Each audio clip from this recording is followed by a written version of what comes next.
Chapter 1. Hema, rise and shine. We are off to Diagon Alley. Don't you want to come? If not, then never mind. Diagon Alley? I'll get up right away, but Hannah, could you please go downstairs first? The handsome youth blinked his drowsy eyes open, only to be met by a familiar little face hovering before him. Golden curls brushed against his nose, prompting an almost irresistible urge to sneeze. But this is my bed. You just rolled off it. The girl furrowed her brow, flipping over and landing squarely on his abdomen, making it difficult for him to catch his breath. Hannah, I'm sorry. Mom said she would take us shopping for a new bed tomorrow. You can have my new bed, all right? Hema immediately begged for mercy. Well, fine then. I shall take your word for it.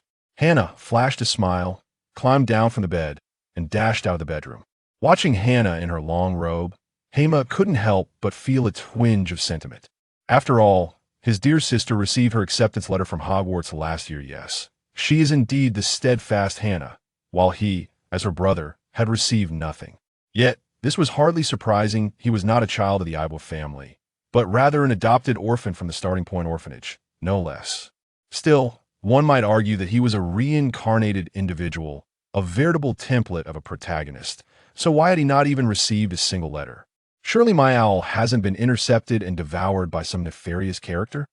However, it hardly mattered. While possessing magical abilities would be a delightful boon, the world of Harry Potter was no fairy tale. It was rife with shadows and peril. For instance, Hannah's mother, his current adoptive mother, Mrs. Ibwa, met a tragic demise at the hands of Death Eaters in the later chapters of the original narrative. Thus, he had no desire to engage in a battle of wits with a noseless uncle or a coldly wise old man with a white beard. Best to avoid Hogwarts altogether. Harry and the others can handle it. All he needed to do was ensure the safety of his family. Before Hema could gather his thoughts, a sudden thud drew his attention toward the window. There, a gray-black owl was tumbling at the window ledge, its beak managing to shove a letter through the gap. Hema paused in surprise and quickly approached, muttering, "Please let it not be my acceptance letter. Let it not be my acceptance letter." Wait, no, this letter doesn't seem to be for me. It's addressed to Hannah Ibwa. I should have guessed. I am merely an adopted orphan, plucked from the realm of muggles. If every orphan possessed magical talent, it would surely descend into chaos. I ought to focus on my studies and aim to triumph over the golden penguin and kick the Alima. Hema, why haven't you collected that letter yet? Hema, could it be that you too have been accepted by Hogwarts? Hannah's excitement upon seeing the letter in Hema's hands was palpable despite their occasional squabbles. She held great admiration for her brother. After all, he had always been brighter than the other children, excelling in both academics and athletics, even possessing knowledge that many adults lacked. Thus, she believed that once at Hogwarts, Hema would undoubtedly shine just as brightly. However, Hema merely waved his hand, pointing to the name on the envelope, causing her smile to fade gradually.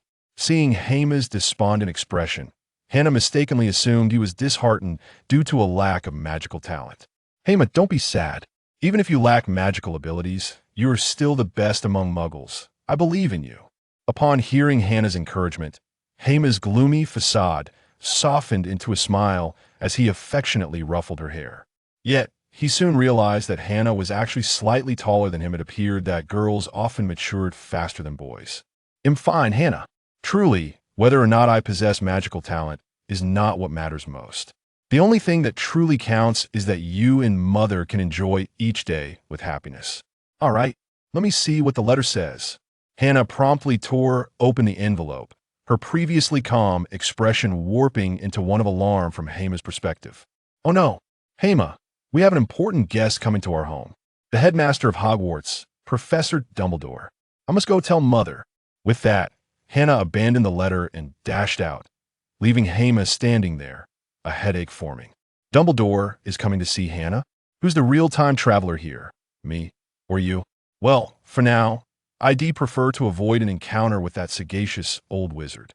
Yet, half an hour later, Hema found himself staring blankly at the venerable old man with a white beard sitting across from him, silently cursing his earlier ill-fated words. Hema, my boy, there is no need to be overly anxious. I'm not here in my capacity as headmaster, but but rather as an ordinary old man paying a visit. Dumbledore smiled warmly at him, plucking a piece of toffee from the table, skillfully unwrapping it before placing it in his mouth. "No, Professor, I am simply surprised that you have personally come to see me," Hema replied with a half-hearted smile. "Indeed, I understand your curiosity. So, Hema, would you be interested in hearing a story?" "Certainly, Professor." Seeing Hema finally at ease, Dumbledore closed his eyes as if lost in thought. Moments later, he slowly opened them again. Long ago, before the rise of the Dark Lord, there existed a powerful dark wizard in the magical world, widely regarded as the first Dark Lord. Unlike the Dark Lord, who ruled through fear, many of his followers revered him with faith and admiration rather than trepidation. Thus, when he was ultimately defeated by a mighty wizard, while many of his followers perished or were captured, numerous others hid away, awaiting his return. Of course, some followers were rational, while others were blindly devoted. Consequently, the blind followers committed numerous dreadful acts in the shadows, leading to the death of many innocents, with the most formidable group being the Dragon Wizards. They sought to merge the powers of magical creatures with humanity, aiming to create biological weapons capable of annihilating everything. Fortunately, the vast disparity between magical creatures and humans rendered these sinister experiments a total failure, and they were subsequently eradicated. However, the aftermath of their failures resulted in the deaths of many innocents, with those subjected to experiments being heartlessly abandoned. Even those who survived found that the repercussions of the failed experiments left them unable to live past the age of 10. Yet, a group of benevolent wizards believed that each of these children deserved a chance to live, to experience life. Thus, these kind-hearted wizards conferred and made a bold decision. They sent the surviving dozen or so children to various families, allowing them to grow up under the protection of loving parents in health and happiness. Yet, the outcome remained grim, as many passed away, and just when hope seemed lost, one child emerged as a beacon of hope. He not only celebrated his 11th birthday, but remained in good health, displaying intelligence and wisdom beyond his years, even possessing a talent for magic. This was nothing short of a miracle, and that miracle is you, Hema Ibwa. As Dumbledore's words settled, Hema found himself utterly stunned, frozen in place. He had pondered whether this body might belong to some wizard's orphaned legacy, but he had never imagined the truth would be even more astonishing.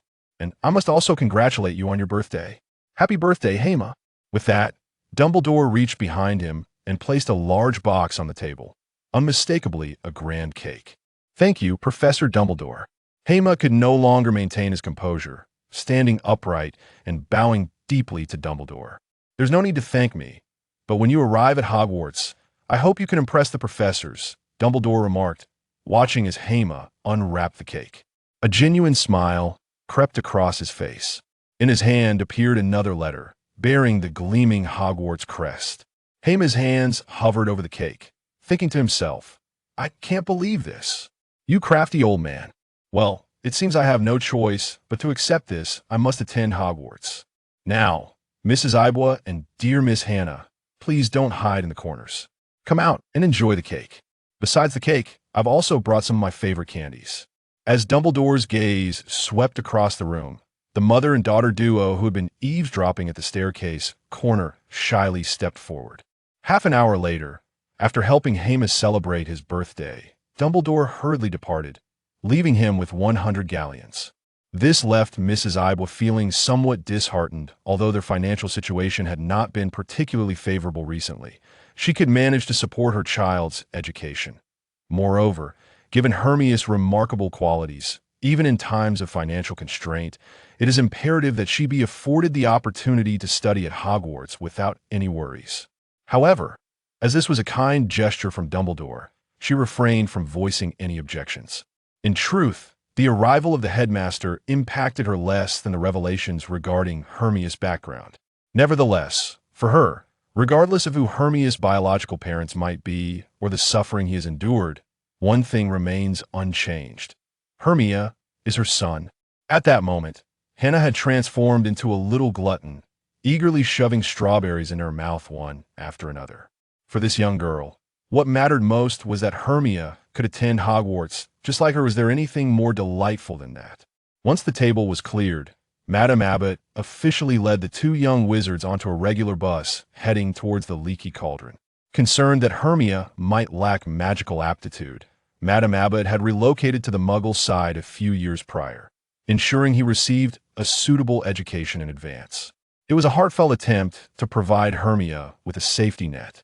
Throughout the journey, while Hannah animatedly recounted stories from Harry Potter's previous term, Hermione remained rather unresponsive, appearing as if he were a mere fish out of water.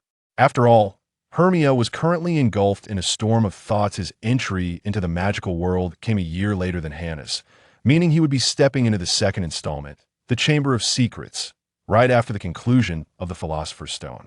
The mere thought of potentially encountering a basilisk sent a shiver down his spine.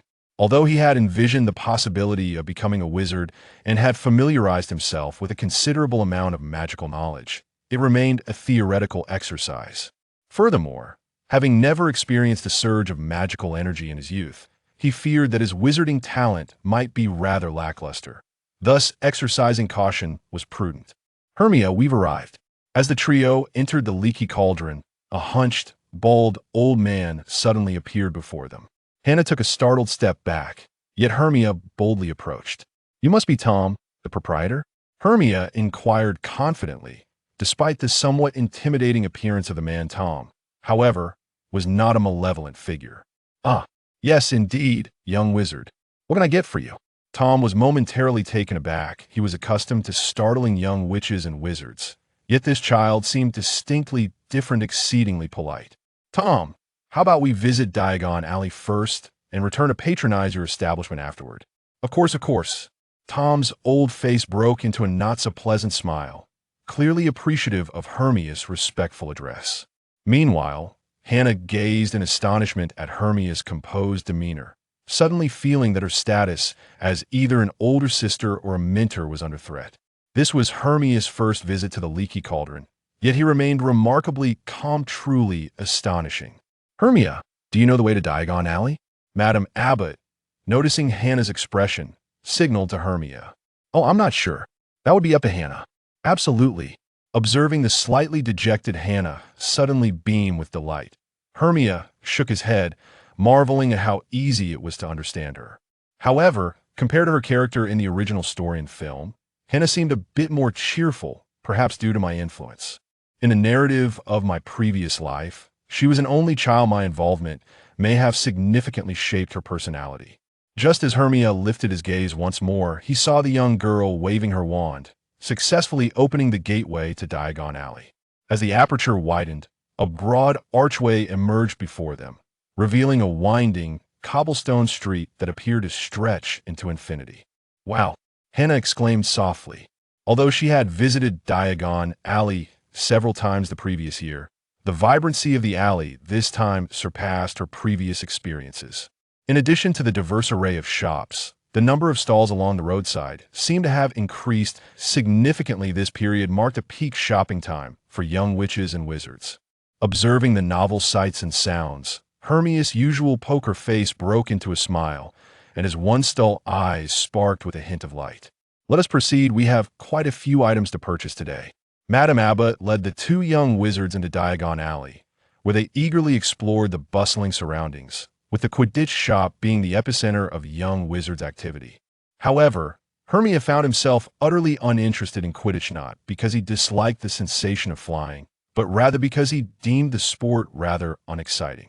After all, he had experienced modern life, and though he had been a reclusive individual in that era, he had little love for physical activity. Madame Abbott first guided her to charges to acquire various supplies, such as cauldrons and potion vials, before arriving at the entrance of Madame Malkin's robes for all occasions. At that moment, Hermione suddenly recalled that, despite not having read much of the original work, he was aware of the significance of Madame Malkin's shop from its first appearance in the story, which heralded the fateful meeting of two destined individuals. Harry and Draco could have become close friends, yet remained locked in a rivalry from the very beginning. In a fleeting moment of distraction, I lost track of Hannah, and the crowd had already separated us. Hermione gestured with her hand, indicating that she would go ahead to purchase a wand. "Stay safe," Hannah and I will wait for you here, she said. Madame Eber also nodded in agreement before leading Hannah into the clothing store. Hermione navigated through the throngs of people, despite being uncertain of the direction to Ollivander's shop. Yet, what was the purpose of the long-beaked creature? As he walked, he inquired, but it was not long before he found himself utterly lost. Was that fellow deliberately toying with him? He fervently hoped not to encounter that rascal again. Just as Hermione turned in annoyance, a figure collided with him, causing him to stumble precariously, nearly falling to the ground. Pardon me, the figure said. Hello, are you from Hogwarts? Would you be so kind as to guide me out of here? At that moment, Herma finally discerned the figure before her, adorned with round-framed spectacles, albeit one half of which was shattered. Despite her disheveled appearance, the pair of eyes glistened like emeralds. Harry Potter? Herma inquired, extending her hand. But she had already confirmed his identity. That scar was too conspicuous. Yes, hello. What is your name? I am Hema Eber. You should be acquainted with my sister, Hannah Eber. Harry was taken aback when he learned of her sister's identity, as if this newfound ally had suddenly diminished in stature. As he observed the approaching wizards clad in dark robes, a wave of trepidation washed over him. This was more daunting than facing Voldemort himself. Herma, we must leave. Harry mustered his courage, pulling the acquaintance he had just met towards the distant alley. However, an elderly witch obstructed their path. She wore a sinister smile, her trembling hand reaching out towards them. Just as Harry felt an overwhelming sense of confusion, a slender dagger was poised against her wrist. Dare to move again, and I shall sever your wrist. Herma's icy tone delivered the incantation with fervor, a crimson line appearing clearly on the witch's wrist, drops of red trickling down. Ah! The witch shrieked, noticing a flash of green from Herma's sleeve, swiftly retracting her wrist and fleeing into the depths of the alley without a backward glance. The other wizards, witnessing the petite figure retract the dagger, surprisingly bore smiles, deterred from approaching further. After all, even in Knockturn Alley, few would dare to audibly utter such spells in broad daylight. This individual was undeniably peculiar. Although Harry observed the witch's retreat, he instinctively took a few steps back, distancing himself from Herma. After all, brandishing a knife and slashing at someone's wrist while reciting incantations filled him with an unsettling premonition. Yet, Herma herself was equally flustered. She had merely maintained a stoic facade while acting in the moment. If the protagonists of novels often feigned weakness to overpower their foes, she felt she was the one feigning strength. Fortunately, she had brought along a small flashlight capable of emitting various colors. Otherwise, relying solely on that watermelon knife would have made it quite challenging to intimidate these individuals.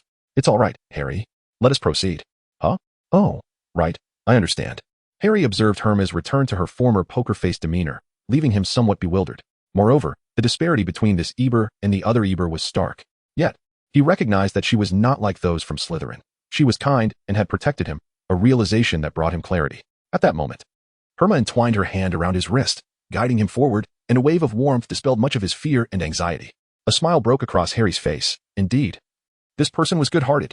Although they had found some semblance of safety, the two befuddled individuals still failed to navigate the correct path. However, moments later, a tall figure staggered towards them from the opposite direction. Harry, what brings you here? Hagrid, I'm lost. Where are we? Knockturn Alley, my child. It can be quite perilous for young wizards like you. And who is this? Hagrid spoke animatedly to Harry, only then noticing the quiet, dark-haired boy beside him, who gazed back with gentle silence, leaving Hagrid somewhat taken aback. While he was aware that not every young wizard feared him, he felt a sense of joy at encountering one who regarded him so amicably. Hagrid, this is Hema Eber, a new student this year. Oh, hello, Herma. But we must leave at once. Hagrid clapped Herma on the shoulder, taking one child in each hand as they made their way towards Diagon Alley. Along the way, Hagrid regaled Harry with tales of his summer adventures, while Herma remained lost in thought about other matters, contemplating whether to retrieve Mr. Malfoy's book from Ginny or to adhere to the storyline. Herma, are you feeling unwell? I know the wizards in Knockturn Alley can be quite dangerous. I have a small piece of chocolate. Hagrid observed Herma's silence throughout the journey, producing half a chocolate bar from his pocket and offering it to her. Meanwhile, Harry watched as Herma took the chocolate with a compliant demeanor, feeling for the first time the essence of performance. Where had that fierce energy gone? Harry, Hagrid. Suddenly, a girl's voice rang out from a distance. Herma turned towards the sound, recognizing a familiar yet slightly altered figure approaching. Hermione, it's wonderful to see you. Harry, too, felt exhilarated as he stepped forward, once again appreciating the significance of companionship. Harry, your glasses. Oculus Reparo. And Hagrid, hello, this is. After deftly assisting Harry in repairing his glasses, Hermione greeted Hagrid and finally noticed the rather dazed figure of Herma standing nearby. Hello, Hermione, said Herma Ibois, extending her small hand with a calm demeanor and smiling warmly at her. Upon hearing Herma's name, Hermione scrutinized her more closely, as if recalling something significant. Hermione? Harry observed Hermione's momentary distraction, while Herma's hand hung awkwardly in the air before gently tapping Hermione's shoulder. Oh, My apologies, Herma. I am Hermione Granger. Hermia paid little heed, gently clasping Hermione's hand, but just as she intended to release it, Hermione pulled her closer. Miss Granger? It truly is you. How astonishing it is to encounter you here. Upon hearing Hermione's words, Hermia felt a twinge of surprise. She was certain she had never met Hermione before, especially since she had encountered Miss Watson in reality prior to her rebirth. Yet, the Hermione before her, though bearing a striking resemblance to Emma, perhaps 6 or 7 parts alike, also exhibited numerous distinctions, clearly differentiable from the character portrayed in the film. Have you seen me before? Certainly not. However, I have read about you in the newspapers. You graduated from Granier Primary School at the age of 9 and gained admission to Hogwarts, a prodigy. I fell short by just 7 points. Observing the spark of determination in Hermione's eyes, Hermia finally grasped the source of Hermione's unusual reaction. It must be said that top scholars are indeed drawn to one another, yet also in competition. Nevertheless, I hope that at Hogwarts, Mr. Ibel will continue to excel. As your upperclassman, feel free to approach me with any questions you may have. Hermione concluded with a sweet smile, which stirred something within Herma. Goodness. What about the Black Hermione? I can hardly contain myself. Of course, I have heard from my sister that you excel academically, Miss Granger. Sister?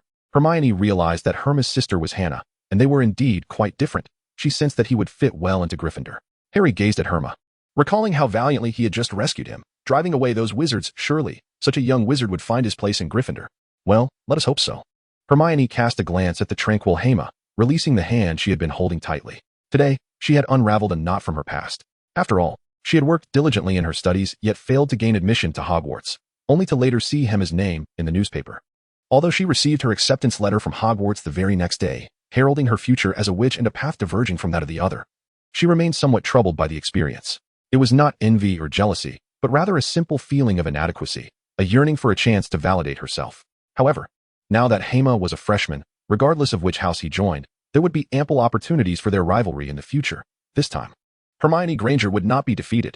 Meanwhile, Mr. Hema was unaware of the deeper implications of Hermione's sudden surge of competitive spirit. Yet he felt a hint of pressure from it. After all, he had never truly encountered the presence of magic or any signs of magical upheaval in his life. Perhaps he could indeed be bested by the remarkable Hermione. In the later stages of Harry Potter's journey, Hermione had proven to be an indispensable ally, practically an MVP. Without her, Harry and Ron might have perished numerous times before achieving their goals. At that moment, the Weasley family hurried towards them, with the plump Mrs. Weasley enveloping Harry in a warm embrace. "Harry, we were so worried about you. Are you all right?" she exclaimed, brushing off the dust from his clothes. Her own hair a chaotic mess. "I'm fine. Hema and Hagrid helped me," Harry nodded, allowing Mrs. Weasley to fuss over him. During his time with the Weasleys, he had truly felt the warmth of family. Hema? Mr. Weasley and Mrs. Weasley turned their attention, only to realize that both Hermione and Hema had vanished from Hagrid's side. "Hagrid, where did they go?" "It seems they went to Ollivander's. Hema still doesn't have a wand." "Harry, I have something to attend to, so I'll take my leave. Goodbye, Mr. Weasley, Mrs. Weasley." As Hagrid's towering figure gradually disappeared into the crowd, Harry recalled the scene where Hema confronted that witch, clenching his fists in determination. He truly lacked the ability to wield magic. Despite being wandless, Hema had protected him, and he had felt a strange sense of apprehension towards him. "Hema, you are a brave wizard." Unbeknownst to Hema, his reputation had soared in the eyes of the Chosen One. He was currently walking alongside Hermione on their way to Ollivander's wand shop. Just moments ago, he had recalled that he still had an important task to complete. After taking a few steps, he turned back and pulled Hermione along, realizing that he might indeed be somewhat directionally challenged. Hermione, however, was not displeased. Rather, she kindly led the way, though Hema had guessed some of the reasons behind it. "We've arrived, Hema," she announced, standing before the modest entrance with its faded golden sign. Hema remembered that Ollivander was the largest wand seller in Britain. Why hadn't he renovated the shop? Nevertheless, he pondered that if he were to choose a wand immediately, it might tarnish the reputation of seasoned travelers and reincarnators. "Excuse me," he began, but before he could finish, Hermione had already opened the door and stepped inside. Hema followed her into the quaint shop, which was not quite as he had envisioned from the movies. From his perspective, thousands of small black boxes lined the shelves, reaching from floor to ceiling. In the center was a simple table, a worn-out bench, and 2 stools. Yet, the absence of ostentation was breathtaking, an experience that could only be truly appreciated in person. "Good afternoon, young wizards. Which of you will go first?" "Ladies first." An elderly gentleman suddenly appeared from behind the counter, his eyes sparkling with an unusual vitality that belied his age. "Ollivander, I purchased a wand last year." "This one is the new customer," Hermione stated, producing her wand. Ollivander awkwardly withdrew his hand and grabbed a measuring tape, approaching Hema. "Young wizard, which hand do you favor?" "My right hand," Hema replied, raising his arm. "And, Miss Granger, 14 3/4, Vinewood, dragon heartstring, correct? Upon Hermione's nod, Hema nearly chuckled. Ollivander was indeed remarkable at identifying wands.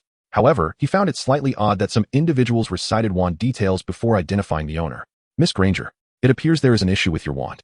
Yes, Mr. Ollivander. I had an accident last year and unintentionally damaged it. Severe impact or pressure. Place it on the table. I shall take care of it. Ollivander glanced at Hermione's wand and nodded, while he finished measuring Hema. As Ollivander moved to retrieve a wand, Hema sat beside Hermione and inquired, "What happened to your wand? Did a troll damage it?" "Well, last year Ron accidentally got trapped in the girls' bathroom by a troll, and Harry and I went to rescue him. Although it was quite a chaotic experience. Thankfully, we all emerged unscathed." At this, Hema furrowed his brow, realizing that something was amiss. While he had forgotten many details from Harry Potter, he distinctly remembered that Hermione had been trapped, prompting Harry and Ron to save her, a pivotal moment for their friendship and the plot's progression. Yet, why was it Ron who was trapped? He had been studying in London at that time. Had the butterfly effect reached such extremes? It was truly hard to believe. Nevertheless, Hema resolved to abandon his current intention of obtaining that book. Not only was it uncertain whether he could withstand the influence of Voldemort's Horcrux, but the significant alterations to the plot would make it challenging to navigate future events. Since he had entered the magical world, his priority was to ensure his survival and growth.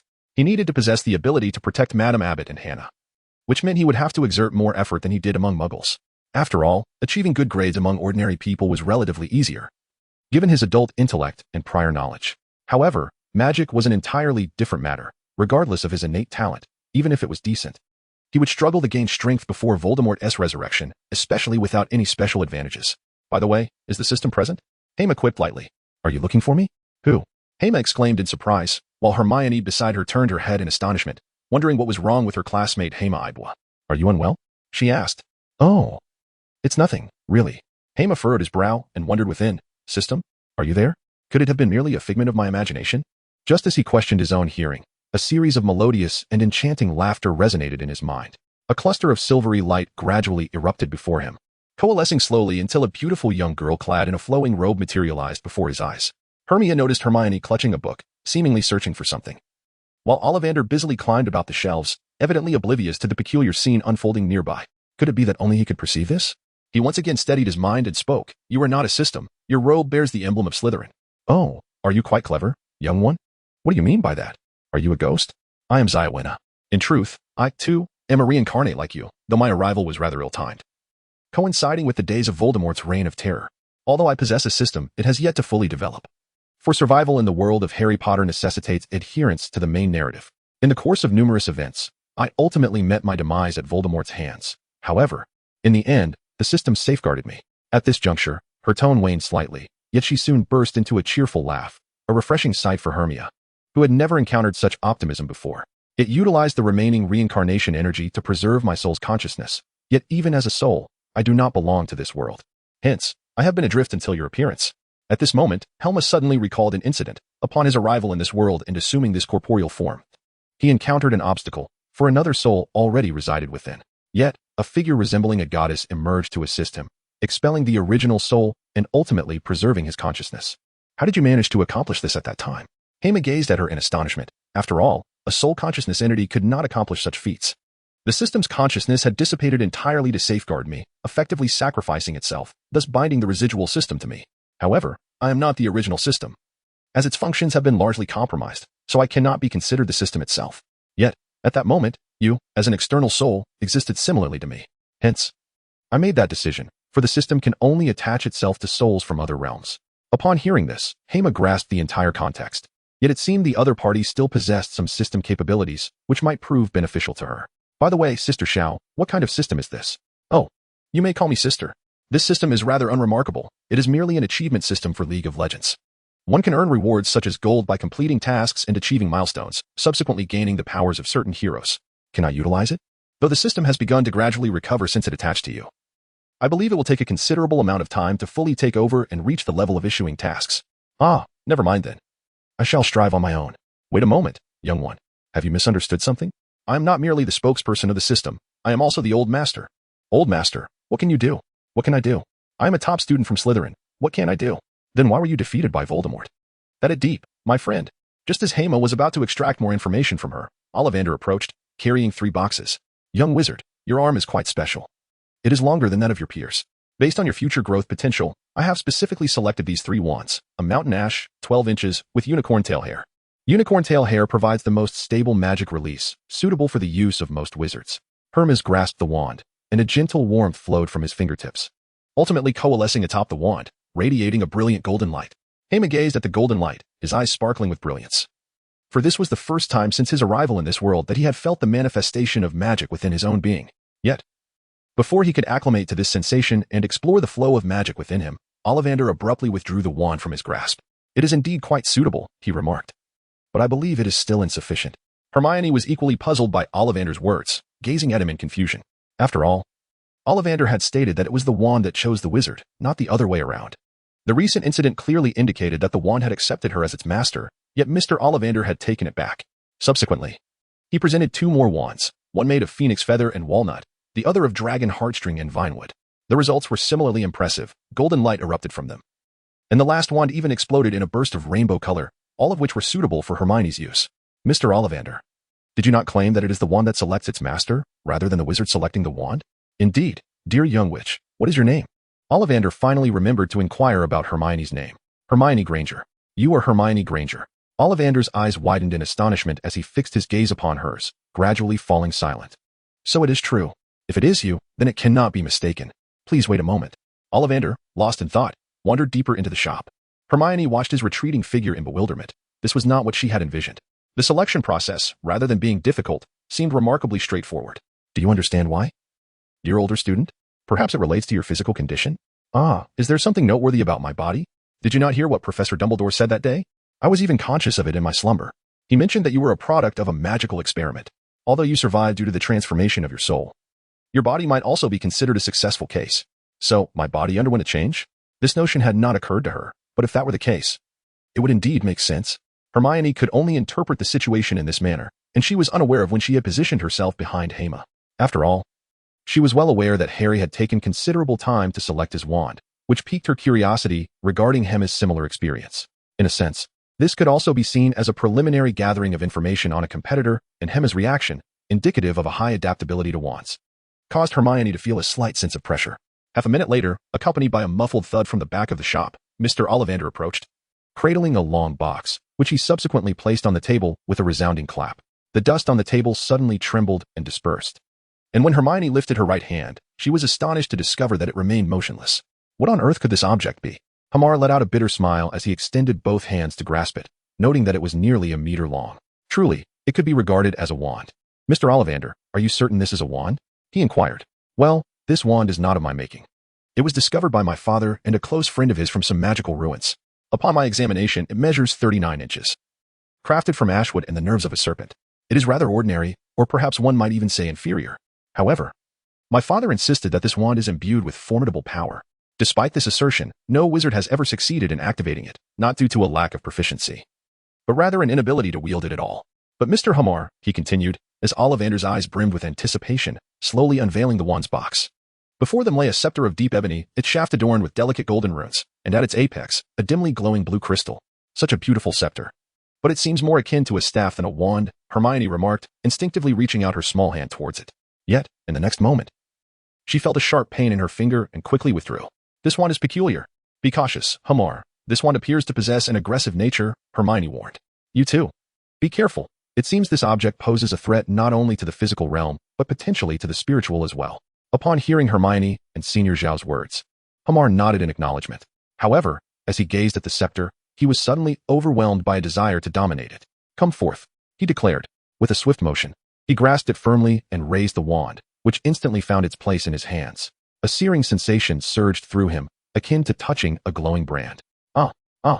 Hema let out a low growl, but as the searing heat intensified, the dim blue crystal blossomed into a brilliant radiance. Roar. Moments later, Hema heard a resounding roar echoing from the void, and the burning sensation in his hand diminished significantly.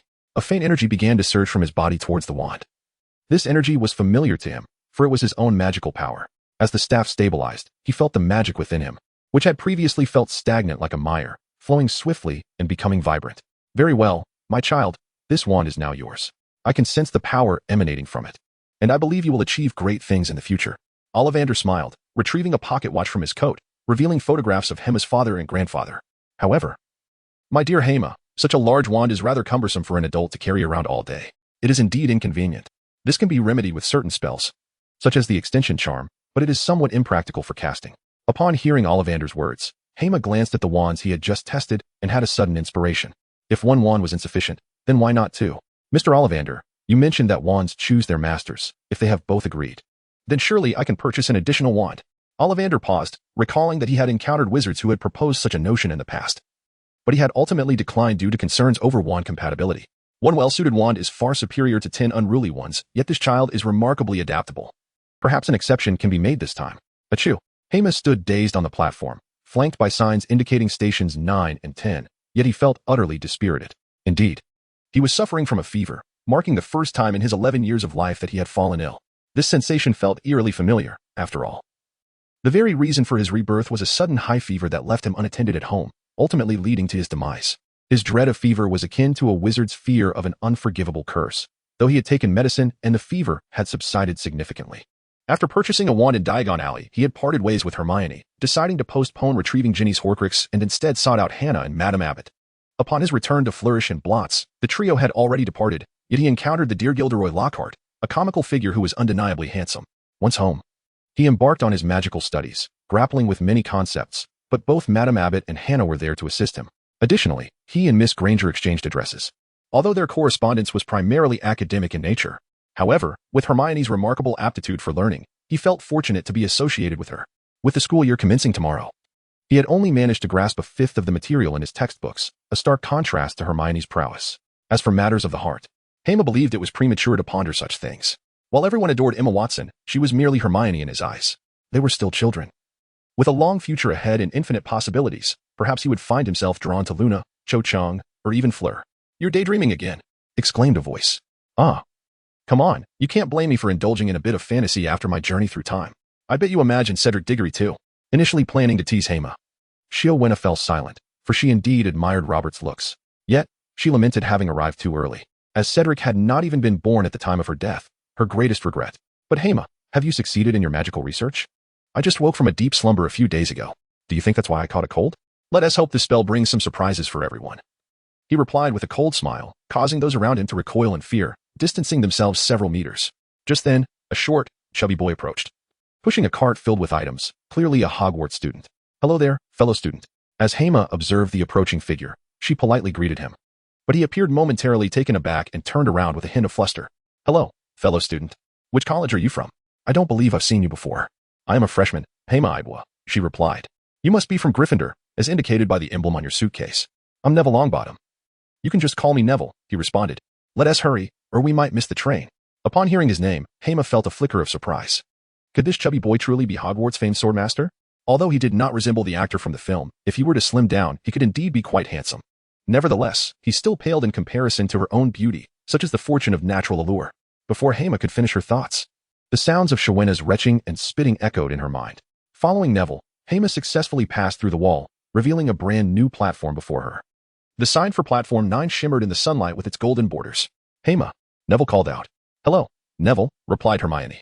"Hello, Miss Granger. I just met Ms. Ibwa outside," Neville said. "However, Hema, what seems to be the matter? You look rather unwell." Hermione extended her small hand, placing it gently on Hema's forehead. Then she touched her own brow, finally narrowing her eyes. "Hema Ibwa, have you lost your mind? You truly soaked in the water all day. I thought you were merely jesting." "Oh, come now, Miss Hermione, I am quite well, and since you are expressing concern for me, I must extend my gratitude." Hermia smiled gently and retrieved a book from behind her, presenting it to Hermione. "This is Colin and Otto. How did you know I wanted this book?" she inquired. "During our conversations. Aside from academic topics, this book was the only one you mentioned. A few days ago, while passing by the library, I decided to purchase it." Although Hermia's words were simple, the book had long been out of print and was quite difficult to find. Seeing Hermia's calm and serene expression, Hermione felt a rush of warmth to her cheeks, pondering the peculiar nature of her companion. Meanwhile, Neville observed the two engrossed in their discussion and awkwardly pushed his cart toward the train. "Shall we board the train as well?" "Yes." After a prolonged exchange, they noticed that many students had already boarded, prompting them to begin placing their belongings onto the train. However, instead of using their hands, both Hermione and Hermia employed spells. Before long, several large trunks floated gracefully through the crowd, drawing the attention of onlookers, and Hermia appreciated the convenience of magic. "By the way, isn't this you're supposed to involve the Sorcerer's Stone? Harry and Ron are to be left outside due to Dobby's mischief." Yet the overall narrative should remain similar to the original, as they are not part of the plot. Hermia, I need to step out for a moment. I'll be right back. Huh? Where are you going? The train is about to depart. Ron and Harry haven't boarded yet. I want to check on them. I'll go with you. Hermione found herself nodding helplessly, for the original narrative did not contain a segment where she sought out Harry and Ron, thus. It was evidently his influence. It would be quite unfortunate if their encounter with him resulted in them missing the chance to take the flying car, thereby jeopardizing their enrollment. Who would bear the brunt of this mishap? They decided to investigate further. The two hastily exited the vehicle, and to be prudent, Hermione slung her formidable black wand across her back. Upon reaching the entrance of the station, they extended their hands cautiously, only to discover that the entrance had transformed into an impenetrable wall. What is happening here? Hermione furrowed her brow and drew her wand. Yet in this peculiar circumstance, it seemed she could do little. Just then, the wall quivered unexpectedly, and they were abruptly thrust forward by an unseen force, tumbling out onto the other side. Ah, Hermione. You've knocked into my waist. Dreadful Dobby. The surrounding crowd turned their gaze toward the two children, particularly Hermione, clad in a flowing black robe, with a lengthy wooden staff slung over her shoulder. What is this, Hermione? Look, it's Hedwig's feather. Hermione's white feather caught Hema's eye, revealing that the two had just undergone a tumultuous ordeal. So, what shall we do now? Hermione cast a glance at the feather, leaning against the adjacent wall, only to discover that it had solidified once more. The wall had been sealed again, which undoubtedly signified something peculiar. We can no longer reach others. Let us seek out Ron and Harry, and hope that this time we shall not face expulsion. Fear not, for this is not our fault. The headmaster will comprehend. However, the Ministry of Magic may not be so understanding. Hermione's subtle glance led Hema's attention to a blue car soaring above the station, heading straight into the distance. Ron, I believe I just spotted Hermione and Hema, Harry exclaimed from the passenger seat, gazing towards the station. Is that so? Perhaps you misinterpreted the sighting. Even if it were true, the vehicle's concealment charm has clearly faltered, Ron replied, his entire face flushing with embarrassment. Controlling the car's steady course was already a monumental challenge for him, and he knew they'd inevitably be discovered upon their return. Let us proceed for now. Those two should be fine. Harry mused upon the clever and talented Hermione, alongside the remarkably brave and astute Hema, concluding that their duo was far superior to the bumbling partnership he shared with Ron. Meanwhile, the duo of Hema and Hermione were not as comfortable as they had envisioned, having just set down their luggage, leaving them devoid of any currency, be it galleons or pounds. Are we to walk all the way to Hogwarts? Hema pondered, gazing at the sky and feeling a profound sense of helplessness for the first time. Shall we fly there instead? Or perhaps we should return home and notify Professor Dumbledore. At this moment, Hermione's mind was overwhelmed. Despite her intelligence, she was merely a 12-year-old child. However, upon hearing Hermione suggest flying over, Hema suddenly experienced a spark of inspiration, her expressionless face breaking into a smile reminiscent of a cold smirk. What is the matter? Your laughter is rather peculiar. Hasn't anyone told you? Hermione gently pressed Hema's cheek, feeling her spirits lift considerably. Stop fooling around. You were right, Hermione. We can fly over. What? In response to Hermione's incredulous gaze, Hema nodded affirmatively. Senior Shao, it's time to get to work. After more than an hour of pursuit, Harry and Ron finally spotted a figure winding its way like a colossal red serpent. Ron, I see the Hogwarts Express. Really? That is wonderful. Let us head over. We can't lose sight of it.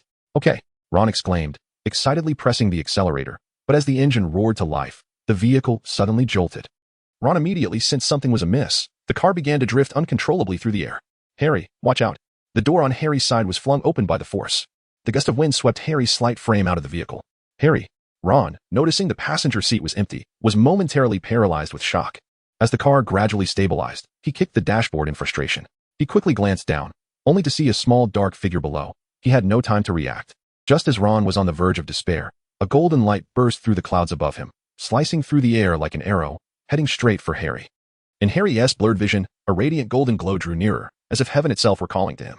Yet, as it approached, two familiar faces emerged before him, and Hermione's voice echoed in his ears.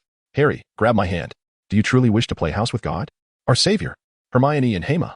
Harry widened his eyes, grasping the hand that Hermione extended towards him with unwavering strength. He was saved. Goodness. Oh, the car. Ron, witnessing the golden light that had rescued Harry, let out a sigh of relief as he turned his gaze to the car that was now wildly driving itself, returning to his seat. Meanwhile, Harry, still adjusting his breathing, suddenly realized he was floating in the air, with Hermione standing beside him. Looking back, he was astonished to find a pair of resplendent white wings shimmering with golden light fluttering behind Hema, resembling an angel. The reason why he and Hermione could soar without casting a spell was due to the power bestowed upon them by those luminous wings. Hema, observing the fortunate Harry, took a deep breath. The protagonist had narrowly escaped death in such a perilous situation. Regardless of whether he was directly responsible, The outcome was undeniably linked to him. After all, he was the butterfly in this scenario. How did you manage to do this? Ron's eyes sparkled with excitement as he beheld Hema lifting Harry and Hermione into the air. Those wings were far more impressive than a broomstick. A unique magical artifact, albeit usable only once, would require several years to recharge under sunlight. Is that so? Initially, I thought if it were a spell, I would learn it well. Ron grimaced while maintaining his grip on the steering wheel. However, Hema had told a fib regarding the wings. Not out of stinginess, but because they could not be lent out. It was entirely thanks to senior sister Zhao's assistance, although she could not fully take over the system. Some functions remained operational. Thus, she temporarily transferred the heroic powers she had obtained from completing a mission, rewarding Hema with their use. These wings belonged to Kale, the Angel of Justice from the League of Legends, but due to the low task completion rate at the time, they were not permanent. They operated on a skill basis, with each use limited to 40 minutes and a cooldown of 24 hours. Wait, if it's 40 minutes, doesn't that mean time is running out? Hema glanced down, a bead of cold sweat forming. Harry, Hermione, we need to return to the car immediately. My magical artifact is about to run out of energy. Ah, the three exclaimed in unison, quickly opening the car door and diving inside. However, as Hema was the last to enter, the wings suddenly shattered, their golden light dissipating into the air. At that moment, many young witches and wizards aboard the Hogwarts Express noticed the unusual occurrence outside, but when the golden light vanished, they paid it little mind.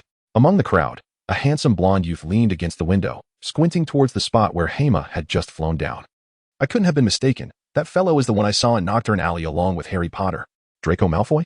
Feeling nauseous? It's nothing, Draco replied coldly, clenching his fists.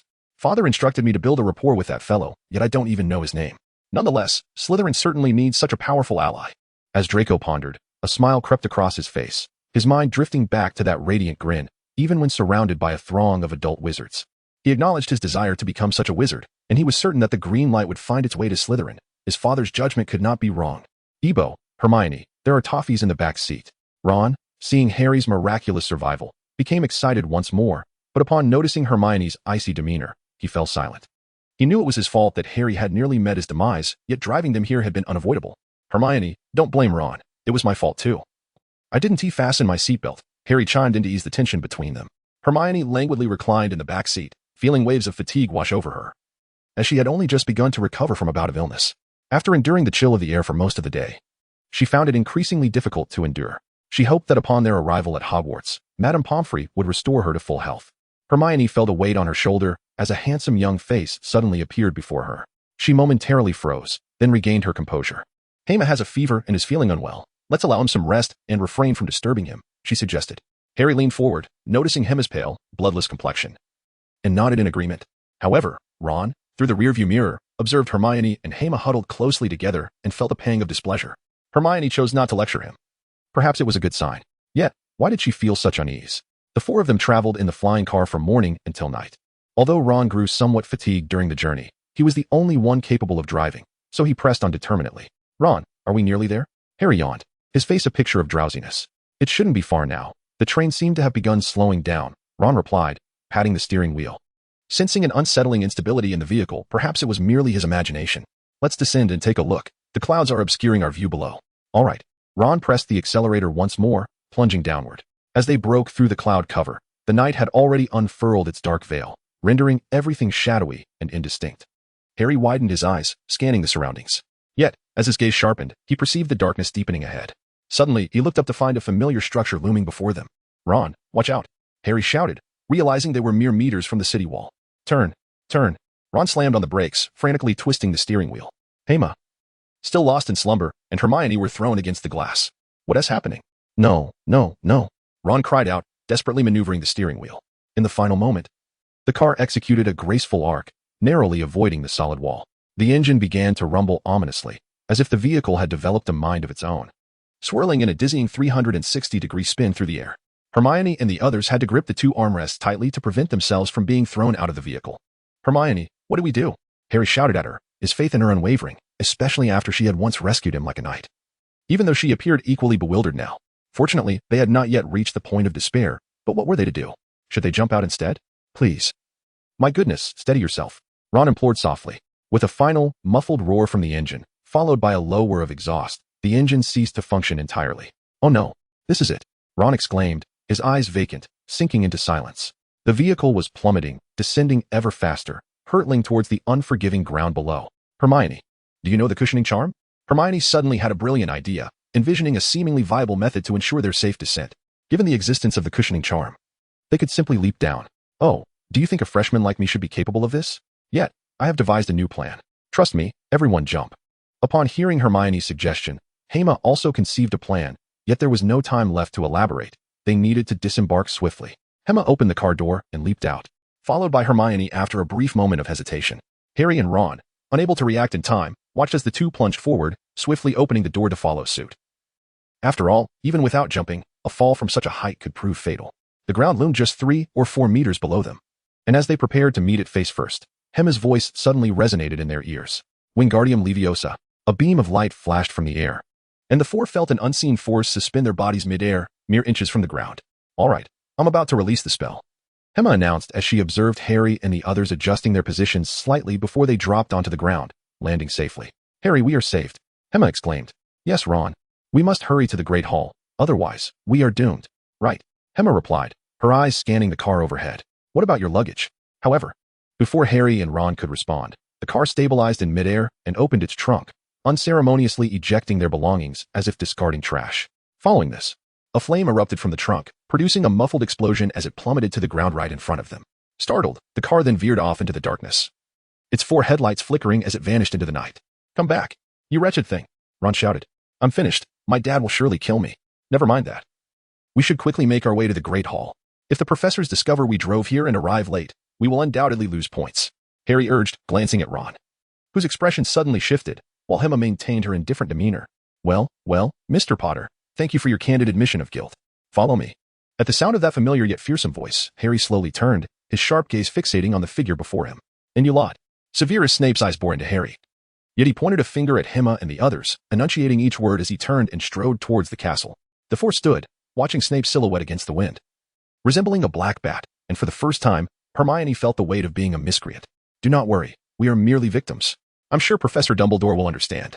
Hermione consoled the trio, for in the original tale, Dumbledore had not punished them but merely deducted a few points, later even restoring them through dubious means.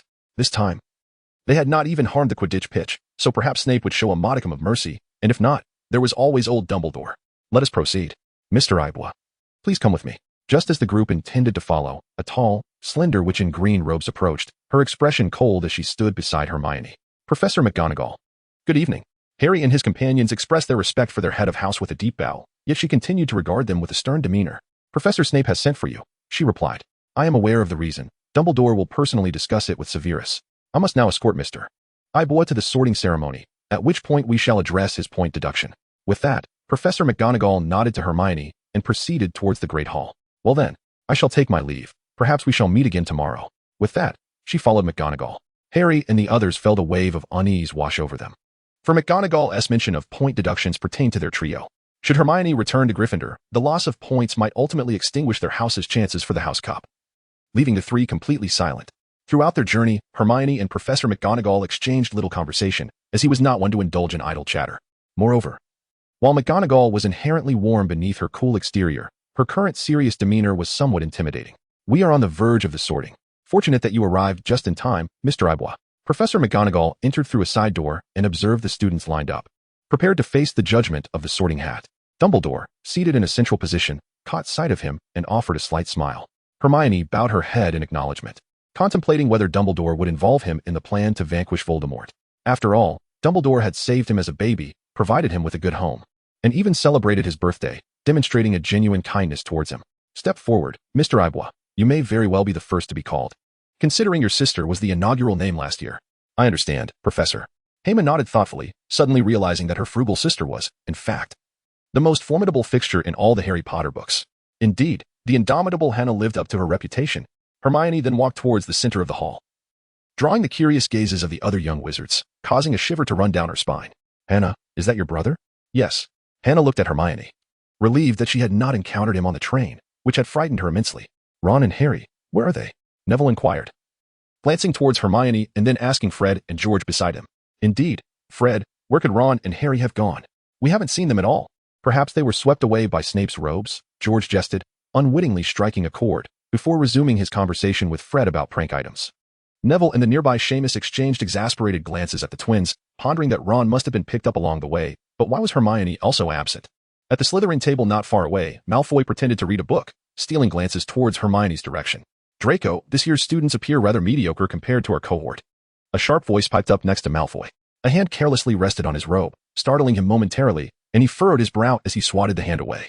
Pansy, refrain from touching me without reason. I have important matters to attend to. Hearing Malfoy's haughty and icy tone, Pansy's previously rising ire transformed into a warm admiration as she gazed at him anew. Malfoy sighed, choosing not to comment further, setting his book aside to continue observing Hermione. Now, let the sorting ceremony at Hogwarts commence. When I call out a name, that individual shall don the hat and take a seat to await their house assignment. With Professor McGonagall standing at the center, the sorting officially began. Derek Ailey. Hema was momentarily taken aback upon hearing the name, pondering why he, a member of the Ibwa family, was treated differently. Under the gaze of the crowd, a slender boy with bronze skin settled onto a stool, placing a tattered wizard's hat atop his head. After a brief pause, the hat suddenly trembled and proclaimed, Ravenclaw. The Ravenclaw table erupted in applause and cheers, however. Compared to the fervent enthusiasm of last year's Harry Potter, it seemed unlikely that such exuberance would ever be replicated again. Next, Hema Ibwa. Upon hearing his name, Hema approached the stage, donned the hat, and was about to sit down when he realized something was obstructing him. Mr. Ibwa, you may want to set your broomstick down first, came Professor McGonagall's voice from behind him. It dawned on Hema that he still carried his large wand, which, wrapped up, resembled a broomstick. Oh, my apologies, Professor McGonagall, Hema said, not bothering to clarify the mistaken identity of his wand. He gently unfastened it from the strap on his back and let it drop. All the students took note of Hema's actions, some barely suppressing laughter. Wondering what he was doing, did he expect the professor to assist him? In the next moment, as onlookers watched the wooden object tumble to the ground, a faint glow flickered from Hema's fingers, and the wand levitated effortlessly beside him. The younger wizards gasped in astonishment, while the older students' smiles faded into expressions of shock. A nonverbal spell in wandless magic.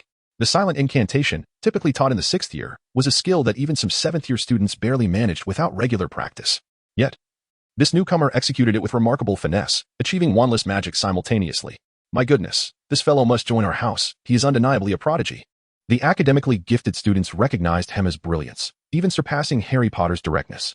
For instance, Hermione, despite some disliking her, could not be denied her excellence. Instantly, the heads of houses from all years fixated on Hema as if he were a rare treasure. Even the professors at the head table couldn't help but applaud. Particularly, Professor Flitwick, who taught charms, felt an overwhelming urge to declare Hema a Ravenclaw student right then and there, but he restrained himself, merely raising his goblet in acknowledgement. With the atmosphere growing increasingly boisterous, Dumbledore tapped his spoon against his goblet, commanding silence in the hall. Please, Mr. Ibwa, Dumbledore said, offering Hema a gentle smile that calmed his previously anxious heart. He hadn't intended to show off. He genuinely had learned 8 or 9 spells over the summer, including the use of nonverbal incantations. As for wandless magic, he had not practiced it. He merely employed it instinctively when he had fallen from the air. Regarding the sorting, while Hema contemplated which house he preferred, he realized that, as a laid-back individual, he felt no particular affinity for any of them. Gryffindor seemed appealing, yet their vivacity clashed with his desire for tranquility. Ravenclaw was acceptable, but he wasn't particularly keen on intellectual exertion. Hufflepuff. He felt unworthy of being in a place filled with honest individuals. As for Slytherin, he did not crave power that intensely, nor was he of pure blood. Contemplating this, the sorting hat was placed upon his head, and a raspy voice echoed in his ear. This is quite challenging. You remind me of a student from last year. What was their name? Harry Potter? No, it was Hermione Granger. I considered her suitable for Gryffindor, yet equally fitting for Ravenclaw, but ultimately, she was placed in Gryffindor. However, you are different. You possess talent, courage, and intelligence.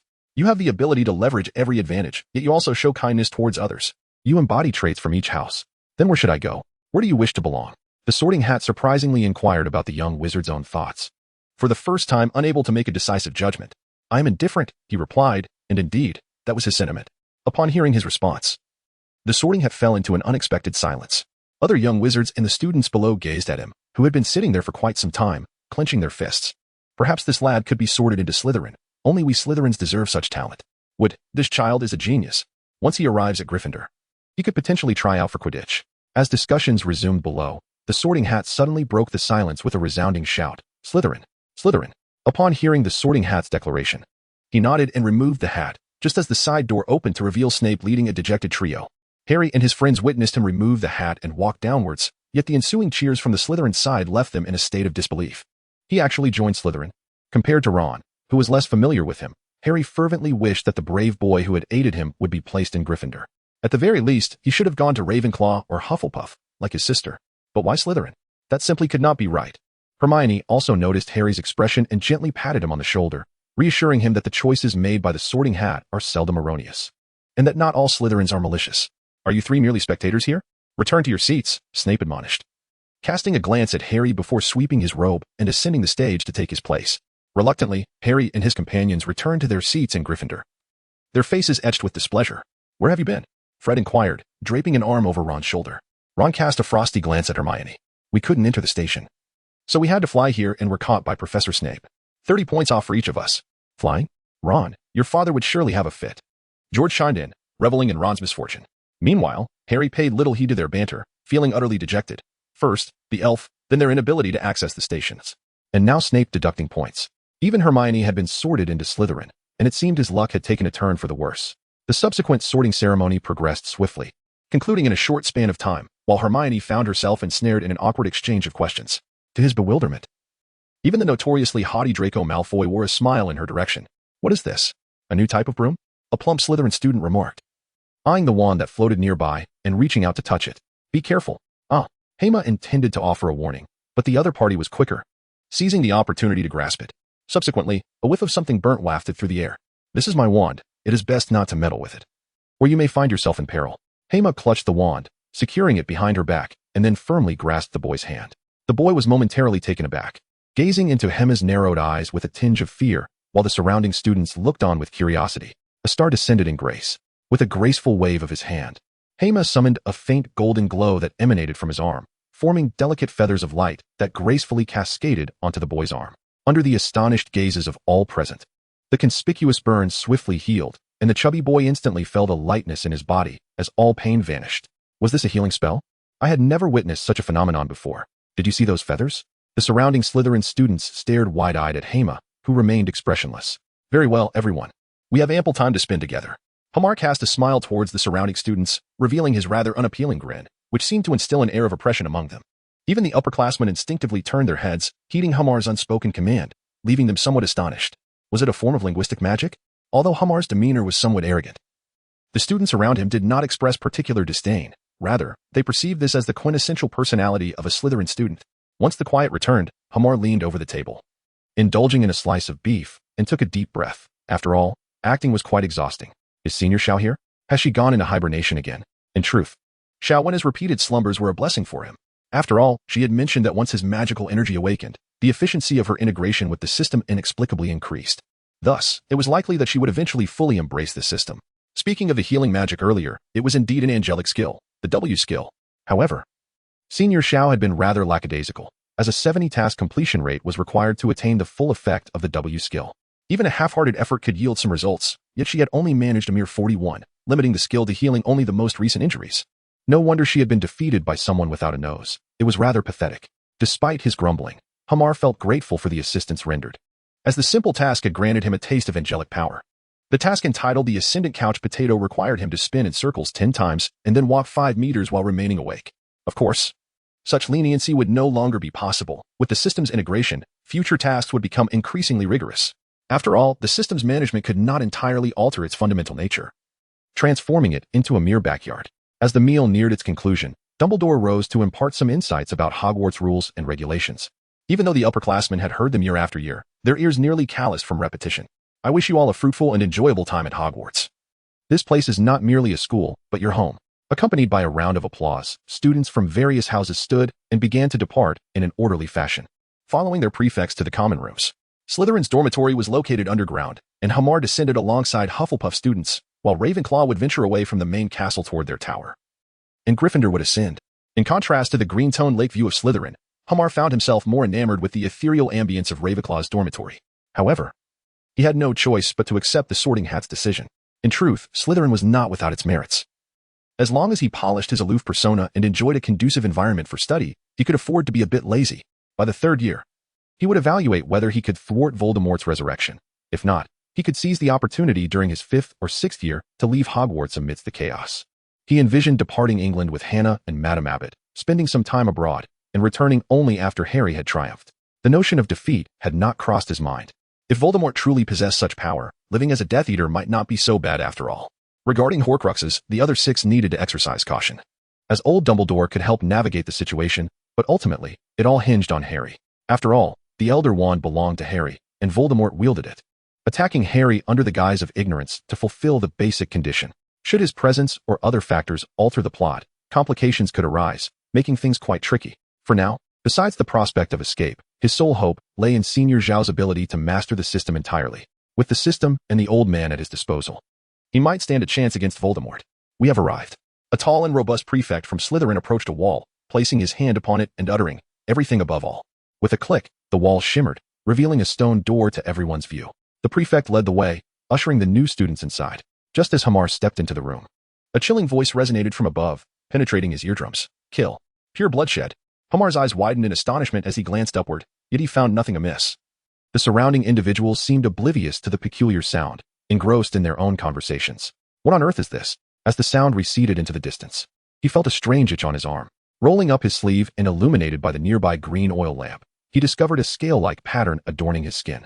"Abo, your sister belongs to Hufflepuff, does she not? What's the matter?" Hema leaned against the bedside, while the golden-haired young gentleman across from him regarded him with a smile. "Nothing. Merely that I heard my father mention that the Abo family is also of pure blood, yet they have fallen into obscurity in this generation. And so? I chanced upon you in Knockturn Alley that day, and since then, I have increasingly suspected you to be a Slytherin, a formidable Slytherin, at that." "Oh, and then?" Hema responded with an air of indifference, though he had come to grasp the underlying reason for Malfoy's peculiar demeanor. It seemed he had witnessed Hema's ostentatious display and subsequently relayed it to old Malfoy, urging Draco to engage with him amicably. Truly, he was a cunning old fox. "What I mean is, we could become friends." Malfoy descended from the bed, drawing closer with his piercing gray eyes. "However, Malfoy, you remain unaware of the essence of my character, the wizard I shall become, and the powers I possess that you cannot fathom. Thus, we are ill-suited to be friends." Hermione took a deep breath, activating his pretentious persona, narrowing his eyes with an air of inscrutable wisdom as he regarded Malfoy. Upon hearing Hermione's words, Malfoy felt a surge of anger rising within him. This individual, much like that Harry Potter, was infuriating. However, as he focused once more on Hermione's face, he noticed Hermione slightly lifting his eyelids and murmuring about pure bloodshed. Yet, upon hearing Hermione's utterance, young Malfoy displayed an expression of disbelief that shifted to sheer terror, for he had not comprehended Hermione's words.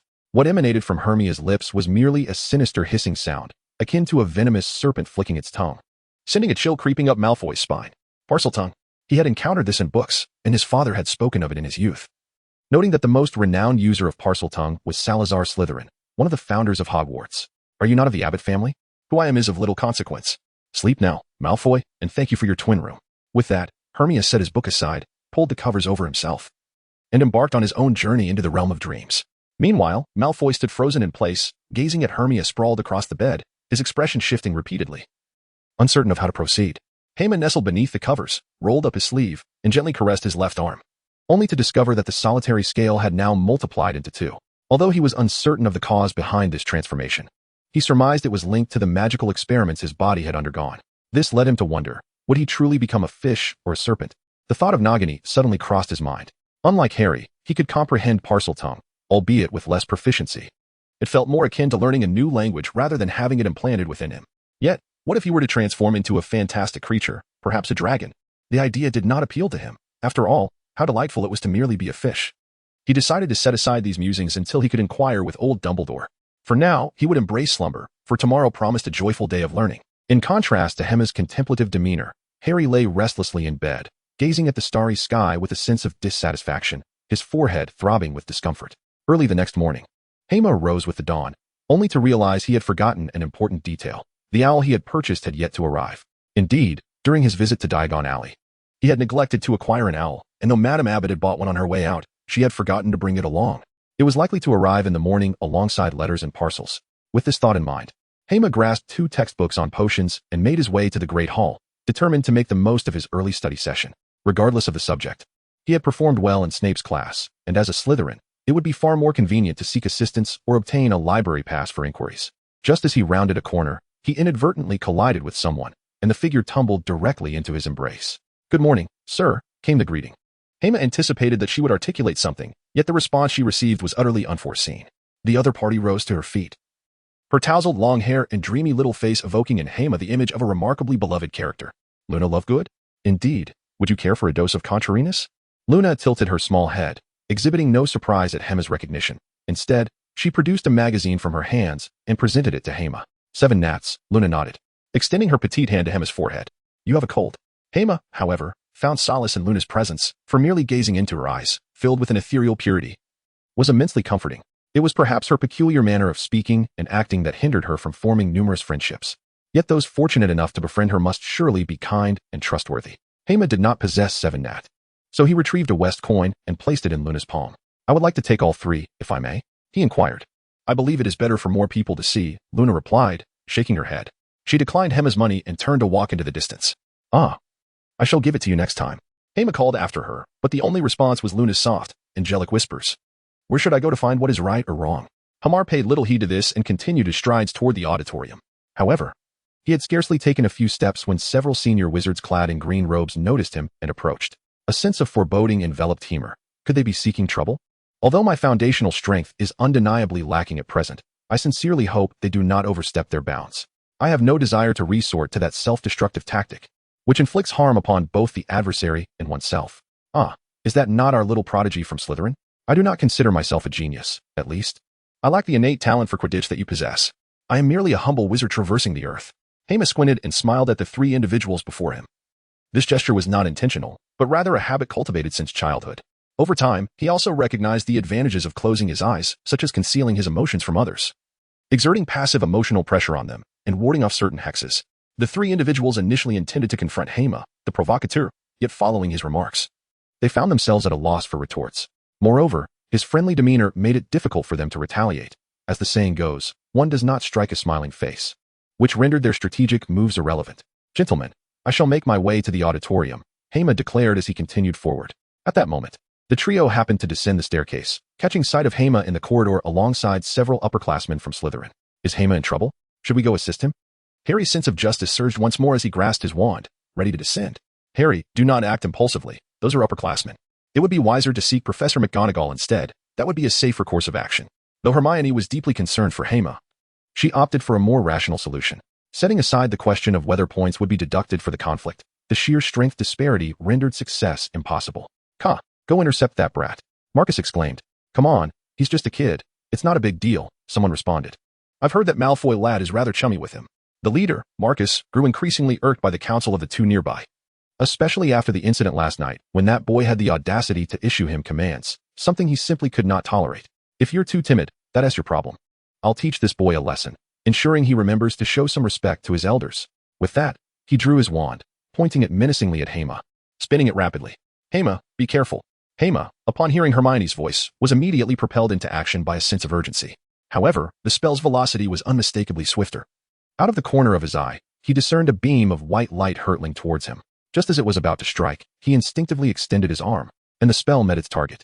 At that moment, Ron, accompanied by Professor McGonagall, arrived on the scene. As everyone braced for Hema to be flung away by the curse, he merely waved his hand gently, dissipating the luminous force. He remained steadfast in his position, squinting at Marcus. It appears your spell is rather potent. My clothes are nearly dusted off, he remarked, eliciting astonishment from those around him. Soon after, Snape arrived and conferred with Professor McGonagall, ultimately deciding to impose a 15-day suspension on Marcus and deducting 25 points from Slytherin.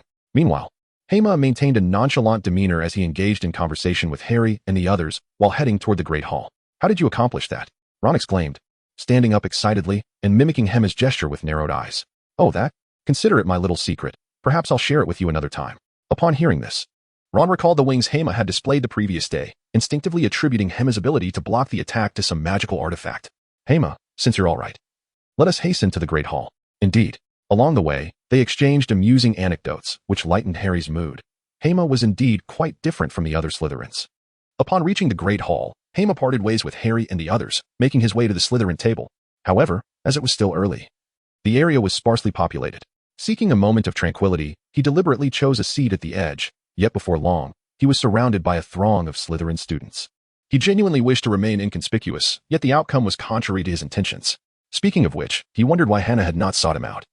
He hadn't spotted her outside the Great Hall when returning to the dormitory the previous night. Ron Weasley, do you have any idea what you've done? Just as Hema was about to enjoy a snack after finishing his reading, a woman's voice erupted from the Gryffindor's side, where a letter floated before Ron, chastising him. What a ruckus in the morning. Truly, Gryffindor lives up to its reputation. Hearing the commotion, Hema glanced over to see a short-haired Slytherin girl conversing mockingly with another girl nearby. However, Gryffindor would not gossip behind others' backs. Hema remarked slowly, narrowing his eyes at the girl. Hema, what do you mean by that? I mean no offense. Rather, we are serpents. And we need not strike from the shadows, but rather bare our fangs, seizing our adversary by the throat, and vanquishing them utterly. With the final word of Hema's proclamation, an eerie silence enveloped the surroundings. The girl shot Hema a fierce glare before turning away, disregarding him. Although it might seem audacious for a freshman to speak thus, his prowess during the sorting ceremony and the silent spellcasting he exhibited, along with his earlier duel with Marcus, a senior, without sustaining any harm, firmly established him as a prodigious talent. After consuming a few morsels, Hema felt prepared for the first class with Snape. Earning favor with the Half-Blood Prince could yield significant advantages. As he organized his notes, Hema observed that the Great Hall had nearly emptied, save for a solitary figure at the opposite end of the Slytherin table engrossed in a book. What could be so captivating? Hema approached, taking a seat beside her and gently inquiring, primarily to remind her that class was approaching. She lifted her head delicately, her silver hair cascading and shimmering under the sunlight, revealing glimmers of color. Her lake blue eyes blinked languidly, reminiscent of the flowing stars, enchanting all who beheld her. Momentarily taken aback, Hema found himself at a loss for words, his eyes widening in astonishment. It's a beautiful book, The Halo of Lynette, she replied, noticing Hema's intense gaze. With a slight frown, she turned away, offering the book toward him. I am Hema. May I ask your name? Hema inquired, glancing at the book and extending his hand. I am Astoria Greengrass, Mr. Ibois. She responded, gently shaking his hand. Hermione was instantaneously struck by a chilling sensation, and it was only then that she noticed the other's skin, though pale, lacked a healthy hue and instead leaned towards an almost morbid whiteness. However, the name Astoria was unfamiliar to Hermione. She only recognized a certain King Arthur, who was frail, pitiable, and helpless yet possessed an insatiable appetite. So, Mr. Ibo, might you release my hand? Oh, my apologies. Hermione suddenly realized that she had been gripping the other's hand all along while gazing intently, causing their expression to shift noticeably. Well then, I shall take my leave. With that, the other meticulously arranged their book and swiftly exited, clutching it tightly. Hamar gazed at the enchanting figure before him, scratching his head as a bitter expression crept onto his face for the first time. I truly am wronged. I am not a lecher, he exclaimed. Haha. What are you saying? What is a lecher? Just as Hamar felt that his first love had been extinguished before it even began, a girl's laughter echoed from behind him. He turned to see a tall girl with silver hair, her face adorned with a comical expression, and he instinctively sensed an ominous turn of events. Hey, Hamar, do you know me? No, senior, who are you? My name is Daphne Greengrass. The little girl from earlier is my sister. After being entangled with Daphne for a while, Hermione finally managed to extricate himself. However, just as he approached the door of the potions classroom, he unexpectedly collided with Snape, who was striding purposefully around the corner. Hermione, I hope your talent for charms has been partially allocated to potions, Snape remarked, his sarcasm evident as he eyed the student who was barely punctual. Of course, Professor. Hermione replied, unable to retort, and obediently followed Snape inside. At that moment, the classroom was already filled with first-year Gryffindors on the left, while the seats on the right for Slytherins were nearly occupied, leaving only one vacant spot. Occupying that seat was none other than the esteemed Miss Astoria. Yet, before Hermione could approach her, Snape abruptly called him over. Dear Mr. Ibois, come to the front. I am eager to observe the performance of a prodigious wizard in potions. Snape's grim countenance pulled Hermione to the seat beside him, eliciting barely suppressed laughter from the other students. After all, Hermione had displayed remarkable talent and charms, a level beyond their own. However, witnessing a genius falter was a source of amusement. Furthermore, due to Hermione's behavior, the hall incident, and the Marcus affair, his overall reputation was rather tarnished. Yet, for the Slytherins, who revered strength and power, Hermione was still a figure of admiration, even though they were reluctant to befriend someone like him in their daily lives. Silence. Who else wishes to collaborate with Mr. Ibois? Snape surveyed the room and, upon seeing it fall silent, began his lecture. The lesson proceeded smoothly, and although Snape occasionally posed questions, Hermione had anticipated being singled out for special attention. Ultimately, however, he was asked only one question, which made him grateful to be in Slytherin. Otherwise, he might have faced dire consequences in Gryffindor. As the class neared its conclusion, Snape halted beside Astoria, his brow furrowed slightly, clearly indicating a mistake on her part. Gringotts, why have you added nearly 5 times the required amount? Snape's voice, though not raised, was laced with a chilling seriousness. I apologize, Professor, Astoria murmured, lowering her gaze, refraining from arguing or explaining further. Copy page 1115 of magical potions and elixirs 5 times and submit it to my office tomorrow. I will be watching you, then reevaluate your potion. Yes, Professor Snape. Astoria nodded and resumed her potion making, drawing the attention of her peers. However, just as she finished grinding and began to sprinkle the powder into the cauldron, her wrist suddenly trembled, scattering the dust across the table and the edges of the cauldron.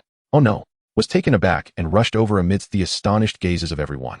As Astoria looked at the worried expression of the young man, her vision darkened, and she lost consciousness entirely. From the moment she began to understand words, the first she comprehended was pain, a term that would accompany her throughout her life. Uncertain of how long she could survive or the meaning of her existence, she yearned to seek significance. Despite her struggles with social interactions and having few friends, and even in her fragility, she wished to explore the world beyond her confines. At long last, a letter arrived at her window, granting her the opportunity to venture outside. Hogwarts, a place mentioned countless times in books, was to be her next destination. Possibly the final chapter of her journey. Astoria's mind was flooded with memories of faces, her deceased father, her stubborn yet caring mother, and her sister, who, despite teasing her, held deep affection for her. A final face, both unfamiliar and yet not entirely so, flickered in her memory, those inscrutable, jet-black eyes. What was his name? When Astoria opened her eyes again, she found herself in the school infirmary. Though the ceiling was strange to her, the scent of medicine was familiar. Slowly turning her head, she noticed a familiar silver figure by her bedside, yet the face that had appeared in her dreams was absent. A sigh escaped her lips. She felt an indescribable discomfort, the reason for which eluded her. At that moment, Daphne lifted her gaze and spotted Astoria sitting up, immediately rising to her feet. What are you doing? Lie down. I'm fine, sister. By the way, who brought me here? Astoria inquired, her eyes momentarily flickering with curiosity. Professor Snape and some students, Daphne replied. Oh, I see. Astoria breathed a sigh of relief. She genuinely feared that it might have been that certain individual. She did not wish to owe anyone a favor. Although she had once entertained the thought of making friends, her declining health had led her to abandon such hopes, not wanting to cause more pain or harbor regrets. But that carried you here personally. He saw you unwell and immediately embraced you. How sweet. Sister, what are you saying? I don't even know who that is. Oh, then why did he sit by you for an entire afternoon? Regardless, we have no connection. A peculiar blush crept onto Astoria's pale cheeks, but she quickly turned away, unwilling to let Daphne tease her further. As she turned again, a familiar face with squinted eyes appeared behind Daphne, startling her. Hey, Miss Granger, am I really that frightening? Chuckled, feeling reassured to see Astoria looking somewhat better. Upon first seeing her in the Great Hall, he had sensed something was amiss with her health, after all. Her complexion and aura were not typical. Seeing you looking well is a relief. I must take my leave now. I have evening classes, he said, feeling a sense of ease as he noticed her wariness towards him. Hey, when did you become so familiar with her? Daphne, munching on her food, observed the scene with amusement. Mister, may I accompany you to class? I'm feeling better now. That is not possible. You should wait for Madame Pomfrey. I cannot make that decision. Firmly held her back as she attempted to get out of bed. You two can continue your flirtation. I must head to class, Daphne said, noticing that her sister was indeed fine and quickly exited the room. Although she was not keen on Astoria falling in love so soon, she, unlike their mother, hoped Astoria would make more friends. Meanwhile, and Astoria found themselves enveloped in an unspoken atmosphere, gazing at each other in silence. After a few moments, Astoria finally spoke. Thank you. You helped me. No, I merely assisted in bringing you here. Do not blame Professor Snape. He canceled your punishment earlier today. Indeed, Professor Snape is actually a good person. Though it was my first encounter with him, I could sense it. Was taken aback by her words. Many believed Snape to be a villain. Even those unfamiliar with the storyline could not discern his true character until the very end. For Astoria to express such an opinion about Snape was quite surprising to him. The two fell into silence once more, but soon Madame Pomfrey returned to check Astoria's condition, confirming she no longer needed to remain in bed. However, as soon as the statement was made, Astoria slipped away, leaving no time to employ his charming techniques. Although he was not skilled in that regard. Who is that girl? She is stunning. Who, senior? How did you wake up so suddenly? After more than a day, Xiao Wenna also awakened, her form more tangible than before. I have grasped the basic functions of the system, although due to its inherent rules, I can only issue tasks and cannot directly receive rewards. I had anticipated this, but surely you must have some benefits for me this time? Of course, I do. Why would I help you otherwise? We are one and the same. Please, don't say that. It feels quite revolting. Just consider it a reward for my soul residing in your body. As soon as the words left her lips, a virtual screen materialized before her, followed by a series of chimes. Congratulations! You have received a beginner's gift pack. Would you like to open it? Yes. Without a moment's hesitation, Hema clicked down, and a brilliant flash of golden light illuminated the surroundings as a deep voice resonated. Ah, the golden legend. Senior, is this your personal treasure? This is quite the performance. It's not mine. I have nothing to do with it. Don't make baseless accusations. How standard, the trifecta of quality. I can't believe you. Haha, I am indeed a ghost. With that, Xiao Wenna flicked her cloak, and her figure ascended effortlessly beside the column. Hermione also wore a smile compared to others. Conversing with contemporaries from the same world genuinely brought her joy. However, regarding the skirt, dear senior, no worries, for you are the only one who can see it. I shall step out for a while, and with that, she vanished into the adjacent wall. The dark green checkered skirt began to flutter, and a blue flower reflected in Hermione's eyes. A famous saying came to mind: those who appreciate PG are certainly not ill-hearted individuals. Ah, but indeed. The rewards are what truly matter.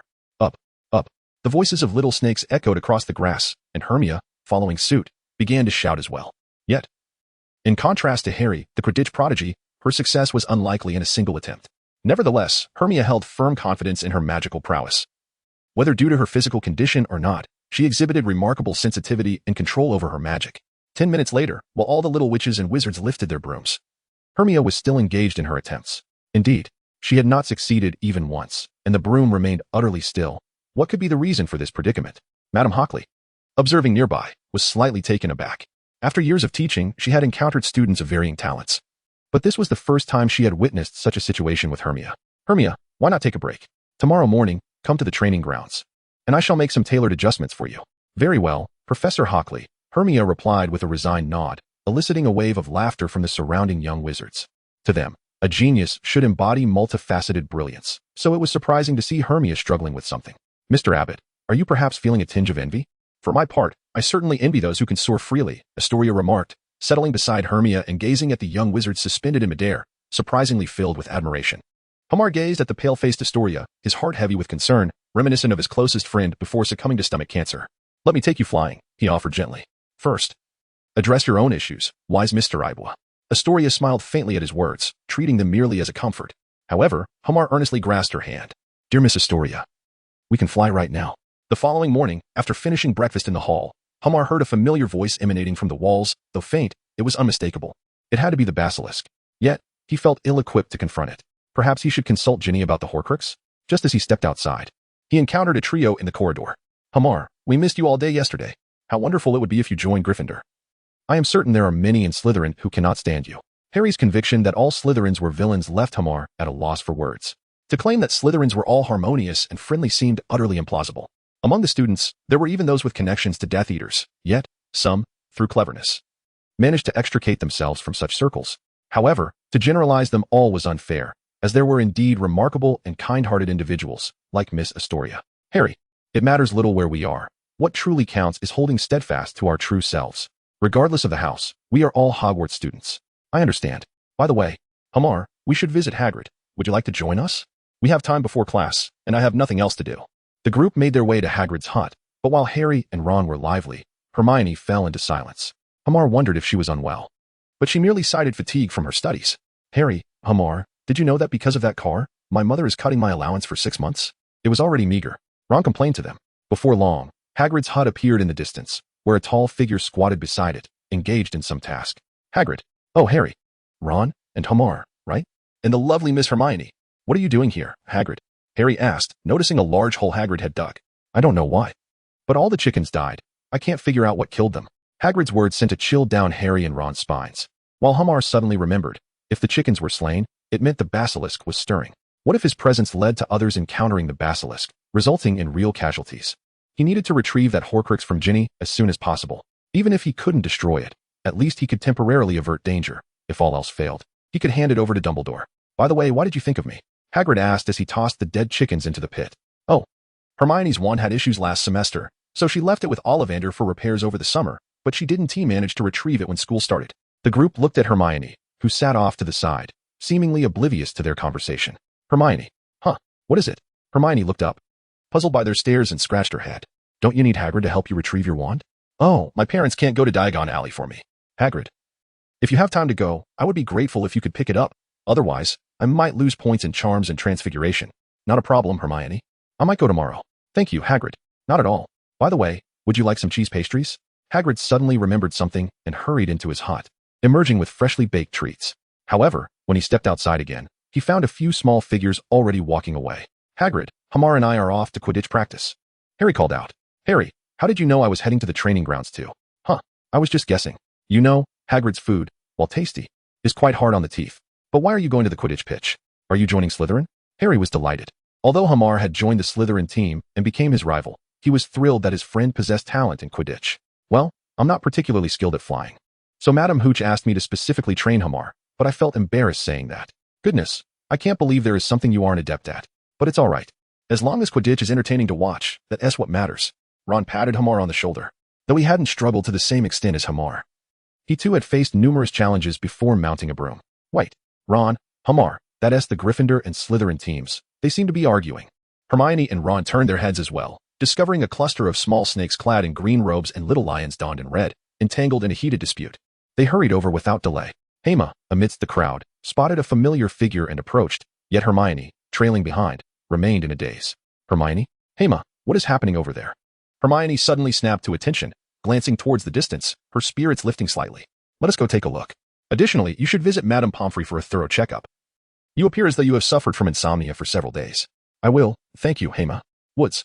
Professor Snape has granted us approval. This is our rightful privilege. However, we have already reserved the venue, and Professor McGonagall has provided us with a note. Wood produced an envelope from his sleeve. But today we need to train our new seeker. You are only permitted to include Harry Potter from the first years. Are we not allowed to train new players?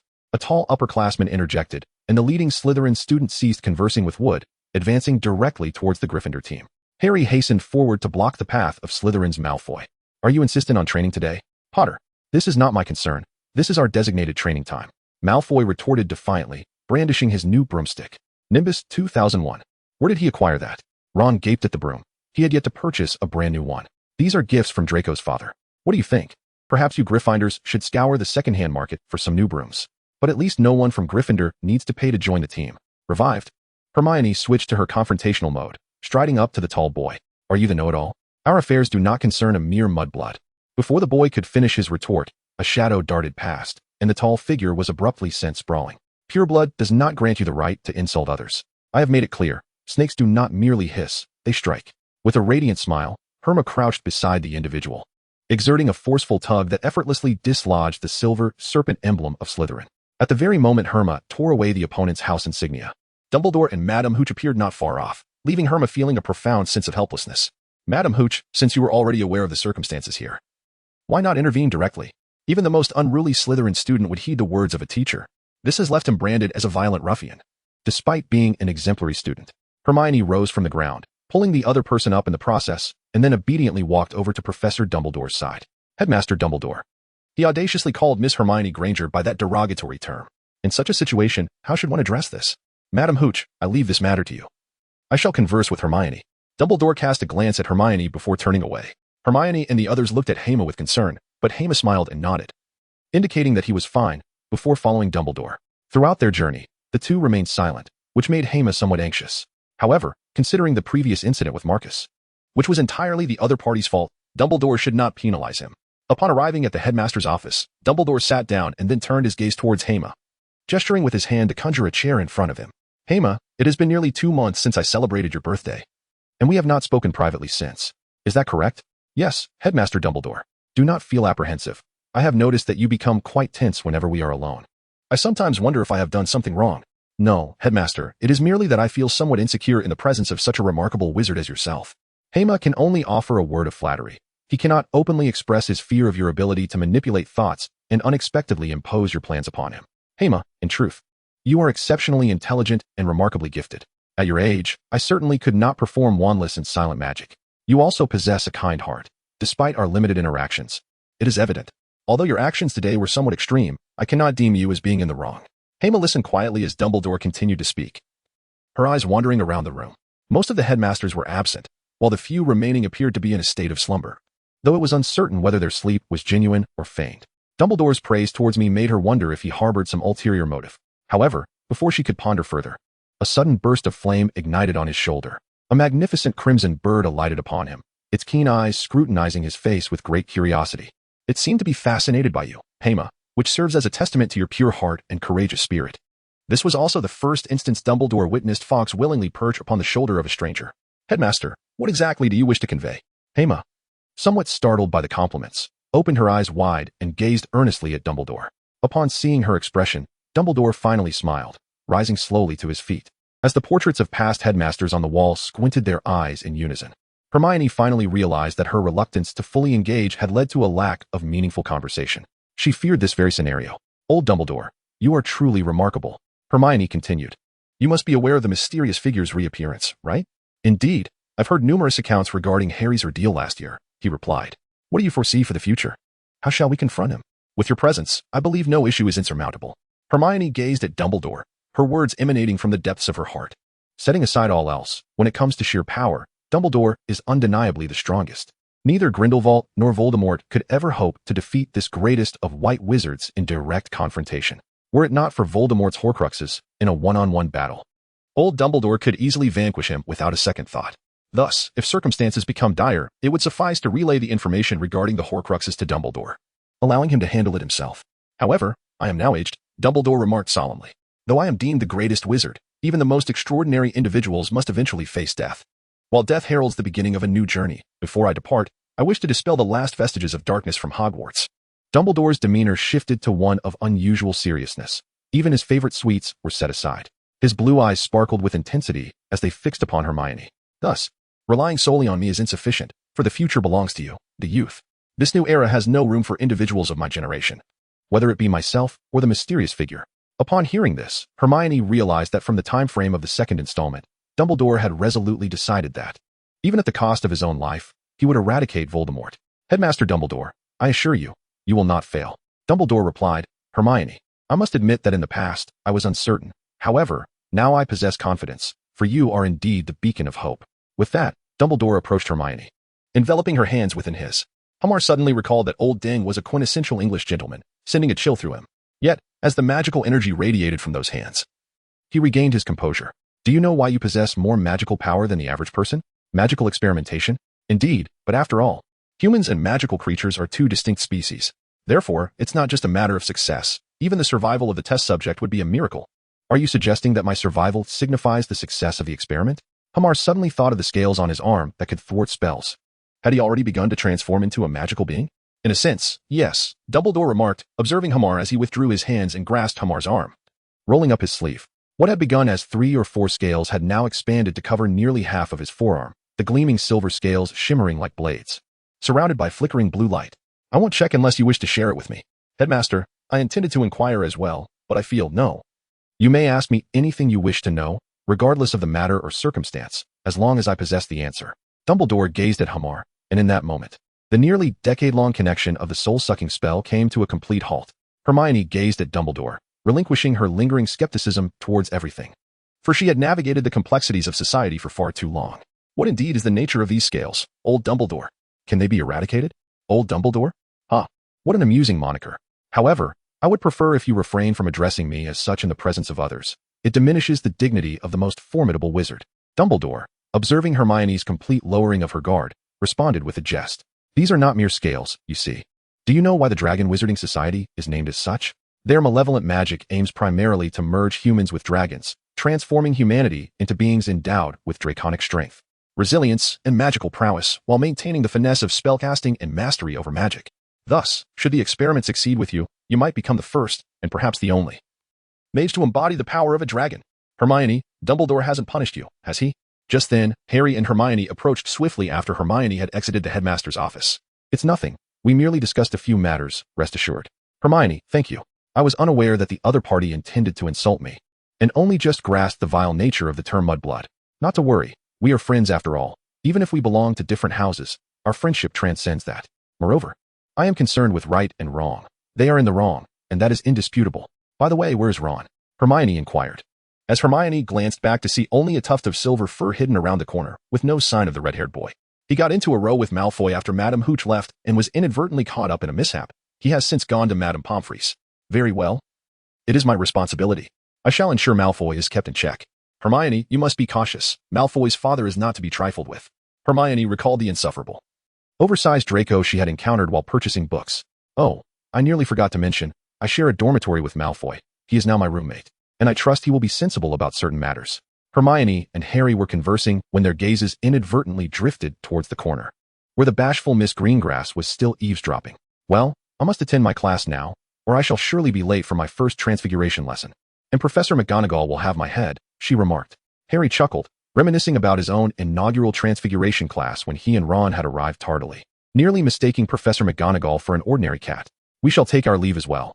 I hope you excel in transfiguration, perhaps even surpassing me. Of course, should you have any questions, feel free to seek my assistance.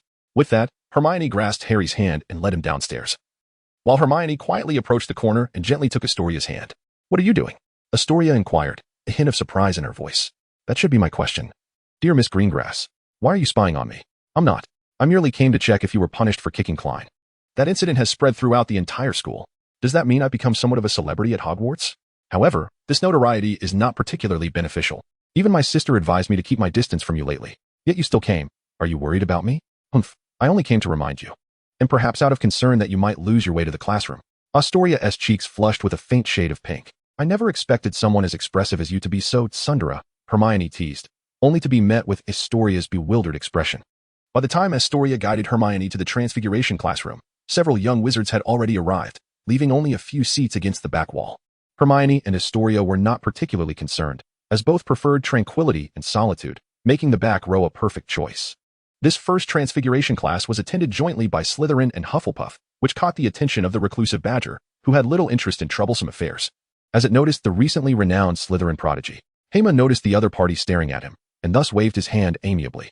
However, the sudden gesture startled a group of young Badgers, causing them to turn their heads away in a manner that suggested, "You cannot see us." Astoria, am I truly that frightening? Miss Greengrass gazed into Hema's sincere eyes, utterly at a loss for words. After all, you have only been enrolled for 2 or 3 days and have already garnered the attention of 2 upperclassmen. Is that not alarming? As Hema observed Astoria's expression, he suddenly realized that he had indeed been rather ostentatious. After all, a mere bystander ought to evade all troubles. However, it was no easy feat for him to remain aloof now, considering that old Dumbledore had opened his heart and addressed many of his lingering questions. It would be difficult to refuse assistance in the future. With this thought, Hema rolled up his sleeves. The dragon scales had vanished, albeit temporarily, requiring Dumbledore's periodic intervention for suppression. Nonetheless, it was fortunate that the scales had been present at that moment, easily deflecting the spell. One must admit, the magical resistance of dragons is remarkably high, and not to mention the potential to command the entirety of a dragon's power in the future. Merely possessing dragon scales with high magical resistance is a formidable asset in combat. Of course, dragon scales are not infallible, as some spells directly target consciousness and the soul. At that moment, a small serpent seated in the front row gazed at the lethargic tabby cat on the podium, a slight smile gracing its features as it reached out with its mischievous little hand. Yet, before its hand could make contact, the cat suddenly swelled, appearing as though it might explode, startling the little serpent. In the next instant, the tabby cat leaped down, transforming into a tall, slender witch clad in a flowing green robe, eliciting gasps of astonishment from the audience.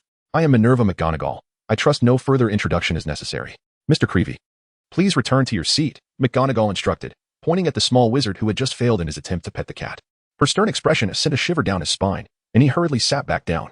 Transfiguration, compared to ordinary spells, is profoundly intricate and far more challenging to master, accompanied by numerous risks. The act of transforming one object into another, or one creature into another being or object, is inherently perilous, particularly when it involves humans. History has witnessed many malevolent wizards seeking to exploit the power of transfiguration to transform people into fantastical beasts for combat, or even to turn magical creatures into other nefarious entities. Thus, the study of transfiguration was established to enlighten everyone on the correct and responsible use of this power. This is its essence. As Professor McGonagall's words resonated, Hema sensed her gaze upon him, recalling that the experiments on his body seemed to relate to transfiguration. Perhaps he could control the extent of his draconic transformation through this discipline, and the concept of becoming an animagus, fully transforming into an animal while retaining consciousness, would undoubtedly be beneficial. Hema Aberforth, please come forward for an experiment. Hema was startled to find Professor McGonagall calling him, realizing he had drifted into a reverie. However, upon noticing the matchstick in her hand, he recalled the lesson on transfiguring a needle. No problem, Professor, Hema nodded, though Astoria quietly tugged at him. Yet, with McGonagall approaching, he refrained from responding. Hamar produced his spare wand, and with a gentle flick directed at the matchstick, it visibly began to slenderize, ultimately transforming into a long, delicate silver needle. I believe that classmate Ibwa is capable of much more than this. Hermione gazed at Professor McGonagall's serene countenance and waved her wand once more, transforming it into a resplendent crimson rose. Splendidly executed. My dear student, this remarkable transfiguration merits an additional 3 points for you. However, I have yet to commence the lesson, so let this be a singular exception. As Professor McGonagall took the rose from her hands, the previously silent atmosphere erupted into a symphony of joyous laughter, with merriment resounding all around. Hema stood there in a daze. Professor McGonagall, how could you have plotted against me? By the end of the class, a total of 7 young wizards had successfully transformed their needles, with 2 even achieving a fairly standard form. Though they could not rival Hema, it was clear that they had put in considerable effort. However, both of these students belonged to Hufflepuff, much to the displeasure of the Slytherins. This demonstrated that the disparity in abilities among students from different houses was not as pronounced as one might assume. and it could not be said that one house was definitively stronger than another. After all, none of the 4 founders of Hogwarts were weaklings. Each was a formidable wizard in their own right. Originally, Hema intended to inquire about Professor McGonagall, Ogmanis, in the Dragon Wizarding Society after class, but to her surprise, Professor McGonagall hurriedly departed as soon as the lesson concluded. Consequently, Hema found herself at a loss and resolved to wait until the next class to ask. Or perhaps seek out old Headmaster Dumbledore. That fellow was also a master of transfiguration, or indeed a master in many respects, being a supremely powerful wizard. Proficient in nearly all areas except close combat. Just after finishing lunch with dear Miss Granger in the Great Hall, Ron and Harry approached from the Gryffindor side, accompanied by a young lad with a camera. "Who is this?" Hema inquired. "Colin Creevy. Hello, Mr. Hema Ibwa." Colin exclaimed excitedly, shaking Hema's hand before snapping a quick photograph. "I apologize, sir. I forgot to ask for your permission." "No worries. By the way, Ron, are you feeling all right?" "What's the matter?" "That Malfoy fellow. I must teach him a lesson." Ron clenched his fists, suddenly recalling something. "Hema, are you attending the Defense Against the Dark Arts class next?" "Yes." "Is there something you need?" "No, it's just that my sister, Ginny, a new Gryffindor, may be in your class. Please look out for her." "Ron, I think Ginny is quite adept at spell practice," Harry interjected, recalling the days spent at Grimmauld Place practicing spells with several Weasleys, where Ginny consistently performed admirably, certainly better than he had in his first year. "You have no idea. Ginny tends to get nervous in large groups. Last time, she accidentally lost control and nearly set the blanket on fire, which startled my mom." "Really? Well, Hema, you must keep an eye on her. But I doubt she will be as explosive as Seamus." "I understand. By the way, why isn't Miss Granger with you?" "She was called away by that pompous Lockhart. I feel he is nothing but a fraud." "You have his class coming up as well. Good luck with that," Ron grumbled indignantly, and Harry nodded in agreement, recalling how dreadful the previous class had been. While last year's possessed Quirrell was inept, at least he managed to teach some of the textbook material. But this year's instructor seemed to offer nothing but boasts. Indeed, let us hope for a better defense against the dark arts teacher next year. "I agree, but Hema, how can you be so certain there will be a new instructor next year?" Harry queried, as he had discussed this with Ron, noticing that no one had held the position for more than a year in recent times. "This is related to that mysterious figure. Beyond that, I am not privy to the details. In any case, it is a yearly turnover." "Well, let us hope he vacates Hogwarts soon," Ron chimed in, raising his wand. As moments ago, it had been damaged by a Cornish pixie unleashed by Lockhart. Hermione cast a glance at Ron's wand and offered a wry smile. Although she had managed to prevent Ron's wand from breaking in the carriage, it seemed fate had orchestrated a different outcome, perhaps a manifestation of the convergence of timelines. Meanwhile, Ginny's situation presented an opportunity to address the matter of the Horcruxes. Should she inquire or seize the moment directly? After parting ways with Harry and the others at noon, Hermione made her way to Hufflepuff. Having been at school for several days, she feared that if she did not seek out Hannah soon, she might face her wrath. However, this search resulted in her missing lunch entirely, as Hannah insisted on keeping her there, fussing over her like a mother would. She cautioned Hermione against drawing attention to herself, warning her not to make a spectacle, lest she inform Madame Pomfrey, and reminded her to remain vigilant about the dangers posed by the numerous villains in Slytherin. Thus, by the afternoon, the somewhat directionally challenged Hermione wandered for 10 minutes without locating her classroom, which made her acutely aware of the treachery of the moving staircases. Just as she was about to ask someone for directions, a gaunt, disheveled cat approached, its black eyes fixated on Hermione as it leisurely strolled to her feet. Hermione instantly recognized the identity of the cat, Mrs. Norris, the feline companion of the caretaker, Filch. However, the condition of this cat was far more dire than she had anticipated.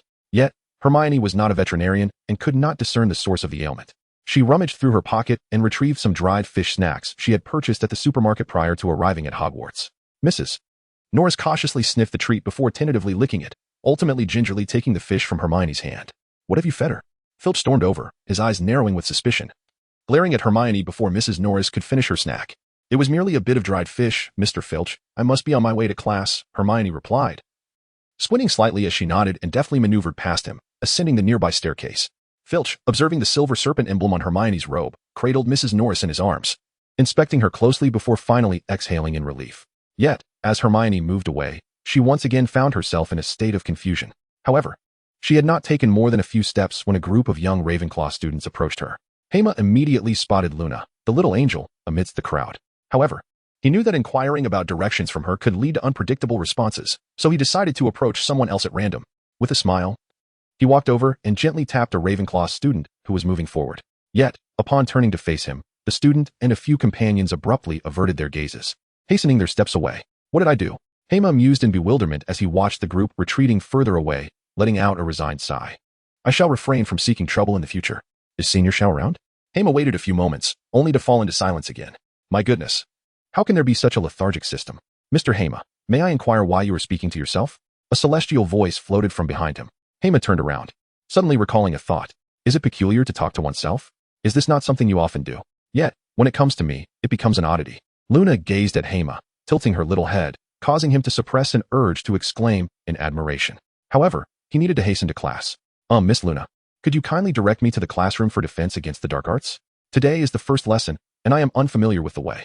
Yes, Luna nodded, continuing forward while casually retrieving an unusual book, engrossed in reading as she walked. If you know, please do enlighten me, dear Miss Luna. I am on my way. I attend this class as well. I was just informed, she said, shifting the textbook from the bottom of her stack to the top.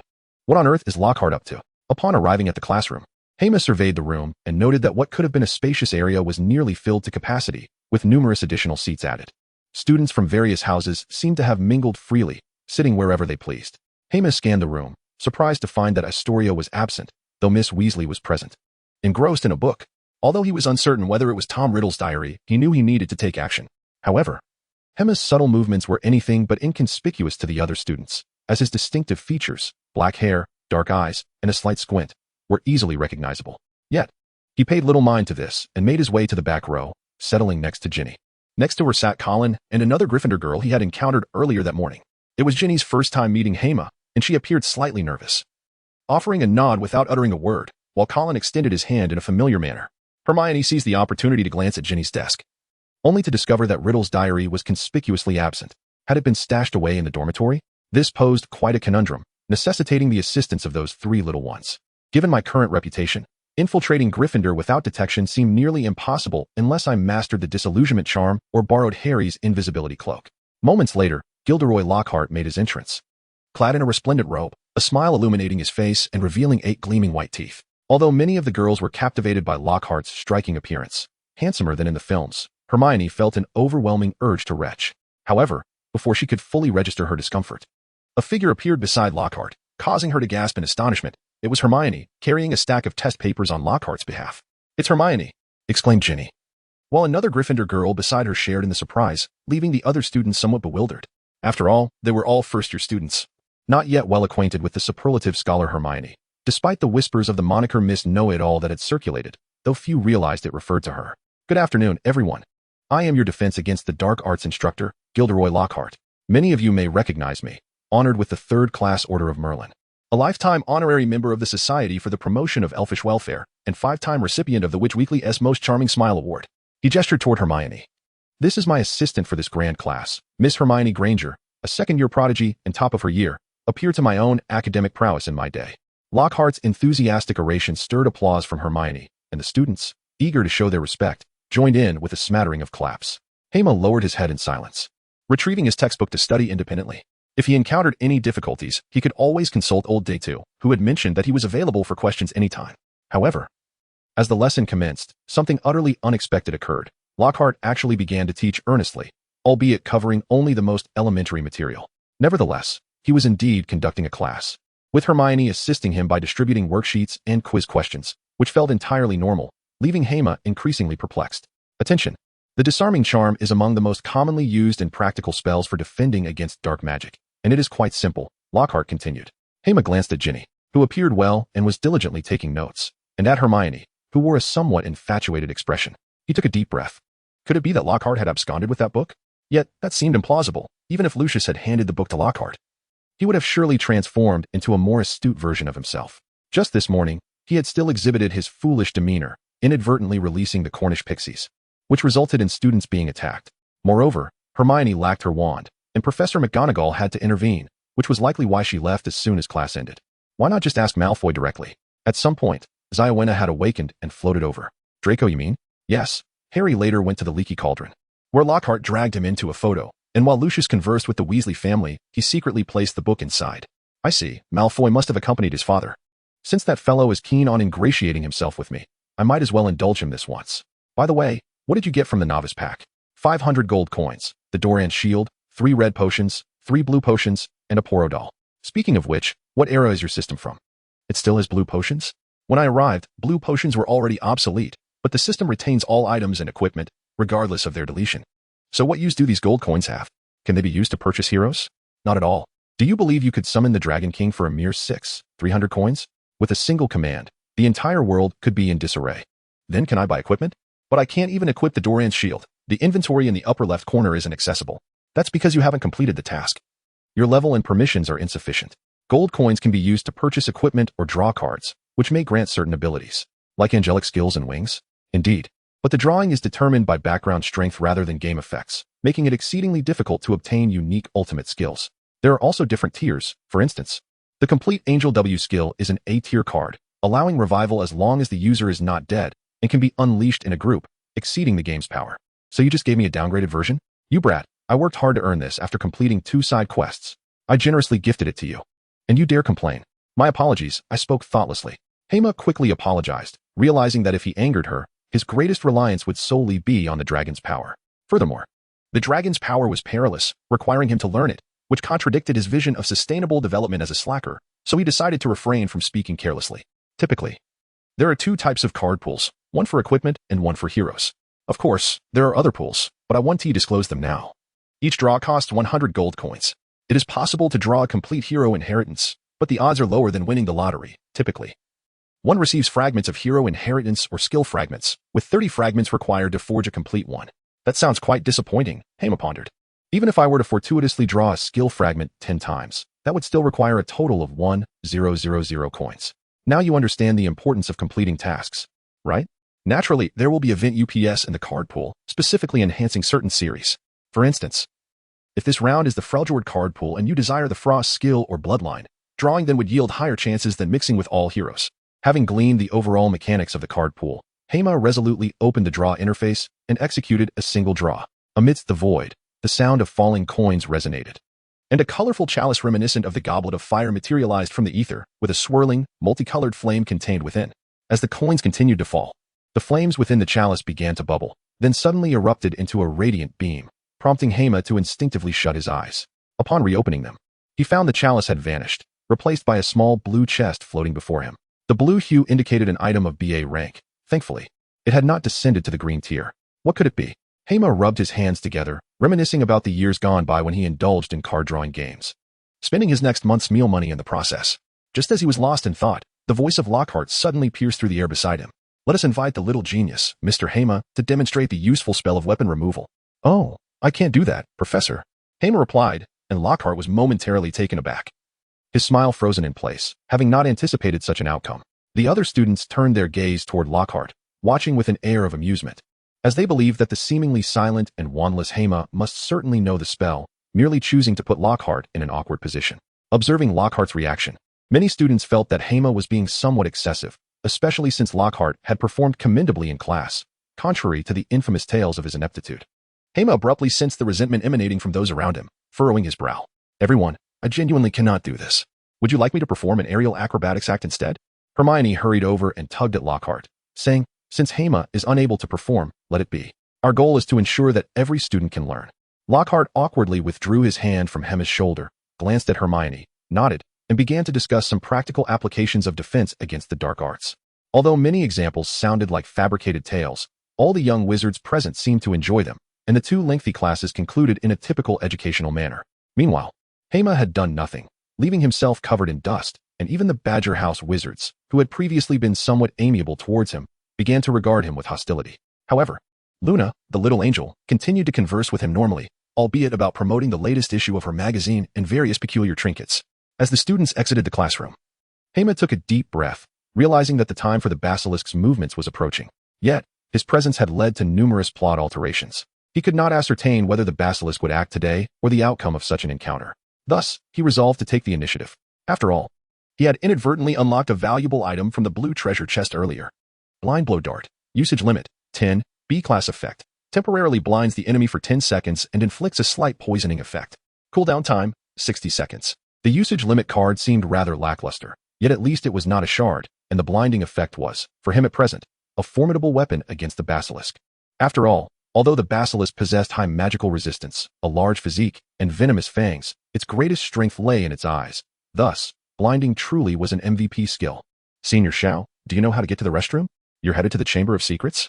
I advise you to be cautious. Even if the basilisk cannot see you, do you truly believe you can defeat it? It would be wiser to locate the Horcrux first. However, Hema pondered whether the Horcrux was currently in Lockhart's possession. Approaching it directly seemed unwise. He also recognized the recklessness in his thoughts regarding the diary. Yet, it was certainly better than seeking the basilisk outright, as it addressed the symptoms but not the root cause. The basilisk may be a lethal weapon, but Voldemort was the true master of that weapon. Before Hema could exit the classroom, Lockhart approached in a hurried manner, with Hermione beside him, clutching a stack of books that appeared quite heavy. However, since Miss Granger was eager to pursue her admiration, Hema felt it inappropriate to comment, merely assisting her by carrying a few books. Hermione quietly expressed her gratitude, though she seemed rather fatigued, likely from helping Lockhart and studying simultaneously. Is there something you need? Professor Lockhart? Well, I must apologize for my earlier oversight in asking a freshman to perform an advanced disarming spell. Seeing the apology written on Lockhart's face, Hema chose not to respond, for his reputation was somewhat lacking. Aside from those who knew him well, most considered him a rather aggressive young wizard. It's quite all right. Professor Lockhart, this is a personal matter. Allow me to assist you in delivering these items. Thank you, Mr. Eber. I also have some delightful pastries I purchased a few days ago. They are quite delicious, Lockhart replied, smiling and nodding appreciatively. Hermione glanced at Lockhart's retreating figure, sensing an inexplicable dissonance, yet unable to articulate precisely what felt amiss. Upon arriving at the office on the third floor with Lockhart, Hermione intended to take her leave, as she was not fond of overly sweet things, and there lingered the possibility that Lockhart might be a possessor of a Horcrux. Caution was paramount. She planned to return for investigation when he was absent. However, before she could depart, Lockhart called out to her, Mr. Eber, I happen to have quite a few books here that require signatures. Miss Granger is quite overwhelmed with her own tasks. Could you lend me a hand? Of course. I do not wish to impose upon Mr. Eber without offering something in return. I will also assist you. As Lockhart began to issue his enticing proposal, Hermione was poised to decline, but upon glancing at the lethargic Hermione beside her, she nodded in acquiescence. Then, Miss Granger, you may take your leave. You have already been of great assistance to me today. Do take a well-deserved rest. Very well, Professor. Then, Mr. Eber, I shall bid you farewell. Indeed. Hermione nodded slightly, and Lockhart gazed at her figure as it faded beyond the door, his previously cheerful expression gradually transforming into a rare seriousness. Mr. Ibois, please take a seat. Herman observed the other's demeanor, and with a sense of caution, he withdrew his wand from his sleeve. However, Lockhart's subsequent actions took him by surprise. He pointed to his own mouth, then produced a pen and began to write something. Herman felt a twinge of curiosity, but when Lockhart placed the paper before him, he read, Though I am a fraud, I implore you to trust me in what follows. Hermione furrowed her brow as she gazed at Lockhart, noticing his hand tremble slightly, a clear indication of his anxiety. He then lifted his quill once more, discarding the previous sheet of paper into the nearby fire. Hermione is peculiar, quite perilous. Be wary. She has set her sights on you. As Lockhart passed more notes, the gravity of the situation deepened on Hermione's face, as if he were piecing together a troubling puzzle in his mind. I cannot act recklessly. It is watching me. You must seek out Dumbledore. It is the safest course. She is poised to strike tonight.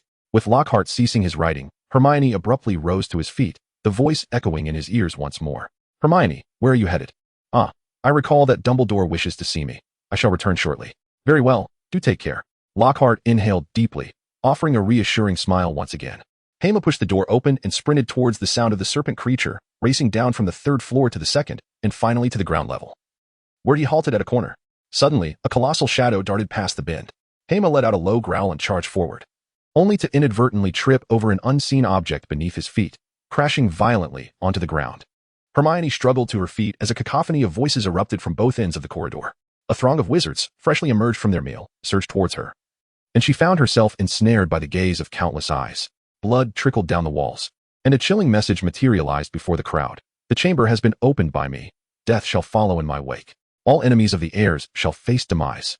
Harry, Ron, and the twins gradually made their way through the throng, and as they drew nearer, they discerned the figure lying at Hermione's feet. A senior student clad in Hufflepuff robes lay motionless, cradling Madame Loris peacefully in his arms. Panic gripped the onlookers as they turned their fearful eyes towards Hermione, with some girls screaming in terror. Filch, seemingly appearing from nowhere, lunged at Hermione, forcefully pushing her to the ground as he bellowed accusations of murder against her, claiming she had slain Madame Loris and a student of the school.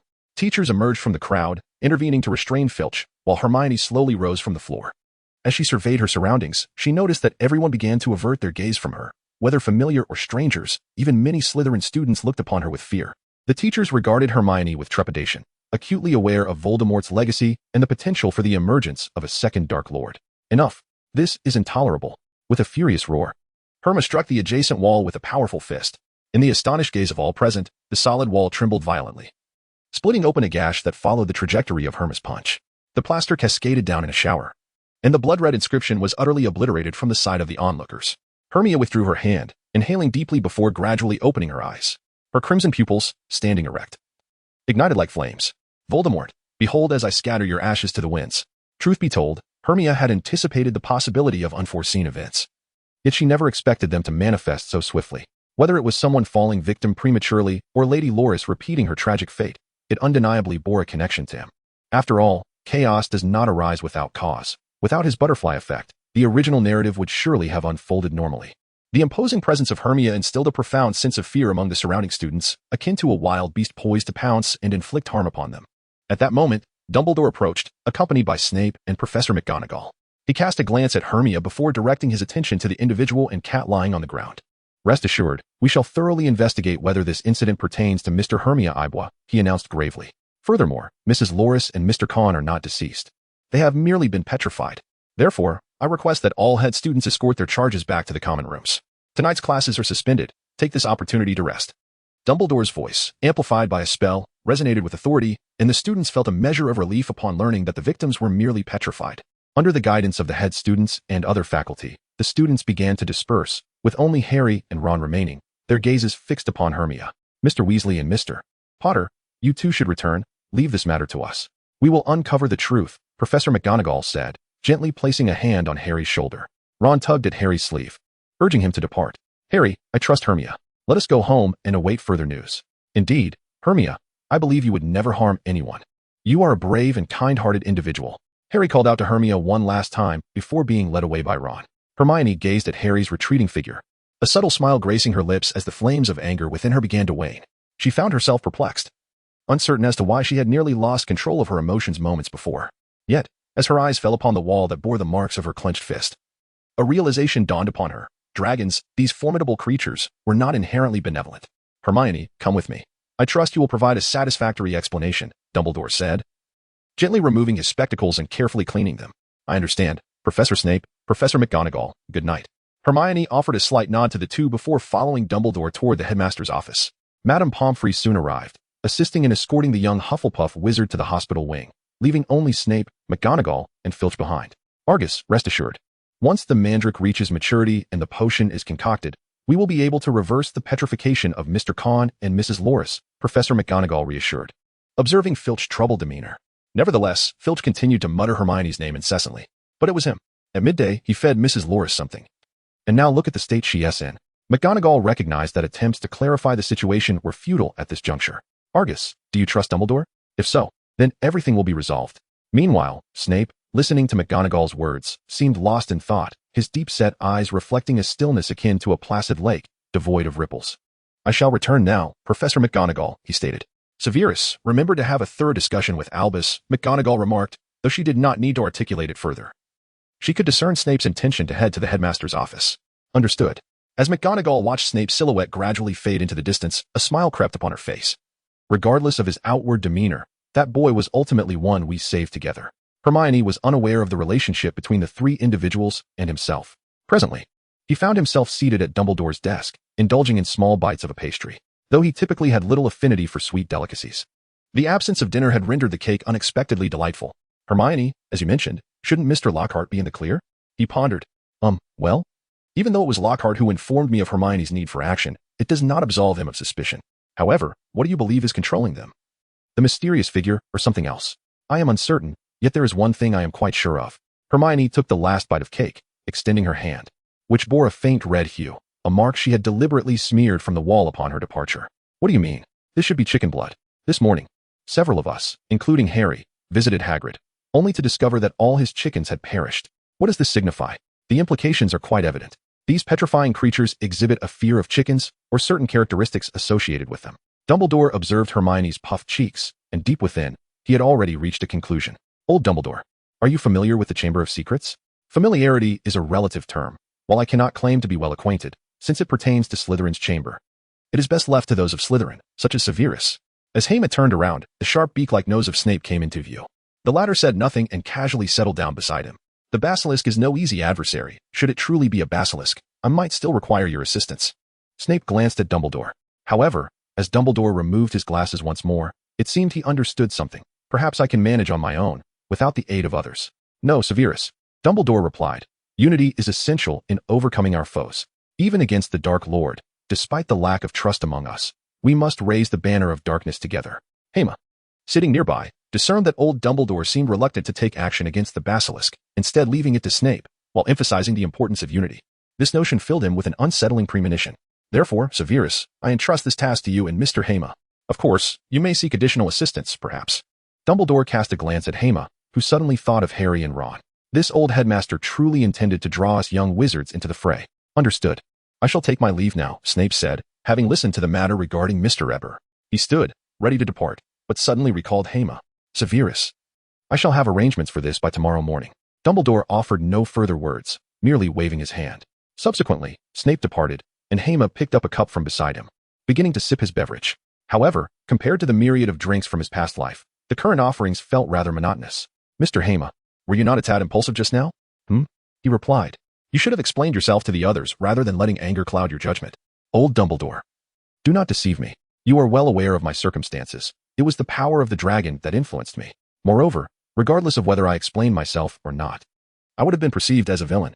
After all, I revealed my abilities at the start of the term, clashed with upperclassmen, and even scoffed at Lockhart during class. My reputation is rather tarnished now, but that is no excuse.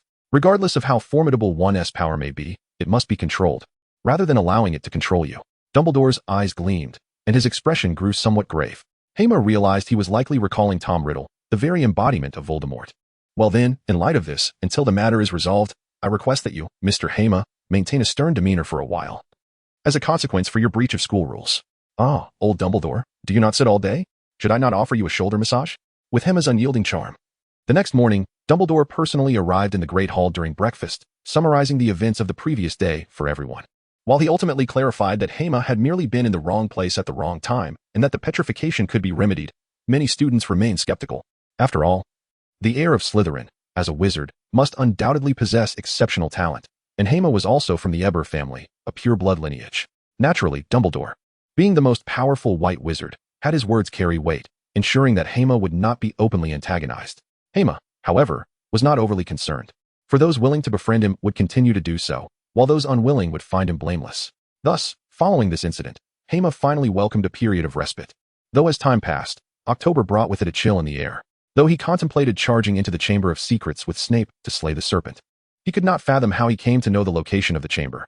However, since both Snape and old Dumbledore were aware of the basilisk's existence, alongside Hermione and Lockhart's circumstances, it was possible that Dumbledore had already discerned Voldemort's Horcrux involvement. Even if he were unaware of the Horcruxes, he must have recognized the connection to Voldemort. Otherwise, he would not have arranged for me to bring those two children along during the operation. Of course, he had also contributed somewhat to Hermione's predicament. For instance, before bedtime, he had a meaningful conversation with Malfoy, successfully extracting useful information after a bit of maneuvering. After leaving that day, Lucius had not visited the Leaky Cauldron. Instead, he had sent Malfoy to procure items from the shop, during which they encountered the Muggle family of Miss Know-It-All. This implies that Hermione had indeed obtained that diary initially, and her recent day's demeanor could now be explained. Yet whether the diary still remained was uncertain. Lockhart had reported to Hermione or Tom about impending action, but it was also possible that he was merely projecting his own guilt. Nevertheless, all was under Dumbledore's control, and thus, Hema found no cause for worry. When those two sought to utilize him, he would make his plans then.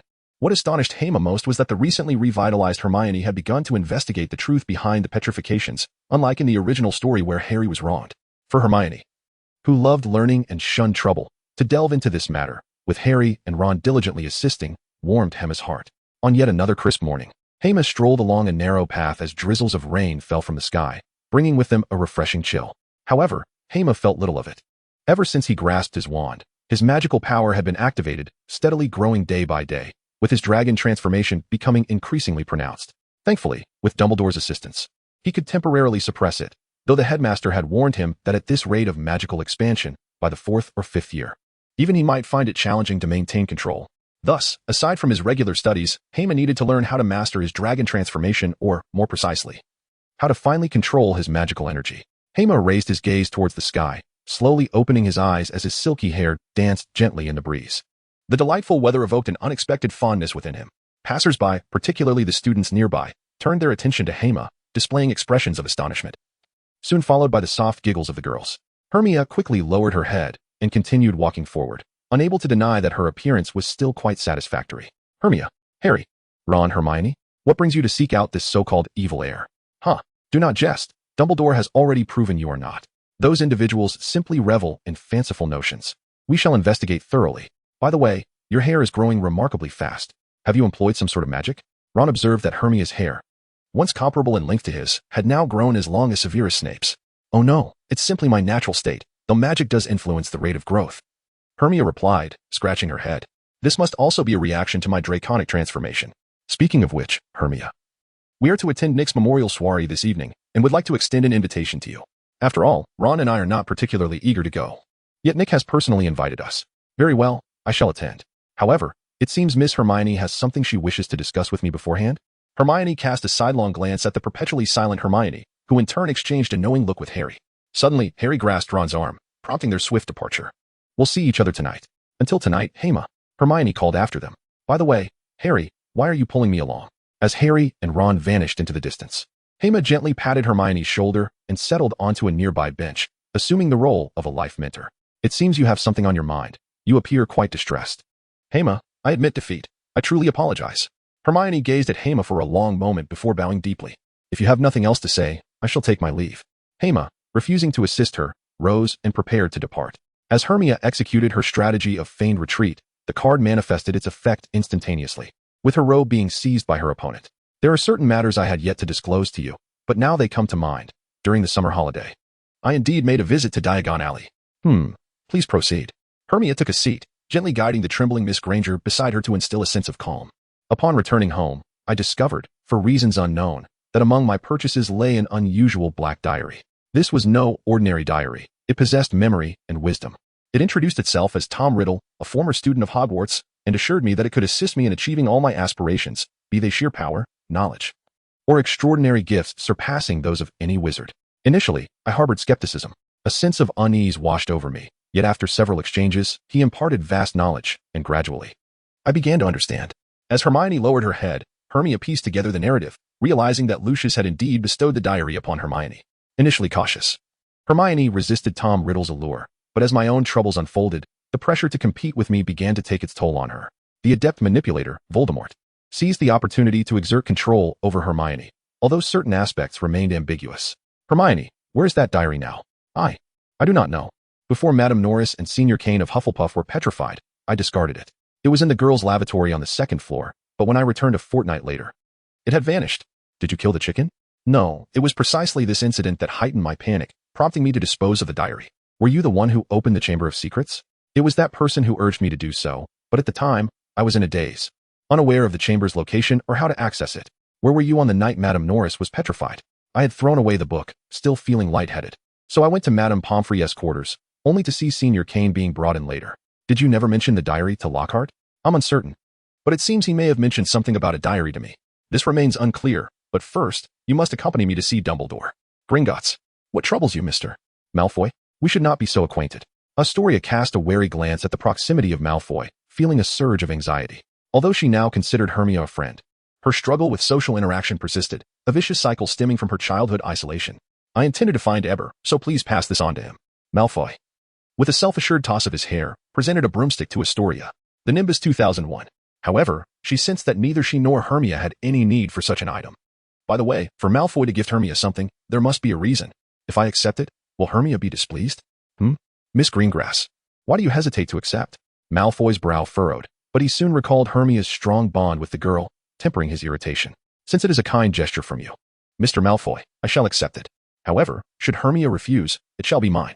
It's merely a broomstick, Malfoy remarked, his demeanor lightening as he saw her acceptance. He departed with Goyle and Crabbe in tow. Why offer Eber a 2001? Goyle, this is not my gift, but rather my father's.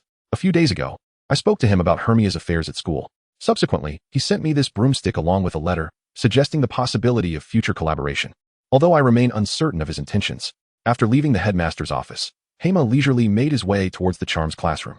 Though he was not particularly popular among the students, he was quite favored by the professors, especially Professor Flitwick, the head of Ravenclaw House and a leading authority in charms, who naturally appreciated Hema's prodigious talent in the subject. While the original text did not extol his prowess to great lengths, he was undoubtedly on par with the likes of McGonagall and Snape, perhaps even surpassing them in the realm of pure charm research. Regarding Lockhart and the Diary of the Horcrux, Hema had decided to adopt a more relaxed attitude. After all, Dumbledore was keeping a close watch on it, rendering him little more than a secondary player in the grand scheme of things, with Harry as the true protagonist.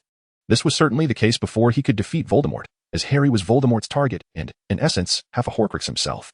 One might wonder if Harry and Voldemort truly needed to duel for the sake of enjoyment. A single decisive blow would suffice. Truly, Gandalf might be the greatest wizard of all. By the way, where had Astoria gone? Was she unwell again? That evening, the two Mrs. Greengrass had just returned home, having fainted, and Mrs. Greengrass was quite concerned, having only just returned to the school the previous week. After walking for a while, Hema finally arrived at the corridor leading to the charms classroom when a familiar figure suddenly leaped towards him, landing a small punch directly on his chest. "What's wrong? My dear Sister Hannah?" he asked. "Now you're calling me sister. I haven't even reported those incidents to Mother yet. I was worried that my association with you would lead to special treatment in Hufflepuff, which is why I didn't seek you out often. I understand, but Hema, remember, we are family. Although I fear these matters, my mother and I will always believe in you and stand by your side." Upon hearing Hannah's words, Hema felt a warmth in his heart and nodded, pulling a bag of cookies from his pocket. "These are your favorite cookies, specially bought by Hagrid from Diagon Alley. Well, I must go to class now." "Okay, but if anything happens, you must tell your sister." "All right, I understand. Also, if any new incidents arise at school, make sure to leave as soon as possible. Do you remember?" Hema reminded her, knowing that under the watchful eyes of Dumbledore and Snape, he could not guarantee that Tom wouldn't make another move soon. Hermione has concluded her matters, and upon hearing the name Tom Riddle, Dumbledore has come to a profound understanding. Yet, he still refrains from divulging the truth to Hermione, seemingly intent on seizing this opportunity for training. However, Hermione is reluctant to partake, while the trio may engage in reckless endeavors. She is determined to focus on her studies and perhaps find a way to bring Miss Astoria home. Dumbledore muses that the diary must indeed be connected to that entity. It is highly probable. Thus, it is certain that more students will encounter peril. "Dumbledore, you must hasten to locate that diary. The creature is exceedingly dangerous. As you are well aware, I understand, but this time I wish to entrust it to these children. It is a part of their growth," Dumbledore stated, sipping his tea while casting a meaningful glance at the portraits of the former headmasters, his blue eyes glimmering subtly. "Rest assured, even in my absence, McGonagall, Snape, and even that young lad are present. Moreover, I have faith in their boundless wisdom and courage." As Hermione proceeded to her charms class, Dumbledore embarked on Harry's second-year training plan. Meanwhile, Hermione summoned Harry and Ron to the library. "Hermione, what are you up to? Do you wish to assist Hermione in clearing her name?" "Of course, Hermione is our friend," Harry and Ron responded, though they were puzzled about the connection to reading. "I want to investigate who Tom Riddle truly is. According to Hermione, that diary seems to be linked to the Chamber of Secrets." "What diary?" The two suddenly appeared bewildered. Hermione proceeded to recount to the two boys her encounter with the diary. Upon hearing her account, Ron and Harry gazed at her in astonishment. "So that's why you've been acting like that these past few days," Ron remarked incredulously, a chill creeping down his spine. "When I witnessed Hagrid's chickens lying dead, an overwhelming sense of panic seized me, prompting me to dispose of the diary at noon. Yet, when I returned, it had vanished. Does this mean someone else took it?" "Indeed, the individual who acquired the diary may also be susceptible to its influence. Perhaps they are the true heir controlling the creature within the Chamber of Secrets." "But Hermione, how did you manage to open the chamber?" "You are clearly not a pure blood," Ron stated, a hint of confusion in his voice. "I am well aware of this, which is why I too find it perplexing. I did, however, learn a great deal from that diary. But what sort of creature could petrify a person?" Ron turned to Harry, who suddenly felt a sense of inadequacy regarding his knowledge. "Hermione," Harry exclaimed, observing her mischievous expression. He recalled Hermione mentioning earlier that Hagrid's deceased chickens were feared by the creature. "We might trace our investigation along this line. Let us first visit Hagrid and inquire further."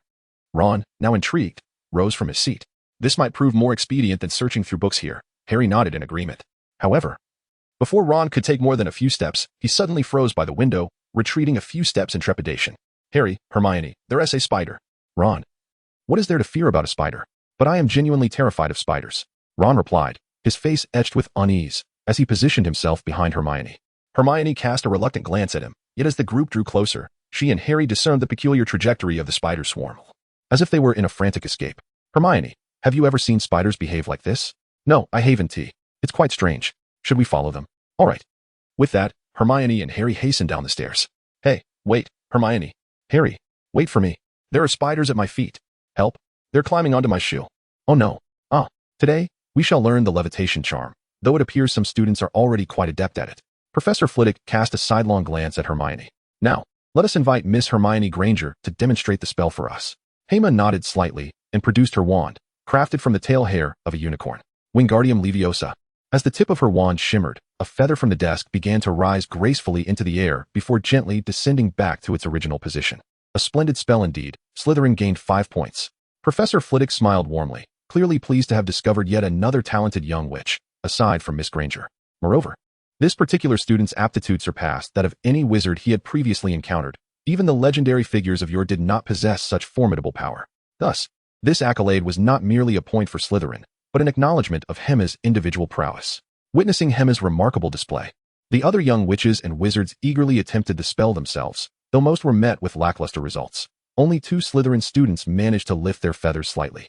The challenge lay in mastering the incantation while harnessing one's magical abilities, rather than allowing the spell to confine one's spirit and focus.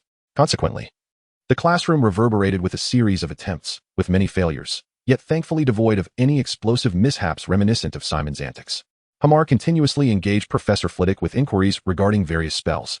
Though many of the concepts eluded him, he took solace in the professor's wealth of experience, which made for an enjoyable conversation. At that moment, a feather gracefully ascended from the crowd, drifting slowly towards Professor Flitwick.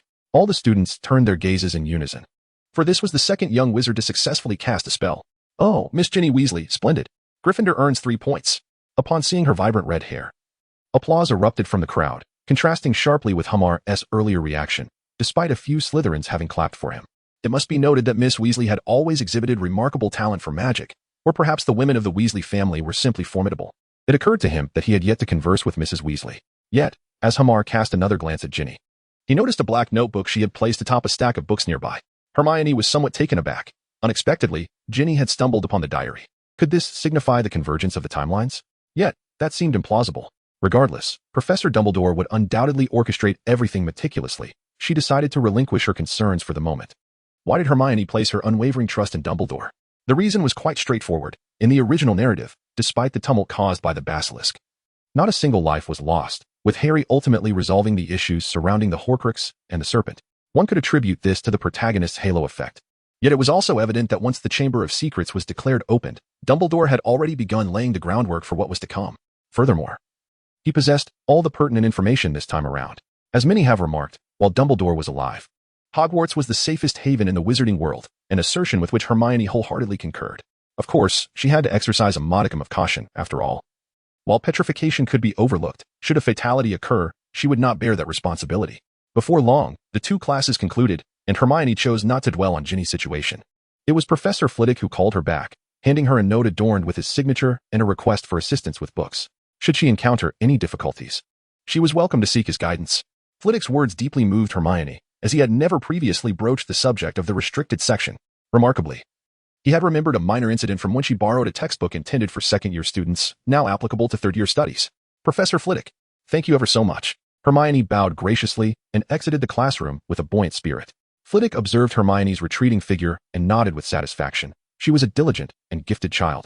Undeterred by dark wizards or the legacy of the chamber, she simply chose to trust her own judgment.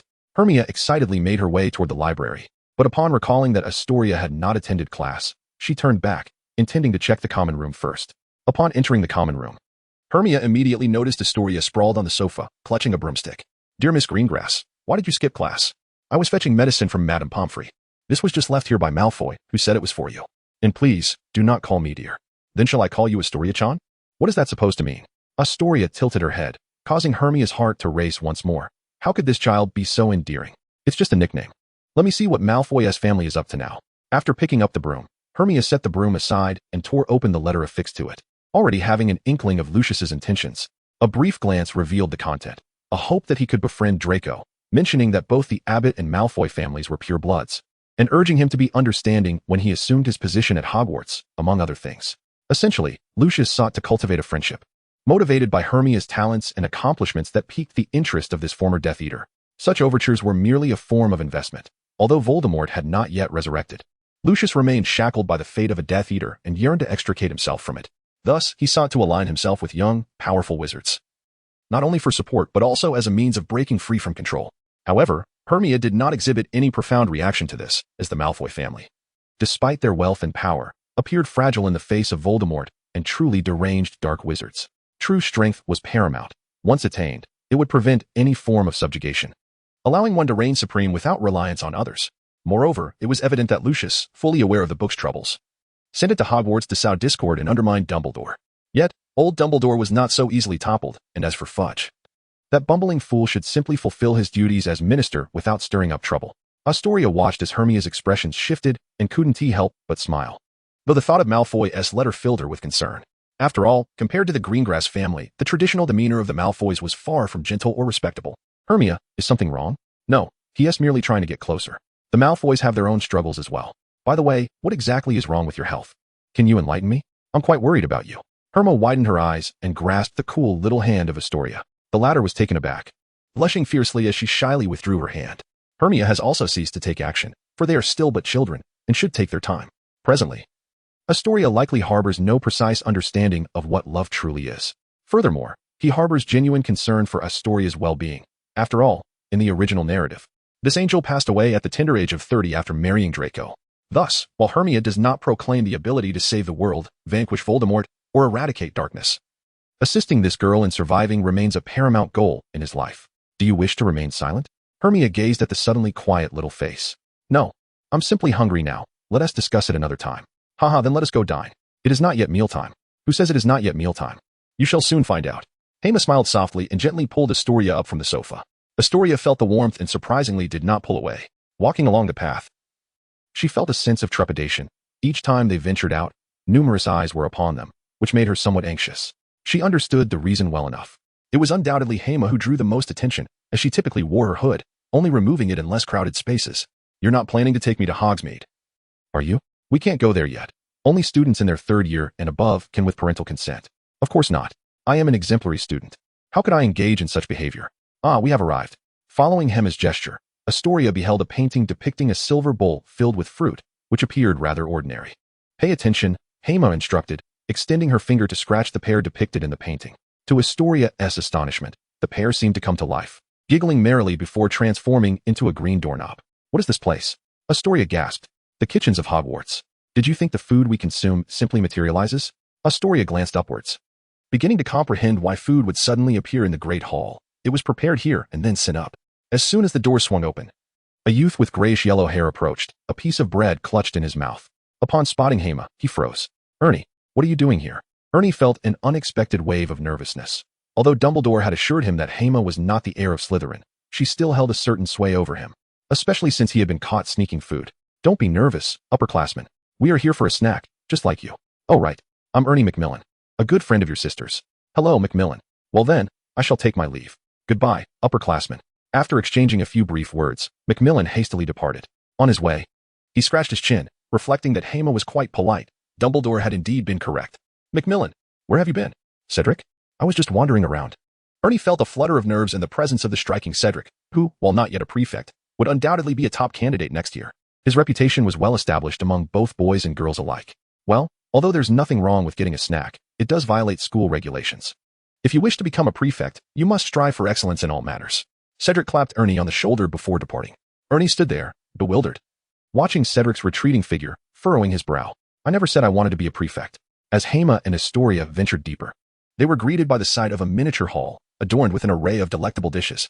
On the opposite side lay an assortment of ingredients alongside a multitude of pots and utensils. Greetings, dear young wizard. A voice resonated from the side, interrupting Hema's moment of astonishment. Hema turned his head, and a small, stooped figure approached him, eyes bulging as if they might pop from their sockets, bowing deeply. Though Hema had encountered house elves in films, this was his first personal encounter, as the Ibwa household had not kept house elves, particularly since Mr. Ibe was passing. In truth, pureblood families tend to decline if the paternal line is severed. For instance, the Gunter family's extinction signifies a future devoid of lineage. While the Ibwa family is not limited to Hannah's branch, if Hannah does not marry within close kin, the purity of their bloodline will diminish. Should only daughters remain, it would signify a complete transition into an ordinary family. Do you have any requests? I am Willarvo, dear little wizard. Greetings, I am Justin Finley. And this is Hannah Ibwa. We are students of Hufflepuff, and we would like to request an early dinner, if possible. Upon hearing this, the house elf nodded excitedly, exclaiming, Of course, it is our honor to serve Hufflepuff wizards. With that, he dashed into the kitchen, and soon, a faint murmur of voices was heard as 7 or 8 house elves emerged, carrying steaming dishes and a bag seemingly acquired from nowhere. They began placing bread, beef, and chicken pieces into the bag when Hema, upon seeing this, quickly interjected. That is sufficient. Thank you for your generosity. No, no. This is also our gift to you. Being able to serve the wizards of Hogwarts is a reward for us. Well then, we shall take our leave. Please continue your work. Hema waved his hand. For although he wished to slightly correct the misconceptions of the house elves, it was not a simple endeavor. Moreover, the house elves at Hogwarts actually enjoyed a better existence compared to those in typical wizarding households. Why would one resort to deceit? Is it to imply that if we were not students of Hufflepuff, they would withhold sustenance from us? Observing the throngs of house elves encircling them, Astoria gently stroked their heads. Then, momentarily lost in thought, quietly inquired in Hema's ear. This is not the case. Rather, it is due to the unique bond between the house elves and Hufflepuff. Do you know why there are so many house elves at Hogwarts? Oh, I understand now. It was indeed the house elves of Lady Hufflepuff who came to Hogwarts in its infancy. At a time when it lacked sufficient labor, and the house elves were able to assist, simultaneously ensuring their own protection from external perils. Just as Hema prepared to depart, laden with food, he suddenly felt a warmth radiating from behind him, prompting Astoria to exclaim in astonishment. Hema, your wand is glowing. Huh? Hema swiftly removed the great black wand and unfastened the exterior pouch, revealing the shimmering golden patterns that danced with light, while the blue gemstone at the tip radiated a cascade of colorful glimmers. Hema grasped the wand in his hand, closing his eyes as the surge of magical energy flowed into it, expanding his consciousness outward. As he encountered the lower left corner of the kitchen, a powerful wave rebounded, forcefully propelling him away and causing him to crash to the ground. Hema, I am unscathed, he exclaimed, his eyes wide in astonishment as he rose from the floor. Amidst the panicked gaze of the little sprite, he hurried to the side of a water tank. With all his strength, he embraced the tank, managing to rotate it halfway. On the reverse side, a peculiar symbol shimmered with a soft blue glow, resonating harmoniously with the wand. The Laguz rune, symbolizing water and the sea, suggested that the world of Harry Potter was far from ordinary. Has the divine era truly fallen into decline? Herma took a deep breath. Her eyes glazed as she caressed the staff in her hands, for the first time entertaining a multitude of unimaginable grand ideas. Herma, this symbol is also present on the water tank. What troubles you? Oh, it's nothing. Nothing at all. I feel as if I have witnessed something truly extraordinary. Hermia extended her majestic wand, delicately tapping the luminous rune upon the basin with a blue crystal. In that moment, the radiance of the rune dissipated entirely, while the symbol of upon the wand ceased to flicker and shone brightly instead. Hermia, what on earth is this? Let us step outside. I must conduct a brief examination, she replied. Observing Hermia's grave demeanor, Astoria nodded in agreement, while the other little fairies gazed in bewilderment at Hermia's hasty retreat through the doorway before resuming their tasks. Oh my dear sister, come here and let me embrace you.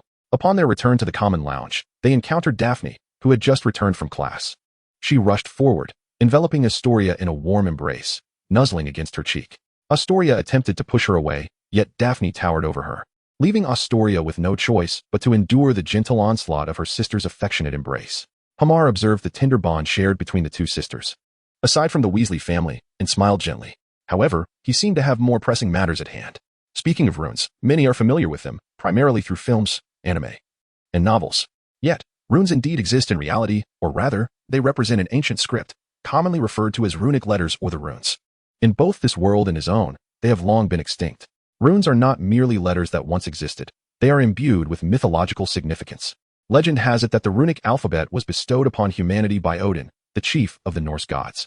In his quest for greater wisdom, Odin suspended himself from a branch of the world tree, abstaining from food and drink, and pierced himself with a spear, offering himself as a sacrificial tribute to his divine self.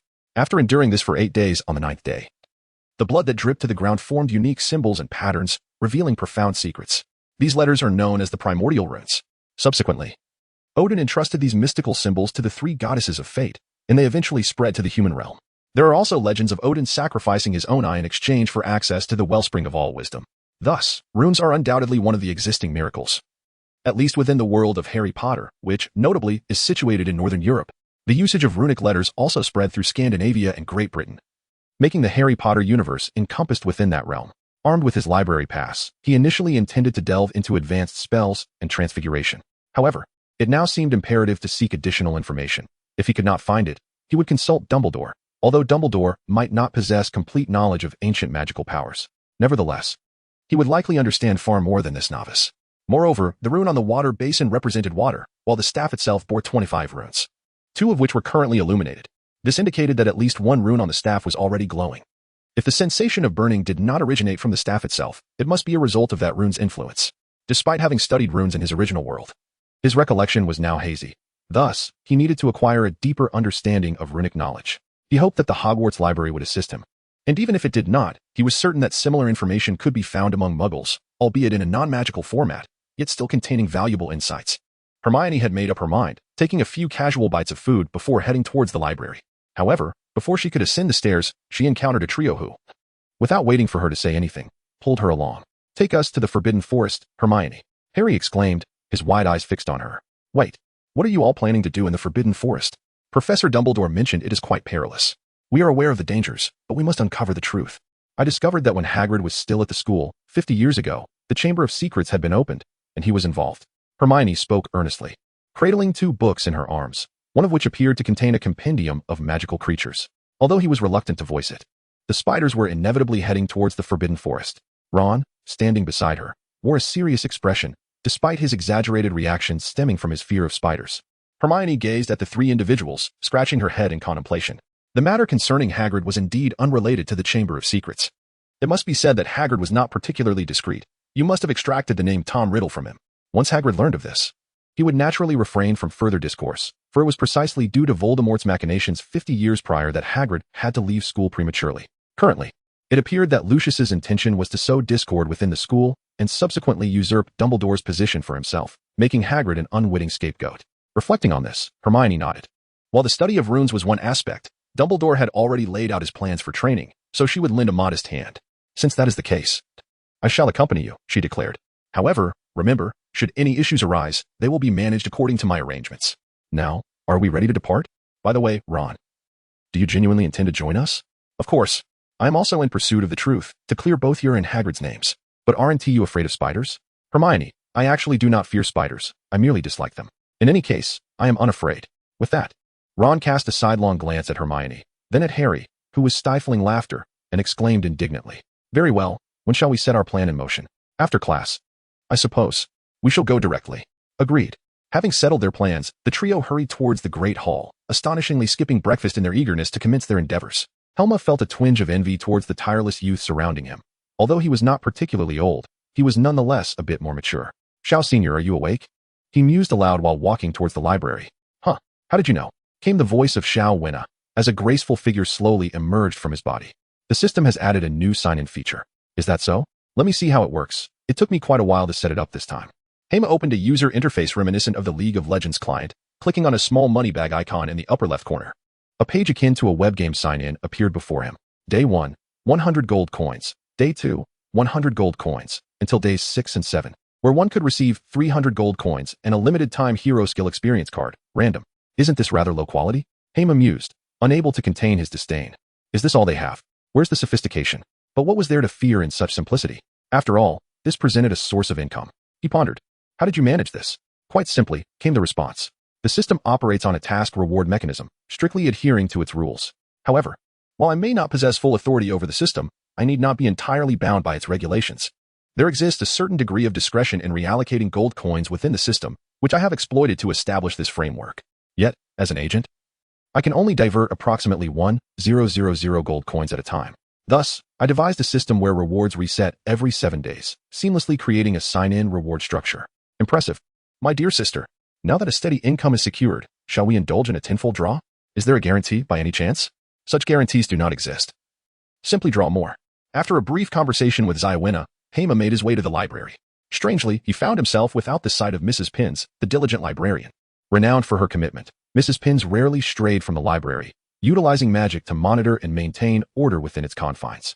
Should she catch a student damaging or disrespecting a book, the punishment would be severe, not merely a deduction of points, but potentially a lifetime ban from the library, along with an inability to borrow any books. Furthermore, access to the restricted section required approval, ideally bearing the signatures of several deans.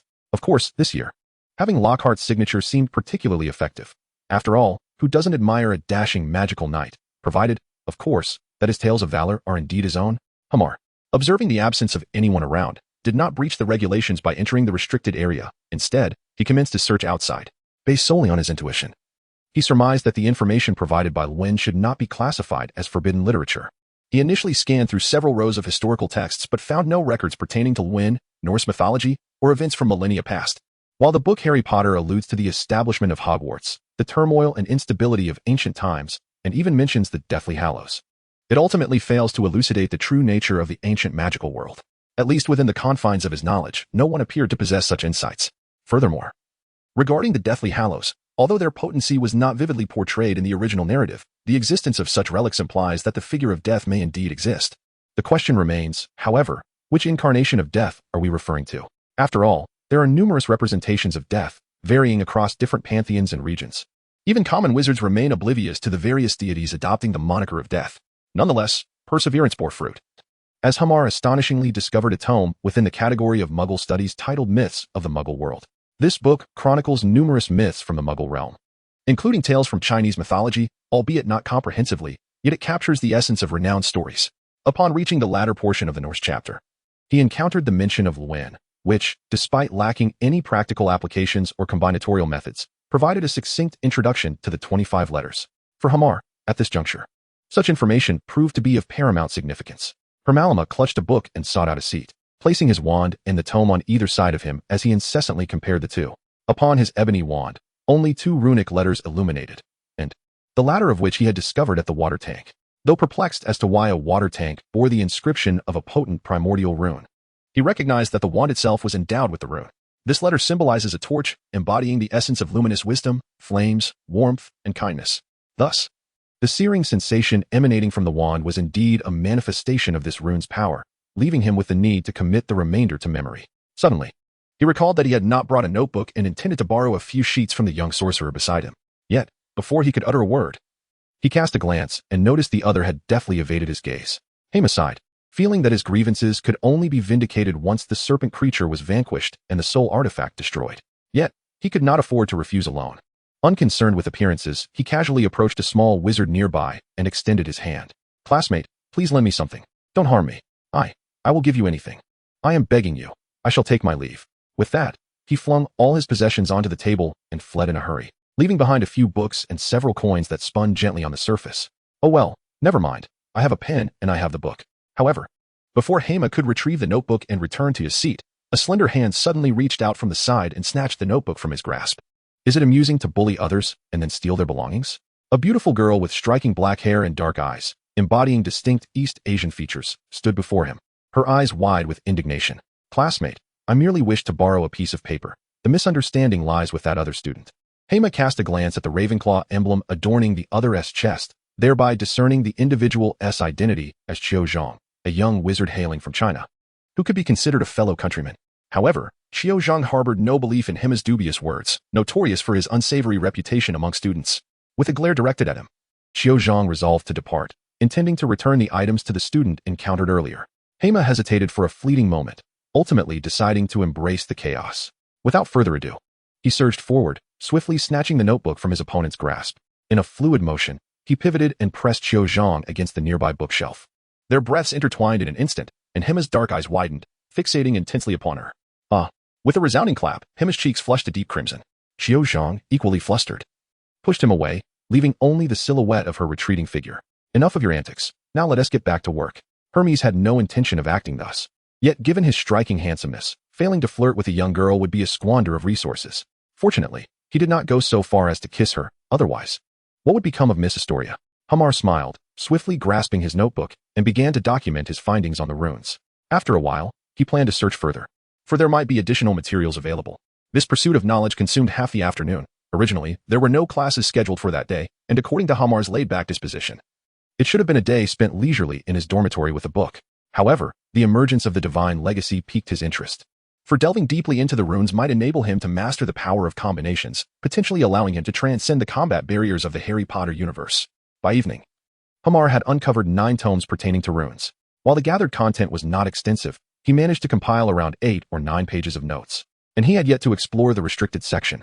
Thus, it was no small endeavor. He contemplated visiting the restricted section before heading to the Great Hall for dinner, as his stomach was beginning to grumble. Admittedly, the cuisine at Hogwarts was rather monotonous, though it was certainly preferable to the notion of merely gazing at the stars. Approaching the vicinity of the restricted section, Hema had yet to reach for the books when he suddenly felt a jolt behind him. An ominous aura surged forth, enveloping him in an unsettling sense of danger. Hema abruptly turned around, only to find nothing unusual, save for a witch he had never encountered before, approaching him. She appeared to be in her 30s, neither strikingly beautiful nor unattractive, yet this seemingly ordinary woman instilled in him an inexplicable sense of dread. This fear did not stem from a palpable display of power. Rather, it resonated deeply within his lineage, a trepidation tied to dragon blood, an instinctive apprehension. Do you require assistance, dear young wizard? The witch's indifferent and icy tone momentarily snapped Hamar back to reality. He endeavored to maintain a calm demeanor, opening his eyes wide to regard the witch. May I inquire your name? Oh, forgive my oversight in not introducing myself. I am Ian Cahall, the temporary acting librarian for this year. Hamar Ibwa, at your service. And what of Mrs. Pants? She has been unwell these past few days, which prompted Professor Dumbledore to seek me out. Consequently, I may depart from this position next year. Hence I am merely an interim replacement. The witch responded with a serene composure that gradually alleviated Hamar's earlier apprehension, though his body remained in a state of vigilance. I require access to some books in the restricted section. Certainly, but I must first review your authorization slip. Herma passed a note, and the other party glanced at it. Herma was uncertain whether she had comprehended its content, yet it was swiftly tucked away into her pocket. What type of books are you seeking? Initially, Herma had no intention of disclosing her interest in books pertaining to runes, but upon observing the witch, she nodded and replied, I wish to find some literature on runes. On runes, you say? Although I have only recently arrived, I have catalogued most of the books here, and regrettably, none pertain to runes. However, you may search for yourself. The witch then produced a thick black tome from behind her, flipping through several pages that detailed the arrangement and categorization of the surrounding books. Many of the ink strokes were still damp, indicating that they were handwritten, thus revealing that this newly arrived Lady Cahall, irrespective of her identity, was indeed a meticulous individual. In response, Herma nodded and inquired, are there any records or stories regarding the age of the gods? Upon hearing Herma's query, the black-robed witch's calm gaze flickered momentarily, only to settle into a profound stillness reminiscent of a tranquil lake. The age of the gods is a most intriguing term. What compels you to seek knowledge about it? Having been raised in the Muggle world, I have encountered numerous mythological tales, be they Western or Eastern, or even tribal legends. Consequently, with the emergence of Hogwarts, or the magical world, do these mythological narratives merely remain as ordinary fairy tales? Ibwa, you are quite fascinating. I have never encountered a young witch who poses such inquiries.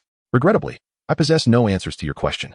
Nevertheless, there are indeed some books documenting the age of the gods, yet they fall into the Muggle category, and I have perused them. They offer little resolution to your inquiry.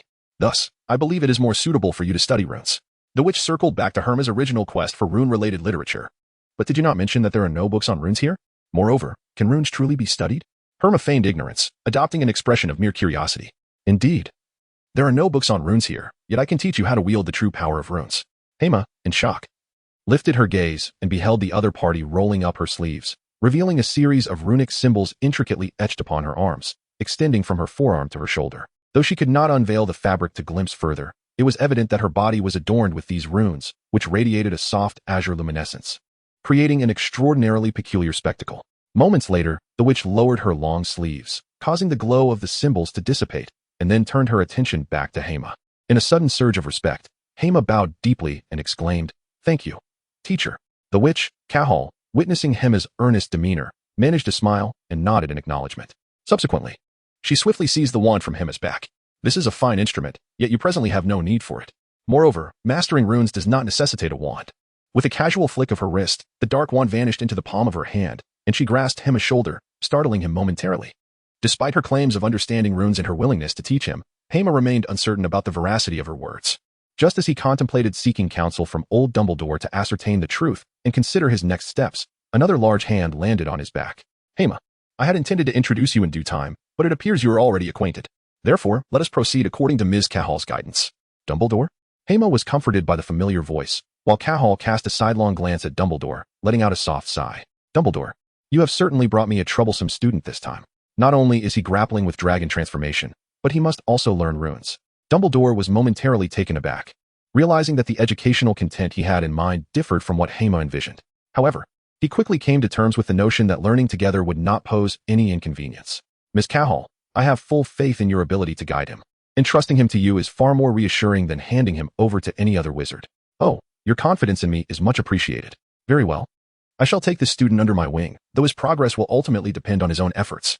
Cahall glanced at Hema, withdrawing her hand from his shoulder, and mused to herself that his level of dragon transformation was not overly advanced, making it a manageable endeavor for him to learn. Hermione cast a glance at the unusually quiet Dumbledore and realized that he was indeed the one who had previously mentioned a method to resolve dragon transformation and control the powers of dragons. Although this, which had never appeared in the original text, It was evident that Dumbledore held her in considerable esteem, suggesting she was a formidable individual. And he also seemed to trust her. So, my dear, shall we commence our studies today? Hermione initially intended to agree outright. Yet the thought of Harry and his friends wishing to venture into the Forbidden Forest lingered in her mind. Although she would not be accompanying them, Harry possessed a certain protagonist aura, and with Dumbledore discreetly overseeing the situation, all should be well. Nevertheless, since she had already committed, a brief excursion seemed reasonable. Additionally, she found herself in need of some galleons, but seeking assistance from her family was not an option. It was far more prudent to earn them herself. Hence, aside from selling rare potions or crafting trinkets akin to the Weasley twins' inventions, the most expedient method of obtaining currency lay in gathering rare materials for exchange. For instance, phoenix feathers for wand cores, unicorn tail hair, and other costly ingredients required for potions, such as the venom from the acromantula encountered this time. Of course, various other parts of the creature could also be sold for profit. While her intention was not to hunt spiders, accidents could happen when dealing with such perilous beings. Before Hermione could respond, Dumbledore discerned her thoughts and smiled at Mr. Cahill, reminding him that due to a breach of school regulations, he was to accompany Hagrid on a patrol of the Forbidden Forest, as Hogwarts rules were to be upheld. Hema, witnessing old Dingtu willingly take the blame, felt a genuine gratitude swell within him. He then turned to Cahill and uttered an apology. It's nothing. I, too, wish to retire early. I am weary. I shall take my leave. Feel free to continue. As he spoke, the witch's robe began to gradually fade from the bottom upwards, completely vanishing before their eyes in mere seconds. Dumbledore, I have never encountered such magic. Does such a spell truly exist? This, if it exists, then indeed it does. Though it remains to be seen if she will impart it to you. In any case, I shall retire as well. Do exercise caution while patrolling the Forbidden Forest, Hema. With that, a spark of flame flickered from Dumbledore's shoulder, and with a resounding pop, he disappeared from sight. Why must I be the only one to walk? Just as Hema returned to his seat and picked up his notebook in preparation to depart, he cast a glance at the seat of the student he had frightened away moments earlier. Casually tossing a sickle, he mused, let this suffice as payment for the notebook. He truly is a good fellow. Hey, you three aren't seriously planning to leave like this, are you? You'll surely be discovered. Hema observed the trio and noted, to his astonishment, that they had not brought an invisibility cloak, although old Dingtu had tacitly allowed them to venture into the Forbidden Forest to uncover the truth. Being seen by other professors or faculty members would still constitute a violation of school rules. It will be fine. We shall be careful. Upon our return, we can inform Hagrid and have him vouch for our presence with him. Harry, seemingly unconcerned, shook his head, and Hema recognized that this child was indeed suited for Gryffindor. Acting on impulse without caution, I have a feeling Hagrid is not one to fabricate lies, Ron interjected, but his words evidently failed to sway Harry. By the way, dear Miss Hermione, this is indeed a breach of school regulations. Hema directed his gaze towards Hermione, who surprisingly offered no dissent. However, this matter concerns me as well. The loss of that diary is related to me. It is not merely you who has been wronged, but others have been harmed as well. Therefore, I shall assist. Hermione gazed intently at Hema, taking Harry and Ron's hands, one on each side. Though merely 13, their resolve at that moment was remarkably steadfast. In that case, let us embark. The trio seamlessly transformed into a quartet, yet Hema maintained his reticent demeanor, not out of pretentiousness, but rather due to his adult awareness of the narrative's progression. Engaging in conversation with the youth often led to awkwardness, prompting him to speak less. Following the trail of the spiders, they ventured onward. Hermione inquired about the dangers that spiders might fear, but as a supporter of Dumbledore, Hema could not divulge any alarming information, merely stating his ignorance, which elicited a skeptical response from Hermione. Upon nearing Hagrid's hut, Harry suddenly exclaimed, "It's Dumbledore," and noticed another figure behind him. Ron and Hermione turned to see two figures not far off. One was the familiar Dumbledore, and the other, a plump middle-aged man clad in flamboyant attire, complete with a striped suit beneath a black robe and a striking red tie, appeared quite impatient as he toyed with a hat. Ron recognized the man immediately. That's my dad's boss, Minister for Magic Cornelius Fudge. We should hide. Hermione, though shocked, quickly urged Ron and Harry to take cover in the underbrush. Where to? Hema quipped, but did not follow them into the bushes. Instead, he strode directly towards the figures. Hema? Keep up. Understood. Hema replied resignedly, despite having just bathed. Though his robes were charmed against dirt, he felt discomfort, beginning to loathe his own fastidiousness. Let us first proceed around to the back of the hut, so they cannot see us, and we may overhear their conversation. All right. As they skirted to the left side of the hut, Hagrid's door suddenly swung open, and a large black dog bounded toward Fudge. Ah, Hagrid, control your dog. No need to be alarmed, sir. Fong won't bite you. He's a good dog. Hagrid defended, though the real issue lay with him, as Fudge retorted sharply, casting a glance at Dumbledore. Minister, you should know that Dumbledore has assured me that this matter has nothing to do with me. Fudge continued. Pressure from various quarters is mounting. Though merely a student, the situation remains unresolved, does it not? Fudge, That is not an excuse to take Hagrid away. Dumbledore's eyes narrowed, applying pressure on Fudge, who was visibly perturbed. Although he was the Minister of Magic, the weight of Dumbledore's presence never waned. If Hagrid is indeed innocent, or if the school's issues are resolved, I will ensure Hagrid's prompt return. Azkaban. Hagrid's massive form trembled slightly as he looked at Fudge. No. Merely an investigation, not imprisonment, Hagrid. Dumbledore reassured him, patting Hagrid's shoulder while looking back at Fudge. Isn't that right, Minister Fudge? Fudge inhaled deeply. Of course, just an investigation. He will temporarily leave the school and will have no connection to Azkaban. Is Hagrid to be taken away? But he could never be the one to open the chamber. Harry fumed, glaring at the rotund Fudge. That Minister of Magic is a fool, as my dad has often said, but with Dumbledore around, surely everything will be fine? Ron remarked, casually placing his hand beside him, feeling a warm, furry presence against his palm as a dog-ass face nudged him. Ugh. Ron, what are you doing? Fudge frowned slightly at the commotion behind him, but remained unmoved in the pitch darkness.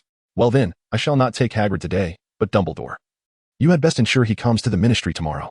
Fudge donned his hat, casting a disdainful glance at Hagrid's rather odorous pit behind him before turning to leave. As the guide, Dumbledore followed suit, turning back to pat Hagrid reassuringly and casting a long look at the bushes behind Hagrid. Hagrid seemed to comprehend something in Dumbledore's gaze. Should he protect the children? They might not be very fond of them. No worries, trust these young ones. Dumbledore reassured with a smile, lowering his voice as he turned to catch up with the impatient, yet hesitant Fudge. Where has Fong gone? Do we truly need to bring him? It would be troublesome to forget him in a moment of danger, Ron pointed out, indicating Fong ahead of them. Ron. I suspect Fong might be braver than you when it comes to spiders, Harry teased. Harry, I am a Gryffindor. I shall not fear. Suddenly, Ron halted, drawing his wand and aiming it at the nearby trees. Ron, what are you fussing about? Hurry up, or the spiders will escape. I can use the Lumos charm to ward them off, Harry urged, tugging Ron along. Yet, as he followed Ron's gaze, a deep, beastly growl reverberated through the air, startling Harry. Hermione. They both grabbed Hema and Hermione, pulling them closer. Harry, Ron, what is out there? Virum. Who? Hema. The three children quickly hid behind a bewildered Hema. Aren't you all Gryffindors? Hema sighed. According to the narrative, it must be Ron's car. So there was little to fear. Perhaps it would even save them later. However, as Hema confidently approached the source of the noise, a colossal shadow tore through the air. Leaping forth, a rabbit, as massive as a bull, with enormous ears reminiscent of a propeller and razor-sharp teeth like a tiger, charged toward them. Run. Quickly. The shrill screams echoed in the darkness as the rabbit's every landing thudded heavily, and the children found themselves no match for its speed. Hema gazed at the immense figure that was about to leap into the faces of several individuals. With a swift turn, he drew his wand and aimed it at the creature. Hema, you all go ahead. I never anticipated that the ultimate technique I had honed over the summer would be employed against a mere rabbit. I edged my wand. Hamar felt the sudden loss of power from the wand in his hand and was abruptly reminded of something. It seemed that the spell could only be unleashed with the Elder Wand. Hermione opened her eyes, and the rabbit transformed into a white shadow that descended fiercely. Harry and the others stared at Hermione in terror. At that moment, a loud roar erupted behind them as a dark figure burst through the underbrush, crashing directly into the rabbit. Despite its formidable size, the giant rabbit was knocked to the ground by the sudden assault. Harry and the others then recognized the true identity of the shadow. It was Ron's flying car. Get in the car. I'll handle this, Hermione shouted, pulling Hermione along and swiftly opening the door to shove her inside. Harry and Ron acted quickly, opening the trunk from the rear and climbing in, as the flying car revved its engine and sped away with the three of them. That was close. Hermione, Ron exclaimed, glancing back through the rear window to see the giant rabbit's crimson eyes glimmering ominously in the dark. But fortunately, it did not pursue them further. We must go back to save him, Harry growled, a pang of guilt surging within him, for it was he who had initially called out to Hermione. Hermione is undeniably formidable, yet that rabbit is truly terrifying, far beyond what a mere young wizard can confront. The vehicle is temporarily out of my control. I can only wait for it to halt on its own. Ron crawled from the back to the front, only to discover that the steering wheel had ceased to obey him. Even if we were to return, we would be utterly incapable of vanquishing that creature. Hermione's decision to stay behind surely stems from her confidence in defeating the beast. However, as Harry recalled how Hermione had saved a stranger in Knockturn Alley, a deep fear gripped his heart at the thought of her getting injured or encountering misfortune. I have faith in Hermione. Although Hermione shared his concerns, she firmly believed in Hermione's abilities, asserting that she could never be overpowered by a mere rabbit. Very well, Hermione, you must remain unharmed. Harry gazed into the darkness behind him, clenching his fists. By the way, Ron, where did Yaya go? Meanwhile, Hermione seemed to be faring somewhat better than Harry had imagined. The enormous rabbit stood upright, no longer attacking, instead pacing a few meters in front of her, seemingly surveying the surroundings for any further threats. What a cunning creature. Where on earth did such a monster emerge from? It was never mentioned in the Harry Potter series. This must be the Kaswana giant-toothed rabbit. I read about it in a book, though it was thought to be extinct. To think it resides in the Forbidden Forest. Yet this was never alluded to in the original Harry Potter works. Ziawena drifted out of the void, fluttering beside the rabbit, but being a unique ethereal entity. It remained entirely oblivious to her presence. Speaking of which, don't you possess the angelic wings I provided?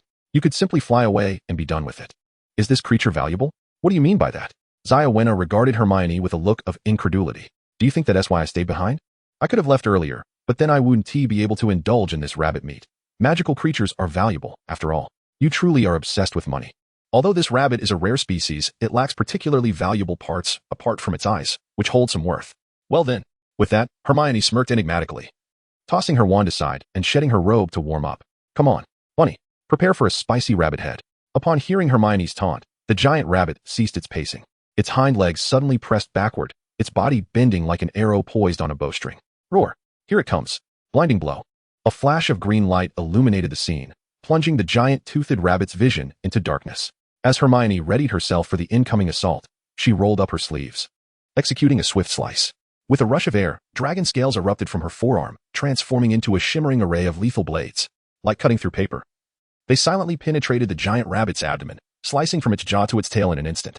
With a dull thud, the giant rabbit crashed to the ground, crimson blood gushing forth as its innards spilled onto the moss-covered earth. Hema slowly rose to his feet, casually flicking his arm to the side, causing the blood to be swept away by his scales, creating a beautiful arc on the ground. Goodness, when did you learn that trick, kid? It's merely child's play. I'm up, and with one swift stroke, it's done. What more is there to discuss? Senior Xiaowena, could you assist me in extracting my eyes? I am unable to touch physical entities at the moment. You can manage it yourself. Having already killed, do you fear a mere rabbit carcass? Xiaowena gazed at the silent, serious Hema, suddenly rendered speechless. Senior, I am not afraid. I merely feel a bit nauseous. Cough. Ugh. Woof. Woof. Yaya. Hema turned to see a large dog emerge from the bushes, pressing against him, evidently shaken. Oh, pup, could you help me dig out my eyeballs? Woof. Meanwhile, the trio of Harry, Ron, and Hermione successfully disembarked from the flying car. Harry had initially intended to leap from the vehicle, but thankfully, Ron and Hermione had restrained him. After a brief bout of high-speed chaos, the enchanted automobile came to a halt. By the way, where are we? I have no idea. But we can follow the tire tracks back. Hermione pointed to the bluish-green plants crushed beneath their feet. Ah, Ron, what now? Harry glanced at Ron, whose face had turned pale. Look over there.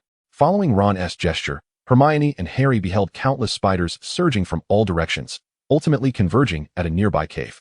The sight was dense, with seemingly thousands of them. Even Hermione and Harry, who were usually unafraid of spiders, felt a shiver of dread creep down their spines. Should we venture inside? The truth may lie within, Hermione suggested. But Hema? I doubt there is any truth hidden in a spider's lair. Ron grimaced, moreover. I have a bad feeling about this. Nevertheless, since we are here, let us take a look and then return. This trip won't be in vain, Harry resolved. Since Hema had stayed behind to let them proceed, they should strive to uncover the truth and clear his and Hagrid's names. Then let us go? Hermione led the way, drawing her wand, a beam of light emanating from its tip, illuminating their path slightly. Yet, at that moment, enormous dark shadows swept over their heads, lurking in the darkness like nightmares, silently observing them. Oh no, I can't revert my hand. Hermione gazed intently at her forearm and palm, both of which had now undergone a complete transformation into dragon-like features.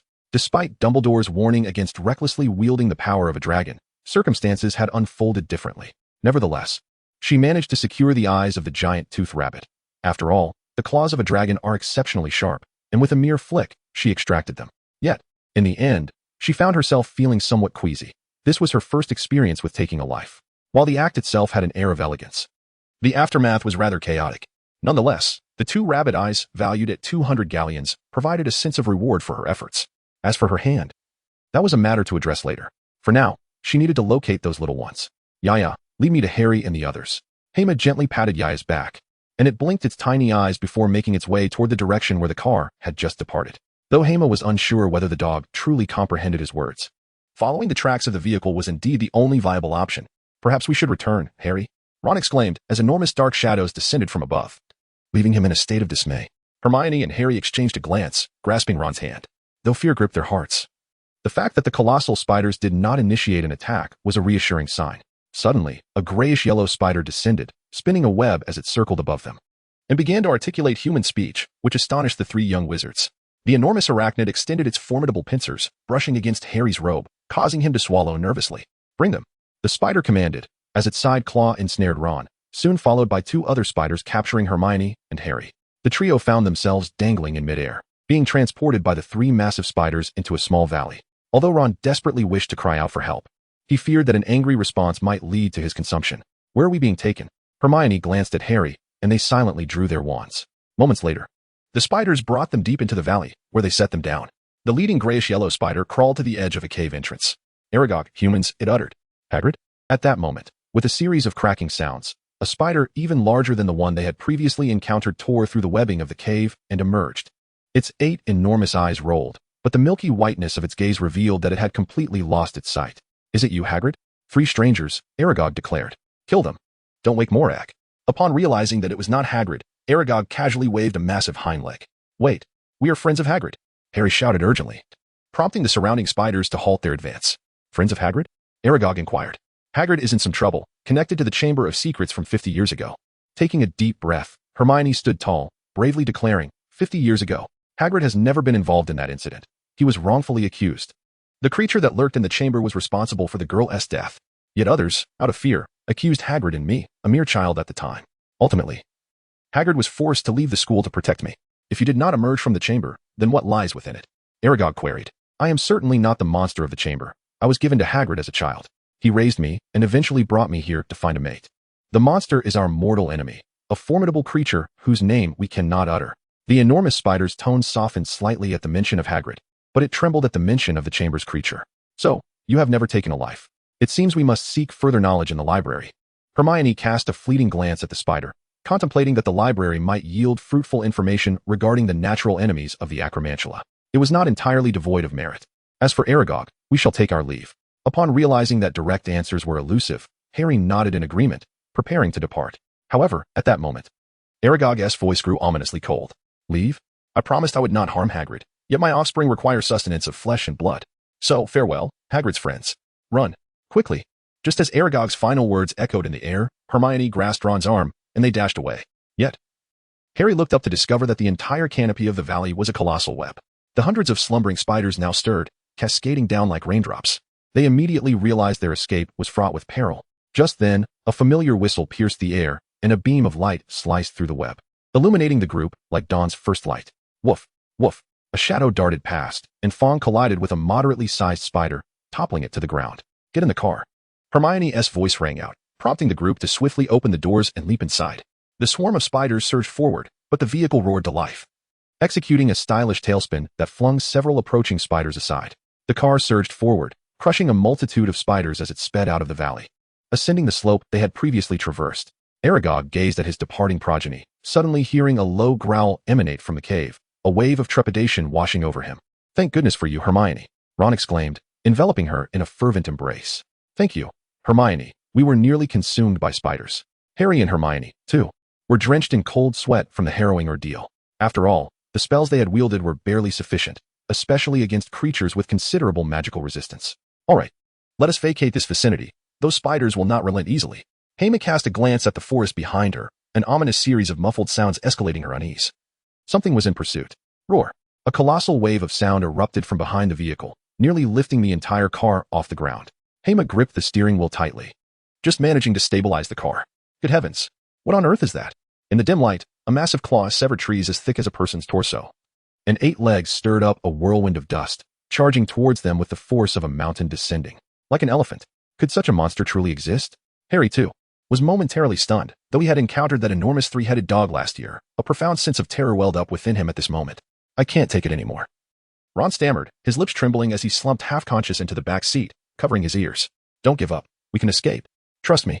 Hema's eyes widened as she pressed the accelerator to the floor. "Come on, monster." Yet, with each roar reverberating behind them, those crimson eyes, larger than basketballs, scrutinized the car. Each lunge seemed poised to pierce the vehicle and its occupants. As the creature drew ever closer, ready to strike with its claw, Hema's furious shout erupted from within the car. A wave of primal fear surged through her veins, an instinctive response to an overwhelming presence. Though she was powerful, in that fleeting moment, she found herself momentarily paralyzed. Yet, in that brief lapse, Hema's car surged forward several meters, creating a growing distance between them and the monster, which was now beyond her reach. Roar! Harry and Hermione turned back to see the monstrous silhouette receding into the distance, exhaling in relief, only to realize that their previously dry backs were now completely soaked with perspiration. Ron, we are saved. Oh, what? We are saved. Of course. Since I have come this far, I cannot allow you to perish on the way back. Hema responded with a remark and then pressed the brake. They were only a few dozen meters away from Hagrid's hut, so it was preferable to disembark and walk over. However, just moments ago, he was still filled with trepidation. After all, he was human, and fear of death lingered in his heart. Yet, in those final seconds, he surprisingly found himself remarkably calm. Fortunately, his roar had managed to frighten off the creature, but that sensation he felt earlier, was that the breath of a dragon? Hema sensed the transformation of her thighs and chest into dragon form.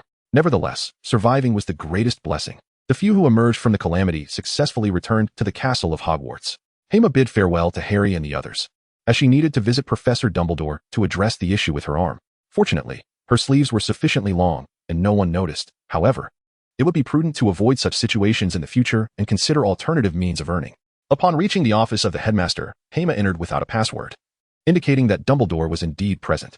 Inside, Dumbledore was leisurely sipping a steaming cup of milk from an unknown creature, its faint aroma wafting through the air. Sit down. Have a drink. It seems this journey has not been entirely comfortable, he remarked. A cup of hot milk gradually materialized on the table as Hema took a seat. Fawkes, perched nearby, squinted his eyes, swayed a couple of times, and then tumbled into the dust below. With a resounding pop, he burst into flames, accompanied by a soft hum.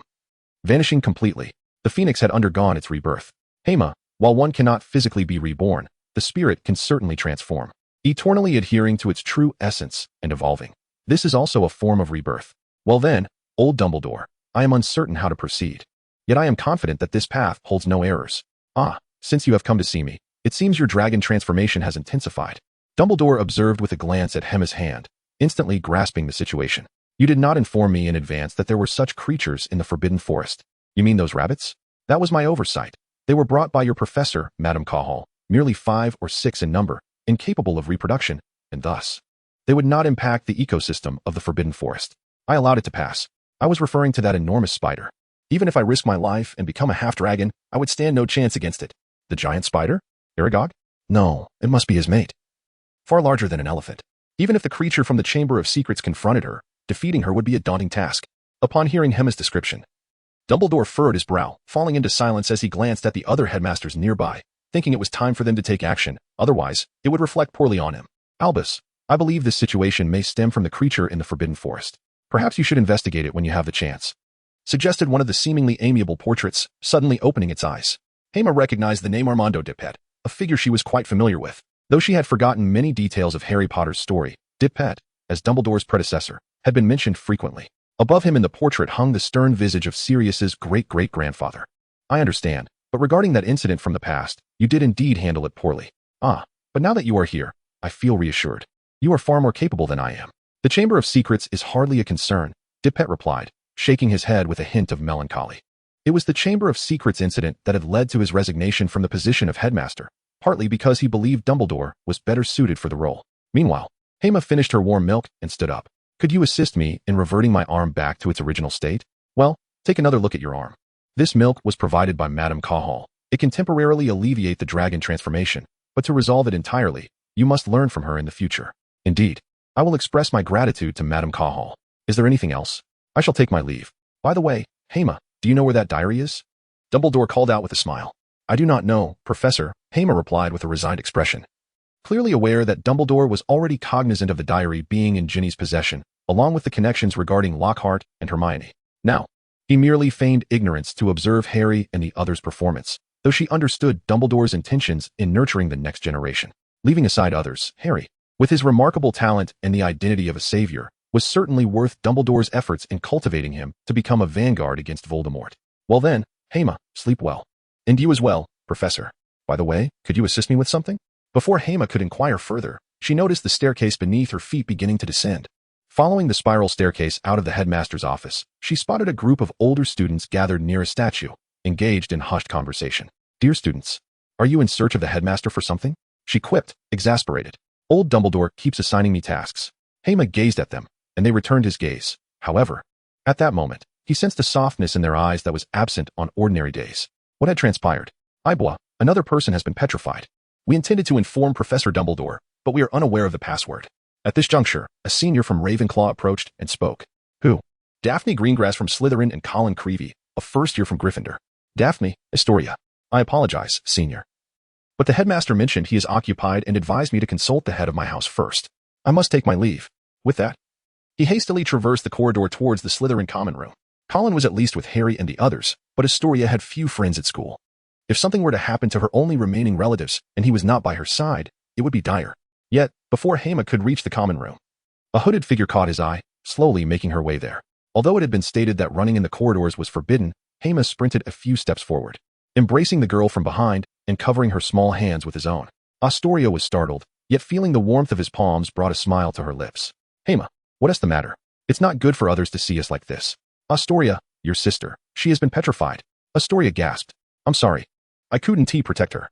At that moment, thoughts of Colin and the previous petrified Hufflepuff flooded his mind, and he realized that his knowledge without action was a grave error. Though everything was under the control of old Dumbledore, the possibility of unforeseen events loomed, bringing with it the specter of loss. Today it was Daphne, but tomorrow it could be Astoria, or even Hannah. What was he to do? Guilt enveloped his slender frame, amplifying his sense of helplessness. No, this isn't your fault. The Chamber of Secrets will be resolved. I trust the headmaster. Besides, your sister is merely petrified. Hema gazed at Astoria's silhouette. Her tone remained unchanged, yet he could sense the tremor in her being as he leaned in closer to her. Hema, I wish to see my sister. Indeed, let us go together. Hema gently released Astoria, slowly turning her head, a glimmer of crystalline tears tracing the corner of her eye. This is the final farewell. Hamar closed his eyes. The final images lingering in his mind were those of the serpent monster, the giant-toothed rabbit, and the shadow of the enormous spider. He yearned for power more than ever before. Teacher Cahal, I hope you can bring about a tremendous transformation for this salted fish. Who? Rising to his feet, he pressed on. Yes. Drink. Again. Yes. In a vast training room, a robe which stood on the left, gripping a sturdy wooden staff, while on the right, a blindfolded youth relentlessly charged at her, only to be repeatedly knocked to the ground. To master the art of dragon transformation, one must first gain control over one's own body. If one cannot even command the human form, how can one harness the power of dragons and achieve a flawless fusion of the two? Yes, Teacher Cahal. Hema charged forward once again, propelled by the direction of his previous swing. In the next moment, a rush of air whooshed past him from the right. He instinctively ducked, feeling a sharp sound slice through the air just above his head. Success! Just as Hema believed he was about to make contact with his opponent, a sudden pain shot through his calf, and he was thrown backward, crashing hard onto the ground. Not quite there yet. Cahal's voice resonated from the side, followed by the removal of his blindfold. But let us conclude our session here for today. Very well, Teacher Cahal. Hema adjusted to the light, attempting to rise, only to discover that every joint in his body ached, causing him to collapse back onto the ground. Cahal paid him no mind and began to conjure something from thin air. In a moment, a radiant rune materialized, and with a gentle wave, the symbol floated gracefully to rest upon Hema's chest. Hamar immediately felt a warm current spreading throughout his body, and in an instant, the minor fractures and the bruises on his skin were completely healed. Hemaribwa, who says that danger ceases to exist after peril has passed. In any battle, once it commences, there can be no room for relaxation. Any hint of negligence may lead to utter defeat. I understand, Professor Kahir. I shall return tomorrow afternoon. With that, he lifted Hemer's wand and vanished from sight. This was certainly not a mere vanishing spell, but rather an application of rune magic. However, Hemer felt that if he continued at this pace, it would be a long while before he could master the applications of rune magic. Ever since Daphne and Colin had been petrified, Hemer had devoted his energies entirely to enhancing his combat abilities. Although Christmas was fast approaching, he remained entrenched in the physical training phase. Fortunately, he had not neglected his regular Hogwarts coursework and often engaged with several professors, acquiring a wealth of knowledge. Nonetheless, this preparation left him somewhat anxious about Voldemort's resurrection in 2 years, especially since his arrival at Hogwarts, increasingly divergent events from the original narrative had begun to unfold. The past month had, however, allowed him to accumulate a considerable sum of gold, and on Christmas Day, he would have the chance to draw from the Fredgelord card pool. He was quite eager to participate, as obtaining a hero card imbued with ice powers would be a significant boon for him. As for Harry and his friends, they had not been faring well lately. Upon leaving the hospital wing with Astoria, he learned that it was Harry who had discovered the petrified Daphne and Colin. Consequently, Harry became the subject of suspicion, diverting some of the scrutiny away from others.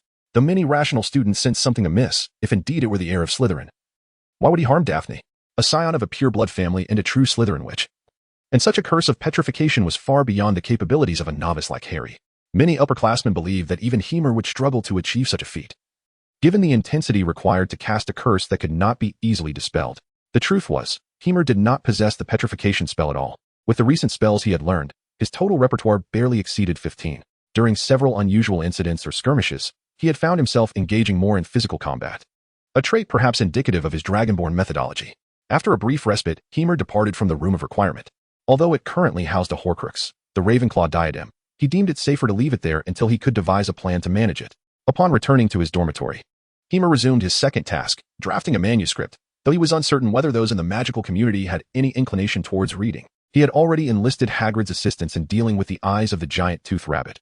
Although he did not achieve the hoped-for price of 150 galleons each, he did manage to sell the two bundled together for a hefty sum of 190 galleons. All right, it's time to attend Gilderoy Lockhart's class. I hope I won't doze off.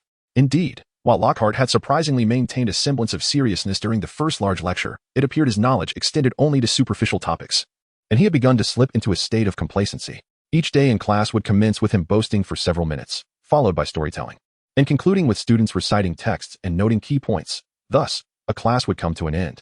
Fortunately, Hema often sought out their beloved headmaster, Professor Snape, for conversation, albeit frequently being dismissed in impatience, lest he falter in defense against the dark arts. Additionally, dear senior sister Xiao, after some leisure, had managed to extract her personal data values, though the interface remained rather rudimentary. Hema Ibua health points, 1250 magic points, 700 magic resistance, 170 physical defense, 200 heroic origin, none equipment, Doran shield x1, increases health by 250, skill, blinding arrow. Limited uses 9 remaining items, Parodol. 3 red potions, 3 blue potions, 5 limited time skill experience cards gold, 4800 sister Xiao. Why haven't I noted the spells I've learned? This value only accounts for skills and states provided by the system, hence elements from the Harry Potter world are excluded. Oh, I see. It appears they have discovered that Moaning Myrtle was the student who died in the restroom 50 years ago, so I ought to prepare for battle. Should I draw cards? Personally, I would recommend investing in some equipment. Xiao Wenna slowly emerged from behind Hema and perched herself on his shoulder. Why? The prices for equipment aren't calculated like in games. An endless blade sells for 50,000. I can't save up for that. I'd rather draw cards. Yes, I forgot you are not an ordinary individual. Given your current state, your magic resistance and armor are quite high, and your growth rate is rapid. So you indeed may not require equipment without special effects. Thus, I believe it would be wiser to purchase significant items later, or perhaps draw from the equipment card pool. Now let us commence the card draw. Upon opening the card drawing interface, Hema felt a twinge of nervousness. After all, he had played numerous card drawing games before, such as Bounce Bounce, FGO, and YYs. However, his results often fell short compared to others, so he was genuinely apprehensive. Nonetheless, having transformed into a British gentleman, a true European, surely his luck would improve. Ibwa, I wanted to inform you that Professor Lockhart has changed this afternoon's defense against the dark arts class into a dueling club. Just as he was about to click, a Slytherin student approached and interrupted Hema's actions. All right, I understand. Thank you, senior. No problem. I'll take my leave. The senior smiled and nodded, sensing that Ibwa was quite amiable. As he watched the senior walk away, Hema furrowed his brow, exclaiming, Lockhart is such a nuisance. He interrupted me last time as well. How disappointing. Haha, but this presents a splendid opportunity for showmanship. I still have a long journey ahead. I must not squander even a minor advantage, for that could lead to disaster. History must be remembered. Should I still put on a show? Of course. Good afternoon, everyone. I have long felt that young wizards lack something essential. After much contemplation, I have come to realize it is this dueling club. It allows us not only to learn from textbooks, but also to hone our practical skills and guard against dangers, such as the air of the Chamber of Secrets. The young wizards below observed Lockhart in silence, followed by a smattering of applause. It seems he understands that one cannot solely rely on textbook knowledge. Although Lockhart has become considerably more earnest than in the original narrative, perhaps due to Hermione's threats under Voldemort's control, his superficiality remains palpable to the young wizards. In comparison, many young wizards have found Professor Snape's serious teaching style rather commendable. Ahem. Everyone, please gather closer. Additionally, this time, Headmaster Dumbledore has provided me with an excellent assistant. Professor Snape, let us give him a warm welcome. The applause that followed was notably more unified, albeit still modest, but certainly better than before, causing Lockhart's expression to shift dramatically. Snape maintained his usual demeanor, frowning, yet upon hearing the applause, some of which came from Gryffindor, he was taken aback. Now, let Professor Snape and I demonstrate for you. But fear not, while I excel in direct confrontations, I assure you that your beloved potions master will not be harmed. Hush. Ahem, let us begin. Hema, why are you so late? Come over here. Harry waved at Hema, who had just arrived. Astoria? Hema glanced at the hooded Miss Greengrass, who had grown increasingly withdrawn since Daphne's petrification. I'm fine, let us proceed. The two made their way to Harry, where Miss Granger immediately took Astoria's hand and began whispering, leaving the 3 boys to the side. When did these two become so close? Ron quietly inquired of Hema. Although he was unfamiliar with Astoria, he held no animosity towards her, given Hema's good rapport with her. Neither Harry nor he would harbor unwarranted hostility towards a girl who often kept to herself beneath a hood. I am not quite sure. Hermione shook her head. For Daphne had been petrified, and Astoria frequently visited the school hospital to see her. On one such occasion, she fortuitously encountered Hermione, leading to their acquaintance. Although their meetings were infrequent, it seemed Astoria did not harbor any aversion, and Miss Granger appeared to treat her with kindness. It was indeed a positive development to cultivate friendships of this nature. Naturally, he did not wish for Astoria to amass too many friends. After all, what if his designated sweetheart were to slip away? While it was all in jest, should Astoria truly develop feelings for him in the future, and he reciprocated those feelings? They could discuss such matters when the time was right. The moment was upon them. He could hardly comprehend what courage Gilderoy Lockhart possessed to challenge Severus Snape to a duel. Although Harry held a disdain for Snape, his loathing for Lockhart, who was nothing but a charlatan devoid of genuine talent, was far greater. Lockhart and Snape approached one another, drawing their wands, bowing, and then stepping back a few meters to assume their combat stances. How long could Lockhart withstand the onslaught? The younger wizards buzzed with excitement. Surely, he could endure at least a few exchanges. However, before the murmurs of the crowd could settle, Snape flicked his wand with a subtle motion, and a crimson light swiftly traversed the stage, sending Lockhart hurtling backward, crashing into the edge of the platform. Just as many believed the duel concluded, Hermione observed with astonishment as Lockhart remarkably rose to his feet, casting a disarming charm of his own. Snape, initially convinced the skirmish had ended, was taken aback by Lockhart's sudden counterattack, causing his wand to be flung from his grasp and land at Harry's feet. "Professor Snape, your wand." Harry stuttered as he gingerly picked it up, furrowing his brow as he approached. Snape snatched the wand from him, but contrary to Harry's expectations, the professor's sharp and caustic demeanor did not materialize. Did you all witness that? The disarming charm is an exceedingly practical spell. For a wizard, a wand is the most formidable weapon. Without it, one becomes utterly defenseless. Lockhart dusted himself off, somewhat unsteadily returning to the center of the stage, cheerfully patting the visibly displeased Snape on the back. And of course, I must extend my gratitude to Professor Snape for his splendid performance. Now, let us invite everyone to demonstrate their practical skills. Indeed, Mr. Lockhart, perhaps you should take a moment to rest. I shall handle the group assignments, Snape declared, waving his wand to swat away the hand that had been resting on his shoulder. Oh, certainly, I shall observe from the sidelines. Neville Longbottom and Seamus Finnegan were paired together, while Hannah Abbott and Parvati Patil formed another duo. I almost forgot about our illustrious Harry Potter. Wait? Harry's gaze turned to the approaching Snape, the fleeting warmth he had felt dissipating entirely. You're targeting me specifically, Malfoy. Upon hearing Snape call his name, Draco raised an eyebrow and squeezed through the crowd to stand beside Harry, but hesitated when he noticed Hermione behind him. You two will be a pair, while the ever-spotlighting Mr. Abbott and Miss Greengrass shall be another team, Snape remarked, casting a serious glance at Hermione. What? Hermione was momentarily taken aback before understanding dawned upon her. Recognizing that her combat prowess was likely superior, Snape had paired her with the formidable Greengrass, a seemingly unwinnable matchup. Apologies, Professor, but I'm not feeling well. At that moment, Astoria, who was engaged in conversation with Miss Granger, cautiously addressed Snape. Snape, aware of Miss Greengrass's health condition, having personally met with her mother during enrollment, could only nod in resignation. Turning to Hermione, he offered a rather peculiar smile. Then, let it be Hermione Granger and Hannah Abbott. The know-it-all and the genius shall surely create an exhilarating spectacle. Hermione gazed at Snape, who wore a somewhat endearing expression, and managed a bittersweet smile. Very well, dear Professor Snape. Neville, you can do it. Don't be afraid. Seamus, you too, can you petrify them all? Petrify them all. Seamus, taken aback, pointed at Neville with a sudden gesture. Neville was momentarily stunned, and before he could raise his wand, he found himself frozen in place, crashing down onto the stage with a thud. However, just as Seamus began to revel in his success, his wand emitted a burst of light, which exploded against his face with a loud bang. Next group. Snape shook his head and casually waved his hand, lifting the petrification on Neville. Harry Potter and Draco Malfoy. It's your turn, Harry, give it your all. Ron and Hermione cheered him on. Harry turned to glance at Hermione, who smiled encouragingly at him, bolstering his confidence as he strode onto the stage with his head held high. Draco, on the opposite side, approached with a swagger, and the atmosphere thickened with tension. After all, these two were notoriously at odds at Hogwarts, ensuring their duel would be particularly captivating. Potter, I hope you won't disappoint me, Mr. Savior, Draco taunted. I won't, Harry retorted, glaring back as he raised his wand. Wait for my countdown. No sneak attacks. You can only disarm or obstruct your opponent. No harming spells allowed. Gilderoy Lockhart called out from the sidelines, genuinely concerned that he might be held accountable if any student were to be injured. Now, 3, 2, 1. Begin.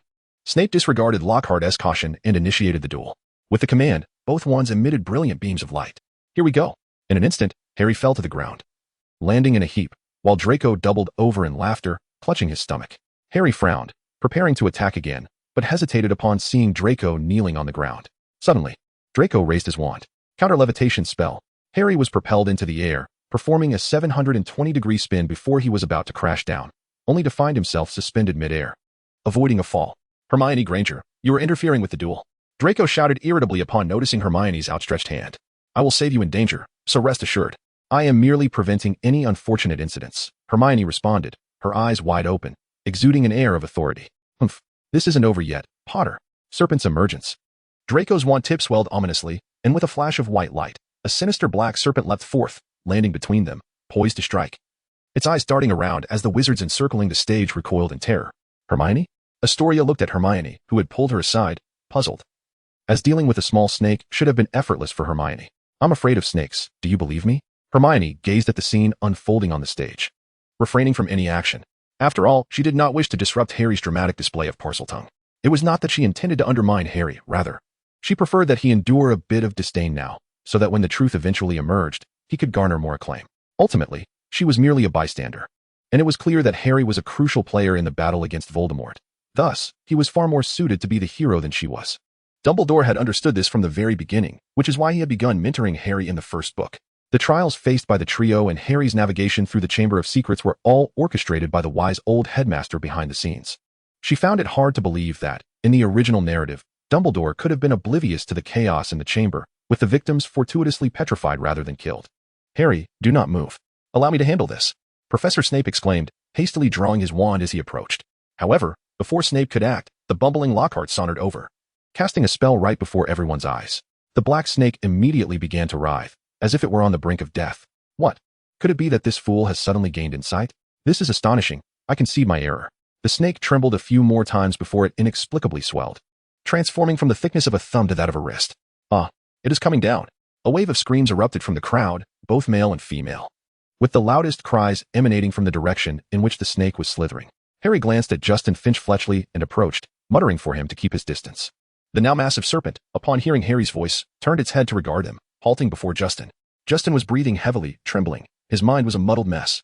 The other young wizards cast wary glances at the gigantic snake, and as Harry's voice rang out again, their expressions shifted dramatically. Just as Harry sensed something was amiss among the crowd, the Parseltongue ceased, and the serpent's tail lashed out, suddenly lunging toward the direction of Ron and Hermione. Watch out. Snape, having just regained his senses from Harry's earlier command, realized the serpent's speed rendered his incantation futile. At that instant, as the massive serpent opened its jaws wide toward Ron, a hand darted past Ron's nose and firmly grasped the serpent's vulnerable neck. Hermione tightened her grip around the black snake's neck, exerting force until her fingers pierced through its skin. The serpent emitted a low hiss, attempting to turn and bite Hermione, only to find its fangs ineffective. With another swift motion, Hermione crushed its heart. The others remained oblivious, witnessing only the rapidity with which Hermione seized the snake and ended its life. The serpent's shadow vanished.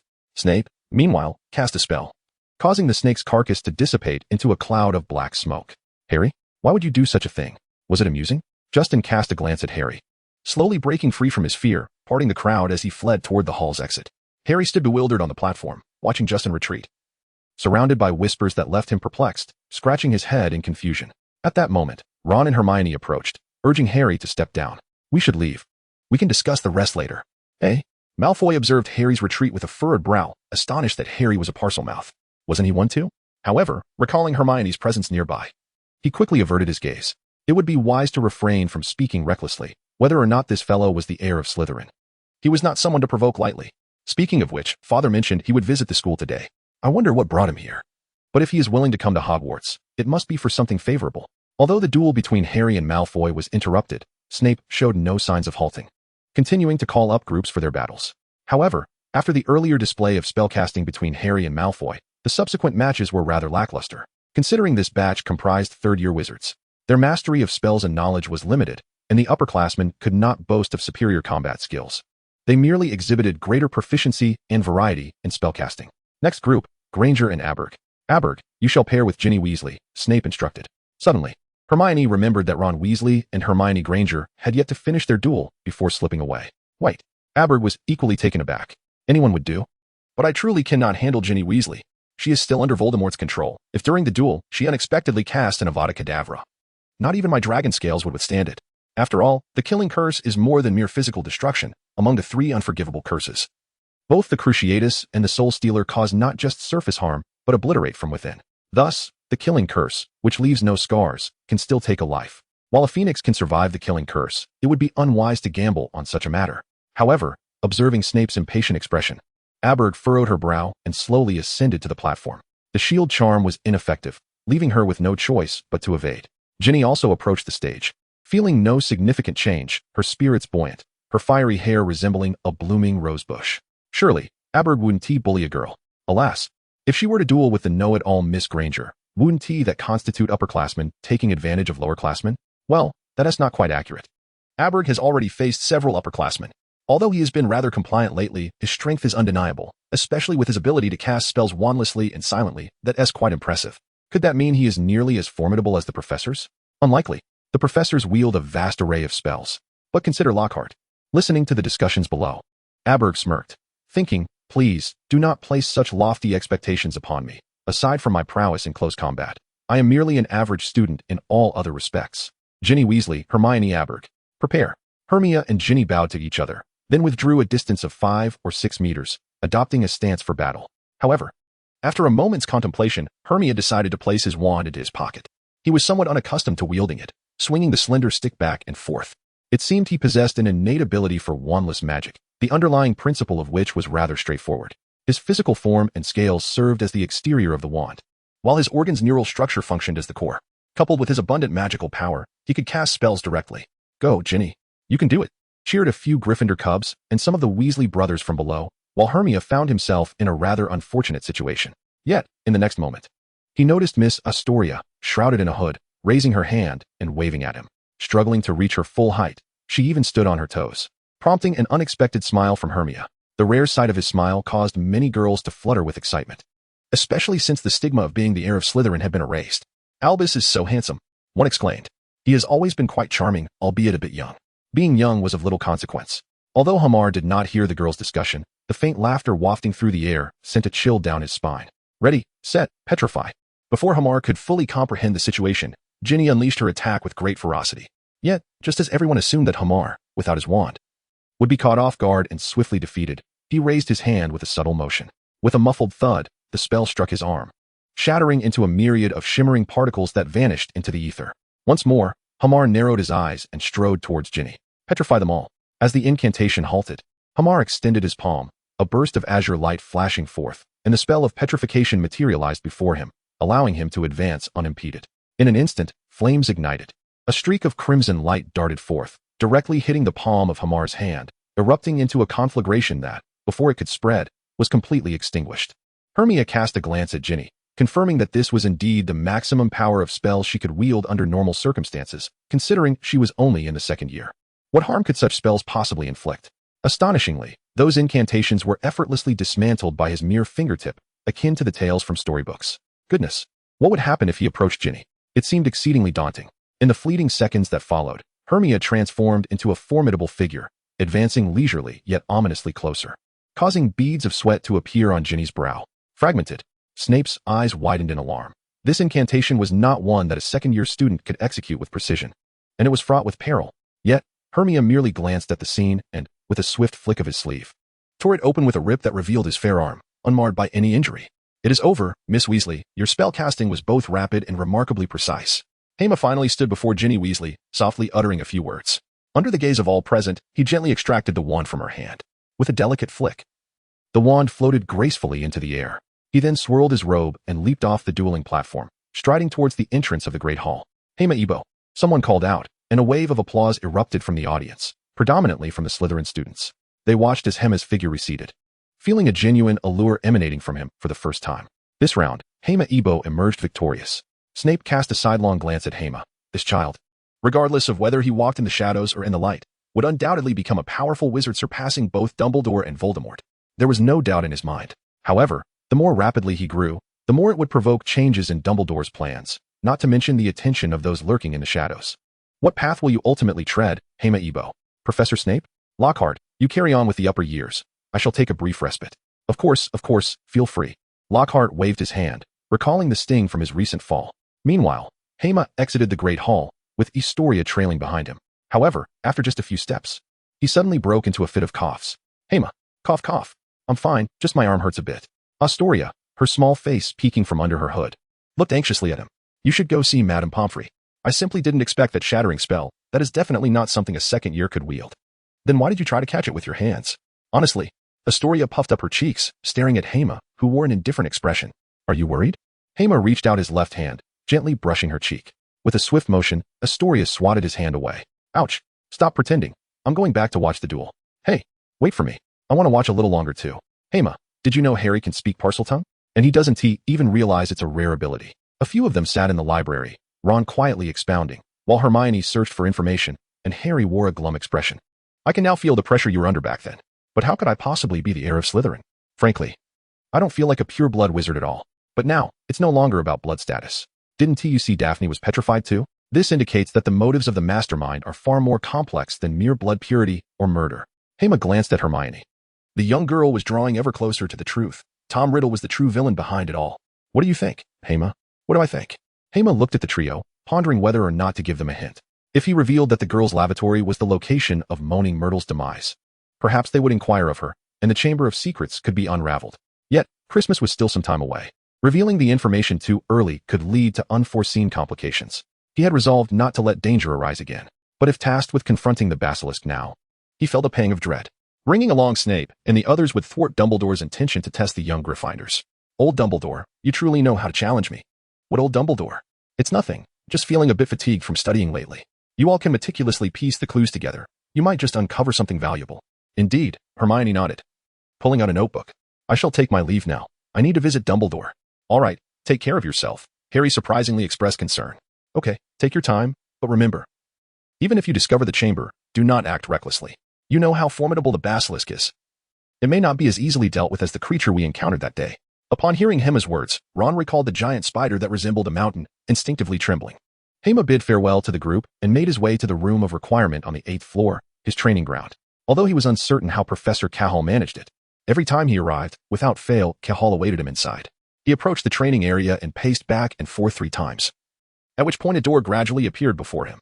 He opened it to reveal a spacious room, where a woman clad in a blue gown stood with her back to him, quietly awaiting his arrival. Upon closer inspection, he was momentarily entranced by her exquisite figure, shaking his head to dispel the daze and pinching his thigh sharply. You're here. Yes. Cahill's voice remained as tranquil as ever, soothing yet tinged with an undercurrent of fear. Are you curious why I am dressed this way? Yes, your figure is quite commendable. To be complimented on my figure by a mere child is quite the honor. How should I respond to that? Cahill turned to face him, but unlike before, she wore a clown mask, nearly triggering Hema's fear of clowns. Why the mask? I am too beautiful. I fear it may distract you from appreciating the beauty of other women. Hema fell silent once again. I've seen your face before, though not unattractive. It is neither striking nor remarkable, merely possessing a natural and serene quality. Enough of that. Let us begin. Very well. Today, we shall start with a half-hour of running. Then train muscles for an hour? No, concerning your physicality, I feel you are quite adequate. Today, we shall focus on magical resistance and control of magical power. What? That is quite the leap. Just yesterday, I was blindfolded and knocked to the ground with a stick. Have you been studying a spell related to low temperatures or ice? Indeed. Hema nodded, though uncertain how she discerned this. Her enigmatic aura imbued with runes suggested she could glean such knowledge with just a glance. What have you discovered? I need that wand. Hema indicated a hefty black wand nearby, which Cahill casually tossed to him. Release it upon me. Huh? I said, release it upon me. All right. I spike. Hema let out a low growl, embodying a certain youthful bravado. However, as the sapphire erupted in a dazzling brilliance, torrents of water surged forth from the tip of the staff. In an instant, it transformed into sharp, elongated arrows that filled the air, blanketing the entire space behind Hema with hundreds of poised projectiles. Teacher Cahill, beware. If you're struck, it would truly be a rain of arrows, accompanied by a piercing whistle that sliced through the air. Over 100 ice arrows, laden with frigid currents, surged forth, enveloping Cahill in an icy embrace. Just as Hema began to feel a twinge of concern, the opponent gently raised her hand, reminiscent of her encounter with Ginny the previous day. Yet, the ensuing spectacle was even more astonishing. A rune ignited upon her arm, and in a heartbeat, all the ice arrows melted away in midair, as if confronted by a furnace ablaze at thousands of degrees. Not a single droplet of water remained, for every drop evaporated into steam just before it could touch the ground, instantly cloaking Hema in a dense mist. Something is amiss. As Hema suddenly heard a faint sound beside her ear, she instinctively raised her arms. Yet, Before she could fully shield herself, a powerful blow struck with a resounding impact. With a dull thud, Hema was forcefully swept aside, crashing against the wall. However, before she could regain her footing, another kick sliced through the air in the mist. Hurtling towards her, Hema closed his eyes and leaped suddenly, narrowly evading the long legs that descended from below. Yet, before he could catch his breath, a resounding thud echoed as he managed to block the attack, only to be sent sprawling 4 or 5 meters away. A metallic tang of blood began to spread within his chest. Was this still an examination? Stay focused. Another thud resounded. But this time Hema did not evade nor shield himself. A foot struck him forcefully upon his head. Instantly, darkness enveloped him, and his mind buzzed, leaving him disoriented and filled solely with the sensation of pain. Is it not over yet? With the last vestiges of his spirit. Hema lifted his head and closed his eyes once more, reaching out to sense his surroundings. Everything seemed to fade away, leaving only the crisp sound of footsteps approaching. Suddenly, Hema sprang up, instinctively delivering a kick behind him. With a resounding thud, his strike successfully connected. Isn't this possible? Cahall's voice echoed once again. Opening his eyes, Hema discovered that the mist had dissipated significantly, revealing Cahall standing there, gripping his foot. It was then that he realized an exceedingly awkward truth. Although Cahall was female, she stood at least 180 centimeters tall. While he had outpaced his peers in growth, now nearing 12 years of age with a height of 165 centimeters, he still paled in comparison to Cahall. Lost in thought again. With that, Cahall suddenly released his foot, causing Hema to tumble harshly to the ground. I thought it was over. Indeed, the battle had concluded, yet akin to society itself, danger often lurked not in direct confrontation, but in the unforeseen treachery that strikes from behind. Hema nodded, yet he found himself disinclined to rise, preferring instead to recline languidly like a lethargic fish. You have qualified. Let us commence in earnest. I shall teach you a more diverse array of ice magic. Of course, you may also choose to rest. As I can see you're fatigued, Cahall glanced at Hema. Teacher, I am not tired. Time passed, and it was now late December, with snowfall becoming increasingly frequent. Christmas had emerged as the most anticipated day for the young wizards, as it signified a holiday to return home. Although the duration was not as lengthy as the winter break in their homeland, it still afforded them over a week of respite. Many young wizards, however, opted not to return home. For instance, Harry Potter desired to avoid facing the Dursleys and would rather confront a basilisk at school. Hema, on the other hand, was different, for he was no longer a resident of the orphanage, at least, not since joining the Ibel family. He was obliged to return home for both Christmas and New Year's. I'm truly sorry, Harry, but I must return. Are you really planning to stay at school? You could choose to stay with Ron for a few days. Oh, that is a splendid idea. My mother adores you, and Ginny will be thrilled as well. Ron's eyes sparkled with excitement. After all, he could never quite engage with his siblings. Ginny was just a little girl. While Fred and George spent their time either experimenting with peculiar inventions or pranking him. Bill and Charlie were both employed, thus considered adults, visiting home infrequently. And Percy was a topic best left unmentioned. But all right. Harry, as long as you locate the Chamber of Secrets and allow the professors to capture that basilisk, both you and Hema shall be exonerated, perhaps even hailed as heroes. Oh, where has Hermione gone? I haven't seen her all day. She left early this morning. I'm not sure what she is up to. Well, since Harry is willing to stay with Ron, let him do so. I shall visit you both when time permits. Really, that would be wonderful. Ron exclaimed with enthusiasm. I shall head to the dormitory to gather my things. And I need to pay a visit to Dumbledore as well. As Hema's figure receded, Harry suddenly remarked, it seems Hema is quite familiar with Dumbledore. Yes, but I am uncertain why. Perhaps it is the privilege of a genius, Ron. Are you envious? Me? I am not envious. It seems exhausting for Hermione and Hema. All they do is study. Though I do not particularly admire Lockhart, to live in his manner would be a stroke of miraculous fortune. That is true. Wait, was T. Dumbledore temporarily away from the school due to Lucius Malfoy? Could it be? All right, we know enough. He has been secretly safeguarding Hogwarts. Tomorrow would be Christmas Eve, and the following day, Christmas itself. Thus the decorations around Hogwarts began to emanate a more festive atmosphere. However, compared to Halloween, when most young wizards remained at school, far fewer stayed for Christmas. Hema, although ostensibly heading to Dumbledore, first needed to undergo his final training with Professor Cahall. As he walked through the corridor, small Christmas trees adorned the corners, twinkling gently. Not far off, several upperclassmen from Ravenclaw were assisting Professor Flitwick in decorating with tiny ornaments. Hema Ibwa, Merry Christmas in advance. Likewise, Professor, and thank you for your note. Not at all. An exceptional young wizard deserves trust, unlike others. Professor Flitwick regarded Hema, who was crouching down, with a gentle smile, recognizing that this child was truly exceptional. She's here. The same mundane greeting. Cahall donned her blue dress for just a day before reverting to her customary black robes. With an unperturbed expression and tranquil tone, it seemed that since their first encounter months ago, Professor Cahall had not revealed any other emotions. Is today the assessment? Indeed, come forth. Without warning, a burst of flame erupted before Hema, prompting him to instinctively leap backward, only to witness another flare of fire igniting behind him. Hema took a deep breath, suddenly pressing down with his foot as if he had unleashed a fountain beneath him, causing water to splash forth and rise on either side. Flames transformed into two serpentine fire streams, lunging forward with a fierce hiss, instantly creating a mist of water vapor. The pace was excruciatingly slow.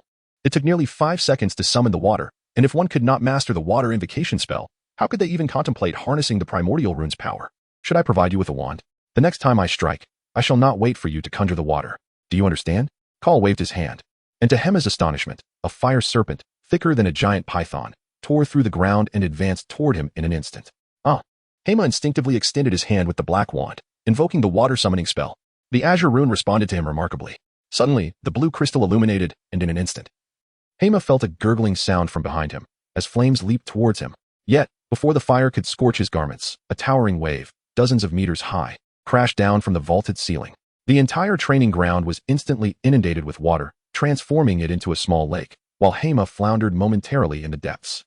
The next moment, he was engulfed by the water, overwhelmed by a sense of despair. Teacher Cahal, Hema truly cannot swim.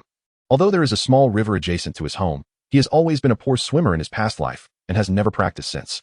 Fear not, for you shall not drown. As long as you are not a hybrid breed, dragons possess an innate talent for swimming. Hema looked up and saw Cahal, resembling a ninja from Naruto, effortlessly walking on the surface of the water as if it were solid ground, slowly approaching him. Hema also discovered that, although she could not swim, she found herself floating, suspended in the water rather than sinking. Grasping her wand, she felt the power bestowed by the runes envelop her, allowing her to exert control over it. Oh, thank you, teacher. Hermione raised her head from her book, suddenly captivated by a thought that had taken root in her mind. 50 years ago, the Chamber of Secrets was opened, involving figures such as Hagrid, the deceased student, and the diary's owner, Tom Riddle. She pondered, Hagrid had no connection to the deceased girl, he was merely wronged. Thus, it is highly likely that the individual who opened the chamber was none other than Tom Riddle. This explains why the diary's holder was the one who unleashed the chamber. Although I was once ensnared by its allure, I ultimately discarded it. She recalled, I discarded it in the restroom, but it subsequently vanished. The creature within the chamber was a basilisk, which petrified its victims without taking their lives. Once, this was due to the water in the basement. Another time, it involved Daphne Greengrass's mirror and Colin's camera. She continued, yet, there remains water on the ground, which should not be present in the corridor. The basilisk, with its immense size, could only traverse through the pipes, as Harry has mentioned hearing its voice within the walls. Therefore, the basilisk must navigate through the plumbing, indicating that the entrance to the chamber is undoubtedly linked to water and pipes. Hermione concluded. Furthermore, according to my investigation, the deceased student was Moaning Myrtle. She met her tragic end in the restroom because of the opening of the chamber, caused by the basilisk. Could it be that the chamber lies within the restroom? Hermione exclaimed, her voice echoing with disbelief. At that moment, a curious voice interrupted her thoughts. Turning around, she was greeted by the sight of a delightful round face. Ginny, I was merely engrossed in my reading and became a bit too animated. Oh, is that so? Hermione gazed at Ginny's increasingly peculiar expression, a strange sensation washing over her. Suddenly, a sharp pain struck her head, and with a jolt, she remembered something, her eyes widening in realization. It dawned on her that from the very beginning, she had been oblivious. Accompanied by Hermione's scream, it seemed the climactic battle was about to unfold. The dimly lit underground space was permeated with a faint metallic scent, the air thick with residual magical energy. The surrounding walls and ceiling were torn asunder, revealing the aftermath of a fierce confrontation. At the very heart of this vast chamber, on a circular platform resembling an altar, lay a naked infant, bathed in an ethereal blue glow that coursed over his body, creating an extraordinarily surreal sight. At that moment, a soft light flickered, and two figures materialized in the room. The elder among them crouched down, his blue eyes fixated on the child for a moment before he sighed. Professor, it seems we have arrived too late, Dumbledore murmured. Is there nothing we can do for this child? The tall, slender witch beside him turned away, unable to bear the sight of the innocent, tranquil face. The dragon wizarding order has been vanquished, and this child is the last of his kind, she lamented. But Dumbledore, why would these individuals even conceive of merging dragons and humans? It's utterly incomprehensible. They merely sought to seize the opportunity while Voldemort was in hiding, aiming to usurp his mantle as the Dark Lord. Yet, they have inflicted harm upon these innocent lives. Speaking of which, what about the Potter child? I have made arrangements. Dumbledore replied, considering the indomitable Harry Potter, who might find greater safety growing up in the Muggle world. As for this child, we shall leave him be for now. He appears to be clinging to life. However, he lacks a complete soul. He is not a product of natural reproduction, but rather a being forcibly created through magic. I am powerless to assist him. Professor McGonagall felt a profound sense of helplessness. Not having children herself, she was acutely aware of the preciousness of life. She despised the dark wizards, yet her foremost desire was to save this fragile existence. Very well, Minerva, I understand your sentiments. That is precisely why we must educate our students, to help them become exceptional individuals who will not succumb to darkness, is it not? Minerva cast a glance at Dumbledore, nodding in agreement before kneeling beside the infant, her hand gently brushing against him. Albus, how much longer can he survive? Minerva, you cannot be serious? Dumbledore responded, astonished by her unexpected determination. He had not anticipated the usually composed Minerva would make such a choice. If he were to live a life akin to that of an ordinary child, he would reach a maximum age of 10. This is the longest record among the dragon spawn who were not abandoned. Albus, let me care for him during these 10 years. I do not want him to perish here, never having experienced anything. Minerva, some matters must be learned to be relinquished. This unrequited emotion will only bring you more anguish. Albus. But just as Dumbledore believed McGonagall would rationally concede, her whispered exclamation drew his attention back, revealing a miraculous sight before him. In this lightless underground, a beam of light pierced through a fissure created by an explosion, slowly illuminating the child's form, and a faint smile graced the infant's face. Dumbledore felt a complete soul beginning to coalesce. He was witnessing a miracle, a phenomenon that even magic could not conjure. Perhaps he should consider a better choice, such as living a normal life, a life filled with happiness. Well, that will suffice for today. Huh? Is that it? Hermione observed as the droplets of water she manipulated transformed into crystalline ice before reverting back to water, feeling somewhat unsatisfied. Moderation is key. Wait until you can control the quantity before proceeding further. Did you not notice that while you summoned such a vast amount of water, your magical energy has been temporarily depleted? This was still under the condition of her partial draconic transformation, which granted her a higher magical capacity. Otherwise, an ordinary person would have been utterly drained of magic and vitality, leading to their demise. Hema nodded, realizing that although Lewin brought power, its essence was also a mysterious force left behind by the gods, accompanied by certain dangers. Well then, Teacher Cahal, I shall take my leave. Wait. Hamar turned around, and with a casual flick of her hand in the air, Cahal summoned a notebook that materialized in her grasp, which she then extended toward him. What is this? Hamar exclaimed as he accepted it, flipping through a few pages filled with an abundance of knowledge regarding rune characters, his eyes sparkling with excitement. Thank you, teacher. Consider this my Christmas gift to you. Happy holidays. And to you as well. Stepping out of the all-request room, Hamar walked cheerfully toward the dormitory, eager to pack his belongings. Indeed, returning home during the festive season brought unparalleled joy. In addition, regarding old Professor Dumbledore, after Lucius's visit a few days prior, Dumbledore had been temporarily suspended from his position. However, this suspension merely implied his absence from Hogwarts, as the principal's role remained unchanged. Nevertheless, for that individual within the school, it presented a rather opportune moment for action. Before Hamar could descend the stairs, a low chirp resonated from his shoulder as Fawkes appeared there. In a blink, darkness enveloped him, and upon reopening his eyes, he found Dumbledore standing before him. Sit down.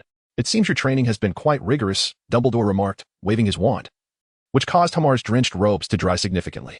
Hermione made herself comfortable, pushing aside a nearby chair to sit at the table, lifting the warm milk prepared by Dumbledore to her lips. However, old Dumbledore, your overt presence at the school will undoubtedly raise the suspicions of that fellow. I have already spread the word that I have departed from the school, with only you aware of my true whereabouts. Suddenly, Hermione recalled that she had inadvertently disclosed the information to Harry and Ron earlier that morning. Nevertheless, it matters not. Whether in the past as Tom Riddle or now as Voldemort, he will never comprehend what enabled Harry to survive, nor will he ever grasp it. This ignorance drives him to continually approach Harry, seeking to personally eliminate him, in a futile attempt to prove his supremacy and invincibility. Hema gazed at old Dumbledore and nodded. It must be said that, at this moment, Dumbledore remained unaware of the number of Horcruxes. Harry, with fragments of his soul within him, could only contemplate so much. Truly, he was deserving of being the wise strategist who accounted for everything. Were such a person to be placed among the ranks of villains, it would spell certain doom for Harry, who would have no choice but to surrender. Now, if Harry ventured into the Chamber of Secrets, could you guarantee that he would vanquish Tom and the Basilisk? Thus, your role as insurance is vital. Snape is privy to certain details, ensuring that unforeseen complications are kept at bay. Yet, this world is rife with surprises. For instance, Dumbledore cast a glance at Hema, fell silent for a few moments, and then burst into laughter. No, you are a miracle. The two conversed further, primarily discussing precautions against the Basilisk. For Voldemort, or Tom, was merely a weak Horcrux. Even with a corporeal form, he remained feeble. The true source of formidable power lay with the Basilisk, and his greatest desire was to eliminate Harry. Thus, even without clues leading to the chamber, he would ensure Harry discovered them. An example being Ginny's abduction in the original narrative, which compelled Harry and Ron to take desperate measures. Of course, had Hermione not been petrified, Their intellect would have prevented them from recklessly charging into danger alongside Lockhart. They would have at least consulted Snape and McGonagall.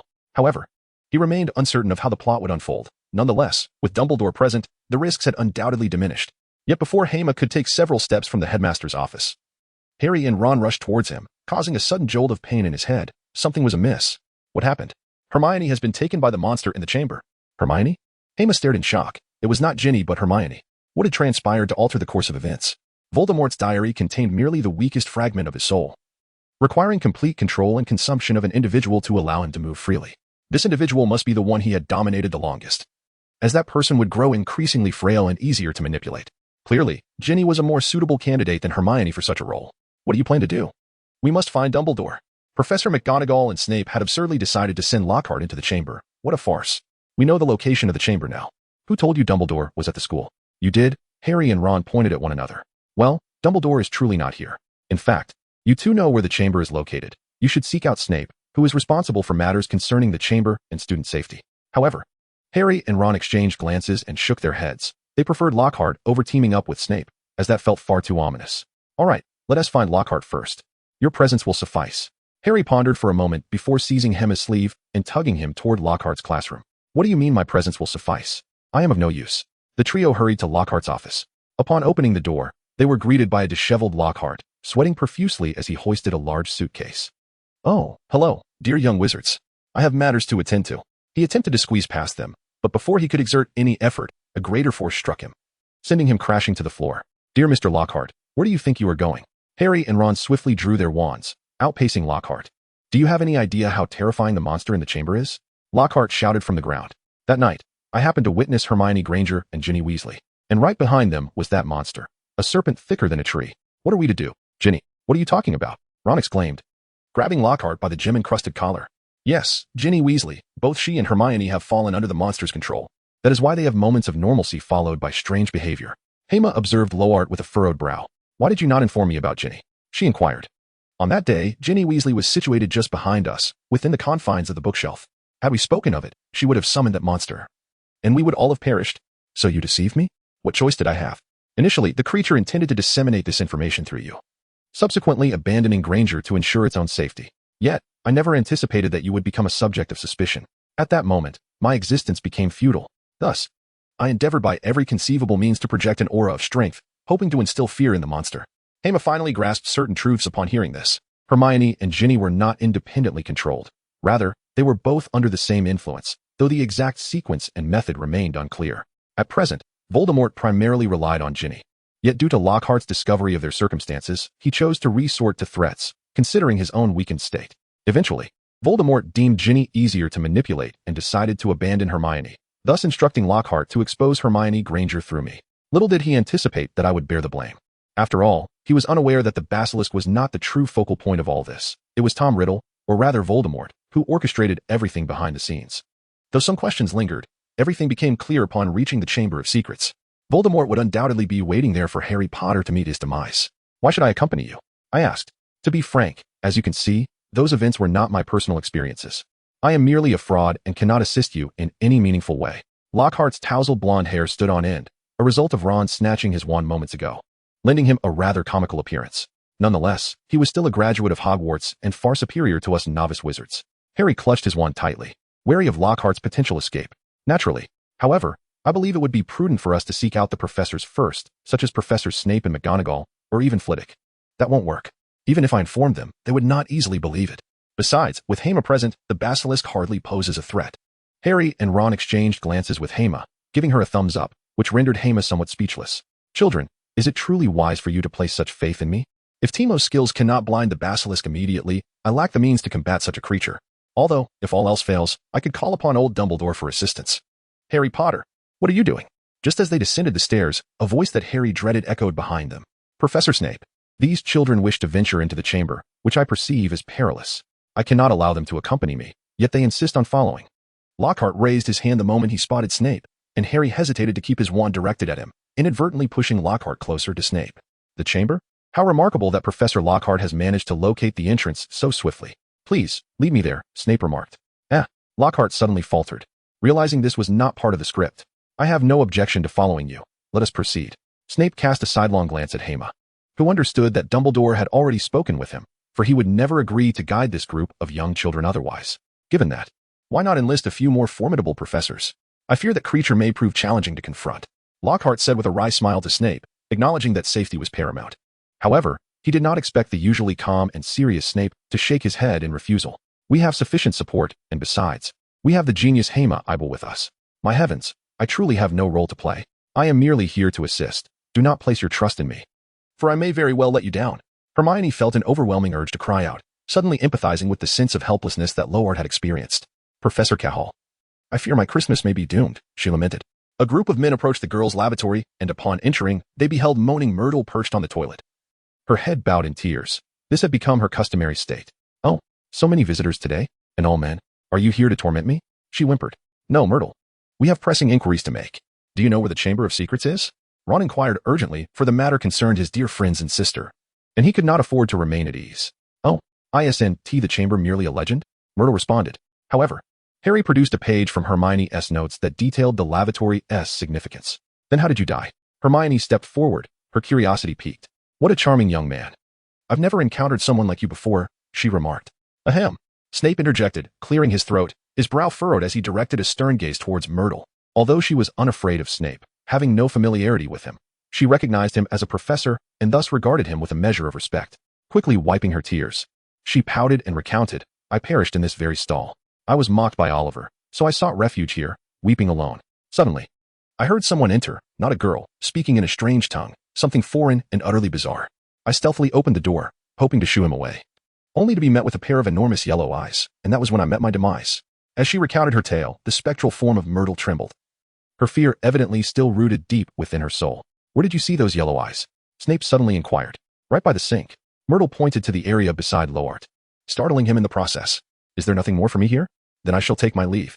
And please, do not disturb moaning Myrtle. With that, she let out a low growl and vanished into the water beside the toilet.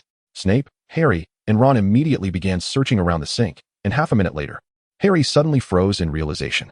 Hermione and Snape gazed at a brass faucet, intricately engraved on its inner side with a tiny serpent, about the size of a fingernail. It was almost imperceptible unless one examined it closely. However, there was no immediate reaction. Ron hurriedly twisted the faucet a few times, only to discover that not a drop of water flowed forth. Ron, the serpent emblem might just be the key, exclaimed Harry.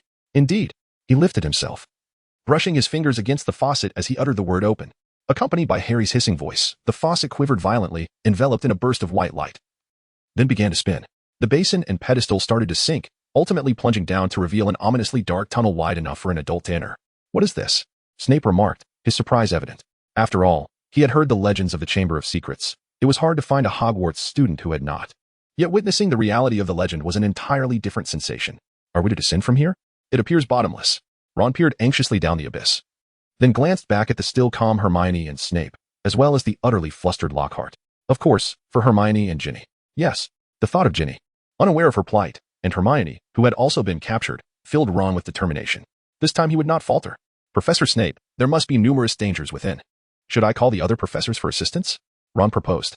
After all, he had heard much about Lockhart's memories, and as their defense against the dark arts instructor, he ought to set an example for the young wizards, adding another chapter to his own tale. Snape interjected briefly, then seized Lockhart and pulled him beside the tunnel. Lockhart. It's your turn, he said.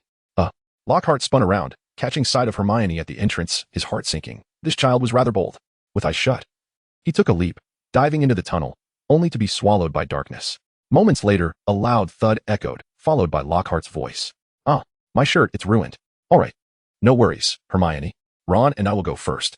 Otherwise, whoever has taken Ginny will surely become suspicious upon seeing you and Snape. With that, Harry and Ron leaped in together, and shortly after, the sound of their landing resonated. Are we to enter?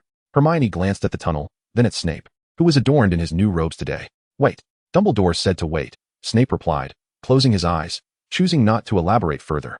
Hermione exhaled deeply, casting a sidelong glance at Snape, and was suddenly struck by the profound difficulties this man had endured throughout his life. When love becomes a shackle, such sweetness may indeed transmute into suffering. However, just as Hermione prepared to leap down after a brief moment of contemplation, a voice resonated up the pipe. Professor, the basilisk is approaching. Prepare for battle. Professor, prepare for battle. Snape's eyes flew open, and he beheld a massive head emerging from the entrance of the chamber. Hermione instinctively shut her eyes. With a composed yet heavy grip, Snape seized Hermione by the collar and yanked him back outside the door. In a flash, his wand emitted a crimson light, and a spell struck the basilisk directly. The creature let out a low growl, its eyelids fluttering before ultimately remaining closed. Suddenly, Hermione recalled a spell, the eye-quickening charm. Had she known, she would have learned this sooner. It seemed Teemo's abilities were scarcely inferior, merely possessing the attributes of guaranteed hits and poison damage. Yet, the basilisk was inherently a creature of venom. Before Hermione could fully process the situation, a thunderous crash erupted as the basilisk's tail slammed against the washroom's sink, sending shards and water erupting in all directions. "Leave this to me. This is not your battlefield." Snape pushed Hermione aside, his wand radiating a frenzy of silver light. The shimmering brilliance transformed into invisible blades, striking the basilisk's body with unprecedented force. Faced with the formidable spell, the basilisk's thick scales were torn asunder, blood gushing forth in a torrent. "Fall back, Eben," Snape calmly instructed, casting a spell akin to the eye-quickening charm before unleashing another of his powerful attacks. The basilisk writhed violently within the confines of the small washroom, its tail thrashing wildly and obliterating everything still standing on the ground. Shattered into pieces, Hermione also hurled a spell, yet it failed to leave even a scratch upon the basilisk's formidable hide. Hema gazed at Snape, who stood before him, adeptly retreating while skillfully defending himself, and felt an overwhelming sense of the chasm that separated him from a master wizard. A low growl emanated from the basilisk. Despite its temporary blindness, it adeptly followed the sound, successfully locating the two with its keen instincts, and opened its massive jaws to strike fiercely.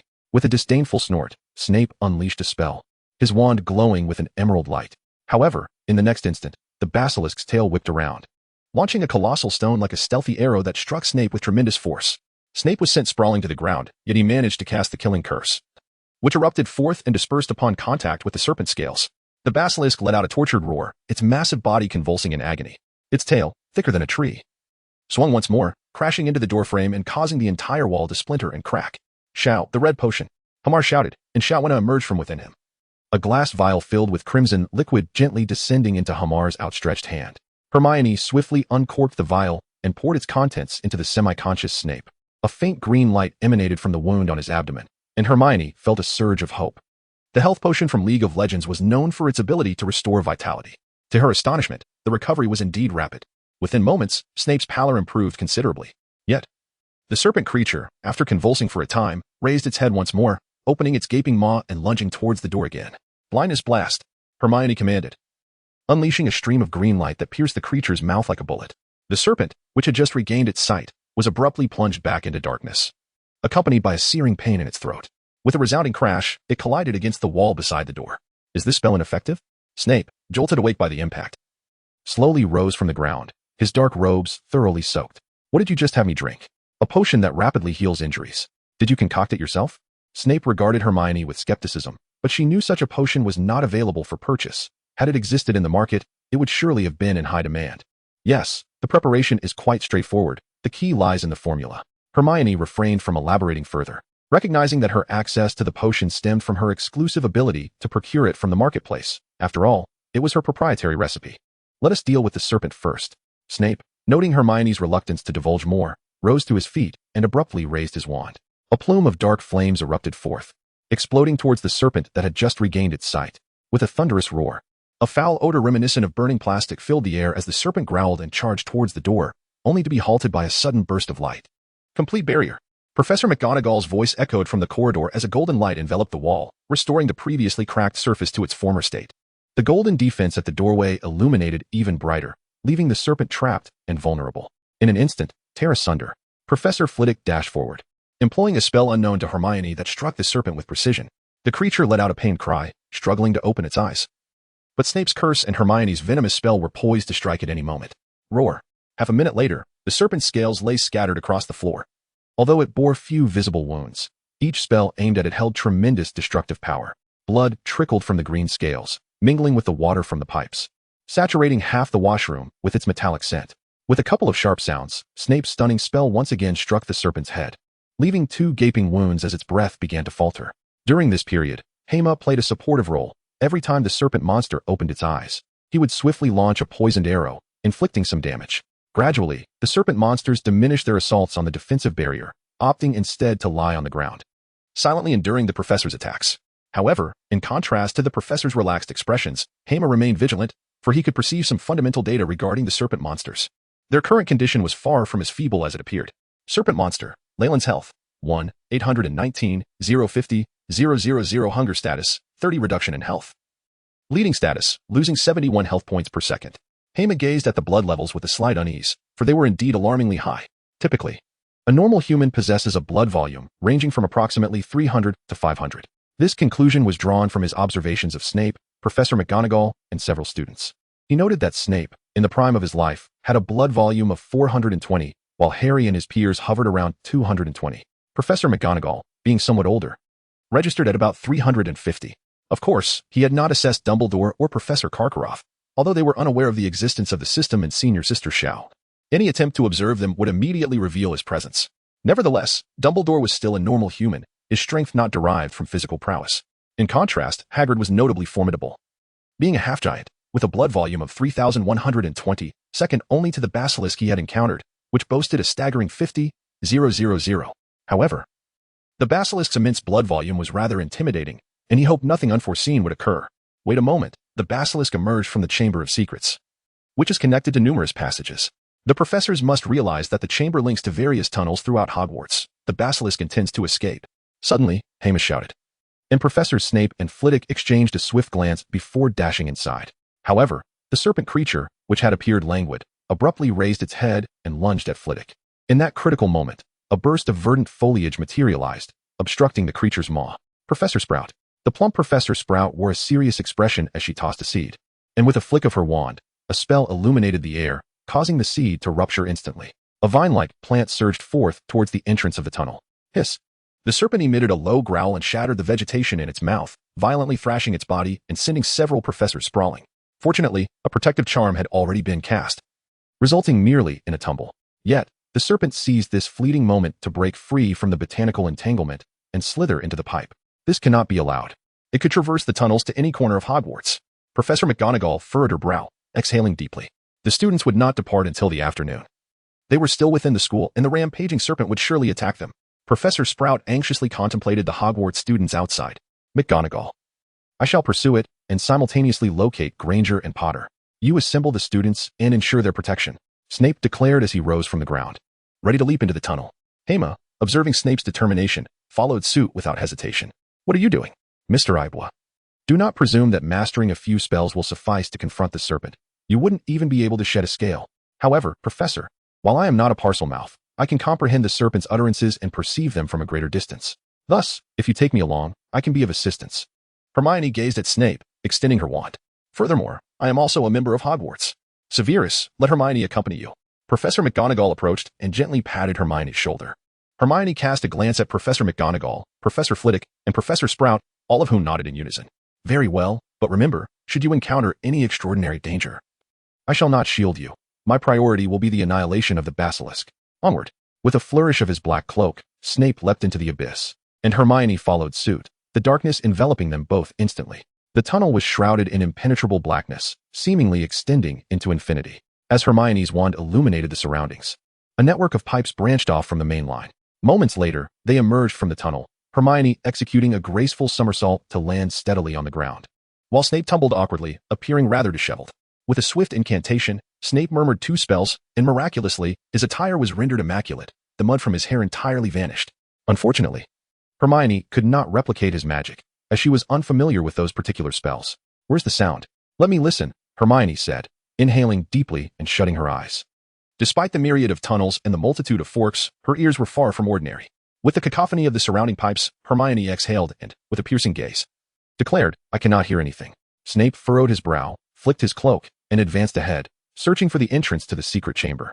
After a few paces, they stumbled upon the shed skin of the basilisk. However, having already encountered the creature itself, they did not dwell on the skin, instead following the trail it had left in its wake. Is this the true entrance to the chamber? Snape questioned, as the light revealed a wall adorned with 2 serpentine carvings, their eyes set with emerald gemstones that glimmered with an eerie luminescence. It appears this is an entrance that requires Parseltongue to unlock, Hermione Granger. Shall I attempt to mimic it? I cannot guarantee success. Hermione nodded, envisioning the stone serpents as living creatures, and uttered the word open. Suddenly, the wall trembled violently, the entwined serpents parted, and the wall itself opened, revealing a narrow passage. The 2 swiftly crawled inside, and before them unfolded a vast stone chamber, dimly lit with a sinister green hue that felt oppressive.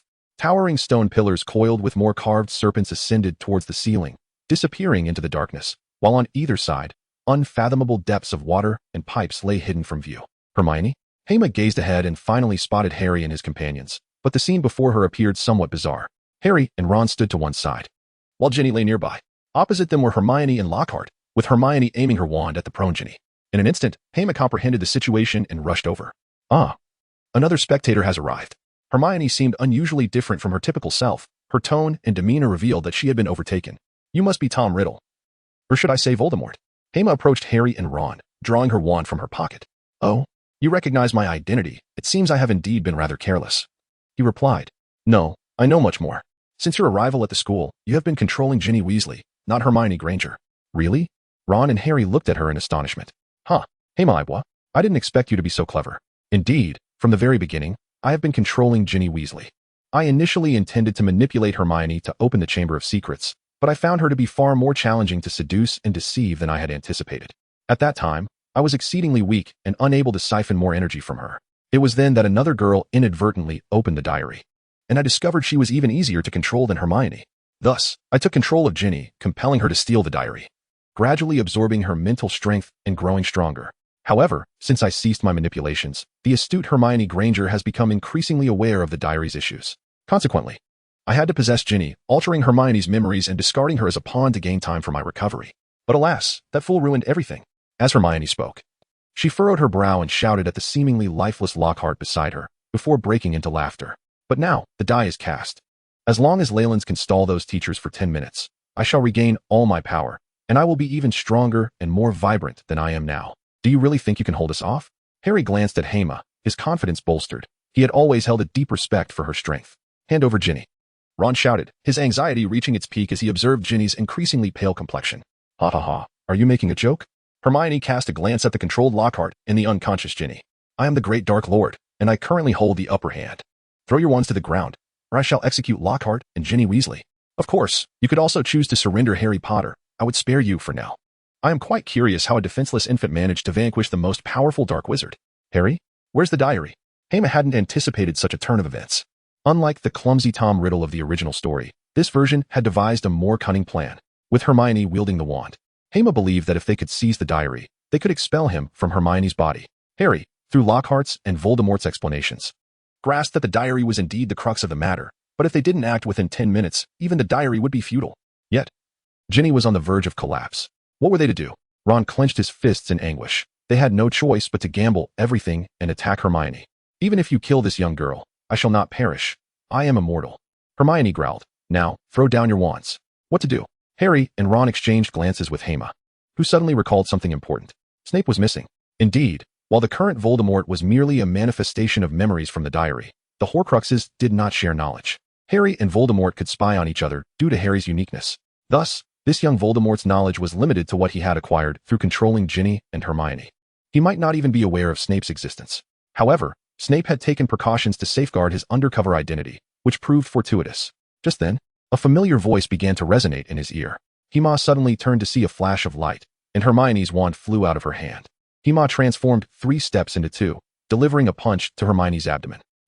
Hermione was flung backward, landing directly in the pool, while Hema swiftly retrieved the wand that had fallen to the ground and placed Ginny beside Ron. How infuriating. But it is all over now.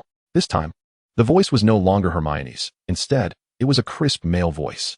Emerging from the pool was a handsome young man who stood up slowly, cradling Hermione in his arms. Tom Riddle. Although my transformation is not yet complete, I have still succeeded. Ha!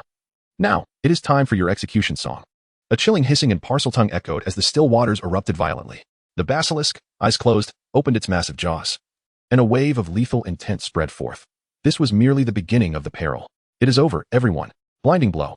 A green beam entwined with toxic gas suddenly pierced the gaping maw of the basilisk, causing it to scream and writhe in agony as it thrashed in the water. Foolish creature, take me away from here. Tom Riddle shouted, beginning to chant in Parseltongue, enduring the pain of the venom as he bent down. He sought to escape. To save Hermione. Hermione, disregarding her own capability to fight, charged forward alongside Harry, while Ron tended to the unconscious Ginny and Lockhart behind them. With a hiss, the basilisk sensed their approaching footsteps and lunged forward, but Hermione and Harry deftly evaded its strike by leaping to the side. Meanwhile, Tom Riddle found himself in a predicament. He realized that his spectral form hindered him from moving like a human. Clinging to Hermione, he struggled to ascend the beast's back. Perhaps I should just kill her. But that would diminish my leverage. No, there are plenty of other options. Resolute, Tom discarded Hermione towards the water's edge and mounted the serpent, commanding it to strike. Kill them. With Tom's furious roar, the basilisk's eyes opened wide once more, its murky yellow orbs, having endured an entire afternoon of torment, now poised for carnage. From his concealed vantage point, Snape sensed impending doom and prepared to dispel the disillusionment charm when a resounding cry echoed in everyone's ears. A phoenix? Tom Riddle gazed in terror at the radiant figure soaring towards them, a wave of dread unfurling from within. Hadn't Dumbledore left the school? Harry and Ron, intrigued, looked up at the magnificent bird, resembling a fiery swan, as it descended gracefully from the ceiling, finally alighting on Hermione's shoulder. Its resplendent plumage glimmered, and its elongated tail brushed against Hermione's face, provoking a slight tickle. At that moment, Hermione noticed a tattered hat clutched in the phoenix's golden talons, the sorting hat. Surely, old Dumbledore favors Gryffindor excessively. Am I not worthy as a Slytherin? She mused inwardly, tossing the hat into Harry's arms with the declaration, "This is for you." Taken aback, Harry felt an unexpected surge of determination ignited by Fawkes' melodic song, believing he could indeed vanquish the basilisk. What can a tattered hat and an obnoxious bird accomplish? He thought. Once I slay you, Harry Potter, I shall prove to myself that I am the master, the singular ruler. Fight them. The basilisk, with a mighty swish of its tail, surged from the water, lunging at Fawkes. Hermione yanked Harry backward just as the beast's massive head smashed into a nearby statue. Fawkes took to the air, circling above before diving towards the serpent, incensed by the phoenix's provocation. The basilisk disregarded Tom's previous command and sped through the stone pillars, snapping at Fawkes overhead. Its forked tongue, sharp as a dagger, shot forth, narrowly missing the phoenix's feathers. As the basilisk lunged, Ron and Harry shut their eyes in fear, but Fawkes, no longer circling, plunged downward. Its long golden beak piercing the serpent's head, a stream of black blood splattering onto the ground. The basilisk howled in agony. And even Tom could not halt its frenzied state as its tail began to lash violently towards Harry. "Harry!" Ron shouted.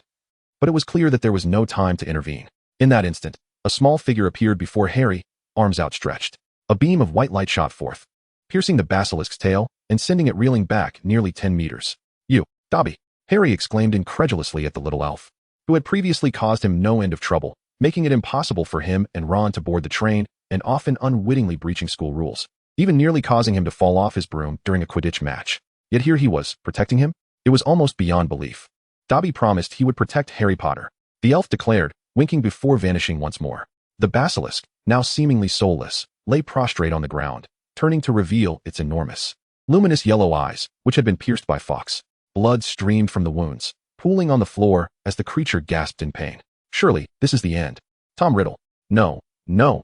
Even without eyes, it is still effortless to kill you little pests. And I am immortal. Tom Riddle observed Hermione's sudden smile. Sensing a shift in the atmosphere, his diary. Ron had retrieved the black diary from Hermione's robes, his once anxious expression now steady. Ron was indeed a vital force in this battle. Excellent. But my diary is not so easily destroyed. Tom remained unfazed. He was aware that Horcruxes were difficult to obliterate. Even if it was the weakest of his Horcruxes, it would not be so simple to eradicate. He must survive, surpass his other selves, become the next Dark Lord, and even defeat the waning remnants of his former self. Attack.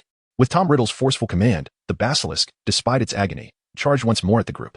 Hermione cast a glance at the blind serpent creature, gently patting Harry on the shoulder. "Now, it is your battle, O Savior," she exclaimed, taken aback.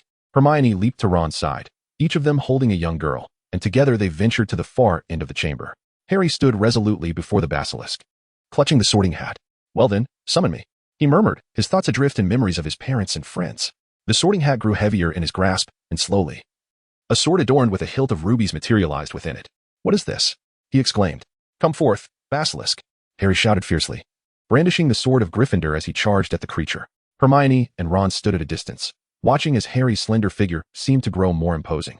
"Hermione, why let Harry face the basilisk alone?" Ron questioned. "Because I am not suited to be a hero, and besides, I belong to Slytherin. I cannot wield that sword." Tainted by bias. At this moment, Hermione felt a pang of bitterness in her heart. Although Dumbledore had meticulously orchestrated everything from the outset, there remained an unsettling discomfort within her. Yet, she had indeed fulfilled her duty, had she not? However, as Harry continued to run and attack, the serpent's onslaught became increasingly fierce. Hermione noticed that its eyes had not completely lost their sight. Though it lacked the capacity to kill, it could still perceive Harry. Harry, that fellow. As Harry wielded the holy sword, his confidence swelled to a point of arrogance, and he nearly shouted with excitement upon witnessing the wounds on the serpent's face. But in that fleeting moment of relaxation, the serpent reared up, its colossal tail sweeping across the ground like a speeding vehicle, sending Harry flying. In midair, he was once again rescued by Dobby, yet he sustained an injury to his leg, rendering him unable to rise. This fellow had become overly arrogant. It seemed that it was time for me to take action. Hermione once again dashed toward the serpent creature, this time imbued with far more confidence than before, for it truly seemed to be at the end of its tether. Serpent creature Leyland's health, 319, 950, 000. Suddenly, a transformation occurred. The serpent coiled into a ball, and Tom Riddle was flung aside, roaring menacingly at him, its visage contorting into an even more terrifying form. "What do you intend to do?" Tom Riddle exclaimed, his eyes wide with trepidation, feeling the palpable hostility emanating from this creature he had considered his pet. Harry and Hermione were able to instantly translate the serpent's speech. Hearing its words, "You are unworthy to be my master, and I shall be free." "What are you saying?" "Obey my command." "Sassy sasser." Tom Riddle continued to recite his incantation to control the serpent, but the creature remained indifferent, gazing at him with a single eye, slowly gliding across the water's surface until it came to rest before Tom Riddle. "You cannot kill me." "No, I can." With a hiss, the serpent suddenly opened its massive jaws, a force akin to a powerful extractor fan surging from its mouth, rendering Tom Riddle's once solid form increasingly translucent. "What are you doing?" "Stop! Stop! Beast! Stop!" Accompanied by Tom Riddle's agonized screams, his body was entirely reduced to ashes, consumed by the serpent's maw. Not only Harry and Ron, but also Hermione and the nearby Snape were left utterly dumbfounded. "What was hap?" Hermione shouted to Fawkes, who was circling in the air. With a slight flutter of his wings, he gracefully descended beside Ron, gently grasping Hermione and Ginny. However, the basilisk was not one to wait for their arrangement. Having regained its strength, it may have lost its deadly gaze, but it could still perceive shadows. Coupled with its innate sensitivity to temperature and scent, it swiftly glided towards Ron, recognizing the three unconscious individuals and the relatively ineffectual young wizard as the most vulnerable targets. Blinding whistle. Hermione blew once more, producing a sharp sound as this skill was completely exhausted, vanishing from her repertoire. The basilisk recoiled in pain, plunging into the adjacent water, while Fawkes seized Hermione in his beak, one claw clutching Ron, who was holding Ginny, and the other grasping Lockhart. The four of them ascended towards the heights. The basilisk burst forth from the water, experiencing a familiar agony, and turned to lunge at the nearest target, unaware that Hermione was more than just a witch. "Hermione, be careful," Harry shouted. "Fear not, that lad is stronger than you, my dear senior." Snape resumed his sardonic quips directed at Harry. Come on. It's time for me to take action." Hema whispered softly, attempting to alleviate his tension, as the serpent creature swiftly glided across the ground, its forked tongue darting forth like a razor-sharp blade. Hema not only did not evade, but leapt directly towards it, his slender frame slicing through the air for several meters before crashing directly onto the serpent beast. The arm and palm of Hema instantaneously transformed into that of a dragon, with sharp dragon scales shimmering with a cold radiance, elegantly cascading down from the serpent creature's head. The body of the serpent was swiftly raked across by the claw of Hema, leaving behind a colossal gash measuring 3 to 4 meters. A roar erupted from the creature. Startled by the sudden breach in its defenses, its fear eclipsed the pain it felt. After all, its formidable defenses were its greatest reliance. Should they be easily compromised, it would be rendered vulnerable to swift annihilation. Hema lost his balance and was unceremoniously thrown aside by the serpent creature. He executed a somersault midair, landing once more at the right flank of the beast. The scales on his arms swiftly pierced the gaps between the creature's azure scales as he surged forward again, accompanied by the serpent's anguished howl, creating yet another gash spanning several meters. Dark crimson blood erupted forth, staining Hema's robe in a layer of gore, reminiscent of his experiences while playing Bloodborne. Just then, a muffled thud resonated as Hema was finally flung away by the serpent's thrashing tail, sent hurtling through the air. However, a flash of golden light illuminated the scene as Snape's spell struck Hema, ensuring his safe descent to the ground. "Harry, Professor." Hema suppressed the tumultuous acid churning in her stomach and shouted towards the two figures in the distance. The serpent monster, startled, realized that Harry had inexplicably appeared at its right side. The sword of Gryffindor gleamed with a crimson light as it plunged directly into the wound freshly torn by Hema. Snape's stunning spell, like a razor-sharp blade, sliced downwards, tearing the creature's back wound even wider. Hiss, roar. It let out a pained growl, flinging Harry away once more. Yet, before its next attack could land, a flash of golden light appeared, and Harry was saved by Snape's protective charm. Hema charged forward again, but the serpent immediately raised its head in alertness, denying her any chance to approach.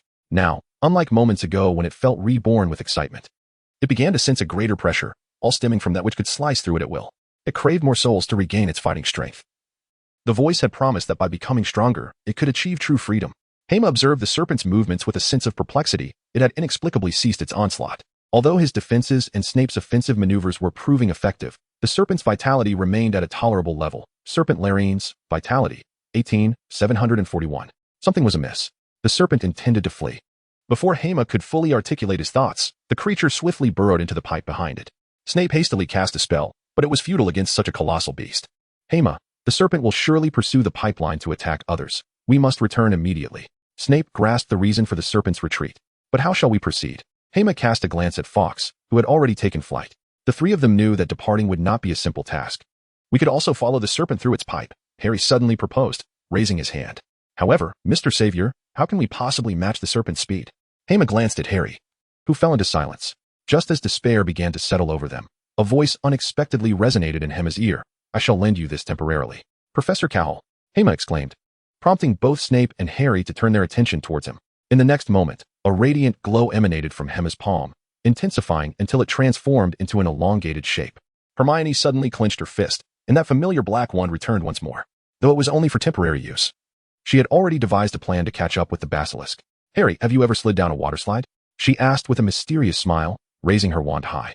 Snape and Harry exchanged puzzled glances at Hermione's actions, but soon the ground began to tremble, and the sound of rushing water grew louder around them. Snape's eyes widened in alarm as he turned to look behind him. All the pipes, except for the one the basilisk had just traversed, began to spew water into the chamber. The water levels on both sides surged rapidly, first reaching their feet, then their ankles, and finally their calves. What on earth do you intend to do? Snape exclaimed, astonished by Hermione's ability to control such a vast amount of water, a feat that required immense magical and mental energy. He knew that without a specific incantation, one could not exert such control. However, he was not entirely surprised, as he had some understanding of Hermione's unique physical attributes. Of course, he was oblivious to the fact that it was the wand and runes enabling her to achieve this. As the water continued to rise, Harry began to feel an undercurrent of anxiety. After all, they were surrounded by water, and the dim light only heightened the sense of panic. Well then, let us prepare to set off.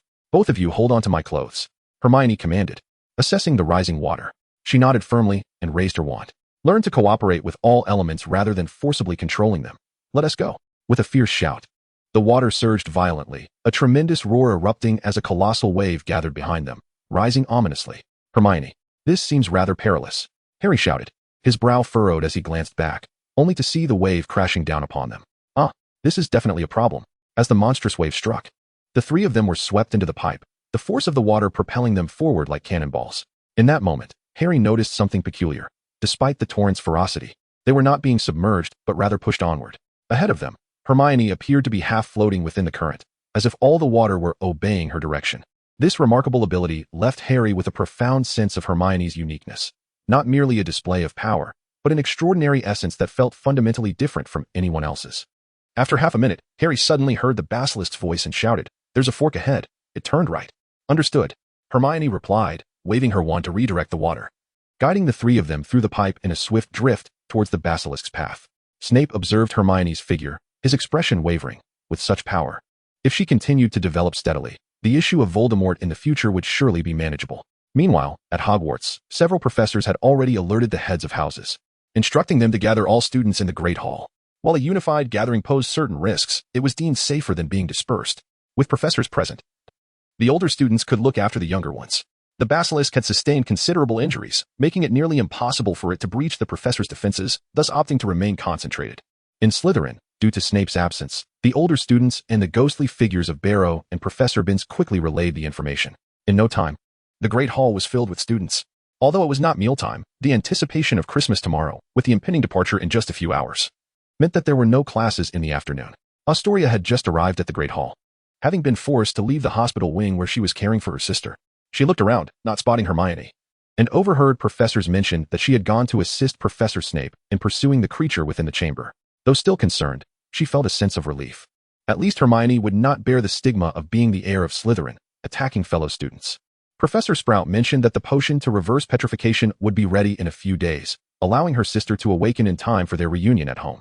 Initially, their mother had intended to send her sister to St. Mungo's Hospital for magical maladies and injuries, but as there was no antidote available there, it was better to wait at Hogwarts until the potion was ready. As Astoria pondered these thoughts, she felt the ground tremble violently beneath her. She glanced at others, noticing that students from other houses were also looking around in alarm. confirming it was not just her imagination. Anconia, I sense a hint of danger. We should move over there, Astoria said, her brow furrowing with growing unease. Anconia, a sixth-year Slytherin and one of the house leaders, was taken aback. Though not from a prominent family, her academic excellence and leadership skills earned her high regard among her peers. She was surprised by Astoria's serious demeanor, knowing her to be a quiet girl. Very well, I also sense something amiss, she conceded, feeling the ground's subtle tremors. Slytherins, let us proceed to the Hufflepuff area. Tread carefully, she instructed. Why should we crowd with those fellows?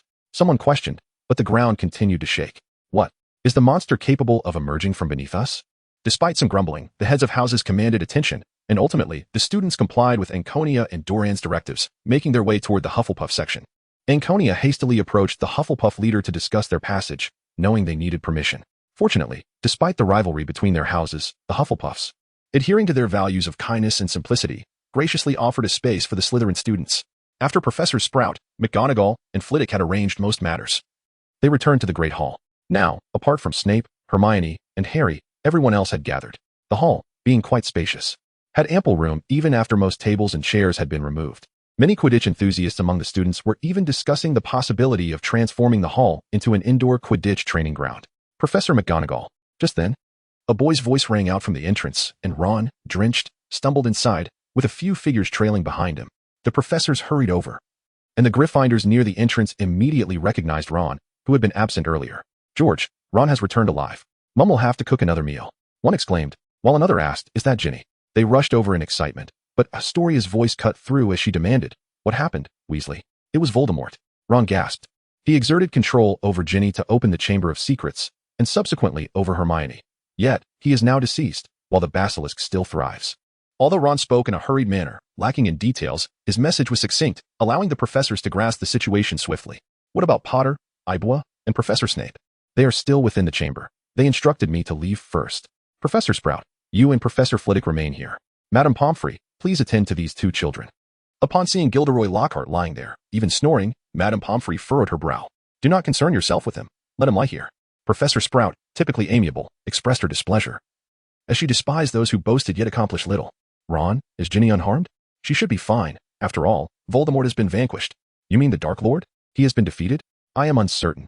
He was merely a fragment of Voldemort, but it is all quite peculiar. Allow me to explain in detail. Ron was drawn aside by the twins, while students from other houses gazed at Ginny, Hermione, and Lockhart sprawled on the floor, gripped by a sense of dread. Hannah stood within the Hufflepuff ranks, observing Ron, now smeared with grime, clenching her fists and muttering, Please let nothing be amiss with you, Hermione. Oh, Hannah, what troubles you? It is Hermione.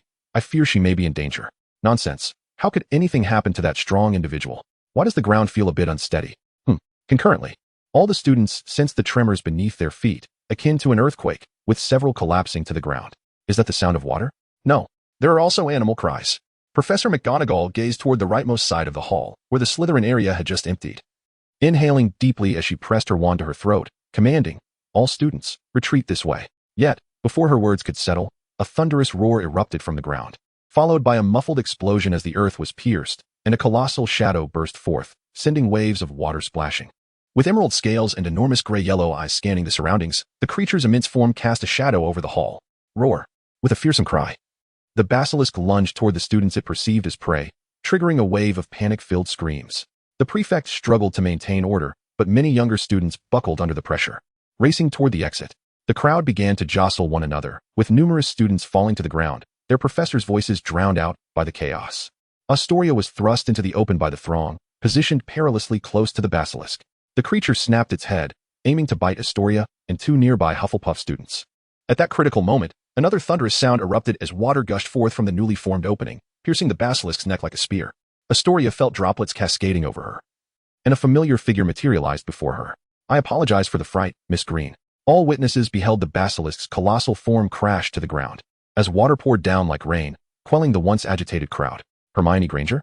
Has he repelled the basilisk? Alongside Harry and Professor Snape, they emerged from the chamber, standing at the forefront of the assembly, drenched but resolute. However, before the tension could dissipate, Hermione turned and called out, all Slytherins, upon joining Slytherin. I committed to our house motto. We emerge from the mire, driven by ambition, yearning for power. We are strong, composed, and poised, never regretting our choices. We are Slytherin. Yet now, look at your fearful faces. Where is your strength and composure? Observe your disheveled state. Where is your elegance? If you cannot even manage this, what value is there in ambition? We are Slytherin. We are the true silver snakes, not mere pests. The basilisk is a creature of our chamber, and we have nothing to fear. Hema's voice resonated throughout the auditorium, not amplified by any enchantment, but rather bellowed with fervor, penetrating the ears of every serpent and embedding itself deep within the hearts of the students. They gradually glanced around, realizing that their friends and companions had been trampled beneath their own feet. The entirety of Hogwarts, a multitude of students, was thrown into disarray by a single basilisk's frightful presence. The older students, despite their greater power, bowed their heads in fear, choosing to flee rather than confront the threat. Some of the prefects, instead of protecting their peers, only exacerbated the chaos. We, Slytherin, aspire to be the strongest and the finest, and that requires more than mere appearances. I respect all my predecessors, yet you must also honor the badge upon your chest. We do not cower in fear. We cherish our comrades and advance together. That is what defines us as Hogwarts. All Slytherin students, raise your wands and vanquish the basilisk, not merely to defend the school, but to assert your identity as a Slytherin, not a coward. At that moment, Snape stepped forward, raising his wand as he approached the basilisk, with Hema following suit, brandishing her black wand. You've certainly made quite an impression this time, Hema, Snape remarked, his voice low enough for only her to hear. But Professor, this is a success, is it not? As Hema and Snape's figures receded into the distance, the Slytherin students gradually organized themselves into formation, with the prefects at the forefront and the younger students behind them. We are Slytherin, not the weak. What is there to fear from a mere basilisk? They chanted. Indeed, we are Slytherin. We are filled with ambition. We yearn for power. We are strong and composed. We are graceful and self-assured. We have no regrets. We are Slytherin. As the Slytherin students shouted their house motto, the once overcast dome of the auditorium slowly transformed, revealing a silver serpent wreathed in emerald flames. With a hiss, the basilisk swung its head and lunged towards Snape and Hema. Hema deftly twirled her wand, unleashing a torrent of water that surged forth from the pipes, striking the basilisk with a resounding impact, sending it crashing back to the ground. Snape remained his usual composed self, elegantly casting spells that struck the basilisk. Although Hema did not scrutinize his actions closely, she noticed that compared to their previous battle underground, Snape deliberately opted for less powerful spells, choosing simpler incantations. While this was likely to uphold the noble image of a Hogwarts professor, it nonetheless placed immense pressure on Hema as the primary source of offense. Just then, a barrage of spells rained down from behind, as numerous young Slytherin wizards stood resolutely alongside her, confronting the basilisk. 100 beams of light erupted against the creature's scales, and though many spells failed to penetrate its defenses, the scene was undeniably awe-inspiring. With a low growl, the basilisk, though not significantly harmed by the onslaught, became increasingly agitated.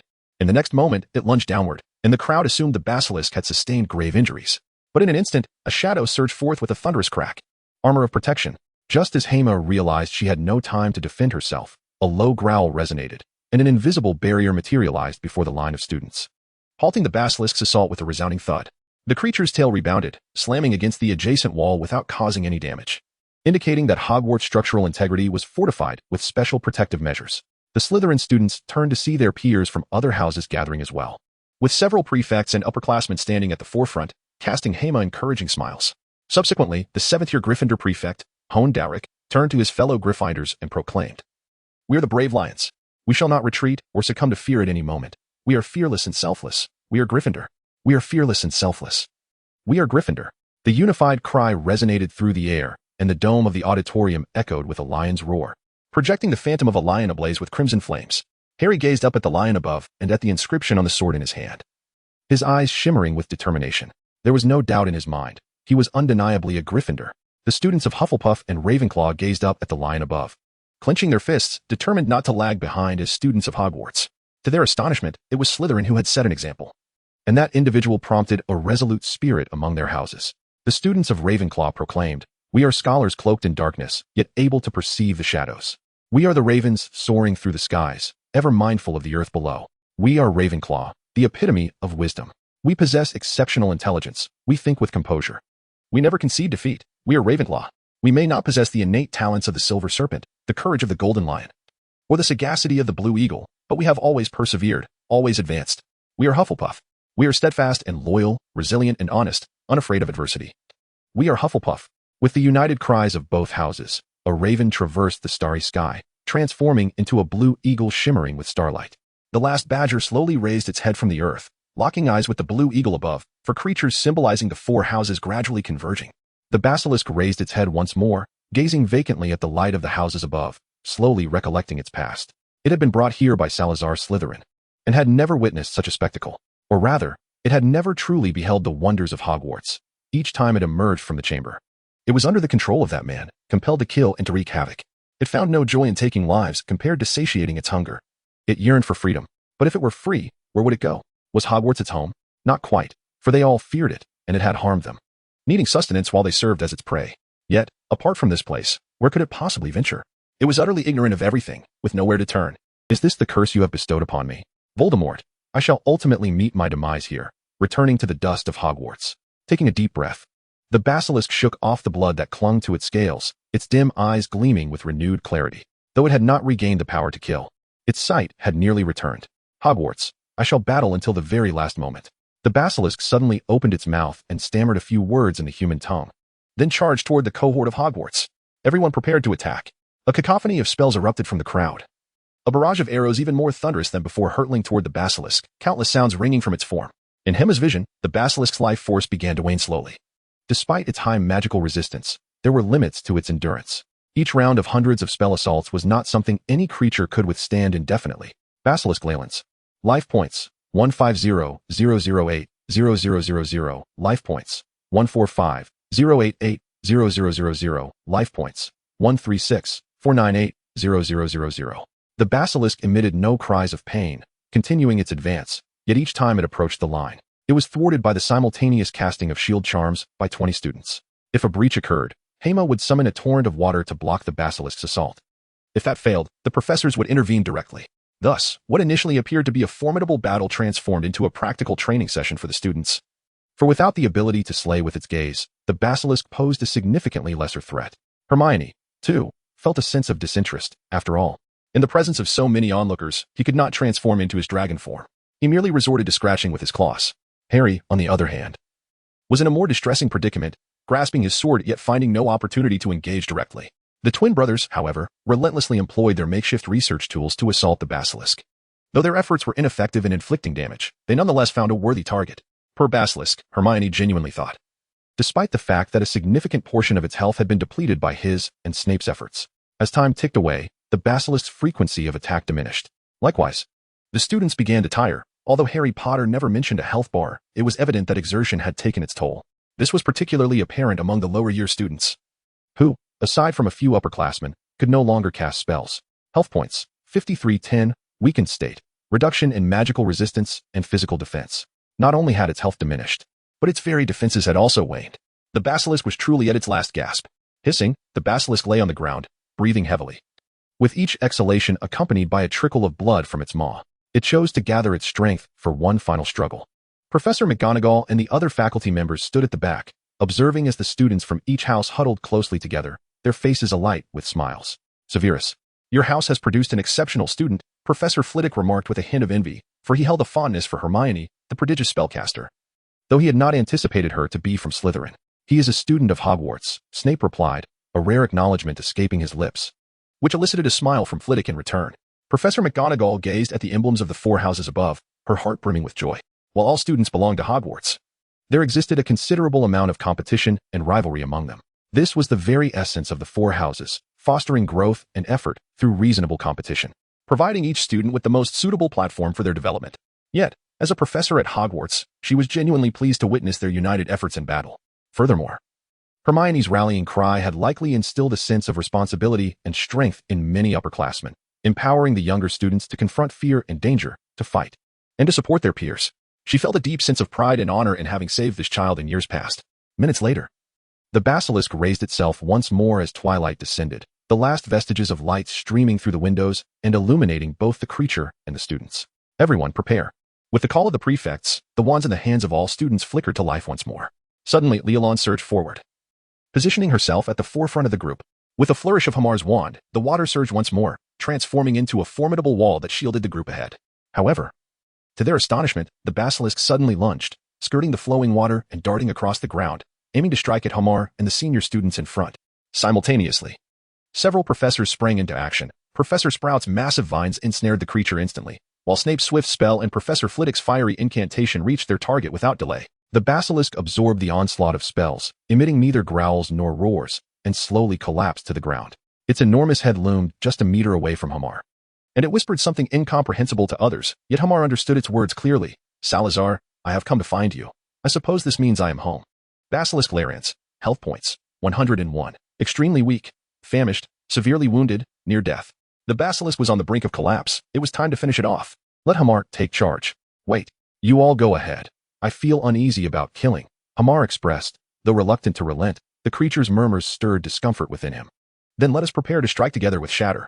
Upon hearing the discussion, most of the girls withdrew from the group, not out of cowardice, but rather due to the gruesome nature that a Shatter spell might unleash. Just as the students' wands began to glow again, beams of light surged towards the dying basilisk. A sudden green light erupted, enveloping the creature. Everyone was taken aback, glancing around, noticing that no protective spell had been cast. Snape and the other professors were momentarily stunned. They had never encountered such a protective charm, strange yet formidable. Snape sensed that he could not break through this magical barrier. All spells were instantaneously halted, creating tiny ripples across the surface, while more wizards unleashed their attacks. Yet not even a ripple disturbed the protective shield. What on earth is this? McGonagall glanced at Flitwick, knowing his expertise in advanced charms surpassed her own. Let me take a closer look, Flitwick said as he stepped forward, standing beside the shield, probing it with his wand, then feeling it, only to shake his head in confusion. Hermione observed Professor Flitwick's demeanor with a measure of intrigue. After all, the swift defeat of a cursed specialist suggested the formidable nature of this protective barrier. However, the absence of such a display in films was not a matter for deep inquiry, as it was indeed peculiar for a second-year Harry to vanquish such a powerful basilisk with a mere strike. Snape, choosing not to elaborate, raised his hand and cast 2 spells at the shield. A blue luminescence exploded across the barrier, sending ripples through its surface. Snape abruptly closed his eyes. The silver light from his wand capable of blinding in its brilliance, and it shot forth instantly. This time, the barrier did not shatter outright. Instead, a shadowy figure emerged from within, effortlessly dispelling Snape's incantation with a mere wave. Subsequently, with a flick of its robes and devoid of any verbal incantation, it sent Snape sprawling from his position. From Hermione's vantage point, the basilisk's vitality had entirely waned. The shield did not restore its wounds but simply allowed it to succumb to death. All is returned to the chamber, lair of the serpent, your task concludes, intoned the shadow in parcel tongue before vanishing beside the basilisk, which then slowly closed its eyes as the barrier erupted into fragments. The basilisk's form transformed into a shooting star, propelled by an unseen force, plummeting into the opening from whence it came, disappearing from the sight of all present. Shall we pursue? Someone inquired. No, Snape retorted, rising from the ground while clutching his chest, casting a glance at McGonagall. I trust you recognize who that was. Professor McGonagall, with deliberate gravity, uttered the name that left everyone astounded. Salazar Slytherin. Hema remained utterly stunned in place, for he realized that it was Salazar Slytherin, who had just uttered some extraordinary words to him when no one was paying attention. Greetings, Ibois. Hello, Senior Orson. Greetings, Ibois. Hello, classmate Dos. Greetings, Ibois. Hello, wait. Who are you? Hema walked down the corridor, cradling a book as he made his way to the common room, greeted by a chorus of friendly hellos. Although he once relished such an atmosphere, the constant social interaction had begun to wear on him. He found himself empathizing with Harry's sentiments. Fortunately, it had been nearly 6 months since the incident with the basilisk, and life had returned to its usual rhythm. Following the winter break, Dumbledore had officially resumed his role at Hogwarts. Several petrified individuals had been successfully restored, and Miss Daphne managed to enjoy the final days of the Christmas holiday. Despite earning a measure of goodwill among his peers, Hema's life continued as usual. His days were filled with classes, enduring free periods. He sought specialized training from Professor Cahill, delving into the fundamentals of runes, though there remained much to learn. However, a troubling matter weighed on Hema's mind concerning Lockhart. Madame Pomfrey had assigned Hermione, Ginny, and Lockhart to the infirmary. Yet, after the basilisk issue was resolved, when Hermione accompanied Ron and Harry to check on Ginny, they discovered that Lockhart had mysteriously vanished. Furthermore, the diary, which had been destroyed, was also missing. Hema promptly informed Dumbledore of the situation, but even he was unaware of how Lockhart had managed to escape. Nevertheless, since the crisis had been addressed, they chose not to publicize Lockhart's disappearance to avoid stirring up unnecessary commotion. A visit to the library awaits. Yes, Professor. The cold, resonant voice of Cahill echoed once more in Hema's ears. Although such sudden utterances could be rather startling, Hema had grown accustomed to this mode of communication. However, this time, he was relieved to forego the arduous trek on foot. During his Christmas holiday at home, with time on his hands, he indulged in 2 rounds of tin draws. While the majority yielded mere skill shards, he was fortunate enough to acquire a commendable skill. The skill, Curved Path, was of A-grade quality. Its passive ability enhanced his control over magic, while its active ability, after a delay of 15 seconds, would activate a teleportation array, transporting nearby objects and beings within a distance of 1,000 meters. This required a magic cost of 500 and had a cooldown period of 12 hours. There were many shards acquired, yet he could not yet synthesize them into anything substantial. For instance, the W skill for the Ice Hero card necessitated 30 shards for synthesis. Nonetheless, he could obtain a portion of the Ice Bloodline's power, enabling him to manipulate ice and snow, augment his magical prowess, excel in archery, and withstand frigid temperatures, attributes that reflected the inherent strength of the hero. Thus, if fortune smiled upon him, he might draw a Dragon King hero card. Hema felt confident that he could now face the Norse gods single-handedly without the need for further study or training. Come forth, curved path. Hema sought out a secluded corner and closed his eyes, envisioning the location of the library. Gradually, a cerulean halo manifested beneath his feet.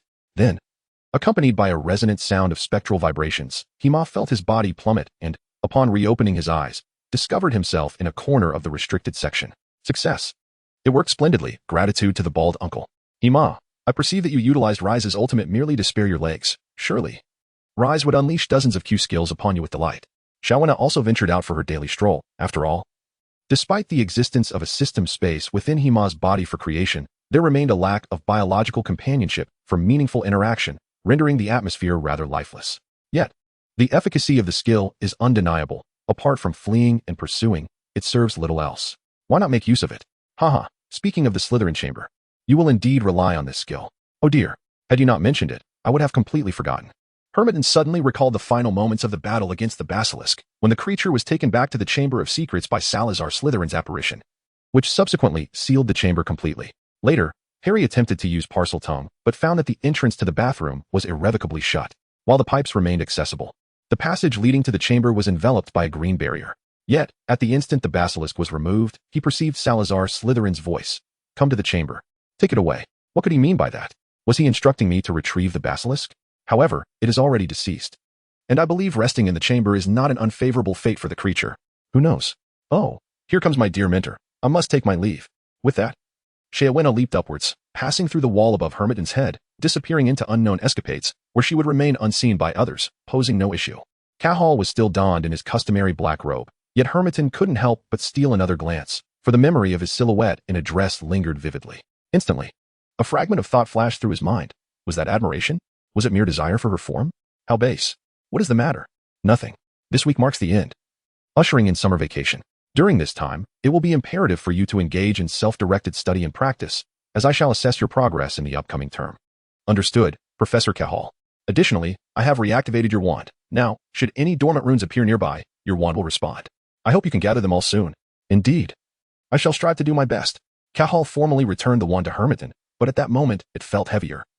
Not merely from the wand itself, but from the significance of the runes on his future, a matter of utmost importance. Well then, you may proceed. Perhaps you will encounter unexpected discoveries. Cahal remarked enigmatically, slowly turning away towards the other students raising their hands, leaving Hermione with his ever-mysterious silhouette. Hermione then realized that even the secret language of the esteemed Slytherin could not escape her keen ears. Truly, I am impressed. Although Hema remained unaware of Professor Cahal's true identity, perhaps only old Dang had some inkling, he had no desire to inquire further. After all, Ian Cahal was his mentor, having guided him in the study of rune knowledge and assisted him in mastering his dragon transformation, thus becoming a melee mage. The professor had bestowed upon him both knowledge and power, rendering any ulterior motives or hidden identities irrelevant. This was the essence of trust. If the professor truly intended to harm him, his meager combat abilities would be utterly insufficient to resist, and even old Dang might struggle against the formidable runes. Therefore, it was wise to embrace the circumstances as they unfolded. Just as Hema momentarily lost his focus, a figure collided directly with him. He swiftly pulled the individual into his embrace. Apologies, fellow student. Wait, it's you. Hermia hastily released her grip on the other person, her gaze drawn to their long, flowing hair, which instantly reminded her of her first encounter with Teacher Cahal and the initial thrill of mischief. I truly apologize for the misunderstanding last time, Jiuzhang. It's quite all right. I later inquired with that classmate, and it turns out it was all a misunderstanding. I should be the one saying sorry. No worries, no worries. The truth has come to light, has Tia? Hermia smiled gently, extending her hand. It's a pleasure to meet you, Jiuzhang. Indeed. It's a pleasure to meet you too, Hermia Ebo. Wait, did you just speak in Chinese? I learned a bit before. Suddenly, I feel as if I've returned home. Jiuzhang's eyes sparkled. May I invite you to dinner? Hema was taken aback when Jiuzhang suddenly changed his tone and spoke in Chinese. A sense of unease washed over her, prompting her to quickly blink. Oh, my apologies. You might not quite understand. What I meant to say is, by the way, I have something to attend to, so I'll take my leave. With that, Hema hurriedly dashed out, leaving Qiuzhang in a state of bewilderment as he watched her retreating figure, a soft chuckle escaping his lips. Still just a child. And I still wish to find a handsome gentleman to be my boyfriend. On Thursday morning, once her skills had cooled down, Hema made her way to the washroom. With her departure from the school just 2 days away, she felt it imperative to settle matters beforehand. Dear Ibois, are you here to see me? I am truly touched that you would visit this unloved Myrtle. Hello, Myrtle. However, I am here today to assist Professor Dumbledore in checking the seals of the chamber. Is there anything I can assist you with? Not particularly. Oh, woe is me, for no one needs a Myrtle. Per Myrtle, with a glance reminiscent of a scorned lover. The Myrtle glared at Hema before leaping into a water pool, vanishing from the washroom. Hema also let out a sigh of relief, this time. He had come without informing old Dang. If he were caught using Dang's name, it would certainly lead to trouble. It is worth mentioning how swiftly the school undertakes repairs. Upon returning after Christmas, the washroom's sink and stalls had been completely restored. Hermione first utilized the serpent tongue she had acquired to unlock the entrance to the concealed chamber outside, which had been sealed by Slytherin, allowing only for entry through teleportation. However, she had not considered the possibility of being unable to teleport inside, for it was evident that the heroes from League of Legends and Wizards belonged to entirely different realms. Thus, she placed her faith in the formidable power of the Runemaster of Valoran. As the pool trembled, the dark passageway re-emerged, revealing the intriguing mechanism that Dumbledore had deliberately left behind. Hema then leaped down directly, this time with even greater ease than before, after all. The last encounter had been a fierce battle against the serpent creature, whereas now the chamber was nearly devoid of anything. Following the path, he arrived at the true entrance of the secret chamber. Hema once again closed his eyes, envisioning the interior of that chamber, the statue of Slytherin, and the serpent sculpture. A spectral rhythm reverberated once more, his body experiencing a jolt, far more uncomfortable than the last time. After what felt like an eternity, Hema sensed solid ground beneath his feet. He had arrived. Opening his eyes and scanning the surroundings, he discovered that the chamber, once teeming with water, had now dried up, save for the pools on either side, which bore no trace of moisture. Suddenly, Hema felt a chill run down his spine. He lunged to the side as a flash of green light whizzed past him, exploding upon impact with the ground. Who could it be? Hema turned back to see a fleeting silhouette hovering before the Slytherin statue, extending a hand and launching yet another assault against her. Was it another Avada? Hema moved swiftly, fortunate enough not to possess the ability to cast spells while in motion. Each time, he narrowly evaded the attacks directed at him. However, this was a lethal curse. A single strike could claim a life. Shattered into pieces, Hema withdrew the great wand. A brilliant beam of light flashed and struck the ethereal figure. The apparition trembled momentarily before shattering into countless fragments. Hema, in disbelief, was astonished at how easily it had been vanquished. Yet, before he could exhale in relief, the scattered pieces that had fallen to the ground reassembled, coalescing into 4 colossal hounds, each engulfed in green flames. Whoa! The 4 gigantic hounds growled twice, resembling infernal beasts emerging from the depths of hell. With a flick of their tails, they surged forward, propelled by the green blaze, charging directly at him. Hema raised her wand and swung it with great force. With a howl, the first large dog was sent flying by Hema's strike, and with a swift turn, she delivered another blow, toppling a second dog that had pounced from behind. The scene was utterly chaotic. Hema cast another spell upon the 2 charging creatures, causing them to scatter once more and stumble back a few steps. However, in the next moment, to Hema's astonishment, the 2 beasts swiftly dashed towards the split green flames and began to gnaw at them voraciously, consuming them in mere moments. A howl erupted from the 2 giant hounds, their bodies suddenly swelling, limbs becoming more robust, as if they were truly transforming into wolves. What on earth is happening? What is this creature? In a moment of distraction, Hema was suddenly overwhelmed by a swift green shadow that knocked him to the ground, its gaping maw barely restrained by a wand, just missing his handsome visage. How infuriating! With a fierce growl, Hema's wand surged with a brilliant light emanating from the sapphire atop it. Suddenly, torrents of water erupted on either side, transforming into 2 sharp ice blades that swiftly shot forth. The colossal wolf's body was instantly pierced, leaving it feeling an icy chill. However, not a single drop of blood flowed from the wound. Instead, fragments of pale green scattered like particles from a science fiction film. With a mournful howl, the giant wolf collapsed beside Hema, while another wolf, with its deep green eyes wide open, retreated a couple of steps before launching itself forward once more. With a decisive flick of her wand, Hema summoned the waters around her, conjuring a wave that crashed violently against the colossal wolf, transforming into icy blades that severed its form into several pieces. What on earth is this? It is utterly peculiar. The attack possesses substance, yet appears as if it were a mere cloud or shadow. At that moment, the particles began to coalesce once more, gradually forming a tangible entity. While the torrents of water surged and converged before Hema, a thunderous roar reverberated through the air as the particles ultimately crystallized into the shape of a majestic lion, striding leisurely towards Hema. How intriguing! If I vanquish you this time, I shall see what else you can become. Thus commenced an endless battle, with Hema relentlessly wielding water and ice to cleave through the ever-evolving beasts.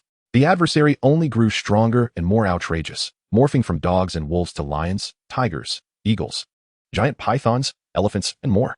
After more than half an hour, Hema retrieved a vial of blue potion, having replenished her magical energy for the third time. Though the opponent was not particularly formidable, it was becoming increasingly challenging to contend with, and the expenditure of her magic was mounting. Hiss, hiss. With the collapse of a diminutive giant, fragments began to gather once again, and from within, Hema discerned a familiar voice. A snake-like creature slowly raised its head. Despite being in this form, it emanated an aura of terror. Hema abruptly closed her eyes. It seemed that the teachings of Master Cahair had finally found their moment to shine. Hamar, with his eyes closed, listened intently to the sounds surrounding him. Suddenly, he rolled over, and a rush of air brushed past his robe, indicating that he was under attack. From behind, in a sudden burst of agility, Hema leaped backward, his hands transforming into dragon-like claws that swiftly slashed across the serpent creature's body, his eyes wide with determination.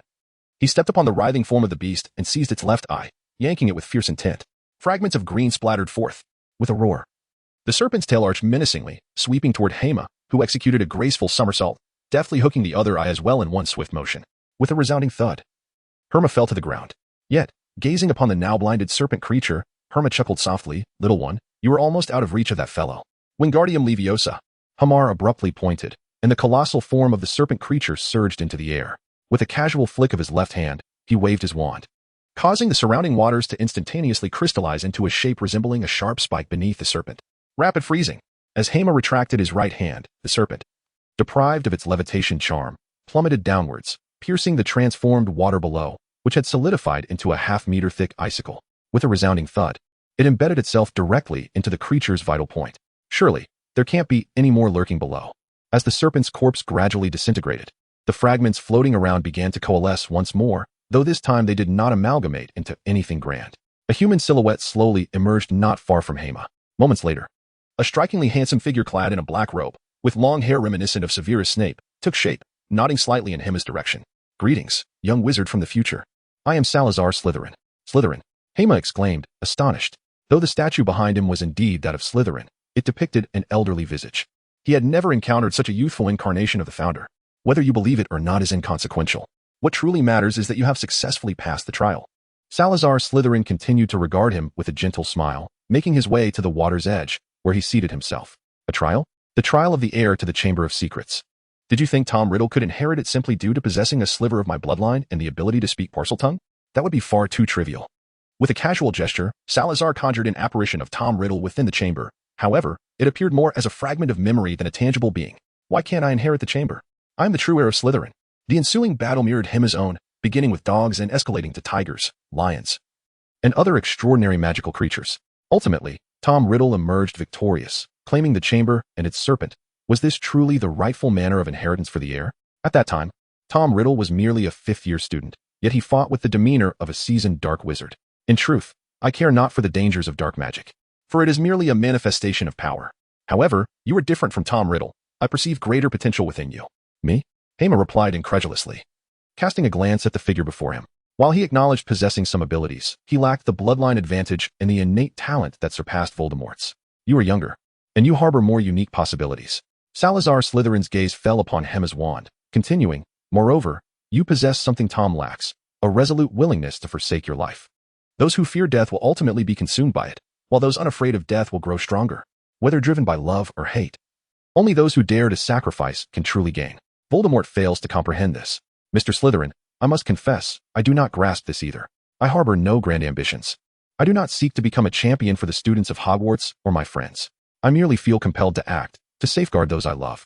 And my pursuit of power is for my own survival. This is not an act of selflessness. Who is not afraid of death?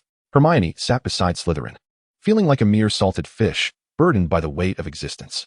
Yet even a salted fish harbors aspirations, does it not? Is that so? Since you mention it, are you reluctant to inherit this chamber? This chamber is far more intricate than merely being a pet of Leyland's.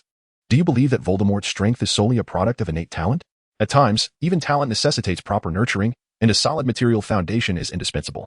However, let us put that aside. Since the chamber has been resolved, let it remain so forever. Perhaps I have already discovered alternative paths. Hema cast a sincere glance at Salazar Slytherin, who was only slightly older than himself, and replied earnestly, the runes. Do you comprehend what they signify? I do not know. Perhaps they herald danger and evoke deeper mysteries. Yet, having embarked on this journey, I must see it through to its conclusion, even if regret follows. At least I will have experienced it. Salazar Slytherin, with eyes as sharp as emeralds, surveyed Hema and slowly rose to his feet, his demeanor shifting to one of solemnity. The air of nobility that had surrounded him dissipated, replaced by an intensity that was decidedly more formidable.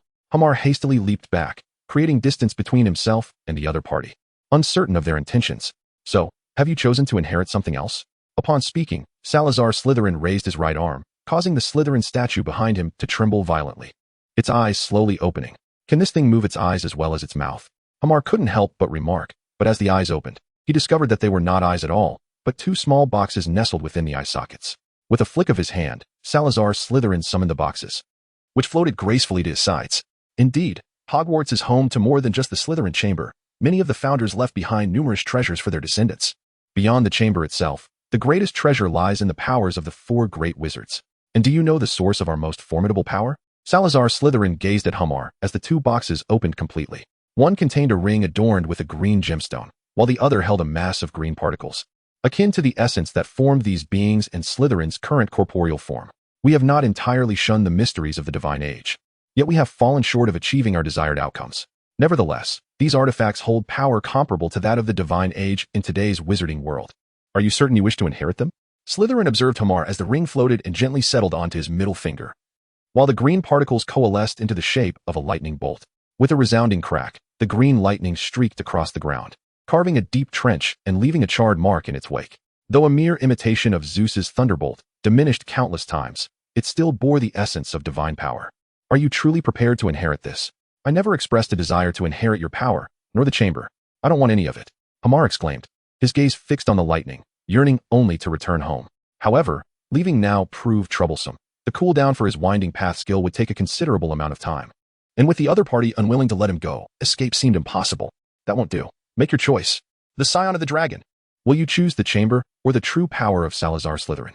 Hema stared at the bolt of lightning, realizing that, with no option to evade, he must select the more potent path. Taking a gamble, he declared, I want your true power. Very well, let us begin, dear little wizard. Salazar Slytherin gently raised his hand and rubbed the gemstone of the ring, producing a crisp snap that resonated through the air. Hema raised his wand, poised for battle.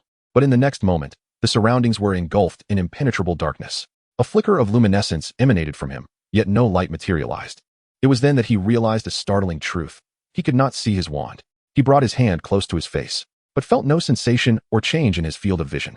Moreover, the sounds of flowing water and the rush of air through the pipes had vanished entirely. Even the echo of his own voice, uttered in a moment of panic, was swallowed by the void. What manner of sorcery was this? Was it the power of that ring? Before Hema could contemplate further, a sharp pain surged through his calf, as if something had sliced open his skin, forcing him to kneel.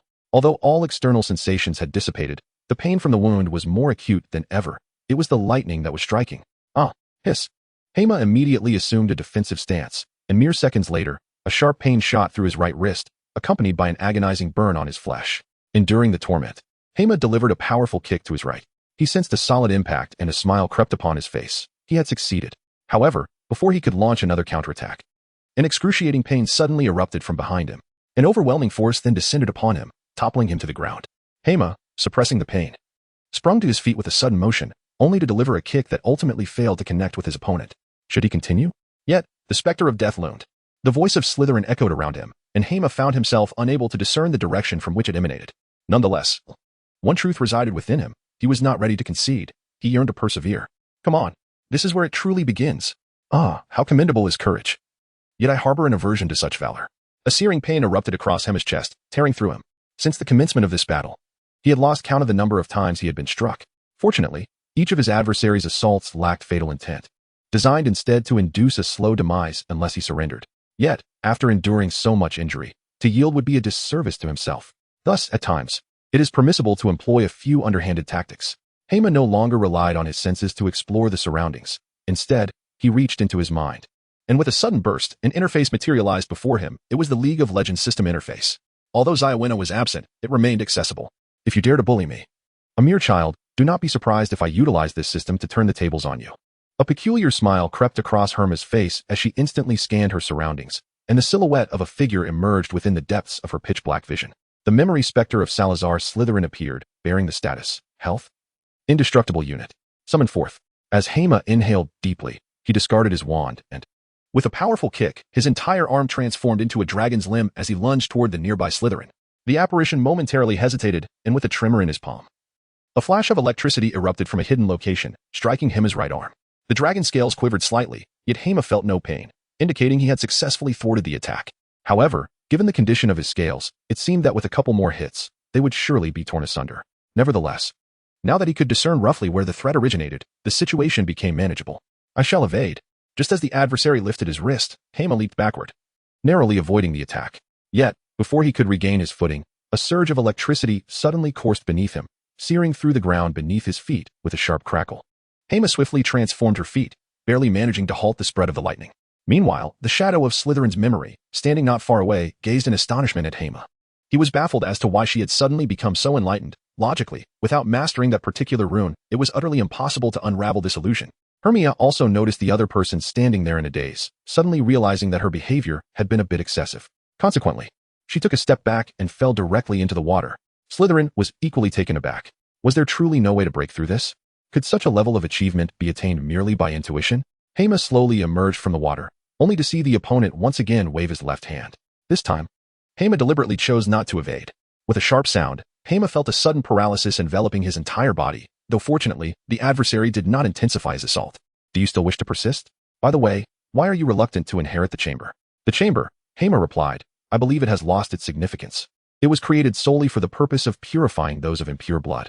Now that Hogwarts is on the right path, the chamber has become unnecessary. Moreover, are there conditions for inheriting the chamber? You are quite astute. Indeed, there is a condition for inheriting the chamber. Upon the death of the heir, they will succeed me as the ghost of this chamber, eternally guarding it and awaiting the arrival of the next heir. At this moment, Hema grasped another reason why Voldemort was unwilling to embrace death. Even in demise, he would still be summoned back here to serve as a sentinel. Well, if you are willing to resist, then continue. With that, he raised his hand once more. Hema slowly stood up, feeling a sudden surge of heat brush past his legs. Yet it did not pierce through his scales. At that moment, Slytherin harbored no doubts that Hema possessed any means to see him, for the successive hits had already spoken volumes.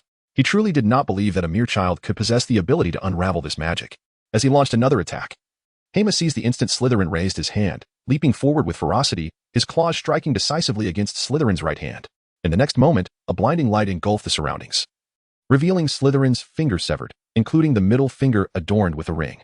However, Slytherin swiftly reacted. The lightning in his left hand erupted violently and hurled towards Hema, piercing his chest like a javelin. Cough.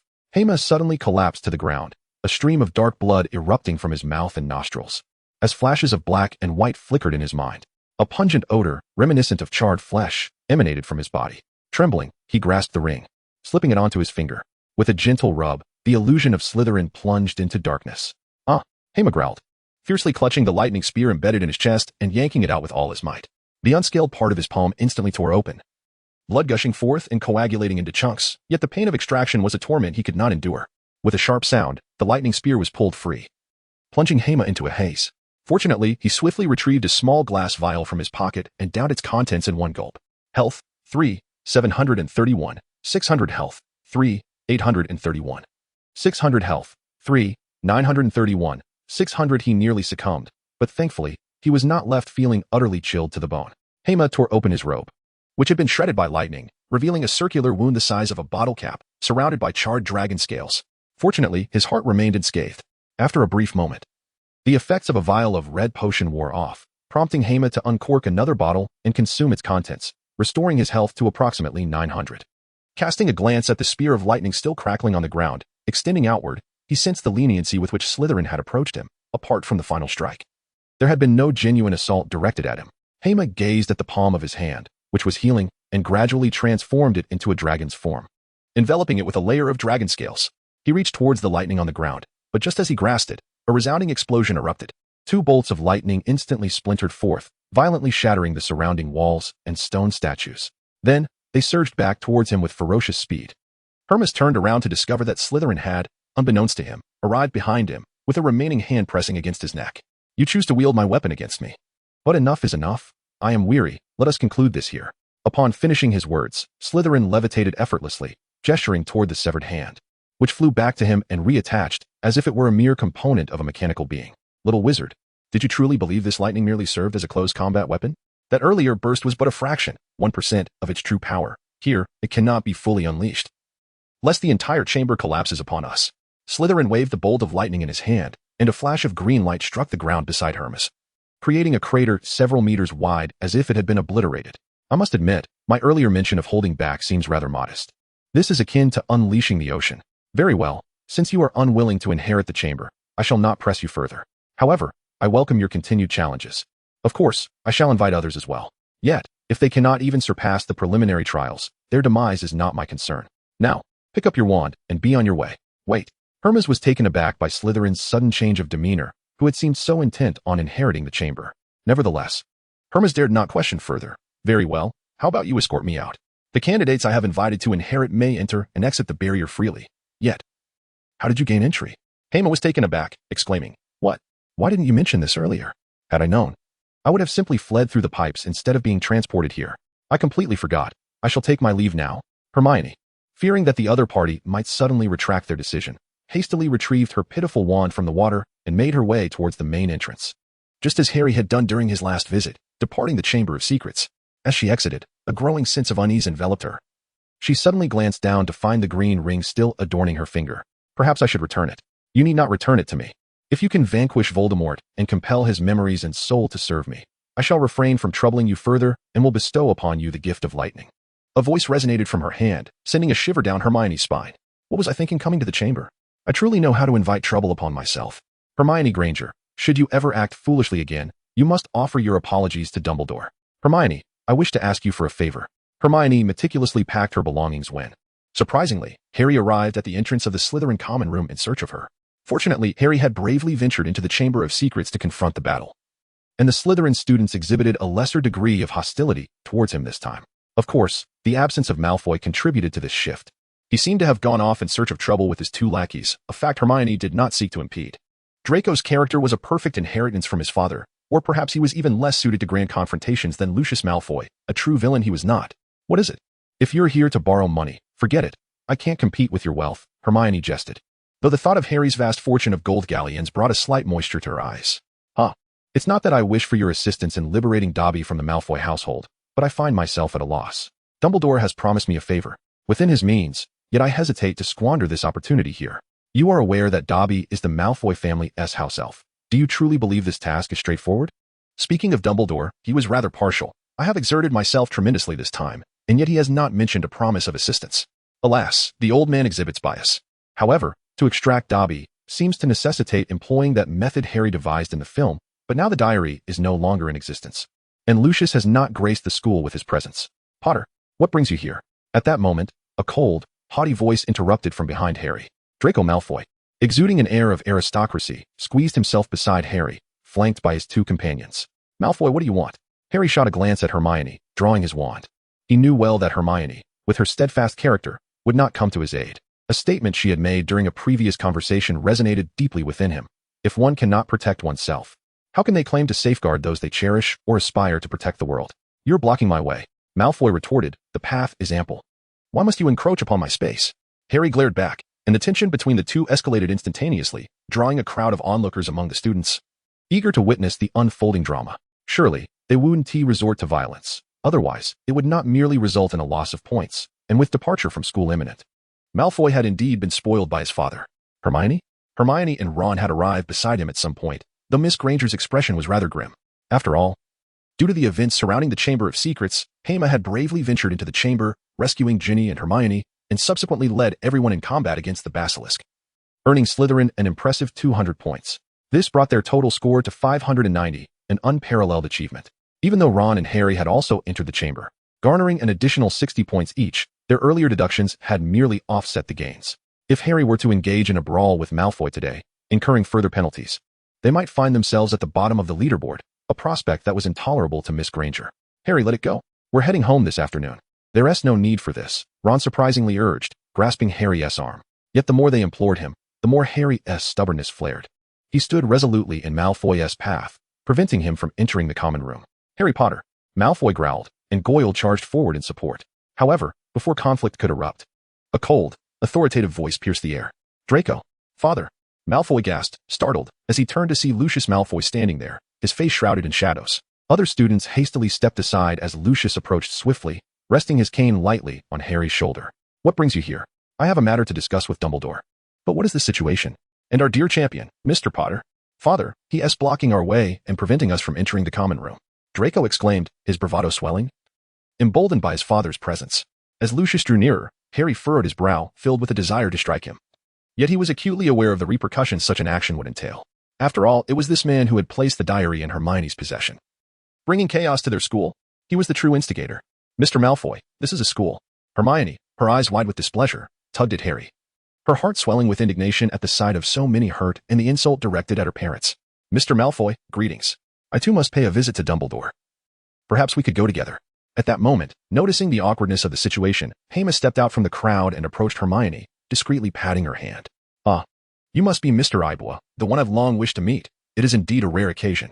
Oh no, I am merely a student of an ordinary individual. You, however, are a person of great importance. I have yet to express my gratitude for the new broom you gifted me at the beginning of the term.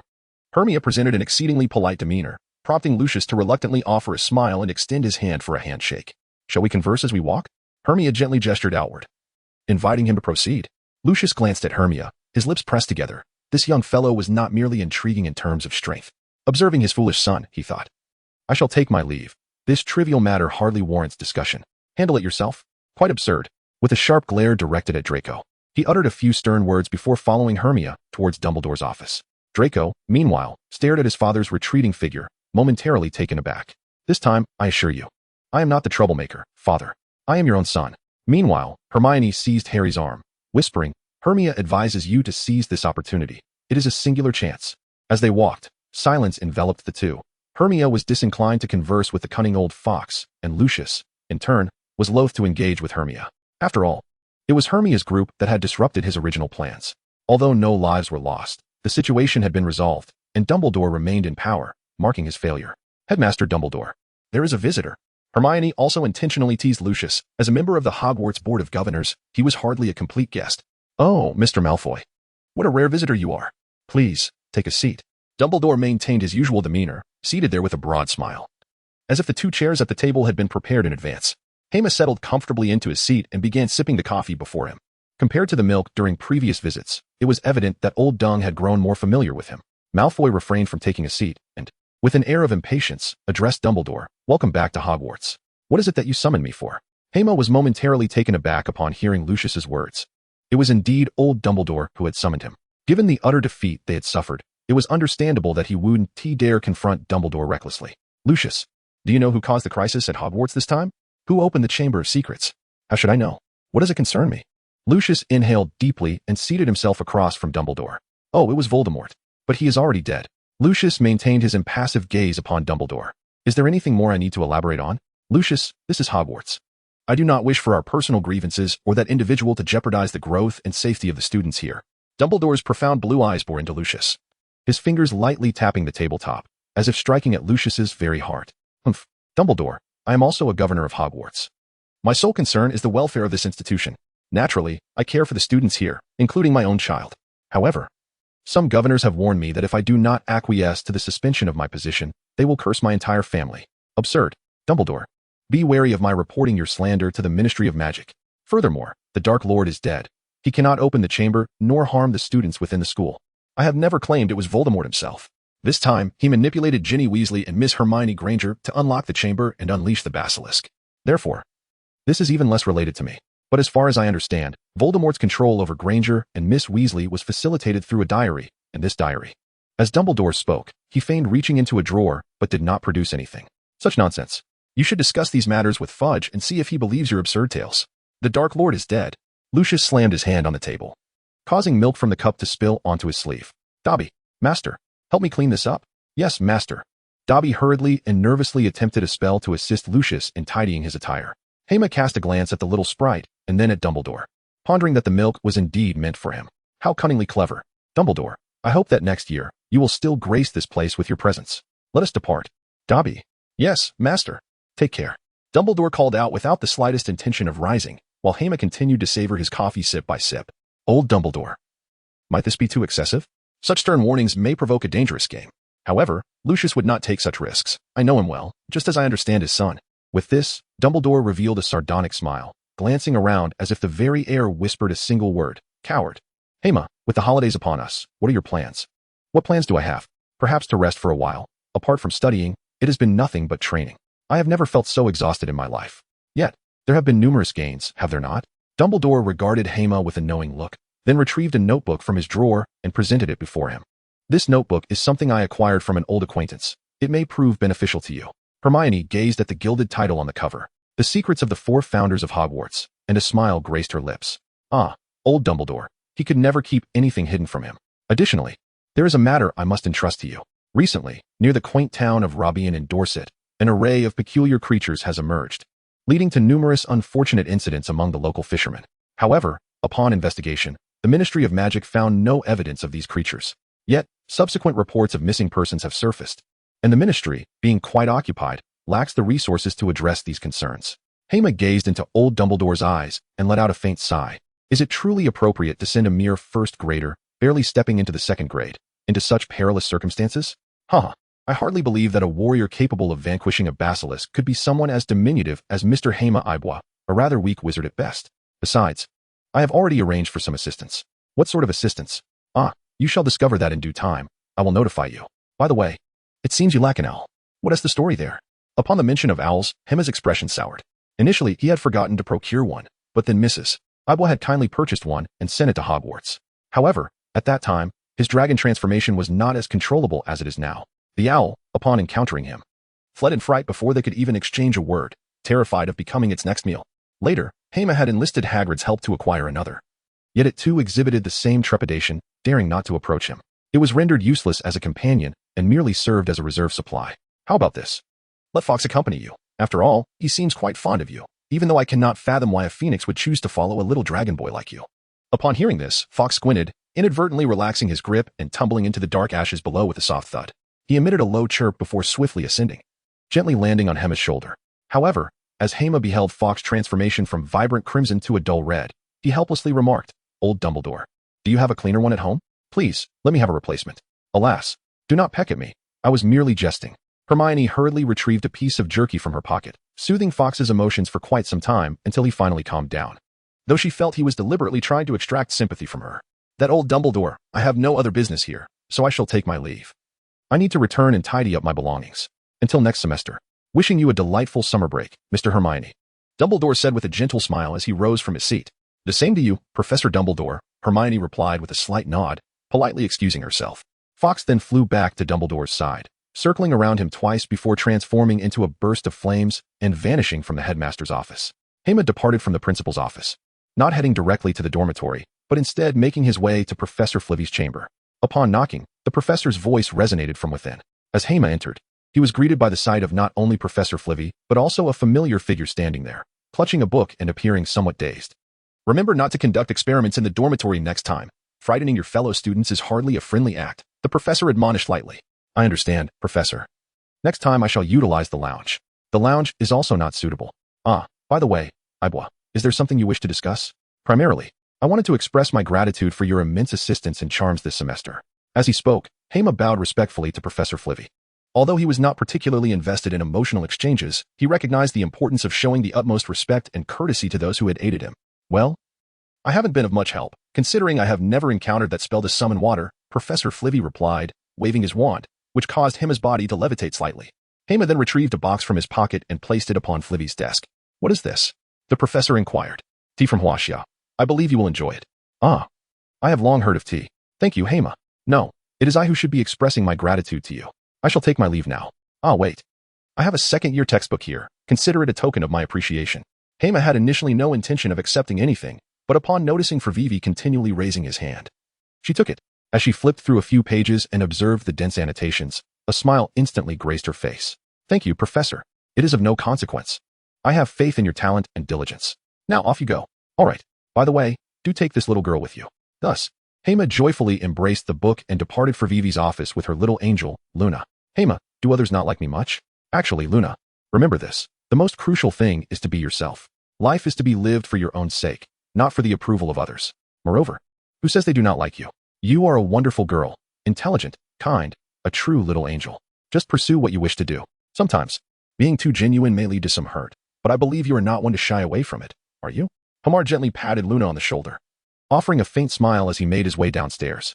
Luna, may you enjoy a delightful summer. Luna gazed at Hamar's retreating figure, her silver eyes shimmering with a luminous glow, softly murmuring, I shall not be afraid, just like my mother. Thank you, Hamar. Subsequently, Hamar approached Professor Snape. Although he was somewhat reluctant to engage with the emotionally distant professor, he felt compelled to express his gratitude for the numerous times Snape had rescued him during the encounter with the basilisk. Additionally, he had sought the professor's guidance on various subjects, such as the intricacies of defensive dark magic and potion making. In light of this, Hamar had even purchased a small vial of Felix Felicis, depleting his entire savings, which caused him considerable distress. However, he looked forward to better engaging with Snape for further inquiries next year. Before he could knock, Snape's voice resonated from within. There's nothing of significance, Mr. Eber. You may leave. Professor, I am here to present a gift in gratitude for your life-saving assistance. I have not saved you. Leave me be. But I specifically bought Felix Felicis. Leave the vial outside. You may go. Are you truly this blunt?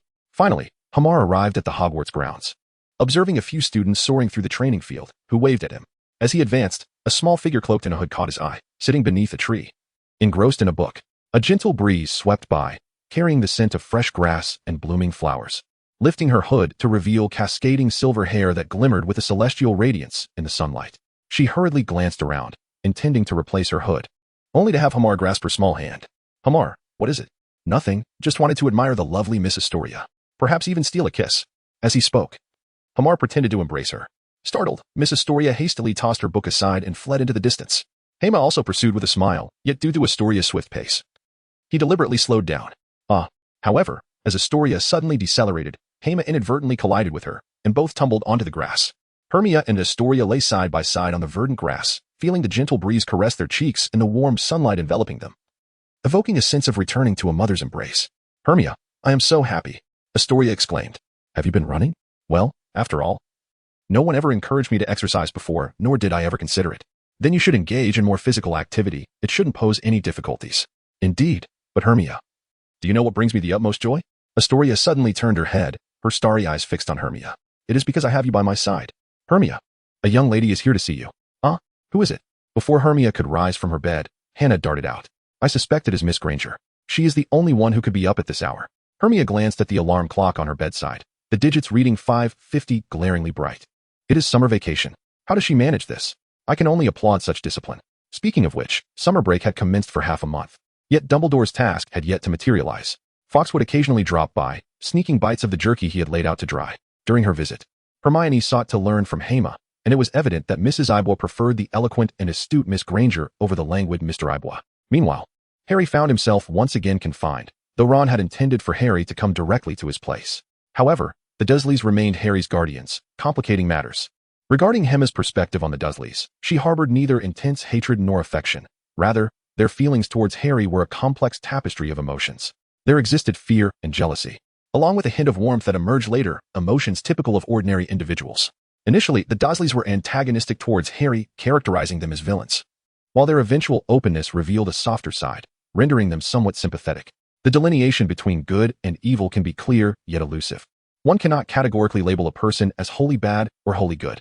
Hema, she has arrived. Hannah's voice rang out again, bringing Hema back to the present. Hastily, she donned her clothes and descended the stairs. A girl with neatly styled curly hair, clad in a crisp white t-shirt and a checkered skirt, sat chatting merrily with Mrs. Ibois. Good morning, Hermione. But isn't it a tad too early? Hannah remarked, to which Hema replied, yet it is already 6 o'clock. Hermione cast a glance at the grand clock in the living room, its second hand precisely marking 6 o'clock. The virtues of rising early and retiring early for one's health. Have you eaten? I shall fetch you some milk. Mrs. Abbott shot a disapproving look at Hermione, as if to say, you cannot comprehend the path your mother has paved for you. Thank you, Mrs. Abbott. Hermione, shall we venture out to the mall shortly? I find myself clad in the quintessential muggle attire, remarked Hannah, sipping her milk from the side.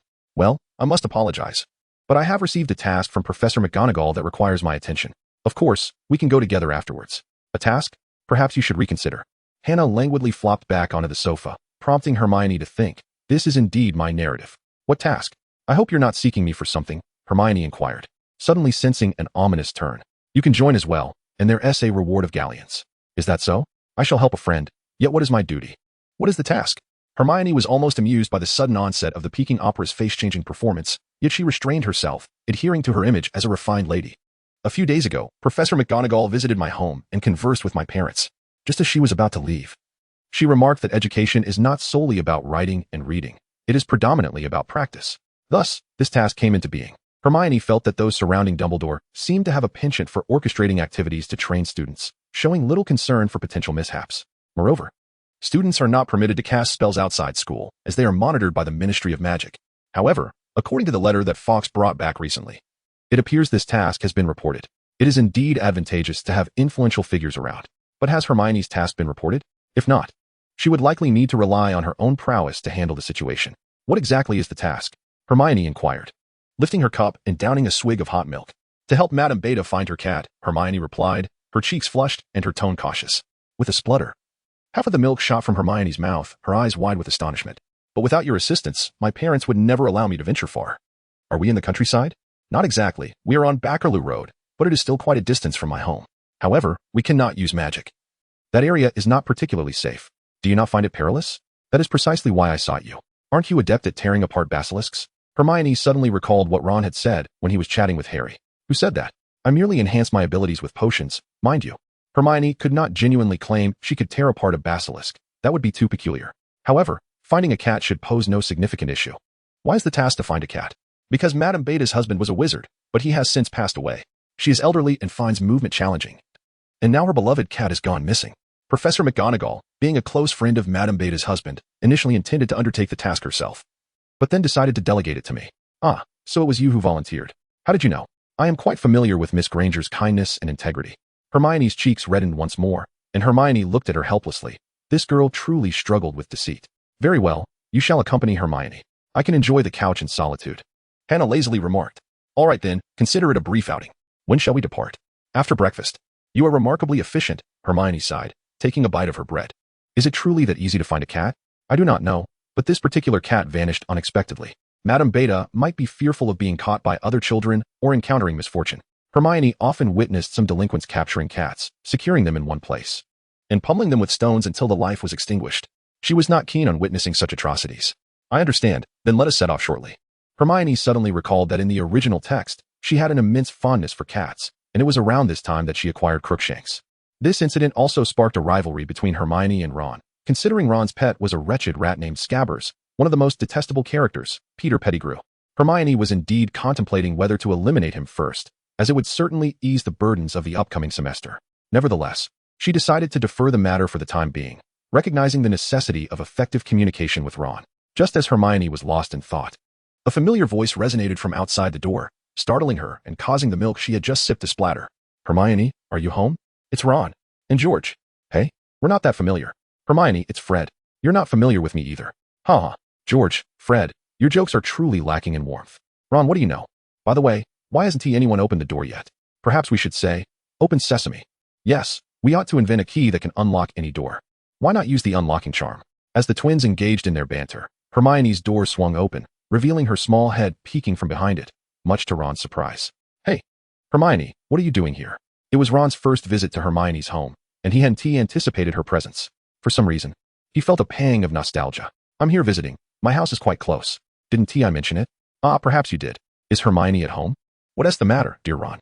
Hermione stepped aside, revealing herself fully, a towel in hand as she wiped her mouth. Well, I've written numerous letters to Harry, but he hasn't responded to a single one.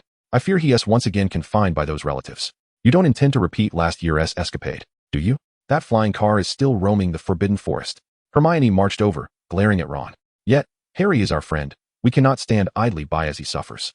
This time, we should adopt a more reasonable approach. All right, let us head inside, Hermione said, waving her hand and yawning as she turned to enter the house. Once inside, the twins immediately behaved themselves. They understood the decorum expected while visiting someone else's home. Fortunately, there was an abundance of milk and snacks available. Mrs. Aberforth welcomed them warmly, reminding them that she and Mrs. Weasley had once worked together. By the way, how is Ginny? Hermione inquired, casting a glance at the twins. Ginny was akin to a sister to her, and the feeling of being controlled was indeed unpleasant. Ginny is fine, although her mental state has been poor since Christmas. According to Professor Dumbledore, it's merely some brain damage, and she is recovering well now. That is good to hear.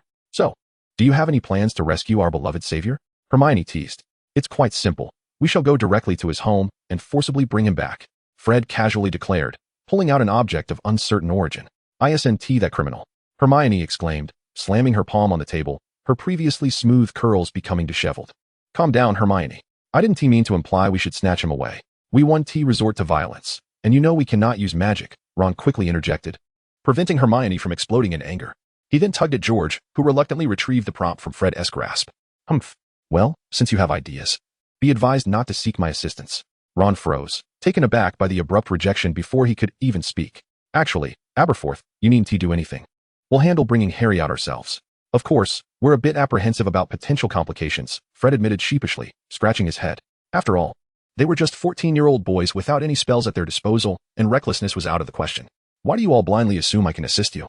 Hermione glanced sideways at Ron. He was merely an ordinary young wizard. Furthermore, even if he possessed some abilities, he shouldn't be used as a mere tool. Besides, I have promised Miss Hermione to assist her with her task. Yes, we shall be departing shortly. You all can go on your own. And please convey my regards to Harry. Hermione furrowed her brow and waved her hand dismissively. She was indeed keen on rescuing Harry, yet she was reluctant to undertake such an endeavor with this group, fearing unforeseen complications. Moreover, she had yet to assist Mrs. Beta in locating her cat. "Oh dear. You cannot be serious. We shall assist you in completing your task, and in return, you will help us rescue Harry. What do you say?" Upon hearing Ron's proposal, Hermione hesitated briefly. The task of finding a cat, particularly without the aid of magic, would certainly benefit from a larger group. After a moment's contemplation, she nodded. "Very well. But first, you must accompany me to find the cat." "All right," Ron exclaimed, momentarily caught off guard by the mention of the cat. He paused, glancing into his pocket at the little speckled creature, hoping it would not chase after mice. Hermione covertly cast a glance at the somewhat drooping grayish-yellow mouse nestled in Ron's pocket, taking a deep breath. Should she take action against him? Yet, what consequences would such a decision have on the unfolding narrative? As Hema pondered, an unsettling sensation enveloped everyone. Ron, clad in long sleeves, swiftly rolled up his sleeves. Yet he still felt the oppressive heat in the air. "Why is it so hot?" Hema. Hermione's silhouette emerged from the side, prompting Hema to slowly withdraw her thoughts. She gazed at Hermione, whose bangs were dampened, and was momentarily taken aback. "What is the matter with you? Aren't you feeling hot?" Suddenly, the air seemed to grow warmer. Miss Hermione gently tugged at her t-shirt, trying to prevent the damp fabric from clinging to her skin. However, this action only intensified the subtle fragrance that wafted towards Hema, making her increasingly uneasy. What on earth is this girl doing? Wait, this heat, it seems to be emanating from a rune. Hema suddenly lowered his head and turned over his wrist, discovering that on the inner side of his forearm, a rune glimmered with a crimson light. Yet, after flickering twice, it vanished. This was the rune from the staff, symbolizing fire, warmth, and more. Surprisingly, it seemed that fire had outpaced water. According to the knowledge of rune mastery Hema had acquired from Cahair, the distinction between primordial runes and ordinary runes lies in their inherent mystique. Ordinary runes are mere letters, but when arranged and combined by a sorcerer or a magical being, they are imbued with power. Once infused with magic, a rune can temporarily exhibit a fraction of the force it represents, but this is a transient effect. For instance, a powerful sorcerer could inscribe A on paper and activate it through other spells or secret arts. The result could manifest as a fireball, an area of effect that incinerates everything in its path, or even a buff that purifies the heart. After its use, the would dissipate, requiring the inscription of a new rune to activate once more. In contrast, primordial runes inherently possess all the control associated with their symbol, meaning they are embodiments of fire, purification, and other such powers. Utilizing them is akin to borrowing their strength. Yet primordial runes are far more perilous than ordinary ones. Some individuals cannot wield them at all and may even fall victim to the rune's corruptive influence. However, once one learns to master a primordial rune and forges a deeper connection with it, it gradually becomes a part of oneself, allowing for spontaneous utilization. Naturally, since primordial runes wield power rather than mere magic, they still necessitate magical energy for activation, albeit with a greater potency and reduced consumption compared to ordinary runes. Thus, the water he employed and the fire rune that accompanied the staff were both contingent upon an external object, representing a borrowed strength rather than complete mastery. Given that primordial runes possess a degree of self-awareness, they appear and vanish across the world in an endless cycle. Therefore, upon realizing the presence of a primordial rune on the water tank, Hema was astonished. After all, the power of primordial runes is so formidable that ordinary objects typically cannot sustain their essence. This indicated that the water tank held some significance, prompting him to consider revisiting it, perhaps to collaborate with old Duntu to study it further. Of course, the most remarkable item remained that Blackstaff, which, according to Master Cahair, could accommodate all runes. Yet to Hema, it appeared to be nothing more than an ordinary stick. As he spent more time with the rune, It grew increasingly familiar, leading to mastery, with physical markings of the rune on his body signifying the onset of this mastery. Hema, what is happening? Accompanied by the low growls of several individuals, Hema abruptly lifted his head, observing the rising water flooding into the room, submerging the sofa's base. Hema was suddenly taken aback, exclaiming, "Oh no, something has gone awry." Hermione hastily ascended the stairs, retrieving the staff. With a pointed gesture towards the encroaching stream of water, the flow gradually receded, and the oppressive heat in the room dissipated. However, Fred and George suddenly leaped forward as if they had spotted a long-lost companion, enthusiastically draping their arms over Hermione's shoulders. "How did you manage that? This prank is incredible." One moment sweltering, the next frigid, they exclaimed. "Wait, this isn't a prank. It seems my temperature-regulating spell malfunctioned," Hermione thought, unable to confess that her magic had spiraled out of control. Fortunately, the use of runes differs from the release of spells, thus avoiding detection by the Ministry of Magic. Otherwise, Mrs. Weasley would likely have to make a trip there. "Oh, could you teach us that spell?" they inquired eagerly. "I could, but it's quite challenging. I have a note here. You can study it and then practice later," she replied. "Never mind that." The twins lost interest at the mention of notes and studying. Collapsing dramatically onto the sofa. After a brief respite filled with snacks, the group was ready to depart. Mrs. Weasley stood at the door, admonishing Hermione. "Although the Muggle world is relatively safe, you are still children." "All right, Mom, I understand," Hermione replied, reassuring her. "Rest assured. Hermione's strength is not inferior to that of adult wizards." Ron chimed in. "Well, be careful on your journey," Mrs. Weasley said with a smile, not overly concerned. Despite Hermione's talent. "By the way, Ron, how did you arrive?" "We took the night bus, since flying on a broomstick is easily noticed. Dad has already been penalized several times this year. I fear if I make another mistake, it will be disastrous," Ron explained. Mrs. Weasley sighed, acknowledging the burdens faced by Mr. Weasley. "I know, so this is the last time, Hermione. You must trust me," Ron asserted earnestly. Hermione nodded, knowing that whenever Ron and Harry were together, they could never remain composed, and she felt herself being swept along. "Then let's take the night bus. It's quick," Ron suggested. "By the way, this is Hermione and Hermione's first time on the night bus, isn't it?" "Actually, it's not my first time. I rode it with my mother when I was a little muggle, completely devoid of magical talent. I later learned that not everyone is allowed to ride it," Hermione clarified. "Your statement lacks conviction. This is indeed my first time on the night bus, although I researched it last year," Fred interjected. "This guy is truly remarkable. Both in academics and magical aptitude, he excels." "Oh, Hermione Granger, you need to work even harder.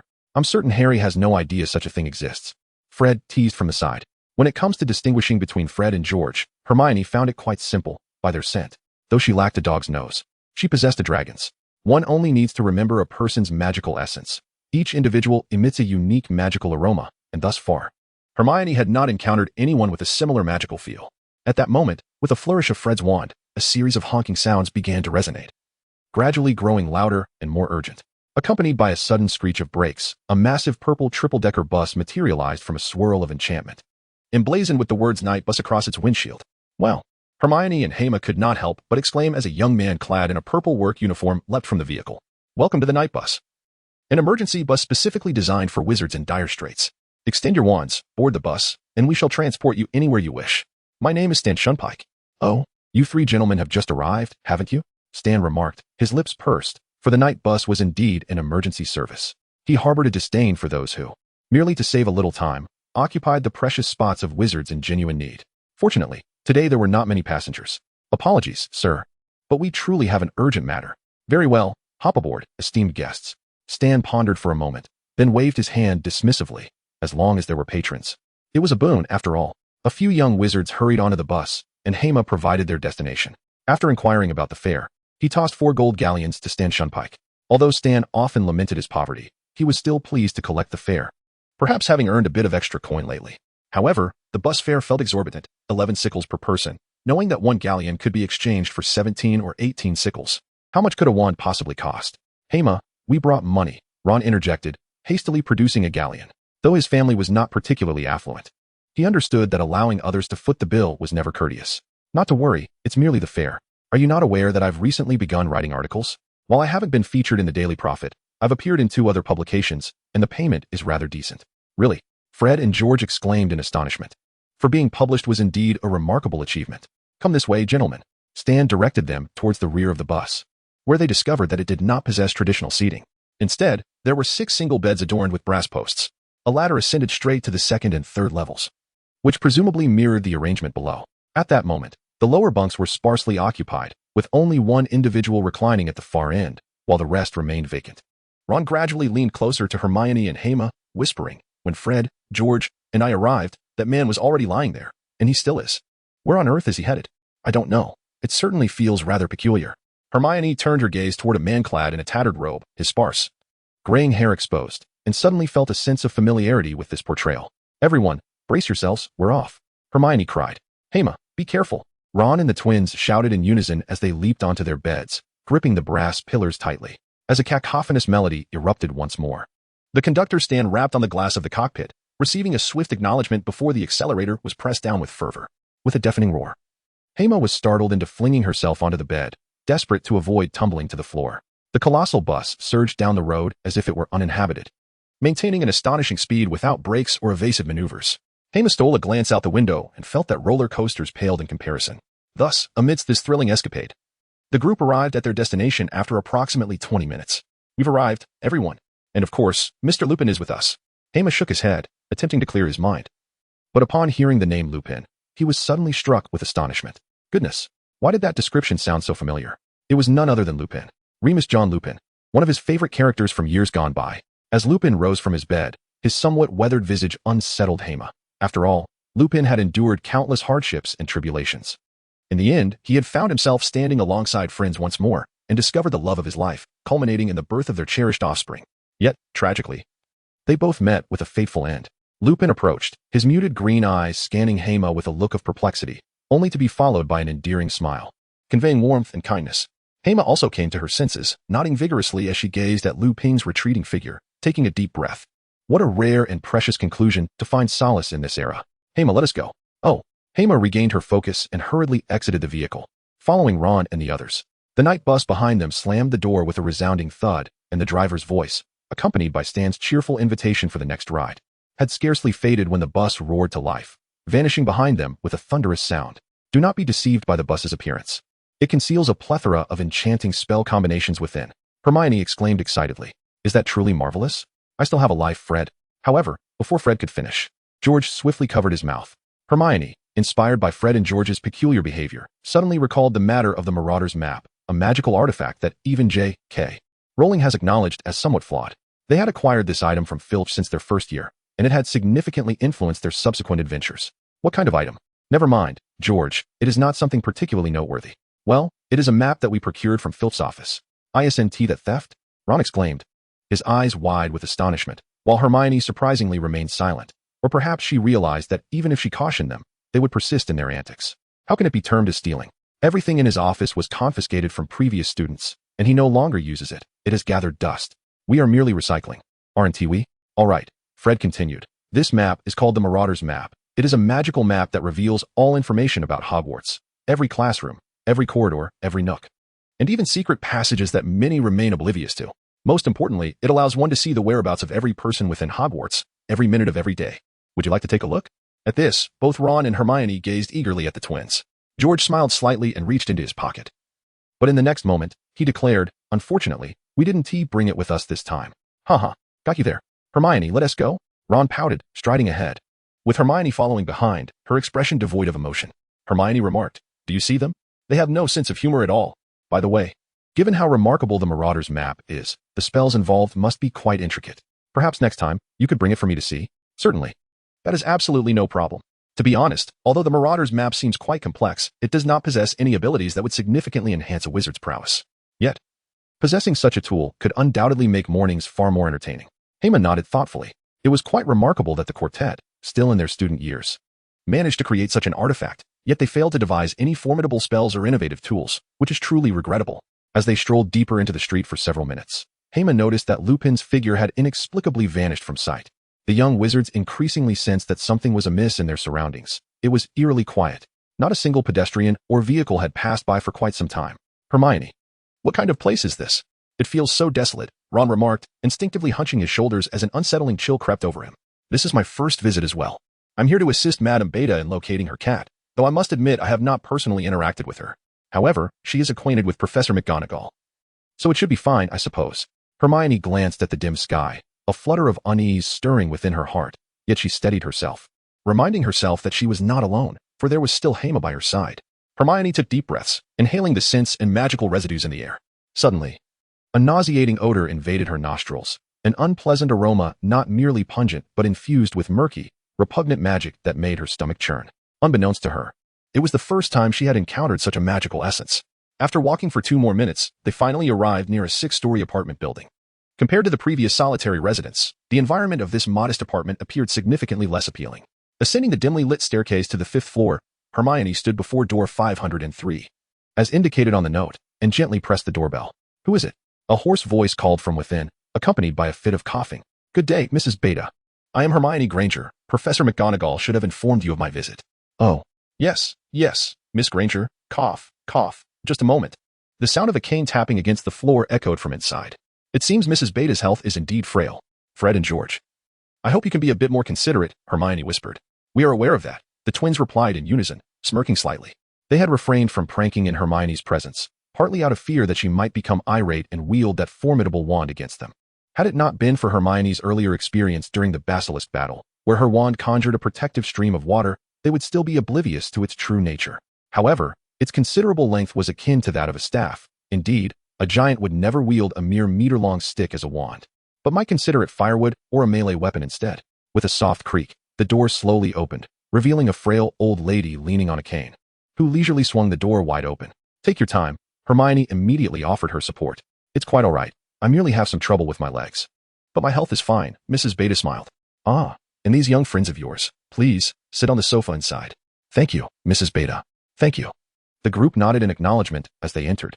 Hermione noted that while the apartment appeared small from the outside, the living room was surprisingly spacious. Once Mrs. Beta settled back into her little wheelchair, Hermione and the others took their seats, as it seemed more courteous. "Oh dear, I forgot to offer you some snacks, Mrs. Beta lamented. "It's quite all right. We've come to talk with you, and we'll go out to find your cat." Hermione quickly waved her hand, wishing to avoid any mishaps for Mrs. Beta. "In truth, I am very grateful that Miss Granger wishes to assist me in finding Kaka. And you all must be young wizards as well?" "Yes, ma'am. Indeed, ma'am." Mrs. Beta turned her gaze to Ron, the twins, and Hermione. Though her hair was completely white and her skin was lined with deep creases, her eyes shone with clarity and brightness, reminiscent of Dumbledore, which made Ron feel somewhat uneasy. "I am so pleased that you've come to assist this old woman, but I believe it would be best for you to return home and enjoy your summer holiday. Mrs. Beta, I believe we can find Kaka. Trust us." Hermione suddenly stood, gazing resolutely at Mrs. Beta. "Miss Granger, I have faith in your kindness and bravery. Yet this is for your own good." Cough. "Did you see the state of the streets when you arrived? Are you suggesting there is danger here?" Hermione murmured, casting her eyes toward the street outside. "Yes, just a few days ago, cough, 2 bodies were discovered half a mile down this road, and it was no ordinary robbery. Rumor has it they were slain by some beast, their bodies marked with enormous claw marks. One had even been disemboweled." As Mrs. Beta's somber tone filled the air, Ron felt a wave of discomfort wash over him, and the twins set down their belongings, their expressions grim. Only Hermione remained composed, though a subtle change stirred within her, as she sensed that they might encounter dire circumstances. Initially, their fear had been mild, merely advising children not to roam about and to stay indoors at night, with the police showing little concern. However, just yesterday evening, 3 local thugs were attacked, 2 of whom were killed, leaving only one to flee with injuries. According to the survivor, the assailant was no beast but a towering creature with glowing red eyes, larger than a black bear. Now, most of the community had temporarily evacuated, while those who remained were largely confined within their homes. As Mrs. Beta concluded her somber account, an eerie silence enveloped the room. Ron felt a pang of regret. How foolish they had been to walk through the streets just moments ago. "Thus, I implore you to return home. I suspect that the creature may be some sort of magical being, one that you are ill-equipped to confront." Upon hearing this, Hermione fell into silence. Indeed, given the current circumstances, it was not prudent for them to linger here any longer. Such matters ought to be entrusted to the Ministry of Magic. Then, "Mrs. Beta, considering the perilous situation, perhaps we should escort you to safety?" "Ah, no. I must remain here," Mrs. Beta replied slowly, her gaze lifting to the photograph of a middle-aged man clad in a black wizarding robe, whose smile seemed to reach out to her. "Is this your husband, Mr. Beta?" "Indeed, a remarkable wizard. You may not be familiar with him at your age, but he once taught charms at Hogwarts in his youth." "Impressive. Those who teach charms are typically quite formidable wizards," Hermione interjected, with several young witches and wizards nodding in agreement. This sentiment resonated with both Hema and the twins. As Ron understood well, although one could study charms independently through textbooks, to become a professor of the subject required knowledge far beyond mere basics. It necessitated the ability to create new spells and possess exceptional practical skills. In essence, every charms professor was likely to be well-versed in an extensive array of spells, many of which included their own unique creations, coupled with formidable combat abilities. "Well then, I appreciate your visit, my dear children. It would be wise to depart while daylight remains. Otherwise, as evening approaches, this place may become quite unsafe. By the way, hasn't the ministry sent anyone? Surely the Muggles have police as well? Hermione inquired. Given the number of casualties, shouldn't it warrant serious attention? However, she learned that the police were skeptical of the claims regarding monsters and merely classified the incidents as attacks by wild animals. Some officers would patrol in the evenings, but it was merely a token effort. As for the ministry, they tended to manage trivial matters, such as incidents where children inadvertently performed magic outside of school, while significant issues were met with mere hindsight. With Mrs. Beta's lamentation, Ron and the others couldn't help but chuckle. It seemed the inefficacy of the current Minister of Magic was merely a continuation of the ministry's long-standing shortcomings. All right, children, it's time for you to return. Who knows? Perhaps one day Cockhack will return. Mrs. Beta smiled, rising to her feet in a gesture of farewell. Hermione cast a glance at Ron and Hema, uncertain of how to proceed. After all, their intentions were well-meaning, and the peril they faced was indeed grave. She feared the occurrence of unforeseen calamities. The loss of life is no trivial matter, and she felt a profound sense of responsibility towards herself, her friends, and their families. Nevertheless, she yearned to assist Madame Beta to the best of her abilities. Meanwhile, Ron and the twins waved their hands dismissively, indicating their reluctance to voice any opinions. While Hema sat surprisingly still, furrowing her brow as if lost in contemplation, Hermione found herself at a loss for words and turned to Madame Beta, saying, "But Madame Beta, since we are here, could you assist us in searching for Kaka? After all, it is quite safe during the day." However, Madame Beta's expression turned serious. "You are but children. I cannot allow you to encounter any perilous situations. I would be remiss in my duties to your elders otherwise. Off you go now, lest I truly become vexed. Ahem, do take care and return home to rest." With a furrowed brow, Madame Beta shook her cane in her hand. "What should we do?" "Hema?" Ron tugged at Hema's sleeve. "Hermione, let us depart. We need not trouble Madame Beta further, as her intentions are for our own good." Hema bit her lip and grasped Hermione's wrist. "But let us discuss it outside," Hema whispered, glancing furtively around. "All right," Hermione replied, somewhat puzzled by Hema's intentions, but trusting her nonetheless. "I shall not accompany you downstairs. Do remember to leave promptly, as this place is truly perilous." Madame Beta opened the door for the children, standing languidly by the threshold. "Take care of yourself, and remain vigilant," they replied. "Of course, I thank you for visiting, Miss Granger, and to you all." Madame Beta offered a slight bow, tinged with regret. "By the way, what does your cat look like?" As the young wizard stepped outside, Hema suddenly turned and inquired. "Ahem, did I not just suggest you return home?" Madame Beta appeared somewhat exasperated, her concern for the children apparent. "I only wish to inquire, so I may bring it back if I happen upon it," Hema replied, her dark eyes fixed on the room behind Madame Beta. "Very well. Here is a photograph of Kaka." After a brief hesitation, Madame Beta retrieved a picture from her pocket and handed it to Hermione. "What an adorable kitten!" Hermione exclaimed softly, as Ron and the twins quickly gathered around her. In the photograph, a fluffy black and white kitten nestled in Madame Beta's arms, her gentle smile portraying a heartwarming scene. After exchanging a few more words and noticing Madame Beta's dwindling enthusiasm, the young wizards bid her farewell and descended the stairs. The street remained devoid of any passers-by, but they now understood the underlying reason, sending a chill through them even in the warmth of summer. "Hema, what were you about to say earlier?" "Oh, that? I mentioned that there is more in Madame Beta's room than just her. Do you believe me?" The other young wizards widened their eyes in disbelief, as if to suggest, "Are you jesting?" "I assure you, I possess a unique ability to sense the flow of magic around me. That is why I can perform wandless magic." Hema began to weave her tale once more, for it would not do to admit that her nose was particularly keen. "So there truly is someone there?" "Indeed. That person has just departed, or perhaps they are not even human." "What do you mean? Don't frighten me." Ron clung tightly to George's arm. Hermione gazed at Ron's expression, yet she refrained from laughter, instead continuing with utmost seriousness. "At first, I didn't notice, but later I became aware of that aura.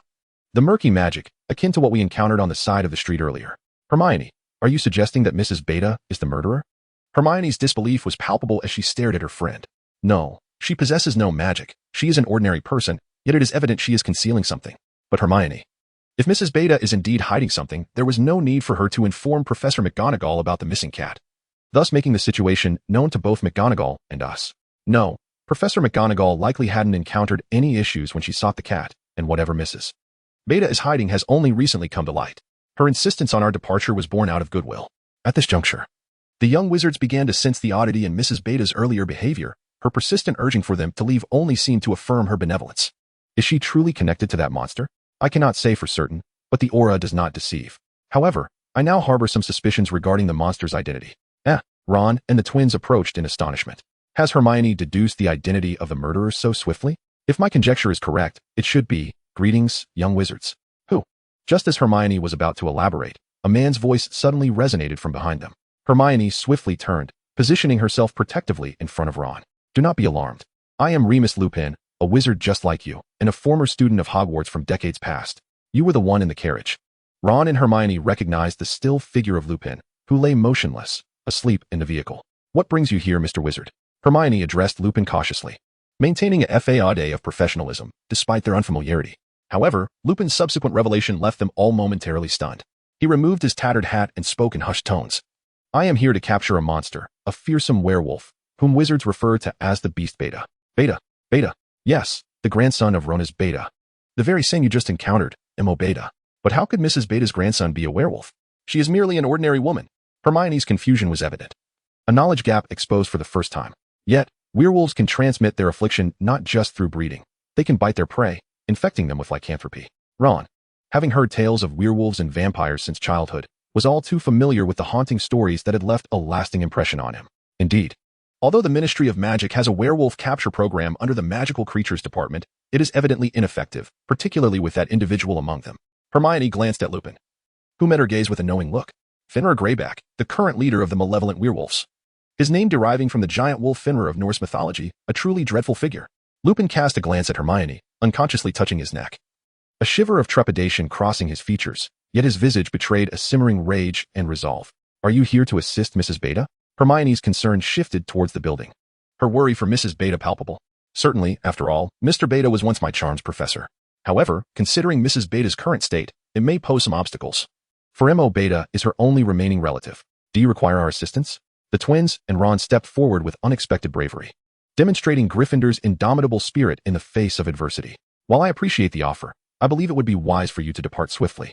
If I am not mistaken, none of you are fifth-year students, are you? The young wizards scratched their heads, realizing the truth of his words. The eldest twins were merely fourth years, soon to advance, but not quite there yet. Thus, it would be prudent to return home. I can handle a lone wolf cub. Although Lupin spoke with assurance, it was clear he did not possess complete confidence. Yet Hermione's mind lingered on the photograph of Mrs. Beta, her face radiant with laughter as she cradled her pet. A wave of discomfort washed over her, particularly if what Hermione suggested were true. If that werewolf had indeed taken a life and returned to Mrs. Beta, even if he posed no immediate threat to her, the potential for loss of control remained ever present now that he had transformed. If you are in search of that cat, you might as well abandon the endeavor, for it may already be dead. Lupin's sudden proclamation sent Hermione into a state of heightened agitation. Why? Because there is more than just Mo Beta, the rampaging werewolf. There is also a dark wizard. Have you not noticed that since your arrival in this neighborhood, not a single animal has crossed your path? Moreover, unlike Mo Beta, I have no clue where he might be, which renders the situation exceedingly perilous. This requires the intervention of the Ministry of Magic. Mo Beta remains in a constant state of transformation due to the injection of a magical potion. Over time, Mrs. Beta may also fall victim to his aggression. Hermione listened intently to Lupin, her eyes widening as she turned and sprinted towards the staircase. Hermione, Hema exclaimed, seizing her with immense strength, rendering Hermione unable to break free. Lupin approached, crouching down, his expression grave as he addressed Hermione, stating that rushing in now would only endanger Mrs. Beta further and hasten Mo Beta's descent into chaos. I will ensure the safety of Mrs. Beta and seek assistance from other wizards. Therefore, you all should return home without worry. Everything will be resolved completely. Professor Lupin, please do not keep us in suspense. Tell us where that dark wizard is. Hema could no longer contain herself and directly inquired of Lupin. Upon hearing her question, Lupin paused momentarily before breaking into a smile. Ah, you must be Hema Ibwa, correct? Indeed, Professor Lupin. Professor. The other young wizards turned their gaze towards Hema and Lupin, both of whom appeared somewhat astonished. I am no professor, Lupin replied. Yet Dumbledore has invited you to teach this year's defense against the dark arts at Hogwarts, has he not? How do you know that? Did Dumbledore inform you? Lupin inquired, smiling as he casually popped a biscuit into his mouth. Not exactly. But I deduced it from the fact that you have met Dumbledore and can call me by my name, Hema explained, reluctant to admit that she sensed Dumbledore's magic within him. Haha, very well. However, I am still contemplating whether I will accept the position. Hermione gazed at Lupin, pondering silently. If, in due time, Sirius were to escape from prison, you might not remain so composed. Wait, that is not quite right. Sirius's escape was triggered by his discovery of the Weasley family's lottery win and their ensuing journey to Egypt, where he stumbled upon the transformed rat. What if, due to the alterations in the timeline, Mr. Arthur Weasley had not won the lottery? Wouldn't he that spell disaster? What troubles you, Hermione? Oh, it's nothing. For now, I shall still address you as Mr. Lupin, but I extend a warm welcome for you to teach at Hogwarts. I shall certainly consider it. Yet, why do you imply that I know the whereabouts of that dark wizard? Well, you ought to be well aware, at the very least, compared to a werewolf. That individual is still within the realm of resolution. That is true, though he is rather elusive. However, you might explore places close to the divine. Perhaps there will be discoveries awaiting you, Lupin aptly suggested. Hermione nodded with a smile, turning to Harry and saying purposefully, "Your task of finding the cat is not yet complete. Continue, Miss Granger." "Well then, I shall leave it to you, Professor Lupin." "Of course," Lupin replied. With a flick of his wand, gradually becoming more insubstantial until he vanished entirely from sight, presumably having used disapparition. "Harry, how are you so certain he knows where that dark wizard is?" Ron and the twins approached and asked quietly. Because that was his original purpose. NPCs exist to guide players to where they ought to go, don't you agree, Miss Granger? Are you suggesting Professor McGonagall? Impossible. Anything is possible. As Lupin materialized from an alley a mile away, accompanied by a ripple in the air, a witch clad in a dark green robe appeared beside him. "Professor McGonagall? Remus. How are those children faring? I successfully guided them to seek out that dark wizard, but I fear that fellow may be injured, and after all, these children are merely in their 3rd and 4th years. But this is a task assigned by Dumbledore, and they are not the only ones receiving assignments this summer. I understand Albus's intentions. A bit of training will do them good. Of course, we are here to prevent any unfortunate incidents, are we not?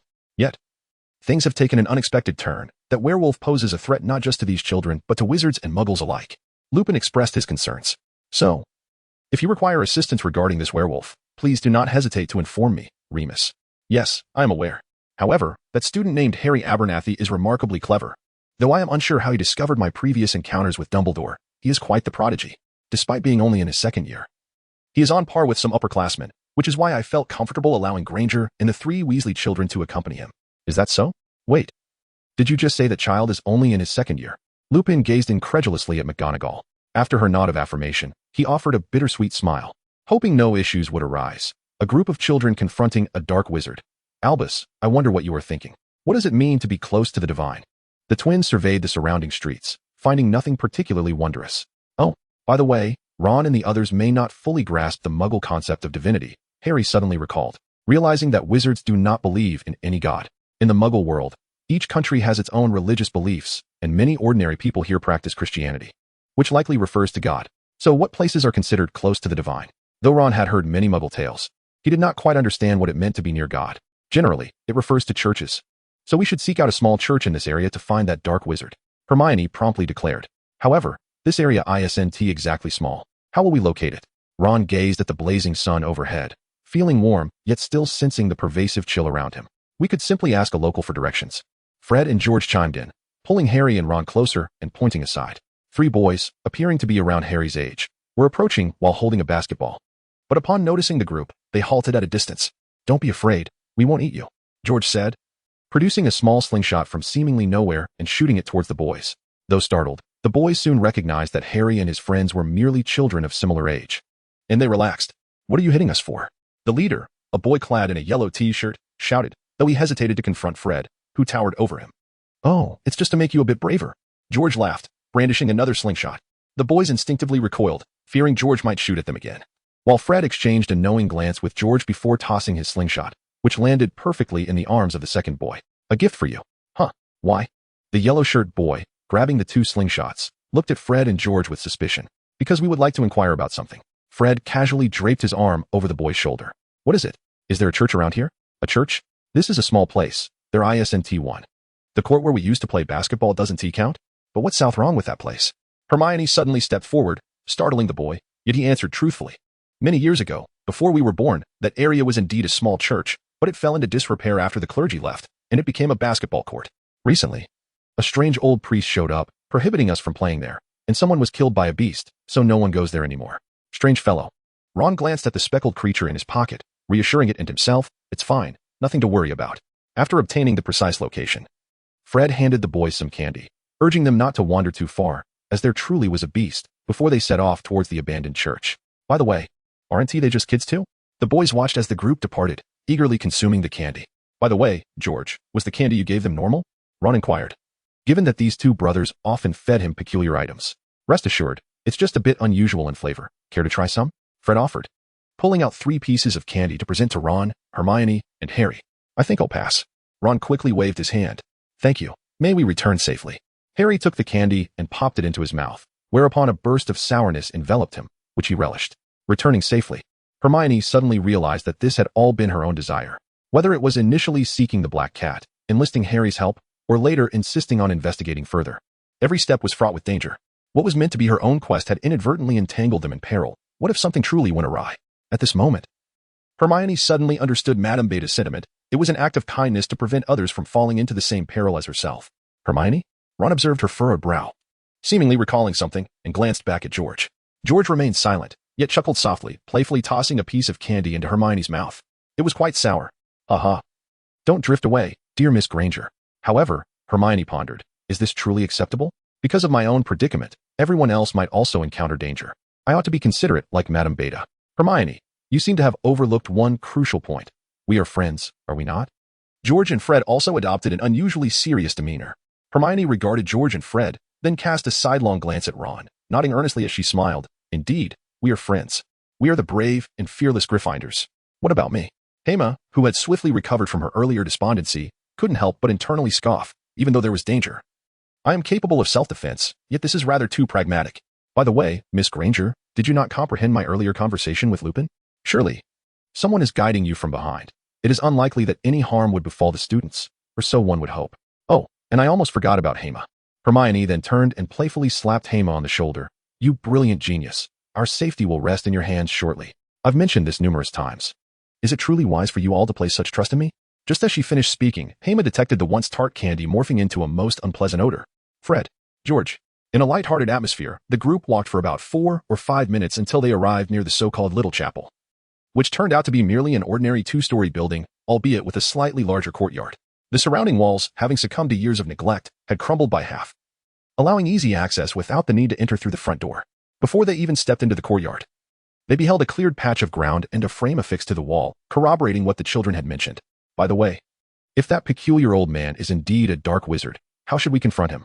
After all, he is an adult wizard, and he would not hesitate to employ unforgivable curses. While Ron's academic performance did not rival that of the twins or Hermione, he was nonetheless a competent third-year student and was well aware of the disparity between adult wizards and young ones. How about this? Hema and I will scout ahead. If it is safe, you may follow, but we should at least leave one person outside to prevent any unforeseen incidents. Hermione swiftly began to organize their plans. Although Ron felt a twinge of apprehension, he nodded in agreement, while Fred and George displayed expressions of sheer excitement, eagerly clutching their props.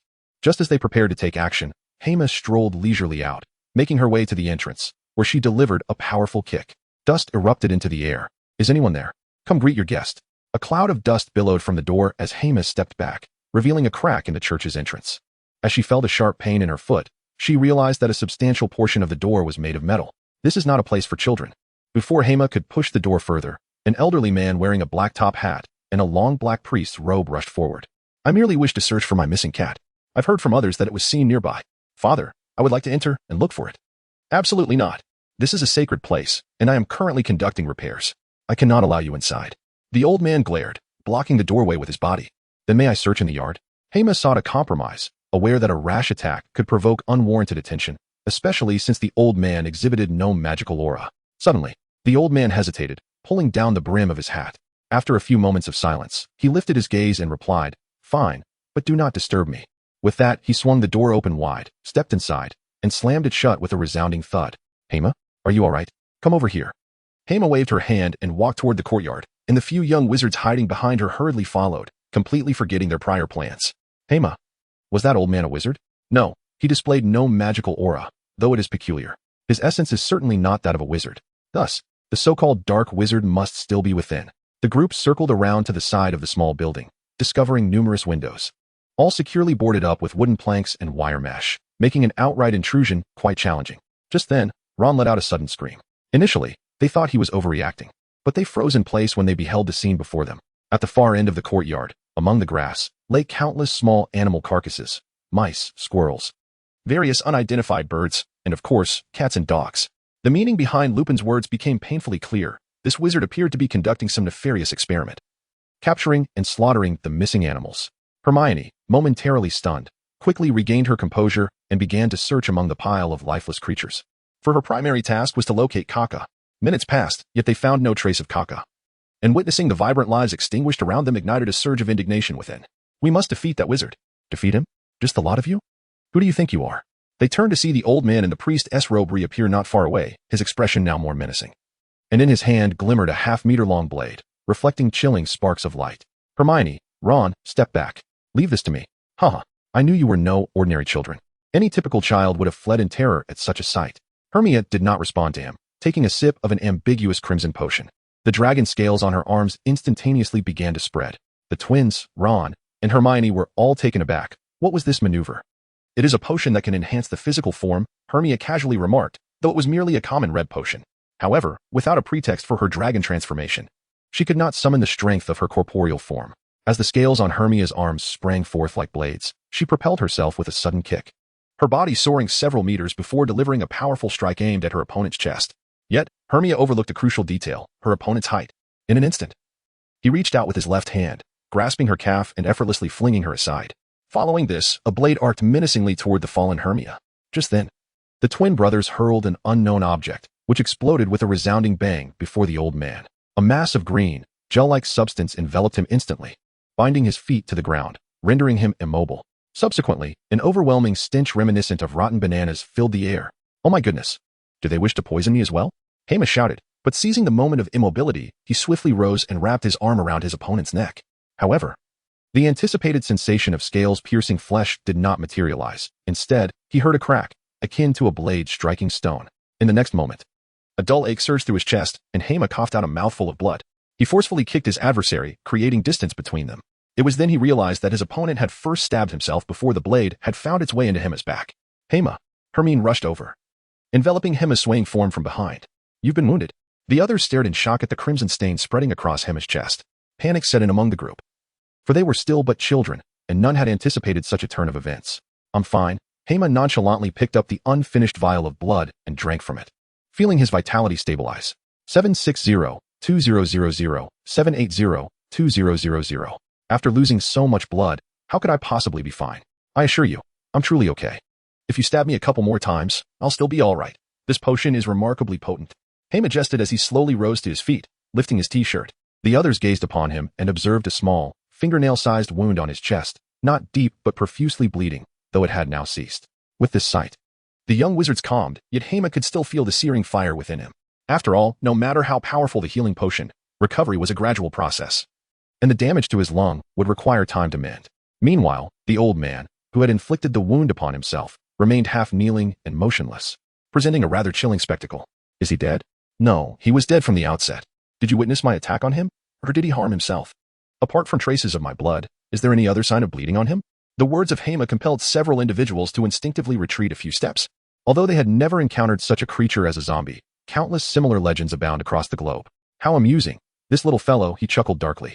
But to slay me will be far from simple. His hoarse voice echoed once more as he swiftly drew the blade from his chest, discarded his outer robe, and extricated himself from the entangling green gel, gradually rising from the ground. A soft gasp escaped Hermione's lips as she turned her head away. Yet, several young men were momentarily stunned, their eyes widening in shock. Aside from his face and hands, not a shred of flesh connected the rest of his body. It was merely a framework of silver bones intertwined with grotesque, murky yellow translucent matter. I am immortal. Do you see? Leave one person as a sacrifice, and I may allow the others to depart, or perhaps they may all remain here to await divine judgment. You may let the one behind you step forward, but as for you, you are of no consequence. Hema inhaled deeply, letting out a cold snort as the dragon scales on his hand gradually dissipated. Yet his gaze sharpened remarkably. Little demon, next time my blade will not merely wound you, but bring forth your demise. Oh, a peculiar smile crept upon Hema's lips, momentarily startling his opponent. However, in the next instant, Hema and his companions felt an intense heat beneath their feet, as if the very ground had transformed into a searing red iron. The priest jolted in alarm, raising his leg to flee, yet the ground beneath him suddenly erupted.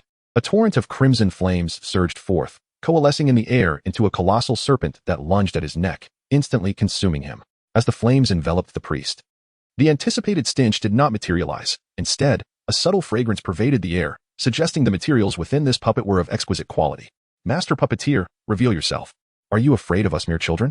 I assure you, your fate will be more favorable than that of this puppet.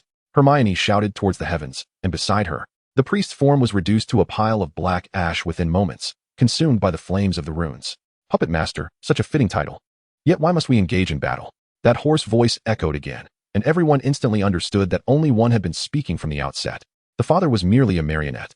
It is because you have taken so many innocent lives, Hermione retorted, drawing her wand with determination. Although Kaka might already be deceased, she was resolute in granting liberation to the innocent souls. Even if she faced punishment from the Ministry of Magic, this fiend must first face retribution. Enough of this idle chatter. Come out of the church at once, or I shall set this place ablaze. Do you comprehend the consequences of such actions? The Ministry will not reward you. Rather, they will imprison you in Azkaban. While I have merely harmed a few cats and dogs, you are the true murderer, casting spells in the Muggle world and more. Ah, so you truly are inside. I had my doubts at first. With a flick of her finger, flames erupted, encircling the entire church in a fiery barrier. I shall not oppress you further. The ensuing matters are yours to handle. Do you possess the confidence? Hermione suddenly turned to Ron, the twins, and herself. But casting spells may attract the Ministry's attention, though Ron also brandished his wand. The thought of Azkaban sent chills down his spine. Trust me, unleash your magic freely. I shall deal with the Ministry's agents. Really? Of course. Hermione had devised a plan in her mind, albeit at the expense of old Dumbledore once again. Let us proceed. With that, George pointed at the church window, causing it to shatter into fragments. With a resounding crash, the iron and wood of the window splintered in all directions, and the four of them leapt through the broken window. Even Hermione, in her skirt, executed the maneuver with grace. The initiative of the Gryffindor Lions was truly commendable. Without the puppet master, they should be easily handled. Let us hope no unforeseen incidents arise, as the Ministry's personnel would soon arrive. Although she had not cast a specific spell, the runes required magical energy to operate, and the significant magical reaction would surely be sensed by the Ministry. Thus, they would arrive quickly. In substantial matters, they might be slow to react, yet in trivialities, they were swift as the wind. As the Weasley brothers and Hermione embarked on their adventure, they found the interior of the church far less intimidating than they had anticipated. The long corridor, along with the seating and tables, was impeccably clean, and in the center of the room stood an immaculate statue of an unknown deity. A middle-aged man clad in black priestly robes knelt before the statue, murmuring something. The Ministry will be here any moment. You cannot escape. Ah, you little brats. I never intended to flee. The man slowly rose, looking down at the young wizards from his elevated position, drawing his wand from his sleeve. Stand back. A beam of red light coalesced at the tip of his wand, prompting Hermione to shove Ron aside as a green bolt struck the ground, creating a small crater. Had it hit a person, it would surely have obliterated half their body, an undeniably wicked curse. Concussion. The twins shouted in unison, unleashing two beams of light that soared through the air, crashing into the dark wizard and sending him flying. However, the anticipated loss of consciousness did not occur. Instead, a grotesque smile spread across his waxy face as another purple beam shot towards Hermione. My robe is no mere rag. Disintegration. Armor. George yelled, intercepting the attack, while Ron seized the opportunity to cast a spell, sending a shattering explosion towards the foe. The adversary fell to the ground, and with a loud bang, Ron's spell struck the statue behind the dark wizard, obliterating his thigh. You dare defile the statue. Avada Kedavra. The dark wizard bellowed, unleashing the killing curse at Ron. Ron. Hermione pulled Ron aside, diving beneath a nearby chair. The green light grazed the ground, carving an arc that shattered the surrounding tables and chairs. Disarm your weapon. Hermione's voice resonated once more, her incantation delivered with astonishing speed. The dark wizard was momentarily caught off guard, struck by a beam of orange-red light upon his wrist. His wand was instantly dislodged and fell to the ground nearby. Fred pointed at the wand, summoning it to him with a flourish. The wand soared into his grasp, while George executed a devastating blow that collided with their adversary. With a resounding crack, the enemy's robe reached its defensive limit, tearing apart at the seams to reveal a gaunt figure beneath. A fit of harsh coughing ensued. It was unexpected that someone of such a young age could master so many practical spells, yet I have achieved my objective. Hermione and the Weasley brothers immediately sensed a foreboding atmosphere, instinctively directing their wands towards each other. However, their adversaries displayed no hint of fear. Instead, one of them sank their teeth into their own arm. Cerus Assassin.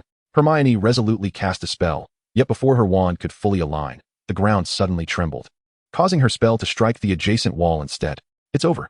The dark wizard revealed a sinister smile, as blood dripped from his wrist and pooled on the ground, which instantly radiated with an array of peculiar lights that began to spread outward. Ultimately, it formed the shape of a magical circle, with the dark wizard seated upon a raised platform at its center.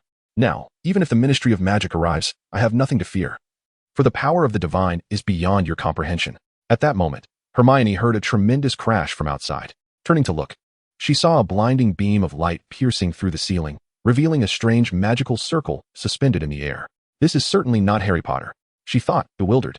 Yet before Hermione could investigate further, several figures suddenly emerged nearby, rushing towards her. The leader was a middle-aged wizard with a bushy beard, accompanied by a gaunt young man. And trailing behind them was a young woman clad in muggle attire. The bearded leader called out from several meters away, "Hermione Granger? We are from the British Ministry of Magic's Department of Magical Law Enforcement, Office for the Restriction of Underage Wizardry. Why are you casting spells outside of school? Shouldn't you be more concerned about what is happening above us before asking that?"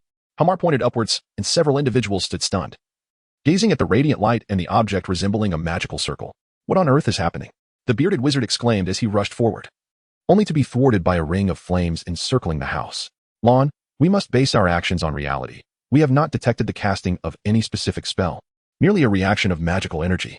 At that moment, a woman with golden short hair clad in a black trench coat spoke up, causing the bearded wizard to furrow his brow. Hema discreetly waved his hand, and the flames dissipated quietly. "Mr. Orr, we did not intend to cast any magic.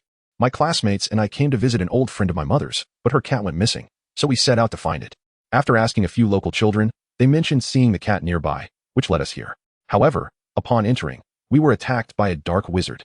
They urged me to seek help, and my classmates are battling them inside. Please, hurry to their aid." Although Hema's performance was somewhat theatrical, a few genuine tears trickled down his face. The woman beside him widened her eyes. "Lon, look at how reckless you are.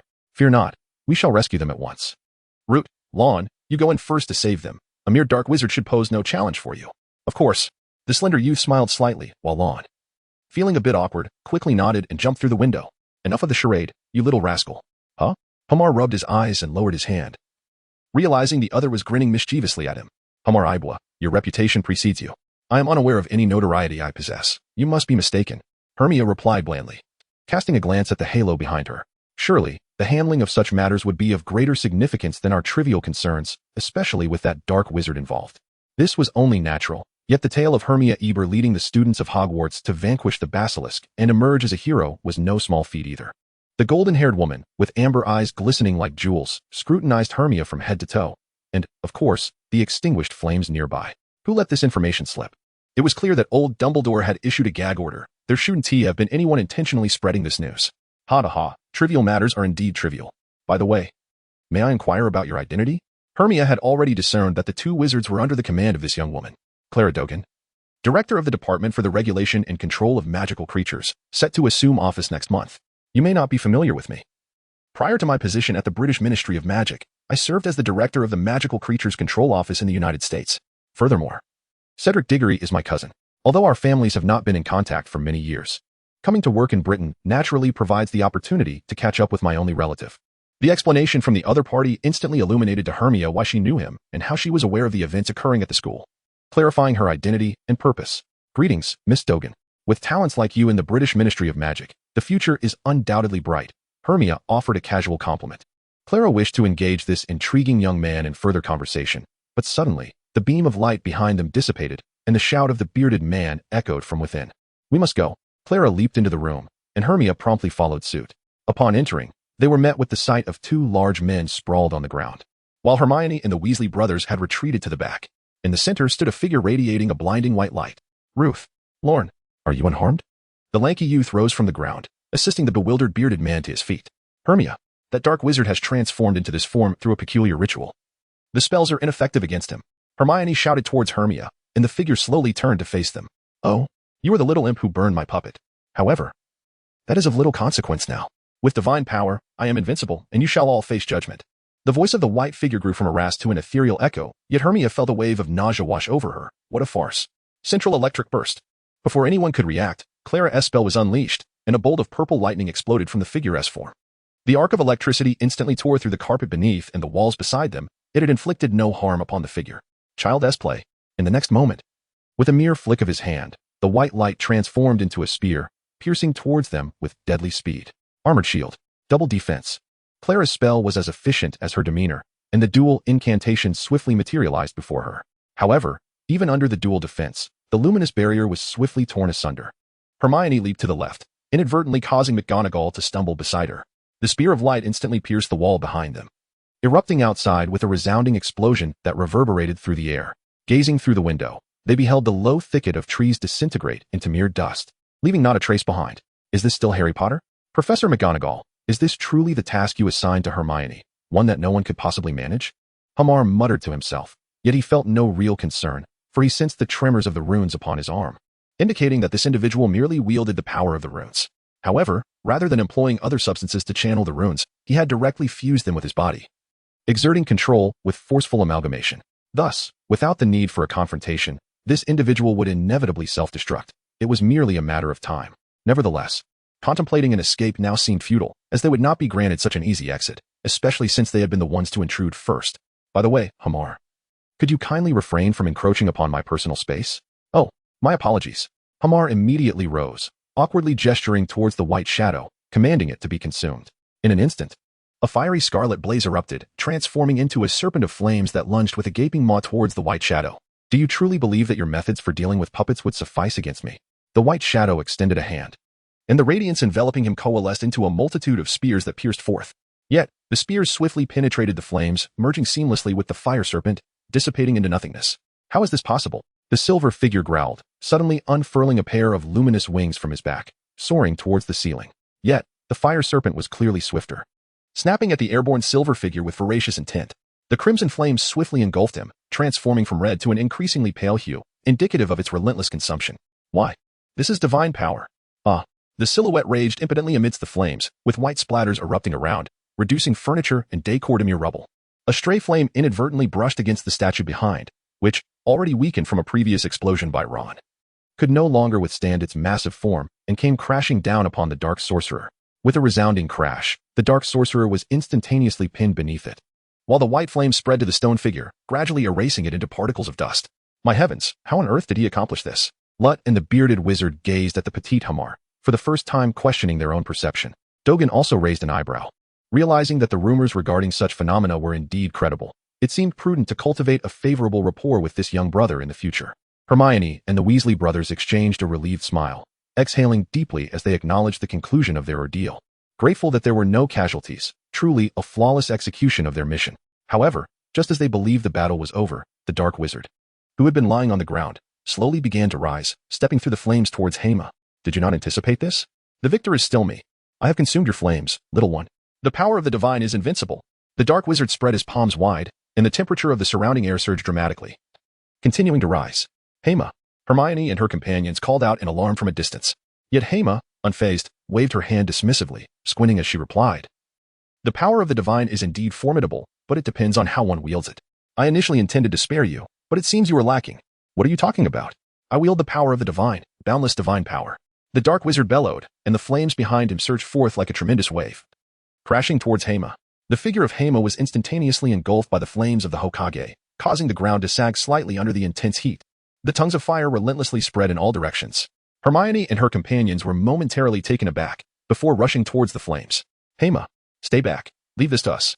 With a flourish, the three aurors unleashed their spells, torrents of water gushing forth across the ground. Yet before it could engulf the inferno, it evaporated entirely. Cursed incantation. Dorgan swiftly cast a powerful dispelling charm upon the flames, but it merely transformed into a constellation of shimmering motes. Instant freeze. Triple defense. How could this be? The two men exchanged glances, feeling for the first time that the knowledge they had amassed over the years was utterly futile. Non-existent. This fire is a fusion of holy light and that boy-ass flames. It cannot be extinguished. It's all right, stay calm. Just then, a voice emerged from the blaze, startling the dark wizard. Why are you still alive? This is my fire. How could it burn me? Hema continued, stepping forth from the flames unscathed, without a single trace of burns upon his body. Even his blue t-shirt remained impeccably tidy, as if the white-hot flames intentionally veered away from him, retreating in submission. How is this possible? All this power belongs to me. The dark wizard gestured with his hand, sending a ball of fire hurtling towards Hema, but with a mere flick, Hema shattered the half-meter fireball into fragments. Impossible. The dark wizard felt his fingers tremble, yet as Hema drew closer, he gestured again. A fireball the size of a man soared towards Hema's face, but once again, it was effortlessly dismissed with a wave of Hema's hand. Now, not only the dark wizard, but the others were also left in stunned disbelief. Fortunately, Ron and Hermione had not witnessed Hema's battle with Ginny back at school. Otherwise, they would surely have exclaimed that history was repeating itself. For Hema, it indeed felt like a rerun of events, but with far greater ease. The runes controlled by this man were not of the primordial runes. He merely infused his body with the material imbued with rune power. And this power happened to be a branch of one of the two runes he currently mastered, although his control was insufficient, limiting him to fire abilities. As a primordial rune, mastering its branch powers was relatively simple. Initially, upon seeing the beam of light, Hema felt a twinge of panic, pondering a retreat. But as the runes on his arm began to glow, he realized that this entity was easily manageable for him, regardless of the opponent's prowess. Their attacks were incapable of harming him, while he could inflict damage upon them. With this certainty in mind, he had nothing to fear. Now, to conclude our conversation. What was your name again? Off you go. After blocking 3 or 4 fireballs, Hema finally approached his opponent and delivered a swift kick aimed at their lower body. Alas, a cry escaped as he followed up with another kick, striking the adversary on the head. With his enhanced physique, he exerted force, executing a whip-like kick that sent the opponent tumbling off the stage, crashing hard into the pit created by his earlier explosion. How unfortunate, it was already noon. And hunger gnawed at him. Hema gestured toward the white flames enveloping him, causing all the surrounding fire to surge toward him in an instant. The crimson runes on his arms shone brighter, swiftly absorbing the power of the fragmented symbol. Within mere seconds, all flames and light vanished completely, leaving only the scorched earth marked by craters from the light's spears and flames, a testament to the fierce battle that had just transpired. Is it over? Diagon glanced around, exchanging looks with the dazed Root and the bearded Lawn, who awkwardly remarked, "I feel like it's time for me to retire." The young wizard Root, who had only recently become an Auror, experienced for the first time the sensation of the new generation surpassing the old. Did I just shout at him? He pondered, feeling as though he had accomplished something extraordinary, while the bearded man discreetly wiped the sweat from his brow. Meanwhile, Hermione and Ron rushed over, encircling Hema protectively. "Thank goodness. You're unharmed." Hermione's eyes glistened with unshed tears, evoking a sense of melancholy in her companions. Although Ron was equally stirred, there was an inexplicable emotion that rendered him unmoved by the sight of a man with reddened eyes. Was I not merely a minor dark wizard? Of course. It was my abilities that conveniently countered his. Otherwise, the situation would have been quite challenging. Truly remarkable, Hermione. For so long. I have listened to tales of your encounters with the basilisk, and now I am genuinely impressed. You should consider taking us on as your loyal followers.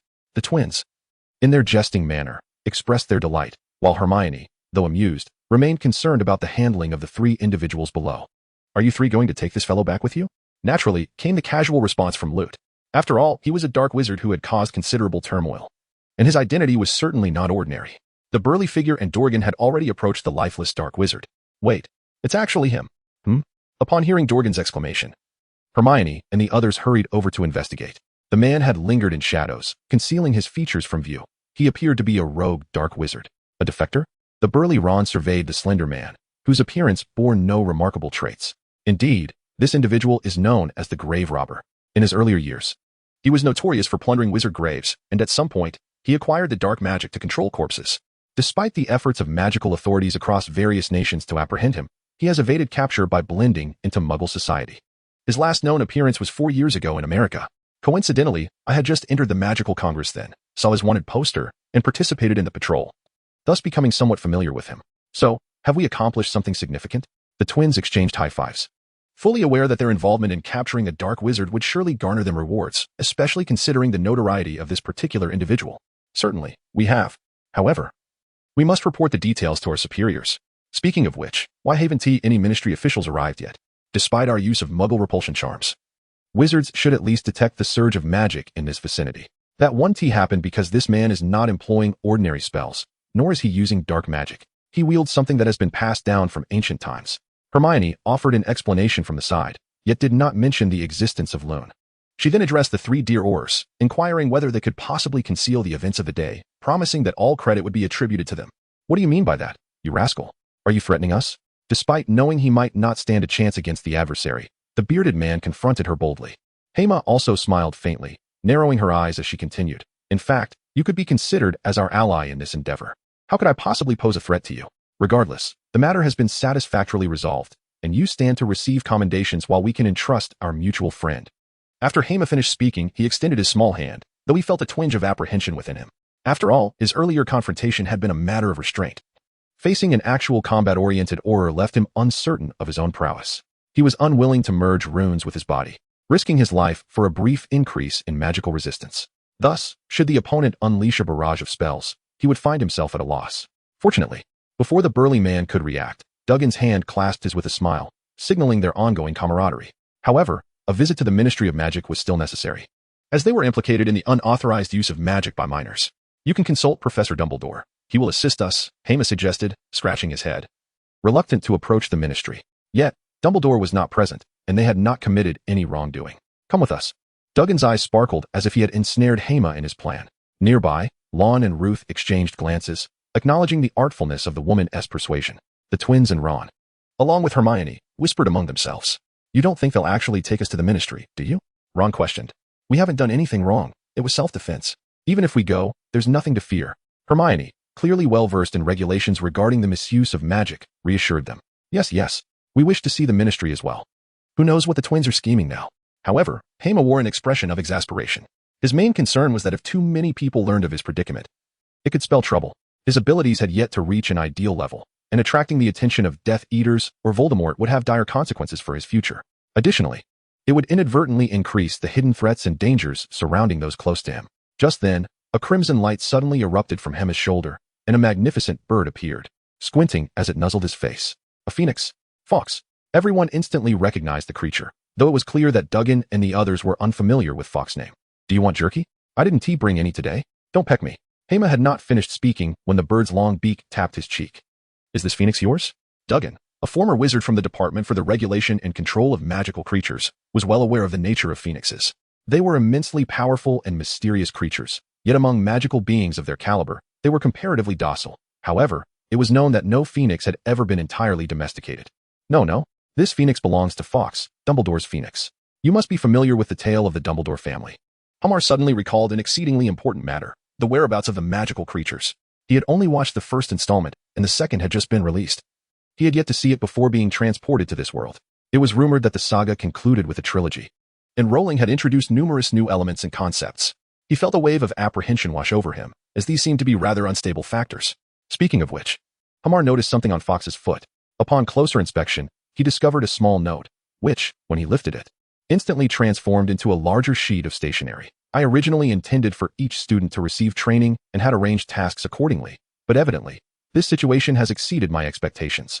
Therefore, I hope Mr. Ibwa can lend his support, and by the way, Lupin may become your professor next semester. Kindly assist him as well. Lastly, concerning your task, I have already found you some help, and I will notify you in due course. Wishing you a pleasant summer. Yours sincerely, Old Dumbledore. Goodness. Am I truly being treated as a mere tool? Hema was infuriated. This old man was taking things too far, treating him like a mere instrument, when he was merely a 12-year-old sapling. Shouldn't it be the other way around? What is wrong, Hema? Ron and the twins approached. But Hema's finger had already ignited in flames, incinerating the letter in an instant. Nearby, Diagon watched the flames in Hema's hand, feeling a headache coming on. How was this even possible? Both wandless and silent magic could be achieved, but combining them seamlessly in such a manner? In her understanding, no one could accomplish that, not even Dumbledore. The power wielded by that dark wizard bore a striking resemblance to this boy's abilities. Had he not just mentioned that this was not the manifestation of a specific spell, but rather a unique utilization of magical power? Wait, Diagon, isn't that your owl? Just as Clara was lost in thought, Root suddenly exclaimed, pointing to a grayish-brown owl fluttering toward them. A letter? As the owl landed on the bearded man's shoulder, a letter gently floated down to Diagon. She hastily opened the envelope, and as she read, her eyes widened progressively, and by the end, she crumpled the letter and tucked it into her pocket. Hema Ibwa, it seems you can forego reporting to the Ministry of Magic today. What? Hema and the others gazed at Diagon in astonishment, while the bearded man regarded her incredulously. Ron, glaring at me won't change anything. This is the directive from above. And additionally, we have received a new task to assist the Aurors from the Auror Office and the Wizards from the Department for the Regulation and Control of Magical Creatures. Hema then recalled the mention of werewolves, the Auror Office, and the Department for the Regulation and Control of Magical Creatures, realizing that something unexpected had occurred on Lupin's end. No wonder old Dumbledore was aware of it. Speaking of which, Professor McGonagall was there too. It seemed unlikely that a major crisis could arise. If that potion was indeed so potent, wouldn't all the werewolves have consumed it? Are you little ones heading back? Or will you accompany us for some fun? Diagon inquired, glancing at Hema. Not to mention this young lad. These little wizards, though not entirely mature, were undoubtedly exceptional compared to their peers. It would be beneficial for them to gain some experience together. The letter indicated that there was only one werewolf, which should not be excessively perilous. All right. The twins appeared fearless, as if still riding the adrenaline from their earlier encounter with the Dark Wizard. They hadn't yet seen a werewolf. Do you know how dangerous werewolves are? They are unlike wizards, at least when battling wizards, our spells can affect them. But werewolves are immune to many magical effects. Before the ever-inquisitive Hermione could speak, Ron interjected with a barrage of information. Though he had emerged unscathed from today's battle and had even injured his opponent, he now realized that if the enemy had landed even a single spell on him, it could have been disastrous. So, he preferred to rest for a while. Matters concerning werewolves should be left to the Aurors. Besides, he still needed to extricate Harry. However, Hermione pondered the possibility that if that werewolf were M.O. Beta, would there be an unforeseen incident involving Mrs. Beta? Then let us go see. Ron said, don't worry. I'll keep you safe. All right, but George, Fred, please refrain from casting random spells. We have professional aurors present, and we wouldn't want to create chaos. Just as they were dragging the fallen dark wizard out, 4 or 5 figures suddenly appeared in the distance. Each emanated an air of forbidding authority. Their eyes fixated on Dorgan as they approached briskly. Dorgan stared at the long-haired middle-aged man leading them, momentarily taken aback. Muttering to herself that this situation was more complex than she had anticipated, she had managed to draw the attention of the head of the Auror office. Root and the bearded man immediately stood at attention, recognizing the seriousness of the individual before them, whose stern demeanor left a lasting impression. The young wizard stole glances at the man in charge, who resembled a lion, not only in stature but also in appearance. His slightly wavy, chestnut hair fell to his shoulders, and his striking features were accentuated by a pair of hawk-like eyes that constantly scanned their surroundings, complemented by a long black leather coat and a serious, austere expression. Hema observed the individual before him, as if a name was stirring in the recesses of his mind. Perhaps it was Skellinger, though the first name eluded him. He had once held the esteemed position of Minister of Magic, previously serving as the head of the Auror office. He was not a malevolent figure, rather. He possessed a strong sense of justice, yet his presence was abruptly curtailed shortly after his introduction. Director Dorgan, how are matters progressing? Inquired a portly Auror stationed beside Skellinger. Nothing to worry about. The issue does not lie with these children, but rather with the dark wizard who attacked this child. We arrived just in time to rescue them, Dorgan asserted, unabashedly taking credit for the intervention. Hema felt a swell of gratitude. He noted the assistance extended to him. However, before he could further discourse on the matter, Skellinger approached Hema directly, his gaze piercing as it locked onto Hema's eyes, despite the latter squinting slightly. Perhaps it was a mere illusion, but he sensed a distinctiveness about the boy. Sir, is there something remarkable about me? Hema asked, intrigued. Indeed, came the enigmatic reply.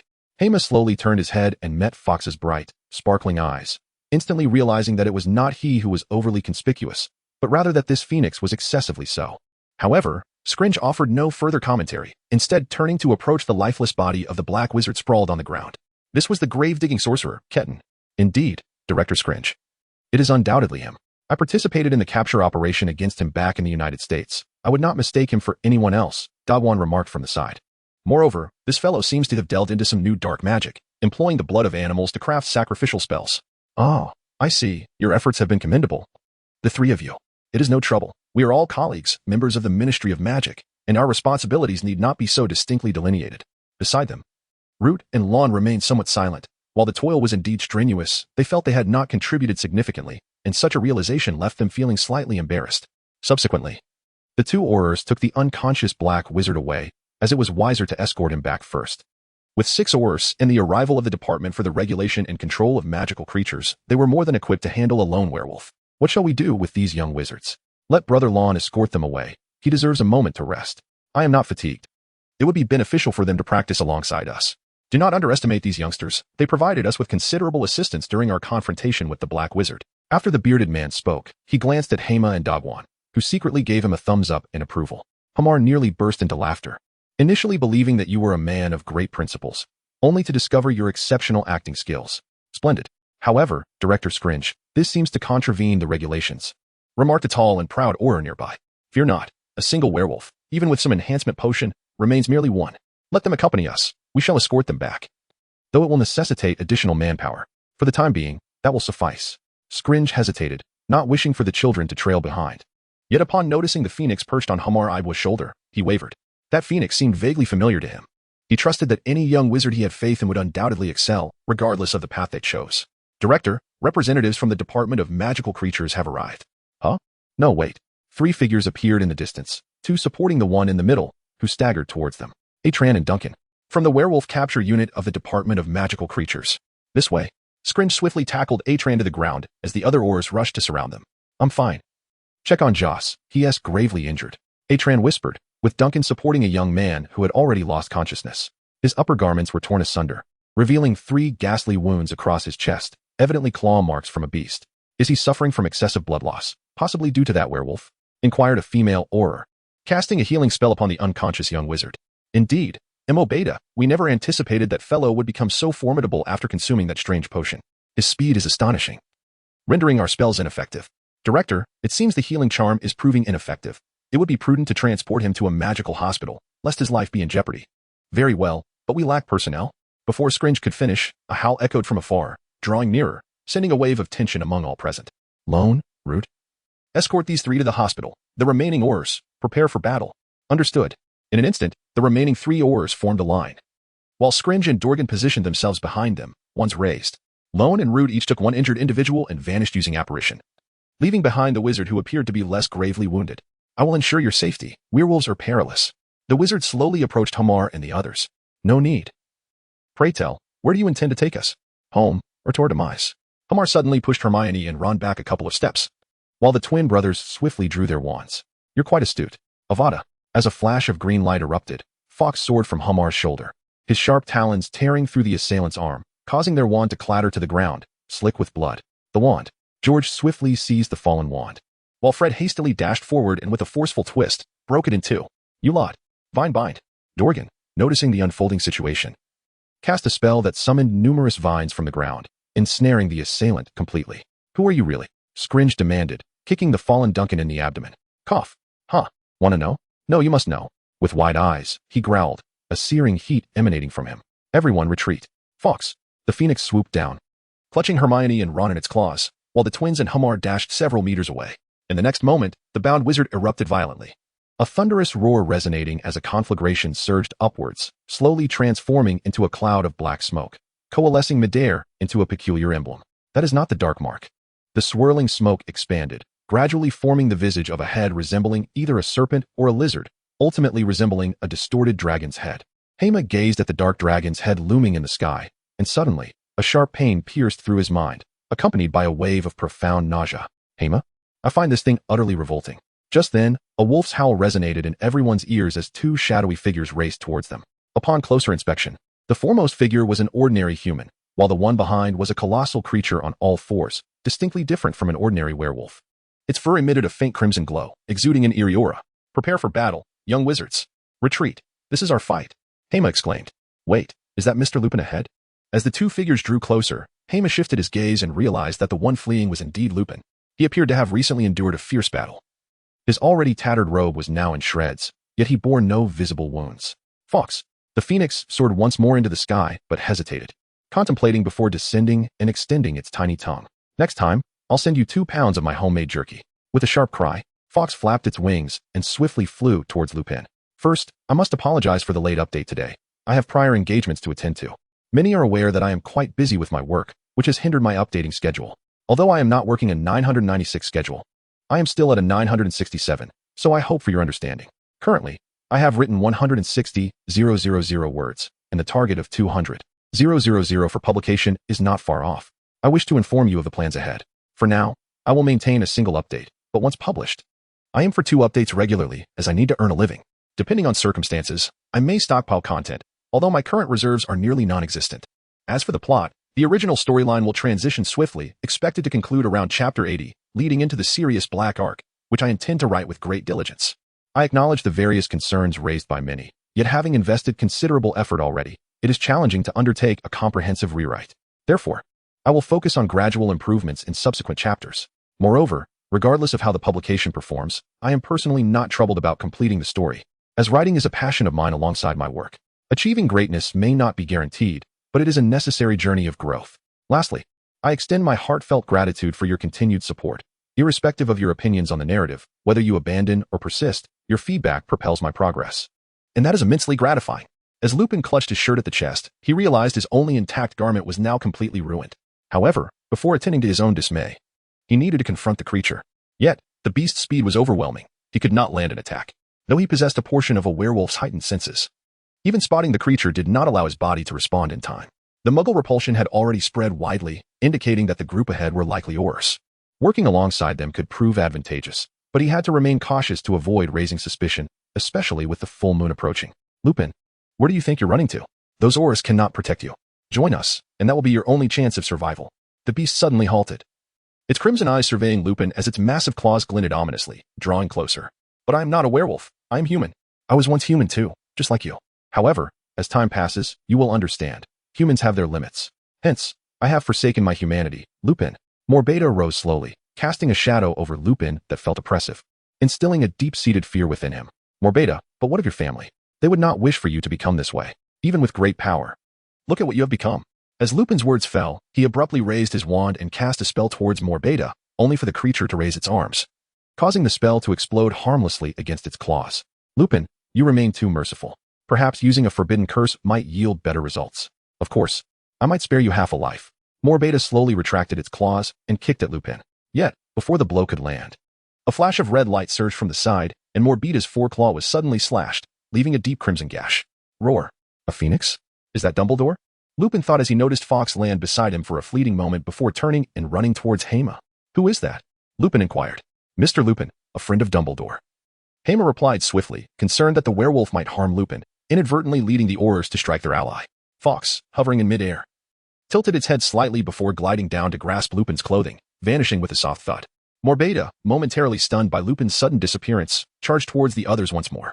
Has he lost his mind? There are so many here, Ron remarked, observing the werewolf's speed, akin to that of a speeding car. Are you not afraid? Fred asked from the side. What?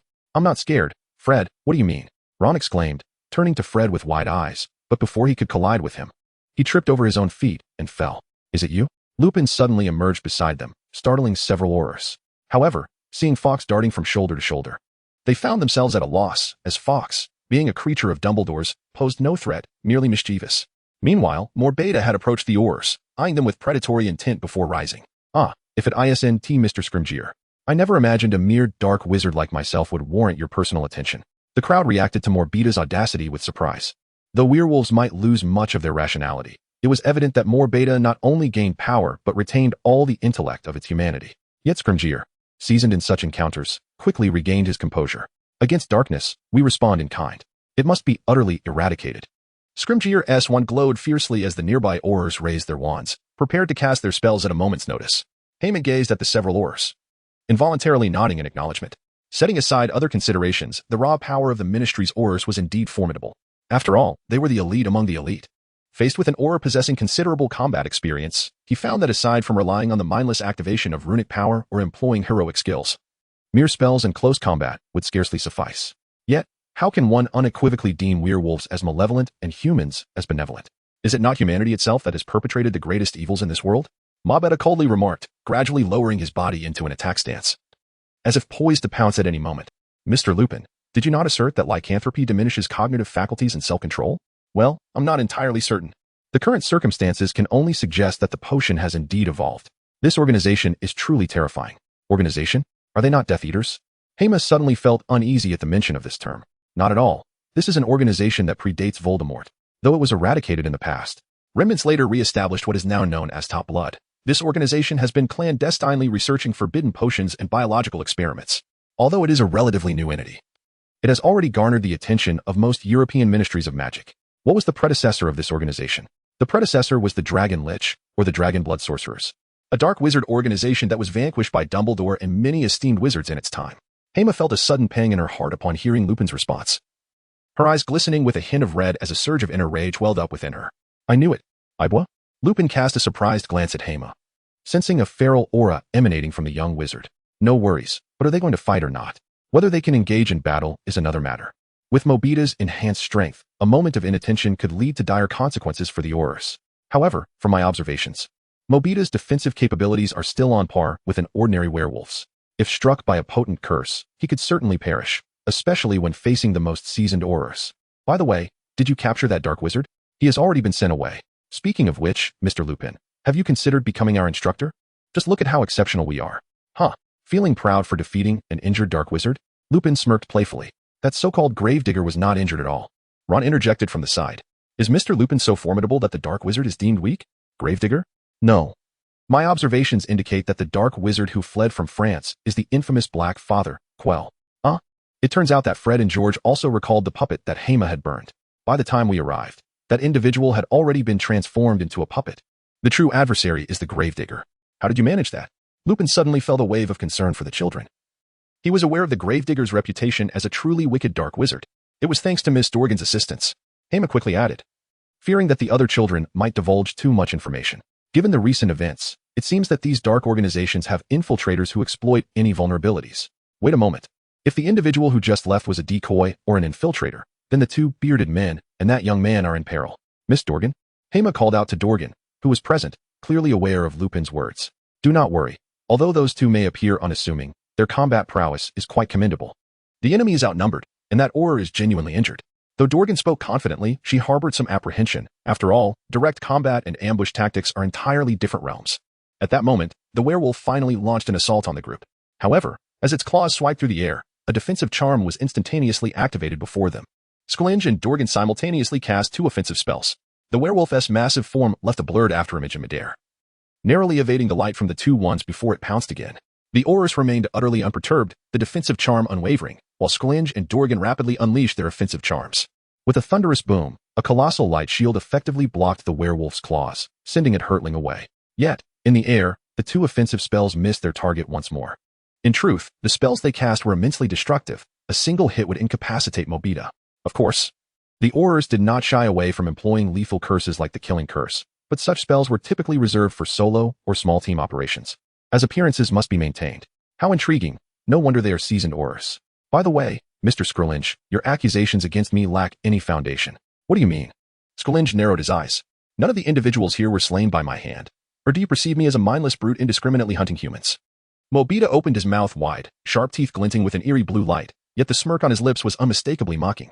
I am merely here to clean up the mess. The true culprit has already been allowed to escape. The 2 you just encountered. Did you not see them? Lorne en route. Dorgan. Scalinge cast a sideways glance at Dorgan, wary of any emotional reaction she might display. I trust them. A mere werewolf is something they can handle. Dorgan clenched her fists, her eyes blazing with a fierce determination. Engaging with you holds little significance, as victory cannot be achieved in a fleeting moment. Let us meet again. He intends to flee. Block him. Dorgan shouted, and the 3 Aurors simultaneously aimed at Mobita, unleashing a massive net that sprang forth towards him. However, to their astonishment, in the next heartbeat, Mobita's form began to shrink, his fur retracting and transforming into human skin as he leapt through the gaps in the net. Karasashila. Although the sight of an opposite sex's body might have affected others, the elite Aurors remained unfazed. The female Auror to the left aimed a spell at the retreating Mobita.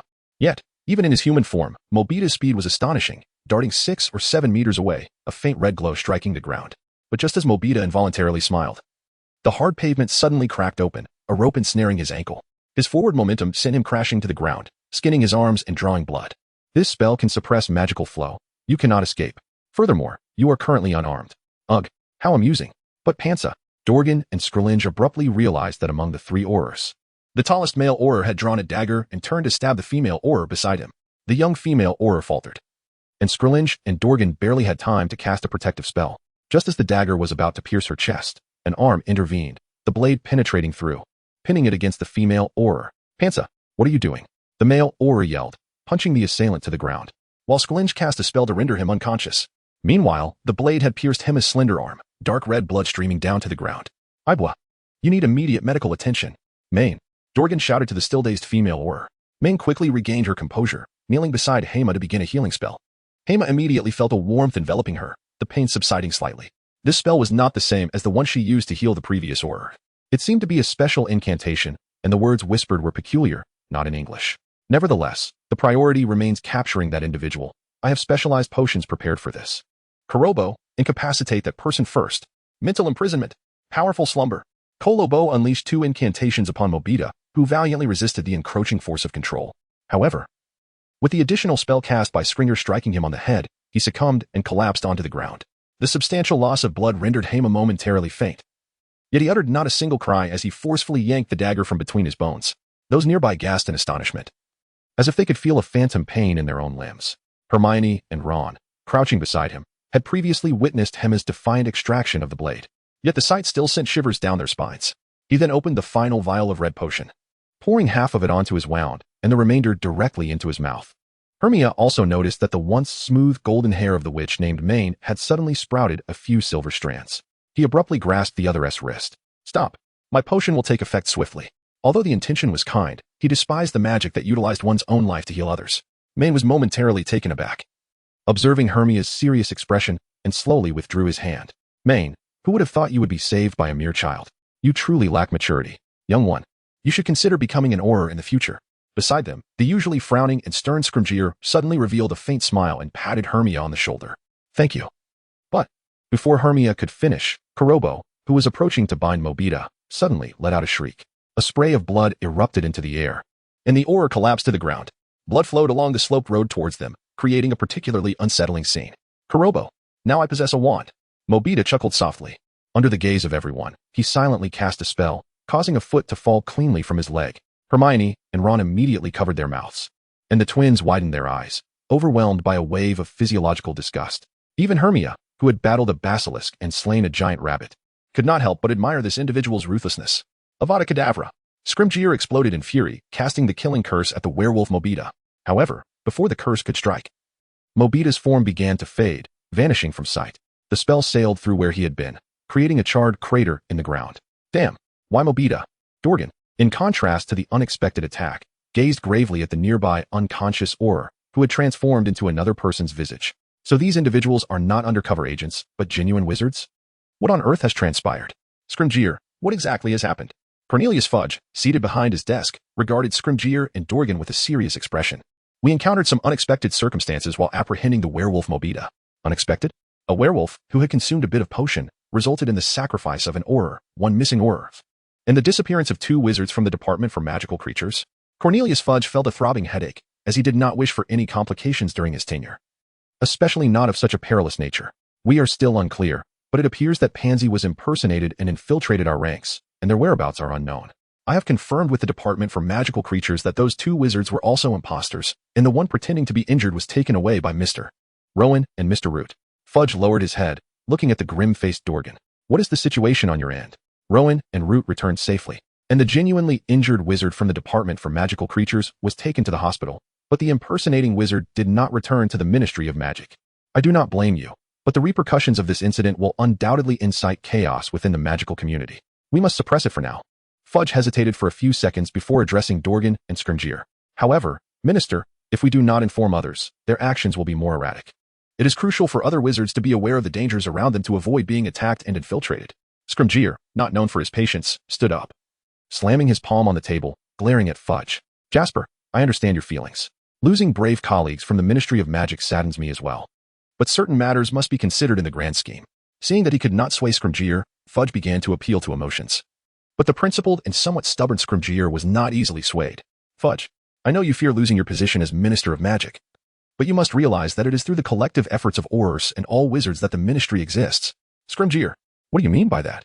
You are making baseless accusations. Fudge's face flushed with indignation. However, Scrimgeour did not continue to shout, as he understood that once Fudge made a decision, further rebuttals would be futile. It was better to leave matters to the more uniquely positioned Diagon. Thus, he narrowed his eyes slightly, swiftly grabbing his coat from the chair, and left without a word, the door slamming shut behind him. You see, Miss Diagon, Scrimgeour often behaves this way. You are both invaluable assets to the Ministry of Magic. A little temper is completely normal. Yet, observing Diagon's equally somber expression, he reined in his demeanor. For though they quarreled, it was this group that possessed substantial capability. Minister, I am not concerned with your matters. I am a newcomer. Yet I understand one thing. I must be accountable for my team. What do you intend to do? Fudge rested his chin on his hand, feeling increasingly troubled by the demands being placed upon him. At the very least, issue a capture order for Mobita and internally notify all wizards to remain vigilant. If you do not wish for outsiders to be aware, then at least inform the key operational departments. The pursuit of Mobita is indeed necessary, as it is our duty as the Ministry of Magic. After all, he was our target, and now he poses an even greater threat. We must strategize accordingly. However, would internal notifications not be somewhat unsafe? Aurors and several significant operational departments must unify under an oath spell. Diagon stood her ground resolutely. But isn't that an overreaction? It is merely a small organization. Yet this organization has the potential to transform an ordinary werewolf into a far more formidable entity, capable of infiltrating our Ministry of Magic, the epicenter of the British magical community. All right, fine, but who will lead the oath spell? You. Diagon's lips curled into a slight smile as she stood up slowly. Fudge immediately felt a headache coming on but ultimately nodded in agreement. Very well, as minister, I should lead by example. Oh, by the way, weren't you initially concerned about a few children casting spells outside without handling it? That was all a misunderstanding. The children encountered a dark wizard, and the magical energy present was released by that individual. Those few second and third year wizards would hardly know any spells. But this dark wizard is a significant catch. I have already apprehended him, the Tomb Raider. You should be aware. Diagon smoothly concealed this from Hermione and the others. So it's that individual. After all these years, he has finally been captured by our Ministry of Magic. You have truly worked hard. Upon hearing this news, Fudge momentarily forgot about the Children's incident, his mood lifting considerably, for this could be counted as an achievement during his tenure. Additionally, starting tomorrow, I may need to take a leave of absence. What? Fudge gazed at Dumbledore with incredulity, for this young lady had dedicated her life to her work. Otherwise, She would not have ascended to the position of head of the Department for the Regulation and Control of Magical Creatures in the American Magical Congress at such a tender age. Here, she could easily uphold the role of the chief of the Department of Misuse of Muggle Artifacts. Who knows? She might even rise to become the head of the Magical Law Enforcement Department in the future. Thus, success is not solely dependent on the accomplishments of one as parents. I have matters to attend to, involving a young boy, Dumbledore remarked, a slight smile gracing his lips.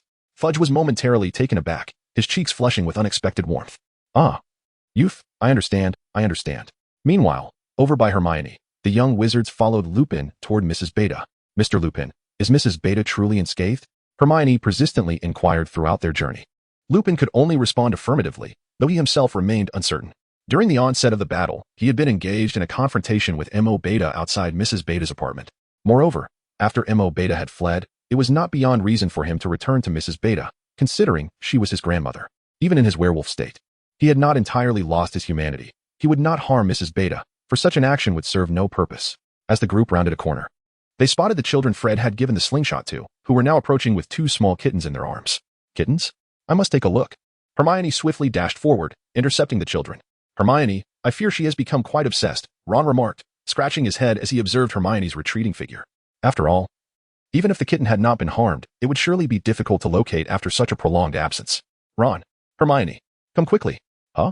Ron paused, taken aback by Hermione's sudden call. He and Hermione approached her, while Fred and George frowned, appearing somewhat displeased.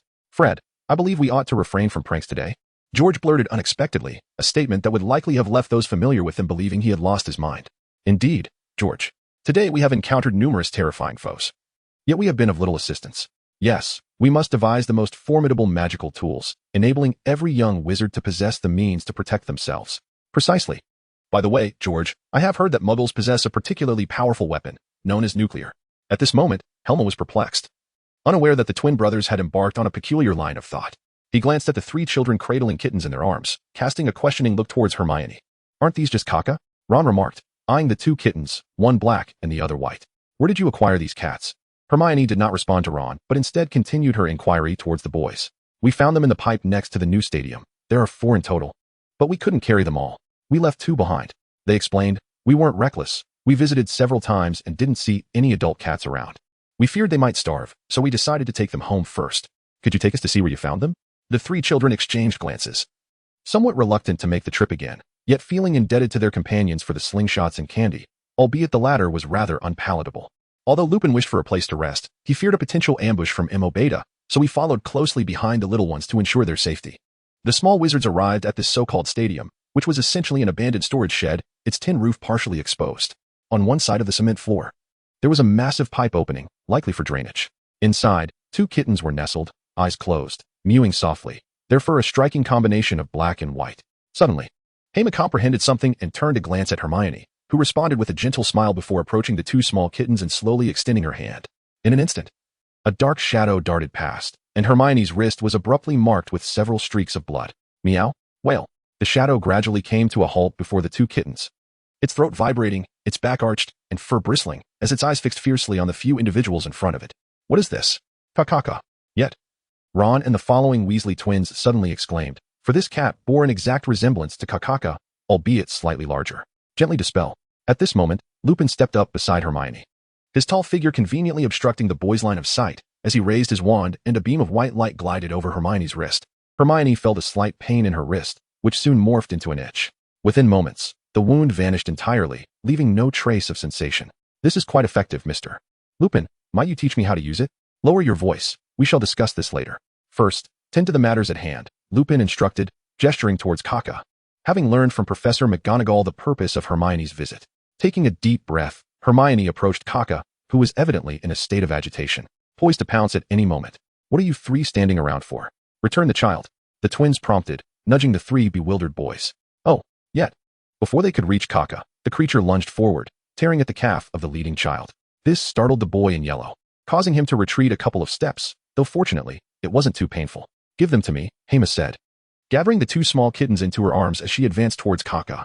However, before she could draw too near, Kaka scurried into the pipe, positioning itself protectively in front of the kittens. Hema, do not frighten it.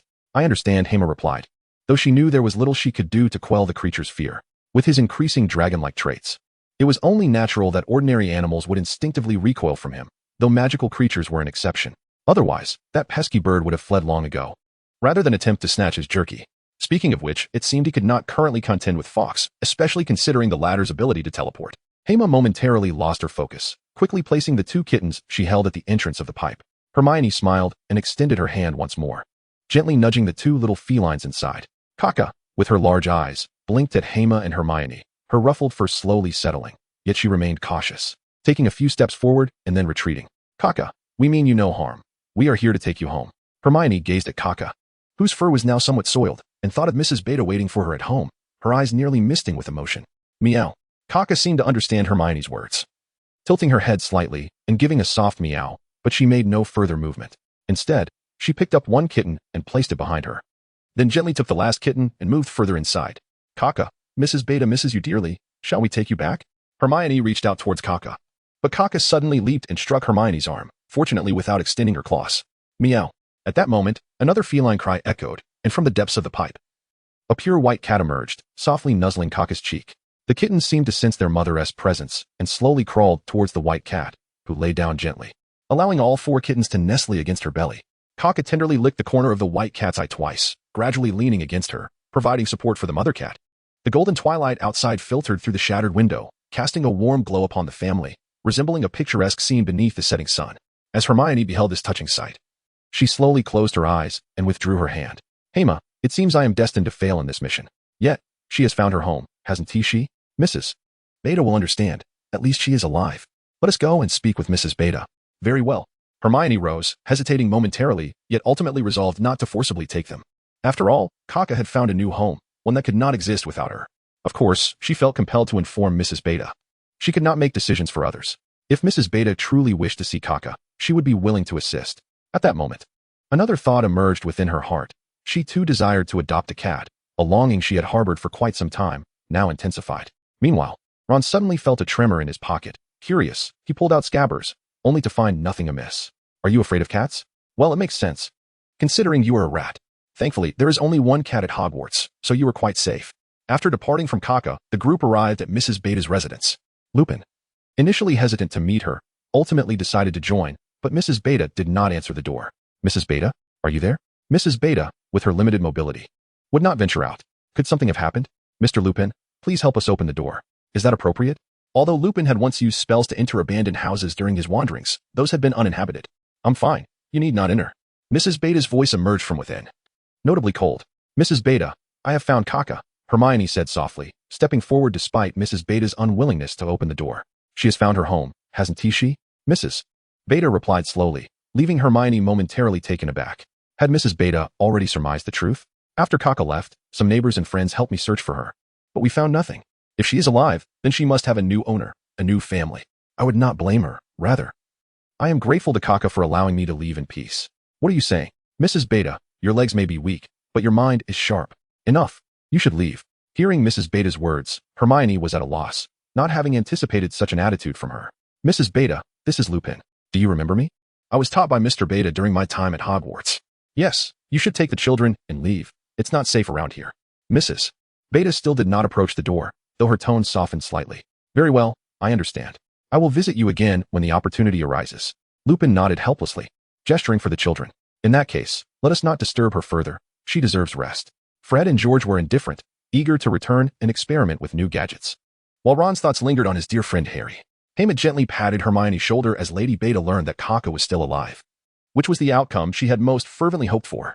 Whether they were brought here or not became secondary.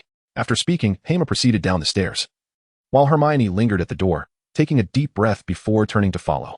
However, unbeknownst to others, a delicate pale yellow flower peeked out from the foot of the door. The growth potion should escape the notice of the Ministry of Magic, especially with Hema around. Hermione murmured to herself, a smile blossoming on her lips as she hurried to catch up with Hema and the others. Yet, as Hema exited the apartment, he glanced back towards Lady Beta, his brow furrowing slightly, for he had sensed a potent magical aura. Was it from that individual? Grandmother, I assured you I would not harm these children, but what of your promise regarding what my grandfather left behind? Mo, you are deeply entrenched in darkness. You should not proceed further. What can that place offer you? Power? Even if you gain power, what can you achieve? This world remains unchanged, regardless of who you are. Lady Beta shouted at Mo Beta, her voice echoing with urgency. No, no, no, you do not understand. I fight for survival, to fulfill my father's dreams. Do not speak of your father. He became a dark wizard, his hands stained with the blood of the innocent. He is a disgrace to the Beta family. Silence. M.O. Beta roared, his eyes blazing with fury, his wrists snapping forth, fingers tightening around the throat of his only kin. Gasp. Cough. As Lady Beta's breathing grew increasingly labored, M.O. Beta ultimately subdued his murderous impulses, slowly retracting his hand. Yet, distinct crimson marks marred Lady Beta's neck, and she slumped in her chair, half unconscious. I shall retrieve that item next time, M.O. Beta stated coldly before turning and leaping out of the back window. Hermione, now that your matters are settled, let us find Harry, Ron remarked from the side, for that had been their original intention. But it is nearly dark. They will worry at home, Hermione replied, glancing at the sun, now a mere sliver on the horizon. The twins and Ron nodded in agreement. Although they had mentioned staying at Hema's, both Hema and Hermione needed to return home that evening. Hermione, being a young lady, certainly would not be permitted to wander outside at night. Thus Harry's matters must be postponed until tomorrow. But how shall we return? Shall we take the night bus? No need. We can simply take a regular bus. Follow me. Hermione had previously surveyed the nearby bus stops. And there is a bus station on the main road outside this neighborhood that will take us back. Well then. We have yet to experience the transportation of the Muggle world. By the way, George, Fred, did we not once drive our father's car? That cannot be the same. For it was magically modified. Hema engaged in conversation with Professor Lupin, recognizing that he would be his instructor in the upcoming semester. It was imperative to establish a good rapport, for cultivating relationships could yield personal advantages. Just then, M.O. Beta had departed. Hema abruptly inquired, "Did you sense it?" Hema, boy. You truly are the most extraordinary young wizard I have ever encountered, seemingly knowledgeable about everything. It is no wonder that even the professors, including Dumbledore, place such trust in you. Mr. Lupin, you must have known long before that M.O. Beta was at Mrs. Beta's residence, correct? Hema continued without awaiting a response. Indeed. But I had to wait until he was away from Mrs. Beta's vicinity before taking action, for her safety was paramount. But why would M.O. Beta return? He is clearly under scrutiny, and his organization poses significant risks. This indicates his intent to uncover something. His father is Carfree Beta, a dark wizard who once served the Dragon Blood Wizarding Society. What is it? Nothing of consequence, merely an unexpected revelation. It suggests that everything is interconnected. The remnants of the Dragon Blood Wizarding Society have given rise to the current organization, which is linked to werewolf potions. Indeed, and this top blood organization has already infiltrated the Ministry of Magic, implying that there are substantial backers supporting them. Hema fell into a deep contemplation upon hearing this. Although he merely sought to engage in casual conversation, he found himself privy to such significant intelligence. This inevitably meant that he would have an additional goal moving forward, to grow stronger and eliminate the remnants of the Dragon Blood Wizards after vanquishing Voldemort. Despite being a traveler in this world, he could not tolerate the destruction wrought by these scoundrels upon countless families through their inhumane experiments. The thought of children deprived of even the chance to survive struck a chord with him, especially since he had lived through such peril. Had it not been for Mrs.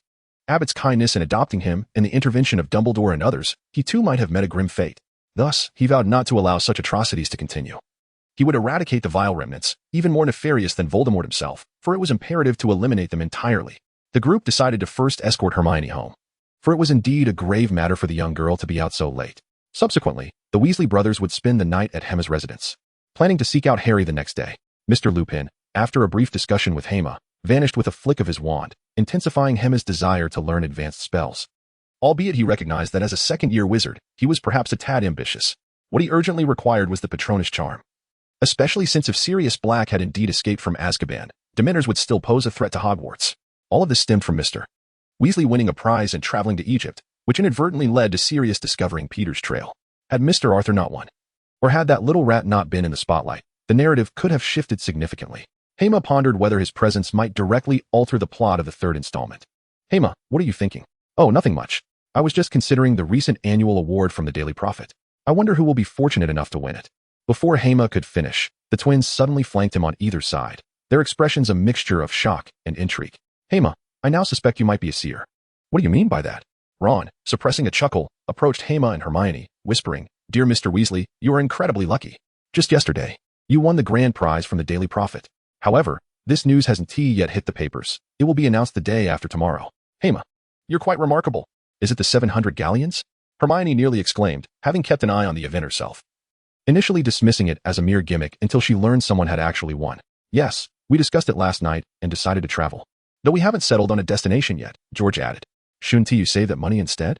Hermione pragmatically interjected, recognizing the Weasley family's financial struggles. Thus, She found it difficult to comprehend Mr. Weasley's decision to spend the winnings on a trip, as those galleons could significantly improve Ron and his siblings' living conditions. My mother mentioned that as well, but the Daily Prophet has indicated that it's best to spend the money, as they expect coverage. If we save it, there will be no follow-up reports, which is part of their stipulation. Upon hearing Ron's explanation, Hema felt a sense of clarity regarding the previously perplexing issue. It was surprising that the frugal Weasley family would willingly spend their lottery winnings on a trip to Egypt. Ah, the evils of capitalism, Hermione remarked, her gaze softening as she looked at Ron. What a poor unfortunate soul you are. Suddenly, the bus jolted violently, causing Ron to lurch forward. Fortunately, Hema's quick reflexes allowed him to grasp Ron's clothing just in time. Thank you, young man. Do be more careful. A nearby gentleman assisted in lifting Ron back to his feet. Thank you, sir. By the way, Hermione, are we at our stop? Yes, I'll be getting off now. If you stay on this bus for 2 more stops, you'll reach Hema's neighborhood. It's quite dark outside. Allow us to escort you home, Hema suggested. Glancing out the window, despite the streetlights, the interior of the bus felt somewhat shadowy. No need. There are plenty of shops around here. I'll be fine, Hermione insisted. Always the independent young woman, and she stepped off the bus. Let us walk her home. It's not far from Hema's place, Ron said, surprisingly perceptive. And he quickly followed her, while the twins exchanged amused glances and disembarked as well. Wait for us. Honestly, I've already said I'm fine. I'm not a child. It's not as if I'll get lost in the dark. There are no thieves around here. My bag. Hearing the commotion from nearby, Hermione experienced the true meaning of a jinxed mouth. Need a hand? Ron glanced at Hema, recalling their earlier encounter with the Dark Wizard. Realizing that only Hema's spells had proven effective against the Ministry's detection. No need for my help. Miss Granger is quite capable. As soon as Hema's words fell, the 3 brothers of the Weasley family witnessed the enchanting Hermione Granger delivering a swift kick to the man who had just brushed past her. Although the man was tall, he was taken aback by the unexpected assault and fell to the ground with a resounding thud, sending his bag sliding several meters away. At that moment, the middle-aged woman whose bag had been snatched, along with several passers-by, hurried over. A few kind-hearted bystanders swiftly subdued the young man who had just regained his footing. The middle-aged woman picked up her bag and was about to express her gratitude when she paused, recognizing Hermione. A smile broke across her face. Oh, isn't this little Hermione? Mrs. Woma? Hermione then realized that the victim was an acquaintance of her parents, but she felt somewhat overwhelmed by the situation. Thank you, little Hermione, for your assistance, the blonde woman said, pulling Hermione into a tight embrace, nearly suffocating her. It's nothing, I just happened to be there. But one must be cautious in such situations. If you hadn't tripped him, he could have harmed you, Hermione replied earnestly. I will be careful, Mrs. Woma, she nodded, but before she could say anything further, Mrs. Woma had already dashed over to the twins. Do you have something to say? You are twins, aren't you? How delightful. I always wanted a pair of twins. But alas, I lack the ability, she exclaimed, admiring their red hair. Without hesitation, she warmly embraced Fred and George, leaving the twins wide-eyed and unsure of how to respond. A few minutes later, after a flurry of gratitude, the exuberant lady finally took her leave. However, Hermione and the twins' hair was in disarray. Clearly having been showered with affection, Hermione and Ron gazed at the trio, suddenly feeling fortunate. A few minutes later, several young wizards traversed the bustling commercial area. Arriving at the latter part of the street, before they had walked far, they spotted a sign adorned with a toothy emblem in the distance, an unmistakable indicator. All right, I've reached home. You all should head back as well. It must be nearing 8 o'clock, or else Mrs. Abbott will start to worry. Indeed, by the way, Hermione, why does your house lack a flow network? Ron inquired. You should discuss it with my mother, Hermione replied casually, acknowledging that she too found it puzzling. Yet it was indeed something that needed to be arranged. Otherwise, traveling elsewhere could pose some inconvenience. I'm off. See you tomorrow. Hermione waved as she made her way toward the entrance.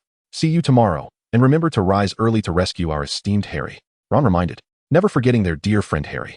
Hermione's companions waved their hands, yet before she could open the door, it swung open from the inside, revealing a tall, slender man with glasses peering out. Dad, I'm back, Hermione casually remarked as she attempted to slip inside, only to be blocked at the threshold by Mrs. Granger, who emerged from behind. It's Ron, George, and Fred. And who is this? Although the Granger couple had only encountered the twins once in Diagon Alley, they remembered their names. Their attention soon turned to the small boy with black hair in the middle, as they had never seen him before, though he seemed to be a student from Hogwarts. Hello, I am Hema. Hema. Mrs. Granger paused in surprise, then looked towards Mr. Granger beside her. Oh, Hema. Is he the child Hermione often mentions? Yes, indeed, Mrs. Granger replied, inexplicably amused, leaving Hema somewhat bewildered. When did I ever mention him often? All right. They should be heading home now. Oh dear, Hermione, Hermione, with a flush upon her cheeks, gently ushered the Granger couple into the house, casually waving goodbye to the others. The Granger couple, albeit reluctantly, bid farewell to the young wizards, their knowing smiles lingering until the door was firmly shut by Hermione. Mrs. Abbott's cooking is truly delightful. The soup is exquisite. I almost choked on it, Ron exclaimed between mouthfuls. The twins, contentedly enjoying their meal, chimed in with praises, though Mrs. Abbott casually remarked that the two dishes had been prepared by Hema, while the soup was her own creation. Wait. Ron's eyes widened as he glanced at Hema, who was engrossed in a book on the sofa. He had never imagined that Hema could cook. To him, she was the epitome of an all-capable academic. A revelation that caught him off guard. Hema, what are you up to? Hannah, having finished her meal, placed a cup of coffee beside Hema. I'm writing an article. Thank you. Hannah, is there something you wish to discuss? Hema replied absent-mindedly, but upon noticing Hannah's slightly pale expression, she patted the seat beside her. I feel as though I might be a burden to you, Hannah said softly, her voice trembling slightly. Wait, what are you thinking, girl? Burden? What were your exam standings this year? I ranked 5th in Hufflepuff, 19th overall. I placed 5th in Slytherin, 20th among all students. Therefore, far from embarrassing me. You have brought honor to our family. That is not my point. I simply feel that, as your sister, I failed to assist you when you needed it. Last semester, when you were wrongfully accused, I couldn't even lend a hand. I feel utterly useless. Hema gazed at the remorseful Hannah, smiling as he extended 2 fingers and playfully pinched her cheek. But I do not hold any grievances against you. In fact, you have done exceptionally well in preserving my reputation among the Hufflepuff students. How do you know? I am aware of everything. So there is no need for you to compare yourself to me or anyone else. Simply pursue the outcomes you desire in your own way. You will always be my sister, and I shall forever remain a member of the Hannah family. That will never change. Hannah looked into Hema's bright eyes and nodded slightly. Yes, Hema Ibwell will always be my kin. Regardless of how formidable he becomes, he will still be my little brother. Though, perhaps that seems slightly amiss. Understood. However, I must strive even harder in the future. I cannot allow others to say that Hema Ibwell has an older sister who is a foolish witch. I shall retreat upstairs to study. All right, go for it. Hema encouraged, watching as Hannah's figure vanished at the top of the stairs. He let out a deep breath, thinking to himself how much he detested melodrama and motivational platitudes. It was exhausting. Yet, he comprehended Hannah's sentiments. She feared falling behind, feared becoming a burden, and feared that her efforts might not suffice to protect her family. However, was he not equally concerned? If Voldemort were to rise again, and the Death Eaters were to attack Mrs. Ibwell and Hannah, would he be capable of safeguarding them from any peril? The answer remained uncertain. Thus, he too needed to continue striving to grow stronger, ensuring that not even the combined forces of the wizarding world could lay a finger on Ibwell's abode. Suddenly, from the rooftop where Fawkes was observing the stars, a cacophony erupted. Then, with a flash of sparks, he vanished from sight. What is that creature up to? Did old Dumbledore call for him? Never mind. I must memorize this potion recipe first. However, before Hema could resume his studies, a burst of sparks accompanied by a bolt of lightning heralded Fawkes' sudden appearance from the corner of the sofa, startling Hema, and, even more so, Mrs. Ibwell. What kind of bird is that? Fear not, mother. His name is Fawkes, Dumbledore's pet. Oh, please do not peck at me. You are not just a pet. Are you? Hermione tugged at the large neck of Fawkes and discovered a letter that had fallen to the ground. She swiftly picked it up, realizing that her mission was about to commence. As she opened the envelope, the letter magically floated up, and Dumbledore's voice emanated from within. Ron and the twins curiously rushed to Hermione's side.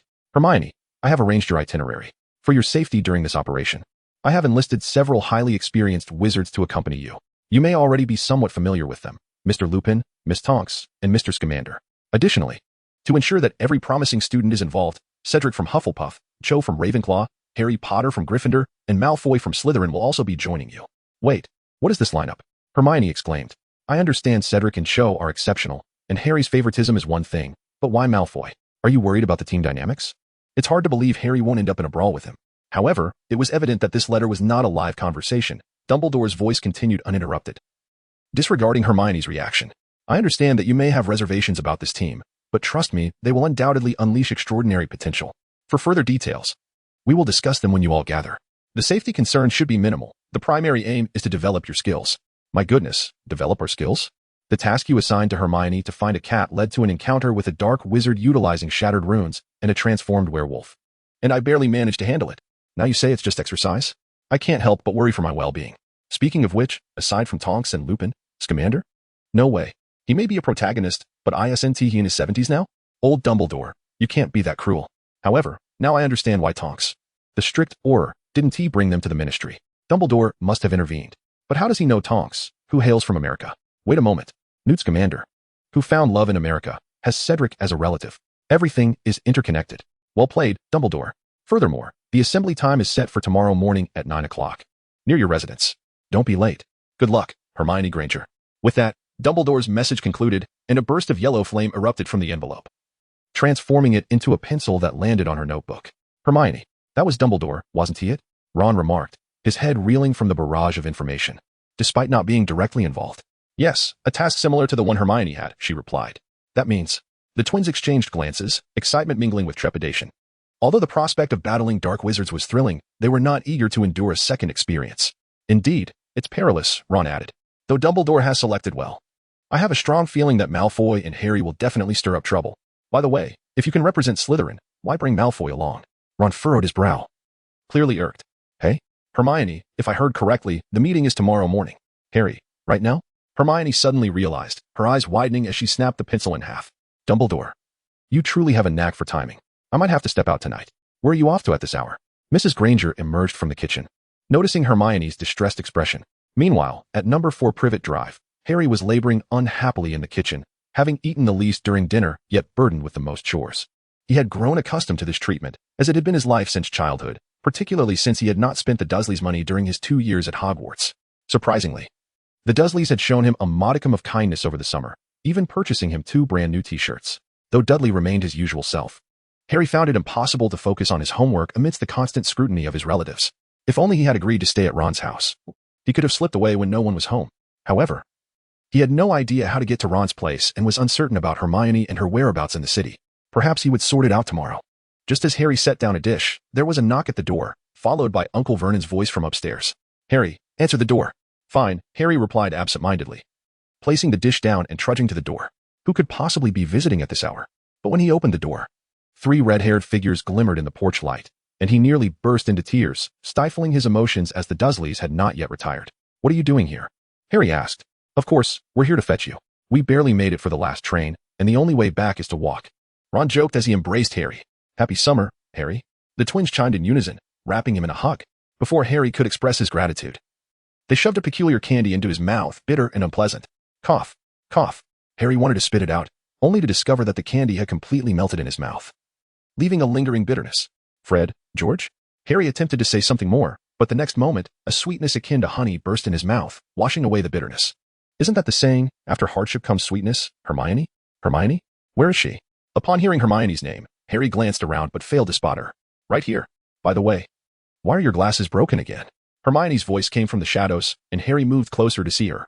Just had a little mishap, he replied, wanting to complain but holding back the fact that Dudley had smashed his glasses on the ground. I want to fix them, otherwise it might attract the ministry's attention.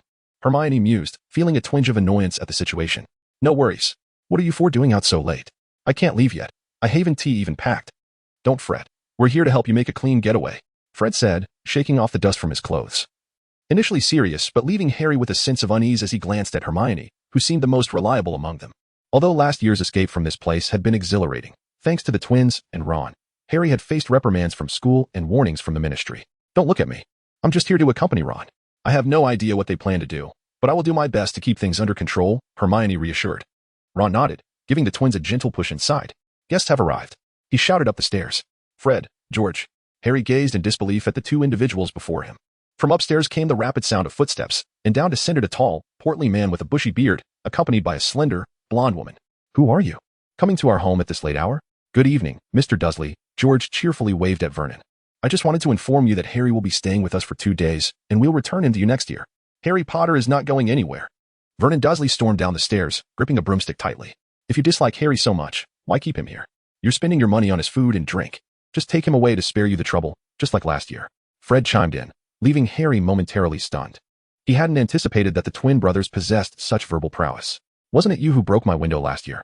Honestly, Vernon, get them out. Petunia's eyes widened. She knew all too well how much it had cost to repair that window. Vernon approached, broomstick raised, yet Ron stepped boldly in front of Harry, stating seriously, Don't underestimate us because we are children. We are wizards capable of magic. Are you truly prepared to oppose us? Harry felt a warm surge of admiration for Ron's bravery, though he nearly laughed at Ron's slightly trembling hands. Vernon and Petunia were momentarily taken aback, recalling the scene from 2 years prior when Hagrid took Harry away, a chill creeping up their spines. Yet, the next moment, Petunia lunged forward, pulling Harry protectively behind her, causing Vernon to glance at his wife in confusion. Don't hesitate. I will ensure Harry returns safely.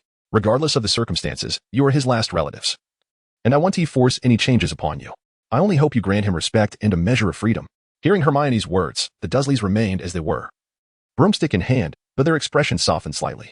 It was that they agreed, but rather they recognized that Harry, as he matured, would slip from their control. In truth, if Harry chose to leave, there was little they could do to stop him.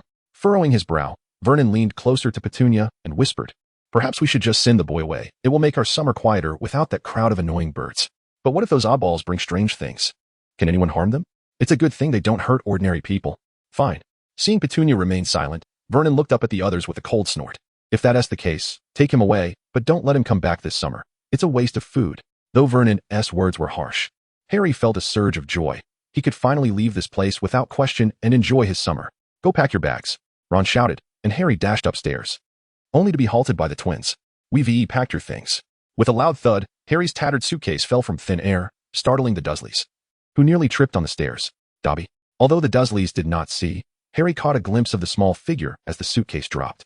Dobby had been watching over him all along. "Well then, I shan't intrude any longer. Good night, Mr. Dursley, Mrs. Dursley. And here's a little gift for young Master Dursley." The twins flashed friendly smiles and placed a box on the small table at the door before pulling Harry along and exiting. With a click, the Dursleys exhaled deeply and exchanged glances. "Let them go. It feels refreshing without the oddball around. Tomorrow, let us take Dudley to the amusement park." "All right. Wait. Why do I hear water running? That boy has finished washing the dishes. Honestly, water costs money, you know." Meanwhile, Harry gleamed with joy, dragging the heavy suitcase but unable to suppress his delight. "Hey, Ron, are we going to your house?" "No, we're going to Hermione's first. You have business to attend to tomorrow. You can stay with us in a couple of days."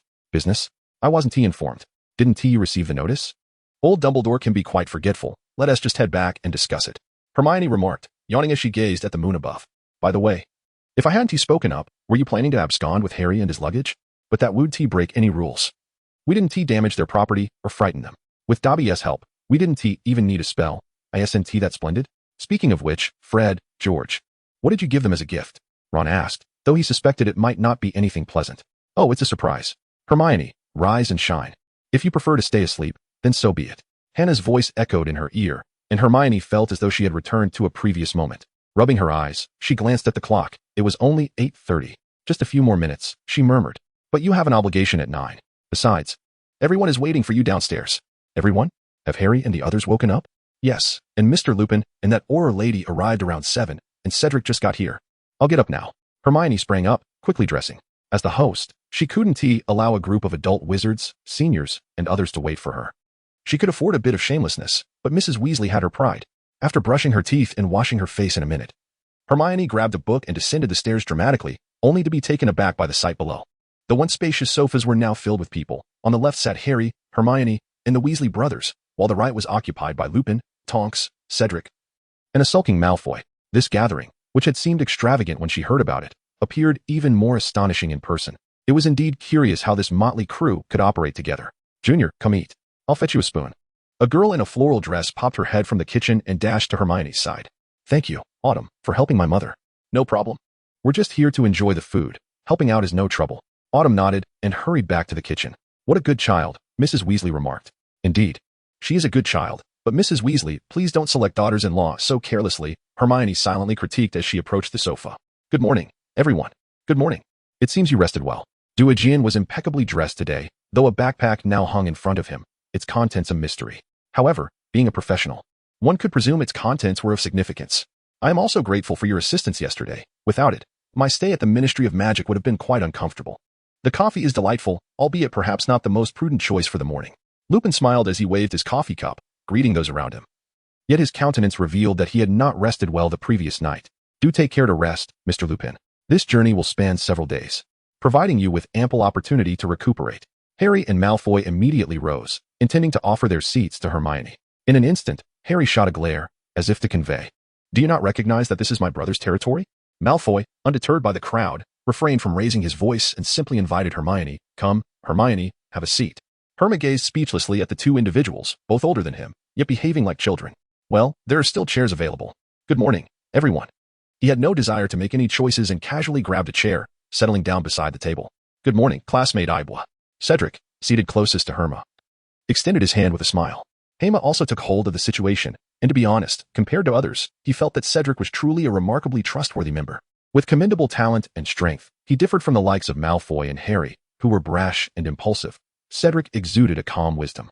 He also inherited the admirable qualities of Hufflepuff, kindness and honesty, and importantly, he was quite handsome. Although he differed somewhat from his cinematic portrayal, he still emanated a striking allure, towering with sharp features. Thankfully, he did not embody the typical British gentleman, or he would likely be burdened by tradition. Hello, Senior Cedric. Just call me Cedric. By the way, I am genuinely thrilled to join forces with the renowned Hema on this mission. After all, during the encounter with the basilisk, your rallying cry united all the students of Hogwarts, something I have long wished to achieve but could not. You are a hero. Upon hearing Cedric's sincere words, Hema was somewhat taken aback. He had not anticipated such high praise from him. But you are a hero as well, he replied. Though I shall not allow you to bear that title alone. I merely perceive the basilisk as not terrifying. Rather, it is our own fears that are daunting. Thus, the strength of teamwork always surpasses individual prowess, which is precisely why we find ourselves here now. Cedric nodded in agreement with Hema's words, feeling a newfound respect for her.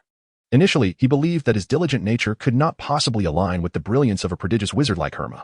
Yet, it became evident that her personality was far more amiable than he had anticipated, perhaps a trait quintessential to effective leadership. As Hema continued her conversation with Cedric, Malfoy sat nearby, listlessly perusing a book, untouched bread and milk beside him. His reluctance to eat was not a deliberate slight towards Hema, rather. He had already dined prior to arriving, having traveled a considerable distance from London, necessitating a stop at the Leaky Cauldron before making his way here. And he had risen early for the journey. Truth be told, as he observed the members of the group, he felt a sense of disconnection. He could hardly envision himself collaborating effectively with them. Harry was an obvious outlier, and he did not know the disheveled wizard or the female Auror at all. He recognized both Autumn and Cedric, the academic elites, yet they were not acquaintances, and it was clear they were not cut from the same cloth. Thus, what perplexed him most was not the potential for cooperation with these individuals, but rather the very fact that Dumbledore had summoned him at all.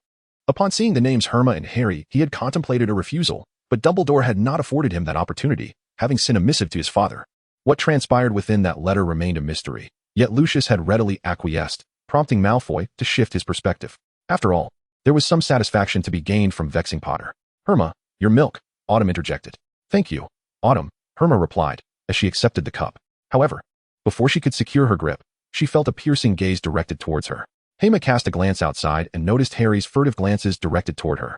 In an instant, a subtle expression graced Hema's face. This fellow Harry, while not quite reaching Hermione's academic prowess, certainly seemed to advance his romantic endeavors with remarkable swiftness. He was already contemplating a relationship with an older girl in his third year. Ah, how virtuous I am.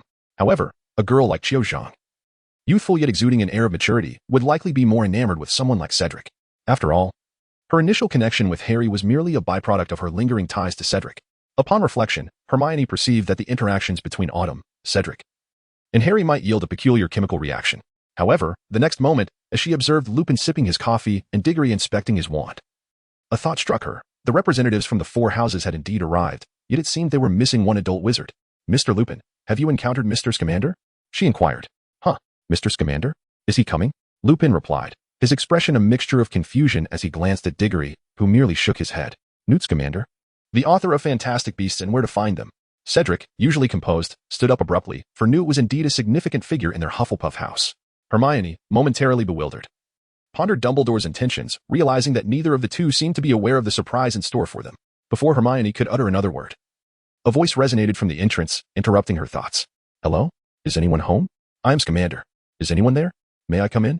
Cedric glanced at Hermione, who nodded in affirmation. There was no need for hesitation over such a trivial matter. Adjusting his collar, Cedric hurried to the door and slowly opened it, only to be momentarily taken aback by the unfamiliar visage before him. The man appeared to be in his 30s, towering over Cedric, clad in a loose-fitting shirt that accentuated his slender frame. His tousled, grayish-yellow hair fell beside his eyes, yet his bright gray irises sparkled with a gentle warmth, devoid of any intimidation. Good day, Mr. Scamander. I am Cedric. The others have already arrived. Good morning, Cedric. Greetings to everyone. I am Pollux Scamander. Pollux? It's truly you. You bear the Scamander name? Diggory exclaimed incredulously, staring at him in astonishment. I mentioned it. I am indeed British. Though you chose not to believe me at the time, Pollux replied with a smile, extending his hand towards Lupin. Remus Lupin, caught off guard by the handshake. Lupin managed to smile as he clasped Pollux's hand. Greetings, Mr. Lupin, and to all present. To everyone as surprise, after shaking hands with Lupin, Scamander turned to extend greetings to Malfoy and Harry as well. The others quickly recognized the politeness of Mr. Scamander and followed suit, shaking his hand. Indeed, a handshake serves as an excellent means of mutual acquaintance, fostering better collaboration for the tasks ahead. With an elegant smile, he charmed Madame Abbott and Autumn, while Diggory remained in his usual demeanor. It appeared that Pollux was quite familiar with Diggory, and as he addressed the group, he added, "Perhaps Diggory knows me. I've spent much of my life abroad, so it is natural that we are not well acquainted. By the way, what is your relation to Newt Scamander?" Diggory ventured, posing a question that piqued everyone's curiosity. "My father," Pollux replied. "But you appear so youthful." "You think so? I shall be celebrating my 50th birthday shortly." "I am rather in the old man category," he jested. "So you really were the head of the Magical Creatures Department for 2 decades. Diggory recalled when he first joined the American Ministry of Magical Creatures, with Pollux serving as the highest authority at that time. He had thought Pollux was only a decade older than himself, a prodigious wizard worthy of admiration, and had approached him for guidance, even attempting to impress him. After all, he was quite dashing, unattached, and Diggory was also single, so who knew where that might lead. However, he was taken aback when Pollux revealed his disinterest in women, ultimately becoming her mentor in magical zoology. Now, learning that he was actually much older was difficult for her to accept. The others remained oblivious to Diggory's shifting expressions, while Pollux continued sharing captivating stories from his time in America. The young witches and wizards who had never visited America were instantly enthralled, most notably Cedric, who had always cherished books on magical creatures. Naturally, he idolized the legendary Hufflepuff, Newt Scamander. And with Pollux being Newt's son and the former head of the Magical Creatures Department, admiration was only natural. Hermione had initially been eager to listen to the stories, as everyone had gathered, and there was no need for haste. It seemed at this time, Mr. Scamander would assume the role of the leader, allowing him to take a respite. However, suddenly, Mr. Dorian leaned in close to his ear and remarked, "This old chap can drone on endlessly. Let us take a stroll." "Eh? We shall depart shortly," Hermione replied. "This fellow can't finish his tale in less than half an hour. We won't wander far. Are there any shops nearby?" "Indeed. What would you like to purchase?" "Something to drink." Dorian licked his lips and swiftly pulled Hermione towards the exit. "Hermione, where are you going?" Harry called out. "Miss Dorian wishes to buy something. I shall accompany her," Hermione responded. "Very well. Return swiftly. We shall set off at 10, Mr. Scamander remarked casually as he glanced at his watch. Hema gazed towards the wall, noticing that the clock hand had just reached the position of 8:50. Confirming that Morgan's words were indeed accurate, as they stepped outside, a wave of warm air surged towards them, instantly provoking a desire within Hema to retreat indoors. However, upon observing Morgan, who was clad in a shirt and a black trench coat, he felt an overwhelming impulse to tear off her attire. It was exceedingly hot. After all, it was summer. "Aren't you feeling the heat?" he inquired. "Not at all. In fact, I only just now begin to perceive a hint of warmth," she replied. Hema turned his gaze toward her, only to realize that although they both belonged to the Caucasian race, Miss Morgan's skin tone seemed rather peculiar. Hema's half-closed eyes suddenly widened, her pitch-black pupils transforming into a fierce crimson, resembling the slitted gaze of a dragon. Why does the flow of magic within her feel so peculiar? From Hema's perspective, the magic currents of Dorgan were quite uncomfortable, for the magic of ordinary individuals would continuously circulate within their bodies, spreading and then gathering, akin to water flowing through a pipe.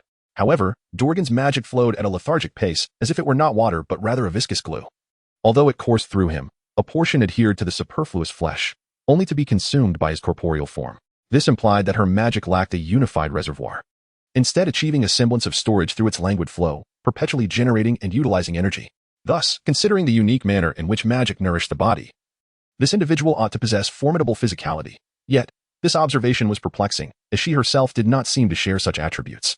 Hema hesitated momentarily before firmly grasping the other's hand, an icy sensation reminiscent of Astoria enveloping him instantly. "Why is my sister's hand so pleasant to touch?" Suddenly, Dorgan's lips curled into an alluring smile, and with a deft twist of his wrist, he turned the tables and seized Hema's hand in return. Hema narrowed his eyes, the crimson hue fading away in an instant.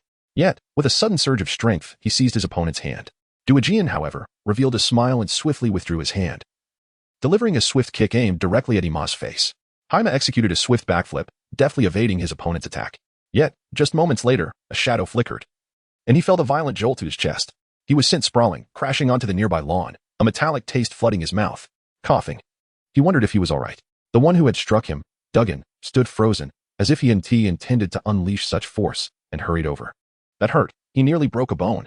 While the pain was acute, Hema was grateful for his dragon bloodline, which, despite the absence of scales, managed to absorb the brunt of the blow. Had that punch landed on an ordinary person, it might have been fatal. What on earth was this guy about? Fortunately, Diagon, kneeling beside Hema, saw he hadn't lost consciousness, visibly relieved. "What is going on? I didn't think a witch could send someone flying like that." Hema opened his eyes, scrutinizing his companion. "Me? But you two managed to withstand my attack without serious injury. You're not an ordinary person." It dawned on Diagon that Hema Ibwa possessed not only the gifts of a wizard, but perhaps other latent abilities worth exploring. "Shall we leave this topic behind?" Hema, wishing to conceal his dragon transformation, Recognize that everyone has their burdens to bear. All right, let us drop it. After a brief moment of awkwardness, they made their way to the nearest shop. Diagon ordered 3 cans of beer, while Hema opted for an ice cream. They settled onto a bench by the roadside, feeling the relentless heat waves. As Hema savored his ice cream, he found a measure of relief, though he feared it might melt too quickly, causing a slight pain in his mouth. Care for a can? Diagon raised his beer toward Hema, who promptly shook his head. It wasn't a matter of adhering to some underage drinking principle. Rather, it was a habit he had cultivated, only drinking at night to maintain control and enhance the efficiency of his life and work. I want to tell your parents. Not drinking is a matter of principle, Hema insisted, shaking his head again, before biting into the top of his ice cream cone. A chill racing through his teeth to his brain. Ouch. Kid, what principle? Just let me have a bite. Wait, I'll buy for you. Before Hema could finish, Diagon snatched the cone from his hand and stuffed it into her mouth. Hema Ibwa, do you know what we're about to do? At that moment, after swallowing the cone, Diagon's demeanor shifted. I'm not sure, but it certainly won't be easy. I can't fathom Dumbledore's intentions.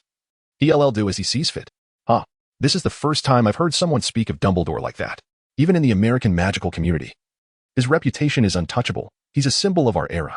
It's precisely why he seeks to nurture the next generation, no matter how powerful one may be. One cannot accomplish everything alone. Hence, Voldemort isn't entirely a fool. What does fool mean? It means idiot. But I suspect our mission goes beyond merely investigating the missing person's case. There may be other matters at play. Why do you think so? Diagon inquired. The situation there is indeed peculiar. Last time, it was the Aurors from next door who went, and although they found little, there has been a significant number of disappearances, with the Muggle police also involved in the investigation. Yet, there can't be this many wizards needed, especially not all elites. Mr. Scamander is a given. I'm certain Dumbledore assigned everything to him. Then there's you, Miss Diagon, a young yet formidable Auror with experience. As for Mr. Lupin, you may not be familiar with him, but he possesses considerable combat skills and has done extensive research on dark magic. The remaining 4 are talented students from various houses. Cedric, you know well, and as for Cho and Malfoy, their grades are consistently top-notch. Harry Potter, need I say more? And you? Me? I'm merely a little wizard of ordinary lineage. Joining everyone is just for fun, as they're all stronger than I am. Upon hearing Hema's audacious claim, Diagon felt an urge to slap him. I haven't even submitted your record of defeating that dark wizard from yesterday. Yet, she could sense that the battle had indeed been a matter of restraint, which piqued her curiosity about the young man's true power that had countered such overwhelming light and flames. She was certain he wouldn't share his secrets. Everyone has their own mysteries, and she had hers as well. Perhaps familiarity would unveil them in due time. All right, let us buy some more ice cream. We can't be the only ones indulging. Hema retrieved a crumpled 10-pound note from his pocket, his last bit of currency. I'll go buy it. Just get the boxed ones, all right? No, I'll handle it. After all, you're my guest. Then you can play the pretty boy, can't you? I think you have great potential for it. With that, Diagon entered the shop. Pretty boy, huh? It's a decent gig, Hema mused. But with Dumbledore's expectations looming, protecting family, Astoria's illness, he felt he had no choice but to forge ahead. After purchasing a large bag of ice cream, they headed toward Hema's home. However, before they could reach it, they spotted 2 figures approaching, enveloped in a vivid scarlet hue. Is that Mr. Weasley? Although Diagon hadn't been in Britain long, the Ministry of Magic had its share of familiar faces, and she had at least seen him a few times. Mr. Weasley, Diagon called out. The tall, slightly portly redhead quickly turned, adjusting his collar upon seeing her. Who is it? Molly, noticing her husband's sudden seriousness, looked on with curiosity, especially given that the young woman was strikingly beautiful. Clara Diagon, head of the Department of Magical Law Enforcement, Abuse of Magic Division. I heard you were a leader back in America. At just over 20, she was already a formidable figure, potentially destined to become the next Minister of Magic. But why would someone of her stature be here? I don't know, but courtesy must prevail. Miss Diagon, it's a pleasure. This is my wife. Hello, Mrs. Weasley. Greetings, Miss Diagon. And who is this? Although Mr. and Mrs. Weasley had heard about Hema from their children, they had yet to meet him. Their only opportunity had been during the school year in Diagon Alley, when Hema first encountered Hermione and Harry. But he had missed meeting them due to needing Hermione to help him purchase a wand. This is my brother, Hema Diagon. Diagon teased lightly. I'm Hema Ibwa. Don't listen to this young lady. You're here for Ron and the others, aren't you? Hema Ibwa. Oh, you're the one. Ron has mentioned you. But this is our first meeting. You're much more handsome than my Ron. Madam, you flatter me. Ron is quite charming in his own right. After Hema finished speaking, she was suddenly overcome with a queasy sensation. Although Ron appeared quite charming from the outside, there was an unsettling feeling about voicing it aloud. Miss Diagon, are you well acquainted with the Ibwa family? No, I am. We are ready to depart. But before Diagon could finish her sentence, a group of people emerged from Hema's house, chanting slogans. Dad? Mom? What brings you here? Ron and the twins gazed incredulously at their parents, who had just been contemplating whether to play for a while longer or return home directly. We discussed it with your brother and ultimately decided to venture to Egypt. Moreover, reporters from the Daily Prophet will accompany us. Why are they tagging along? Ron pouted, feeling awkward about having outsiders join their family trip. But there was little to be done. After all, they were the ones financing it. After a flurry of introductions, Hema felt that the magical community was still far too small, with so many unfamiliar faces. After a few grumbles, Hema and Diagon distributed ice cream among everyone, which brought joy to all, as cold treats and ice cream were treasures in the summer. Even Malfoy was there, indulging with a look of sheer delight, which made Hema momentarily perceive him as more endearing. Yet, the thought of that made her feel nauseous again. However, one thing Hema always believed was that delicious food was the key to saving humanity. Yet, something seemed amiss. Hadn't Mr. Scamander just said they could return before 10? But it was only 9:20 now. It seemed they had to be cautious with this gentleman in the coming days. Hema looked at the amiable old man, took a deep breath, and thought that anyone who was good friends with Dumbledore must be quite seasoned. Eventually, after the Weasley couple expressed their gratitude to Mrs. Ibwa and offered their son Harry a heartfelt reminder, they left with Ron and his brothers. It appeared they were set to depart for Egypt the following day. And Hema immediately felt a headache coming on. Everything remained unchanged. Despite numerous changes occurring in between, history would inevitably repeat itself. Sirius would escape from prison, pursue Peter Pettigrew, and the Dementors would invade Hogwarts. Thus, the focus of study for this summer would still be the Patronus charm, which could be discussed with Professor Lupin. How shall we get there? Lupin glanced at the sky. Given the weather, even he didn't want to ride a broomstick. It would be unbearable. Using a portkey. I have prepared one nearby. Or's commander pointed to an open space not far away, where a faded trophy appeared. We can go directly. By the way, Miss Diagon, could you assist me with a muggle-repelling charm? Diagon shot him a glance, but nonetheless produced her wand and pointed it toward the sky, releasing a spray of white mist that slowly dissipated. Impressive, it seems you have learned well. But this isn't something you taught me, old man, Diagon retorted without reservation. Haha, does anyone have anything else to prepare? Bor surveyed the surroundings. Aside from Diagon and Lupin, who carried backpacks, the others had not prepared much. Or perhaps they simply hadn't had the time, as Dumbledore had only informed the young wizards yesterday. And Harry had been so drowsy he barely remembered sleeping through the night before they were to leave. Hema, are you not bringing your wand? Harry suddenly noticed that Hema was not carrying her large wand, although he thought it was rather unnecessary.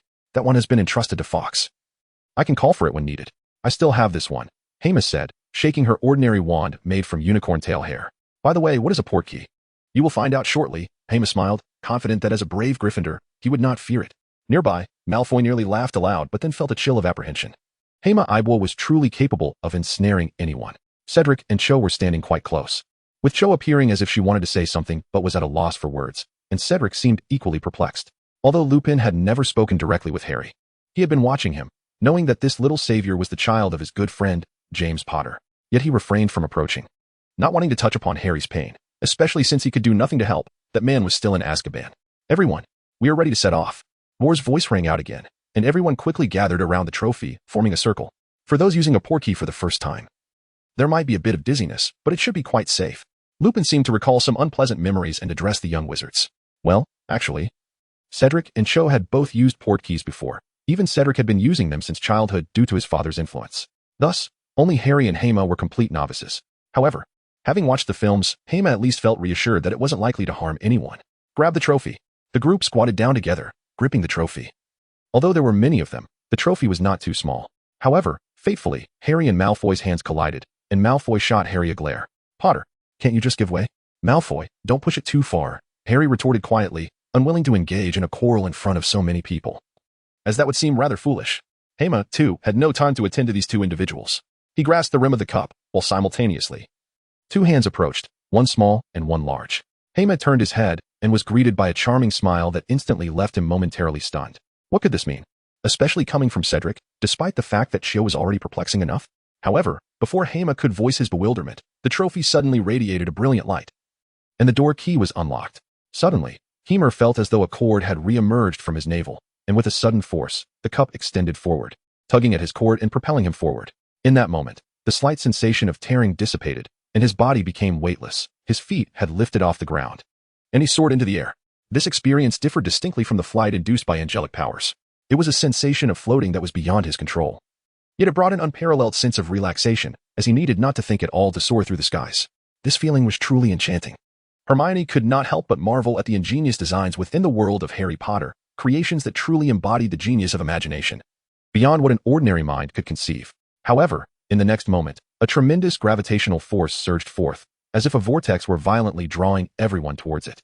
Hermione suddenly collided with Cedric's shoulder, but fortunately, he was sturdier than she, and he swiftly steadied her. Harry, on the other hand, felt everything in his mind jostling about, as though he were becoming somewhat unhinged, and his grip on the trophy loosened abruptly. The adult wizards, situated a distance away from Harry, were entirely oblivious to this occurrence. In that swirling space, Harry was cast out of the group, flung outward by the force of gravity. At that precise moment, a slender hand grasped his wrist, and a voice that Harry found particularly irksome echoed in his ear. "Potter, if you want to die, don't do it here, or it'll look like I was trying to kill you." The voice of Malfoy instantly roused Harry from his daze, and with a bewildered blink, he reasserted his grip on the cup. Gazing at Malfoy, who wore a furrowed brow and maintained his usual haughty demeanor, Harry felt momentarily at a loss. Nevertheless, he managed to utter a heartfelt thank you. "No need, you great savior. You're worth far more than I am. Honestly." Malfoy, upon hearing Harry express gratitude, despite their ongoing rivalry, felt an unexpected flicker of joy within, yet soon found it rather distasteful. Hermione observed the two individuals, finding the situation rather amusing. With a flick of her wrist, a flame sprang forth from Malfoy's hand. Malfoy, startled, abruptly released his grip, hurtling towards the endless vortex, much like Harry had moments before. Harry, taken aback, swiftly seized Malfoy's clothing, and in turn, Malfoy grasped Harry's hand, both being drawn back to the portkey. "What just happened?" Malfoy gasped, still shaken, while Harry, sharing the same predicament, surprisingly refrained from mocking him. "Are you all right?" "I'm fine this time, Potter." Although his voice was barely audible, Hermione caught Malfoy's words, a smile playing at the corners of her lips. Wasn't this how it should be? Harry Potter need not seek a heroine. Malfoy sufficed. Though Hermione's jest was lighthearted, it served to ease the tension between the two, fostering a more congenial relationship. After all, in the coming days, internal conflicts could prove more challenging than the external circumstances themselves. Even if Harry had not managed to catch Malfoy, he would have used a spell to pull him back, leaving him quite satisfied with the outcome. At that moment, the voices of Scamander and Doria rang out once more. "Attention, we have arrived. Release the portkey." With that, experienced wizards like Lupin straightened their posture, descending gracefully, while Harry, Malfoy, and Hermione plummeted swiftly towards the ground. Cedric and Cho instantly reached out towards Hermione. Yet it was evident that she was descending at a far greater speed. Hermione gazed down at the verdant grass below, releasing a sigh of relief. A fall wouldn't be catastrophic. After all, a door key wouldn't claim a life as long as it avoided landing face down. However, she pondered, why should she forcefully hurl herself to the ground? Just then, to everyone's astonishment, a pair of golden wings burst forth from Hermione's back, shimmering like celestial radiance. With a gentle flutter, she descended gracefully to the earth, akin to an angel's descent. Is that even possible? Harry and Draco exchanged glances before they both tumbled onto the grass with a thud. As Hermione landed safely, the remaining members of their party followed suit, gradually touching down, while Harry and Draco, somewhat disheveled, emerged from the grass. "What is the meaning of those wings?" Diagon inquired, his curiosity piqued, eager to reach out and touch them. For such a flying enchantment was an unprecedented sight. "It's merely a spell," Hermione replied, waving her arm as her wings disintegrated into a flurry of feathers that scattered to the ground, transforming into radiant specks before vanishing completely. Diagon pursed his lips but refrained from further comment. Although his intrigue towards Hermione deepened, a sentiment shared by the others, excluding Harry and Draco, who had already witnessed Hermione's wings. "What is this place, filled entirely with flora?" Cho's voice resonated, prompting Hermione to observe that the greenery beneath her extended into the horizon, spanning at least 300 or 400 meters. The plants beneath her feet seemed far from ordinary grass. They resembled an oversized clover variant, while the clovers at her feet appeared relatively normal. Those where Harry and Draco stood towered up to their thighs. At that moment, Hermione recognized an even more perplexing reality. Everyone present was taller than her. Although she was the youngest at 12 years old, boasting a height of 165 centimeters, she believed she had the potential to grow beyond 180 centimeters. Yet, the truth was that even the shortest among them, Harry and Diagon, stood taller. And it seemed that Harry and Ron in this world had experienced a more pronounced growth spurt than depicted in the films. Thus, Hermione was suddenly engulfed by an inexplicable sense of insecurity, though her charm remained an unwavering constant. Oh, the plight of it all. "Everyone, this is a corner of my father's plantation. It appears we have not strayed from our path." "The Newt Scamander plantation? It's enormous." "All right, everyone, pay attention." Moore called out to the group, gesturing towards the side, where a door materialized suddenly, reminiscent of Doraemon's Anywhere door. "Your first task, and indeed the most crucial, is to trim all the 5-leafed clovers from this area. None shall remain." "What does that mean?" Everyone turned to Moore, whose grin grew increasingly peculiar. "As I mentioned, only upon completion of the trimming can we find a place to rest. Remember, brilliance encompasses not just strength, but also character." With that, he abruptly flung open the door and vanished inside. Diagon attempted to cast a spell, but the door swallowed it whole before gradually disappearing from view. What on earth is happening? Weren't we here to investigate a missing persons case? Duggan looked bewildered at Lupin, then turned to Hermione, who mirrored his perplexity. However, Cedric, Cho, Harry, and Draco appeared remarkably composed, not due to prior knowledge, but rather because they had been summoned by Dumbledore's personal letter, instructing them to investigate a case of disappearances, with little else disclosed. At that moment, 7 pairs of scissors descended from the air, causing several to leap back in fright. Though fortunately, the scissors seemed to have the sense to decelerate, settling gently before them. Since Mr. Scamander has spoken, it is undoubtedly Dumbledore's directive, so let us not resist. Instead, let us channel our efforts forthwith. Hermione was quite familiar with old Dumbledore. Although she was unsure of his motives, it seemed impossible to escape without taking action. However, Xiao Zhang, Malfoy, and Harry glanced around, and the dense thickets of 3-leaf and 4-leaf plants were almost overwhelming. How long would it take to clear this? But we have wands. An idea struck Xiao Zhang as she swiftly drew her wand, yet Hermione immediately sensed something amiss. Such fortune was too good to be true.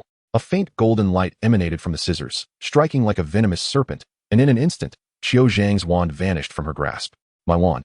Before she could finish her exclamation, the other scissors sprang into action, causing everyone's wands to disappear without a trace. It appeared they had no choice but to cut. Excluding the other types of plants, there were essentially only 7 significant varieties present. I should start from this end to avoid missing any, although Duggan appeared the least willing. As a practical young Auror, he was the first to take action, tossing aside his black cloak and placing his bag in the center before sprinting toward the boundary of the plants. Since that's the case, let's begin, he declared.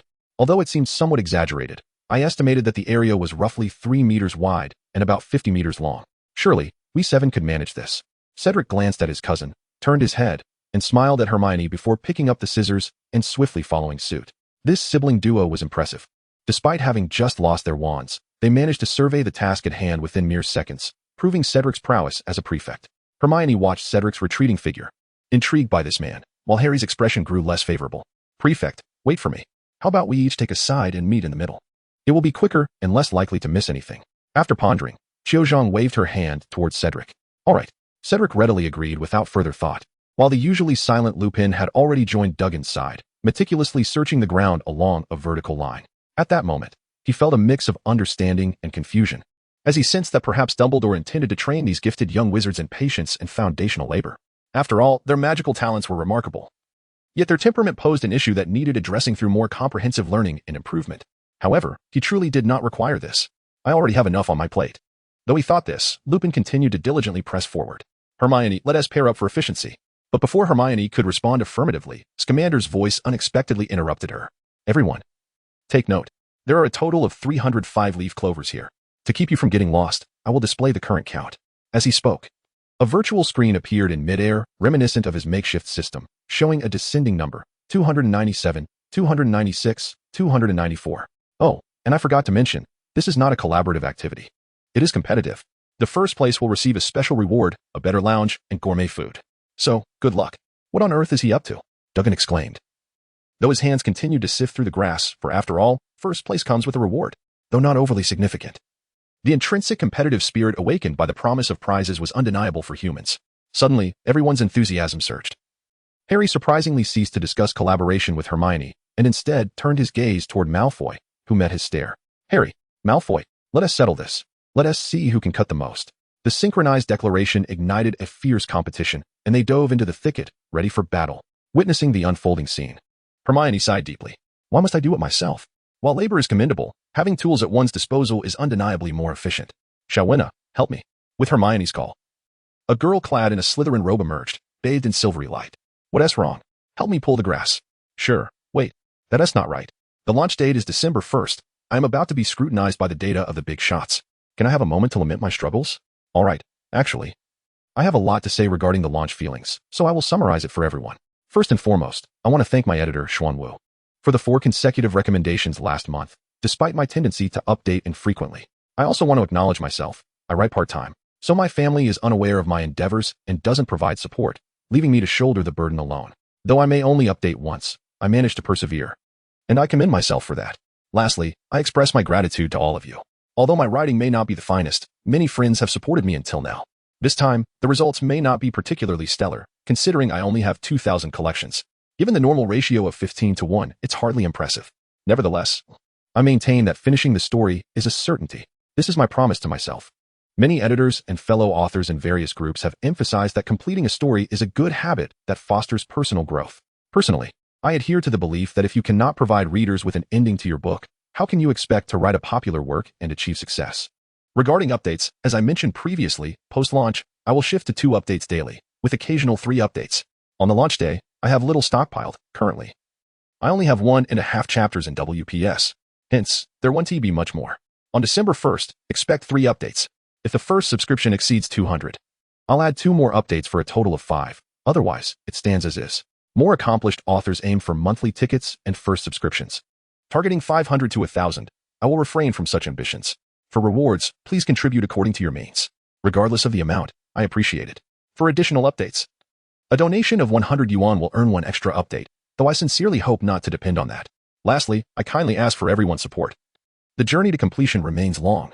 The summer chapter is nearing its conclusion, and soon, the exciting serious arc will commence. By the way, tomorrow is November 30th. With 2 more free updates. Reader, why are there 2 updates tomorrow for an infrequent updater? Me, because I paused for a day to prepare for the launch. And next week I have a business trip to Qingdao. Reader, unbelievable. I apologize for today, but look forward to your continued guidance in the future. What do you take me for? Xiao Wenna exclaimed, flying up and kicking Hermione on the head. However, she was a spiritual entity and merely passed through Hermione. A mere tool. How can you be so brazen? Xiao Wenna had never encountered such an audacious man before, yet as a symbiote, she felt compelled to assist. She believed that Hema was unlike her. While she had recklessly charged ahead with a weak system, Hema possessed the power of dragon transformation and the strength of runes, which surely would enable her to reach heights that Xiao Wenna had not. Just kidding. Help me out, and I'll pull a 10 draw. How about it? Your 10 draw is for your own benefit, not mine, Xiao Wenna retorted, pressing her foot against Hema's face. Though Hema could see it, she was at a loss as to how to respond. Don't think I don't know. Spending gold will help the system grow. I may not know how, but it must be beneficial. How did you figure that out? It's not hard to guess. Haven't you read enough books? Fine, 3 10 draws, or I'm not helping. Deal. Hema glanced at her 25,000 gold coins in the top right corner of her system, responding readily. Such was the unadorned and monotonous life of the affluent. Thus, Hema and Xiao Wenna embarked on a collaborative venture. Even if the purpose behind Old Dang's actions remained unclear, the prospect of rewards was too enticing to ignore. Hema began to advance, while Xiao Wenna floated in midair, searching from the opposite side. Upon locating a target, she marked it with the system, and Hema followed to collect. Although Xiao Wenna lacked a physical form, her assistance proved far more effective than Hema working alone. An hour passed, and the number on the handle of Hema's scissors reached 21, while the count in the sky dwindled to 240. This indicated that among the 60 clovers plucked, 1/3 had been collected by him. Victory seemed assured. However, Hema's greater concern lay with the so-called 5-leaf clover, which, from the system's perspective, was identified as a magical plant that contained magical power and could temporarily enhance magical levels. This temporary enhancement was undoubtedly a valuable asset. Although the difference between 5 leaves and 3 remained unclear, the plant itself was a treasure. After harvesting a 5-leaf clover, he stowed it away for future experimentation. Perhaps for potion making. This would spare him the need to purchase blue potions or allow him to craft efficient magical elixirs to sell for some pocket money. As he was not particularly short on blue potions. As time ticked by, the count in the sky gradually fell to 2 digits. And the once sweltering air began to cool, with the sun slowly descending in the west.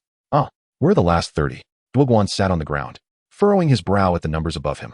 Malfoy and Cedric, whose shirts were stained with various marks, were in stark contrast to Harry, who wore a loose dark t-shirt that appeared less affected, though his face bore splotches. Autumn Zhang looked utterly exasperated, having intended to wear a lovely dress suitable for the Muggle world, only to find it now nearly ruined.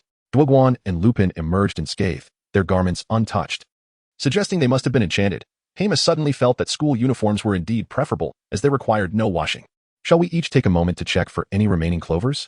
Cedric suggested, glancing at the sun, aware that time was of the essence. Everyone nodded in agreement. Harry, how about it? This time, I win. Malfoy waved the scissors in his hand, the number 37 gleaming on the handle. Is it not over yet? Harry observed the 30 in his grasp, refusing to concede, as there were still opportunities ahead. I'm exhausted. Even a spirit can tire, and I need a break. That's enough for you to take the lead. Remember to draw. It benefits you too. Xiao Wenna shot a glance at Hema's count of 61, with 40 of those being her own efforts. With a dismissive glare, she transformed into a beam of light and vanished from Hema's sight. However, the remaining 30 clovers required everyone's effort, lest they risk spending the night in the wilderness. Another hour passed, and the group, drenched in sweat, gathered around a 5-leaf clover, illuminated by the last rays of the setting sun. This clover wasted half an hour of our time. It's strange, we shouldn't have missed it. Lupin remarked, sensing something amiss as he approached the clover. Just then, the five-leaf clover trembled and sprang to life. "It's alive!" Everyone exclaimed in disbelief. But within a heartbeat, they drew their scissors and charged forward, aware that if the clover got away, all their efforts would be in vain. Yet, the clover seemed to possess a propulsion mechanism, darting across the ground with astonishing speed. Whenever it halted abruptly, they would lose sight of it amidst the sea of green. Harry lunged forward, but crashed into the dirt, his already damaged glasses breaking completely. Just as he braced for darkness, Lupin waved his finger, and Harry's glasses magically restored to their original state. "A splendid wandless spell, Mr. Lupin." "Well, wandless magic is merely a matter of proficiency," Lupin replied. Diagon regarded Lupin for the first time, realizing he had underestimated this seemingly unremarkable man. "Thank you, Mr. Lupin," Harry smiled, feeling a peculiar warmth towards this gentleman despite their limited conversations. It seems the clover isn't moving on its own. Something is gripping it and causing it to move. Autumn, Zhang, and Cedric, who had been observing quietly, spoke in unison.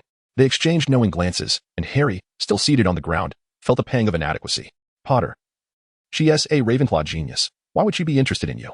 Don't let the title of savior inflate your ego. It's all just a consequence of your parents' demise." "Enough, Malfoy." Harry's furious shout surprised everyone, redirecting their attention to Malfoy, who was still searching for clovers. Malfoy paused, slowly raising his head. "What's the matter?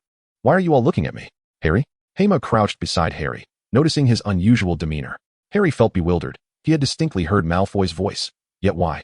I caught it. Before Harry could respond, Malfoy's triumphant shout echoed again. He held tightly to the elusive five-leaf clover in his left hand and grasped another peculiar green creature in the other, slender and elongated, comparable in size to the clover. "This is a tree guardian." Understanding dawned upon Diagon, revealing why the five-leaf clover had been moving. It was this little creature's doing. Who would have thought such a marvelous beast resided in this place? Diagon approached Malfoy cautiously, deftly seizing the little creature from his grasp. In truth, this small being could inflict a painful scratch if angered, and Diagon gently tugged at the tree guardian's tiny claw. Its leaf-like fingers were adorned with remarkably sharp serrations, a testament to the inherent danger of magical creatures. Despite the tree guardian being classified as merely a low-tier creature, it still posed a threat. "I know. But the tree guardian wouldn't attack humans," Malfoy remarked casually, before snipping off the last clover with a precise cut. Yet, in the next moment, the previously docile tree guardian suddenly widened its eyes and leaped towards Malfoy, its tiny claws swiftly grazing his forearm. A crimson line erupted across Malfoy's arm as he growled and lunged to stomp on the creature. However, before his foot could connect, the tree guardian made a sudden leap into the grass, vanishing amidst the verdant expanse. "Don't move. Though the tree guardian is not venomous, you could bleed profusely." Cedric quickly retrieved a handkerchief from his pocket and pressed it against Malfoy's wound. Malfoy met Cedric's gaze with a nod of acknowledgement. Unbeknownst to him, this marked the second occasion he had uttered thank you that day. Typically, he managed only 2 or 3 such expressions in an entire year.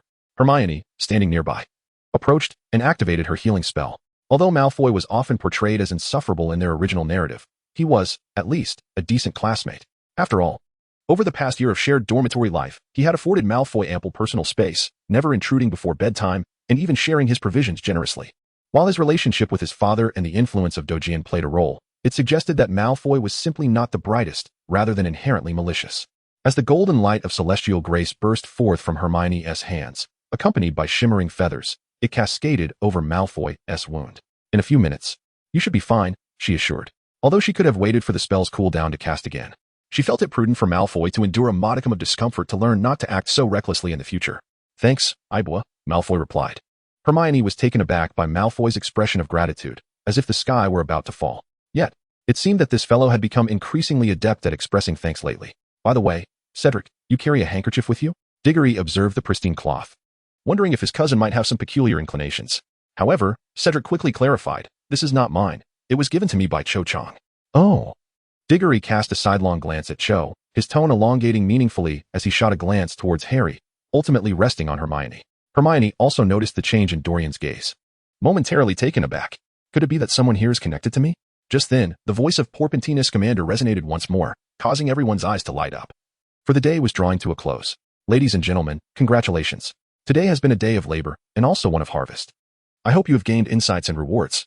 Thus, I welcome you to the Scamander residence." As his words lingered in the air, the portal appeared once again, opening automatically. The crowd began to gather their belongings, stepping through the threshold.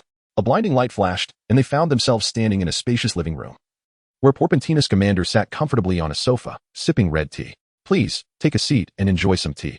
I trust you must be parched."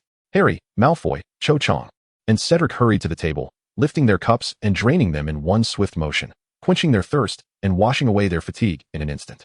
However, Hermione, Lupin, and Dorian remained rooted in place, their expressions serious as they regarded their guide, Mr. Scamander. Before we proceed, could you enlighten us on what exactly is going on? Dorian waved his hand, summoning the wand that had been placed on the table back into her grasp. Ah, please do not blame me. This was all orchestrated by Dumbledore. Dumbledore, what nonsense are you spouting?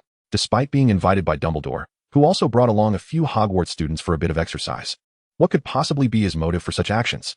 Have you not realized it yet? Scamander rose, his demeanor growing serious as he cast a glance at the young wizards who were sipping their drinks and observing.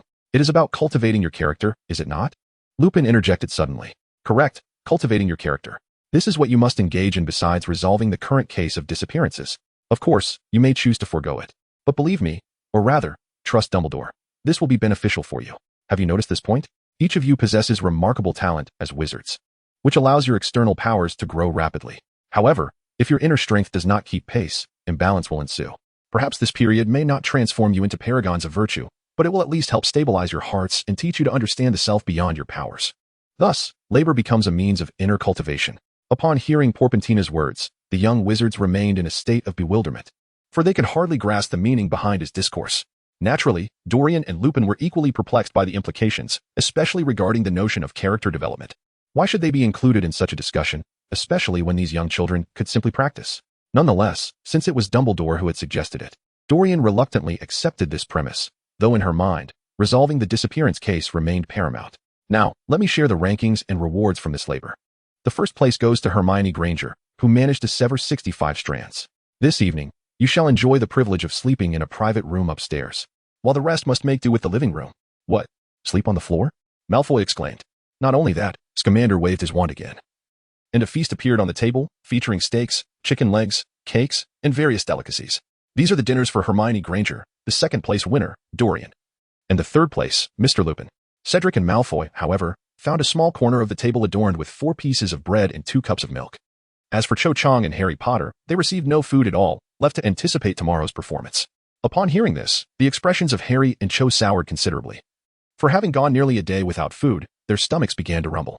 At that moment, a peculiar creature, resembling a rabbit with a long snout and covered in black fur, fell from above, clutching a gleaming chain. Is that a niffler? Before anyone could turn their heads, a man's voice echoed from upstairs, interrupting Porpentina. Sometimes, rules need not be so stringent. Porpentina, all guests are welcome. Let us enjoy dinner together. As his words faded, the table in the living room vanished, replaced by a grand round table emerging from thin air, laden with an array of sumptuous dishes that filled the air with a rich aroma. A slender elderly gentleman slowly descended the stairs, clad in a gray shirt. Despite his age, he appeared vibrant and upright.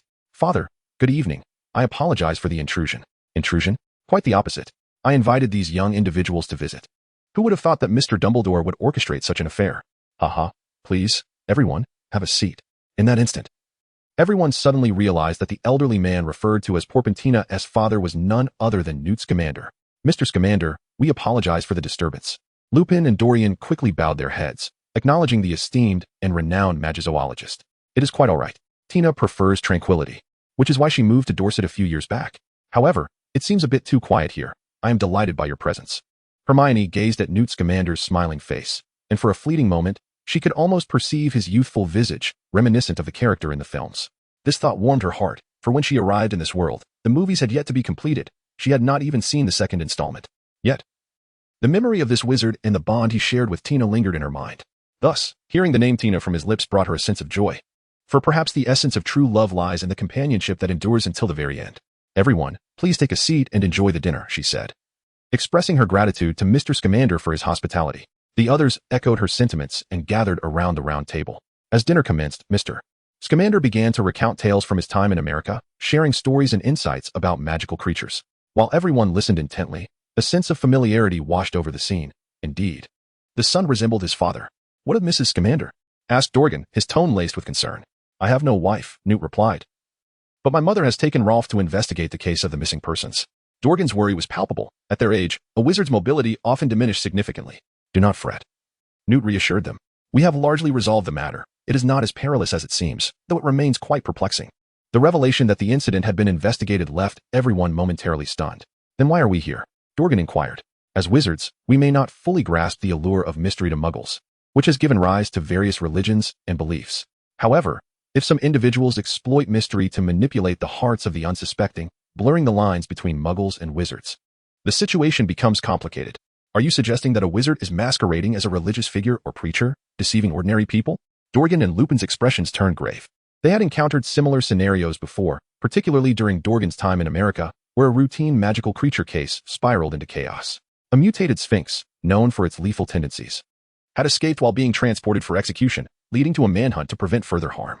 Yet, upon discovering this creature, they found it had been revered by the local villagers as a guardian spirit, with tales of monthly sacrifices to ensure their safety and prosperity.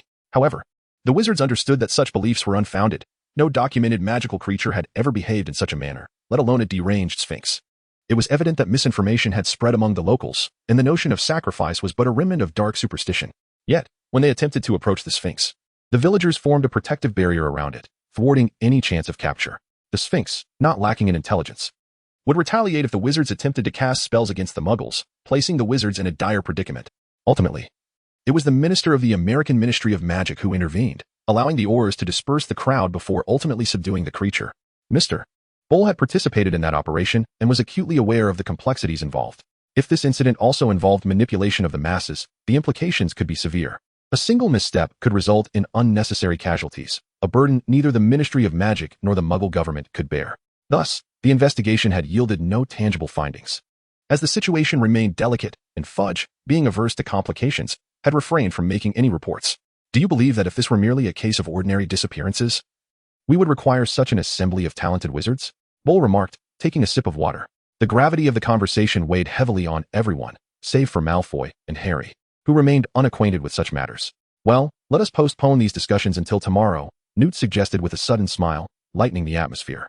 The conversation shifted to lighter topics, ranging from Dorgan's amusing anecdotes from his time in America to Hermione's experience with the basilisk, and even to Harry's encounters with Voldemort. They traversed sensitive subjects, allowing Harry to expand his understanding of the world, realizing that the esteemed Newt Scamander was even more formidable than he had imagined.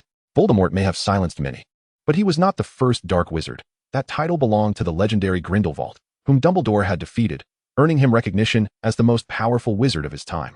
Newt Scamander had also played a significant role in the fight against Grindelwald. Chapter 81. Humanity and Manipulation. How parched I am. I completely forgot to drink water amidst all the food, Hermione murmured as she slowly rose from the bed, careful not to disturb Cedric, who was deep in slumber. She made her way to the center of the living room, where the tranquil moonlight streamed through the window, illuminating a familiar silhouette standing outside the door, holding a cup, seemingly in search of water as well. Hema poured himself a glass of water and opened the door, momentarily taken aback by the sight of Diagon, who waved at him before settling onto the long bench outside. What's the matter? Can't you sleep, Diagon? No, I'm merely a bit parched, as are you, she replied, casting a sidelong glance at Hema. The moonlight illuminated her amber-hued eyes, rendering them even more resplendent. Diagon, are you particularly concerned about the affairs of the Great Moon Church? Indeed, do you not wish to resolve this issue? To be candid, I find these manipulative scoundrels far more loathsome than the Death Eaters. This serves as a poignant reminder that individuals are often swayed by those who possess greater power or remain beyond their comprehension. However, one truth remains: we are not their saviors, we merely fulfill our own obligations. What do you mean? As long as we ensure no casualties occur, we should act decisively. There is no need to concern ourselves with whether we can sway them or how they perceive us. We must simply do what is necessary. Hema drained the glass of water, her gaze piercing as she turned towards Dorgan.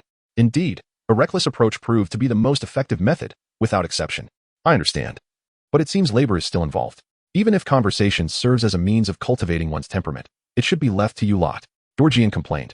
Although her expression revealed a notable relaxation compared to earlier, Hema chuckled softly, rising to head and sighed. Good night, Sister Dorgan. Good night, Hema Ibwa. The following morning, after a hearty breakfast, everyone was escorted to a corner of the plantation to tend to the weeds in the fire snake flower bushes, followed by the cleaning of the cattle and sheep pens on the third and fourth days. Tasks that initially seemed promising and educational had transformed into mere farm labor, demanding intense effort to earn a meal. Nonetheless, the exertion was not without its merits. Mr. Draco Malfoy, who had been clamoring to return home by noon on the second day, gradually adapted, still competing with Harry in all endeavors. Autumn, who had been hesitant and overwhelmed by dirt and manure at first, eventually learned to endure and grew accustomed to the toil. Cedric, the once sunny and polite young man, had to step up his efforts under the increasing pressure of a reward system. Harry, initially timid and somewhat of an outsider, transformed into a more assertive participant during dinner, and proactively sought advice from Lupin, determined not to lag behind his peers next semester.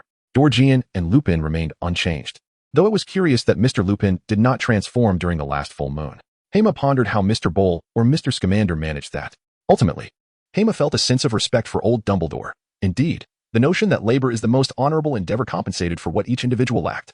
Yet, as for herself, she sensed no personal growth, as if her role had merely been to serve as a backdrop, or that the mystery of the disappearances was the task she and Georgian, alongside Lupin, were meant to address. Time for dinner. Came the call. Everyone gathered around the dining table, now clad in work attire of t-shirts and shorts, provided by Mr. Newt. Though they appeared quite ordinary, the clothing possessed heat-resistant and cold-resistant qualities. I have some good news to share with you all. What do you think it might be? Bull feigned mystery. Could it be that we finally get to stop working? Correct. Really? Indeed, for you are to undertake that mission. Well then, let us get back to work, Georgian quipped lightly, yet the wizards sensed that this task would undoubtedly carry some degree of danger. You need not fear. The operation may be quite straightforward. My esteemed mother has perhaps taken on part of your duties, having summoned several wizards to clear out the entire town's residents with a displacement charm, so you need not worry about combat. But what about this Great Moon Church? Potter, you truly are dense, unable to remember anything. Malfoy activated his teasing mode, as these two adversaries continued to find themselves seated together. Malfoy, please. Aren't there many ordinary people in the so-called church? Indeed, there are muggles, but that is what you ought to consider. However, there are only 4 true wizards on the other side, none of whom graduated from any reputable magical school, a ragtag bunch of dark wizards. I trust you will find them no challenge. Of course, should any issues arise, you may seek me out. While I cannot provide direct assistance, perhaps they can. Old Mr.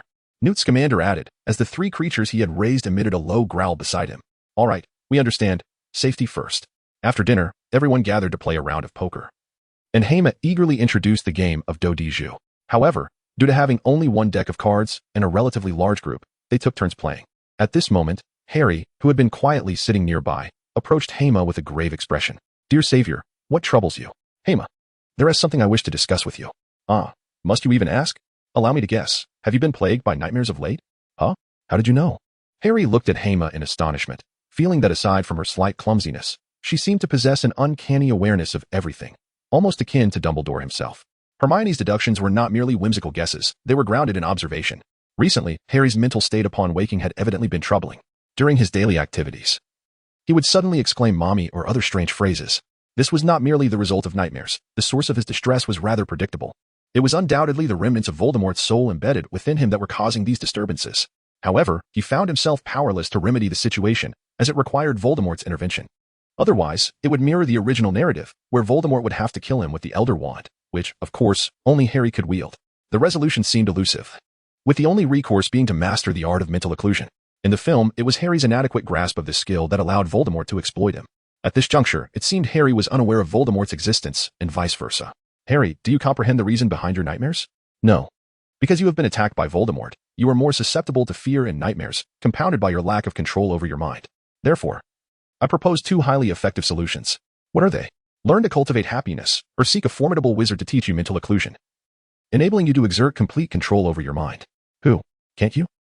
I can't. Are you serious? I am not omnipotent. Yet you are fortunate to have 2 eminent masters of mental occlusion in your vicinity. Who? Harry's eyes widened. Professor Snape and Headmaster Dumbledore. Harry stood there, momentarily stunned. The following morning, the group finally departed from Scamander's residence, heading towards Robian Town. However, this journey marked the first time Hermione felt a sense of embarrassment. The Scamander estate was located on the outskirts of Dorset, relatively close to Robian Town, but the proximity was limited, necessitating travel by broomstick. Unfortunately, Hermione was utterly incapable of riding a broom, and after several failed attempts that resulted in falls, she had no choice but to be carried by Harry. Hermione, why do you struggle so much with the broom? Given your aptitude, it should be quite simple. Who knows? Perhaps it's because I am too powerful, Hermione quipped lightly. Though Harry and Draco exchanged serious glances, perhaps finding truth in her jest. Indeed, Hermione, it does seem that way. Diagon laughed, as she perceived Hermione as quite extraordinary, not fitting the mold of a typical young witch.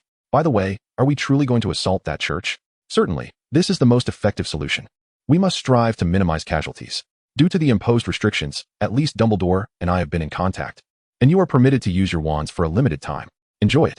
Though Diagon was involved in the Ministry of Magic's regulations against the misuse of magic, she was ultimately an employee under their jurisdiction and could not control the tracking of spells, unlike Dumbledore, who evidently possessed that capability. For now, Fudge held a degree of respect for Dumbledore, and this matter fell within his purview. Dumbledore's assistance was welcomed. Half an hour later, the group arrived near Robian Town. But due to the evacuation of residents, the atmosphere was somber. Naturally, the opposing forces were likely aware of their discovery and had prepared for confrontation. Even with only 4 small creatures and a few monstrous familiars, caution was essential. According to Mrs. Scamander's investigation, these dark wizards employed some sinister creatures. But such beings required living sacrifices, a practice most dark wizards would avoid. Particularly the Death Eaters, though they embodied malevolence, were already powerful enough not to need feeble familiars. They would claim that only cowardly, despicable dark wizards resorted to such methods, a grave insult to their reputation. Incidentally, we have yet to meet Mrs. Scamander, who has aided us so much, Hermione remarked, genuinely curious about the elderly Tina. There was also Rolf Scamander, Newt Scamander's grandson, who, in the original narrative, married Luna. Although Hermione had thought Luna might end up with Neville, she was surprised to learn of her union with Rolf. Perhaps they shared more common interests, both being enthusiasts of magical creatures and peculiarities, leaving Neville as her brother-in-law. I'm not certain, but despite her age, she seems to relish the memories of her days as an Auror. Now we have arrived. As Bull's voice echoed, a grand church emerged in the seemingly unremarkable town. This structure had been erected by the deceived congregation, originally a neglected Christian chapel. How ironic. Prepare for action, Hermione and Cedric. The safety of these young ones is entrusted to you both, Mr. Lupin. Dorgan glanced at Lupin and Bull before leaping from her broom. Wait, be cautious. We shall lead the charge. Lupin called out, watching Dorgan sprint towards the entrance with a resigned smile, then turning to Harry. Stay safe. Understood, Professor Lupin. Harry replied, beaming, feeling a familial warmth that he had not experienced in quite some time aside from his school friends. Let's move, Cedric remarked, landing steadily and placing his broom aside, advancing towards the entrance. However, before they could enter, a group of oddly robed individuals burst forth, wielding short sticks and various peculiar items, startling the young witches and wizards into nearly casting spells in panic. Halt. They are muggles. Do not harm them with offensive spells, Hermione shouted. Stupefy. Cedric, demonstrating his academic prowess, unleashed a stunning spell that incapacitated an approaching man for the moon goddess. Yet, the remaining 7 or 8 individuals did not retreat. Instead, they seemed unfazed by the spell and charged forward. Stupefy. Autumn quickly followed suit, taking down another assailant. All petrified, Harry and Draco, still in their 3rd year and lacking the experience of stunning spells, resorted to the simplest binding spell, yet their proficiency was commendable, executing it instantaneously. All petrified, Hermione, having never learned the stunning spell, pointed her finger at a few nearby individuals. Like a gunshot, 3 bursts of light shot forth, and the individuals collapsed onto the grass, casting spells without wands. This could prove to be quite embarrassing in future encounters. Autumn played a jest, and Cedric chuckled softly, yet the efficacy of wandless magic was undeniable. As proficiency improved, mastery followed naturally. Let us proceed, he suggested. However, upon entering the church, they discovered the grand hall devoid of any soul. According to the findings of the young Mr. Rolf, there should have been at least 50 faithful adherents present. Yet, the space was starkly empty. Not even a trace of battle lingered. What could this mean? Hermia? Cedric retrieved a spherical object from his pocket. The transparent orb emitted a faint glow. Chapter 83. The opponent overestimated you. How did you escape? Such potent spatial magic? Hermia inched forward, subtly nudging Chiozhang and Cedric. I employed disillusionment, though my attire was rent due to my profession. Now, I must lead you away from here. Oh, where to? Back to your demise. Or expressed evident hesitation, then abruptly widened his eyes, withdrawing a dagger from behind him and lunging at Hermia. Hermia, Ibwa. With a light-hearted chuckle, Hermia deftly countered, landing a punch to Boar's abdomen, while simultaneously twisting his wrist, causing the blade to turn upon itself and plunge into his own arm. Ah, it seems I overestimated you, Hermia scoffed, delivering a swift kick that sent Boar crashing into a nearby table, rendering him unconscious. Impressive. Hermia, you possess combat skills? Harry exclaimed, astonished, witnessing Hermia's prowess in close quarters for the first time. Such as the result of rigorous physical training, labor indeed carries its rewards. Though my strength was not cultivated through tilling the earth, Hermia remarked, eschewing any pretense, as he mused on the potential of his dragon bloodline enhancing his physical capabilities. By the way, there exists someone even more formidable than I, Cousin Dorgan. Cedric, you must have experienced her strength firsthand. Cousin Dorgan's image suddenly flashed in Cedric's mind, recalling the time she had obliterated a sandbag during her home training. Enough of that. Look, Hermia pointed, observing as Boar gradually transformed into a bearded man. It appeared that among the 4 wizards, there was a particularly skilled impersonator. This individual was not a wizard. Cedric raised the orb in his hand. Does this sphere detect magical energy? Malfoy recalled a similar gift he once received for his birthday, which he had discarded after a few uses. It seemed such trinkets could serve as tools in battle. Indeed, it is a curious device. Suddenly, a strange sound pierced the air, sending a chill up Chiozhang's spine. Roar. Everyone looked up, momentarily stunned, as they beheld several distorted monsters crawling down from the colorful glass dome above. Their forms resembled hairless hounds, yet they possessed webbed claws capable of clinging to walls, with grotesque crimson veins pulsating across their heads, evoking a sense of revulsion. Hermione was reminded of the Licker from the Resident Evil series. Despite only having played the 7th installment, he was nonetheless familiar with the creature. However, these beings were evidently more formidable, being products of magic. Yet for him, they posed little threat, as he had runes to safeguard him. Although he lacked the elemental water and fire to wield, relying solely on his magical energy, a simple fireball spell would suffice. Even that might be enough to deter these creatures, allowing them to acclimate to the battlefield, a minor contribution to old Dumbledore. I shall leave this to you. I fear I might inadvertently eliminate them all. Hermione nonchalantly brushed off the dust from his attire and took a seat. Wait. Harry stared at Hermione, incredulous. What? If you cannot handle these creatures, how will you face Voldemort? Harry's focus sharpened at the mention of Voldemort.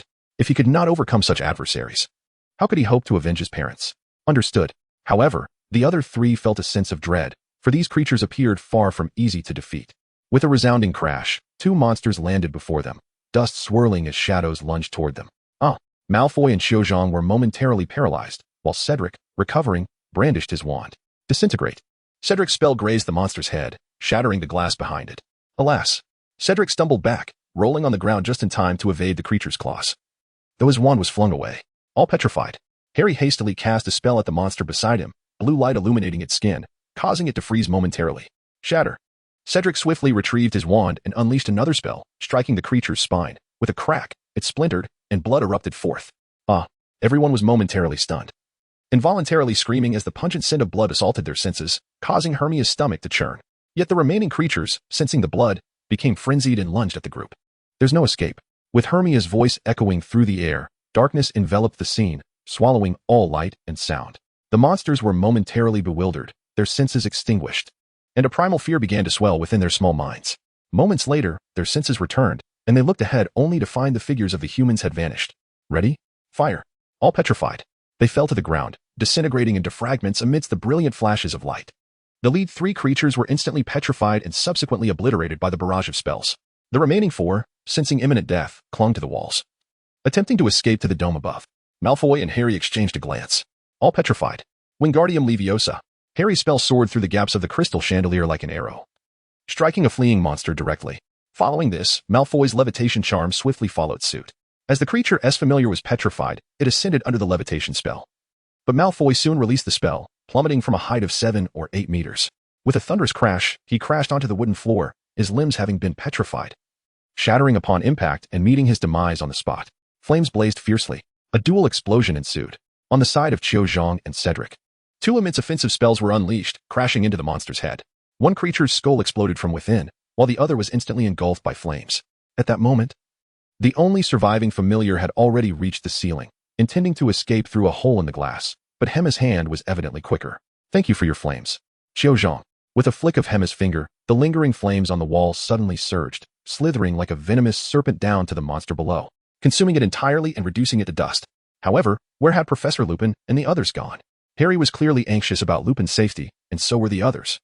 Having spent nearly a week together, working, studying, and sharing meals, there was naturally a bond formed. Even Malfoy, in his own way, had developed a peculiar camaraderie with Harry.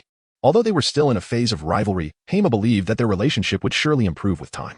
They must have been relocated, for the area still resonated with the magical energies released from powerful spells, and Cedric's magical sensing orb had lit up. What shall we do then? Let's find someone to guide us. Hema approached the unconscious individual and yanked him upright, brandishing her wand and conjuring a water sphere that splashed against his face. Cough. You are heretics, messengers of the devil. Are we really messengers of the devil? Hema gazed sternly at him, her wand poised. If we were demons, you would have perished by our hands long ago. Malfoy interjected. Xiaozhong pointed out, if you claim we are demons, then what does that make those who can summon such creatures? The man stared wide-eyed at the scattered remains of the familiars, recoiling in fear. We are human. Just as those you worship are, we are merely wizards endowed with magical abilities, akin to many tales you may have encountered. But the Lord said, Hema interjected, placing her wand before him. This is the artifact used by the Lord when he unleashed divine power. The man's tone gradually dimmed. Yes, but this so-called artifact is merely a wooden stick. To us wizards, it serves as a conduit for magic, and true power does not rely on such tools. I must present a harsh truth. Those devoid of magic cannot learn any spells. This is an immutable fact, let alone a lowly wizard who wields a wand, using these small beasts as shields in battle. Thus, all of this is a deception. You still have a chance. Tell me where they have gone. And I can advocate for you before the magical authorities, ensuring your family remains unharmed.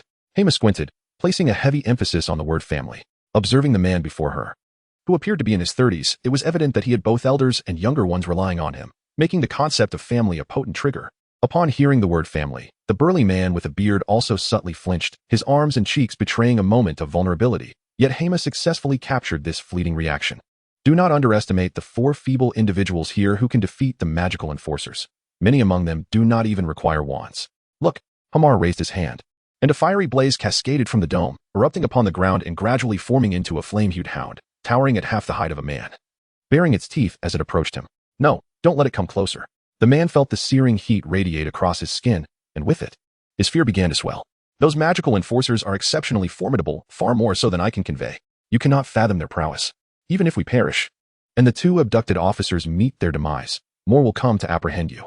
Perhaps your so-called masters possess some unique abilities to escape, but what of you? Aside from a few trinkets, what power do you hold to safeguard your own lives? Should you stray further down this path, it is not merely the magical enforcers you must fear. Even the mundane prisons would confine you for years. What then of your family? Even if they remain unharmed, they will be severed from you. How shall they survive? Reflect upon this, for once those 3 make an unexpected appearance, your fate as ordinary individuals will be sealed. As Hamar stood, sensing that the man required time to ponder, the latter abruptly seized his wrist. Hamar, it is nothing. I reside merely 3 miles north in an abandoned quarry. A few months ago, the master instructed us to paint a peculiar symbol there using the blood of 99 sheep, akin to the one displayed before their vanishing. Thank you for your cooperation. I shall endeavor to arrange matters with the magical enforcers, but for the ordinary folk, your fortune determines your outcome. I understand. With that, he collapsed to the ground, ceasing further discourse. Cedric cast a questioning glance at Hamar, who nodded in affirmation. Cedric then drew his wand and declared, "Faint. Do you believe what he said is true? As for that, I cannot say. However, I do know that both Mr. Woodwand and Mr. Lupin are exceptionally reliable. With him present, there should be no issues. So, are you suggesting that we must appear involved? Are you satisfied merely defeating these lesser foes? Not at all." Several individuals erupted into laughter. Then let us set forth.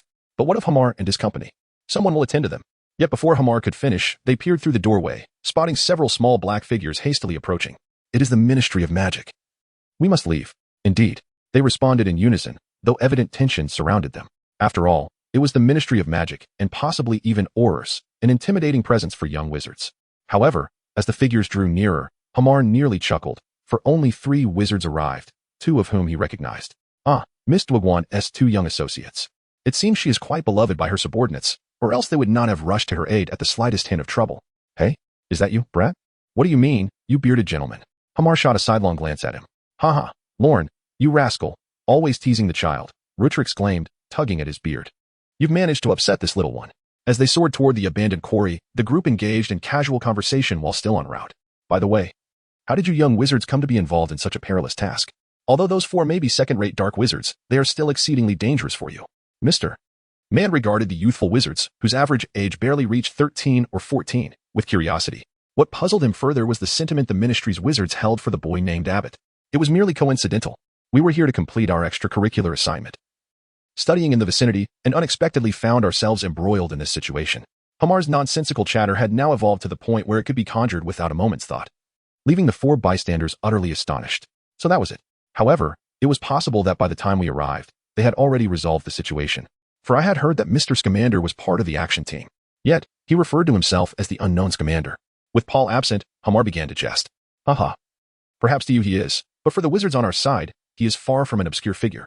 A peculiar embarrassment suddenly crossed man's face. The reason for Paul Scamander's notoriety within the German magical community stemmed from his confrontation with local dark wizard factions and Aurors. The Aurors had faced relentless defeat, and it was precisely during this turmoil that Paul Scamander happened to pass by, swiftly resolving the conflict in mere seconds, not just on one side, but both. It was said that the Aurors were sent flying, ultimately contemplating the arrest of their adversaries, only to reconsider. Thus, Paul Scamander's reputation soared, both positively and negatively, though all would agree on his formidable prowess, rivaling that of his father. By the way, sir, is it acceptable to leave those individuals there? That's fine. Soon, specialized wizards will arrive. In about half an hour, the Aurors might also come to assist or claim credit. Those rascals. Lute responded to Cedric's inquiry. Yet it was evident he held some reservations regarding the Auror department, having done much of the arduous work while the Aurors received the accolades in meetings. I must say, You young wizards are quite impressive to have defeated those familiars. Back in my school days, I would have surely fainted at such an encounter. Oh, it seems we are almost there. Hamar, what is that? Malfoy suddenly exclaimed, gripping his broom tightly and halting abruptly. The others quickly stopped as well. Their eyes widening at the sight Malfoy pointed to, a terrifying creature was slowly rising from the valley, revealing its immense form. A dragon. Everyone present, including Hamar, murmured in unison. Indeed, a colossal black dragon soared between the mountains, appearing far more fearsome than an ordinary dragon. Its massive wings had lost their flesh, replaced by a pair of skeletal wings flapping through the air, the black mist enveloping the bones serving as its skin, holding it aloft. The body was even more grotesque and distorted. Much of its flesh had torn away, with pus-filled sores bulging beneath the skin, green liquid oozing from the openings. Yet, its head and limbs remained surprisingly intact, with enormous fangs and eyes emitting a dark green flame, clear as day. But Hamar and the others knew only one thing: to flee. For the skeletal dragon, upon rising, had noticed them, although it did not attack, nearly hovering in place as if bound by some unseen force. Hamar. A dark figure suddenly dashed towards them, two familiar silhouettes approaching slowly. Mr. Scamander. Professor Lupin. What has happened? Where is Commander Dorgan? Calm down for a moment. The barrage of questions left Paul momentarily bewildered. But how can one remain calm with that creature behind us? Hamar gazed at the black dragon in the distance, which seemed to be watching them in return. What is happening with Professor Lupin? Harry flew behind Paul, his eyes reddening at the sight of the unconscious Lupin.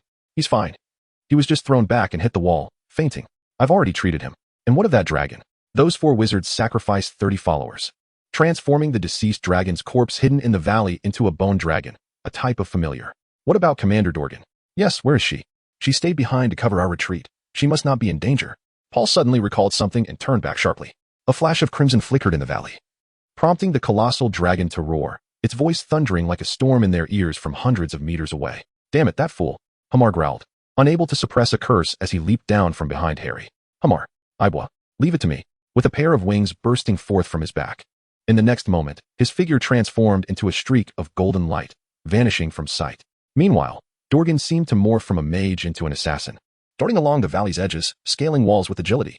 Behind her, the dragon's massive form continued its descent, each clawed strike splintering the ground, sending sand and stones cascading down from both sides. It was unexpected. This girl turned out to be a vampire, albeit a half-blood, awakening some unique blood magic. However, in the shadow of the dragon, all were mere insects. 3 wizards clad in black robes stood atop the valley, watching the scene unfold amid the crimson smoke as the dragon hunted its adversary, unwittingly smiling. Chapter 86. She slowly opened her eyes to a world shrouded in darkness. Surrounded by a cacophony of noise, the cries of women and children, the howls of men, and the labored breaths of the suffering. She did not comprehend it. Yet this was the memory of her childhood.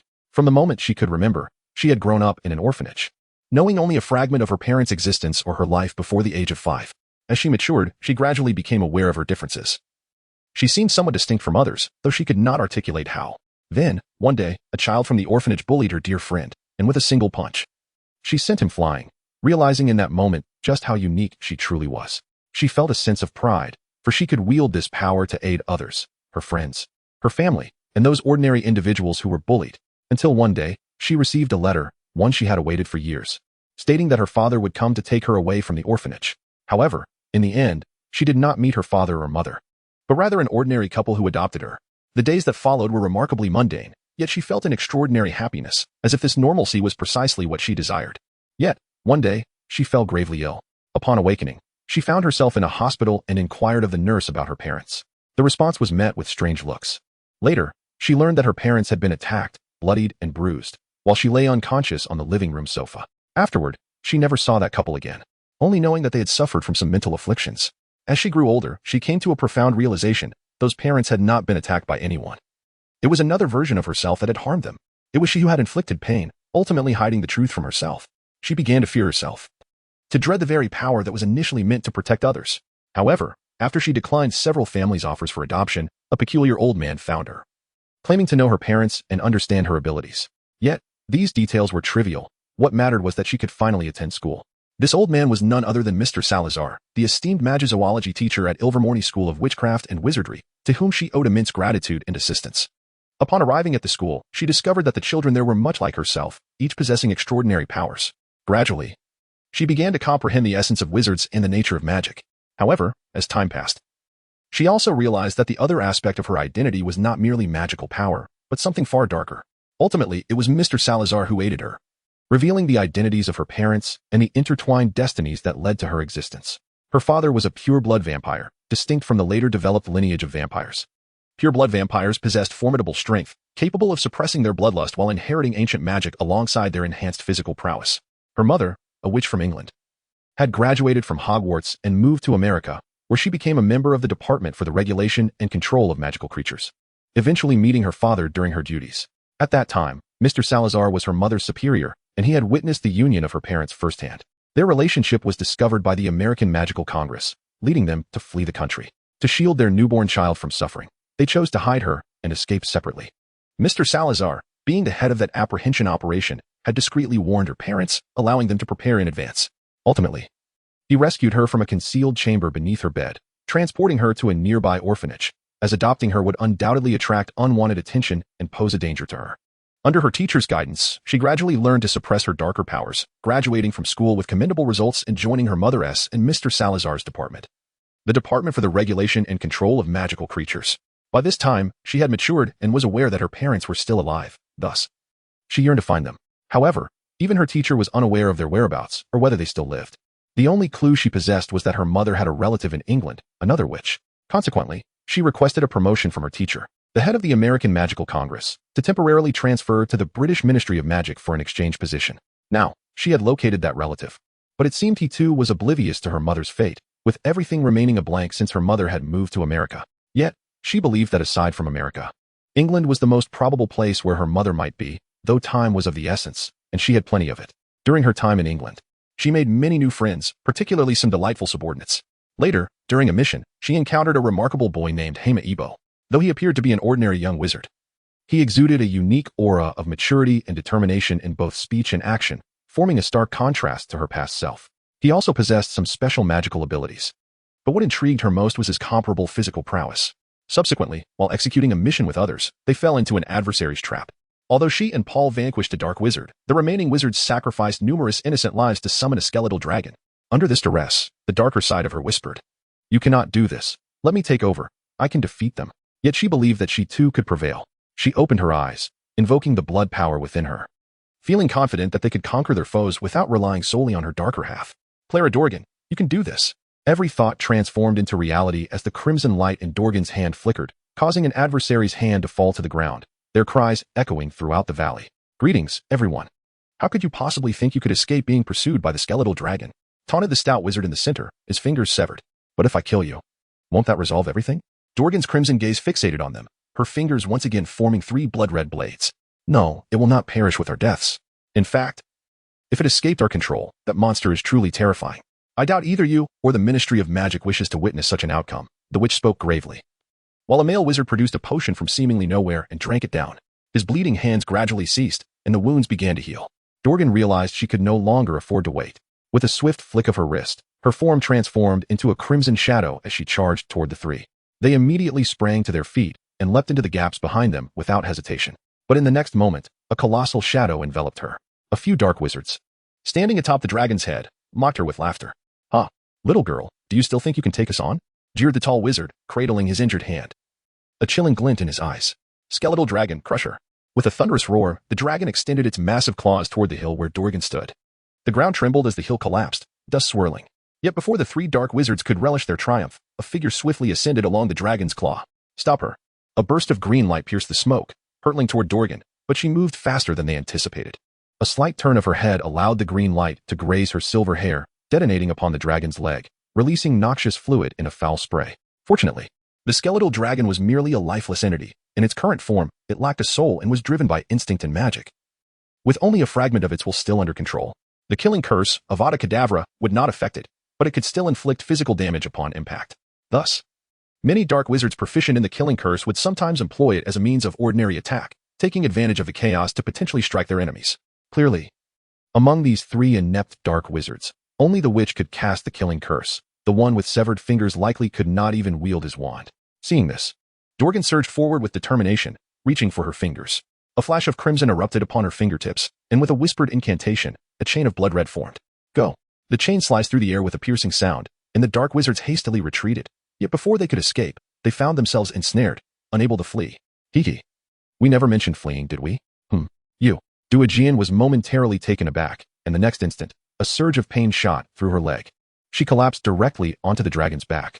Before her, a bony spike erupted from the decaying flesh of the black dragon, piercing through her calf, and blood gushed forth, swiftly darkening while a green mist began to creep upward. Poison. How insidious, truly befitting of you. Humph. Is not treachery a requisite for survival? You would do well to regard your own circumstances, for the next thrust may not merely target your leg. The three wizards ensnared by blood chains revealed wicked grins, for there was more than one spike at play. Diagon inhaled deeply, enduring the agony of her pierced calf, and rose to her feet. Yet, it suffices to eliminate you. Undead dragon. The three dark wizards, stricken with fear, cried out urgently as the colossal dragon beneath them lurched violently, 2 spikes, each half a man's height, lunging towards Diagon. In the next moment, it seemed as though she would be impaled through and through. However, Diagon once again brandished her wand, aiming at the trio, Avada, but just as she was about to be pierced, a golden light descended from the heavens, as if a divine being were making its grand entrance. Hema extended his hand, the sharp scales instantaneously meeting the advancing bony spike, igniting a spark in the air. 2 of the scales were torn asunder, yet the bony protrusion shattered, clearly indicating his superiority in the encounter. What on earth are you doing? You could truly die from this. Surely, you can avoid it, he exclaimed. By the way, does my white hair look appealing? What a joke, it's utterly ridiculous. Hema shouted towards the distant Diagon, but the latter suddenly burst into laughter, then leaned against his back. Moreover, I knew you would come, little one. I'm tired now. The rest is up to you. With that, he closed his eyes. Goodness, it feels as if we are parting for eternity. Hema casually cast an angelic spell upon her, then embraced her and soared into the air. In the next moment, a barrage of bone spikes surged towards them. Unfortunately, the spikes lacked the ability to fly. The black dragon seemed to sense Hema's arrival, its body shuddering as it unfurled its wings and lunged at Hema with a fierce bite. Hema paid it no mind. With a flick of his wrist, the 3 bound dark sorcerers were levitated into the air as he grasped one end of the chain and soared to a greater height. The black dragon appeared intent on ascending further, yet it seemed ensnared by some binding force, suspended below. Hema directed his gaze towards the several dark sorcerers. Surely, your summoning ritual can only be effective within the confines of this valley? Although the sorcerers were astonished by the unique abilities of this young mage, they had no intention of retreating. Chapter 88. I knew you would come. What do you intend to do? Slay the corpse dragon? That is impossible. Even though the corpse dragon has lost its breath of fire, it has gained formidable defensive capabilities and is impervious to pain. Is that so? However, from what I understand, the summoned minions, born of corpses, harbor a fear of flames imbued with magical essence. Suddenly, Hema spoke, and the 3 wizards were momentarily taken aback, falling into silence once more, though their confidence seemed notably diminished. A slight smile played at the corners of Hema's mouth. Initially, he was unaware that fire could counter these creatures, but his recent battle in the church against the Lickers had enlightened him. Although Cedric and his companions were not particularly powerful, their spells were nonetheless potent enough to meet the standards of an ordinary wizard. However, each time their attack struck the monsters, there was a faint rebound effect. For instance, the petrification duration was drastically shortened, and the petrification itself was only partial. Other spells exhibited similar discrepancies. Yet, he observed that Xiuzhang's fire magic was remarkably effective in vanquishing foes, as these undead beings seemed to dread the flames imbued with magical essence. Thus, possessing runic fire, he could naturally eliminate this adversary, though given his current magical reserves, the fire's efficacy might be average. However, Mr. Scamander, I am here. Hema suddenly shouted towards the distance, where he saw Harry and his companions swiftly approaching on their brooms. Hema, you did it, exclaimed his cousin, Diagon. What happened to her? She has been poisoned, afflicted by the toxin of that corpse dragon. We must deal with this creature to ensure Diagon's complete safety. What are we waiting for? It seems unable to emerge. We can gradually wear it down with magic, Malfoy said, rolling up his sleeves, ready to cast a spell. But Bull interjected, blocking him with a rare seriousness. No, Clara cannot hold on. Let me handle this. Furthermore, he entrusted the 3 individuals to Hema, insisting they should be taken back to the Ministry of Magic for a thorough discussion. Azkaban awaits you. Hema swiftly seized the 3 individuals, tossing them before Rowan and Ruth. The 2 hastily employed levitation spells to catch them, and a powerful sleeping charm rendered the trio unconscious. After all, these 3 were fugitives who could not be allowed to escape again. Mr. Mann, the plump gentleman, also flew over to confirm the identities of the trio, indeed recognizing them as the escaped ones, while affirming that the deceased one was the eldest, Huxley Coven. Meanwhile, Hema and the other wizards were more concerned with Diagon's life and death than with the handling of the situation. After securing the 3 dark wizards onto their brooms, Rowan and Ruth hurried to Diagon's side. At that moment, Diagon lay on Hema's back, while Xiuzhang had just helped by tearing off Diagon's bloodstained trousers, revealing a darkening wound that continued to spread. Hema, we cannot delay any longer. Are you certain that slaying the dragon will suffice? Bull glanced back at Diagon, slowly raising his wand. Oblivion's black singularity. With a fierce cry from Bol's commander, a dark beam of light emanated from the tip of his wand, surging forth like a sword, piercing into the dragon's body before gradually dissipating. Bol inhaled deeply, and Hema turned to see his complexion had paled significantly, appearing older than before. Yet, the next moment, the black light that had just penetrated the black dragon's body erupted forth, akin to a volcanic explosion, spewing from the dragon's mouth, skin, and eyes. Roar! The already battered black dragon began to howl. Though it had lost its sense of pain, this spell seemed to inflict more than just physical harm. However, despite the increasingly acrid smell of burning flesh, the black dragon showed no signs of ceasing its movements, continuing to spiral in the air. The black mist enveloped its tattered bone wings, causing it to flutter clumsily, though it evidently did not vanish entirely. Is it truly impossible to defeat it? Bol observed the corpse dragon's state, noting Dorgan's worsening pallor, and furrowed his brow. Shatter to pieces. Crumble into dust. Cedric and Xiuzhang attempted their spells. But as soon as their incantations struck the skeletal dragon, they disintegrated without even lifting a single scale. At that moment, they comprehended the vast gulf between themselves and top-tier wizards like Bol, and even he struggled to eradicate the creature completely. Fox. Hema realized he could wait no longer. He had to make an attempt. With his call, a burst of fiery crimson suddenly erupted from his shoulder, clutching a long wooden stick in its beak, unmistakably his wand. How did you know I intended to use my wand? Hema cast a curious glance at Fox and noticed a letter attached to its foot, marked with a rune symbol. Realization dawned upon him. It was from the one who had aided him once more. As he opened the envelope, a voice resonated in his mind. Cold and devoid of emotion, the familiar tone of Professor Cahill. Hema, I shall assist you this time, but do not expect it again. Master the control of runes swiftly. Ah, you're finished. Hema? Everyone turned to Hema, bewildered expressions adorning their faces. Yet, Hema surprisingly smiled and said to the others, Dumbledore has sent me a special magical artifact. It may be the solution to this black dragon. Really? Where is it? Several wizards gazed at the paper in his hand, only to find it was merely a sheet. This is the powerful magical artifact? Believe it or not. Hema dismissed their skepticism, flicking his wrist as the rune-imbued letter floated downwards, the crystal atop his wand illuminating. By the way, Hema, once the rune mark adheres to the opponent, you can detonate it with your wand. Just remember to keep your distance. Thank you, Professor. Though Hema was uncertain if the recipient could hear him, gratitude was still due. But was this piece of paper truly so powerful? As the rune letter gently descended onto the dragon's back, Hema quickly shouted to the others, Everyone, retreat with me. Why? Don't ask, just follow me. Although confusion lingered, a few wizards, out of basic trust, followed Hema, who claimed it was a magical artifact from Dumbledore capable of vanquishing the dragon. Boreal nodded. And several wizards soared away on their brooms, distancing themselves by several hundred meters. Is this far enough? The bearded wizard and Root struggled to steady three unconscious dark wizards. Further movement threatened to break their brooms. Almost there. Now, Earth Explosion Star. Hema made a jest known only to him, clasping his hands together. The runes of the spell flared to life, activating the runes on the letter left by Cahill. In the next moment, amidst everyone's settling nerves, a crimson flame erupted from the valley, surging towards the sky. The clouds were torn apart by the fiery column, and a wave of heat rushed forth, making everyone feel as if their skin would be completely ripped apart.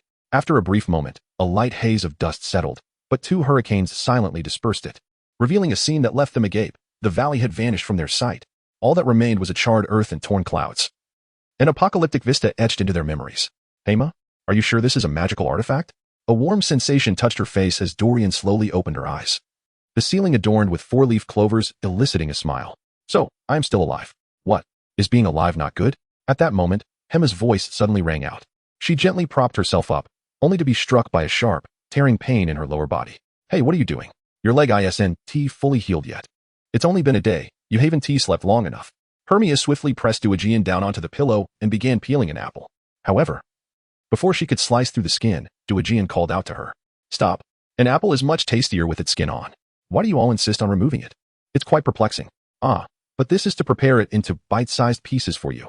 Hermione replied with a hint of exasperation, then skillfully cut the apple in half, skin and all, before slicing it into wedges. What about the others? Diagon inquired, glancing out the window, where the warm sunlight enveloped her in comfort. Though she couldn't help but worry about the others' whereabouts. They've gone to work. I'm on duty to take care of you today, which conveniently allows me to evade my own responsibilities, Hermione remarked as she finished preparing the apple, spearing a piece with her knife and offering it to Diagon. How am I supposed to eat it like this? Diagon protested, eyeing the knife that Hermione held out. If I bite down, I might cut my lips. Be careful then.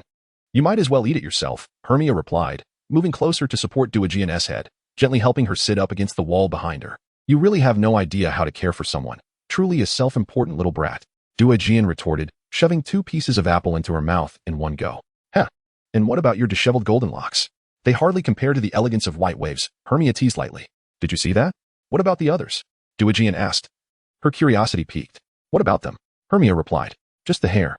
Diagon exclaimed. What is the difference? Isn't it all just you, whether it's white or yellow? Hema's response left Diagon momentarily speechless. Gazing at Hema's youthful visage, he paused for a few seconds before bursting into laughter. Huh, you are truly oblivious. Aren't you curious as to why I transformed into that state? Not curious, Hema replied, though he had his suspicions. To him, it mattered little. For no matter the tales one might possess, none could rival the secrets he harbored. Since you're not curious, I shall indulge you with my story anyway. Go ahead. Hema casually pinched a piece of apple and popped it into his mouth. Actually, I've lost the urge to narrate. Diagon, observing Hema's perpetual smug demeanor, felt a surge of irritation. Would you like to know how you were rescued? How was I saved? A deity intervened on your behalf. A meteor descended from the heavens, annihilating the canyon and the dragon in a cataclysmic explosion. Are you jesting? Diagon shot Hema a glance of disbelief, as if regarding a fool. Do you doubt me? Here. Hema dramatically seized a newspaper from nearby. Diagon caught it, revealing the Prophet's Daily, with a striking front-page image depicting a land ablaze and a sky rent asunder. Below it, bold letters proclaimed, shocking. It was a scene reminiscent of divine retribution, with numerous wizards from the Ministry of Magic present. Is this the canyon? Diagon's eyes widened in incredulity as she stared at him. What do you think? Oh, Miss Diagon has awakened? Suddenly, a flippant voice resonated from the doorway. Paul entered with a smile and settled himself beside the bed. Paul, you dare let her call you teacher. Ibwa, did you hear that? It's good to see you awake. But Sakrama Sisa. Paul suddenly pointed at Diagon's leg, a beam of white light flickering from his wand. Instantly, Diagon felt a wave of comfort wash over her leg, while Paul gently pressed her calf. How does it feel? Not too painful anymore. That's wonderful. By the way, lunch will be served soon. Everyone will be delighted to see you. Paul rose, flashed her a smile, and exited with a buoyant step. Hermione gazed at the silhouette of Paul and remarked to Morgan. In truth, Mr. Scamander genuinely cares for you. It is merely his character that obscures the sentiment, making it less perceptible to you. I have always known this. He is fundamentally a benevolent soul, or else he would not have taken me on as his apprentice, haha. Hamar gazed at Dorgan, a smile gracing his lips. In this young girl of merely 20, he discerned qualities that were often absent in his peers. It appeared to be a common phenomenon within the magical realm. Yet her ability to maintain such rationality and cheerfulness amidst a myriad of experiences was something he believed he could never achieve. I had not finished my earlier thought. Hamar Ibwa. Just then, a sudden thud interrupted Dorgan's words as an owl collided directly with the glass beside them. It must be the newspaper owl, Dorgan remarked, slowly rising to her feet and making her way to the window to open it. From this perspective, Hema's gaze was captured by a pair of long legs, which explained why she always wore trousers. Who could possibly withstand such a sight? Hema? Is that the latest issue of the Daily Prophet? What are you looking at? You little lecher. Instantly, Dorgan's cheeks and ears flushed crimson as he hastily pulled the thin blanket to cover his lower half. I'm merely perusing the Daily Prophet. Hema replied nonchalantly, her heart steady as she moved towards the bed, while Dorgan instinctively retreated to the corner of the room. What are you afraid of? I'm just a little ghost. Dorgan paused, realizing, indeed, why should she fear this little ghost? He bore no instruments of mischief. Hand me the newspaper. I wish to see if there are any updates on the Weasley family. Hema extended her hand. A little tip. Input giant panda literature into the search engine to find our site. Thank you. Chapter 90. Sirius S. Escape from Azkaban. Oh, you're back. How was it? Cleaning the cow shed must have been quite exhausting, especially since we were out yesterday, and it piled up. Hema sat on the sofa, chuckling to himself as he watched Harry and a few others, who reeked of sweat, stumble in. He nearly burst into laughter, recalling that he had been in a similar state just days prior. Hema, how can you still laugh? This afternoon is your turn, one of them exclaimed. No. This afternoon is no longer my affair, or ours, Hema replied, clutching a newspaper and smiling at the group. You are. The wizard's eyes widened in unison at Hema's words, realizing what it meant. They could finally return home. But before you celebrate, let us have a proper meal, said Paul, emerging from the kitchen with a plate in hand. It's truly an honor to savor Mr. Paul's cooking, Diagon remarked, stepping out of the bedroom. Though still a bit unsteady, he was largely back to normal. The sight of the rejuvenated Diagon brought smiles to the others, and Xiaozhang immediately embraced her, having shared a room with her for a week. Diagon's pleasant demeanor had led Xiaozhang to regard her as an elder sister, forgetting that she had initially been intimidated by the aura. Cedric welcomed her back with a warm smile. Welcome back, cousin. Don't get too close. Go clean yourself up first, but if you're with Xiaozhang. It was then that Xiaozhang realized she had cleaned herself up properly and quickly stepped back, apologizing. I forgot. No worries, old chap. It's time to get to work. Paul furrowed his brow, but waved his wand at the group. instantly dissipating the unpleasant odor and ensuring their clothes were fresh and clean. All right, sit down and eat. It's been ages since I've enjoyed my eldest son's cooking, Mr. Newt said with a smile as he descended the stairs, patting his son's shoulder. Before long, everyone was seated, the atmosphere more vibrant than usual, as the wizards had finally completed their training. Although they had merely engaged in a week of agricultural labor, their emotional and mental growth was unmistakable. Xiao and Cedric, being the older ones, noticed the transformation in Harry and Malfoy, particularly Malfoy. The once arrogant second-generation wizard had become notably more amiable, even if he still bore some of his previous foolishness. At the very least, he could now suppress his pride, learn rapidly, and complain less, adopting a more down-to-earth tone in his speech. The relationship between Malfoy and Harry remained unchanged, yet contrary to Hema's expectations of conflict. There had been no altercations. Despite Hema's subtle interventions, the outcome pleased him. While they might never become friends, they could at least coexist as rivals. However, amidst the joy surrounding him, Hema's thoughts were consumed by concerns regarding Sirius. How should he address this situation? Just then, old Mr. Newt set down a spoon, seemingly unintentionally broaching a topic. Have you seen the latest issue of the Daily Prophet? Huh? What is the matter? Paul inquired, glancing at his father. Sirius has escaped from Azkaban. Do you think this has anything to do with us? Newt took a sip of his soup, directing his gaze towards Harry. Huh? What do you mean? Harry responded, bewildered, as the others turned their attention to Newt. Although Cedric, Xiao and Malfoy followed suit. Harry sensed that Hema was aware of more than he was letting on. Hema, does this concern me? Well, it could be related, or it might not. But at least for now, it's not pertinent, Hema replied casually, though he genuinely believed it. After all, Harry's interactions with Sirius were not recent. It was unlikely that Black would suddenly seek Harry out, as his target was that rat, namely, the Weasley family. Everything would likely unfold once school commenced, but for the moment, with the Aurors on high alert, he would not take action. Having just escaped from Azkaban, he would need time to recover before addressing any issues. But who is Sirius? Harry remained eager to learn more. I don't know that either, Malfoy said, looking at Harry as if to say, why are you asking me with so many people around? Cedric and Xiao shook their heads. Cedric knew a bit about Sirius, but he was unsure of how to proceed. Diagon, on the other hand, was merely an observer, being a true American with only a hint of British blood. Having grown up in America, naturally, she was unaware of significant events in the British magical community, although she was familiar with some well-known tales, clearly. This matter did not hold the same weight as Harry Potter's own fame. Do you truly wish to know? Hema glanced at Paul Scamander, who nodded, gesturing with his fork to indicate he could proceed. However, Hema was aware that he could divulge only a portion of the truth. In truth, Sirius Black was a dark wizard, or a Death Eater, who had served Voldemort. Many years ago, he had caused an explosion that resulted in numerous deaths, earning a swift trial and imprisonment. Voldemort. Yes, Voldemort. Moreover, it seems he was a friend of your parents when he was younger. However, that doesn't imply much. As a servant of Voldemort, he will undoubtedly come back for you. To kill me? Harry's eyes widened in realization. He understood that Black, having escaped from prison, would certainly seek him out. However, there is no need for undue concern. He has just fled from Azkaban, and his condition is likely dire. Besides, he wants to know your precise whereabouts, so you can rest easy for now. Although Hema did not wish to deceive, he felt compelled to temper Harry's impulsiveness. After all, the man was his godfather, yet he bore responsibility for his parents' demise. Or perhaps he was wronged, with everything stemming from Peter Pettigrew's betrayal. You must hurry to Ron's house and capture that rat. This was certainly not feasible, and thus the resolution lay with time, or perhaps with Sirius himself, or even the unfolding of the world's narrative. Naturally, Hema could offer some assistance, but not at this moment. Meanwhile, Paul couldn't help but cast a few more glances at Hema, realizing he clearly knew the connection between Harry and Sirius Black. Fortunately, he refrained from delving deeper, as he did not wish to complicate matters further. Such concerns were best left to Dumbledore, who had his own arrangements and responsibilities to manage. Upon hearing this, Harry nodded. Yet he felt that something still seemed amiss. However, the sound of a creaking door suddenly diverted everyone's attention. A somewhat slender woman, appearing to be about 50 years old, entered, accompanied by a boy who looked to be of similar age to Cedric. Mom, you're finally back. Come eat. I cooked. Paul's words caused everyone to turn in surprise. Mrs. Scamander looked surprisingly youthful. Hello, I'm Tina Scamander, and this is my grandson, Rolf Scamander. Tina still embodies the essence of her youth. Although she has aged considerably, she retains the commanding presence she possessed in her earlier years. Good day, Mrs. Scamander, she greeted, slightly apologetic for the interruption. A few wizards rose alongside Dorgan, remarking, do not concern yourselves overly with formalities. Let us dine together. Mrs. Scamander and Scamander took their seats, while the tall and robust Rolf was conveniently positioned beside Hema, further emphasizing Helma's slenderness. Goodness, did you all grow up on hormones? Towering at nearly 2 meters by the age of 15 or 16. You must be Helma Eber. It is a pleasure to make your acquaintance. Hello, Scamander. You may simply call me Rolf. Otherwise, with 3 Scamanders here, we might become quite muddled, he chuckled, lightening the atmosphere among the gathered wizards.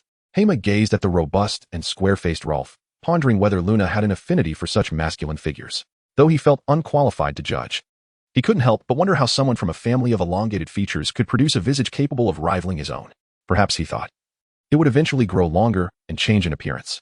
"Madam, you appear remarkably youthful," remarked the fellow female, Diagon, taken aback by the well-preserved Mrs. Scamander.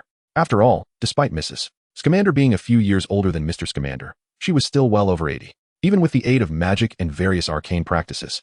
"Achieving such a degree of vitality was no small feat. I merely maintain a healthy lifestyle," Mrs. Scamander replied, casting a glance at the elderly Mr. Scamander, who, having set down his cutlery, slowly turned his head and gently grasped her hand, saying, "Otherwise, how could I ever be worthy of you?" Several wizards observed this tender scene, particularly Autumn Zhang and Diagon, who smiled warmly at the affectionate display of the elderly couple. It was a heartwarming sight. Meanwhile, Hema, Malfoy, and Harry, 3 young men oblivious to such romantic nuances, remained expressionless as they continued to consume their meal. Hermione couldn't help but murmur under her breath, "You never had a way with words in your youth, yet now that you are older, you have learned new tricks." Quite impressive, Newt Scamander. Nevertheless, as they stood up, it was evident that they all possessed a youthful appearance. Mr. Goldstein, Mr. Scamander, and Ms. Scamander all looked a good decade younger than their actual ages. The dinner passed in lively commotion, and soon it was time to conclude this excursion into agriculture. The group settled in the courtyard. A large white cloud drifted by, slowly obscuring the blazing sun, as they gazed into the sky, sipping on the chilled beverages that Scamander had procured from an unknown source. "Harry, are you heading back to my place or to Ron's?" Hermione inquired. "Have Ron and the others returned? They should be back by now. How about this? You stay at my place for a couple of nights, and then I will take you to Ron's. Don't you want to stay at Ron's for a bit of fun? We would surely have a wonderful time together. Plus, we could learn from you." "What is there to learn from me? I am utterly inept," Hermione retorted, causing a momentary silence among the gathered crowd, particularly affecting Dumbledore, who found it astonishing that she claimed to be devoid of any skill. Wasn't that an affront to her position as the current Minister of Magic, who was far more adept than she let on? Just then, an owl gracefully swooped down, landing beside the group, clutching a letter in its beak. Hema immediately recognized the owl belonging to Diagon. He had encountered this very owl during their first meeting. However, the owl, sensing Hema's diminished dragon breath, took flight and perched on a nearby tree, deliberately distancing itself from him.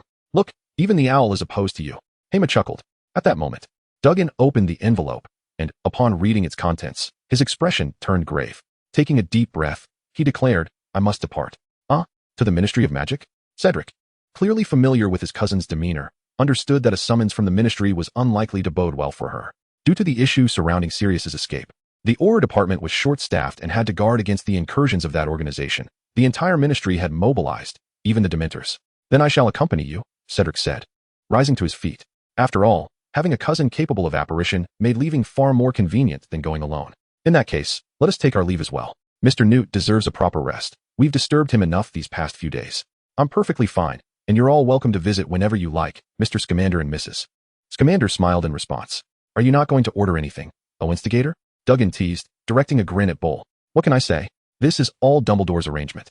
I am merely a facilitator. If you wish to go, seek out Dumbledore. It will grant me the opportunity to relax for a bit without concerning myself with your affairs." "Huh. Well then, we also extend our gratitude to Mr. Bull." Several wizards chimed in quickly. Though he often adhered strictly to protocol and lacked a flair for conversation, he had imparted much knowledge to them. After dinner, he frequently engaged with the 5 of them on various spells and potion knowledge, as well as the study of magical creatures, and they had all greatly benefited from it. "How will Qiuzhang return?" Cedric suddenly recalled Qiuzhang, pondering how a young lady would make her way home. "Perhaps we should let Hema and me escort you. With Fox around, it would be safe." Before Hema could respond, Harry unexpectedly dashed out. Hema cast a silent glance at Harry, wondering how he could be so oblivious to the complexities of love yet already be contemplating how to charm someone. She felt a twinge of annoyance, not just mild irritation, at the thought of herself and Fox being used as mere tools in this endeavor.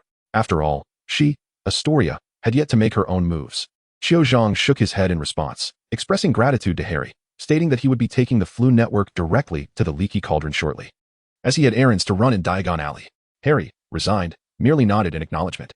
Nearby, Malfoy nearly burst into laughter at the sight of Harry's earnestness, thinking how could someone like him hope to win over an upperclassman? Yet Malfoy pondered his own situation, realizing that his father had not come to fetch him either, compelling him to head to the Leaky Cauldron first before returning home. "Very well then, Cedric and I shall take our leave. Do take care, everyone," he announced, casting a sudden glance at Hema. She offered a slight smile and waved her hand, her own nod indicating that there would be ample time for more meaningful exchanges with this peculiar individual in the future. Take care, Diagon, Xiaozhang added, stepping forward to embrace Diagon, aware that she was just an ordinary student and uncertain when their paths would cross again. Amidst this poignant scene, however, Harry suddenly noticed something peculiar. Professor Lupin was conspicuously absent, having not been seen all morning. Mr. Scamander, where is Professor Lupin? He inquired, only to receive the reply. He left early. You only just realized this? Hema was momentarily taken aback. He had completely forgotten about Lupin. Knowing that Sirius had escaped, he, as one of the quartet, should have been the most exhilarated. One might also feel a twinge of sympathy for Mr. Lupin, as amidst the throng, it was only Harry who remembered him upon his departure. Hema, breakfast is ready. Please go ahead and eat with your mother. I will finish up here shortly. All right. Hermione sat at her desk, gazing at the towering pile of notes before her, a sudden ache piercing her head. In addition to the regular assignments from Hogwarts, she was also required to delve into the runic texts assigned by Professor Cahill.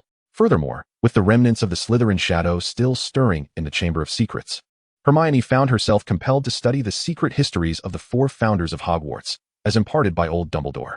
Thus, she found herself in this predicament. The first half of the summer had been consumed by rune practice and the completion of Dumbledore's peculiar tasks. With the school term beginning in just a couple of days, she had yet to experiment with the Patronus charm, which she had longed to learn. Fortunately, Harry had stayed with her for 2 days about a fortnight ago before being whisked away to the Weasley household, allowing her to enjoy the tranquility she cherished during this past month and a half. Hermione, have you prepared your textbooks for this semester? Shall I make a trip to Diagon Alley? Mrs. Abbott's voice echoed from downstairs, evidently signaling the start of her workday. During Hermione's second year, Mrs. Abbott, who had been engaged in various literary tasks from home, had secured a long-term position as an assistant editor at the Daily Prophet. No need, I can go with Hannah, Hermione replied. Just be careful and don't wander into Knockturn Alley. I heard there was a child almost abducted by those strange folks last time, Mrs. Abbott warned. Understood. With that, Hermione returned to her battle against the clutter on her desk. Before she knew it, the clock neared noon, and a beam of sunlight spilled onto her workspace, causing a slight discomfort to her eyes. Is it already this late? Hermione mused as she rose and approached the window, intending to draw the curtains. However, before she could grasp the fabric, a hand suddenly slapped against the glass with a resounding thud. Startled, Hermione quickly yanked the curtains shut, but in that fleeting moment, she discerned a familiar silhouette. Hermione, it's me, Ron? Hermione exclaimed, pulling the window open to reveal Ron, whose hands were braced against the window ledge. Unable to ascend further, his bright red hair the only thing visible. What are you doing? We're on the 2nd floor. I knocked, but you didn't answer. All right. I'll come down and let you in. Just be careful on your way down, Hermione said with a sigh, rushing downstairs. By the way, isn't Hannah downstairs? Hema rushed downstairs only to discover Hannah peacefully slumbering in the small bedroom on the 1st floor. He refrained from calling out to her and approached the door, swinging it open. However, in the next moment, he found himself momentarily stunned, as the number of individuals standing at the threshold far exceeded his expectations. Alongside Ron, there were also Harry and Hermione, as well as Neville and Luna. What is the meaning of this? He inquired. Surprise. Today isn't your birthday? Hermione stepped forward, cradling a box that presumably contained a cake. Actually, my birthday is on August 8th, and today is the 18th, but I appreciate your thoughtfulness. Hema chose not to elaborate further, deciding to embrace the celebration regardless. Sorry, we got it wrong, Ron exclaimed as he clambered down from the window, directing his frustration at Harry. I only asked Hema once. How could I forget? Harry sheepishly scratched his head. Well, never mind the date. Let's just pretend today is my birthday. It's quite warm outside. Let's head in and chat. Harry and Ron nodded in agreement and hurried inside, with Hermione following closely behind. Neville asked timidly, aren't you going to change into slippers, Hema? There's no need. This room is enchanted to remain dust-free, Hema reassured him, prompting Neville to nod and step inside. However, it was Luna, trailing at the back, who caught Hema off guard. He had anticipated her to don some peculiar attire, yet she appeared in a simple white gown. Her softly cascading golden waves and shimmering silver eyes exuded a youthful yet gentle aura, reminiscent of a refined young lady. Is something the matter? She inquired. No, it's just that you look particularly lovely today.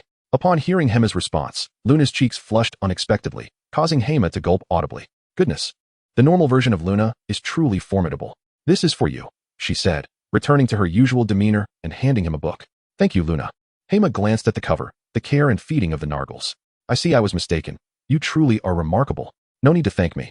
I should be the one expressing gratitude. Luna smiled gently before leisurely making her way into the room. Hermione gazed at the retreating figure of the girl, her book in hand, feeling somewhat perplexed. Had this little one truly become a bit more normal, or had she veered further into the realm of the peculiar? Thus, The once tranquil abode of the Abbott family became lively once again, much to Hermione's initial dismay, as she had yet to complete her homework.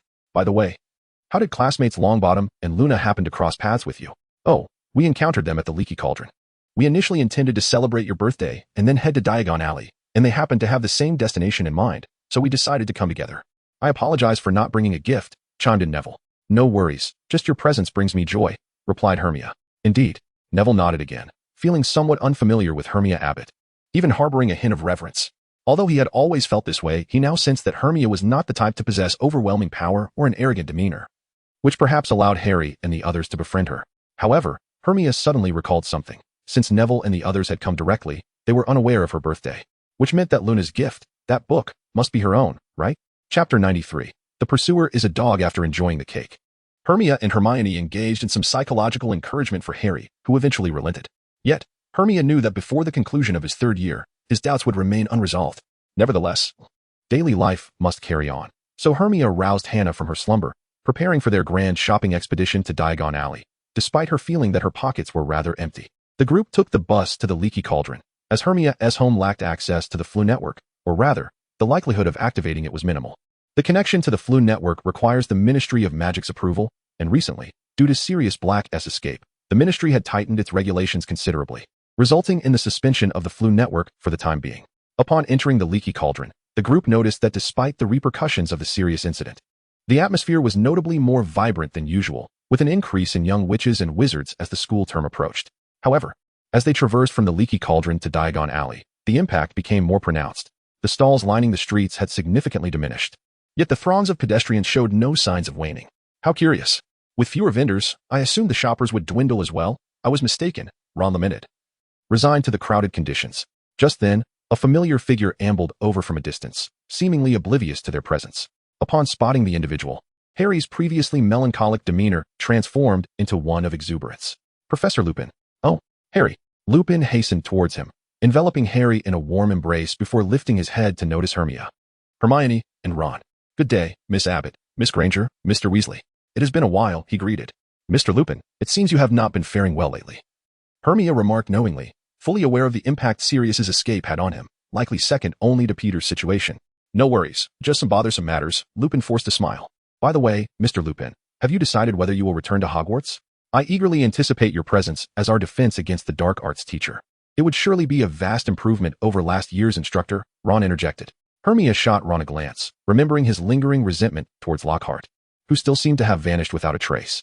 I have agreed, Lupin responded, meeting the hopeful gazes of Hermione, Ron, and Harry with a nod. He had planned to reply to Dumbledore later that afternoon. Splendid, Harry nearly shouted, but quickly suppressed his enthusiasm as he noticed the attention of those around him. We look forward to your teaching at Hogwarts, Mr. Lupin.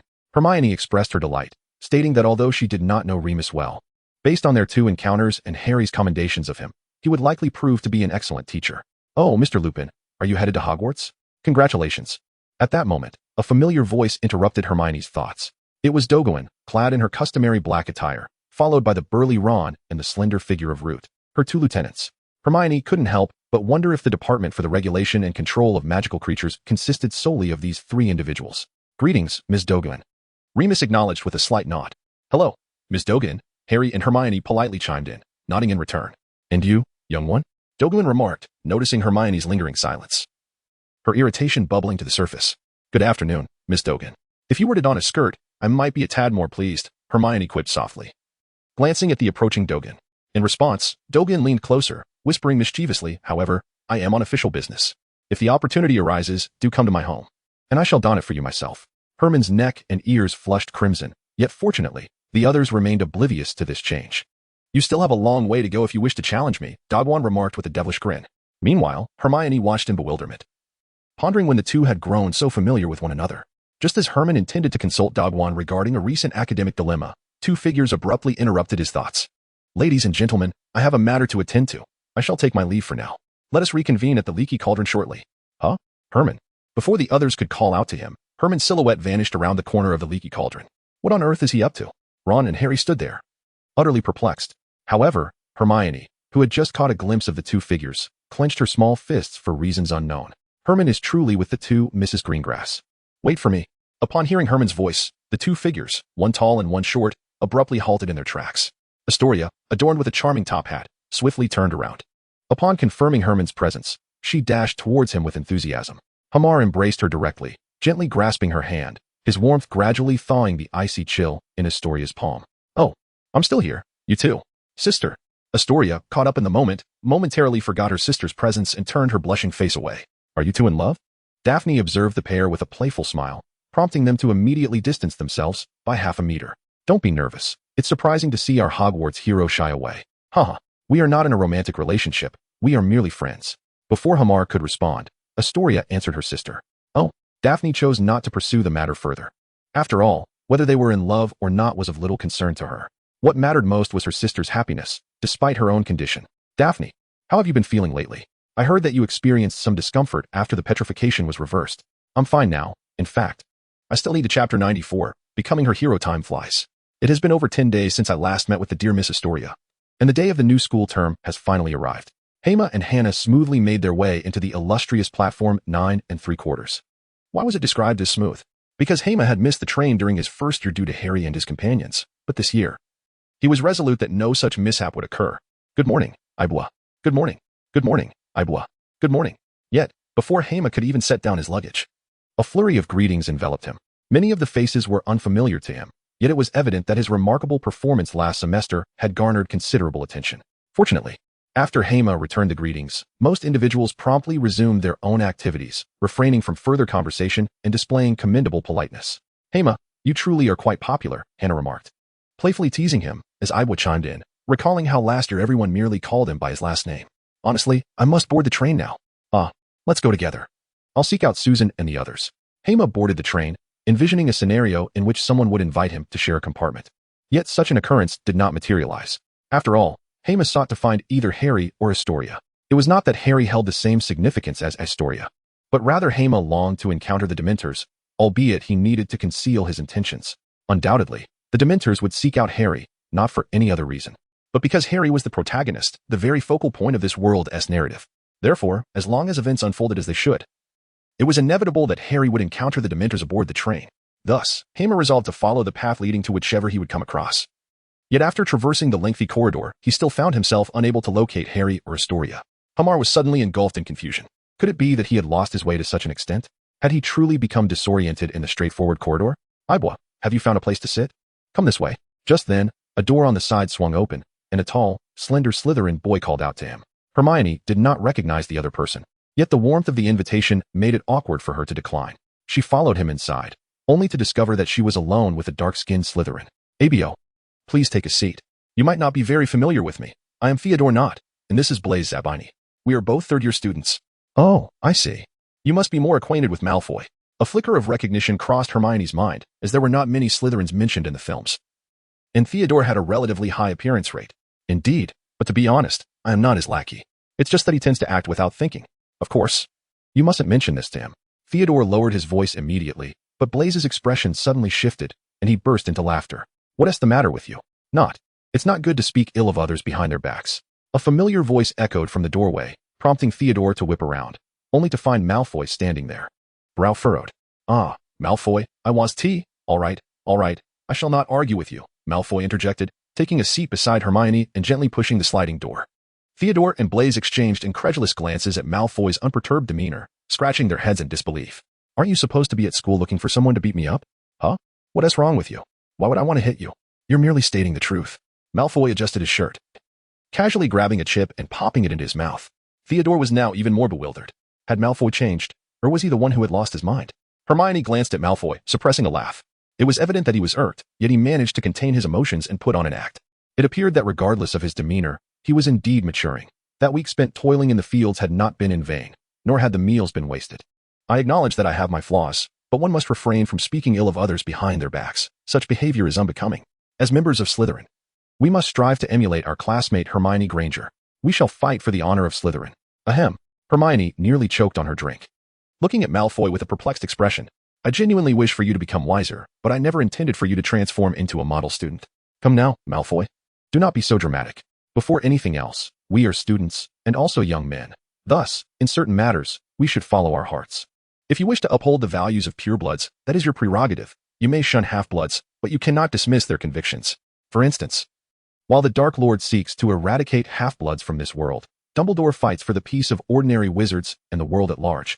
Who among them is in the wrong? The Dark Lord? The others, not and Zabini, hesitated in their response. Although their parents had ties to the Death Eaters, Dumbledore is, after all, the headmaster in these peaceful times. No, neither is wrong. Malfoy gazed at Hermione's profile, a spark of realization igniting within him. Indeed, if you are the Dark Lord, you will believe yourself to be in the right. Conversely, if you are Dumbledore, you will regard him as just. We must choose our own advantageous path, eschewing blind adherence, and determine what we truly desire. I understand, Malfoy nodded thoughtfully. The two across from him seemed to fall into silence, contemplating their thoughts. Meanwhile, Hermione smiled gently and began indulging in the snacks purchased by the others. In truth, his previous words were mere improvisations. The notions of right and wrong, of allegiance, were of no consequence to him. He simply needed to follow the path his heart desired, to protect himself and those he cherished. However, in the next moment, as Hermione lifted her cup to drink, the previously well-lit compartment was suddenly enveloped in darkness. Chapter 95. Confront Me. Mixed Bloods. Malfoy noticed the shadow drawing ever closer, pausing before each compartment, intensifying his sense of apprehension. Yet, he suddenly realized that his fear had diminished. Could it be that he had grown stronger? An unprecedented sense of fulfillment washed over Draco Malfoy. But in an instant, the shadow halted abruptly outside a compartment, a chill creeping up his spine. Blimey, Malfoy muttered under his breath, his courage evaporating as he crouched to the floor. Hermione did not intend to mock Malfoy. Rather, she took a deep breath and cast her gaze upon the figure before her. A massive black cloak enveloped it entirely, including its head. Slowly, it raised a hand, and the door to the compartment creaked open, releasing a chilling breeze. Yet, the foul stench Hermione had anticipated was absent, despite the figure appearing as if it were decaying. The two large hands protruding from the cloak were particularly unsettling. In the next moment, it shuddered violently, as if it were sniffing the air. And Malfoy and his companions instantly contorted their faces in agony. It was feeding on their joy. But why was she unaffected? Hermione gazed incredulously at the Dementor, which loomed merely half a meter away, seemingly oblivious to her presence. Although it was blind, it should have been able to sense her proximity. However, Hermione soon understood the reason. She was part dragon. The essence of the dragon master human scent, and the Dementor could only perceive human emotions, incapable of detecting the feelings of a creature. Thus, Sirius could retrieve items from Azkaban. Not leaving yet. Then do not blame me. Drink up. Hema executed a bold maneuver, charging forward with fervor. In an instant, his wrist and palm transformed into a dragon-like form, seizing the opponent's cloak with a powerful grip before forcefully flinging it aside. The sensation that Hema had envisioned did not materialize. Instead, it felt as though he had hurled a mass akin to a balloon. However, Hema's strength had already propelled his opponent directly against the ceiling of the corridor. The Banshee was instantly incensed, and even without sight, it discerned Hema's presence and lunged towards him. Hema swiftly leapt from the compartment, gliding to the side to evade the repulsive grasp of his adversary. With a flick of his wand, he intoned, Expecto Patronum. A misty white light erupted from the tip of his wand, coalescing into a protective shield. The Dementor immediately raised its hands to shield its face and retreated hastily. However, to Hema's astonishment, in the next moment, 3 or 4 Dementors surged into action nearby, advancing menacingly towards him. Expecto Patronum. He cried out once more, but an overwhelming wave of dizziness washed over him, accompanied by an insidious sense of sorrow and despair. I cannot afford to be humiliated, Hema. Gather your strength. Hema closed his eyes, and 2 indistinct faces once again emerged in his mind. They gently clasped his hands and softly hummed a lullaby as they drifted into slumber. Although he could never return, they had always watched over him. Thank you, Mom and Dad, for being my guardians. With a low roar from Hema, a brilliant white light erupted, and the runes on his wand began to shimmer. A colossal claw emerged from the luminous shadows, striking fiercely at the Dementor before him. With a resounding crash, the phantom seemed to inflict tangible damage, and several Dementors were instantly torn asunder. They swayed momentarily in the air, as though they had transformed into entirely insubstantial beings, consumed by the white light, rising in a cloud of darkness that gradually dissipated. Hema. At that moment, a voice resonated from behind him. Hema turned to see Lupin rushing toward him, wand in hand. Professor Lupin, how did you manage that? Lupin gazed at Hema in disbelief, trembling slightly, unable to comprehend how Hema had vanquished a Dementor using the Patronus charm. I don't know, but it was the Patronus charm, Hema replied, feeling somewhat bewildered himself, as he had never realized the combination of the Patronus and rune power could yield such an effect. Fortunately, no one saw. Lupin straightened up and scanned the surroundings, noticing that most of the students were still drowsily sprawled on the ground, likely unaware of the commotion. What is going on? Do you realize how serious this could be if someone finds out? Lupin whispered urgently. While Dementors were indeed loathsome and malevolent, they were, after all, the custodians of Azkaban and considered vassals of the Ministry of Magic.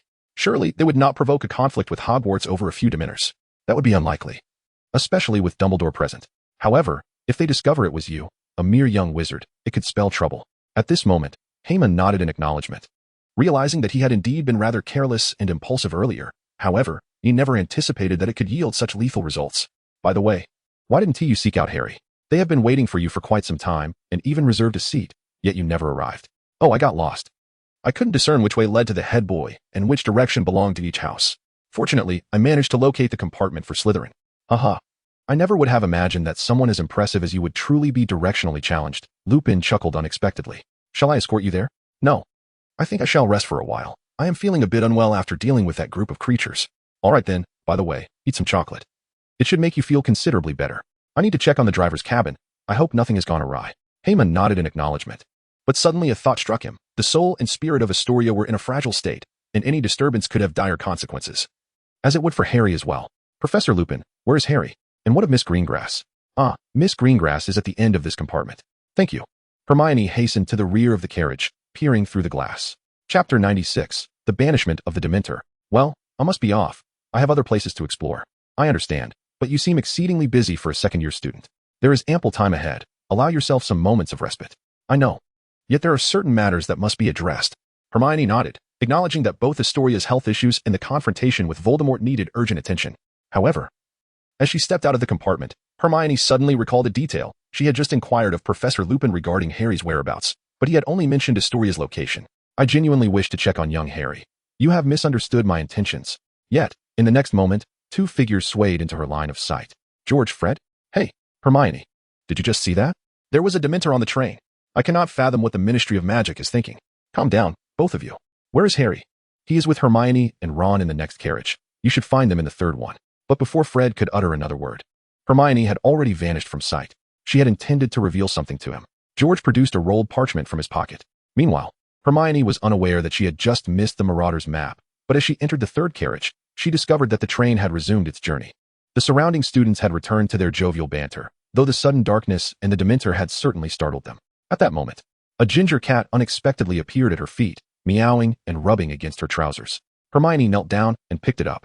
Its flat face and eyes reminiscent of a raccoon revealed its identity. Crookshanks, Hermione's pet, an exceptionally clever little creature. Are you not afraid of me? Hermione inquired, retrieving a piece of jerky from her pocket, which Crookshanks gently took. Crookshanks, you cannot run off like that. Hermione smiled upon seeing Crookshanks nestled in Hermione's arms. Here, Hermione said, chuckling softly as she slowly handed Crookshanks over, their bodies inching closer. Ron peeked out from the compartment, curious about Hermione's whereabouts. But as he looked, he saw Hermione and Hermione close together, and an uncomfortable sensation washed over him. Are they? Although he could only see their backs, he felt a pang of unease. Is this their relationship? Did she not say Hermione was fond of a Slytherin girl? What is wrong, Ron? Harry slowly rose from his seat, the haze in his mind lifting slightly, though he still felt queasy. I am fine. Ron suddenly yanked the sliding door, causing a loud bang that startled him. Ron? Harry gazed at him in surprise. Ron took a deep breath, slowly turning his gaze to Harry. Harry, I have something to tell you, but you mustn't be too shocked. What am I doing? Meanwhile, Hermione took Crookshanks back from Hermione's arms, smiling as she petted the cat's head. By the way, Hermione, you have grown taller. Really? Hermione realized that she was now even taller than Hermione. Despite being 2 years her junior, this reminded her that the maturity exhibited by Hermione, Harry, and Ron was not solely due to her intelligence, but also because of her early development as a girl. Hermione had always been a year older than Harry and Ron, which contributed to the sisterly dynamic they shared. Though Harry and Ron would never admit it, nonetheless, Hermione was pleased to discover her growth. Recollections of her time at New Scamander's home were not ones she wished to revisit. Outside of Autumn, Zhang, and Dobby, Harry and Ron were all significantly taller than her. Hermione suddenly snapped back to reality, realizing that her left hand was still resting beside Hermione's. Observing the blush spreading across Hermione's cheeks, she instinctively withdrew her hand, striking her left palm forcefully with her right. A faint purple mark blossomed across her skin, indicative of her excessive strength. Yet it served as a reminder of the disrespect towards both Hermione and Astoria. However, Hermione furrowed her brows sharply and seized Hema's wrist. What are you doing? She demanded. I merely had an itch, Hema replied. Honestly, do you think this is gentlemanly behavior? Now, let's go check on Harry. Hermione took a deep breath, turning to head towards the partition. Hema let out a wry smile, realizing that the girl had truly become upset. It seemed that Miss Hermione indeed embodied the persona of an elder sister. Nevertheless, Hema hastily pursued her and assisted Hermione in opening the sliding door. Yet, Hermione continued to wear that little expression, appearing rather displeased. Hermione also helplessly shook her head, but as they entered, both she and Hermione noticed a peculiar atmosphere. On the surface, Ron was engrossed in his pet, and Harry was reading a book. Yet Hermione instantly sensed the furtive glances exchanged between the two. Harry? Ron? Hermione looked at them with a perplexed expression. Hermione, quickly sit down. Is there anywhere else you feel uncomfortable? Hermione asked with concern, observing that Hermione still appeared somewhat pale. I'm fine really. It's just that strange creature made me feel a bit dizzy, Hermione replied. That's good to hear.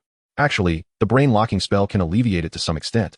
Of course, the most important aspect lies in the soul, but that's not my area of expertise.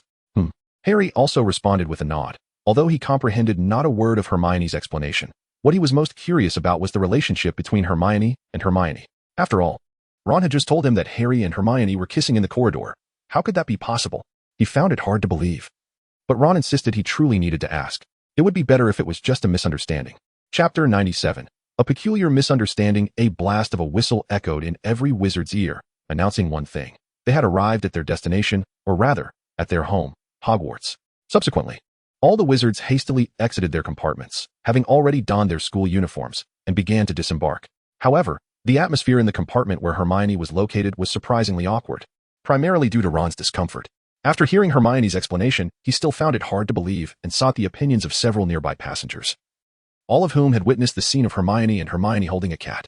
This suddenly posed a problem, as Ron confronted Hermione with accusations. Hermione was indifferent. But Hermione, owing to the incidents involving Crookshanks and Scabbers, had already quarreled with Ron several times. This time, she had the moral high ground and retaliated with a disdainful silence. All right, you two, stop bickering. Let us get off the train. Harry cast an exasperated glance at the pair, then opened the door and stepped outside. I wasn't arguing with him. He's the one who chose to be angry. I wasn't he upset. I simply misinterpreted things. It wasn't he a grave error, just a casual inquiry. Ron pouted, indicating his lack of intention to offend. Enough. Let us go. Hermione felt a bit overwhelmed, realizing that Ron truly seemed unsuitable for Hermione. He was a tad too simple-minded. As they disembarked, they noticed that the surroundings had darkened considerably. Whether it was due to the Dementors lurking nearby, the once bright lights now appeared dimmer, and a thin layer of frost covered the ground. Those wretched creatures, Professor Lupin drove them off with that white light, Harry exclaimed, raising his wand to mimic the scene from earlier. It's the Patronus charm, Hermione reminded him. Can you perform it, Hermione? Harry suddenly inquired, noticing that Hermione seemed completely at a loss. I can, but I'm not proficient. It requires more practice. Haha, you need plenty of practice. Harry laughed as he spotted Professor Lupin stepping off the train, now dressed in a more formal attire compared to earlier. Hello, Professor Lupin. Several wizards greeted him eagerly, though many nearby were surprised to see him, as they did not recognize him. However, a few astute wizards immediately deduced he was one of the new teachers this year, likely in charge of defense against the dark arts, since only care of magical creatures lacked a teacher. If you're interested in learning, you can find me when I have some free time. I might cover it in class. I must hurry now. I'll see you later. Just then, Hagrid's booming voice pierced through the cold air. First years, follow me this way. Hagrid. Harry and the others waved eagerly, while Hermione raised her wand. Hermione. About that galleon I owe you for the last purchase. Hagrid smiled at the group of wizards, suddenly recalling something. No worries. You keep it for now. I have to get busy. Hagrid nodded apologetically and led the first years on their customary journey across the lake. The boat ride was quite an experience, allowing the newcomers to appreciate the grandeur of Hogwarts and relive the journey of the four founders who established the school. Let us hurry, otherwise we'll be late, Hermione urged, prompting the wizards to hasten along the platform towards the main road. Ahead, they spotted hundreds of carriages lined up without visible horses, an occurrence familiar only to those who had witnessed death. Hermione paid little mind to this, casually selecting a carriage and climbing aboard, followed closely by Harry and the others as the wheels began to turn. Hermione. Do you know how these carriages move on their own? Ron opened the window, observing the swiftly galloping carriages. Do you genuinely wish to know? Hermione smiled enigmatically at him. Maybe not, Ron replied, suddenly sensing an ominous premonition. Along the way, the wizards conversed about the Dementors, and Hermione's mood seemed to lighten somewhat. Despite Ron's obliviousness, he likely forgot their previous disagreements. Being angry seemed futile. The carriages rolled onward, passing through a magnificent wrought iron gate flanked by towering stone columns, guarded by two tall, hooded Dementors. Blimey, not those things again. Harry scowled at them, holding his head in frustration, wishing he could shred them to pieces. All right, we're almost there. Hermione gently patted Harry's back, offering him some comfort. The carriages hastened, splashing mud onto their dark robes, prompting delighted laughter from some startled wizards. Half a minute later, the group beheld the many turrets and towers of Hogwarts drawing nearer. As the carriages jolted to a stop, they had finally arrived. But before they could ascend the stone steps, Draco Malfoy and several Slytherin students approached. Many students disembarking paused, aware that Malfoy and Harry had a notoriously antagonistic relationship, and this encounter promised to be entertaining indeed. The first spectacle of the semester. Ugh, I hope Malfoy doesn't start anything. We're technically still outside the school, one student whispered. Surely not, with Eyeboy here. He must be seeking trouble, another Slytherin remarked quietly, while students from Ravenclaw, Gryffindor, and Hufflepuff observed the scene. It wasn't that Gryffindor didn't want to intervene. But with Hermione present, there was an undeniable sense of reassurance, rendering the situation less tense. Yet, in the next moment, an unexpected event unfolded. Potter, I hear you fainted?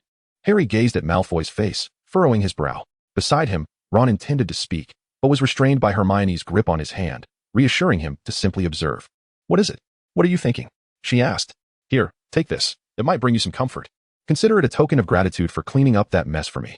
With that, she turned and, with a flourish of her robes, ascended the stairs with Crabbe and Goyle, leaving the others in a state of bewilderment. Harry himself was taken aback. Recalling that he had covered for Malfoy during his last task with Mr. Scamander, as Malfoy had suddenly complained of a stomachache. He had cleaned the stalls for the horses and cows, yet Malfoy hadn't even uttered a word of thanks, which had infuriated him. Now, holding the pill in his hand, he found himself in an even more perplexed state. Just as the group was steeped in confusion, a sharp voice interrupted them. What are you standing around for? Hurry into the hall, Mr. Potter and Mr. Eyeboy, come with me. A tall, slender witch in green robes stood there, her stern expression shattering the calm among the crowd, prompting them to ascend the staircase. Eyeboy nodded helplessly. It seemed he would be late for the opening ceremony once again. Professor McGonagall led the two directly to the hospital wing on the second floor, where Madame Pomfrey awaited them at the door. What is it, Professor McGonagall? She inquired. These two children seemed to have encountered Dementors head-on. Is that so? What about the others? McGonagall responded. The other children haven't experienced much trouble, although there are several Dementors. Most have not acted too aggressively, only affecting them directly. Harry realized that it was out of concern for them that Professor McGonagall had brought them here. Hermione. I believe we're fine. Let's inform Professor McGonagall and be on our way. We might miss the opening ceremony, he whispered. Hermione nearly laughed at this. It's not me who is unwell, but you look as if you haven't slept in days. Indeed. Those creatures could induce great discomfort and even affect one's emotions and soul, but Eyeboy appeared to be unaffected. I have a slight understanding of the Patronus charm, Hermione modestly admitted. Oh, it seems we will be relying on Mr. Eyeboy's assistance with the young wizards this year, McGonagall smiled. Yet Hermione could only manage a rueful grin. But I'm just a second-year student. I don't want to be responsible for the safety of these little ones. I'm already quite busy. However, since Professor McGonagall had spoken, she felt it would be unwise to protest. What exactly are those creatures? Harry inquired of Professor McGonagall. Dementors. The guards of Azkaban. Since Sirius Black has escaped, they have been dispatched to track him down. Are there Dementors surrounding the school? Doesn't Dumbledore do anything about it? Harry thought of Dumbledore, questioning how he could allow such beings near the school. Even Dumbledore must adhere to certain directives from the Ministry of Magic. He has already negotiated with the minister to reduce their numbers. Otherwise, the entire vicinity would be swarming with them. All right, let me check on dear Mr. Potter's condition, Madame Pomfrey said, extending her hand to gently touch Harry's forehead. I'm fine, truly. Can I go to the hall now? After a few seconds, Harry insisted to Madame Pomfrey and Professor McGonagall. Madame Pomfrey? McGonagall asked softly. Oh, I sense a significant depletion of your mental energy. It would be best for you to consume some chocolate and sweets. Then I shall prepare a potion for you. A night's rest in bed will remedy your condition. At this, Harry nearly jumped up, retreating several steps. Taking medicine is one thing, but lying in the hospital wing for a night? The other students would never let me live it down. I assure you, this is necessary. Madame Pomfrey's expression turned serious. Although she was usually gentle, she could be quite formidable when it came to patients. Professor McGonagall, seeing Madame Pomfrey's grave demeanor, nodded in agreement. Harry, Madame Pomfrey only wishes what is best for you. Please rest here. But Hermione was attacked too. Harry protested, noting that the two women were not letting him go. Hermione waved her hand dismissively. But I'm perfectly fine, she insisted to Madame Pomfrey. Indeed, with the presence of a Patronus, you appear to have already consumed chocolate. You should be all right, Madame Pomfrey conceded. Then, Mr. Eyeboy, let us proceed to the hall. We might still make it. As the head of the four houses, I must hurry as well. Very well, then. Until tomorrow, Harry. Hermione flashed a look of schadenfreude before hastening after Professor McGonagall down the stairs. Harry stood there dazed, glancing at Madame Pomfrey, feeling as though he would prefer being taken away by Snape again. At least he wouldn't have to take medicine or lie in bed. Meanwhile, Hermione followed Professor McGonagall to a side entrance, suddenly feeling a sense of DJV. Wasn't this the script from last year? The only difference was that this year, he was no longer a newcomer. With a soft click, the side door creaked open, and Professor McGonagall swiftly ascended the stage, while Hermione eagerly peeked around. Eyeboy? A whisper accompanied by a pair of dim, yellow eyes suddenly appeared before him. Ah, Mr. Filch? Hermione gasped in surprise.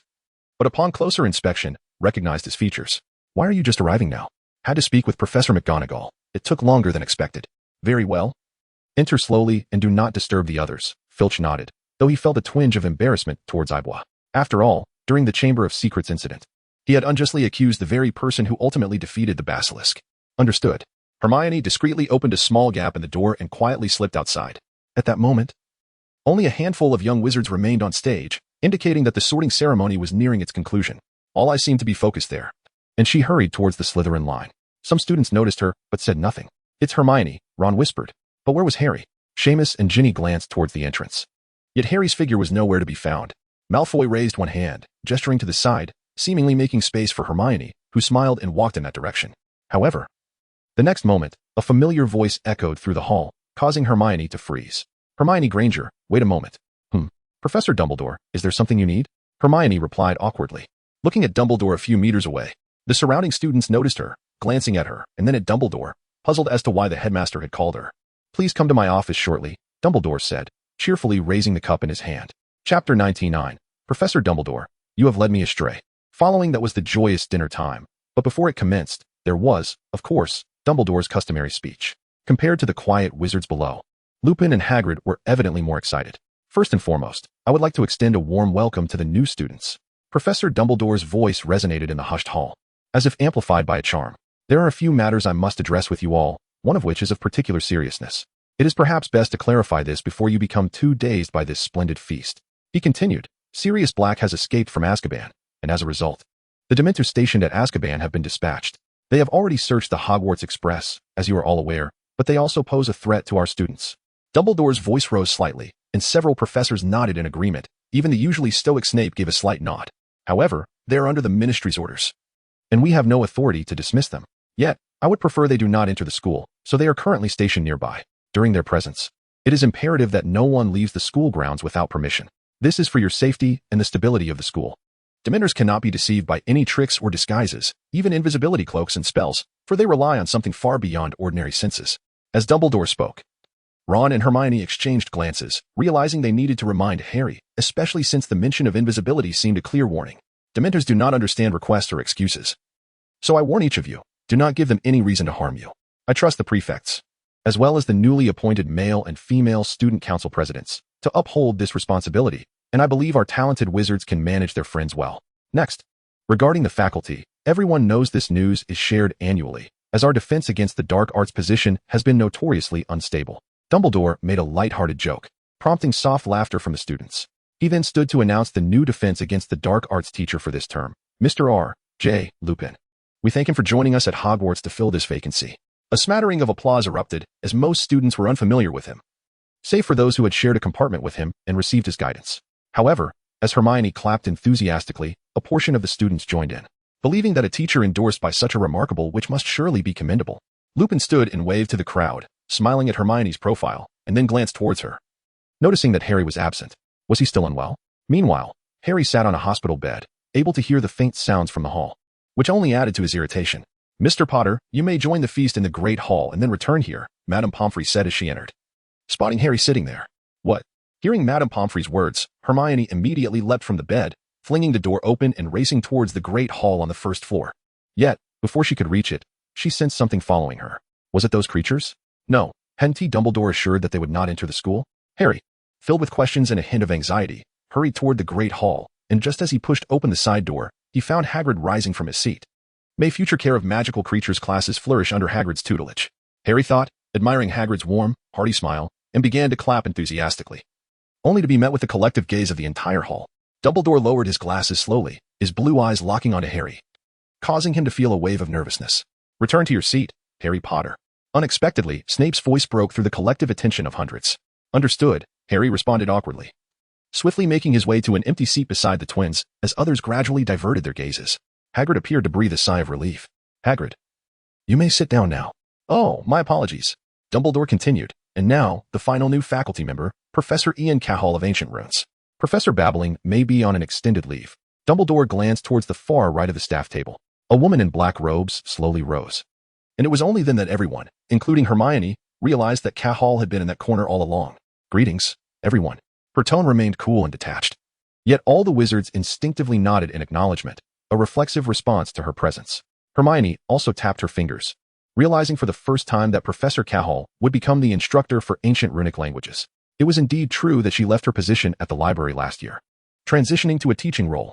The other students began to murmur quietly among themselves. After all, while most of them did not frequent the library often, they were familiar with Cahal, who had served as the librarian for a year. The fact that this reticent librarian would be teaching ancient runic languages was surprising. "Are you certain she will be capable of teaching it?" one student queried. "But being a librarian inherently implies a wealth of knowledge, doesn't it?" another countered. "However, her practical skills might be lacking," someone suggested. "This isn't defense against the dark arts or charms. It doesn't require exceptional combat prowess, does it?" As they engaged in fervent discussions, Harry gradually regained his composure. Yet, that earlier sense of dread surged anew. It was undoubtedly a Dementor, which had been lurking nearby moments ago. Suddenly, a low growl from outside echoed, and the grand doors of the hall swung open to reveal 3 tall, shadowy figures drifting inside. Dumbledore's eyes widened in alarm, and the surrounding professors immediately raised their wands. The illumination around them dimmed, and a chill swept through the air. Hermione furrowed her brow and stood up. At that moment, Cahal, standing at the podium, gently flicked the flame of a candle with her fingers, causing a spark to dance onto her fingertip. In the next instant, she blew towards the front, and the spark shot forth like a bullet, hissing as it expanded in the air, transforming from a mere dot into a blazing inferno. The flame shifted through shades of blue and purple before it reached the Dementor, turning charred before exploding into a brilliant display. The students on either side recoiled in fright, but the flames appeared to cause no harm, effortlessly passing through their bodies. However, for the Dementor, it was a waking nightmare. The creature was instantly consumed by the fiery apparition and melted away without a sound, not even a whimper or struggle, dissolving into nothingness. As the fire dissipated from the air, everyone, students and professors alike, turned their gazes towards Cahal, who maintained her indifferent demeanor, seemingly unchanged from before. After the banquet, all the young witches and wizards were escorted back to the common room by their prefects. Hermione, however, had to make a visit to Dumbledore's office.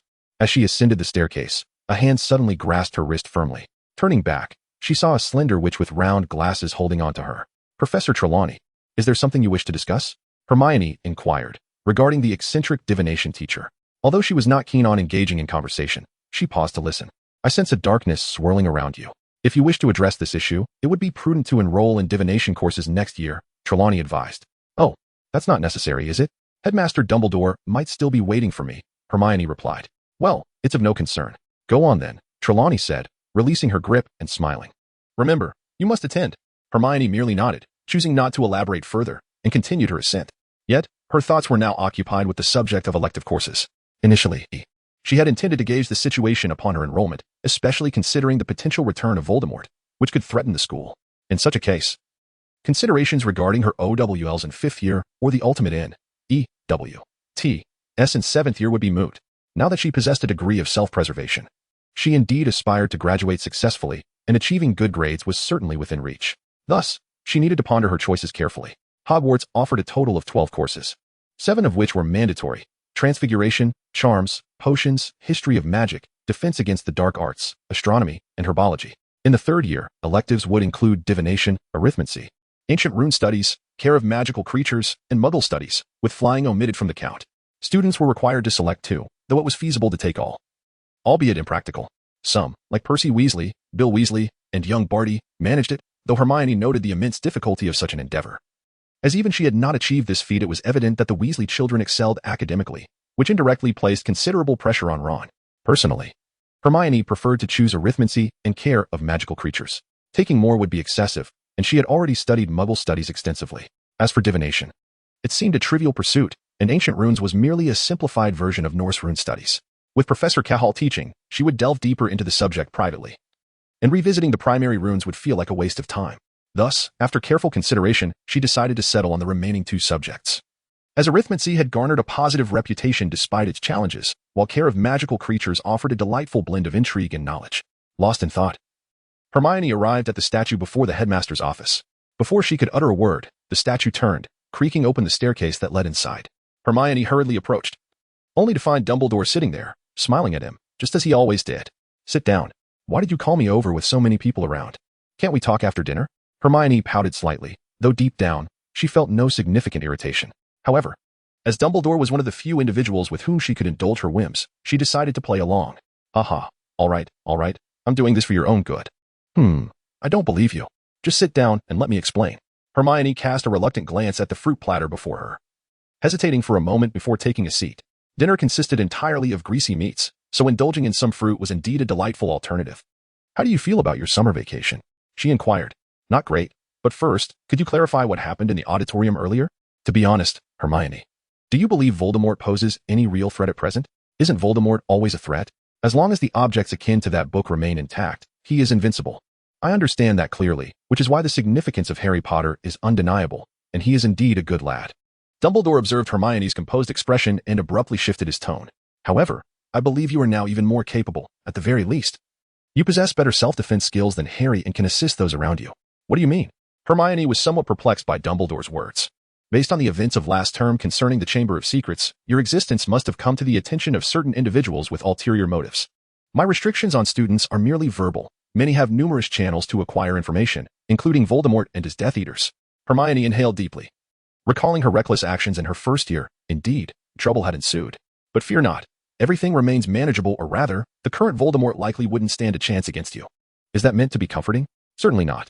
Dumbledore regarded her earnestly, taking a sip of coffee, though he appeared to have consumed it a bit hastily, leaving a trace of yellow upon his beard.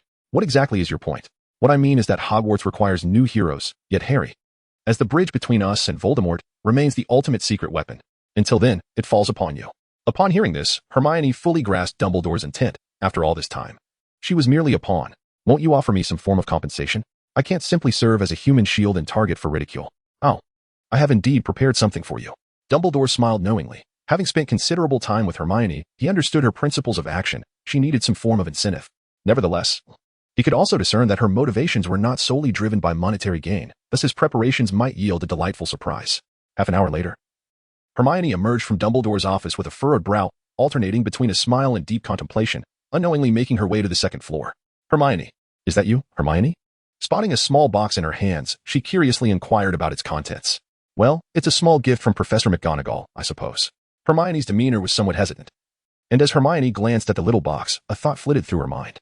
That particular item could be deemed the core artifact of the third Harry Potter book, the Time Turner. An extraordinary tool capable of allowing one to return to a few hours prior, a veritable cheat in time. Hermione received this from Professor McGonagall with the intention of mastering all subjects. However, it ultimately resulted in a decline in both her mental and physical well-being. Hermione, it would be wise to refrain from using this. It cannot enhance the already exceptional qualities you possess, for you are already remarkable enough. Hermione was momentarily taken aback by Hema's words. She gazed at the box in her hands and smiled at Hema, conveying her understanding. The following morning, Hema arrived early at the headmaster's office after receiving an unexpected notification regarding the opportunity to audit the third-year classes, prompting him to select elective courses. Just yesterday, he had been pondering what to do next year, and now he was suddenly thrust into this new arrangement. Wasn't it all happening rather swiftly? Professor Dumbledore, what is the meaning of this? Hema inquired. Isn't this for your growth? Do you believe the knowledge from second year will contribute significantly to your development? Dumbledore replied. The third year marks a crucial starting point in your education, and I've managed to persuade several professors from different houses to grant you this opportunity. It is a gift from me to you. But, with so much to absorb all at once, won't it be overwhelming? Hema protested. Hema, consider this. If you do not exert yourself, how can you possibly achieve your aspirations? How will you uncover the treasures of the four founders and rescue Miss Greengrass? Dumbledore's inquiry left Hema speechless. Indeed, when it came to the runic powers of Hogwarts founders and Astoria's condition, he needed to take on more responsibilities. Last night, Dumbledore had promised him stories regarding the secret chambers and treasures of the four founders. Just as the Slytherin apparition still rested in the chamber, the other three great wizards had left behind their own apparitions. These apparitions were remnants of their souls and memories, their power derived from the vestiges of the divine age. Thus the treasures within the chambers could be seen as inheritances from that era. Dumbledore had also learned through special channels that the young Helga Hufflepuff possessed a treasure capable of alleviating all ailments. Furthermore, he happened to know the location of Hufflepuff's chamber, although he lacked the key to unlock it.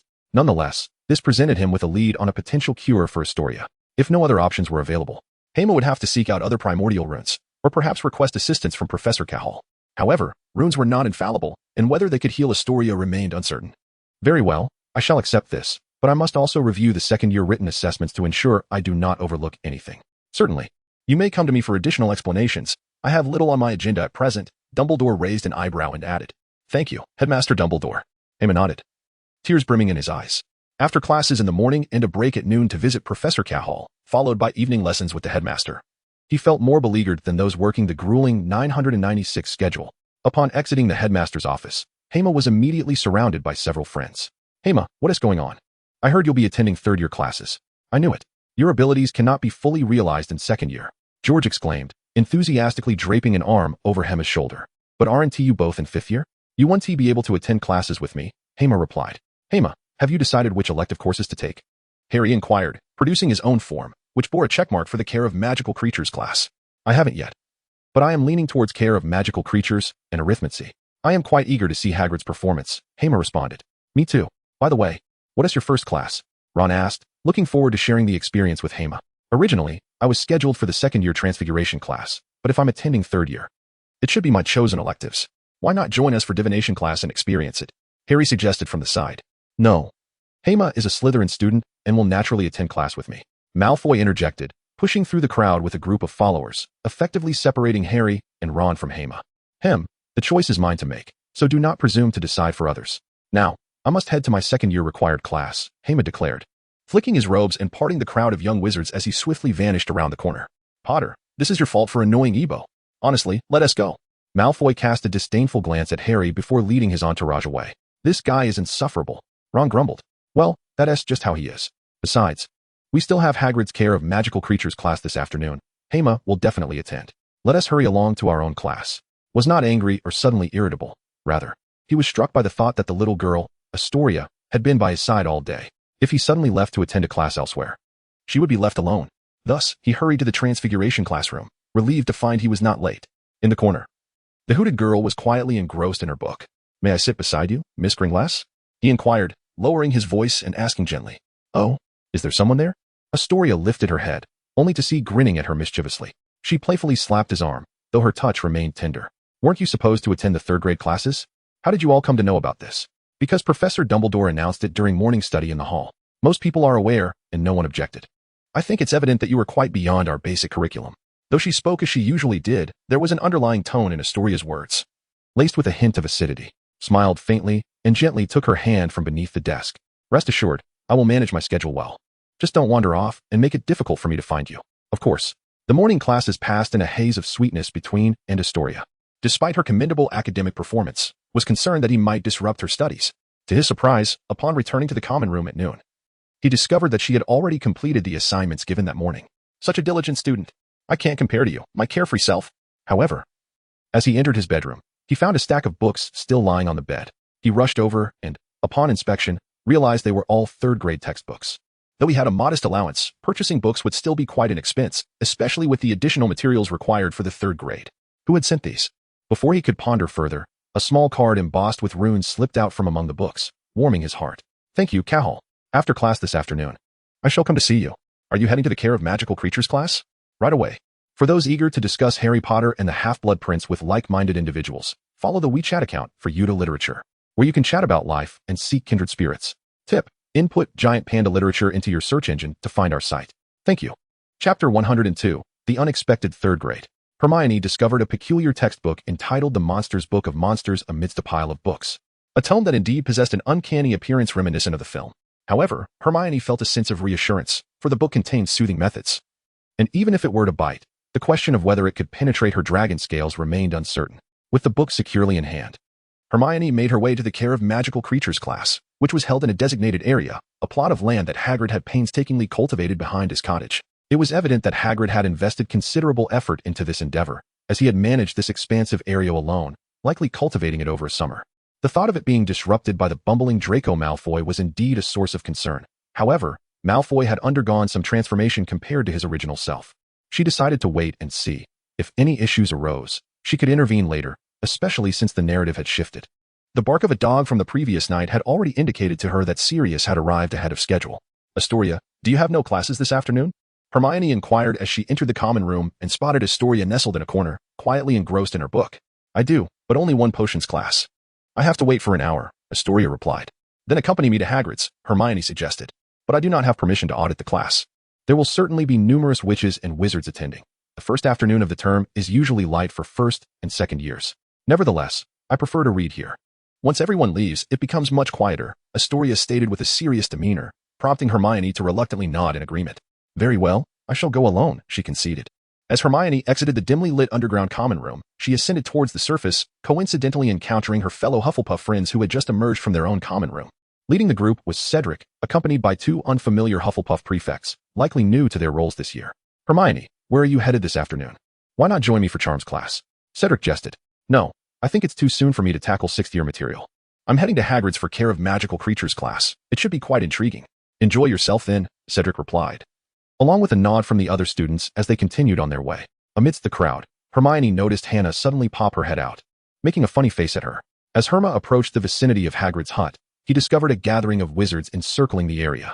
Most of them were third-year students from Slytherin and Gryffindor, accompanied by several younger students who were either eavesdropping or spectating from nearby stones. Ibwa, Colin. Upon Herma's arrival, one of the individuals perched on a stone leaped down, clutching his large camera. Ibwa.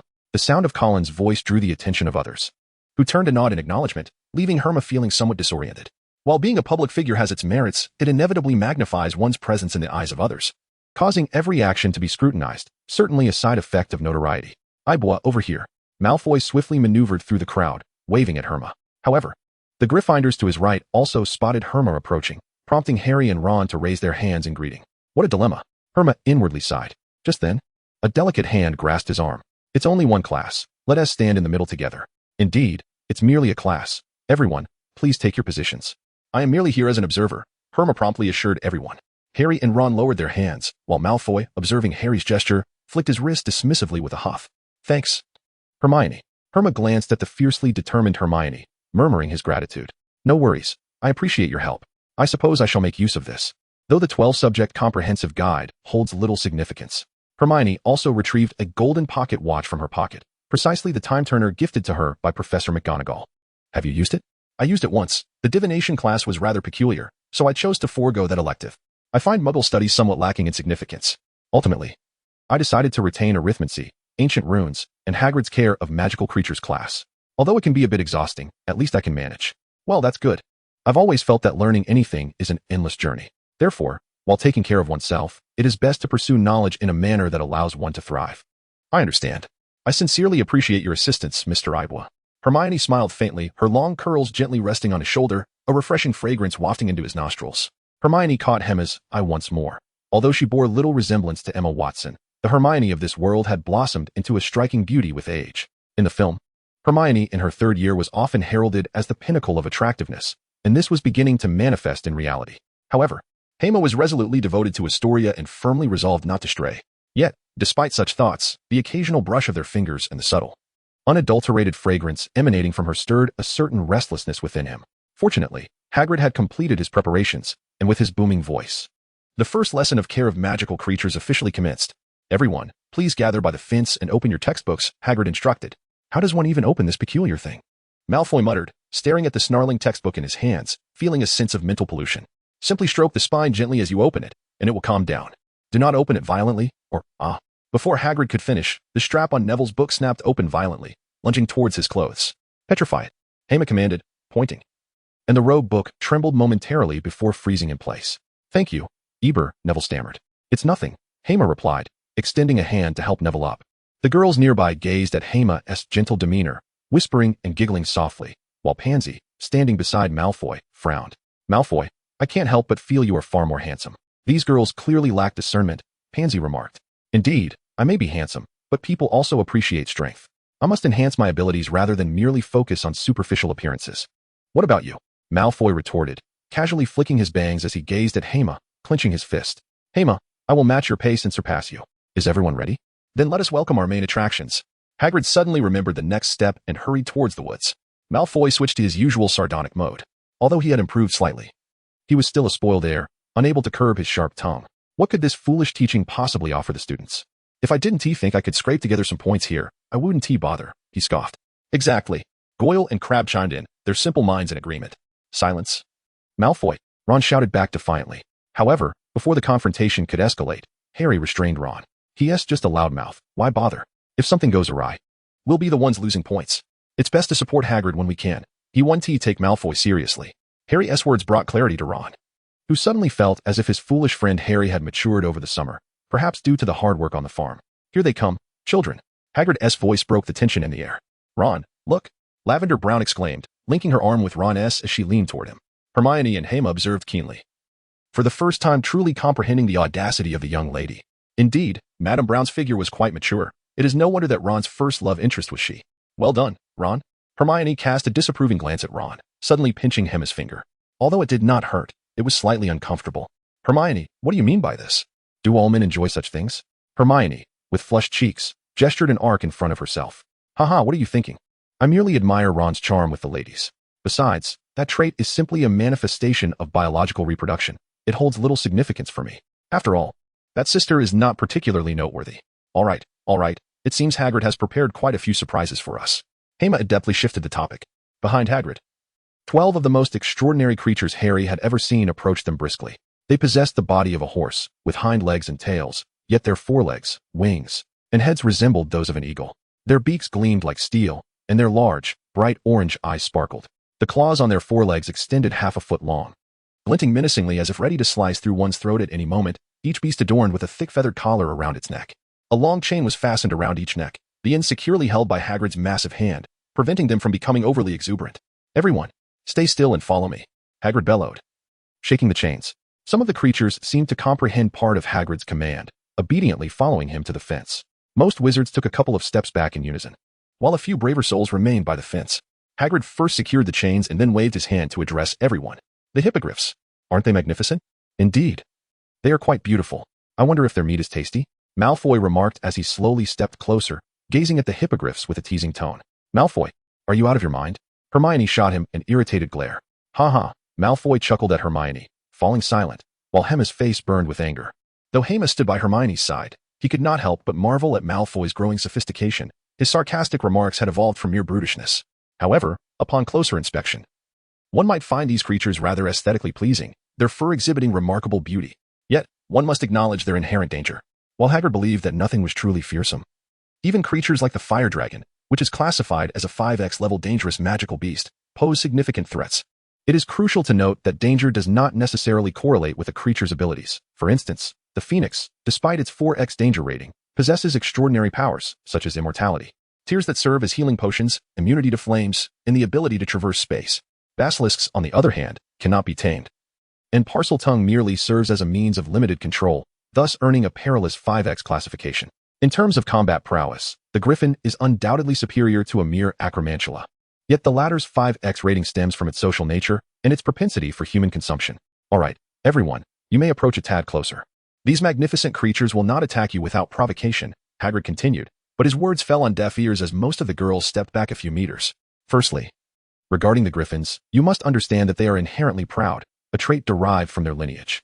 Their father, the Sphinx, embodies wildness, while their mother, the horse, represents a gentle yet proud terrestrial presence. This duality shapes their existence. Due to their pride, they can easily be offended. It is paramount that you never provoke a griffin, lest they become less than amiable. As Hagrid issued this warning, some students who had initially moved closer retreated once more, with Malfoy snickering derisively. Now, let us transition to the practical segment, where you may truly feel the experience. Courtesy is essential. Approach them with a bow and wait. If they return the gesture, you may gently touch them. Should they not reciprocate, it is wise to distance yourself, for those beautiful claws can be quite formidable. Who will be first? Upon hearing Hagrid's introduction, the crowd gazed apprehensively at the sharp claws, collectively inhaling deeply. Who would dare step forward? The once confident students, witnessing the hesitation of their peers, began to shake their heads in frustration, unfurling their powerful wings, the chains rattling ominously.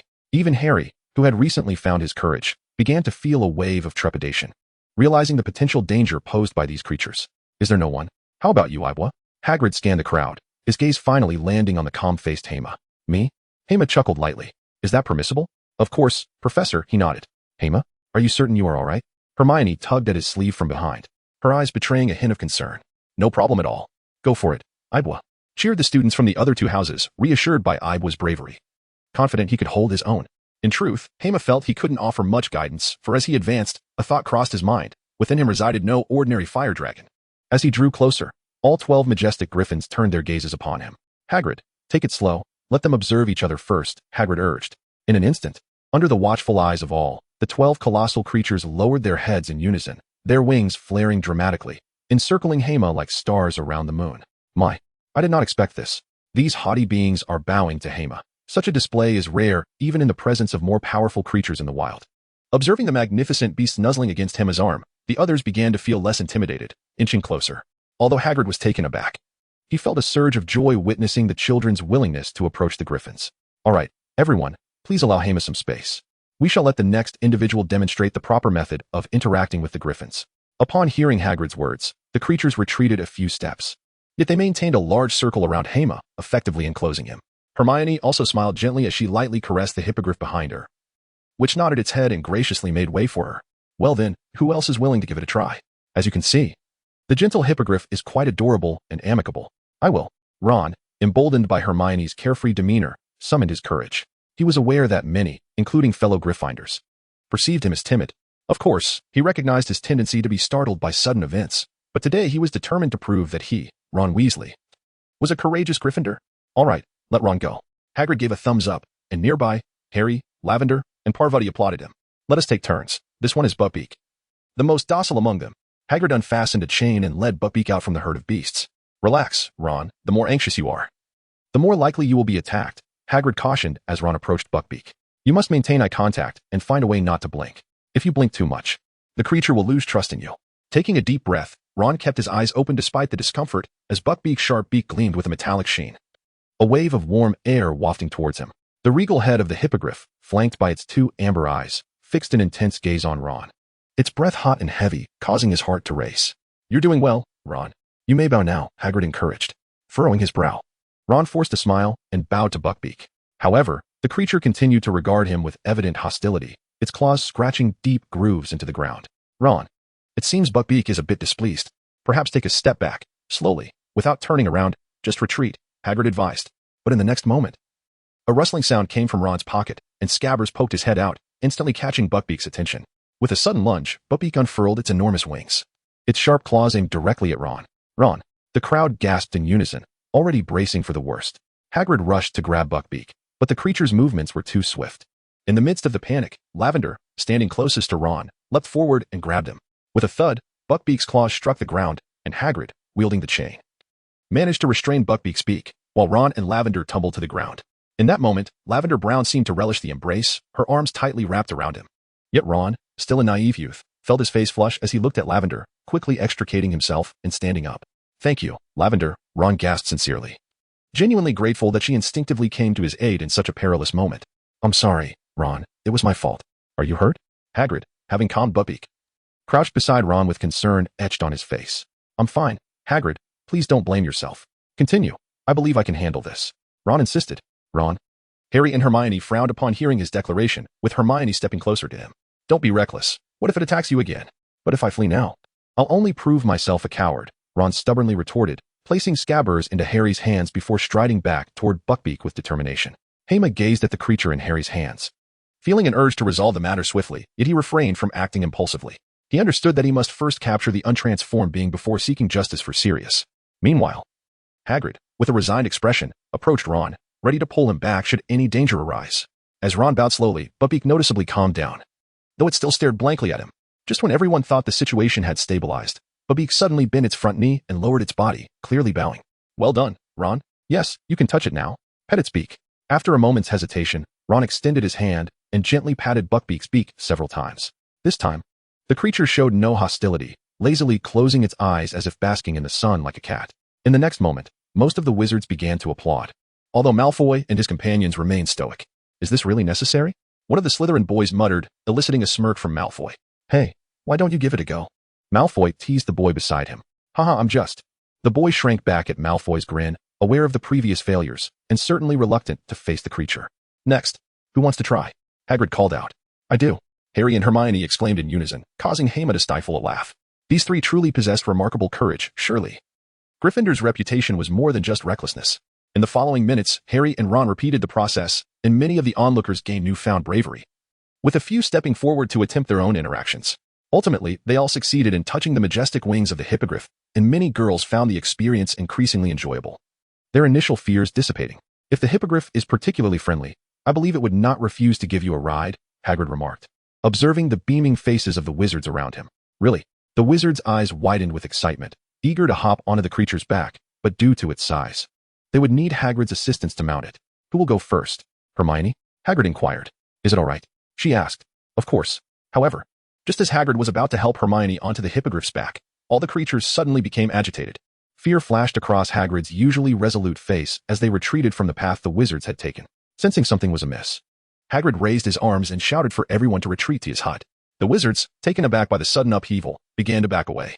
But events unfolded even more rapidly. Just as they distanced themselves from the fence, a mass of enormous creatures emerged from the nearby woods. With 8 eyes and colossal forms, they exuded an instinctual terror. This was a horde of acromantulas.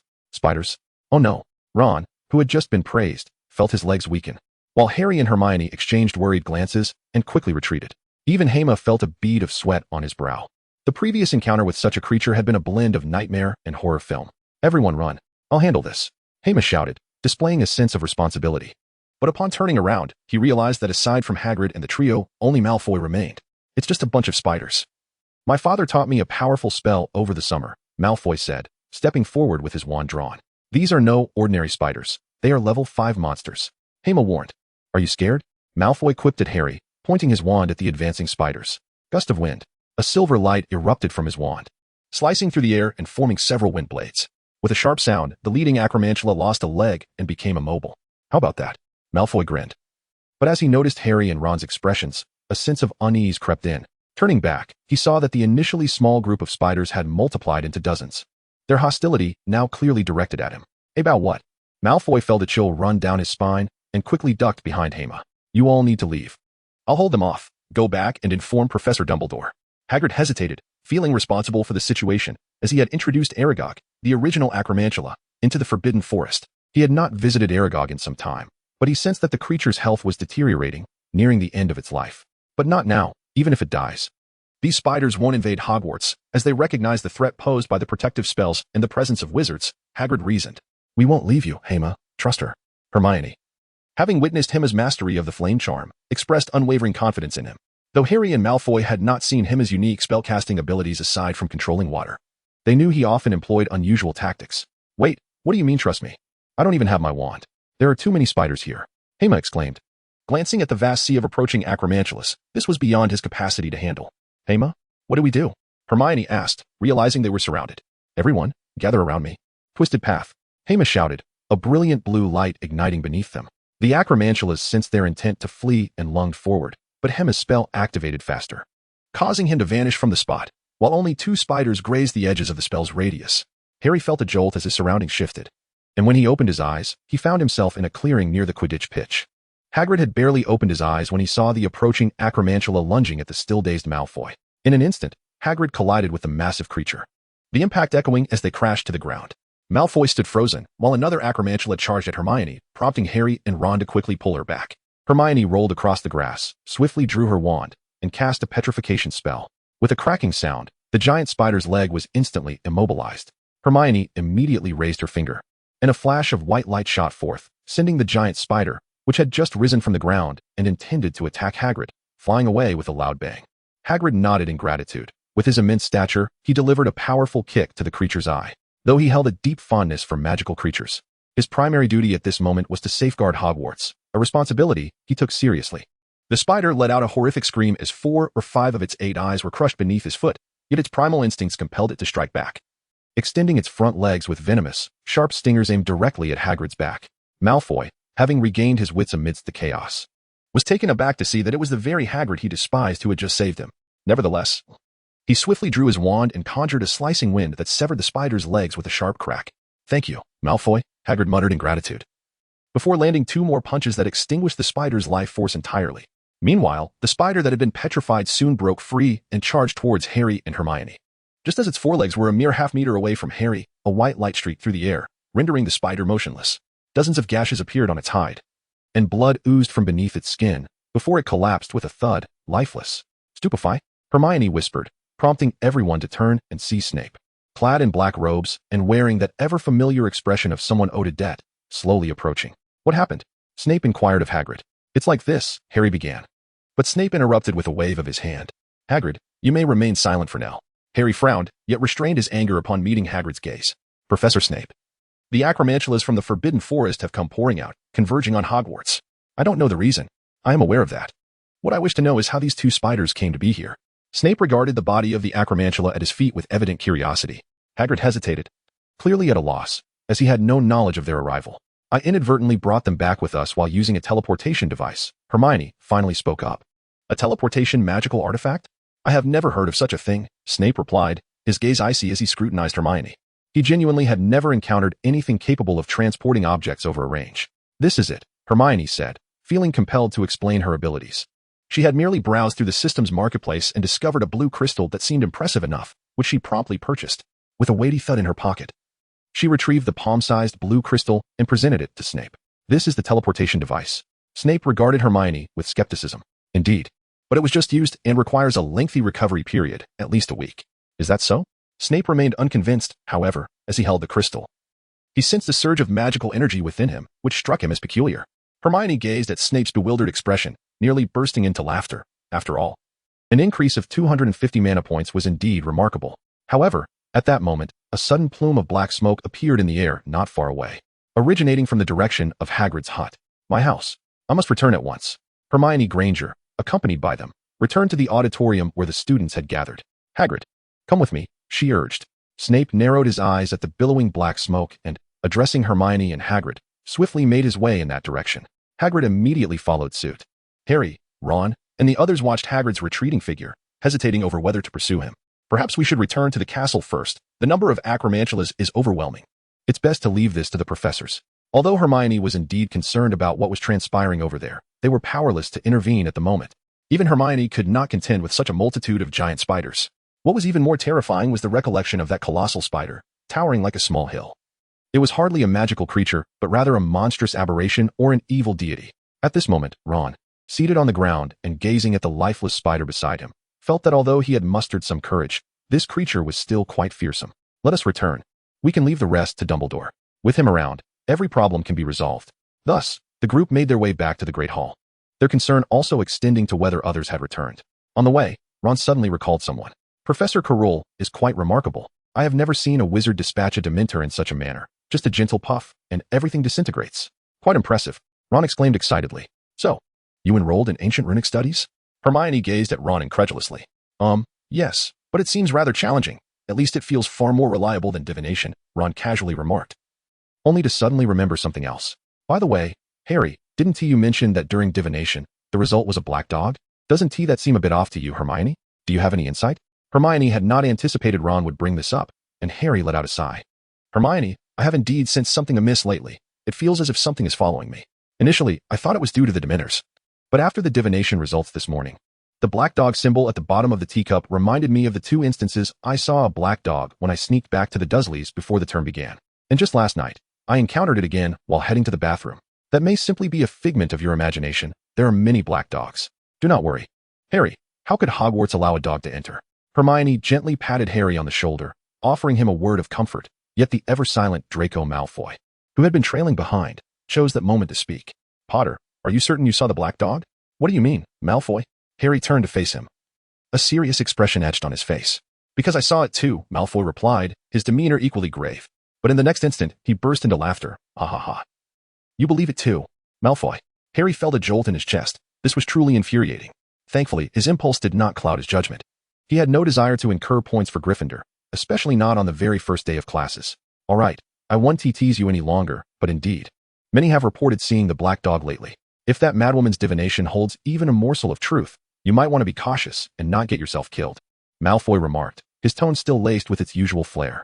Harry nodded in acknowledgement, while Ron and Hermione exchanged puzzled glances, sensing an odd connection between Harry and Malfoy. However, they dismissed it as they approached the entrance to the Great Hall, where they spotted Filch, clutching his cat, standing guard like a sentinel. Ron, you're back. You're not hurt. Are you? At that moment, Miss Brown's voice echoed from within, and she hurried out to grasp Ron's hand. Everything's fine, Ron stammered, his ears turning crimson as he caught a glimpse of Harry, who was barely containing his laughter. Suddenly, Ron's cheeks flushed with embarrassment. Ibwa, I'm going to check on Pansy and the others, Malfoy said to Hermione, brushing off the dust from his robes as he strode into the hall. Just then, a figure glided from the end of the corridor. It was Miss Ziowena, the system assistant, returning. Hermione, why do you always treat me like your laborer? Ziowena exclaimed, dramatically flinging her robe at Hermione. Hermione remained unfazed. as her counterpart was a spirit. But in the next instant, Hermione felt a sudden slap on her right cheek. Though it did not hurt, it left her wide-eyed. You have a physical form? Not really, just a little trick. From now on, don't dare bully me again. Or I might just kick you. All right, senior, let's get to the point. What is happening over there? Indeed, when Snape departed earlier, I had Ziawena follow him. I need to know what is going on, otherwise, Dumbledore might start to criticize me for slacking off. Nothing major. You should have faith in the professors at Hogwarts. Plus, there are defensive mechanisms in place. They were blocked behind Hagrid's hut. And the black smoke?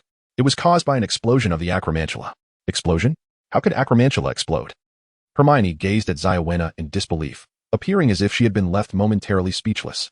I don't know, but if their blood comes into contact with fire, it detonates, as if it were oil instead of blood. What on earth is happening? I must visit Professor Cowell. You can head to the Forbidden Forest. Your dear Professor Cowell is there. Thanks, senior. Well, I'm just a tool here, she replied, rolling her eyes before disappearing from Hermione's sight. Hermione, Harry, Ron. I'm stepping out for a moment. You all rest here. You're not going to Hagrid, are you? Don't worry. I'm just going to fetch my wand. Be safe. All right. With that, Hermione ran towards the Forbidden Forest, retrieving a piece of jerky from her seemingly endless pocket. Fox. Before her voice could fade, the phoenix appeared instantly on her shoulder. This was not due to any contract or Fox hearing her from afar, but rather because Dumbledore had designed a special incantation for their communication, akin to Voldemort's name being taboo. A bond had formed between Hermione and Fox upon calling his name. He would locate her and teleport to her side. Please fetch my wand, Hermione whispered, placing one piece of jerky into Fox's beak. In an instant, Fox vanished, reappearing on Hermione's shoulder mere seconds later. Don't you have a cooldown for that skill? Hermione chuckled, offering the remaining jerky to Fox. And together they vanished from the spot. Just as Hermione disappeared, a black dog slowly emerged from the underbrush. Sirius Black observed Hermione's retreating figure, slowly closing his eyes. Could this young wizard truly protect Harry? At least, from what he could see, this young sorcerer possessed considerable talent, earning the respect of others and the favor of Dumbledore. Otherwise, the old man would not lend his phoenix to anyone. However, his current task was to infiltrate Hogwarts, though entering the castle without drawing attention was no small feat. He must seize the right moment to capture the true traitor. Speaking of which, what had caused the sudden stir among the acromantula? Could it be related to that object? Regardless, even if it were, it was beyond his control for now. His singular goal was to eliminate Peter Pettigrew, and if possible, prove his innocence. If not, he would simply have to eradicate him. Meanwhile, Hermione had arrived near the Forbidden Forest, her sudden presence drawing the attention of Professors McGonagall and Snape. Hermione, why are you back again? Hagrid rushed over, concern etched on his face. I was worried something might have happened here, so I came to check. Don't worry. Harry and the others have already returned to rest. Kid, I believe I mentioned that you should stay within the castle. Snape replied coldly, although his expression suggested he was somewhat perturbed. Professor McGonagall, after casting a glance at Hermione, closed her eyes and began muttering incantations. Hema also noticed that on the side of the Forbidden Forest, a shimmering golden barrier rose from the ground, effectively keeping all the acromantulas at bay. The guardians of this defensive barrier were none other than Professors McGonagall and Snape.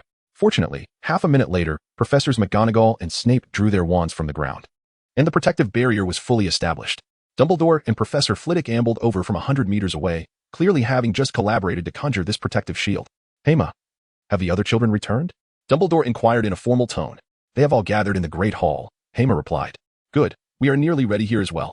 Everyone, it is time for us to return and hold a brief meeting, Dumbledore said, glancing at Hema and the wand in his hand, gesturing to the three individuals beside him. Fortunately, those creatures have ceased their assault, otherwise this barrier would not withstand until tomorrow. But it seems capable of holding for a while, Professor Flitwick remarked, gripping his wand tightly. Despite his short stature, his voice was unexpectedly loud and authoritative. Hema, you stay behind to assist Hagrid and Madame K.O. And remember to come to the Great Hall in half an hour to discuss the arrangements regarding this incident with everyone. Understood, Headmaster. Hema nodded in acknowledgement. Dumbledore seemed to have sensed whom Hema intended to seek, thus he mentioned it to him. Consequently, Dumbledore and the trio of heads departed swiftly, while Hagrid began to busily tend to his hut nearby. Moments earlier, several acromantulas had fled over, damaging a corner of his hut. Although it was not severe enough to cause leaks, it would still require a day to repair. At that moment, on the ground nearby lay the charred corpses of over a dozen acromantulas, though it was nearly impossible to distinguish whose limbs belonged to whom. Hagrid, how did the acromantulas explode? Hema asked. I don't know. Initially, when Dumbledore, Professors Flitwick and McGonagall began casting the barrier, Professor Snape, Madame K.O., and I were driving away the approaching acromantulas. But after Madame K.O. unleashed a fire spell, those few acromantulas exploded.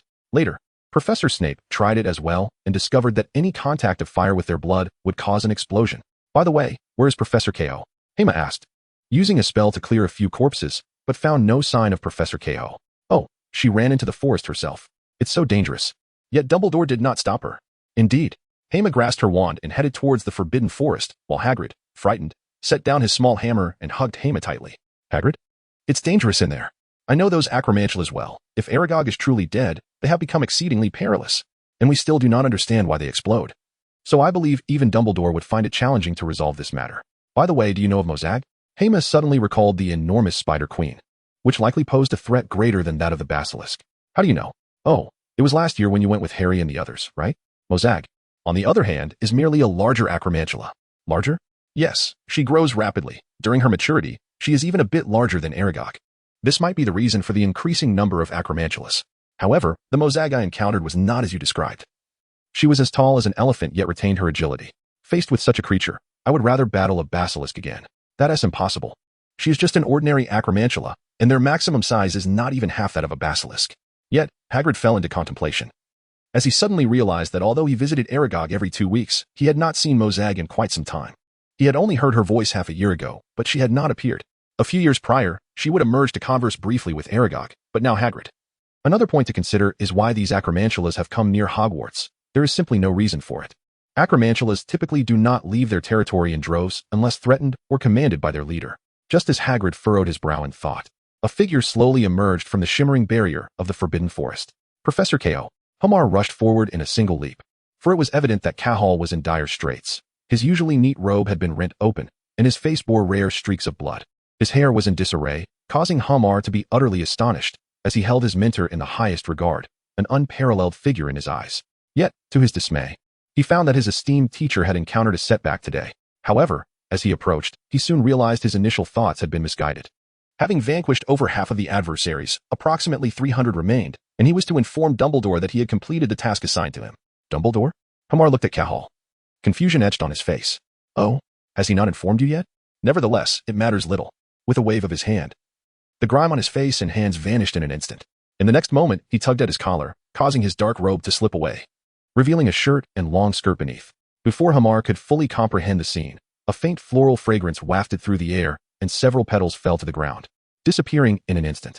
Although Hema was bewildered, he promptly assisted Hagrid in tidying up the clutter around the small hut before returning to the Great Hall. Upon entering, he noticed it was filled to capacity. He felt he had arrived late, yet Dumbledore had not yet appeared, so perhaps he was not tardy after all. Just then, the side door swung open, and Dumbledore, accompanied by Lupin, strode in briskly. Hema, feeling somewhat exasperated, hurried to sit beside Astoria. This young lady typically preferred to occupy a corner seat, and due to her aura that discouraged strangers, there was often an empty seat beside her. Eventually, Hema claimed this seat for himself, and as others caught on, they began to deliberately leave a space for Astoria, which also served to accommodate Hema. Hema, what is the matter? I heard there was an attack by the acromantula on the school. You might want to wait for Headmaster Dumbledore to explain that, Hema replied, choosing not to elaborate further. Since Dumbledore had entrusted the matter to Professor Cahill, it was clear he had a plan in mind. This old fellow possessed an extraordinary ability to transform emergencies into strategic opportunities, a talent that Hema could not emulate. Perhaps such individuals were the true archetypes of protagonists. Silence. Dumbledore's resonant voice echoed, bringing a hush over the hall, while the clouds above transformed into a state of partial shade and sunlight. Do you all know why I have convened this emergency meeting? He asked, gazing sternly at the young wizards before him. Hogwarts has encountered yet another crisis since the basilisk incident last year. The colony of acromantula, which once resided deep within the Forbidden Forest, has suddenly migrated near Hogwarts Castle. These creatures are classified as 5X level dangerous magical beasts, comparable to the basilisk in their ability to harm, and they are even more numerous and adept at concealment. Fortunately, thanks to the efforts of our professors, we have not only slain a portion of the acromantula, but have also cast protective enchantments near the Forbidden Forest to temporarily ward off their attacks. However, this is not a permanent solution. Therefore, we must make a decisive choice to drive them out entirely. This may seem far-fetched, but it is the reality we face. Yet, these creatures are not easily dealt with by our professors alone. Their sheer numbers create a shortage of personnel. Thus, I have made a bold decision. I request that you all join together to repel these threats to Hogwarts safety and safeguard our conducive learning environment.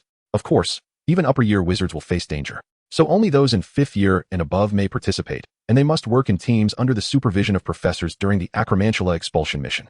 For every acromantula slain, a reward of 1 galleon will be granted upon the resolution of this incident. This is not merely compensation. It is Hogwarts' acknowledgement of your bravery and commitment to protecting the school. This presents both a trial and an opportunity for practical experience, and I hope everyone will seize it. Rest assured, the school will prioritize your safety while allowing you to learn. As Dumbledore's words settled, the hall erupted in chatter, particularly among the older students. The primary participants in this endeavor. They were more concerned with the prospect of the 1 galleon reward than the peril of facing the acromantula. After all, hundreds of these creatures equated to hundreds of galleons.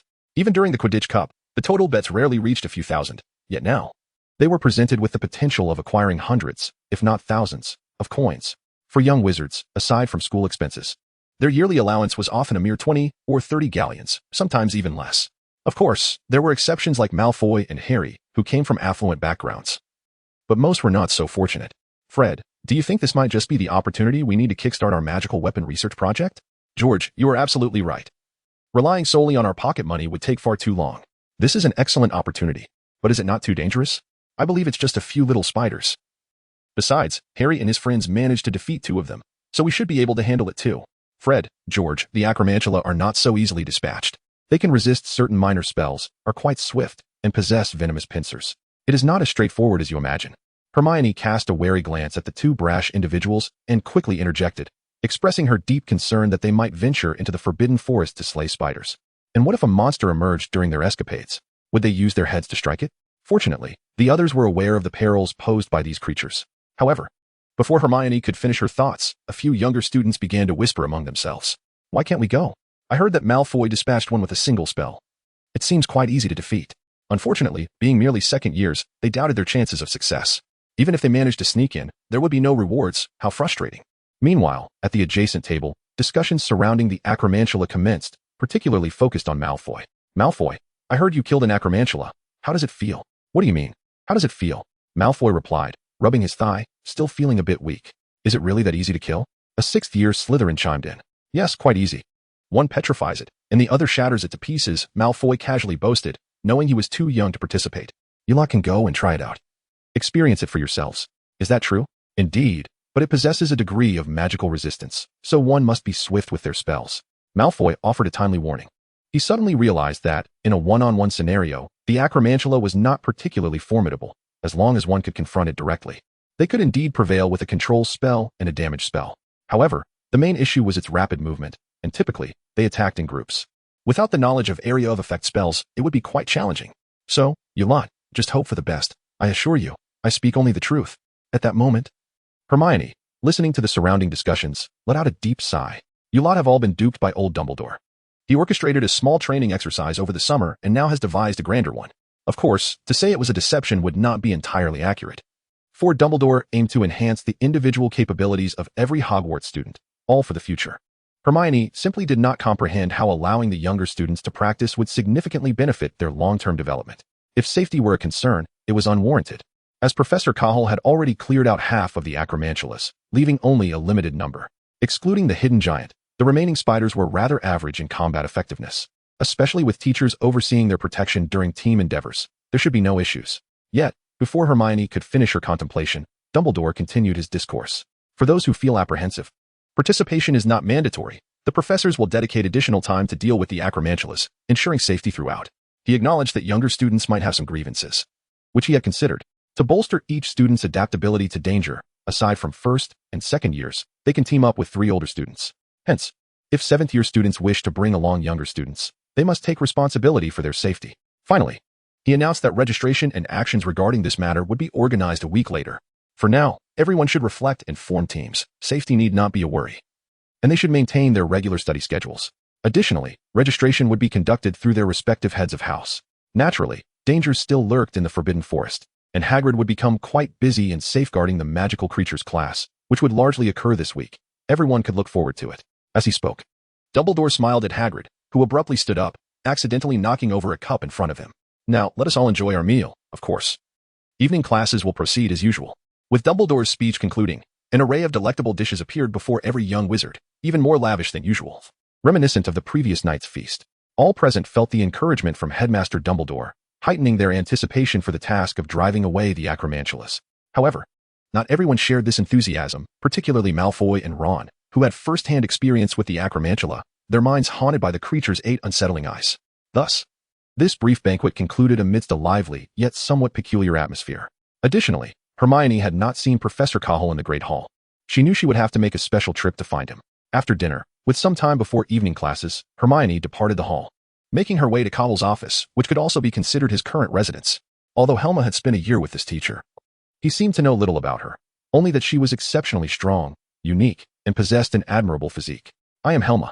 He gently knocked on the door before lowering his hand, aware that a single knock would suffice. It was a form of tacit understanding, perhaps. "Come in, teacher." At the very outset, a leg swung violently towards his face. Although he reacted with displeasure, he was nonetheless struck solidly on the neck. However, as Hema gathered himself, he realized there was no pain at his neck. All he felt was the smooth surface of her foot resting against his chin. It was an attack he could not evade. "You seem to have had ample leisure during the summer," Cahill remarked coldly, slowly retracting her foot. Yet, in that instant, Hema suddenly sprang into action, seizing her foot, only to witness Cahill's other leg rise sharply. She appeared to float, her right foot striking his left neck, sending him flying. Ouch! Hema quickly arched his back, yet he still felt the jarring impact of the ground, the tremors reverberating through his insides. "Teacher Cahill? Too weak." Regardless of whether one is a wizard or pursues another profession, basic melee skills are essential. "You must continue to train," Cahill said matter-of-factly, lifting her hand, which caused Hema, now lying on the ground, to be raised effortlessly. "Thank you, teacher."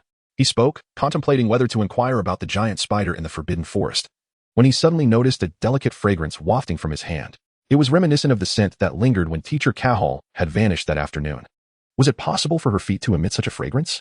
That seemed implausible, especially since Cahill did not strike him as the type who never used the restroom. "What's wrong? It's just that your feet smell so fragrant."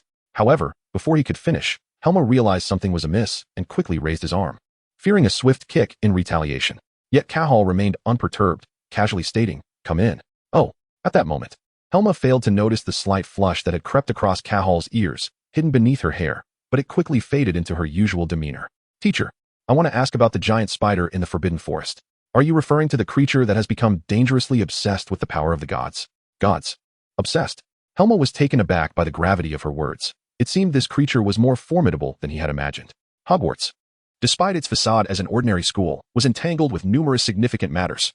Many legacies of the gods had manifested here, most notably the treasures left by the four founders of the houses.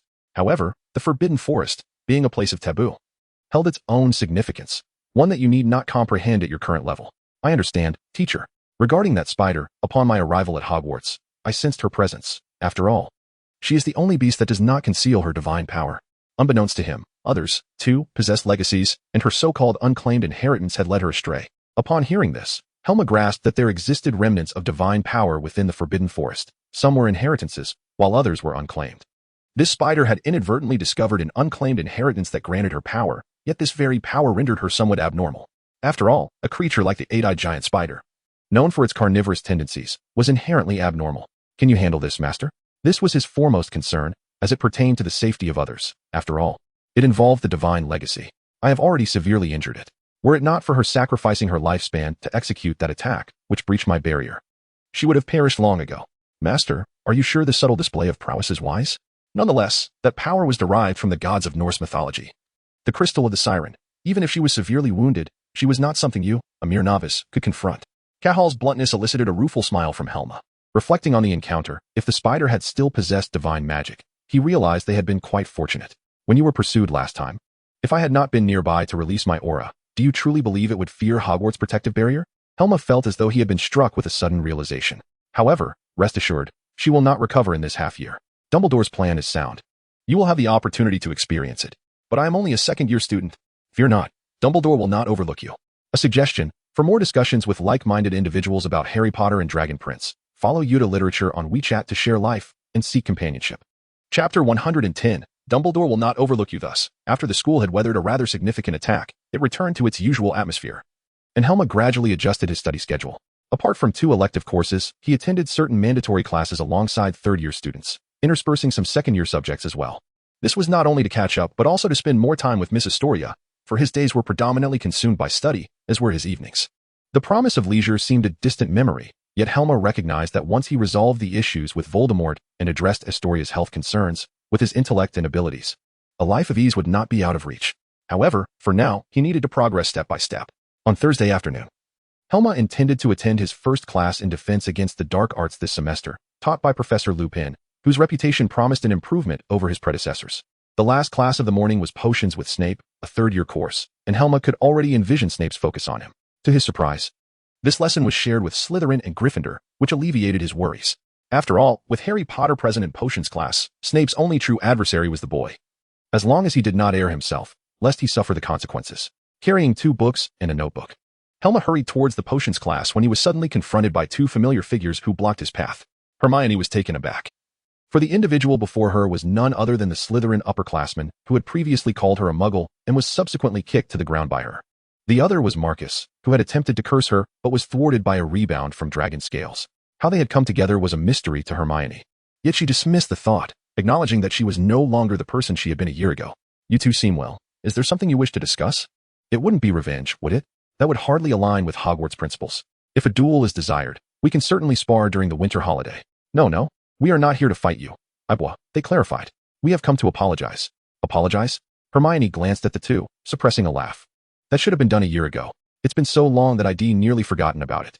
Indeed, it is rather late. But we are sincere in our intentions. All right, I understand.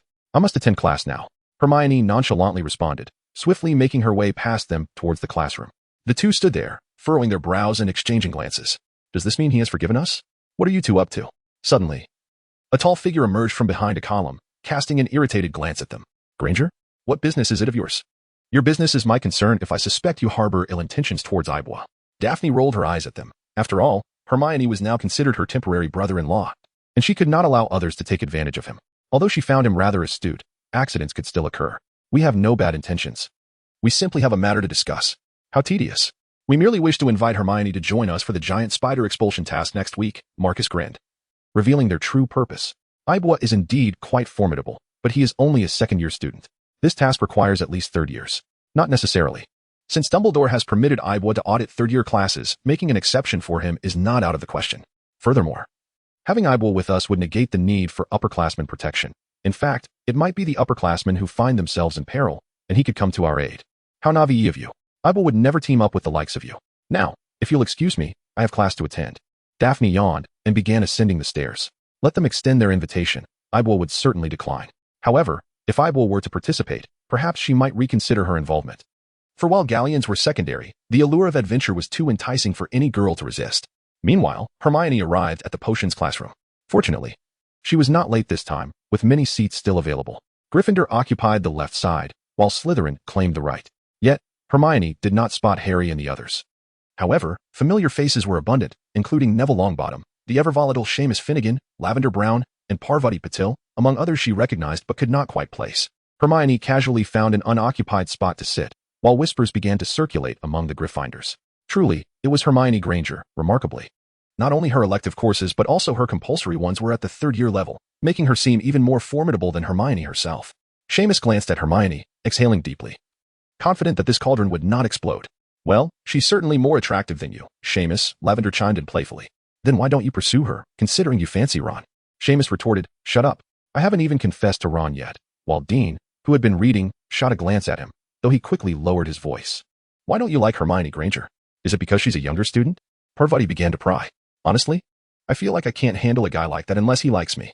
Otherwise, anyone who tries to pursue him is bound to fail, Hermione replied. Can't handle him? Parvati lifted her gaze toward Hermione, who inadvertently caught her eye and waved lightly, causing Parvati to quickly turn her head away in fright. Those eyes are quite mysterious, embodying a powerful man with an air of enigma. He possesses a certain maturity in his speech, making Hermione Granger seem extraordinarily special.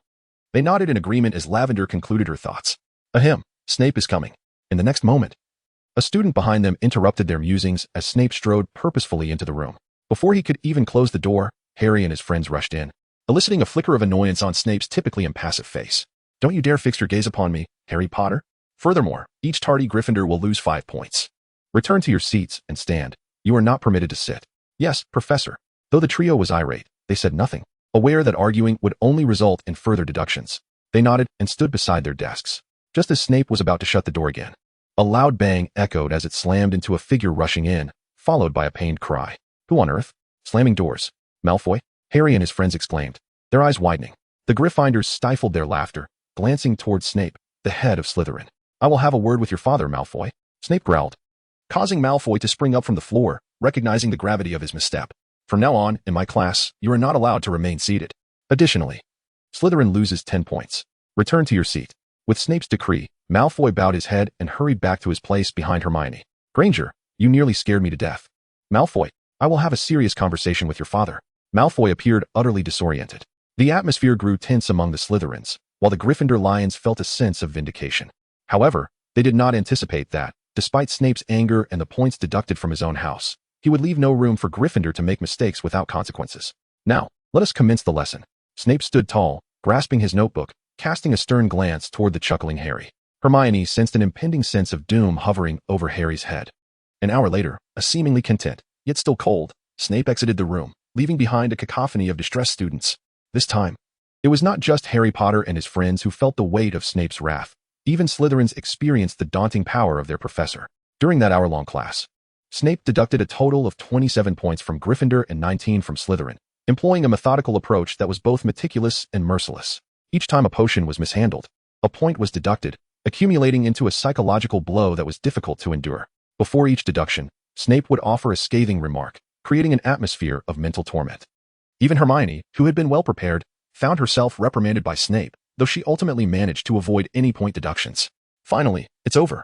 I thought I might lose my mind, one Slytherin student voiced. Meanwhile, Neville, the anxious Gryffindor, remained frozen, realizing that among the 27 points deducted from his house, 7 were solely his doing. This indicated he had made 7 significant errors during the potion-making process, an unusually high count. After all, the potion they were concocting was a shrinking solution, a challenge suitable for third-year wizards. Despite Snape's rigorous standards, it was improbable to make 7 consecutive grave mistakes. Fortunately, Snape spared the boy on the 8th attempt, allowing him to pass. At this moment, Hermione and her companions were comforting Neville, who appeared utterly despondent, as if his spirit had been petrified. Hema sighed helplessly, refraining from offering any direct consolation. After all, Neville's memories were still somewhat fragmented, and once his recollections began to mend themselves, there would be no need for her to utter more words. Upon exiting the classroom, she gazed through the glass at the dimly lit sky outside, and a memory of a strict mathematics teacher from her primary school surfaced. Though he was quite severe and would strike one's palm, he was an exceptionally dedicated educator, ensuring that every student made considerable progress in mathematics. Despite her fear of him at the time, it was precisely that fear that motivated her to improve in mathematics, a subject she had previously struggled with. By the time she reached middle school, although her disdain for mathematics lingered, she managed to maintain stable grades, a testament to the help he had provided her. Reflecting on this, Hema turned her head resignedly and approached Neville, declaring, "Today I feel joyful, so allow me to share some uplifting wisdom with you." 5 minutes later, to the astonishment of the onlookers, Hema emerged from the classroom, leaving behind a bewildered audience and a somewhat rejuvenated Neville. "I never imagined Hema could be so comforting. It's almost as if he is just like my father," remarked Lavender incredulously. Hema truly was a remarkable individual, seemingly knowledgeable about everything, evoking a sense of him being a miniature Dumbledore. Harry chimed in, confessing that, unbeknownst to him, he had almost become Hema's little admirer. Considering him both a savior and a source of great assistance, his feelings were indeed complex. However, at that moment, the predominant thought among the students was the relief of finally escaping that infernal classroom, hoping that Professor Lupin in the afternoon would bring them some surprises. After having lunch with Astoria, Hema proceeded to Professor Cahor for midday training, the essence of which could be succinctly summarized as enduring a beating. Professor Cahor believed that Hema's close combat skills had waned and thus required a period of retraining. Consequently, it seemed that the first month would be dominated by this arduous regimen. "Hey, Hema, did you see the article in today's Daily Prophet?" One student exclaimed. "Malfoy is evidently quite thick-skinned. He has already returned to normal after Snape's reprimand. I dare say I cannot compete with that. What is this? Don't tell me Sirius Black has come to Hogwarts to capture Harry Potter." Hema jested. But the nearby young wizards were left in stunned silence. "Hema, you guessed it." "Really? Let me see," Hema said, casually snatching the newspaper. He read that Sirius had been spotted moving northward since his first appearance, with the only location drawing nearer being Hogwarts, the last sighting being merely a few miles away from the school. "Hema, if he truly arrives at Hogwarts and we manage to capture him, could we possibly earn a Merlin's medal?" "That is indeed a possibility. I have high hopes for you, Malfoy," Hema encouraged, giving Malfoy's shoulder a reassuring pat. "Wait, aren't you coming with me?" "About that? I cannot. I'm far too weak and fear I would be no match for such a formidable opponent." Note, a gentle reminder, you can find this site by entering Giant Panda Literature into a search engine. Thank you. Chapter 112. I shall not be a savior anymore. Hermione gazed at the newspaper, her mind not particularly occupied. For whether the black dog Harry encountered at Hogwarts was indeed Sirius Black merely signified that he had at least approached the vicinity. However, she was acutely aware of one fact. Sirius Black was not a malevolent individual. While it would not be entirely accurate to deem him a wholly virtuous person, it was evident that should anyone obstruct his quest for vengeance, he would not hesitate to retaliate. Nevertheless, as long as Hermione pretended to be oblivious, she would encounter no significant issues. It was also quite simple for her to locate Black. All she needed was to find a cat. Crookshanks, Hermione's astute pet from the original narrative, had formed an alliance with Sirius. This connection allowed him multiple opportunities to infiltrate the Hogwarts castle. For despite the security measures in place, they were no match for the fact that Sirius was an animagus. Last semester, Hermione had contemplated the notion of mastering animagus transformation. But ultimately, Professor McGonagall had dissuaded her with a mere statement. The rationale was straightforward. Her understanding of transfiguration was not yet proficient. And while her magical power met the requisite standards, her finesse in manipulation and bodily adjustment fell short. Moreover, there was a critical concern. She could potentially be a half-dragon, half-magical creature. The question loomed, what would she transform into? It is widely recognized that an animagus cannot become a magical creature due to the unpredictable consequences that may ensue, as the magical structure of such beings differs fundamentally from that of wizards. Furthermore, even if one were to transform into an ordinary animal without adequate mastery, they might become irrevocably trapped in that form. Hence, the Ministry of Magic imposed restrictions, and it was evident that the potential for unpredictable outcomes from transforming into magical creatures was well understood, having been previously encountered by wizards. This possibility was likely linked to her own half-dragon, half-lich bloodline, which made Professor McGonagall hesitant to experiment. As for Dumbledore, he was even more reticent. Whenever the subject of animagus transformation arose, he would instruct her to consult Professor McGonagall, who would then require his approval. Thus began a frustrating game of bureaucratic ping-pong, leading Hermione to ultimately resign herself to the idea of revisiting the matter once her mastery of transfiguration improved. In the afternoon, she eagerly anticipated her defense against the dark arts class, curious about what surprises Professor Lupin might unveil. While it was expected that the lesson would involve a boggart, which presumably would not change, she was intrigued to discover what her own fears might manifest as. Would the system be exposed? This seemed to be a common concern among many time travelers. The prospect of the boggart presenting her with a vision of senior student Shayawena was particularly fascinating. Although Shayawena had been at Hogwarts during the time of Lupin's graduation, with the new generation yet to arrive. Thus, Hermione felt little apprehension about encountering her. What would appear? The anticipation was palpable.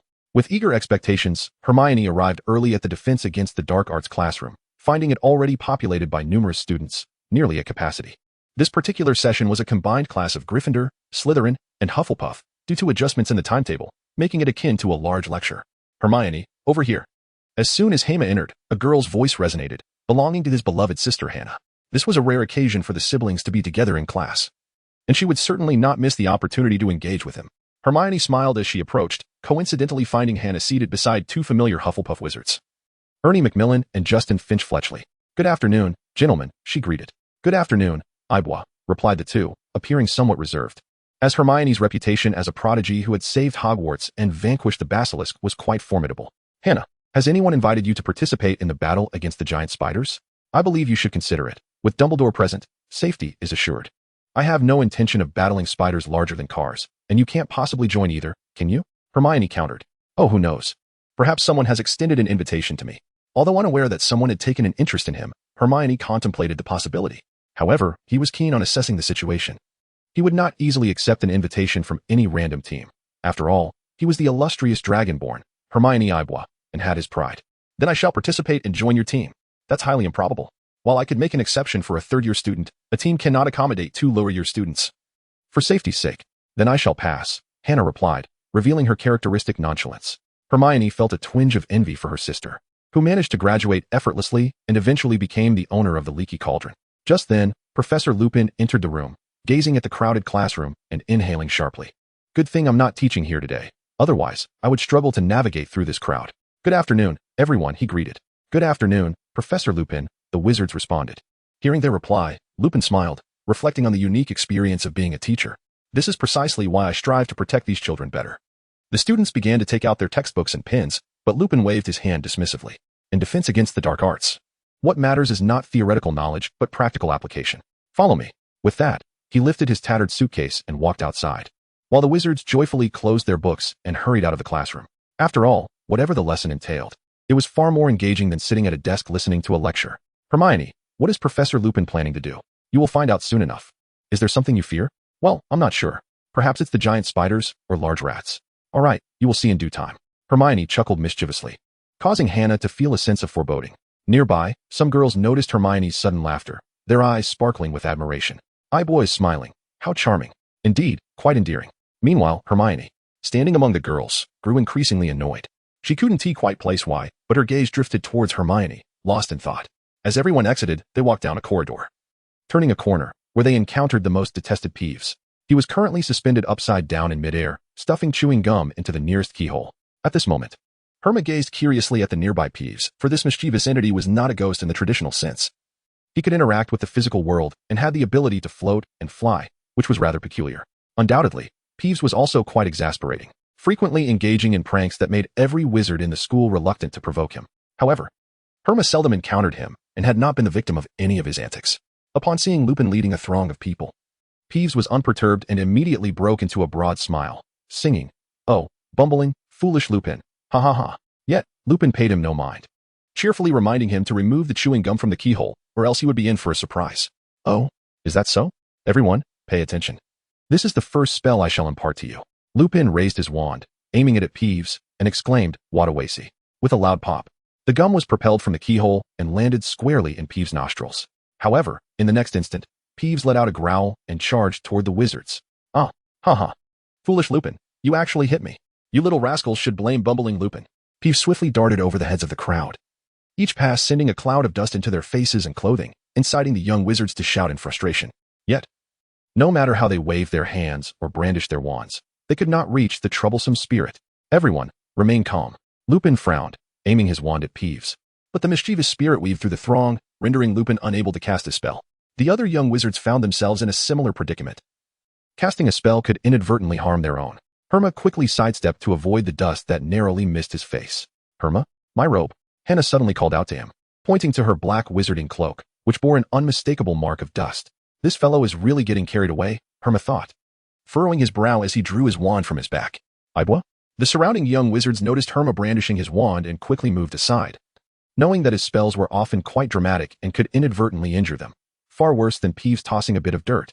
"A torrent of water," Herma declared, pointing his wand at the ground.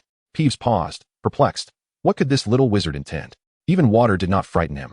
The other young wizards were somewhat astonished. For controlling water rarely harmed others, yet it would not affect Peeves, who could temporarily become incorporeal. "You think water can touch me?"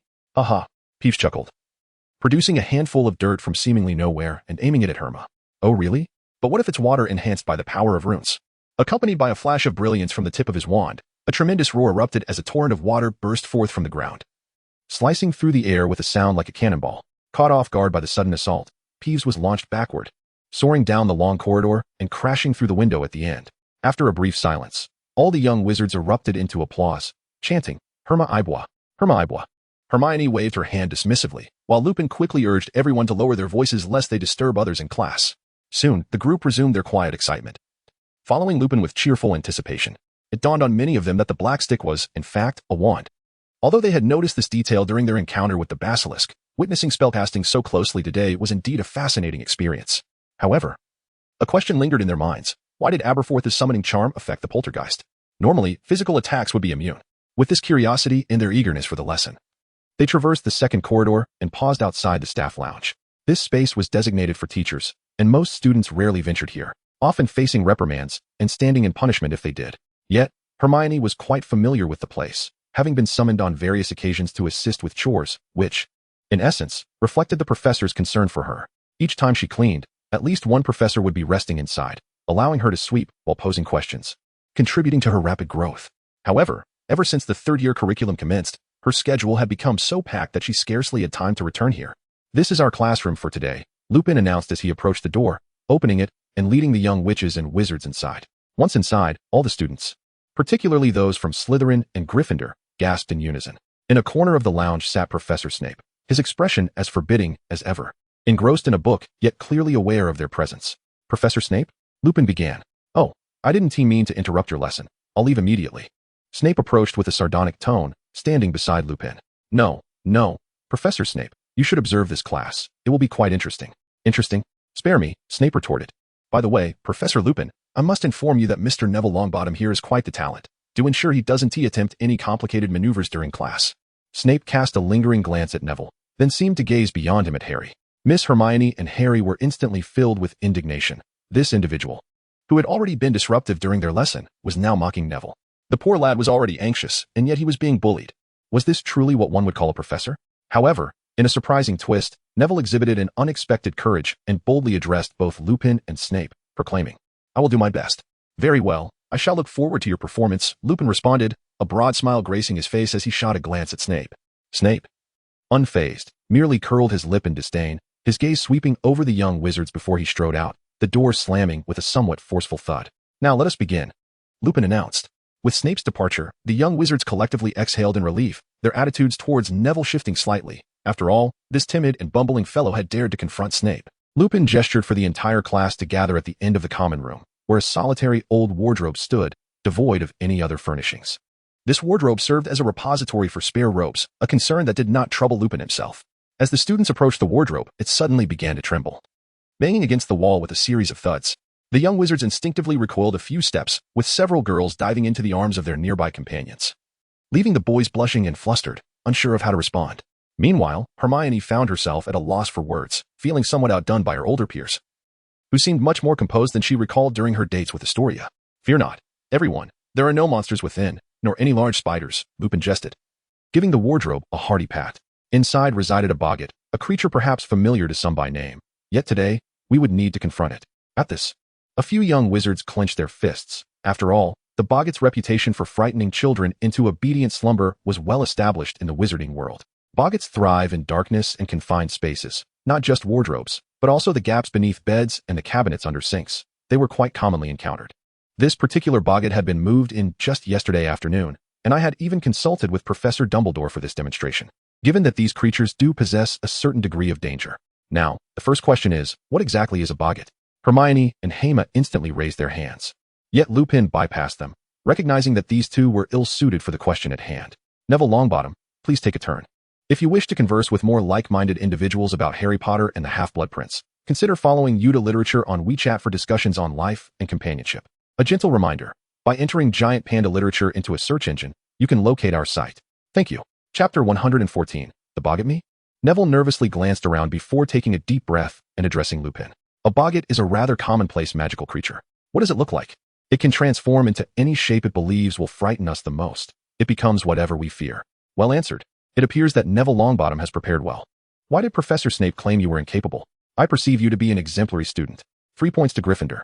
Upon hearing Lupin's praise, a glimmer of light shone in Neville's eyes as he eagerly nodded in gratitude towards Professor Lupin. In the next moment, the young Gryffindors raised their hands, clapped twice, and turned towards their Slytherin counterparts, who remained utterly unresponsive.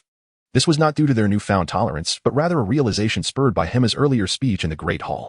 The will and beliefs of a house need not be expressed through mere words. They are best demonstrated through actions. Thus they preferred to conserve their breath. "Now, Miss Granger," Lupin remarked, noticing Hermione Granger still with her hand raised. He nodded, albeit with a hint of exasperation. The boggart in the wardrobe had yet to assume any form, as it changes according to specific targets. It was unaware of what might terrify those outside the door. It could only perceive our innermost fears before transforming. Therefore, the boggart was at its weakest state at this moment. Lupin glanced towards Harry and Ron, but ultimately his gaze settled on Draco Malfoy. Draco Malfoy. Huh? Malfoy, momentarily stunned, recalled Hema's wand that had glimmered with an emblem he felt he had seen before, looking bewilderedly at Lupin. "What is the question?" He swiftly inquired of his companion, Goyle. What was it about? Goyle and Crabbe, the duo known for their frequent distractions, were caught off guard. All right, Mr. Thomas, please respond," Lupin said, moving past the again raised hand of Miss Granger. "Certainly, sir. Given our large number, the boggart cannot take on a form that terrifies us all, as each person's greatest fear varies." "Excellent, Mr. Thomas." "Spot on," replied Professor Lupin, while Hermione lowered her hand, appearing somewhat disappointed. However, upon glancing at Hema nearby, she smiled. He was in the same boat. Ron, seated beside Hermione, furrowed his brow, pondering why she had been glancing at Hema so frequently of late. Odd indeed. When dealing with a boggart, the simplest and most effective strategy is to present a multitude of people. Its power is rendered utterly insignificant. However, there are occasions when a boggart, even amidst a crowd, may transform into something that terrifies the majority, so everyone must remain vigilant. Yet, how does one contend with a boggart when alone? The answer is simple. It requires merely a spell, very straightforward, but it demands that you maintain a positive mental state. Essentially, we vanquish the boggart with joyous laughter, while the spell serves merely as a conduit. Hema nodded in agreement upon hearing Lupin's methodical approach. Indeed, He was a rare and practical defense against the dark arts instructor in the realm of Harry Potter. Now, let us first discuss the incantation without our wands. Ridiculous. The entire class echoed in unison, their voices reverberating throughout the common room. Let us commence the formal duel. Lupin's eyes sparkled with excitement as he struck the wardrobe with a loud bang, causing a cacophony from within. First up, Hema. Hema was taken aback by the abrupt shift in the script. Was it not supposed to be Neville? Even if it wasn't Neville, it should have been Harry. What did this mean? Nevertheless, Hema was indifferent, knowing his turn would come eventually. The outcome was the same. Yet, he harbored a slight concern about what it was that truly frightened him. The others stepped back to give Hema space, waiting for him to conclude before the next person would follow. The young wizards watched Hema, their faces a mix of anticipation and curiosity. After all, this formidable young wizard, who had once led students to vanquish a basilisk, what could he possibly fear? Abbot, what is it that frightens you? Lupin inquired, observing Hema's calm demeanor. This was precisely why he had chosen Hema first. Even as a teacher, he was intrigued by what Hema might be afraid of. I can't quite think of anything. Hema replied, seemingly unfazed. Well, let us see what unfolds. I shall count to 3, and then we begin, Professor Lupin announced, aiming his wand at the adjacent wardrobe. 1, 2, 3, begin. The tip of the professor's wand emitted a burst of sparks, striking the wardrobe handle, which flew open with a bang. A dragon's head, towering over a person, emerged, its armored silver scales glinting in the light, sharp teeth radiating blue sparks and snowflakes. All the young wizards, including Hema himself, stood momentarily frozen, before simultaneously exclaiming, so cool. The dragon truly was magnificent. Lupin was momentarily stunned but quickly urged Hema to cast the spell. But I'm not afraid at all. Hema nonchalantly approached the dragon's head, and in the blink of an eye, the dragon vanished, revealing a figure that slowly materialized. Wow. Hema's eyes widened in astonishment, mirrored by the incredulous expressions of his peers. The figure was none other than Hema himself, garbed in a long black robe and wielding a black wand. Yet, this version of Hema was distinct. With white hair and red eyes, he appeared several years older and undeniably more striking. However, beneath him lay several gravestones, inscribed with names, Astoria, Madame Abbot, Hannah, and more. In that moment, Hema grasped the profound significance of the Boggart's transformation. His deepest fear manifested as the uncontrollable dragon form of himself, rooted in an instinctual dread. Moreover, the fear of losing those he cherished, particularly Astoria, haunted him. Knowing her life was fleeting, he felt powerless to save her. After a brief contemplation, seizing the opportunity before anyone could read the names on the gravestones, he flicked his wrist and shouted, ridiculous. In an instant, with a pop reminiscent of a magic trick, the dashing adult version of Hema transformed into a figure resembling Dumbledore. Yet, this Dumbledore was significantly different. He donned a flowing white robe, holding a shield in his left hand and a sharp sword in his right. Now this is more like it. A battle mage, Dumbledore the Gandalf. Hema grinned, and Lupin breathed a sigh of relief. The other young wizards sighed in disinterest, having been mesmerized by the striking adult version of Hema. Well done, Abbot, Lupin commended, patting Hema on the shoulder. Though a question lingered in his mind. Why did Hema fear himself? Would Abbot grow into such a figure? He is incredibly handsome, someone remarked. But why would Abbot fear himself? It must be the dragon, another suggested. But look how he approached it without fear, even daring to confront a basilisk. Oh, Lavender, do you regret it now? Parvati teased, Abbot is going to be quite the handsome fellow. Don't you like him? Lavender countered. Me? I already have someone I like. Then that is settled. Ron may not be as handsome as Abbot, but he is the one I like. That is what love is, right? As Hermione listened to the romantic musings of the two girls behind her, she absent-mindedly scratched her head, causing her naturally curly long hair to become even more voluminous. Love and such matters are trivial. My studies are of utmost importance, she murmured, though her gaze inadvertently drifted towards Herma. Truth be told, she did not harbor any fondness for the pale-haired Herma Ibois, as the melancholy aura surrounding Herma was decidedly discomforting. Hannah, standing at the back of the line, shared Hermione's sentiments. She too found Herma unappealing, for no matter how handsome he might be, he could never be her beloved brother. All right, next, Lupin interjected, cutting through the chatter of the crowd, directing his gaze towards Neville. Then it shall be you, Longbottom. Me. Indeed, just remember to emulate Herma's earlier performance. I have faith in your abilities, Lupin encouraged with a warm smile, as Herma returned to the line. You can do it, Neville. Harry and the others cheered on their friend, instilling in him a modicum of courage as he approached Gandalf Dumbledore. With a loud crash, dust billowed as the Boggart transformed into the all-too-familiar visage of Snape, who glared menacingly at Neville. Neville Longbottom, you are nothing but a fool, incapable of accomplishing even the simplest potion. 10 points from Gryffindor. I will no longer remain timid. How absurd. Neville glanced back at his Gryffindor companions and the expectant gazes from the other two houses. Summoning his courage, he raised his wand high. In an instant, Snape, clad in his black robes, tumbled sideways and fell to the ground, his dark attire morphing into a flowing white gown, exposing a pair of long, hairy legs that elicited a collective gasp from the onlookers. Haha. Laughter erupted in the air as the boggart, confronted with its greatest fear, exploded into a cloud of black smoke and retreated into the cupboard. Well done, everyone. The boggart is too frightened to re-emerge. So we shall take a brief pause before continuing. With Neville's triumph, the doubts of all the young witches and wizards dissipated. If Neville could conquer his fears, what was there for them to dread? Though it may seem somewhat unseemly to say, Neville Longbottom had instilled a significant measure of courage in his peers, and he himself appeared quite pleased with this. Next up, Parvati. Parvati nodded and stepped forward, unleashing another explosion of sound. Where Snape once stood, there now loomed a bandaged, blood-soaked mummy. Its sightless eyes turned towards Parvati, slowly shuffling closer, its stiff arms raised ominously. How ridiculous!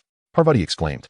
The wrappings on the mummy's feet unraveled, causing it to trip and tumble forward, its head rolling off onto the ground. Thomas! Professor Lupin called out. Thus, one by one, the young witches and wizards joyfully approached and effortlessly cast their spells, filling the classroom with mirth and laughter. Everyone has done wonderfully. Ron, you are next. You are also the last of Gryffindor. If you succeed, we all pass. Upon hearing Lupin's words, Ron's head began to buzz with anxiety, while Harry and Hermione nearly burst into laughter, fully aware of what awaited Ron. With a loud bang, a gigantic spider appeared before the group, its 8 enormous eyes fixating on the trembling Ron as it slowly crawled towards him. Ah, how absurd! Ron shouted, eyes closed in terror. The legs of the 8-eyed spider vanished in an instant, but its massive body morphed into a round sphere, rolling towards the crowd. Stop! Professor Lupin bellowed, stepping in front of the others, but before he could raise his wand, the boggart transformed once more. Hermione also turned her gaze in that direction. Initially, she anticipated the appearance of the moon. However, in the next moment, the ethereal figures of 4 individuals gradually materialized.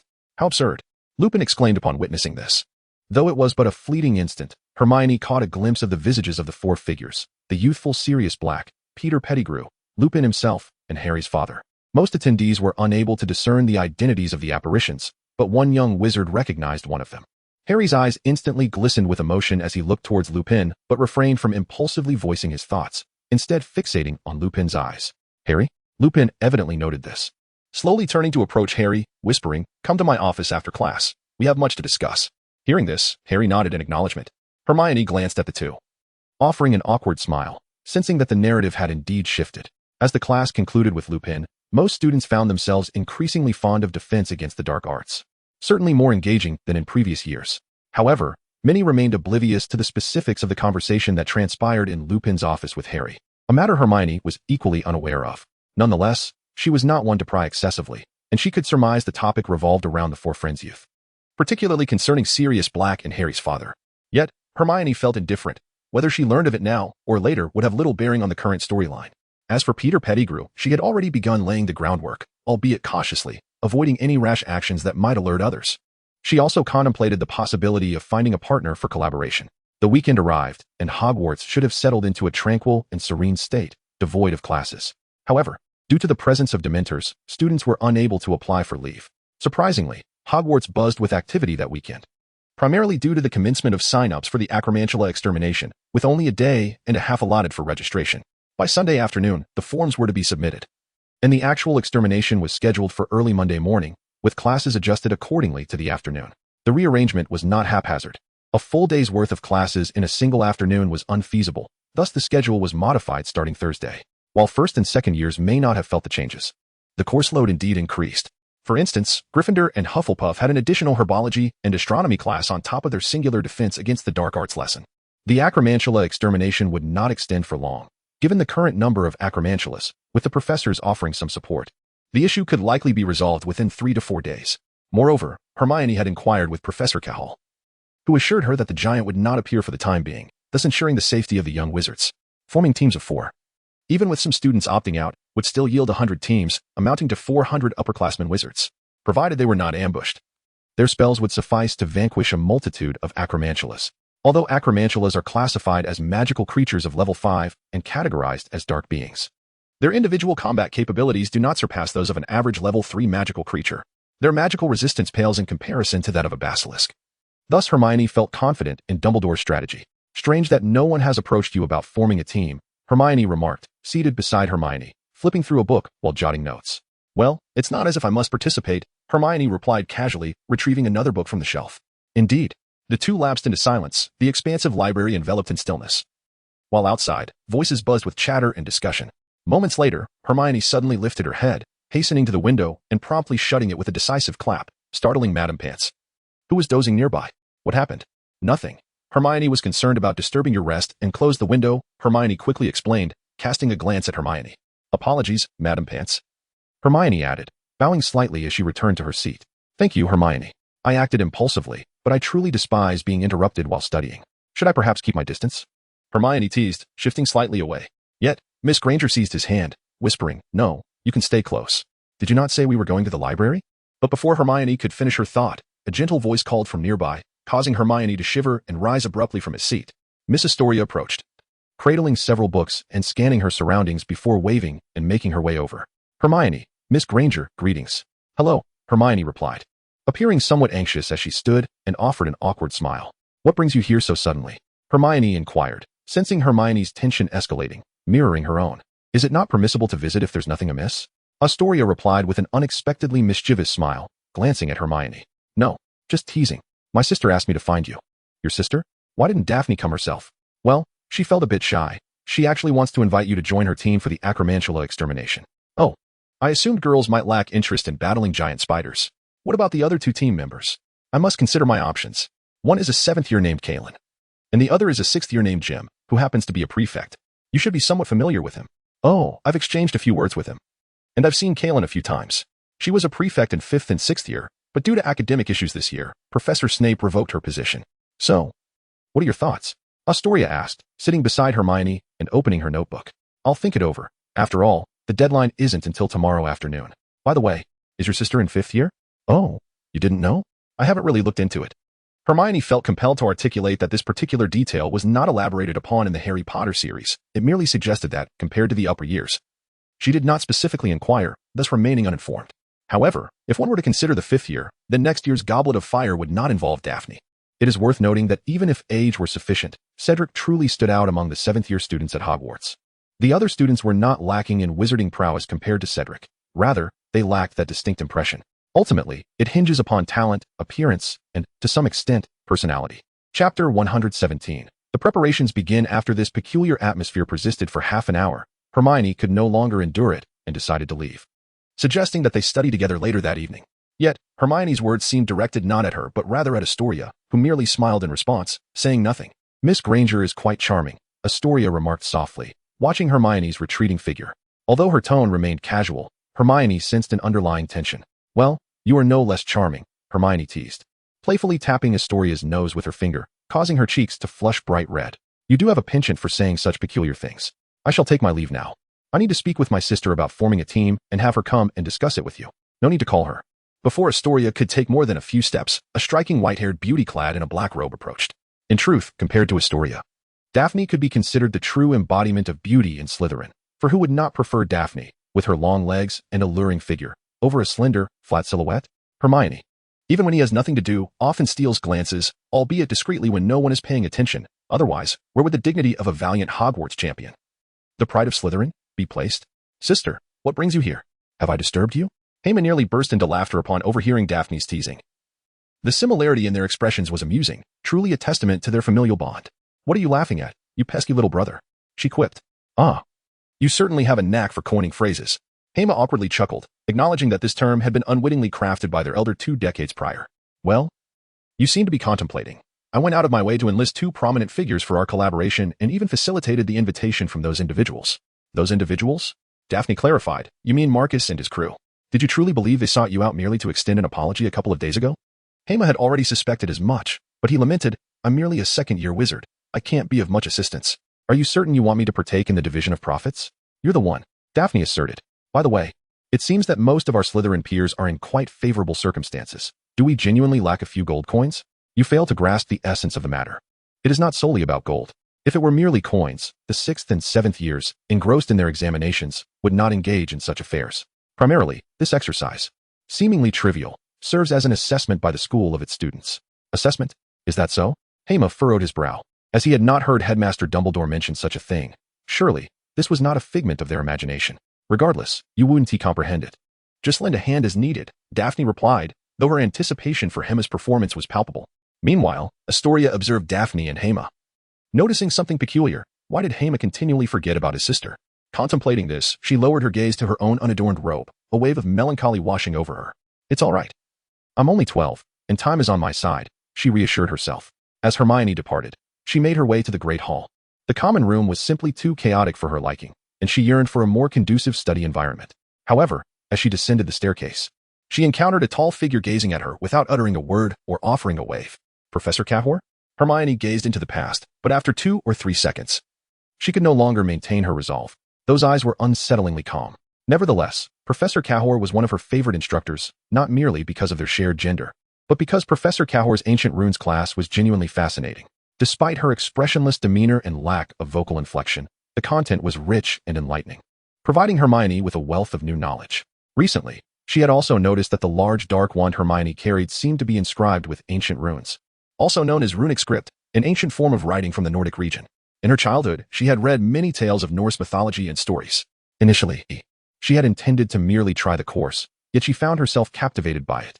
However, it was a matter of personal taste, aside from her fondness. The number of students opting for ancient runes was quite limited, with Gryffindor having perhaps only 20 or 30 participants. Professor Cahor. Hermione slowly descended the steps and nodded respectfully towards her, passing by the professor with deliberation. Hermione Granger, would you be willing to assist me? Certainly, Professor. Hermione was uncertain about what the professor required of her, but nodded nonetheless.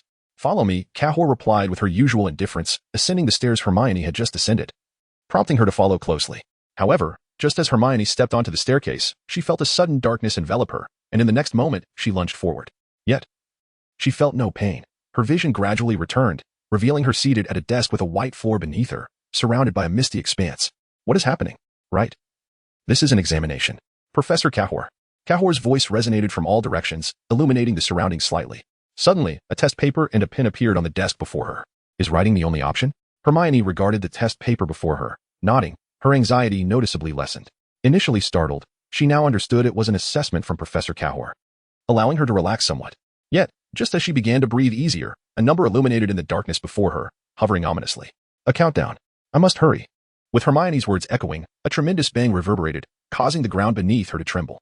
In an instant, the floor around her erupted upwards, elevating her and the desk higher into the air. After several seconds, with a crackling sound, the ground ceased its quaking, yet when she looked down, the white floor that had once been beneath her was now 100 meters away. A rush of air swept past her, and for the first time, Hermione, who had never feared heights, felt an instinctual trepidation. When time runs out, the stone pillars will shatter, and you will plummet. As Professor Cahor's voice echoed once more, Hermione furrowed her brow, dismissing the precariousness of her situation and focusing intently on the test paper. However, the 101 questions listed before her made her eyes widen in disbelief. What will you do now, Hermione Granger? After conferring with Daphne, Hermione signed her name on the registration form, which she could submit directly to the headmaster without needing to appear in person. She had no desire to engage in a dispute with Snape. Speaking of Snape, she had contemplated whether to counsel the old man, but ultimately decided against it. Loving someone without regret was sufficient. The relationship between Harry and him could not be altered by mere compromise.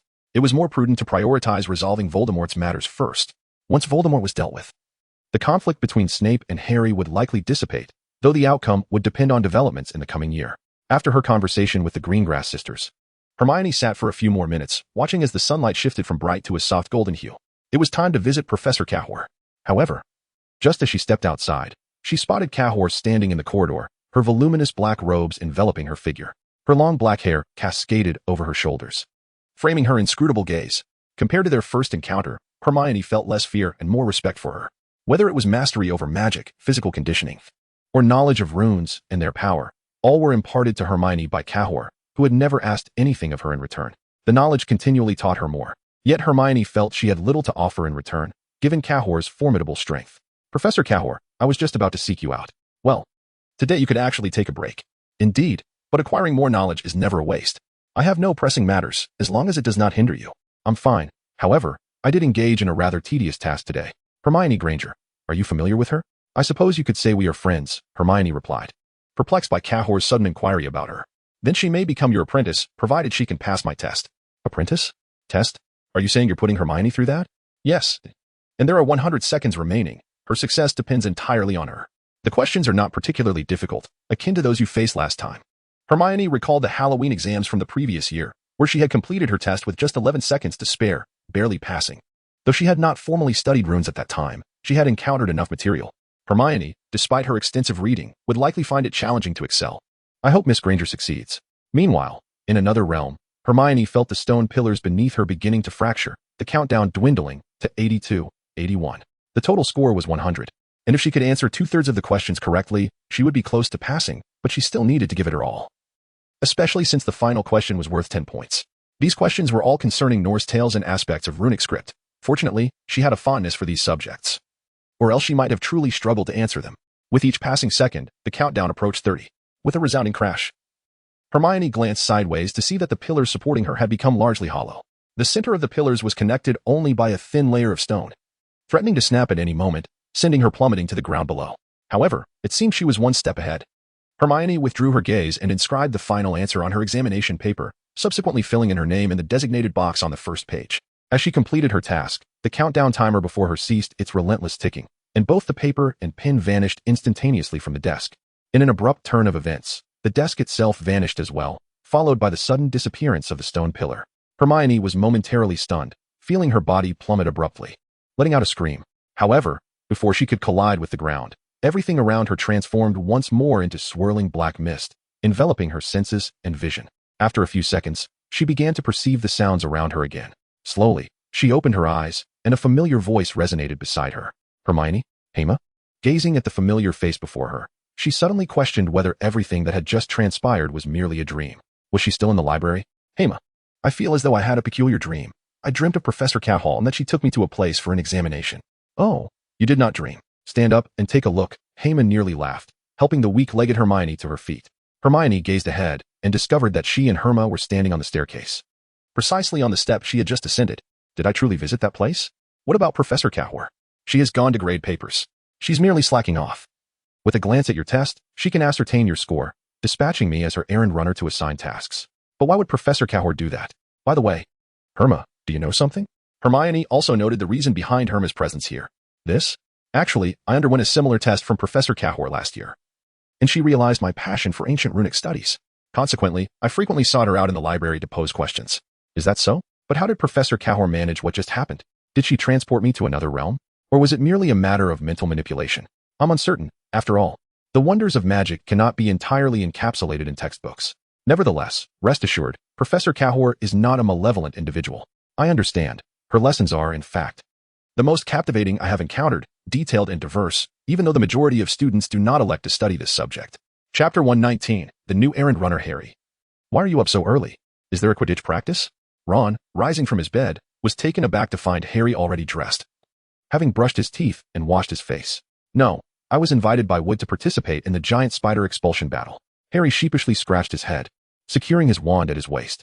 Ah, well, you should go. It'll make Wood happy, considering he is usually preoccupied with dorm management and Quidditch training, which must be quite exhausting. Although Ron felt a tinge of displeasure, he recognized his genuine fear of spiders and could not deny Harry the opportunity to attend. Well, time certainly flies. 2 years have passed, and the 7th years are preparing for their exams and departure. Wood, too, will soon be leaving. Sooner or later, we will follow suit. Harry reflected, feeling a sense of melancholy as many familiar faces had already departed Hogwarts. Indeed, but we still have time, don't we? Fred and George ought to start considering these matters sooner. By the way, did they go to the giant spider expulsion battle? I didn't ask, but they probably will. Knowing them. True enough. I'll catch a bit more sleep. Classes don't start until 9. Rest well, but don't oversleep. It's already 6:30. Understood. With that, Ron turned over, cradling the lazy Crookshanks in his arms. Harry chuckled helplessly. He knew Ron was a bit downhearted, yet there was little he could do. After all, Wood and a few upperclassmen had personally invited him, and he could hardly refuse. In truth, he wasn't particularly keen to go, feeling inadequate compared to Hermione, and even Draco in terms of combat prowess. Could he truly contribute anything? It felt odd just to collect coins. However, he didn't lack for money, so he could simply allocate his share to the upperclassmen. Having thought this, Harry cast a glance at the still resting Seamus and cautiously exited the dormitory, making his way to the common room. To his surprise, the common room, typically sparse in the early morning, was now teeming with people. Wood was seated there with several upperclassmen, merrily engaged in conversation. Harry, are you ready? Ready. Don't be afraid. It's just a few spiders. An upperclassman casually patted Harry on the shoulder. It's fine. I've faced a basilisk. How could I fear an 8-eyed giant spider? Actually, I've also reviewed the information about the 8-eyed giant spider. Its individual combat strength is not particularly formidable, comparable to a typical magical creature. With our teamwork and support from the professors, we'll undoubtedly manage. Wood remained remarkably composed, then retrieved 3 bottles of red potion from his pocket. Moreover, in special circumstances, we have this. What is it? A healing potion, rare and not inexpensive, sold by Snape in Diagon Alley, but highly effective for rapid injury recovery. Oliver. This ISNT something Snape concocted himself. Although he is a master potioneer, he claims it's from someone else. That is rather mysterious. However, as long as it's effective, it's worthwhile. Koyaf, give it a try. Wood gestured to the tall Koyaf beside him. All right. Koyaf promptly seized a small knife from the nearby table and made a small cut on his palm. Harry winced in pain as he observed the blood begin to flow. However, Wood swiftly uncapped the potion and applied a drop to the wound. In the next moment, the 3 or 4 centimeter long cut healed, leaving only a faint white mark, with 2 drops of red liquid remaining on the skin, bearing testament to the wound that had been. That is astonishing. Harry felt a surge of excitement. If such a potion were introduced in hospitals for ordinary people, surely no one would die from external injuries again. Yet, that seemed unrealistic. Not to mention the issues of availability and mass production, compounded by the complexities of the magical and muggle worlds. Nevertheless, this potion evoked a sense of familiarity in him, as if he had encountered it before. Where had he seen it? He had indeed seen it. Achoo. Hermione emerged from the dormitory, caught off guard by the bustling common room. What is going on? So many people, all upperclassmen. However, she was unfazed. After all, there was still time until their assembly. Her current task was to complete her morning routine and await Miss Astoria's awakening. Astoria typically rose early, prompting Hema to develop a habit of waiting for her to get up so they could attend morning classes together, but today seemed unusually late. Just as this thought crossed her mind, a familiar figure emerged from the girls' dormitory, yet Hema frowned, for the girl was Pansy, one of her most disliked individuals. It wasn't that Pansy lacked attractiveness. In comparison to the lion dog description in the original text, the real Pansy appeared passably average, though still merely of ordinary standard. What irked Hema most was her haughty demeanor. Upon entering school, she had attempted to bully Astoria, a time when Hema was not well acquainted with her. Had it not been for Daphne, there might have been trouble, considering Astoria's frail constitution was ill-suited for encounters with such imposing figures. Still standing at the door waiting for your little girlfriend? Huh? Humph. What a show-off. Just a girl relying on her modest talent. If you're so capable, why not challenge the Dark Lord? Pansy scoffed, causing the surrounding crowd to fall silent. Had Pansy lost her mind? Although Hema may not rival the monstrous wizard Voldemort, it is undeniable that with his growth, he shall certainly not be inferior to Voldemort in the future. Moreover, his character is quite commendable. Everyone strives to support him. And it is bewildering to witness such ignorance from others. When Hema becomes enraged, one would certainly hope for intervention. The atmosphere was suddenly thick with tension, yet unexpectedly, Hema burst into laughter. Indeed, I cannot contend with Voldemort, nor is there any need for me to engage in such discussions. It is a fact that I am stronger than you, and it is equally true that you are weaker than I. Your bluster merely reflects the fears of the feeble, akin to a dog barking loudly in the presence of a formidable foe, yet trembling with terror within. By the way, I hesitate to liken you to a dog, for at least dogs possess a certain charm. As Hema spoke, Pansy was momentarily taken aback, then drew her wand and hurled a spell at Hema. The surrounding snakes widened their eyes in astonishment, not expecting Pansy to dare unleash a spell against Hema. There was an air of curiosity among them, as they had heard of Hema's previous duels with upperclassmen, yet the reality of such a confrontation was indeed intriguing. However, in the next instant, Hema raised a finger and flicked it towards the ball of yellow light. With a resounding bang, the orb abruptly changed direction, hurtling towards Pansy's face. Pansy was instantly struck with terror, for the spell was a destructive one. If it struck her face, it would surely spell her doom. Yet, just as she squeezed her eyes shut in fear, the light projectile came to an immediate halt before her, suspended in midair. Hema waved her hand, and the radiant orb dissipated entirely, as if the spell had never existed. Let us cease this here. At that moment, a girl with a ponytail, though not particularly tall, exuded an undeniable aura as she called out. Upon seeing her, Pansy's fury subsided significantly. She shot Hema a glare before hastily exiting the common room. Everyone, let us refrain from reporting this incident. It would only result in a deduction of our own points. The girl addressed the remaining occupants of the lounge, and they all nodded in agreement. Hema also chuckled, for those who have served as class leaders and student council presidents possess an undeniable aura reminiscent of Severus Snape. Indeed, this individual is one of his companions in the current expulsion endeavor, the 7th-year senior, Carla, a former class leader and president of the student council. However, as the second semester approaches and examination season looms, she must relinquish her duties to focus exclusively on her studies. A thought that evokes memories of Hema's own college entrance examinations. Good morning, Ibwa. I didn't expect such events to unfold so early in the day, Carla remarked as she approached Hema. It's nothing.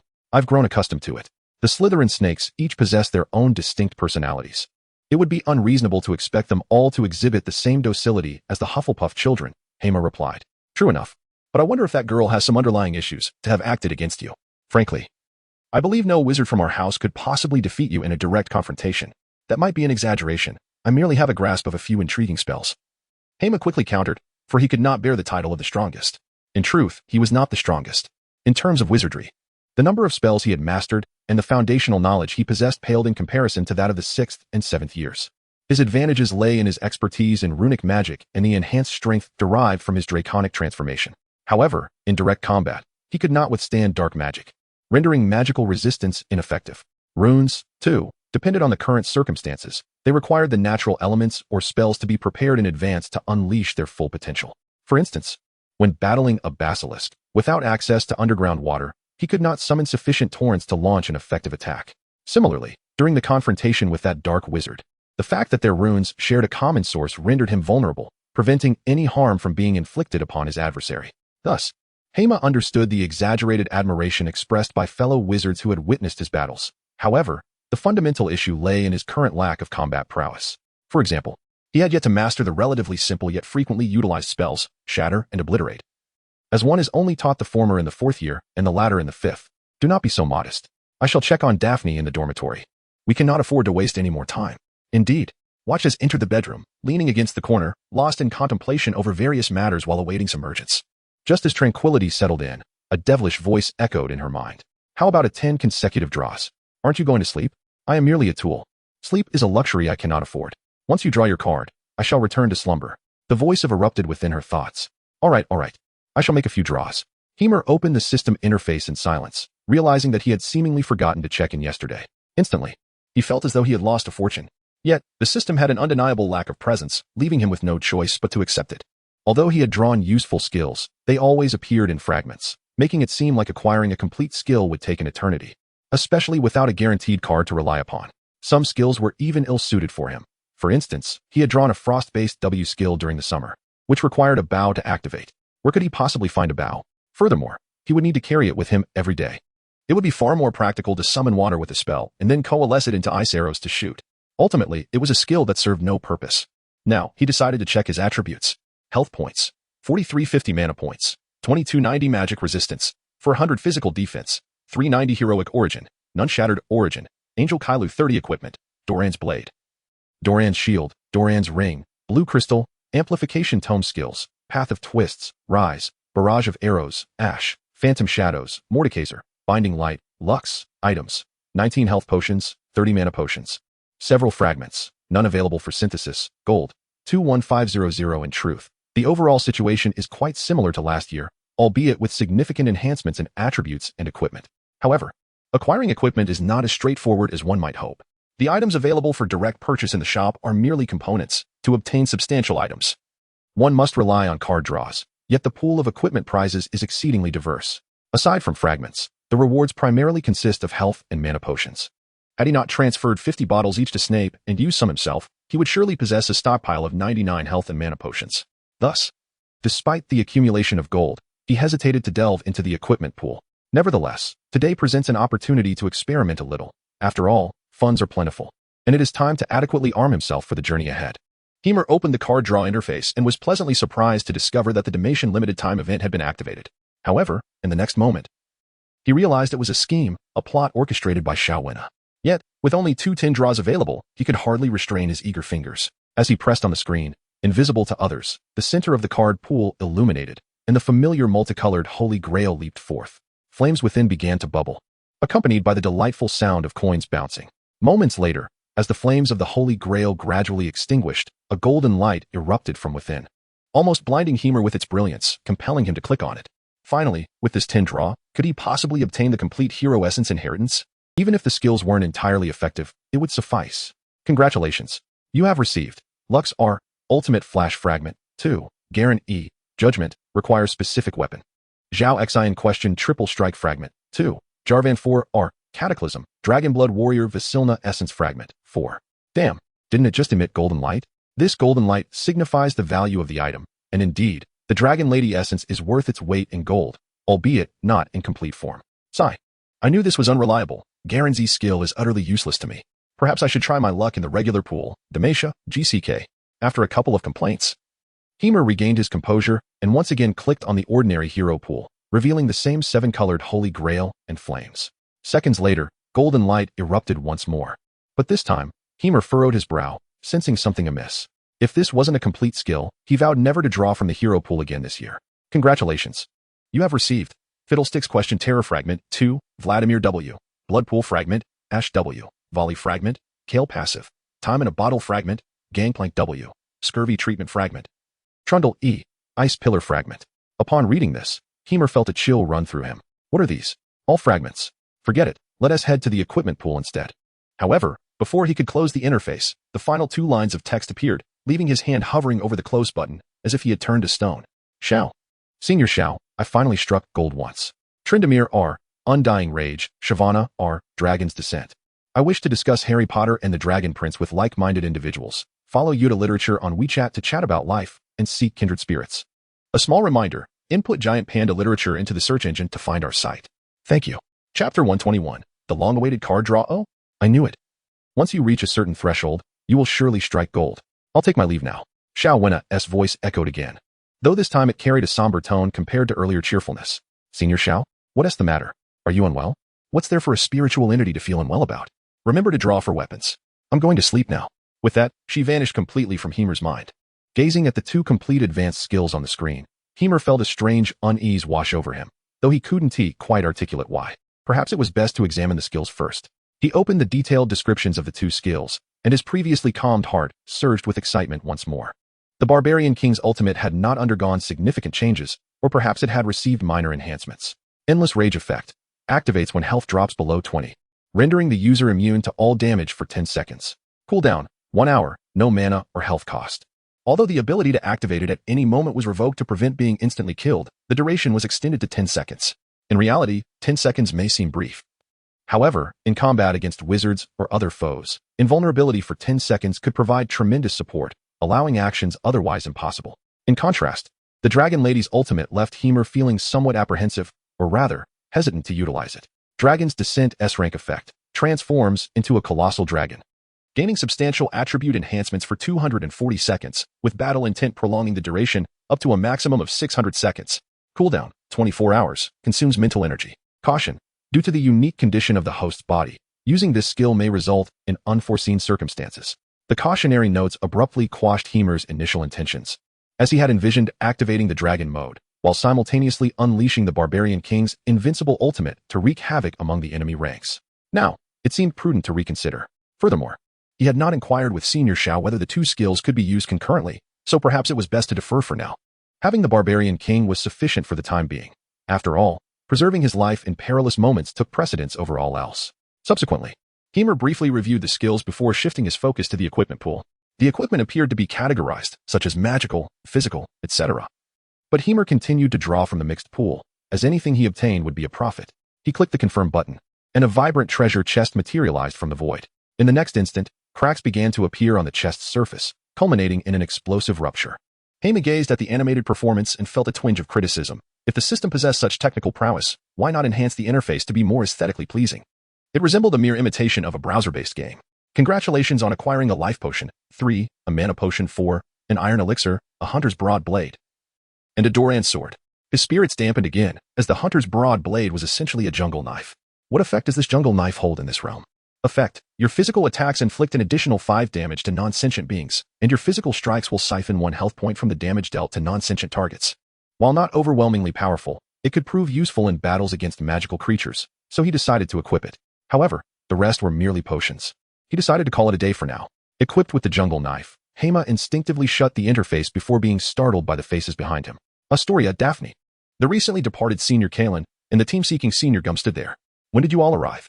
Apologies, I was lost in thought. You seemed quite distracted. We approached you. And you didn't notice, Astoria remarked, suggesting they leave him be for a moment. Daphne, pouting and looking displeased, seemed to have waited for quite some time. Astoria, being straightforward, often remarked that he would snap back to reality soon without knowing when exactly that would happen. My sincerest apologies. I tend to drift off when deep in thought. Hema hurriedly bowed, acknowledging that bowing to his future sister-in-law was not a loss. All right, I'm not upset. It's just that there are so many of us, Daphne said, her cheeks reddening at Hema's sudden bow, pulling him up with a haughty reply. Never mind. Let us first have a meal, and then we shall head to the gathering spot, Gum chimed in, with Kaelin nodding in agreement. Astoria, do you have any classes this morning? Just a herbology class. Afterward, Hema and the others enjoyed breakfast in the hall before following the crowd towards Hagrid's hut, where they were to assemble. To safeguard the wizards participating in the expulsion battle, Dumbledore had made numerous arrangements, including the establishment of a magical tent where Madame Pomfrey from the infirmary would be stationed for the next few days. The professors would also have a temporary resting area, with afternoon classes proceeding as usual. In the morning, professors would rotate in to ensure security around the Forbidden Forest. Each shift included 2 professors and several student council members, ensuring a baseline of safety. Fortunately, the number of acromantulas around the forest's perimeter had significantly decreased, so the safety of the group was reasonably assured. After a few minutes of walking, Hema and his companions arrived early at Hagrid's hut, only to find it already crowded with a multitude of individuals, at least 50 groups in attendance. Such a large gathering. However, according to the registration forms, this might only account for half the participants. Kaelin, evidently an insider, was privy to such information. Pro tip, enter Giant Panda literature in the search engine to find our site. Thank you. Chapter 122. The Harsh Reality of Society. Good morning, students.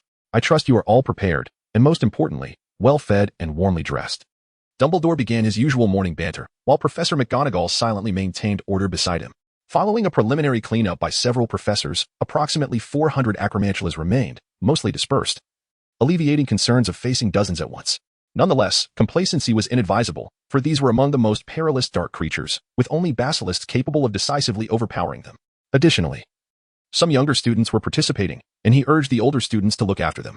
Despite the competitive nature of their relationships, they were all Hogwarts students and should lend a helping hand when others were in need. With little else to say, he instructed them to collect their cards and wished them success. The house that expels the most creatures would earn 100 points. As Dumbledore's final words resonated, the acromantula expulsion had officially commenced. Hema's group immediately queued for their cards to enter the Forbidden Forest, due to a protective barrier spell between the forest and Hogwarts. The acromantulas could not enter, nor could anything pass through from their side. The only means of access was through specially crafted cards. After approximately 10 minutes of waiting, they finally reached the front of the line, where Hema observed several intriguing group dynamics. For instance, Marcus and his crew had surprisingly invited Malfoy to join their expulsion efforts, though his expression suggested he had initially been reluctant to come. Moreover, Harry had also shown up, flanked by upperclassmen from Gryffindor's Quidditch team, while uncertain of their combat prowess. The presence of 2 7th years and 1 6th year, including 2 captains, made for an intimidating combination. Daphne Greengrass's abilities remained a mystery, but as a scion of an esteemed family, she likely held her own. Kaelin's status as both a captain and student council president, having previously dominated a senior competition before Hema's enrollment, was well known, and she had ranked first decisively.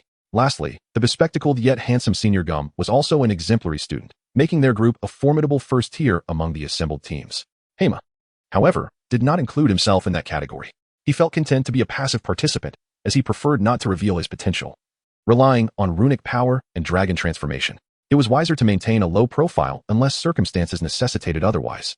After collecting their cards, the group proceeded to the second queue for entering the Forbidden Forest, where Professor McGonagall oversaw the final inspection.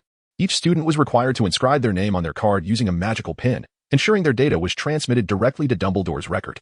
Though Hema was unclear on the mechanics of this process, he couldn't help but admire Dumbledore's ingenuity. He had conceived numerous forward-thinking ideas. He had assumed such real-time statistics would only be feasible in a future digital age, realizing he had underestimated the brilliance of the old wizard. Nervous, little brother? Could you refrain from calling me little brother? Hema glanced at Daphne, who possessed a remarkable knack for words. What does Ibla have to be nervous about? We should be the ones concerned, especially since he has faced basilisks and acromantulas alone, Senior Gum remarked with a smile. True, we look forward to your performance. Remember to help me score, dear Sister Greengrass, Daphne quipped, inadvertently using a modern colloquialism. Of course, Hema replied, barely suppressing a laugh at Daphne's emphasis on Greengrass. He understood well that she was indeed his future sister-in-law, and her damage output would certainly exceed 2200. It's our turn. Karana, the senior, reminded everyone. And they hurried to Professor McGonagall's desk. Just write down your names. Professor McGonagall observed them as she placed 4 pins before her. The group retrieved their cards and inscribed their names. As the names were written, they appeared in a large notebook beside McGonagall. All right, stay safe. And I wish you all success. McGonagall gazed deeply at Hema and offered a rare smile. The group nodded in unison and made their way towards the Forbidden Forest. Yet an undercurrent of anxiety surged within them, a blend of excitement and fear intertwining, making it difficult to remain composed. It felt akin to stepping onto a battlefield. Daphne remarked, tightening her grip on her wand, which she had already drawn. The two beside her also readied their wands, clearly undeterred by their nervousness. The moment they entered, the battle commenced. As the sensation of electricity coursed over their skin, they finally crossed the barrier into the outer regions of the Forbidden Forest, now a perilous zone. Roar. The sound startled Hema, but upon closer inspection, the creature resembling a snowball almost made her laugh. "Isn't that a blast-ended scrut?" Daphne exclaimed, giggling at the sight of the adorable creature. Yet her grip on her wand remained firm, indicating that she did not relax her guard despite its appearance. "This is a blast-ended scrut. I thought this magical creature had gone extinct. However, do not underestimate it. Its powerful jaws can easily sever bone," Hema warned. "But how could a blast-ended scrut be here?" Daphne mused. "I'm not sure, but let us drive it away," she decided, raising her wand and casting a stunning spell. However, the blast-ended scrut was not one to be easily subdued. Its massive body suddenly darted and crashed into the nearby bushes. "Wait, it ran away?" Daphne gasped, astonished that such a ferocious creature had fled. "It seems my presence was quite intimidating," she concluded. Although the blast-ended scrut was formidable, it never engaged in battles against numbers greater than itself. "All right, let us press on. The others will catch up soon," Karana chuckled softly, taking Daphne's hand. "Even though we have a sizable group and there are plenty of teams around, we must remain cautious of the Acromantula's attacks and maintain our mental fortitude," Grem added as a reminder. As they advanced deeper into the forest, the fog thickened and the canopy of trees darkened their surroundings. Unfortunately, they encountered not a single Acromantula. "The headmaster mentioned we shouldn't venture too far in. There is more than just Acromantulas in there," Karana advised. "Let us explore to the right. Going further leads to the dark heart of the Forbidden Forest." "Understood." But just as the group turned right, a sharp crack echoed from the fog nearby. "Who is there?" Hema shouted, her voice rising in urgency. "It's me." A familiar voice pierced through the tension, and moments later, Malfoy emerged from the mist. "Malfoy, where are your teammates?" Hema inquired. Marcus and the others insisted on going deeper. "I simply couldn't follow any longer. Cowards will be cowards. I refuse to seek death." Malfoy panted, collapsing against a nearby tree, looking nothing like the usual aristocrat. Did they venture into the Forbidden Forest without knowing what lurks within? Centaurs, werewolves, and even more dreadful creatures. Karana exclaimed, her eyes wide with concern. "Should we report this to the headmaster?" Grem furrowed his brow. Aware that these were students from their own Slytherin house, and as prefects, they couldn't simply ignore their situation. "How long have they been gone?" "Not long. Just 2 or 3 minutes. I wandered around and found you first," Malfoy replied. "Then let's follow them," Hema declared. "What?" Both Malfoy and Daphne exclaimed in unison. "As Slytherin prefects, it is our duty to bring them back. Their fates outside matter little, but we cannot afford to lose our own," Malfoy insisted. "Ibwa, what do you think?" "Fine, Malfoy. Do you know the way?" Hema inquired, recognizing Karana's determined demeanor, knowing that even if he objected, she would proceed alone. He could only nod. "From here, it's to the right front." Malfoy pointed behind him, but quickly added, "I'll be heading back. I can't be of any help." Cough, cough, Karana cleared her throat. "Look at Hema, Ibwa. She is a second-year Slytherin and isn't afraid." "What are you afraid of? We have plenty of people here." Well, Malfoy grimaced at her words. "I'm not comparing myself to such an eccentric person. However," seeing the student council president's resolve, he knew he had no choice but to acquiesce. He nodded, "But you have to ensure my safety. Rest assured, with Ibwa here, I will not fear nor retreat," Karana stated resolutely, casting a determined glance at Hema, who felt a peculiar sense of responsibility. After a moment, Hema thought, "So, you're being reckless because of me? You must be insane. I just wanted to take it easy." It seemed that Slytherin's nature was indeed uniquely intense. Besides, the probability of encountering an Acromantula increases significantly as we progress, Grem chimed in. Daphne nodded helplessly and leaned closer to Hema, whispering, "Hema, I think I may have chosen the wrong teammates. Is it too late to realize that?" Hema retorted, "But at least Karana and Grem are strong. The Forbidden Forest is not as daunting as you imagine. I will do my utmost to protect you. Don't just try, you must succeed. Or else Astoria will be heartbroken without her sister." "Understood." Thus, the group, which had initially planned to proceed cautiously, charged boldly into the depths of the Forbidden Forest, leaving Hema somewhat astonished. However, what was even more surprising was the news he was unaware of, back at the temporary staff tent outside the Forbidden Forest. Professor Dumbledore. "Most of the students have begun their foray into the depths of the Forbidden Forest. Is this truly without issue?" McGonagall asked, her gaze fixed on the moving points on the map above. "This is a form of trial. While the dangers within the forest are numerous, I have ensured their safety," Dumbledore replied. "Albus, if an accident were to occur, Hagrid and Lupin alone could not reach them in time, especially with so many children venturing deeper. This is unavoidable. After all, due to Ms. Cahill's intervention, most of the Acromantulas were eliminated, so they no longer dare approach Hogwarts and have retreated into the depths," Dumbledore stated. "You knew this from the start, didn't you?" McGonagall gazed incredulously at Dumbledore, utterly astonished by his perilous decision. Rest assured, I've considered safety. That's why I permitted this group of children to venture inside. Of course, they won't reach the deepest parts. But what do you mean by safety? It was a significant sacrifice to enlist Madame Cahill's assistance, Dumbledore replied, lifting his gaze. Although he appeared to be staring at the tent's ceiling, it seemed he was observing something beyond. Meanwhile, a figure hovered 100 meters above the tent, as if the air had solidified beneath her feet. She stood in a meditative state, her eyes closed, allowing the currents to billow her robes and hair, a glowing rune visible at her neck. On the other side, Hema encountered the first of the 8-eyed giant spiders. However, the term giant was somewhat misleading, as this spider was merely half a person's height, likely a juvenile. Given the rapid growth cycle of 8-eyed spiders, it was plausible that this small creature would soon reach the size of a small car. Daphne, here it comes. Got it. Daphne stepped back while casting spells to fend off the spider. You can do it. Kaelin and Hema watched with great interest as Daphne faced the creature alone, believing it was unfair to slay such a small spider, especially since Daphne lacked extensive combat experience. Malfoy had already defeated 2 giant spiders. All petrified, shatter into pieces, crumble to dust. 3 incantations struck the spider's back. The petrification merely slowed its movement. The other 2 spells caused some bloodshed, but were insufficient to slay it. Retreat with a single blow. Daphne flicked her wand, sending a crimson beam directly into the spider's eyes. The creature flipped over, and taking advantage of this moment, Daphne raised her wand once more, the tip glowing with a dark hue, piercing the spider's vulnerable abdomen with a sharp sound. A foul stench surged forth, prompting Daphne to cover her nose and dash to Hema's side. Is it unbearable? How do you feel? Hema inquired casually, noticing Daphne's magical reserves were nearly depleted. I'm fine, just exhausted my magic a bit. If I hadn't used that last spell, I surely wouldn't have defeated the creature. Do not underestimate these monsters. Adult spiders possess higher magical resistance. Only highly offensive spells can penetrate their defenses, Hema cautioned. Understood. We'll be cautious, Kaelin and Jimmy nodded, as upperclassmen. They recognized the defensive capabilities of the 8-eyed spider. It was best to employ confinement spells for swift control before unleashing fatal attacks. The longer they hesitated, the more perilous it became. Help? Is anyone there? As they prepared to move forward, a cry for help echoed nearby, prompting Malfoy to shout. It's Marcus and the others. Let us hurry. The group rushed towards the sound, but despite feeling they were headed in the right direction, the voices began to fade as if they had never existed. What is happening? Hold on a moment. Jimmy took a deep breath and pointed his wand upwards, chanting, Silurala lingering. Instantly, several rings of light emanated from his wand, rippling outward like ripples on water. Jimmy closed his eyes, seemingly attuned to something. Is this a detection spell? Daphne asked Kaelin, observing the wave-like light. Indeed, while Jimmy may not excel in combat, he possesses remarkable sensitivity to magic. These spells are family heirlooms, irreplaceable by others.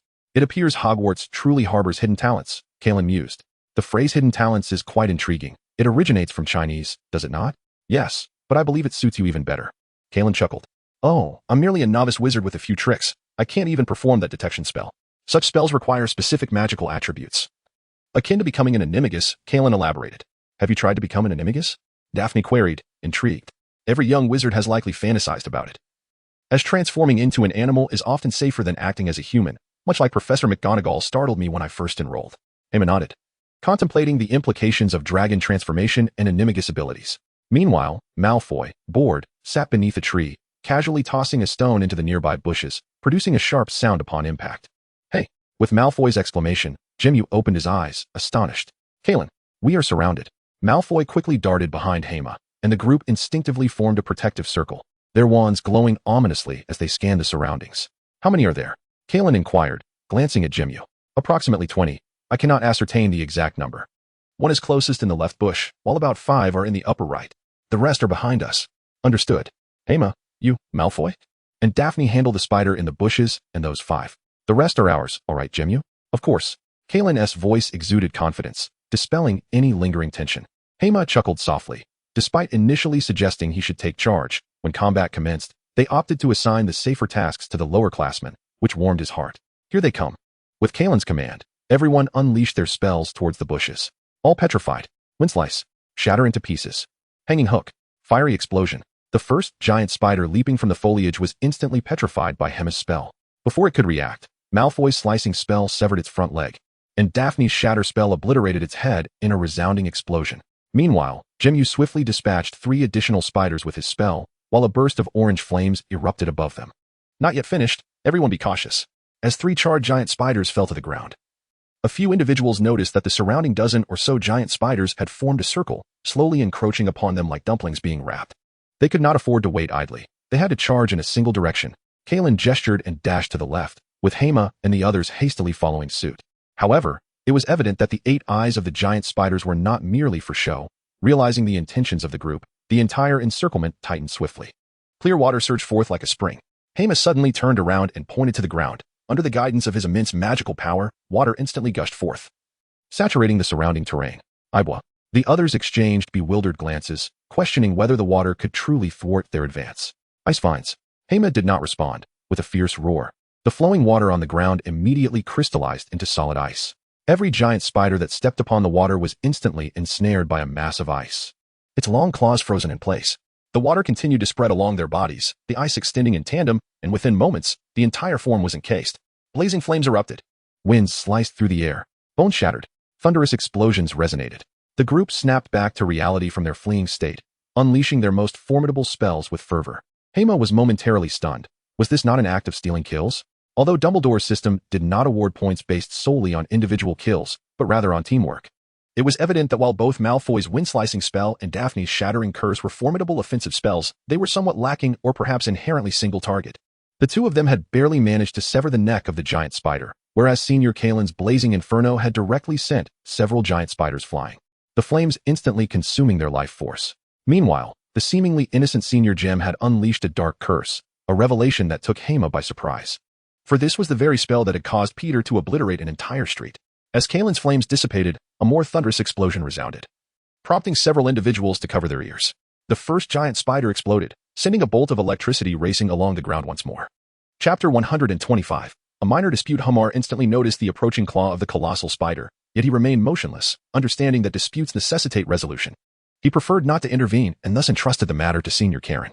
Without hesitation, Karen forcefully pushed aside the giant spider, its spiny, hairy talons piercing her arm.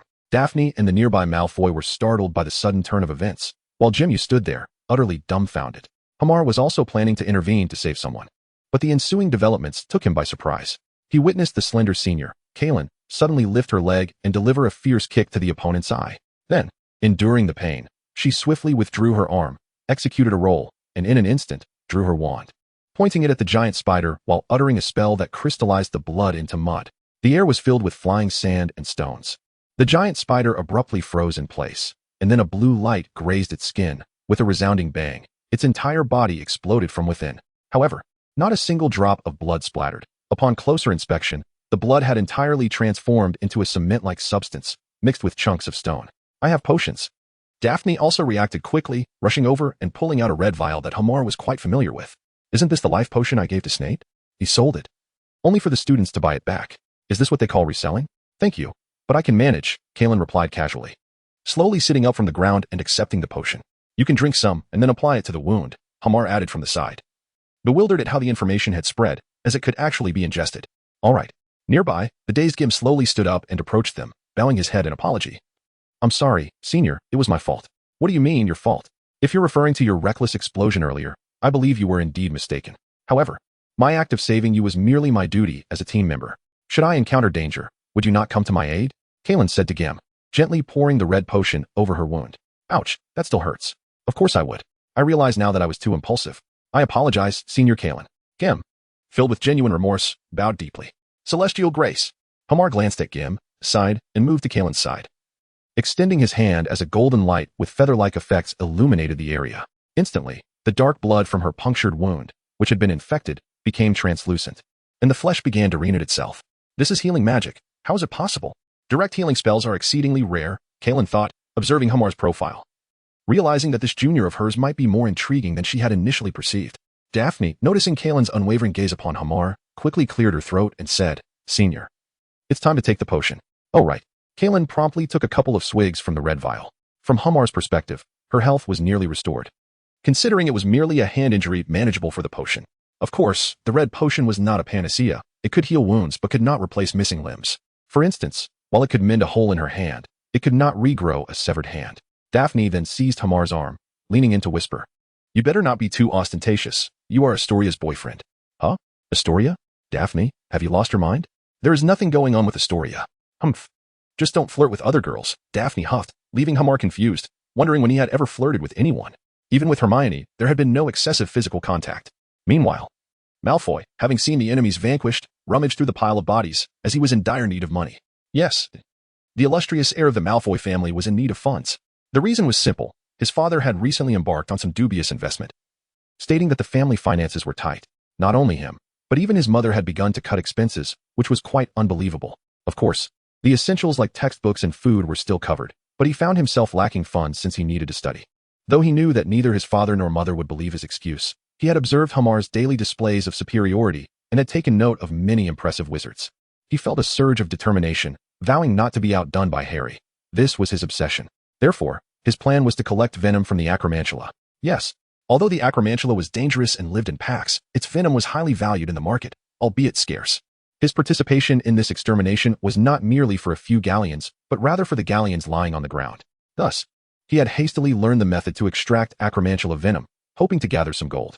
However, he had not anticipated that he would end up alongside a group of incompetent fools like Marcus, which might even cost him his life. Nonetheless, he had managed to join a formidable team, and surely these slain acromantulas would yield 3 or 4 pints of venom. A single pint was worth 100 galleons. He realized that his entire allowance for the past year did not amount to that much. Seizing the opportunity while they were distracted, he extended his wand to retrieve the venom. Yet, just as he prepared to collect the venom, he suddenly recalled something.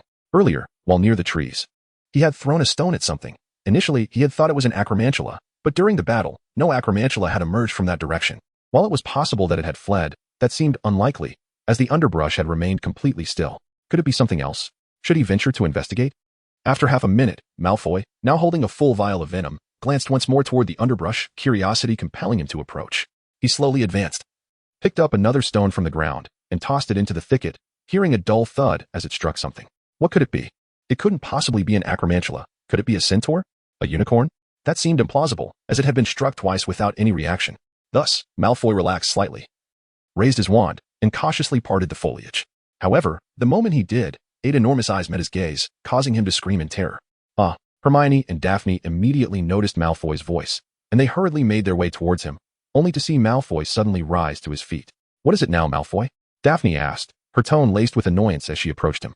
Malfoy, however, remained silent, merely gesturing towards the thicket beside him. Can you guess what lies hidden here? He taunted. What? Is it another lurking acromantula? Daphne scoffed as she brushed aside the underbrush, only to be met with the sight of 8 pale eyes that sent chills down her spine. What in the world is this? Indeed, it appears to be an acromantula, though it seems to be either asleep or unconscious, Malfoy remarked, casually patting the creature's carapace. But in the next instant, the acromantula shuddered violently, emitting a low growl, causing Malfoy to collapse onto the grass beside him. Hema approached from behind, and was taken aback by the sight of 8 large white eyes peering out from the grass. Could it be Aragog?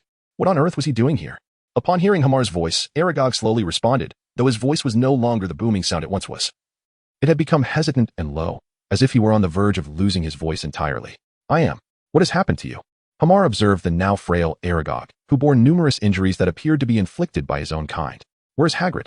Is he safe at school? No. First tell me what transpired. Why did the acromantula suddenly attack Hogwarts? And why are you injured? Daphne and Malfoy stood nearby, astonished to witness a talking acromantula, seemingly familiar with Hema. However, they remained silent, eager to learn the answers to Hema's pressing questions. It is not that we wish to assault Hogwarts, rather. She has become too perilous, prompting the other spiders to take such action. She? You mean Mozag? Since acquiring that object, she has become increasingly unstable, her power spiraling out of control. You humans should be well aware of this. Upon hearing this, Hema recalled the confidence expressed by Professor Cahill, which seemed to pertain to the so-called inheritance crystal of the Phantom Siren. Yet, even with this in mind, it did not justify the exodus of so many giant spiders from their lairs. Indeed, while she had become increasingly agitated, she still possessed some capacity for rational thought. However, not long ago, she had completely lost her sanity and began slaughtering the newly born giant spiders. Furthermore, she ceased to produce new 8-eyed giant spiders, did she not? Hema thought of the recently discovered specimens, which were predominantly mature, with the youngest having been born over 6 months ago. Yes, you guessed correctly, she no longer bore offspring. I could hardly venture into her nest anymore, as doing so would result in being cast out. Then there was her brutal treatment of the adult spiders. When hunger struck her, rather than hunting or waiting for her progeny to bring back sustenance, she would consume the nearby giant spiders. Consequently, many spiders instinctively fled from their original gathering place for safety.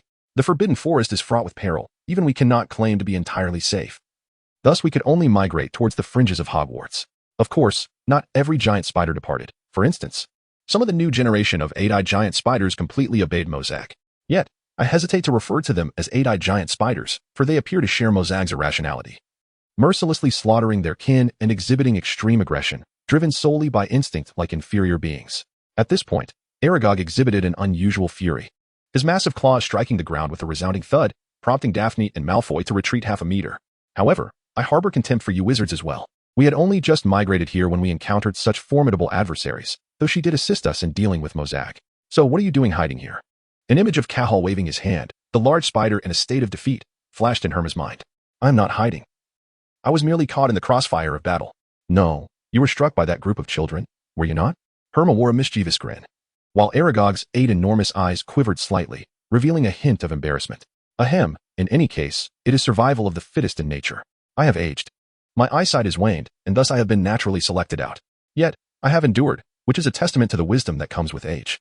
Hema and the 2 individuals beside her nearly burst into laughter as they listened to Aragog's words. He was still pretending, clearly terrified, having hidden himself away. Do you intend to seek Hagrid? That was indeed the plan, but since Hogwarts has dispatched you little wizards, it indicates that Dumbledore has resolutely decided to eradicate us. Hagrid concurs. This is, of course, to be expected. You cannot blame Hagrid. He has treated you well enough. He has lost everything, and in return, all he received was your promise of not taking a life, a promise that your children have failed to uphold. At that moment, Hermia grew somewhat solemn, recalling how Hagrid had been forced to leave Hogwarts due to the incident with the acromantula. Had it not been for Dumbledore, that well-meaning fellow, one could only wonder where he might have ended up. Aragog fell into silence, seemingly lost in thought, before speaking again after half a minute. I simply wish to see Hagrid once more before I depart from this world. I have grown old and lack the strength to tend to these giant spiders any longer. I merely wish to return home. Upon hearing Aragog's words, Hermia nodded in agreement. Although he had been pursued by the acromantula horde, it was the actions of others that had led to that. This old creature had indeed kept his word. Yet, given his current state, how could they possibly escort him out? Moreover, with the protective barrier in place, the giant spiders could not escape. In truth, no one could leave except for wizards. Ah, what is the matter with this spider? Before Hermia could respond, Kalen and Jim, who had not returned, approached and were taken aback upon seeing Aragog. He had been the previous leader of the acromantula but had been ousted in a recent upheaval. Daphne quickly summarized the situation, which struck a chord with Aragog. So, in a way, he was considered a point of interest? Kalen promptly drew her wand, ready to cast a spell. Wait. If you take me to see Hagrid or Dumbledore, I shall assist you. You may consider me a traitor if you wish, Aragog hastily interjected, fearing a spell might be cast that would end him. Enough, Kalen. This old fellow is quite familiar with Hagrid and has never harmed a human. That was the agreement he made with Dumbledore. Hermia told a white lie, for otherwise, this old creature might never see Hagrid again, and Kalen would likely strike him down. However, even so, how could he possibly be transported in his present condition? Besides, if other students encountered him, they would surely attack. Indeed, it might be better to eliminate him for points, Malfoy chimed in, realizing the potential bounty in Aragog's venom. Come now, stop pretending you can't stand. Otherwise, Kalen will take action. Hermia discreetly nudged Aragog. Very well. Aragog quickly rose to his feet, and his demeanor visibly improved. The onlookers were astonished. Truly, he was an excellent actor, befitting an old creature. However, you will still be at risk of attack, Hermia. I believe it would be prudent for us to return and summon Professor Hagrid and the others. That sounds reasonable. What do you think? Hermia glanced sideways at Aragog, who, though blind, was not deaf. Ah, young wizards, I have lived for many years and possess a few unique abilities. With that, Aragog's massive form began to shrink rapidly, from the size of a man to that of a small car, and finally to that of a dog, before reducing further until he reached the size of a human palm. Strangely enough, this feels even more perilous, Daphne remarked, shivering at the sight of Aragog crawling on the ground. Indeed, it is more perilous. You could suddenly use your venom against us, and we would be none the wiser. Kalen added, and Hermia nodded in agreement. Thus, it becomes a matter of trust, my dear companions. Aragog's voice became smaller as his form diminished. Can you shrink even further? Malfoy suddenly recalled something and pulled out an empty vial he intended to use to collect venom. However, given the current circumstances, stealth was no longer an option. Let me try. I have never shrunk this small before, and I fear I may not revert back. Aragog trembled again, his body shrinking until he was small enough to fit into the opening of Malfoy's vial. But do not seal it. I would suffocate. Reluctantly, Aragog crawled inside and lay at the bottom.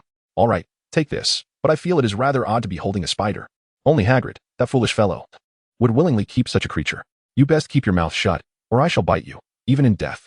Aragog threatened from within the vial, tapping against the glass wall. Humph, Malfoy retorted, quickly silencing himself, genuinely fearful of what might occur if Aragog decided to emerge unexpectedly. Aragog, we still have a task at hand that must be completed before we can escort you back. By the way, what is the nature of this mist? Hermione inquired of the tool spider. I am uncertain about this mist, but it is related to the object in Mozag's possession. You must be cautious. Furthermore, if your task involves locating someone, several individuals passed through here recently. However, I cannot discern how many. What direction? Continue northeast, he replied. Where is northeast? Jem asked, prompting everyone to look at him. Despite the fog, surely they could still navigate? Everyone, can we still make out the path? Jem waved his hand. It was then they noticed that the visibility, which had previously been 10 meters, had rapidly diminished, and they could barely see the ground beneath them. Then find my thicket. Follow its direction and proceed carefully. Hopefully you won't be torn to shreds by those mad creatures. Let us go, but everyone. If we do not encounter anyone after a while, we shall return and reconsider our strategy. Safety first. Understood, Kalen. With that, the group hastened onward. While Malfoy cast a lingering glance at the untouched acromantula carcass behind them, thinking he could sell the 2 vials for a good sum. As they progressed, the fog thickened. Raising their vigilance, after all, a spider could leap out at any moment and sever one's throat. This direction leads to your home, correct? Hermione observed a rock marked with a cross, reminding him of the symbols he had left behind when he had gone to rescue Harry and the others last year.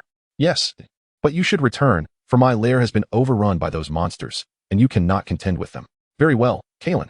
We have gathered a substantial amount, having encountered 20 acromantula. After all, that's 1/20th of the 400. Ahem. Daphne cleared her throat, and everyone suddenly remembered that there was still a live acromantula leader present. Do not mind me. At this age, I only wish to prolong my life a little longer and see Hagrid once more. Beyond that, I harbor no other thoughts. But who informed you of the figure 400? That was what Headmaster Dumbledore said. That figure may be accurate, but it pertains only to ordinary acromantula. After that witch's massacre, at least 100 of those creatures remain. Those are the truly perilous ones. As the warning from Ollivander echoed. On the opposite side of the Forbidden Forest, Harry, Wood, and 2 seventh-year Gryffindor seniors meandered aimlessly through the woods. Although they appeared casual, the group had narrowly escaped a perilous encounter in their quest to locate the acromantula. They had inadvertently trespassed into the centaur's territory and had to flee before provoking their ire. Just as they stepped into a thicket, 3 acromantula lunged at them. Fortunately, the seniors reacted swiftly, dispatching 2 of the monstrous spiders. However, Harry and Wood's robes were torn asunder, and the stout senior, Lita, bore a long gash on his back. Thankfully, Wood had prepared a healing potion to tend to the injury, which was superficial. Had a chunk of flesh been torn away, the consequences would have been dire. Nonetheless, this ordeal heightened the vigilance of the initially carefree young wizards, and they were resolute not to abandon their pursuit, for having slain 2 acromantula, retreat was not an option. Even if they bore wounds, they were determined to achieve commendable results, a sentiment echoed among other wizarding teams scattered across the woods. Meanwhile, at the edge of the Forbidden Forest, Lupin was panting heavily, perspiration glistening on his brow, while Hagrid appeared somewhat fatigued. He had not anticipated that these youngsters would lack awareness of their surroundings, as a dozen injured students had already been compelled to withdraw. Hagrid cast a glance at Madame Pomfrey, who was diligently tending to the wounded behind the protective barrier. Yet, others persevered, demonstrating their fortitude. Although Lupin felt exhausted, he was heartened by the sight of those lying down. Despite their fear, they still worried for their teammates and friends, as well as for those who had promised to join them later. Deep down, he sensed that Dumbledore's adventurous endeavor might indeed signify progress, and he felt grateful for the support of his ally. Lupin lifted his gaze to see Cathal, draped in a black cloak, seemingly indifferent as she feigned slumber, as if the unfolding events did not concern her. In truth, it was her ability to perceive all that transpired within the Forbidden Forest that enabled Lupin and Hagrid to act swiftly in aiding those students in distress. To the left, 1,700 meters away, Cathal's voice resonated once more in Hagrid's ears, signaling the commencement of their task. I shall go. You rest, she instructed. As for the students of Hogwarts, aside from those battling in the Forbidden Forest, others were diligently pursuing their daily endeavors, notably Hermione Granger. To her astonishment, the library lacked even the most basic texts on ancient runes, which struck her as peculiar, especially considering Cathal's assertion that she would be able to teach them. Be quiet. A stern yet hushed voice reached her ears, prompting Hermione to glance at Madame Pants, who wore a disapproving expression, and she nodded apologetically.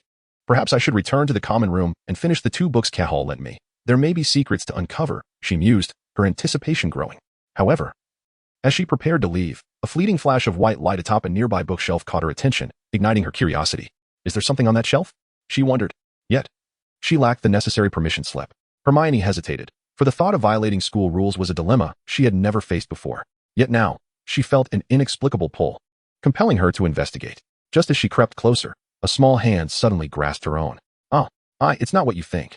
She stammered. It is I, Miss Granger. Came the reply from none other than Miss Greengrass, whose striking visage momentarily left Hermione envious. Do not raise your voice. Madame Pants could no longer contain her exasperation and reprimanded Hermione sharply. Understood, madam. We merely wish to enter the restricted section, Astoria remarked as she approached. Do you have a permission slip? Madame Pants inquired. Indeed, I do. Hearing Astoria mention the existence of certain items took Hermione by surprise. But her astonishment quickly faded as she observed Astoria producing 2 slips of parchment, each inscribed with their names and Professor McGonagall's signature. It is permissible, but do ensure you return promptly. Whether borrowing or perusing here, registration is mandatory. Yes, ma'am. Astoria smiled sweetly, leading the still bewildered Hermione into the designated area. Miss Greengrass. Miss Granger, what brings you here? Astoria gently released Hermione's hand and paused beside the shelf dedicated to healing spells. I'm merely browsing. But how did you come to possess these? It's merely a slightly sophisticated ruse, Astoria replied with a faint smile. The note that once bore Hermione's name transforming into a blank sheet. Of course, it is also due to your exceptional academic record, Miss Granger. Madame Pants harbored no significant doubts. Otherwise, she would have scrutinized it closely and discovered the truth. Astoria's soft words caught Hermione's attention for the first time, revealing this angelic girl possessed such cunning. It reminded Hermione of Hema, who appeared to be a docile child yet exuded a decisive and composed demeanor, always contemplating deeply. It was no wonder the two could be companions, although they were merely 12 years old. What is the matter, Miss Granger? Nothing. I'm just looking for something. Hermione replied, swiftly turning away to conceal her flushed cheeks, hastening to the recently illuminated bookshelf. This sensation was akin to the aura she felt in Professor Cahall's presence. Taking a deep breath, Hermione pushed the ladder designed for retrieving books closer, ascending its rungs. However, the ladder only reached the topmost shelf of books, leaving half a meter to the ceiling. Hermione glanced toward Madame Pants, realizing that from her position, she was effectively concealed from view. This meant that Hermione Granger could indulge herself a little. With that thought, Hermione lunged upward, grasping the top of the shelf and pulling herself up with determination. A glimmering coin immediately captured her attention. This was the source. She delicately picked it up, but in the next moment, an extraordinary force surged from the coin into her body. Observing it closely, she noted that the coin bore no intricate designs, only a small character. After examining her notes thoroughly the previous night, she recognized this character as a rune. However, the coin had cracked down the middle, revealing an inscription that signified purple robe, symbolizing destruction and creation. The reverse depicted elements of water, lakes, and rivers, which she had seen on Hema's wand, indicating that Hema could control water thanks to the water rune's influence. If these legends held truth, then where had the deities vanished? Hermione found herself lost in deep contemplation. While nearby, Astoria gazed at her with astonishment. Could this be the thought process of an academic prodigy? As they pondered the world of Harry Potter and the Half-Blood Prince, a subtle reminder surfaced. For more engaging discussions, one could search for Panda literature online. Chapter 129, Miss Granger's infraction. At that moment, suspended in midair, Cahall suddenly opened her eyes and directed her gaze toward Hogwarts. Yet, tranquility soon returned. The item I left there has been taken by that little girl, Hema. It seems you must exert yourself even more upon your return, otherwise, you shall soon be outshone by your junior. A faint smile crossed Cahall's lips at the thought of Hema's chagrin. It was a rare display of emotion for her. Both of her disciples had proven satisfactory. However, the next moment, her demeanor became serious once more, for she understood that their efforts were still insufficient. Voldemort was not the true threat to the world. The real danger lurked in the shadows, biding its time. She could choose to ignore it, to dismiss it, but this world could not be returned to their grasp. Not yet.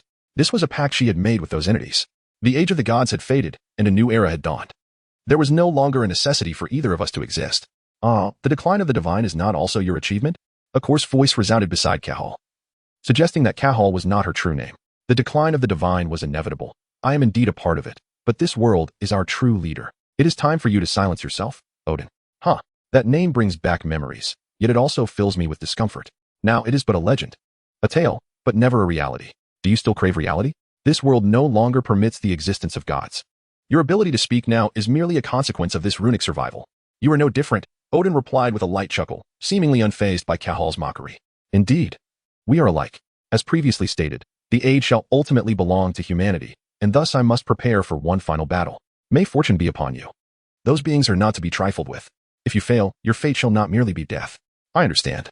However, I have reservations about the heir you have selected. Is it not merely a small dragon? A mere half-formed creature? Odin, I assure you, should you attempt a soul attack on him now, you would be utterly crushed. Even I, or the feeble remnants of our kind, could not match that child's spiritual might. That is implausible. Souls are fixed, no matter the deity or their origin. None can claim invincibility in the realm of the spirit. I did not claim invincibility, merely that it is vast beyond imagination. Should you doubt my words? Feel free to test them. I shall not intervene. Although Cahall's expression remained unchanged, her tone bore a hint of jest. Ha ha, I would not undertake such a foolish endeavor. Runes are my domain, and they are known as the points of wisdom. As the Asgardian god of wisdom and power, how could I resist the temptation? Yet, at that moment, Odin's tone shifted abruptly, and Cahall sensed a surge of power racing from the distant sky towards the forbidden forest. However, she did not intervene, merely observing as the ethereal force surged toward Hema, slowly closing her eyes and whispering, "Is this all the divine has to offer?" Meanwhile, Hema and her companions retraced their steps, but after a few minutes, they found themselves utterly lost, the markers they had made now invisible. Malfoy, what happened to your markings? Daphne glared at him, while Malfoy pouted and waved his hand dismissively. I marked every 3 meters. Don't blame me, he retorted. Wouldn't it have sufficed to mark every meter? This fog is so thick that even marking every half meter would be in vain. I suspect it is a grand enchantment. Malfoy shot back, earning an exasperated glance from Daphne. Grand enchantment, you say? Could it not be a trap laid by the giant spiders? This notion sparked a realization in Graham, who had just awakened from his probing. As the fog thickened, his senses became increasingly dulled. So we are lost. What do we do now? Just as Hema and her companions found themselves at an impasse, the fog above them suddenly erupted apart, not of its own accord, but torn asunder by some unseen force. What is that? They exclaimed, their eyes widening in shock as a colossal wave of energy surged toward them, aimed directly at Hema. Scatter! Kaelin shouted, and everyone dispersed, while Hema remained calm, for she recognized this force. It was spiritual energy, something she had sensed from Ziowena and upon her own arrival. But who among the gods was using spiritual force against her? After all, she was a traveler of worlds. A little respect would be appreciated. Hamar silently complained from the depths of his heart when a sudden, muffled thud reverberated as an invisible force collided with his chest, sending shockwaves that instantly tore apart the fog within a 100-meter radius. Yet, contrary to everyone's expectations that Hamar would be shattered into pieces, he remained steadfast, not moving an inch. Why are you all hiding so far away? He inquired. Well, we were just knocked back by that shockwave and have only just gotten back on our feet, Gemta replied, gazing at Hamar in astonishment. How did you manage that? Carla and Daphne approached Hamar incredulously, reaching out to press against his chest to check for internal injuries. All right, that was merely an air cannon. It poses no harm to humans. Air cannon, Jimmy responded. In any case, look at me, I'm perfectly fine. This spell only generates airflow. I cast a spell, so naturally, I was not thrown away. Hema remarked that there was no further explanation needed, for he himself was unaware of who had used soul power to impact him. A highly transcendent traveler. Nevertheless, he sensed that the other party harbored no intent to kill. Otherwise, mingled with other elements, he surely would not have endured the encounter. After all, such an aerial assault could only be executed by someone of considerable prowess. Meanwhile, on Cahall's side, Odin's voice resounded once more as the attack concluded, exuding an air of joviality rather than frustration. Ha ha, how amusing. How delightful. Almost 1/10 of my soul's impact could barely ruffle a feather. 1/10? Perhaps it is closer to 1/5, but let us agree on half. Cahall unflinchingly countered Odin's assertion. Regardless, your statement holds truth. Yet, relying solely on soul power is futile. One must possess fundamental strength to ensure one's safety. Even I, in my current state, could vanquish him with but a single finger. However, I am in the process of training him, and that is none of your concern. Very well, but you should be aware of your responsibilities. So do not let emotions cloud your judgment, lest you inadvertently cause him harm. Odin's tone suddenly turned serious. I understand. Miss Granger, what is the meaning of this? Madam Pants? Hermione, lost in thought, suddenly turned around to find Madam Pants nearby, startling her so much that she lost her footing and fell from the ladder. Astoria and Madam Pants were both taken aback, but they had no time to assist Hermione, as Madam Pants was already preparing to escort her to the infirmary. Unexpectedly, a flash of purple light darted by, allowing Hermione to land safely on the ground, though it seemed only she noticed the light emanating from the coin. I shall fetch Madame Pomfrey, Astoria exclaimed as she rushed outside. No, it's unnecessary, I am fine. Hermione slowly rose from the ground, bouncing lightly to indicate her well-being. Madame Pants and Astoria exchanged glances, instinctively assuming that the light they had seen was a spell Hermione cast in her own defense. However, Miss Granger, you ought to explain why you ventured to such a height. Had you not managed to cast a spell in time, you could have faced grave danger. I am aware. I was merely curious while searching for a book and peeked at the top of the bookshelf, only to discover no dust at all. Of course not. This library is protected by a dust-repelling charm. I will let this slide this time, but should I catch you causing disturbances in the library again, you shall not return. Yes, Madam Pants, Hermione replied, quickly lowering her head and bowing. Not being allowed in the library would be tantamount to losing her very life, which was unacceptable. Well then, did you find the book? Come and register it. Certainly. Astoria stepped forward, book in hand, while Hermione glanced around the library, failing to find anything of interest. It was not that her passion for reading had waned. Rather, having perused most of the books the previous year, thanks to Gilderoy Lockhart's signing, she had only left aside those she was unwilling to study, such as dark magic, just as she intended to grab a random book and leave. The coin glimmered once more, albeit this time only illuminating the left half. Are you guiding me? Hermione, somewhat skeptical, proceeded to her left. After passing 3 bookshelves, the light from the coin shifted, illuminating the right side and indicating that she should turn right. What could possibly await her on that side? Hermione continued to turn right. And after a few steps, the glow from the coin completely vanished. As she glanced to the side, a remarkably distinctive book came into her view. In order to maintain the aesthetic of the bookshelf, books of similar thickness and size were arranged in a row. However, this notably large tome was placed among the smallest volumes. The Human Body's Magical Switch, authored by Michel Saïef. Could it be a treatise on the control of magic? Hermione hesitated for a couple of seconds before retrieving it from the shelf. The cover bore no inscription on either side, merely a black exterior, with the title and author's name appearing solely in a vertical line on the spine. As she gently opened the book, she discovered the pages were entirely blank, evoking a sense of unease reminiscent of Voldemort's diary. However, as she turned the page, a hollow circular hole unexpectedly manifested, and a line of text appeared on the pristine white paper. Insert here. Hermione suddenly grasped the situation, inserted the coin, and then witnessed something she could hardly believe since entering the magical realm. Harry, move quickly. Hurry, would cast a spell at Harry, who instantly felt a lightness beneath his feet and rolled aside, narrowly evading the giant spider's attack. Hang on tight. Shatter it to pieces. The 2 senior students beside him acted swiftly, their spell striking just a moment too late, as the giant spider was lifted into the air, the shattering magic impacting its soft underbelly. Phew, that has 6 points. Well done, Harry. Wood clapped Harry on the shoulder. I must contribute as well, due to his anxiety. Harry's hair was damp, yet the joy he felt was genuine. What lay ahead? Should they press deeper? At this density of fog, mere flickering lights would no longer suffice. By the way, we seem to have yet to encounter any other teams. Harry closed his eyes, hearing nothing but the rustle of leaves in the wind.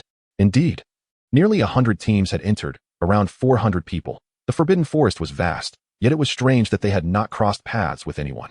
Is anyone there? Just then, a familiar voice echoed from nearby. Hey, someone's coming. Harry and the others immediately stood up and walked in that direction. Before long, a figure collided with Harry, nearly knocking him over. Sorry, I didn't see you. Oh, it's you, Harry. Cedric. Harry recognized the person who had bumped into him. It was Cedric, whom he hadn't seen since they parted ways in Dorset.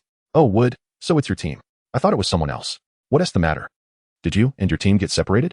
The teasing remark from Koyaf, who had a lingering sense of jealousy since Cedric was favored by the girl he liked in their 5th year, lightened the mood. All right, Koyaf, you always tease them. Lita felt somewhat embarrassed, aware of Koyaf's nature, but unable to stop him. It's fine. I just feel we should leave here quickly, as the giant spiders seemed to be behaving unusually, and I ended up separated from them while trying to escape. Escape? Did you encounter too many giant spiders?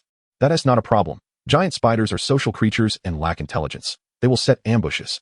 Moreover, the thick fog is the perfect cover for their activities. No, it's the mutated 8-eyed spiders.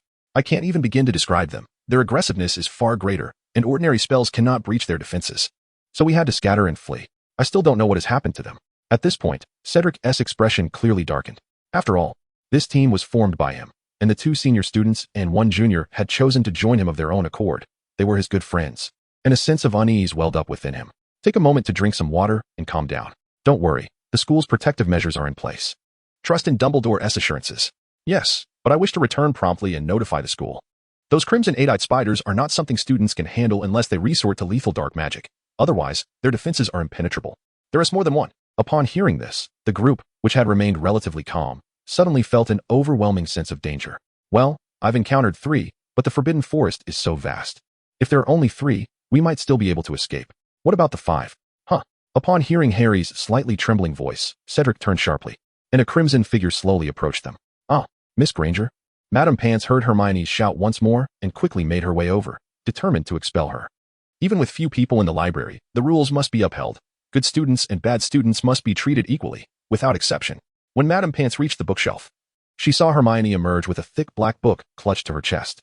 I'm truly sorry, Madame Pants, but this book accidentally fell, and I was afraid it would hit me, so I called out.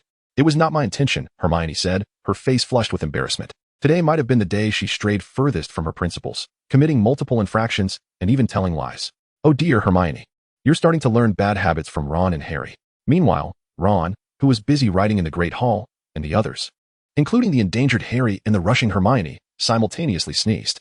However, the environment they occupied was starkly different. Achoo. Really, I hope I'm not catching a cold. I certainly don't want to go to the hospital wing. By the way, where has Scabbers been? Neville, have you seen Scabbers? Your pet rat? No. But he has been with you for so long, he wouldn't just disappear. Don't worry. I took my owl out to play, and when I returned, I forgot to bring him back, but he got home before I did.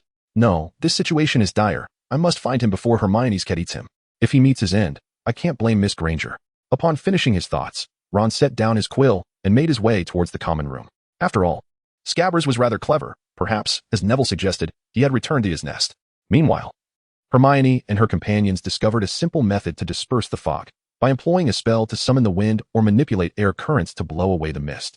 This realization came only after Hermione had been attacked, prompting them to consider the presence of wind as a solution. However, upon glancing at one another, the upperclassmen were dismayed to find that even seventh-year students were unfamiliar with wind-based spells. As for Daphne and Hermione, the latter felt a twinge of regret for not having access to a champion card for a wind-themed hero, deciding it would be prudent to set that idea aside for the time being. Thus, their attention turned to Malfoy. Lucius had somehow provided his precious son with a set of wind spells, most of which were offensive curses. Although powerful, Malfoy struggled to master them, only managing to learn 2 spells, Wind Slash and the Whirlwind Cannon. The latter involved gathering a mass of air and launching it forward like an air cannon. The rest of the group, previously perplexed by the concept of an air cannon, instantly grasped Hermione's intention.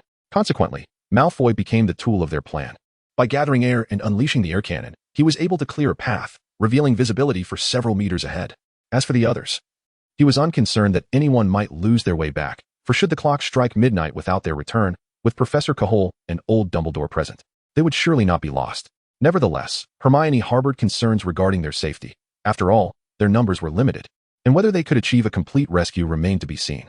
The injury rate on this first day would ultimately influence everyone's willingness to participate further. If out of 400 individuals, 200 suffered severe injuries, even the most accomplished 7th years would hesitate to continue, given the substantial risks involved. However, sustaining minor injuries to experience a sense of lurking danger might, in fact, prove beneficial for them. Meanwhile, Harry found himself devoid of such contemplations. As the ominous red eight-eyed spider drew nearer, he felt a surge of dread.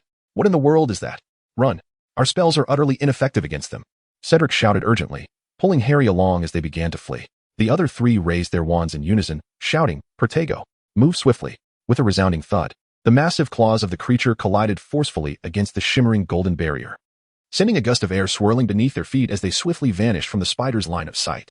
Roaring, the eight-eyed spider let out a low growl, its grayish-yellow eyes transforming to a fiery red as it locked onto the direction of Harry and his friend's escape, charging forward and carving a trench in its wake. In the library, Hermione prepared to log a particular book when Mrs. Pants interjected, stating that this book was not part of the library's collection. It was absent from the catalog. In all her years as librarian, she had never encountered this tome. Ultimately, Mrs. Pants glanced at the blank pages within, nodding in acknowledgement. It was likely a student's notebook left behind long ago, devoid of any significant content. Miss Granger, you may take it as a record book, she offered. Is that truly acceptable? Hermione inquired, her expression a mixture of delight and trepidation, prompting Mrs. Pants to feel slightly uneasy, yet she waved her hand dismissively. Thank you, Mrs. Pants. I shall take my leave now, Hermione replied, hastily exiting the library, as she had matters to attend to. Hermione lowered her head to glance at the book, a smile gracing her lips. Yet, before she could take more than a few steps, she was halted by Astoria's voice. Miss Greengrass, is there something you need? You forgot to take your textbook, Astoria replied, her breath becoming labored after just a short sprint. Hermione gazed at the pale visage before her, recalling the incident during potions class when the other had fainted. She quickly took the textbooks and notebooks, expressing her gratitude. However, are you truly all right?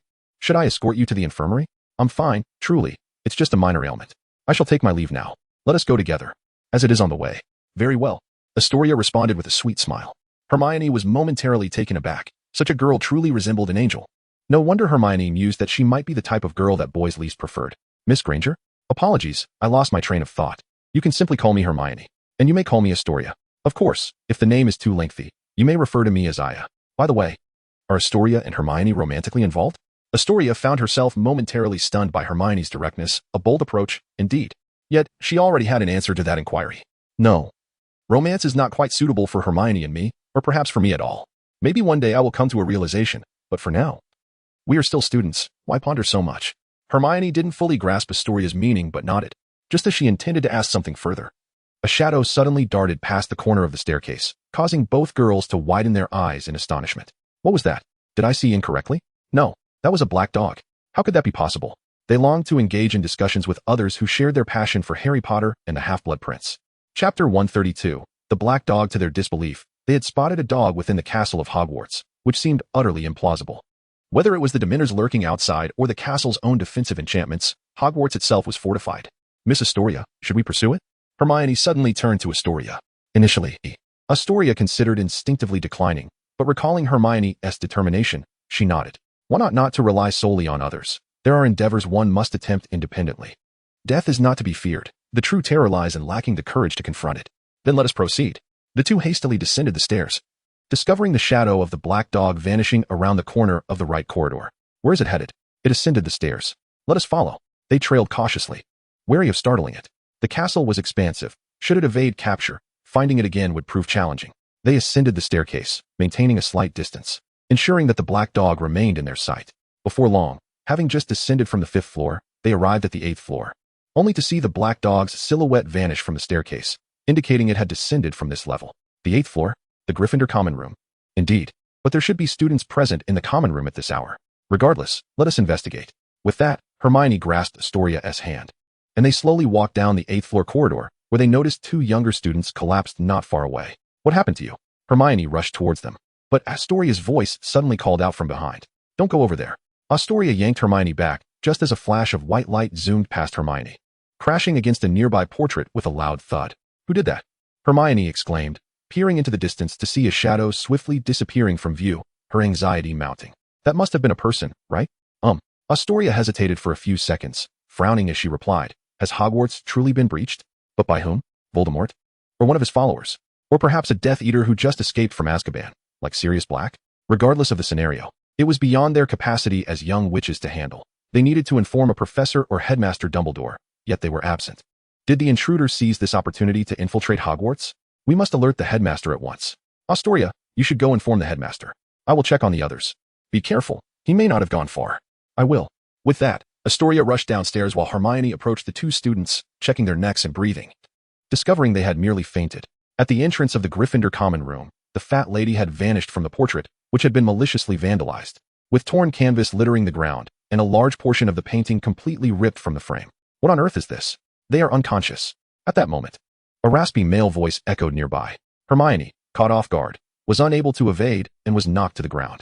A tall man emerged, striding towards her. I never expected to be followed by 2 little girls. It seems I've grown rusty. But what now? The common room is off limits. As he pondered how to enter, a sudden flash of light erupted from Hermione, who had cast a spell while lying on the ground. He recoiled in surprise, retreating as a protective aura enveloped him. Yet Hermione's spell still managed to send him crashing to the floor. Without a wand, this is inconvenient. However, Sirius Black, observing Hermione rising, noticed her grasping the wand of the fallen young witch nearby. All petrified, shattered into pieces, Hermione recited her incantations rapidly, hurling them toward him. But Sirius merely waved his wand, effortlessly deflecting her spells. Hermione pressed her lips together, fully aware of the circumstances. She recognized her adversary, the escaped Death Eater from Azkaban. Sirius Black. Little girl, it would be wise to surrender. Resistance is futile. Shouldn't it be you who surrenders? Even if you were to kill me, Dumbledore would never allow your escape. I am not one to take lives so easily. Just because it's written in the papers, does that make it the truth? Sirius, provoked by Hermione, became instantly irate. Regardless, I shall not retreat. He raised his wand, determined to inflict some pain upon her. At that moment, a large cat sauntered down the corridor, positioning itself between Sirius and Hermione. Crookshanks, what are you doing? Come here, Hermione exclaimed anxiously, gazing at Crookshanks. However, Sirius paused, looking at Hermione from a distance, muttering to himself, it seems we are indeed fated to cross paths. At this juncture, his thoughts shifted from overpowering Hermione to contemplating which spell he could use to incapacitate her without causing serious harm.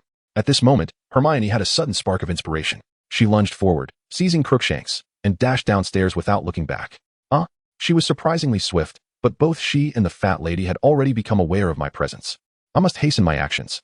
However, the door to the common room could only be unlocked with a password, and no spell could open it. It seems I will have to return another time, although the danger will undoubtedly increase. Subsequently, Sirius recalled Crookshanks and formulated new plans regarding Peter. The next time we meet will be your doom, he growled. With that, Sirius trembled and transformed into a black dog, swiftly darting down the corridor and disappearing around a shadowy corner. Meanwhile, Hermione and the others, aided by the mist dispersing thanks to Malfoy, felt they were nearing the exit. As the surrounding fog had noticeably thinned, yet an unsettling feeling lingered. Just then, hurried footsteps echoed from all directions, prompting Hermione and her companions to raise their wands. Moments later, Cedric and Harry appeared in their line of sight, followed by 3 upperclassmen from Gryffindor, 2 from Ravenclaw, and 3 Hufflepuff students. "Run, Hermione." "Yes, run. There's a giant spider behind us," everyone exclaimed in unison. Cedric recognized his recently lost teammates and several Ravenclaw students, who were evidently also being pursued. "Giant spider?" "Not just any giant spider. We'll discuss it later. Let us move." Before Cedric could finish, a swarm of crimson beasts suddenly leapt out behind them, encircling the group. "A breakout? But these spiders are peculiar," Jem muttered, recalling what Aragog had said about the mutated species. Yet, these variants did not seem significantly different, just slightly improved. Akin to well-cooked crabs. However, the ensuing battle would etch their power into memory. These mutated spiders were not merely red in hue. With a low growl, the dozen or so crimson beasts charged toward them. Unlike ordinary spiders, they seemed more strategic, extending their toughest front claws instead of exposing their heads. Hermione, just like before. "All right, but this time I doubt it will be effective." Unlike the others, Hermione possessed a unique insight. The simplest data from the system revealed the formidable nature of these mutations. While an ordinary adult acromantula had a health pool of around 4,900 to 5,200, each of these spiders boasted a staggering 6,000, with their magical resistance proving to be the most troublesome aspect. Yet, they had to test their strength against them. How else would they know if they could withstand their onslaught? "Ice vines!" Hermione exclaimed, startling those nearby. Water surged from the cracks in the ground, transforming into crystalline vines that swiftly spread outward. However, upon contact with the acromantulas, the ice vines melted away instantly, unlike before when they had ensnared and frozen their foes. Everyone paused in shock. Even Cedric, who had previously battled them, seemed to understand that the red hue was not merely aesthetic. With a collective roar, the spiders ignited flames upon their backs, resembling a dozen small furnaces charging at them. Yet, everyone appeared unfazed. After all, with Hermione present, it was essentially a futile effort. "Drink." Hermione's wand ignited with a blue glow, causing everyone to feel a tremor beneath their feet.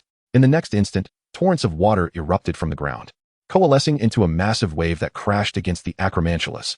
Water and fire clashed, producing a deafening sound as the flames were extinguished and the water mingled with their shells and fur. "Icebind." Hermione raised her wand again, unleashing a chilling aura that instantly encased the acromantulas in ice. Everyone cast your spells. With Karen's shout, everyone raised their wands, aiming at the spiders, unleashing a barrage of light like bullets from a machine gun. However, as Hermione observed the sparks and dust rising, her brow furrowed. The acromantula's health was diminishing far too slowly. "Everyone retreat. We cannot break their defenses. Take this chance," Hermione shouted, gesturing for Karen and the others as she sprinted toward the exit. Cedric and his companions hesitated but chose to trust Hermione, especially Harry, who immediately stowed his wand and followed her lead. Just as they had scarcely covered 100 meters, the monstrous roars echoed behind them, and a plume of black smoke began to rise, indicating the flames had reached the nearby vegetation.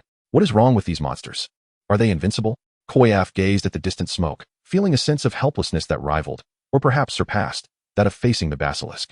Back then, the basilisk was large, and there were many people to fight it. It was a single target, allowing them to focus solely on its movements. However, this horde of creatures was relentless. They could neither inflict harm nor outrun them, and their sheer numbers made a single misstep perilous. "These creatures must be left to the professors. It's far too dangerous." "By the way, has the mist dissipated?" Harry remarked, prompting the group to realize that the fog had mostly cleared. "Over there, the exit," shouted a Hufflepuff girl, pointing toward a towering light barrier appearing several hundred meters away. "Phew, it seems we are finally nearing the end. Let us return and rest." "Speaking of which, how did everyone fare? How many acromantulas did you slay?" "Our team managed 3, though I feel I burdened everyone." Cedric scratched his head sheepishly, acknowledging that his initial attacks had led to the current situation, or they could have defeated many more ordinary spiders. "What about you, Hermione?"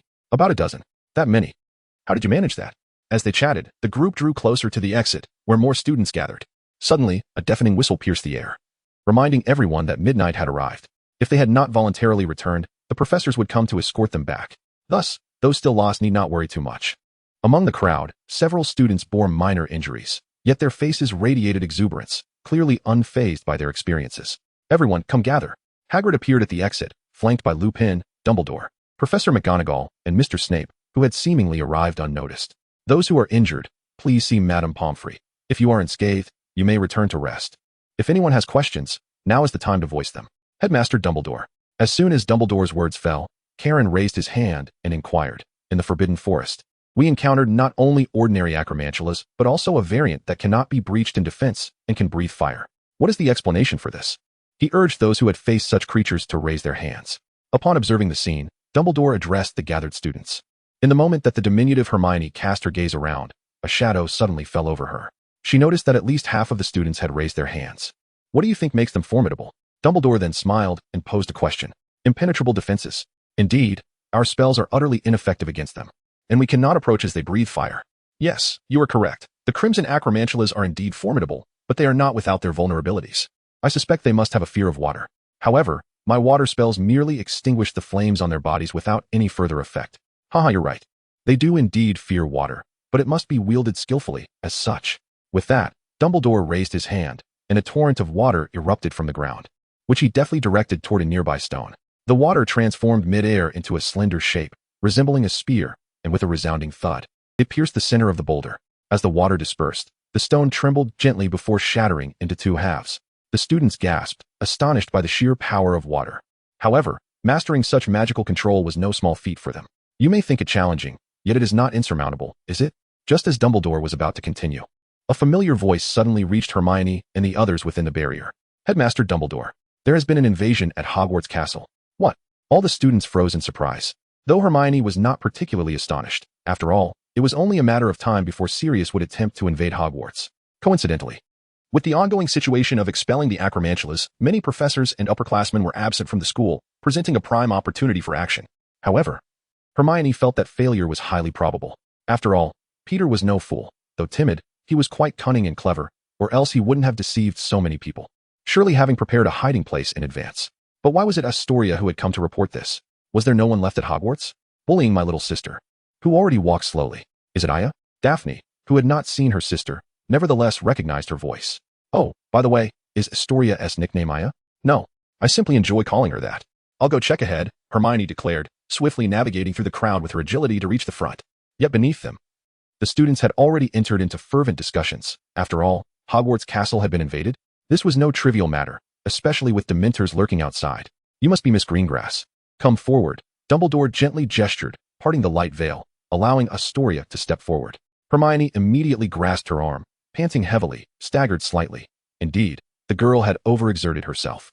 However, Hema chose not to comment, understanding that the pressing matters at Hogwarts took precedence. Professor, Miss Granger and I exited the library only to see a black dog darting upstairs. We hastily followed it to the 8th floor. The mention of a black dog caused Harry, mingling in the crowd, to pause abruptly, a sharp pain shooting through his forehead. Was it truly here to kill me? If Hema were privy to Harry's thoughts, she would undoubtedly give him a sharp reprimand. Your forehead pain has nothing to do with Sirius. You should be addressing Voldemort instead. Meanwhile, Astoria continued speaking, while the students below clenched their fists, a mix of anxiety and indignation washing over them. Hermione went to check on the situation, prompting the others to wait. I'm coming. I'm coming. Before Astoria could finish her sentence, Hermione's voice echoed from nearby, cradling Crookshanks in her arms, her hair disheveled as she rushed towards them. Come here, Miss Granger, Dumbledore said, granting her space once more. She hurried forward, leaning against Hema, gasping for breath. The onlookers nearly chuckled at the scene. Hema in the center, with Hermione and Astoria flanking her, was quite the spectacle. Professor, it was Sirius Black. I saw him, but fortunately, I escaped unnoticed. He intended to enter the Gryffindor common room and had incapacitated 2 students. Everyone, did you hear that? Please gather in the Great Hall. Professor Snape and I will return to Hogwarts Castle. Professors McGonagall and Lupin will escort you to the hall. Understood. McGonagall nodded, while Dumbledore exchanged a glance with Snape, who vanished with a flick of his arm, Fawkes flashing by his side. Everyone follow me. We shall discuss the giant spider matter tomorrow. Let us return to the Great Hall for now. I trust Dumbledore will ensure your safety and apprehend the intruder. Fortunately, most students present were upperclassmen, recently having endured a fierce battle, so panic was minimal. After all, they outnumbered Sirius, who was but one man. Harry, are you all right? I'm fine. Harry replied absent-mindedly, merging with the flow of students as they passed through the magical barrier. Hema, after exchanging a few words with Karen, quickly made her way to Hagrid's side, discreetly placing a vial from her sleeve into his robe. What is this? Hagrid asked, momentarily taken aback, but was soon pulled along by Hema, exiting the protective barrier. Teachers like Hagrid were permitted to carry items out, unlike students, who needed to undergo verification through a card. Let us step outside first.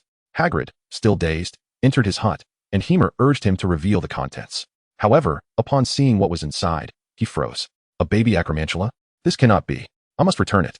Though Hagrid would not report this to Dumbledore, he had his own principles to uphold. Wait a moment, let us talk.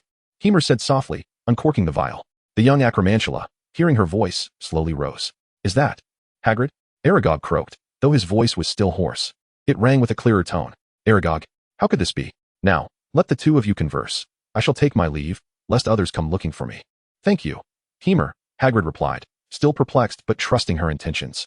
Bringing Aragog here surely held significance, and he was eager to see him. I'm off, Hema stated, exiting Hagrid's hut and spotting the Greengrass sisters waiting nearby. Mrs. Greengrass, what brings you here? Well, Astoria nearly got into trouble, and you didn't even check on us. You just ran off, Daphne said, concern etched on her face as she looked at her sister. Apologies, but Hema had her own matters to attend to. I'm sorry. I truly acted foolishly. I have nothing to offer in recompense, so I can only express my regrets. Hermione's intellect is not to be underestimated. Her claim of being preoccupied is a typical male response. Admitting fault, whether sincere or feigned, is undoubtedly effective. Yet, I never insisted on an apology. Daphne felt rather awkward due to Hermione's sudden emotional outburst, as she was merely defending her sister. All right, sister, she reassured. Hermione has already been quite considerate. Just now, when I rushed over, I nearly fainted, and it was only he who caught me in time. Indeed, this lad seems to understand you better than I do, Daphne thought. Observing her sister's flushed face, she realized the girl was beyond saving.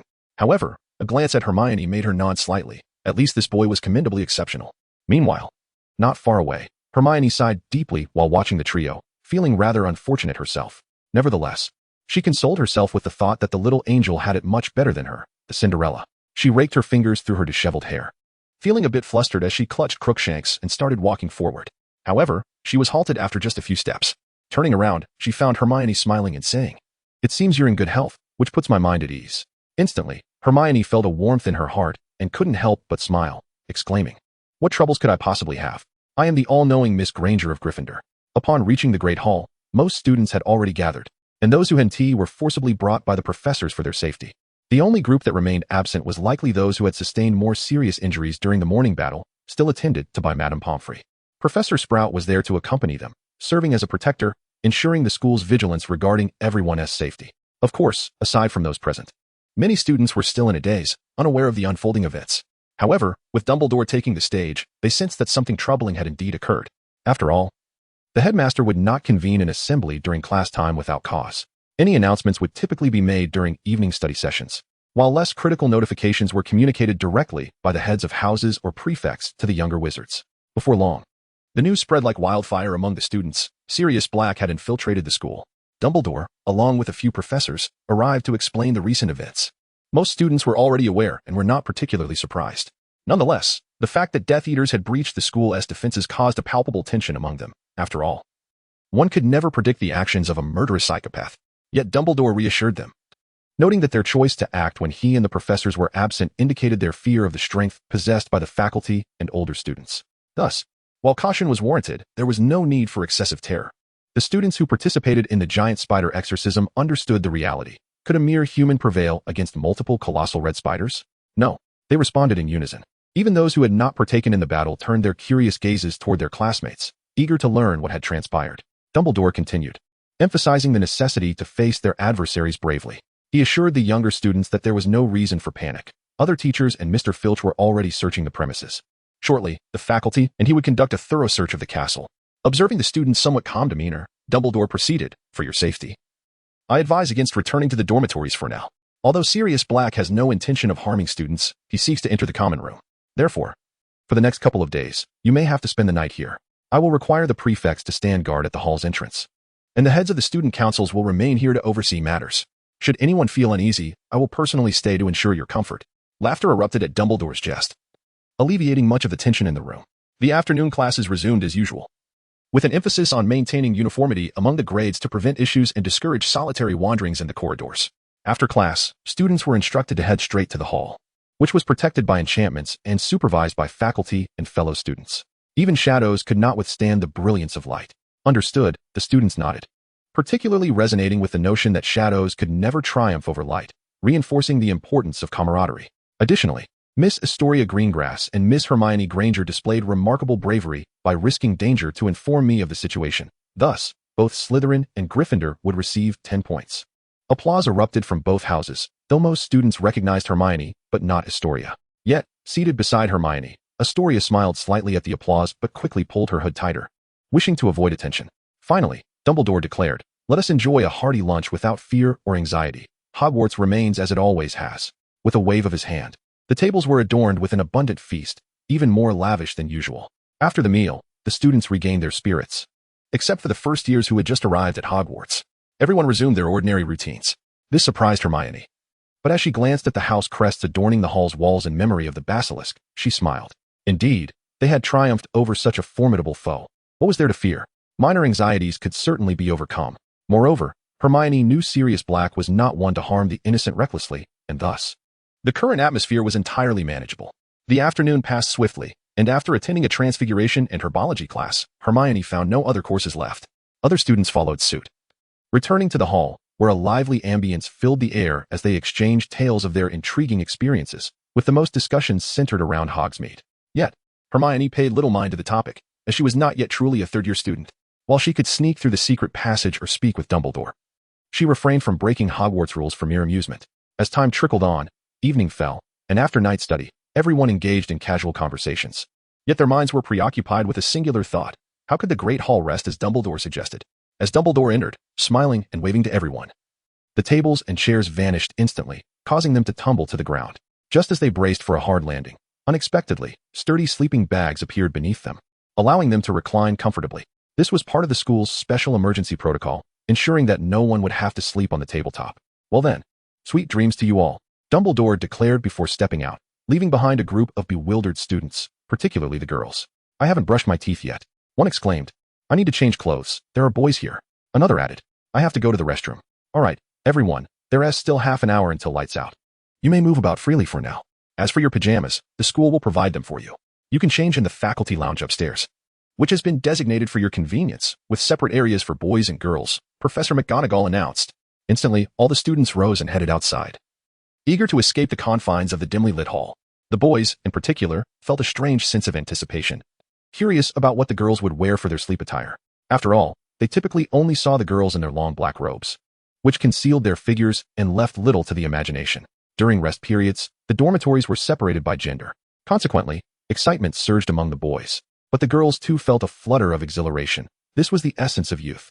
However, when the boys returned to the hall, dressed with enthusiasm, they were met with the sight of the girls still clad in their ordinary black robes, complete with shirts and long skirts. "What is going on here?" A daring Gryffindor boy called out to the girls. "What are you thinking? Sharing the floor with us is perfectly fine. What more do you want?" "Sleep," retorted a tall Gryffindor girl. Laughter erupted among the surrounding girls, and a few audacious ones playfully lifted the hems of their skirts, revealing a hint of pale skin before quickly covering themselves again and retreating into their sleeping bags. The other boys scoffed and dove into their own sleeping bags. Yet most were not truly displeased. After all, they were merely playing along. The sleeping bags, assigned by seating arrangements, could also be rearranged, thus transforming the space into smaller, intimate groups. Hermes had already chosen a spot and walked over to his sleeping bag, glancing at Astoria, who lay within her bag, hood drawn, almost breaking into laughter. "What are you doing?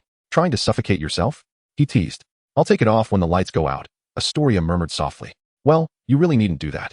You are so beautiful and possess such a delightful personality. Many would be eager to befriend you." "No, I only need you as a friend," Astoria replied, surprisingly countering Hermes's remark. Hermia did not contradict her. After all, a transformation as swift as lightning was impossible for Miss Greengrass. The fundamental issue needed addressing, that is, the ailment itself. Before seeking the treasures of Madame Hufflepuff, it was imperative to first understand the root of this affliction, which caused a direct disruption of magical energy, thereby impacting bodily functions. Yet, it was not merely a curse or a hereditary illness. It seemed he must take the time to visit the Greengrass household and meet that esteemed Madame Greengrass. However, for now, it was best to rest. Hermia cast a glance at Miss Astoria beside her, who had fallen asleep. It appeared the day had exhausted her. The child had likely exerted herself twice as much as usual, yet she was quite happy. At that moment, Daphne's voice suddenly resonated beside Hermia as she smiled at her sister and gently removed her hood. Oh, she might be displeased if she discovered this. Huh, but one cannot sleep like that. This girl's heart is not as fragile as you might think. By the way, you may withdraw. Withdraw? Do you wish to sleep between us girls? How shameless. Indeed. Let us change places, one on either side. Daphne, taken aback by Hermia's audacity, pondered for a moment before replying, all right. Thus, Daphne moved from Hermia's right to her sister's left, while Hermia remained on the right, encircling the little angel. Silence ensued. Although discussions filled the air, Speculations about how Sirius had entered and what transpired in the Forbidden Forest, Daphne and Hermia, wary of disturbing Astoria's rest, could only squint their eyes and await the lights to dim. Indeed, moments later, the hall descended into darkness, and the prefects began their rounds to check who was not sleeping properly, reminiscent of Hermia's own days as a head prefect. Unbeknownst to her, Hermia gradually succumbed to drowsiness and drifted into slumber until a sudden tug jolted her awake. Who? Hermia blinked drowsily, finally recognizing her sister-in-law, Daphne, who was crouched beside her, tugging at her collar. "Miss Daphne, is there something you need? It shouldn't be morning yet, right? I need to use the restroom," Daphne said hesitantly. "Then go ahead." "I don't feel like going." Hermia waved her hand dismissively, still entangled in sleepiness. "But I'm scared," Daphne murmured weakly, a stark contrast to her usual sharp-tongued demeanor. Hermia, now a bit more alert, sat up slowly, noticing that most of the patrolling prefects seemed to be asleep as well, with only Percy propped against the doorframe, remaining vigilant. "Did you have a nightmare?" "A giant spider," Daphne admitted. "Indeed, dreams are something one must learn to control rather than allowing them to dictate your reality," Hermia remarked casually, gradually emerging from her sleeping bag. The two of them cautiously made their way toward the door, but before they could take a few steps, another hand grasped Hermia's arm. "I want to go too. Let us go together." "Hermione, are you sure you can't manage on your own?" "I was also frightened by Sirius," Hermione babbled, though her desire to visit the restroom was genuine. Daphne was not pleased. "You, my sister's rival, are clutching my Maeve's arm right in front of me. This is utterly unacceptable." Fortunately, Daphne, with her head full of stubbornness, merely shot a glare at Hermione without uttering anything further. The three of them reached the door, and Percy, startled, quickly regained his composure, almost jumping at the sight of them. "What are you all doing?" "Going to the restroom," Daphne and Hermione replied in unison. "All right, but for your safety, I need to call a female prefect to accompany you," Percy stated, glancing at the trio, planning to summon a prefect. "No need, with Hermia Ibwa here. There won't be any problems." "But he's a boy. Isn't that inappropriate?"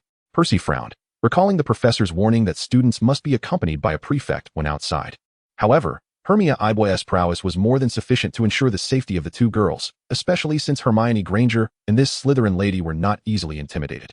"Very well, but make sure you return promptly." "Thank you, Prefect Percy." Hermione quickly expressed her gratitude, adding his title, knowing he relished such compliments. Upon hearing this, Percy smiled and opened the door for the three of them, with Hermia being pulled along by the two girls. "Honestly, you two could have gone together," Hermia said, bemused by their insistence. Yet, inexplicably, when Hermione drew near, he sensed a peculiar aura, one he could not quite place, but it was undeniably strange. The two ladies swiftly concluded their business, and Hermia hastily burrowed back into her sleeping bag, staring up at the starry sky above, closing her eyes to resume her slumber. Just as she thought she could finally drift off, a small hand gently brushed against her face, and Astoria's soft voice whispered in her ear, "Hermia, I need to use the restroom." Hermia turned to glance at her, managing a wry smile. "All right." Percy, who had just begun to doze off again, was startled awake by Hermia's movement, groggily opening the door to watch her depart, cautiously raising his wand to guard the entrance. Just when Hermia thought the interruptions had come to an end, another familiar face materialized before her. "Dear brother, I need to use the restroom." "Why?" For more discussions about Harry Potter and the Half-Blood Prince, follow the WeChat account for Yuta Literature to chat about life and seek kindred spirits. A gentle reminder, input Giant Panda Literature in the search engine to find our site. Thank you. Chapter 137. To the restroom in the ensuing days. The school returned to its usual rhythm, albeit conversations shifted from casual banter to topics like Black, the Dark Lord, and the battle against the giant spiders. Naturally, the fat lady, still shaken from her fright, was reluctant to take her place as the portrait for Gryffindor's common room, but the other houses were similarly cautious, fearful of further assaults. Fortunately, the portraits, being ancient souls and spirits, were not as fragile as one might think, and some were still willing to shoulder the responsibility. Meanwhile, Harry had taken on a rather mysterious demeanor, haunted by nightmares due to the presence of Sirius and the Black Dog. However, he was reluctant to approach Dumbledore for assistance, given the multitude of issues plaguing the school. Thus, he sought out Hermia. Hermia merely advised him that the deeper aspects of his dreams were a reflection of his brain's control, emphasizing the need to expedite his studies in closed-mind techniques, suggesting he could seek her guidance when necessary. Indeed, during Dumbledore's evening classes, Hermia began learning the art of mental shielding, progressing swiftly, with Dumbledore remarking on her exceptional spiritual fortitude. Hermia was aware of this, yet it reminded her of a recent encounter in the Forbidden Forest, where she had been subjected to a mental attack, though she refrained from sharing this with Dumbledore. On the front of the giant spiders, they found themselves in a situation where upperclassmen were encouraging the younger students to face their fears, as those injured on the first day had withdrawn, leading to a reshuffling of teams. Despite the shifts, around 300 students remained, showcasing that fear had not triumphed over these young warriors. The number of giant spiders continued to dwindle. Aside from the notorious red ones that sent everyone running, the ordinary spiders were becoming increasingly scarce. By Thursday, few teams ventured out, simply because they could not find a target to confront. Of course, the presence of the red spiders prompted most students to learn spells like the wind underfoot and the dispersing mist charm. However, Harry had not continued participating. Just the day before, he and Wood had officially withdrawn from the giant spider expulsion team, transferring his spot to Miss Granger and another upperclassman. Haunted by nightmares, Harry feared his presence might disrupt others, especially with the first Quidditch match looming and limited training sessions with Wood. Yet, training was secondary. Regaining his form would ensure a good performance. However, due to Sirius's influence, he found himself under heightened surveillance, or rather, protection from the school. Percy shadowed him closely, monitoring for any sign of Sirius's appearance, making Harry's training sessions feel stifling. Thus, Harry enlisted Hermione's support and approached Professor McGonagall, requesting the cancellation of the school's incessant 24-hour monitoring. I understand your concerns, Potter, but consider this. When you are on the field, surrounded by only your teammates, you will inevitably become a target. We have our first match on Saturday. I must train, Professor. I need to secure a point for Gryffindor. It's not just my personal ambition, but a matter of collective honor. Harry passionately articulated, echoing Hermione's sentiments. But before he could finish, Professor McGonagall interrupted. Did Mr. I would teach you this. McGonagall squinted her eyes, her expression growing more serious, and Harry simply nodded in response. Yes, Mr. Iwood taught me. Harry, you. Beside them, Hermione, who had been watching the play, was momentarily taken aback, gazing at Harry with incredulity, to which he responded with an awkward smile. Professor McGonagall regarded Harry, rubbing her forehead. Although reluctant to concede, she acknowledged that Harry indeed provided substantial support to the Gryffindor team. Rising slowly, she gazed out at the Quidditch pitch, which was faintly visible through the rain. After a brief moment of contemplation, she arrived at a decision. Very well, however. Future practices must be supervised by Madame Hooch or another instructor. Percy will no longer oversee you on campus, but it is imperative that you do not act alone. Thank you, Professor. I will certainly strive to secure the trophy for Gryffindor. Harry exclaimed, his spirits lifted as he shouted in delight. Observing the previously troubled expression on Harry's face transform into a smile, Professor McGonagall nodded approvingly before casting a knowing glance at Hermione. I understand, Professor. I shall do my utmost to protect him, as that is my duty, Hermione whispered, stepping closer. Upon exiting McGonagall's office, Harry and Hermione expressed their gratitude before hastening towards the Gryffindor Quidditch team assembly, leaving Hermione momentarily perplexed in their wake. Is there truly any enjoyment to be found in Quidditch? She mused. It seems to be merely a pastime contrived by foolish wizards. Yet it is absurdly regarded as a legitimate sport. At this moment, Hermione noticed the Salazar ring adorning his hand, and suddenly recalled that he had left it with me after his failure in the Chamber Challenge last year. Mr. Slytherin, is there something troubling you? Have you recently come into contact with others? Others? Are you referring to the other three at Hogwarts? Indeed. Not at all, sir. Why do you think that? I sense the essence of Ravenclaw within you, albeit only a fragment, yet it is evident that you have indeed made contact. When did this occur? Hermione seemed to recollect something, prompting a follow-up question. It should have been a few days ago, approximately 3 days. Now I see. Mr. Slytherin, what insights might you share? To unlock the trials of the heir of Ravenclaw, one must obtain a portion of her treasures. Of course, you may choose to ignore this, as I will be waiting for you in the chamber to defeat me. Mr. Salazar, I cannot accomplish that just yet. However, if you could enlighten me about the treasures of Hufflepuff, I would be quite intrigued. Are you seeking to assist that young lady? It appears, sir, that you are not merely in slumber, you are also monitoring my life. You are entirely mistaken. I am merely observing my heir. Naturally, I am eager for my heir to gather the treasures of the other three, yet regarding Hufflepuff, my knowledge is rather scant. Is that so? Hermione sighed, though it was within his expectations. After all, if all four were fully aware of each other's treasures and their precise locations, the significance of the treasures themselves would diminish. Nonetheless, I can provide you with some information. Your esteemed headmaster Dumbledore has likely mentioned that Lady Hufflepuff was a profoundly sentimental woman. She was kind, honest, and treated her friends as family, regarding her cherished places as home. Are you suggesting? Thank you, sir. Hermione immediately grasped part of the meaning, realizing he would need to search around the Hufflepuff common room for clues. You're welcome, but should you entertain thoughts of a challenge, I shall be awaiting you in the chamber. With that, the ring once again fell into silence. Hema contemplated visiting Professor Sprout, followed by a trip to the Hufflepuff common room. Of course, there were alternative methods at his disposal, such as the polyjuice potion employed by Miss Granger in the original narrative. However, it would be far more prudent to enter openly. Yet, as a Slytherin, he would likely need to seek the approval of both the head boy and the head of house to gain entry. Given the matter at hand concerned the heir of the school and its treasures, it was no trifling issue. He had to proceed with utmost caution. Should any unusual circumstances arise, he would find it difficult to account for his actions to the school. Nevertheless, his plans had to be postponed for the moment.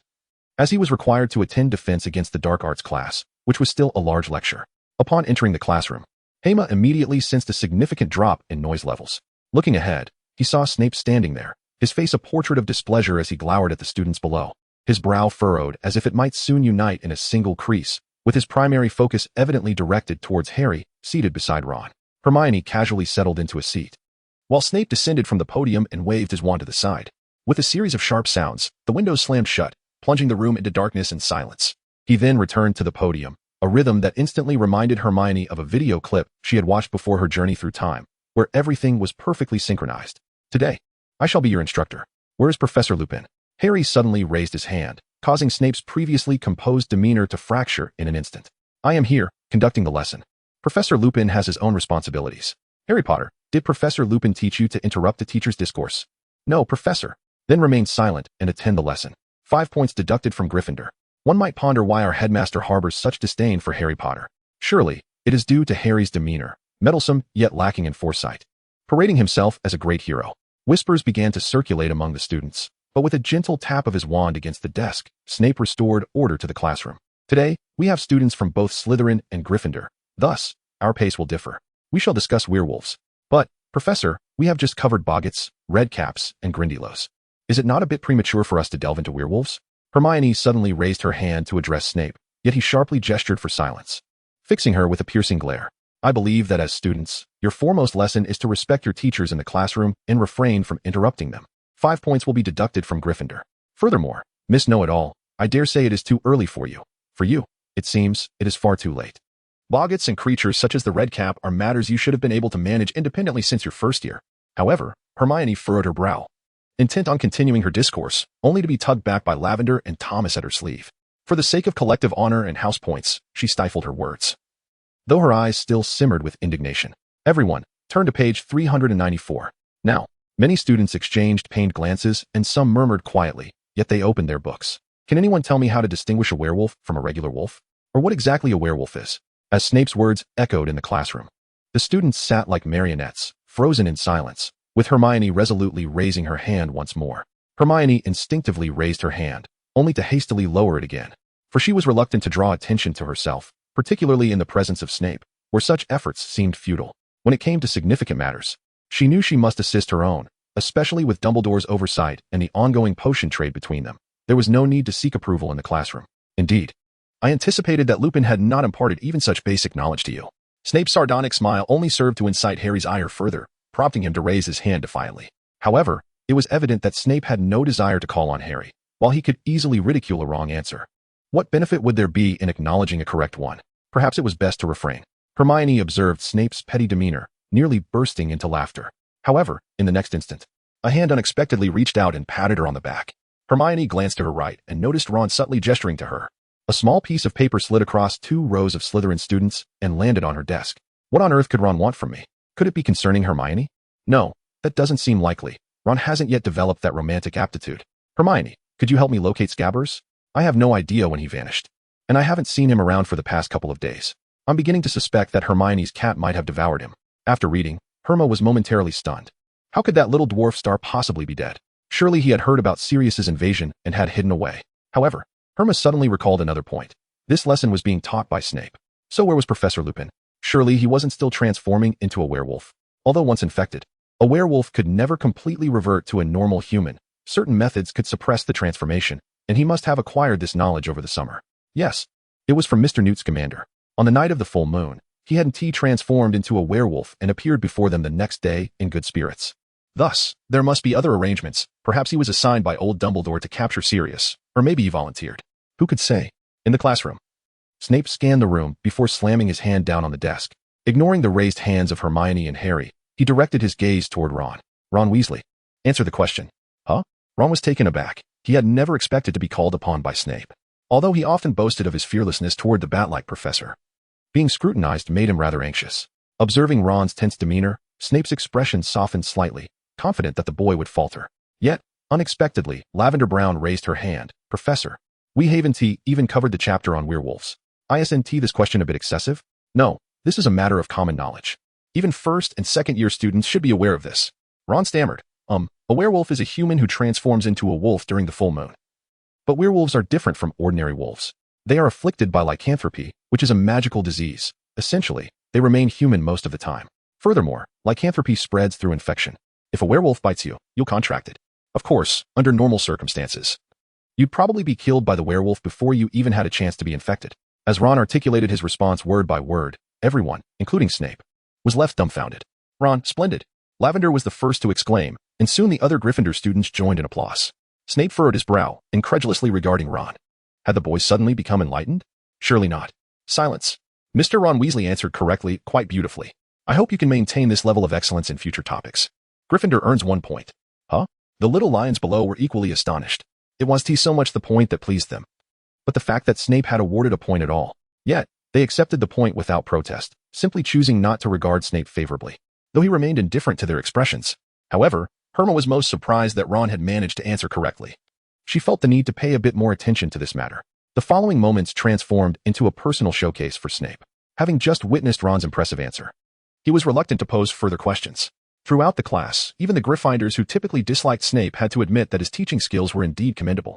Although the defense against the dark arts professor had no issues, students instinctively resisted him, as his demeanor was overly serious, which did not foster a conducive learning environment, but rather induced anxiety. Lastly, each of you is to write a paper on the methods for identifying and killing werewolves.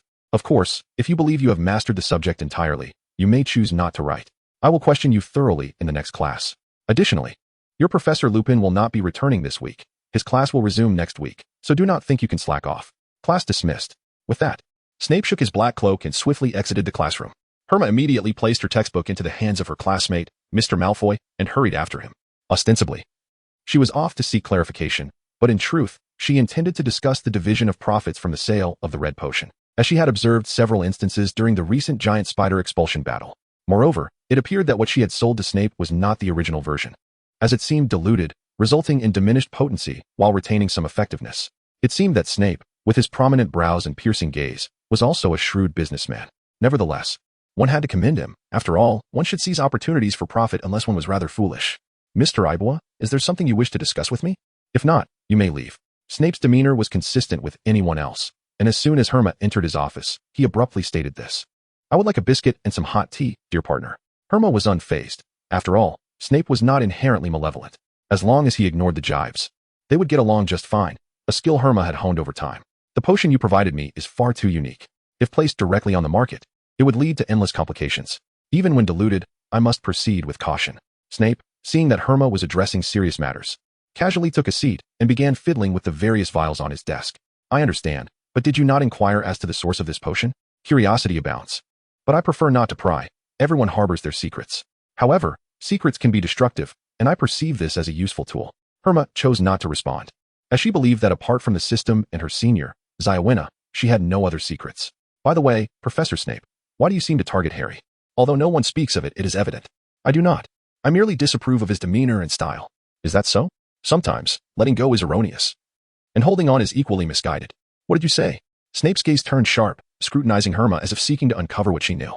However, Herma promptly sealed her lips, as if her earlier remark had been merely casual banter. Yet this comment had a notable impact on Snape, causing him to become somewhat agitated. He opened a drawer and tossed a bag directly to Herma. A total of 105 vials of diluted potion have been sold. According to our contract, the split is 40 to 60. This is your 60%, totaling 3,912 galleons. Thank you, Professor Snape. Additionally, I wish to learn something. No. If you have no desire to learn anything specific, you may leave. We will discuss this another time. All right then. Hema observed that the other party had indeed adopted a dismissive demeanor, and thus he refrained from further conversation, nodding slightly as he made his way out. However, before he could fully close the door, Snape called out to him, his expression shifting to one of increased gravity. Regarding Sirius, Dumbledore has not sought you out yet, has he? What does he want from me? I am but an ordinary primary school student. Mr. Iboa, please adopt a more serious tone. I have always been quite serious. Hema chuckled lightly, shutting the door behind him. He noticed that the moment he drew closer to Snape, his own demeanor faltered, for the sight of Snape's exaggerated sternness elicited an urge to smile. Ahem, we have yet to determine how Sirius managed to enter. Hence we have dispatched Mr. Lupin, who is most acquainted with him. However, I do not believe Mr. Lupin will take any harsh measures against an old friend. I doubt it.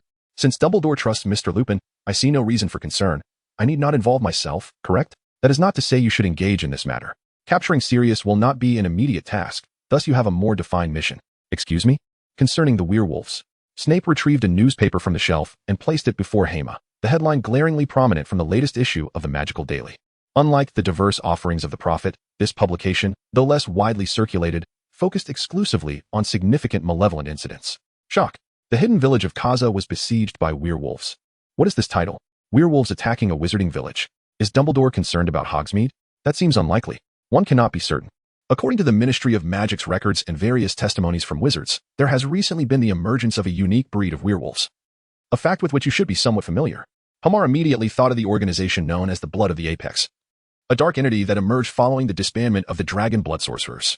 The werewolf he encountered during the summer was a member of this group. The power and self-control of these werewolves surpassed that of ordinary ones, making them exceedingly perilous, especially since they might harbor other hidden abilities. Mo Beta had appeared a fortnight ago a few miles from Hogsmeade, and though he had not been seen recently, a Muggle farm outside Hogsmeade had suffered an attack by beasts, resulting in the death of numerous cattle and sheep. What could I possibly do, if tasked with fighting?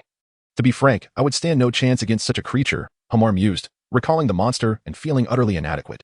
You won't be going alone. But the situation is far from simple. Suddenly, Severus Snape paused, taking a slow, deep breath. Besides the pack of werewolves, it seemed that a certain individual's minions were also involved. Fenrir Greyback, the malevolent leader of the werewolves. He aimed to subjugate the werewolves dwelling in the Forbidden Forest. Though he might find himself disappointed, for the forest is home to more than just werewolves, one might even refer to them as intelligent wolves. Then what am I truly meant to do? Despite hearing a plethora of intelligence, Hema had yet to discern his specific role. For that, you should listen to what Dumbledore arranges. I'm not certain myself. I'm uncertain. I merely surmised that Dumbledore would assign something to you based on these matters. Come now, I must inspect the equipment. Hema gazed at Snape, feeling a profound sense of malice. Lunch hour had already passed. As time passed, Hema attended classes during the day, with Professor Cahayer's runes lesson at noon and Dumbledore's knowledge supplements swiftly passing his evenings. By Friday, the atmosphere within the school transformed dramatically. For the afternoon would mark the preliminary conclusion of the giant spider expulsion battle, alongside the Quidditch match between Gryffindor and Slytherin, which everyone was eager to witness, followed by the weekend's respite, with Hogsmeade opening its doors. This presented a continuous buffer for the students burdened by academic pressure, generating palpable excitement. Yet, Hema found himself in a quandary. He could not venture to Hogsmeade due to the lurking giant spider, which posed a troublesome predicament. Professor Cahayer had mentioned he would handle it after some time. Moreover, the quest for the treasures left by the Hufflepuff lady had also been postponed, now relegated to the weekend. However, on Saturday and Sunday, he was also tasked with assisting Hermione in her rune studies. He felt as though he needed to divide himself into two to manage it all. Ideally, nothing should occur today. Just as Hema wearily emerged from the classroom, Fawkes suddenly appeared on his shoulder, letting out a soft cry. Old Dumble, what brings you here? With a spark, Hema opened his eyes once more to find himself in the familiar confines of the headmaster's office. But this time, apart from Dumbledore, there was an unexpected acquaintance present. A figure with neatly trimmed golden shoulder-length hair, clad in a black trench coat and trousers, exuding an air reminiscent of a Hogwarts version of a dual eagle. Dorgan? My boy, it has been quite a while. Has it? It's only been about a month, has it?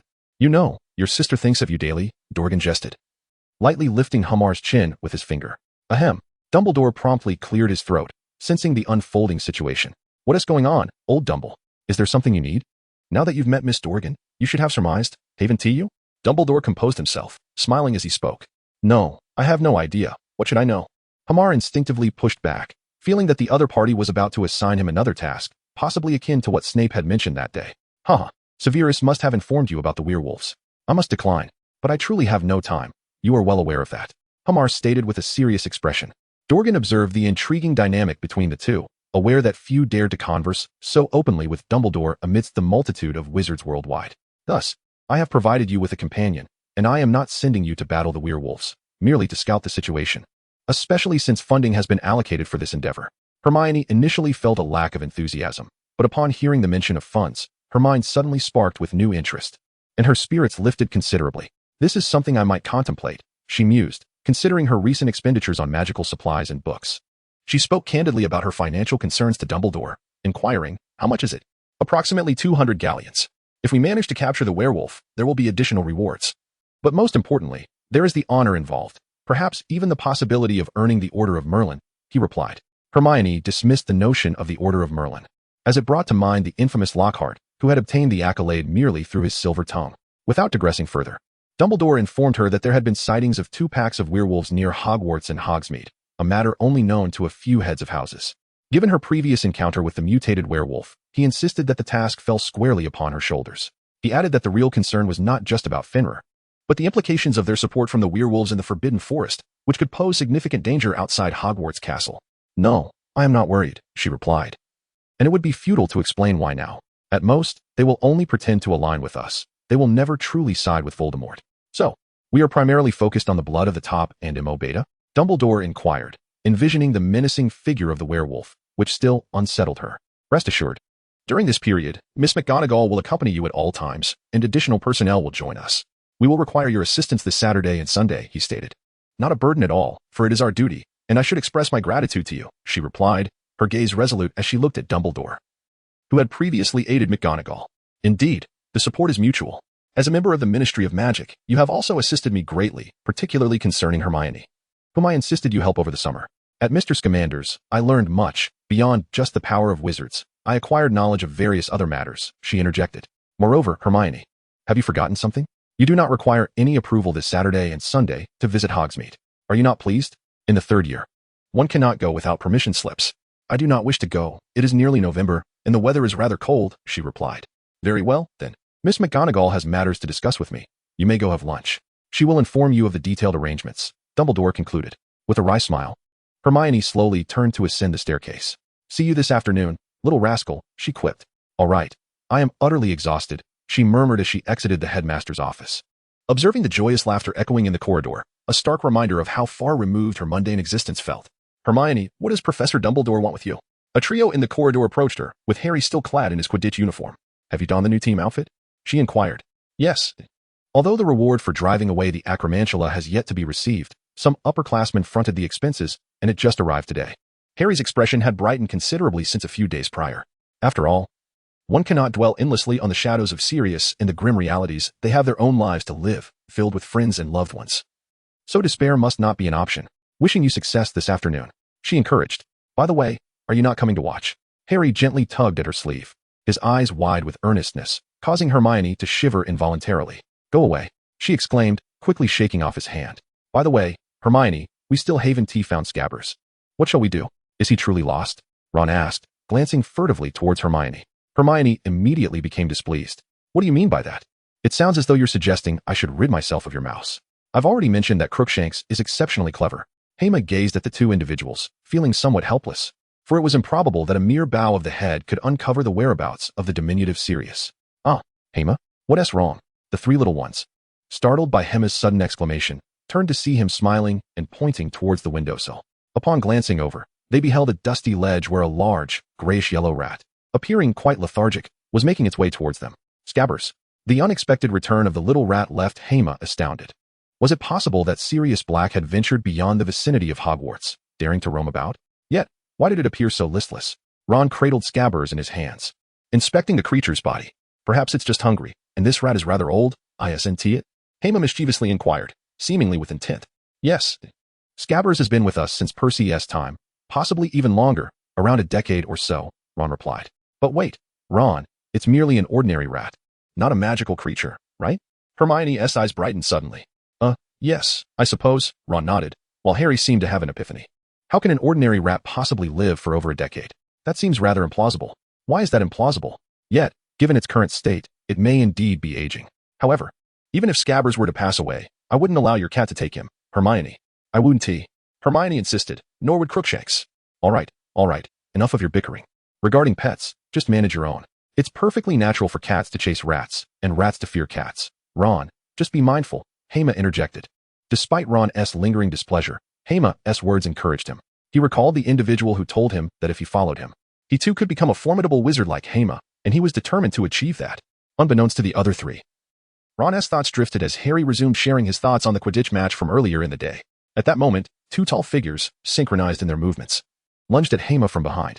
Feeling a sudden jolt in his back, Hema instinctively dodged forward. With a thud, the two figures tumbled to the ground, prompting the others to turn in surprise.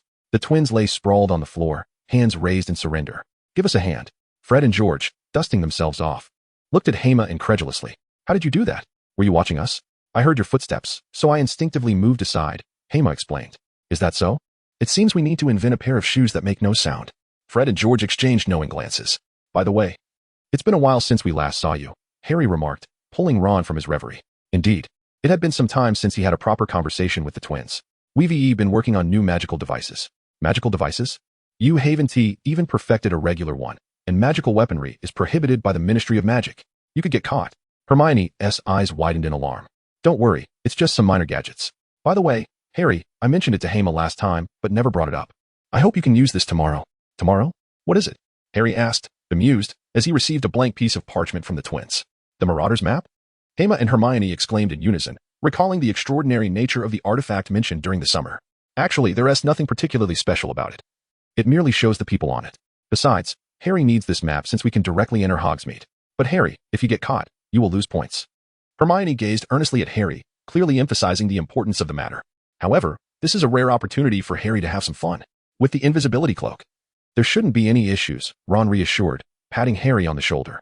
Hermione cast a glance at Harry, who seemed eager to proceed, and ultimately nodded, understanding that the Dursleys would be unlikely to grant him permission.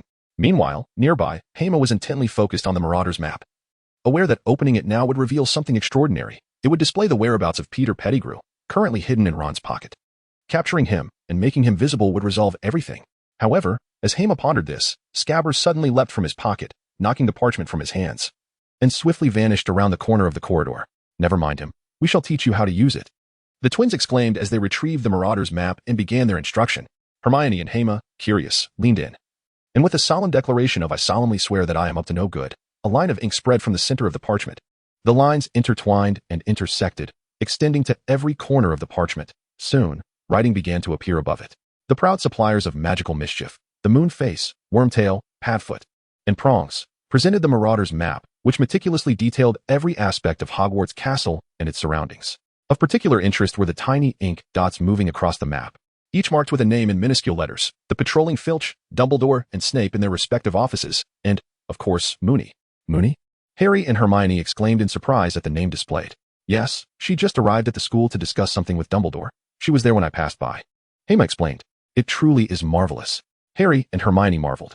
However, Hema rapidly scanned the map, but could not locate the recently departed Peter. He only spotted Ron running, pondering if there was a chance he could still be concealed. There you are, little Wordtail. But surely you cannot rely on charms for protection indefinitely. We cannot wait any longer. The next opportunity to capture him must be seized.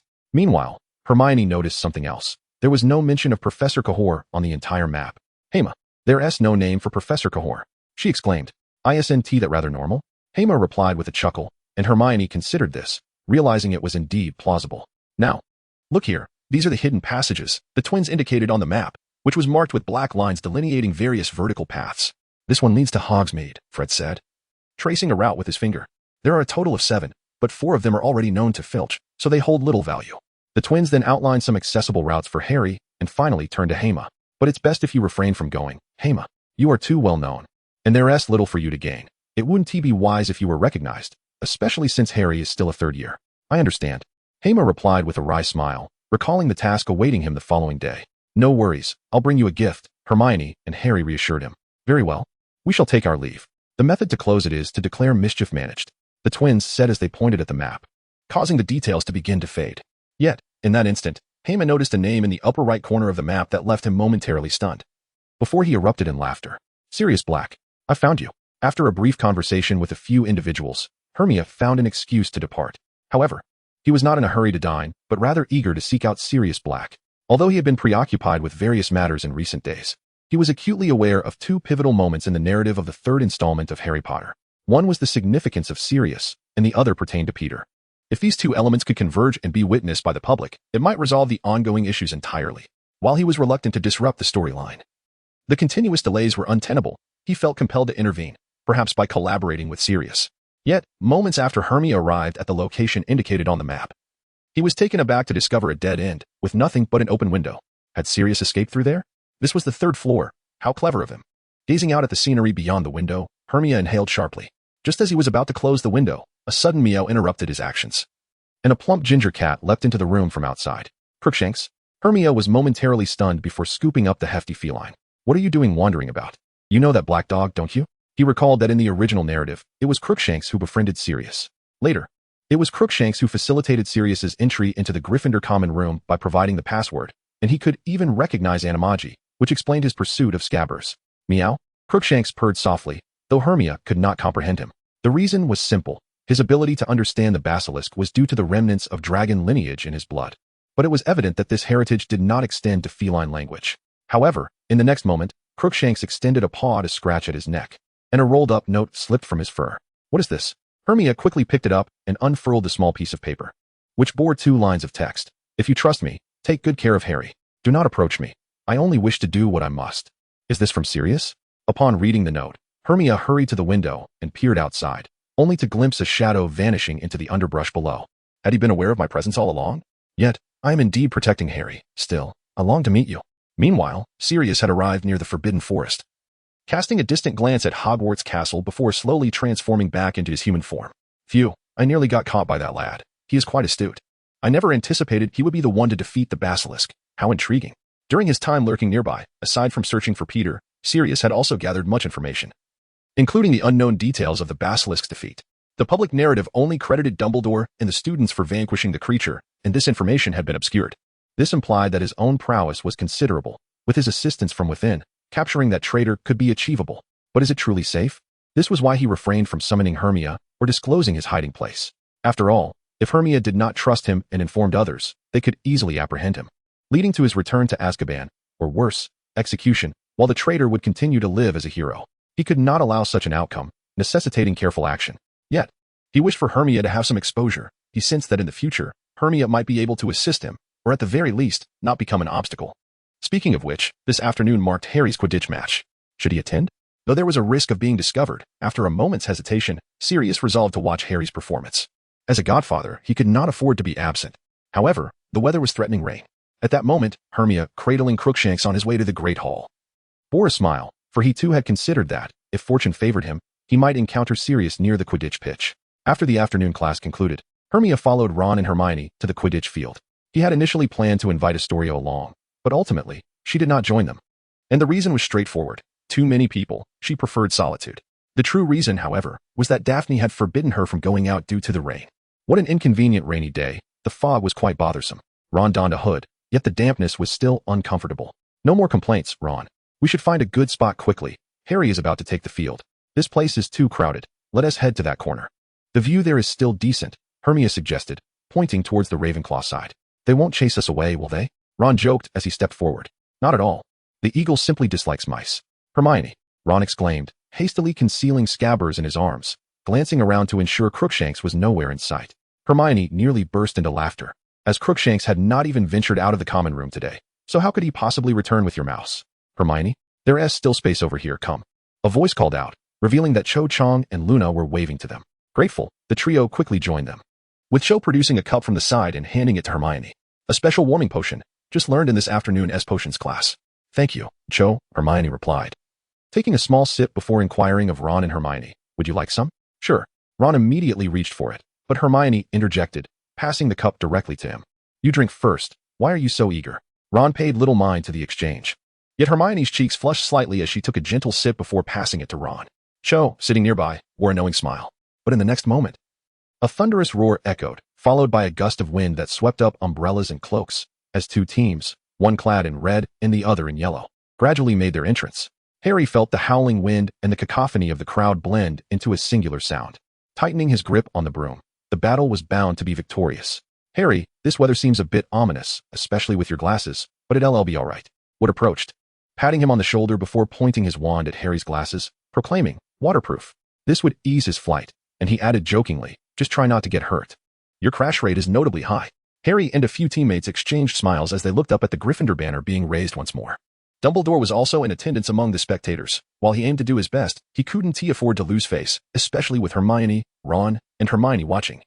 Albeit they were hard to spot. Madame Hooch's voice rang out, everyone, prepare your brooms for flight. Accompanying a sharp whistle, a scarlet robe streaked across the air, vanishing as it darted toward the golden snitch. Although the golden snitch was now invisible to the crowd, Harry and Cedric had to keep their eyes on it. Interestingly, neither Hermione nor Harry had known of Cedric's participation until yesterday. However, it mattered little. After all, neither Cedric nor Harry would yield simply because they were familiar with one another. This was a contest of men. Moreover, Harry was troubled by thoughts of Cho and Cedric's relationship, as he held affections for Cho, and rumors had circulated since school commenced about her and Cedric. This only added to his anxiety. Cho was certainly watching from below, thus he needed to prove himself and could not afford to lose. As the rain fell upon the players, both Harry and Cedric soared higher, with the golden snitch continuing its ascent. Harry, it's too foggy. Perhaps we should descend? Cedric called out to Harry, who remained steadfast and shook his head, choosing to press on. Despite his nearsightedness, the golden snitch was just half a meter away, and he could still see it. Yet, as he drew nearer, a gust of wind whipped his cloak, sending him tumbling down. Harry, the crowd below quickly noticed his plight. Fortunately, he managed to grasp the broom and pulled upward, stabilizing himself. However, the golden snitch had vanished from sight. In the following minutes, the rain intensified, soaking Harry thoroughly. He had forgotten to have what cast a waterproof charm on him. Even without it, his limbs felt numb, making it difficult to see his teammates, let alone that elusive golden snitch. The roaring wind drowned out the shouts of the spectators below, and he faced the added peril of flying umbrellas. Amidst the chaos of umbrellas, cloaks, and bludgers, Harry felt like a target. Though he could not discern the score, it was evident that they were trailing. Minutes passed, and Harry began to feel lightheaded, only able to see red and yellow shadows darting through the air. Fortunately, the familiar whistle sounded again, causing all figures to halt as they descended. Time out. This dreadful weather is unbearable, Harry thought as he made his way towards the rain shelter. But Gryffindor is still leading, right? Ron glanced at the scoreboard, noting that Gryffindor was ahead by 20 points. Yet, that was insufficient. The match continued. And securing the snitch would end it, or else the encroaching darkness would make it increasingly difficult. At that moment, Hermione seemed lost in thought, casting a long-range spell, which she dubbed the Eye of the Eagle, to survey her surroundings. However, the mingling fog and rain obscured her view, making it impossible to locate the hidden dog. Perhaps I should check the Screamer's tint. It might yield some results. It's the only way to find him. Hermione, it's starting again. Oh no. With a rumble of thunder, the match resumed, but this time, Harry cast a waterproof charm over himself and surged toward the golden snitch once more. Cedric followed closely, both racing higher, their figures growing smaller in the spectators' view below. Suddenly, an unnatural chill swept through the air, causing Harry and Cedric to slow their pace in bewilderment. A layer of frost began to form around the golden snitch, and the atmosphere grew heavy, making it hard to breathe. Dumbledore, who had been squinting at the match, widened his eyes to the sky, then glanced toward Hermione's direction. Meanwhile, Professors McGonagall and Karkaroff, seated beside him, sensed something amiss and turned to Dumbledore, who remained as calm as ever. Don't worry, let that child handle it. At that moment, Harry and Cedric realized the gravity of their situation. Below them, amidst the white mist, a patch of black began to emerge, spreading like a nightmare in the wind, chilling the air further and forming a thin layer of ice on the puddles below. Countless Dementors. The younger wizards below displayed expressions of terror as hundreds of Dementors gathered in midair, akin to the wings of death, rushing toward Harry and Cedric. Harry, we need to descend, Cedric shouted to a dazed Harry. Yet, Harry had already lost much of his consciousness. In his mind, the voice of that woman echoed, filled with sorrow and pain, intensifying his initial discomfort. Harry. The spectators and teammates below grew frantic, desperate to assist, yet powerless against the terror of the Dementors, which haunted their memories. At that moment, Hema gazed skyward, slowly drawing forth his dark magic from behind. His fingers gently pressed upon the runes symbolizing flame, light, and blessing. The wisdom of the divine, the source of truth, banished darkness, bringing forth light, warmth, and strength to the living, enabling them to sever their fears and unleash the flames within. Hema? What is he doing? The students nearby turned their eyes towards Hema, who now shimmered with a flickering glow, emanating an otherworldly silver light, as if a saint had descended. Raising his wand, which radiated a spectrum of colors, he bellowed towards the heavens, protect and defend. Accompanied by a resounding clap of thunder, silver light burst forth from the crystal at the wand's tip, illuminating the previously dim arena. A colossal shadow emerged from the silver brilliance. At this moment, not only the students and players but even the professors were astonished. Was this a guardian spell? Roar. With a roar that resonated through the cosmos, a gigantic dragon materialized from the light, unleashing a jet of blue flame into the sky. A hum filled the air as the ethereal dragon fire pierced through the bodies of the Dementors, which should have been fleeing in terror, instantly tearing them apart. After the beam of light ruptured their forms, it continued to pierce through the clouds above, splitting the darkened sky in twain. As a ray of light streamed through the rift, illuminating the faces of all present, they gradually emerged from their stupor to gaze at the young man standing upon the platform. Was this truly magic? This had to be a miracle. As evening approached, Harry emerged from the hospital wing, glancing at the moon outside, realizing he had once again missed dinner. Although he was uninjured, he had spent the afternoon resting under Madame Pomfrey's care due to a headache, and the match had been temporarily halted because Cedric, too, felt unwell. Harry suspected Cedric had intentionally given him an advantage, as he had only been in the hospital wing for a few minutes before leaving, for which Harry was somewhat grateful. Of course, the one he owed the most gratitude to was Hema, who, after his recent display of magic, would likely not be seen in the Great Hall. having just obliterated several Dementors with that spell. Recently, he had inquired with Professor Lupin about learning the Patronus charm, but he had yet to master it fully. He could only conjure it, lacking the detailed manifestation that Hema had achieved. Even if he were to master it, the scale of Hema's spell was daunting, akin to having an actual dragon by one's side, breathing forth a searing flame. Yet, that flame seemed only effective against the Dementors, instantly vanquishing dozens of them, causing the others to flee in sheer panic, a truly terrifying sight. While he no longer harbored aspirations of surpassing Hema, witnessing such a miraculous display made him raise his own standards. Meanwhile, Hema felt somewhat despondent, regretting his use of the runic-enhanced spell, as he had not anticipated such a stunning display. He had initially believed it would merely expand the protective field, akin to the climactic scenes in the films where Harry conjured his Patronus. However, what he had manifested was far beyond a mere Patronus, leaving him worried that others might discover the existence of the original runes. Moreover, he had eliminated numerous Dementors, which would surely necessitate an explanation to the beloved Professor Dumbledore. Fortunately, Miss Diagon, a member of the Ministry of Magic, was also present, and with her assistance, the situation should be manageable. As Hema found refuge in Dumbledore's office, avoiding the incessant inquiries from the younger students, he was inundated with questions. The younger ones asked about the spells he had used, while the older students inquired how he had achieved such a scale with his Patronus. Am I truly a fool? He thought. Would you care for some coffee? He asked, momentarily distracted. Apologies for zoning out. I would love a cup. Miss Diagon brought over 2 cups of coffee, setting one in front of him before taking a seat beside him. Where's Dumbledore? Hema inquired, taking a small sip and glancing at the empty chair behind the desk. He has gone to handle the situation. While Dementors are indeed a nuisance to the Ministry, the sudden demise of so many will certainly draw attention. Apologies. It was my fault. I could have simply used a basic spell to repel them. Leaving it to Dumbledore was perhaps better. At the time, he was certain you were the savior. Miss Diagon recalled how Dumbledore had prevented her and Professor McGonagall from intervening. Really, it was merely a unique Patronus charm, Hema replied, trying to downplay the significance. Unique? It shot straight into the sky. Did you perhaps modify the Patronus from that corpse dragon during the summer? Well, I suppose so. Hema hesitated, pondering how to explain, but Miss Diagon had inadvertently provided him an excuse.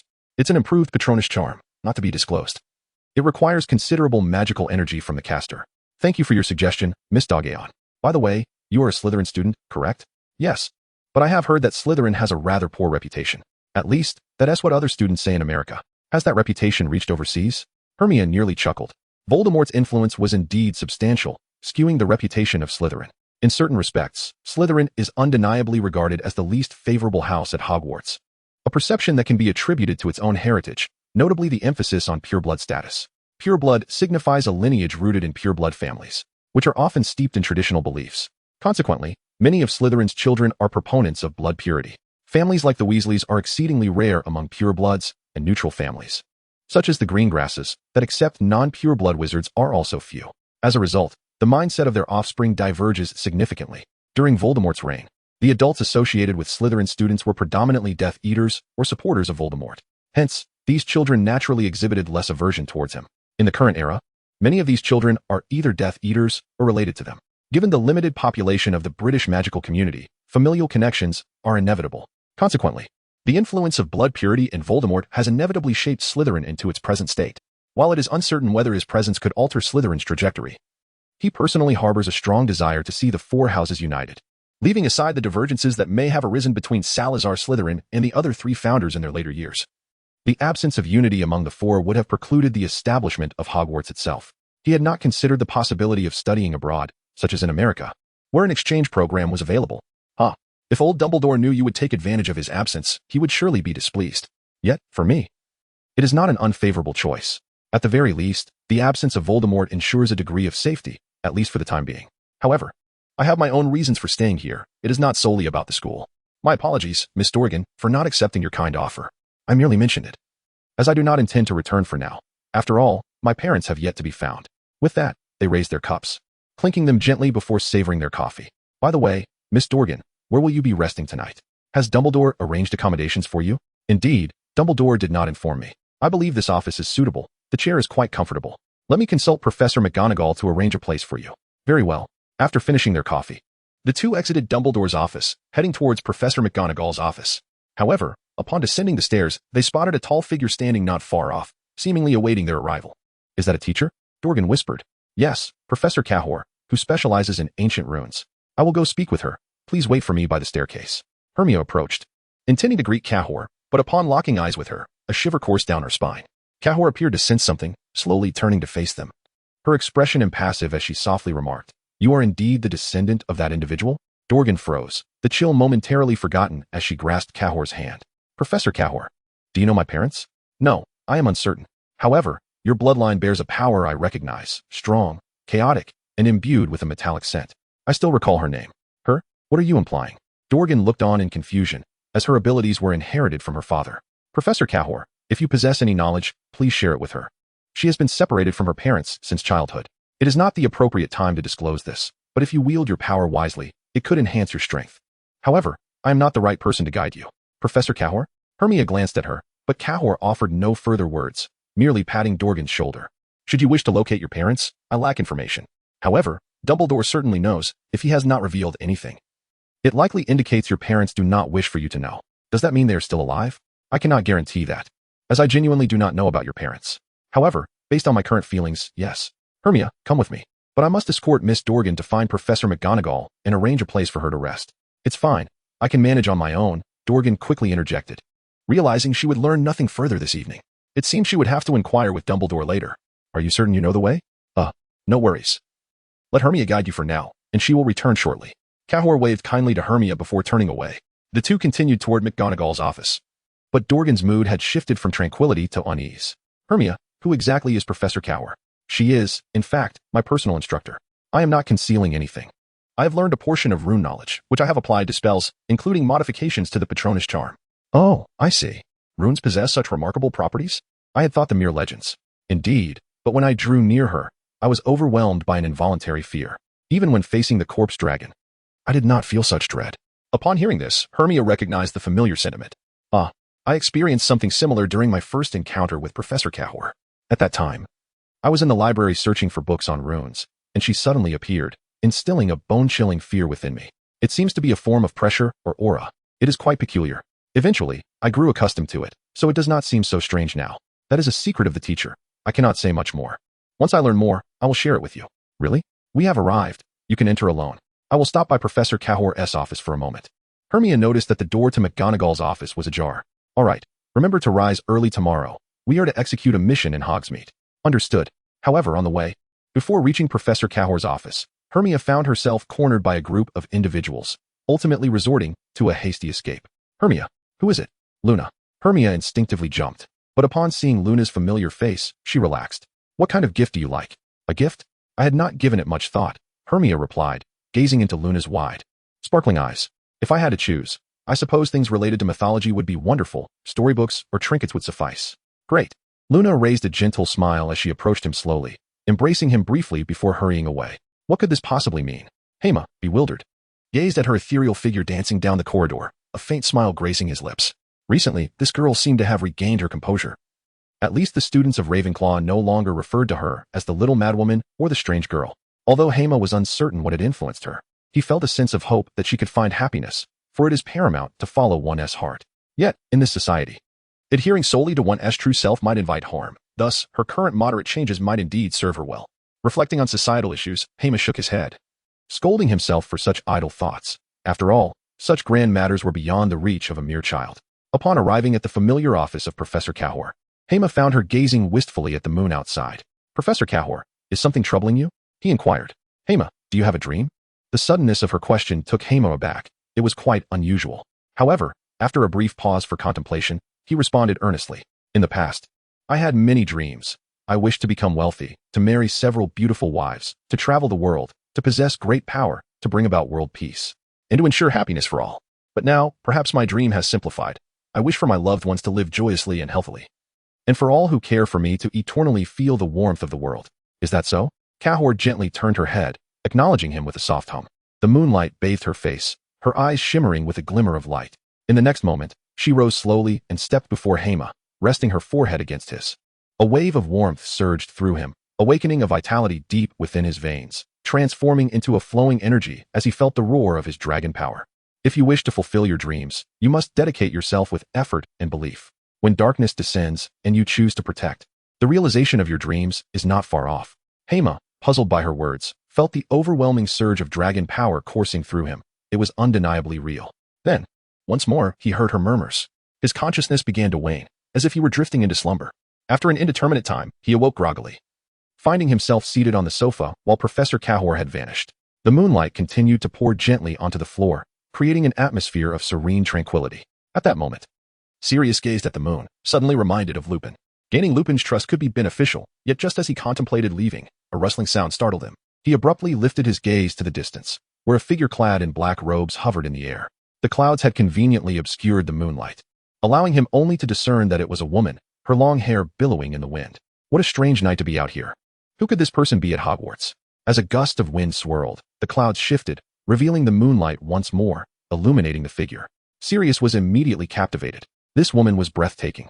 He was certain he had no inclination towards men, yet he had never encountered a woman who could so enchant him at first sight. However, just as he prepared to approach for a closer look, the figure dissipated into thin air. Gone.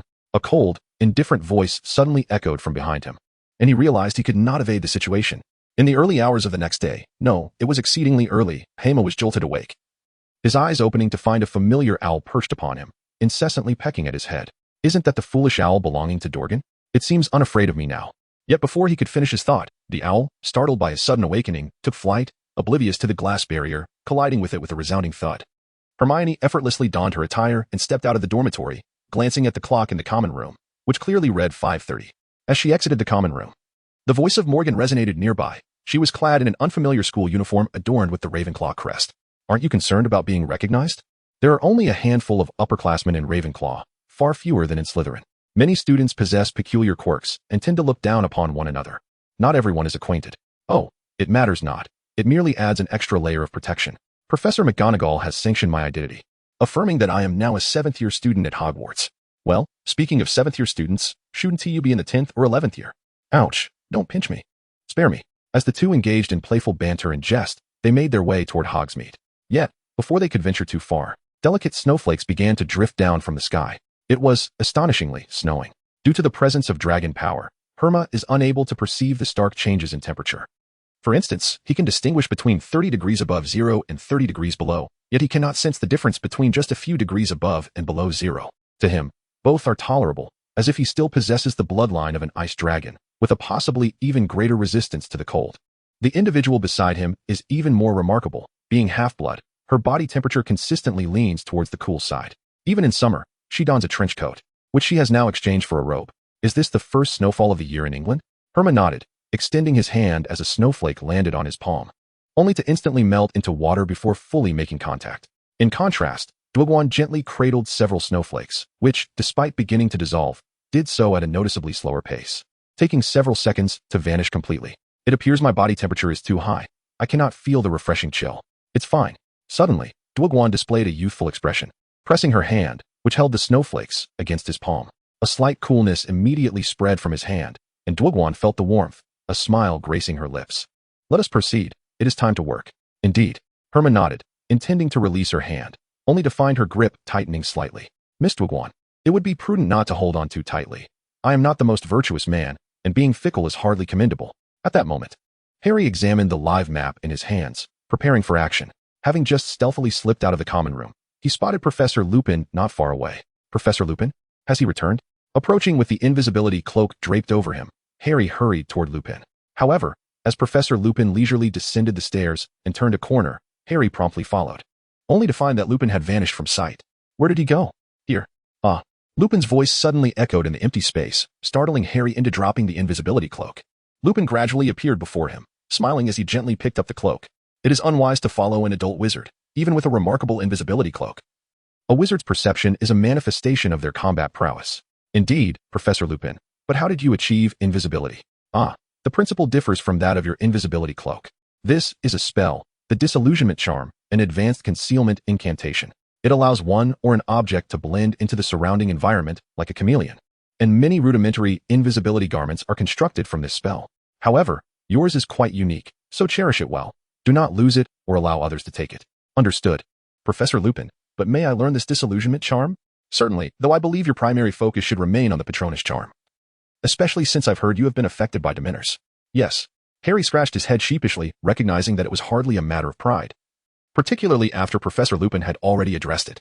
There is no need for embarrassment. The Patronus charm is inherently complex, especially for young wizards. Lupin offered a comforting remark. However, Upon hearing this, Harry felt even more disheartened. Comparing himself to Herma as Patronus, he was suddenly motivated to seek out Snape for further study.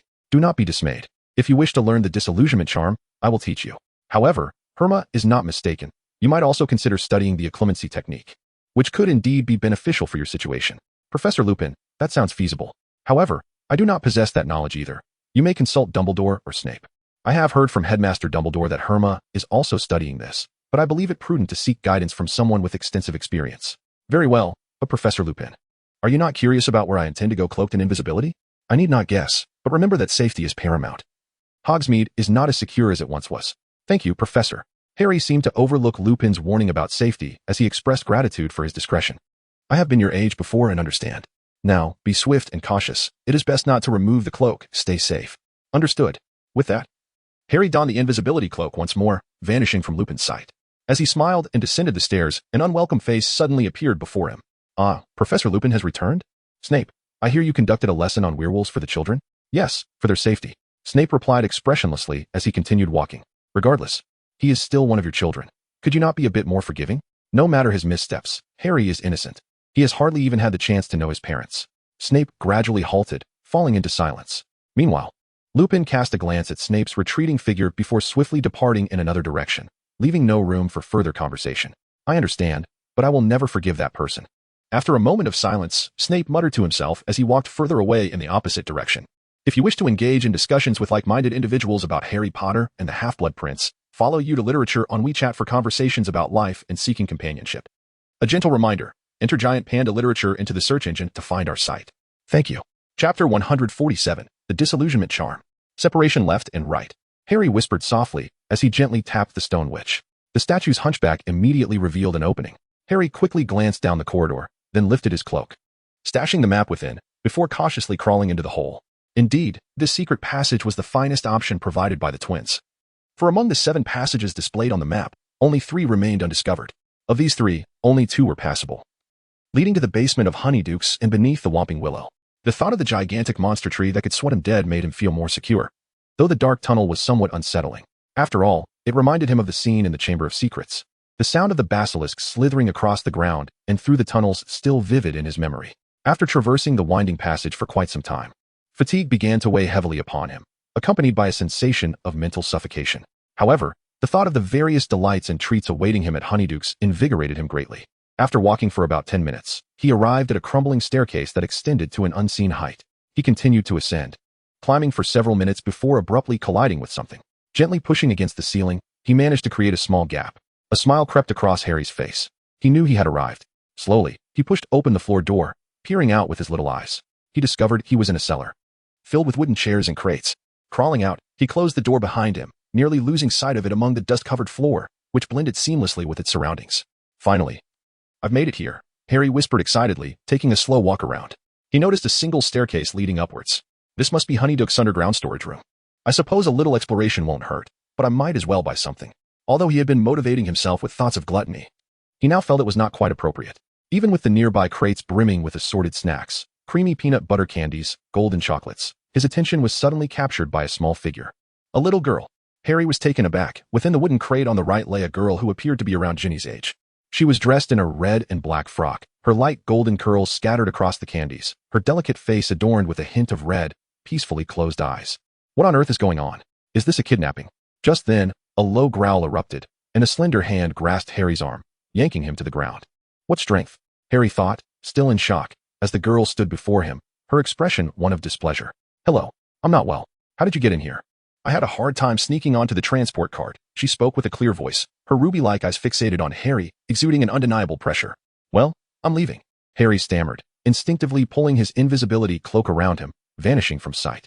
The girl blinked in surprise, but then smiled, gracefully leaping into the air, executing a flawless 360-degree spin, and delivering a kick behind her. With a loud thud, Harry cried out in pain as she approached him, effortlessly yanking the invisibility cloak away. Oh, it seems you possess something rather special. This cloak is no ordinary disillusionment charm, she remarked, glancing at the dusty floor, as if it were common knowledge. Harry observed the footprints on the ground, scratching his head, yet he stood up, eyes wide, one raised. Who are you? You don't seem like a Hogwarts student. Me? I'm just a traveling girl, she replied. You claim to be a Hogwarts student, but why are you emerging from here? Are you trespassing? The girl's gaze made Harry, who had mustered some courage, falter, especially given his shyness around beautiful girls. What a little imp. What's your name? I am Harry Potter. Harry Potter? You are indeed the Harry Potter? I can't believe I have encountered a celebrity. What is your name? Me? I am Alabisa Damlia. Just call me Ellie. So, the famous Harry Potter, why are you sneaking into Hogsmeade? I heard students can come and go freely on weekends. Because you need a parent's permission slip. And I don't have one. Harry sensed that she was powerful, but not malevolent.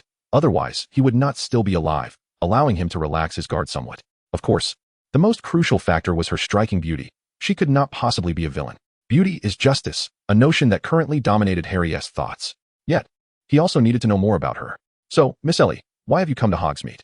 I trust you are not a bad person? A bad person? What if I were? I don't believe you are, for I sense goodness in you. Ha! What a little rascal. Ellie chuckled at Harry's sincere demeanor. After taking a deep breath, she nodded. I am here looking for someone. I wonder if you know her? Who? Harry's demeanor shifted to seriousness. Taking a deep breath as he sensed that the person she sought might indeed be someone he recognized. Her current name should be Clara Dogan. Miss Dogan. Meanwhile, outside. The ground was cloaked in silver, and two dark figures swiftly advanced through the snowstorm. One was a vampire, the other the Dragon Blood Prince. Their movement was swift, and Hema began to comprehend why Dumbledore sought them both. No other wizards could operate without spells and tools, unaffected by the cold, while possessing formidable mobility and combat prowess. Is there trouble nearby? Not for a while. According to the latest information, they were last seen 2 miles away at the Cam River, where 2 muggles were killed while fishing. What on earth do they intend to do? Launch an attack on Hogsmeade? Surely not. Hema jested, glancing at the gloomy sky, suddenly wishing to visit the shops in Hogsmeade. Very likely. What? Hearing Dogan's response, Hema was momentarily taken aback, glancing at the serious Dogan beside her, feeling a wave of exhaustion wash over her. What do these brats intend to do? If I see them, I'll make sure to break their bones. Desiring to engage in discussions about Harry Potter and the Half-Blood Prince with like-minded individuals, one might consider following the esteemed Yuta literature on WeChat to converse about life and seek kindred spirits. Chapter 148. The Traveler. Fortunately, the snowstorm had not intensified further, although Hermione and Dorgan felt little chill. It nonetheless diminished their visibility. After a brief interval, the duo arrived at the banks of the Cam River as mentioned in the report. However, the river was now encased in a layer of ice, with snowflakes blanketing its surface, blending seamlessly with the surrounding grassland. Over there, Dorgan tilted his head back, inhaling deeply a couple of times before gesturing towards the opposite bank. The two then swiftly glided across the frozen river, but just as they reached the other side, the ice beneath them cracked audibly, and the river water swiftly enveloped the snow. It must be your weight, Hermione jested lightly, but Dorgan suddenly adopted a serious demeanor. What is it? Hermione promptly concealed her smile. There is the scent of a werewolf. It departed not long ago. Hema raised his head immediately, sensing a murky aura of magical energy, albeit faint, distinct from Mobida's. It belonged to an ordinary werewolf. Oh, you can even pick up on this? Your senses are sharper than my vampire nose. Alas, have you perhaps revealed something? Though Hema had long suspected this, he had never encountered such self-exposure before. Haha. You've guessed it. Haven tea you? Even if you didn't tea, Dumbledore would certainly enlighten you. Moreover, I am aware of certain matters regarding you. What do you mean by certain matters? That sounds rather insulting. Haha. I've gleaned a bit about you from Dumbledore. Yet, we are kindred spirits in our plight. Neither of us will betray the other, right? Of course. However, what became of the ordinary werewolves that killed muggles here? Where did they go? Apart from Hogwarts. There seems to be no other place. Dojian produced a map prepared by Dumbledore from his pocket. No, there is another location they are headed to. Hema slid his finger across the map, landing just beside Hogwarts. The Forbidden Forest? Indeed, there exists a faction of werewolf descendants there. Dumbledore likely has not informed you of this. He has not. However, I've heard that the Forbidden Forest is also home to acromantulas, centaurs, and other creatures. Are they courting death? I'm uncertain, but it appears they may be orchestrated by that individual above. Hema recalled the lingering presence of the ailing Voldemort. Are you implying the Dark Lord? Should we proceed to the next location or retreat? Dojian evidently regarded Hema as a strategic advisor. Let us continue. The werewolf descendants outside Hogwarts are not the primary concern. That group of mutated creatures poses a greater challenge, lurking within the shadows. What is their true intent? Hema suddenly conceived a bold hypothesis, prompting Dojian to grasp his arm tightly. What if they have allied? You mean Greybuck and Mobida have united? That Voldemort and the Upper Blood? No, that should be impossible. Voldemort cannot align with Upper Blood, yet perhaps a collaboration exists between the mutated and ordinary werewolves. Hema knew Voldemort still concealed himself in the Albanian forest, unable to contact any potentially dangerous organizations. The Upper Blood remained shrouded in mystery. Known only by name and lacking substantial information, they could not afford to act overtly. The only conceivable alliance could be between Mobida and Greybuck. But what could they possibly desire? There must be a reason behind their actions. They must share a common goal to collaborate. Yet, is there a treasure around Hogwarts that would captivate werewolves? Dojian's question elicited a profound nod from Hema. Therein lay the crux of the matter. However, pondering it further yielded no answers, which was precisely why they had embarked on this investigation. Let us proceed. There exists a defensive barrier between Hogwarts and the Forbidden Forest, laden with dangers that cannot be trifled with. We must prioritize the mutated werewolves. Understood, Captain Ibwa. Now, cease your teasing and tell me which way to go. Just sniff it out. You truly consider me a dog. Dojian playfully slapped Hema, yet he patiently sniffed the air. To the left, rear. Move out. Meanwhile, you indeed know her. Upon witnessing Harry's momentary daze, she understood her success and smiled, stepping closer to him. Where is she? She is an Auror from the Ministry of Magic. I had a brief encounter with her during the summer. You should check at the Ministry. Harry, not one to be easily fooled, feigned unfamiliarity with Dojian. I already visited the Ministry, but she has left on a mission. I am uncertain of her whereabouts. Yet I suspect Hogwarts is a likely destination. Why do you think so? Because Sirius is here. From what I gather, as a Death Eater, he would certainly wish to eliminate you. The recent significant events are all connected to him. Thus, if he is here, Dojian, being a Ministry member, would likely be as well. Yet she did not arrive, or perhaps she did, but I am unaware. After all, fundamentally, I am merely an ordinary wizard. The title of Savior is merely a fabrication. Once Harry steadied his emotions, his speech became coherent, and he spoke earnestly without a hint of embarrassment. Oh, if that is the case, accompany me for a stroll in Hogsmeade, and then guide me to Hogwarts. That is out of the question.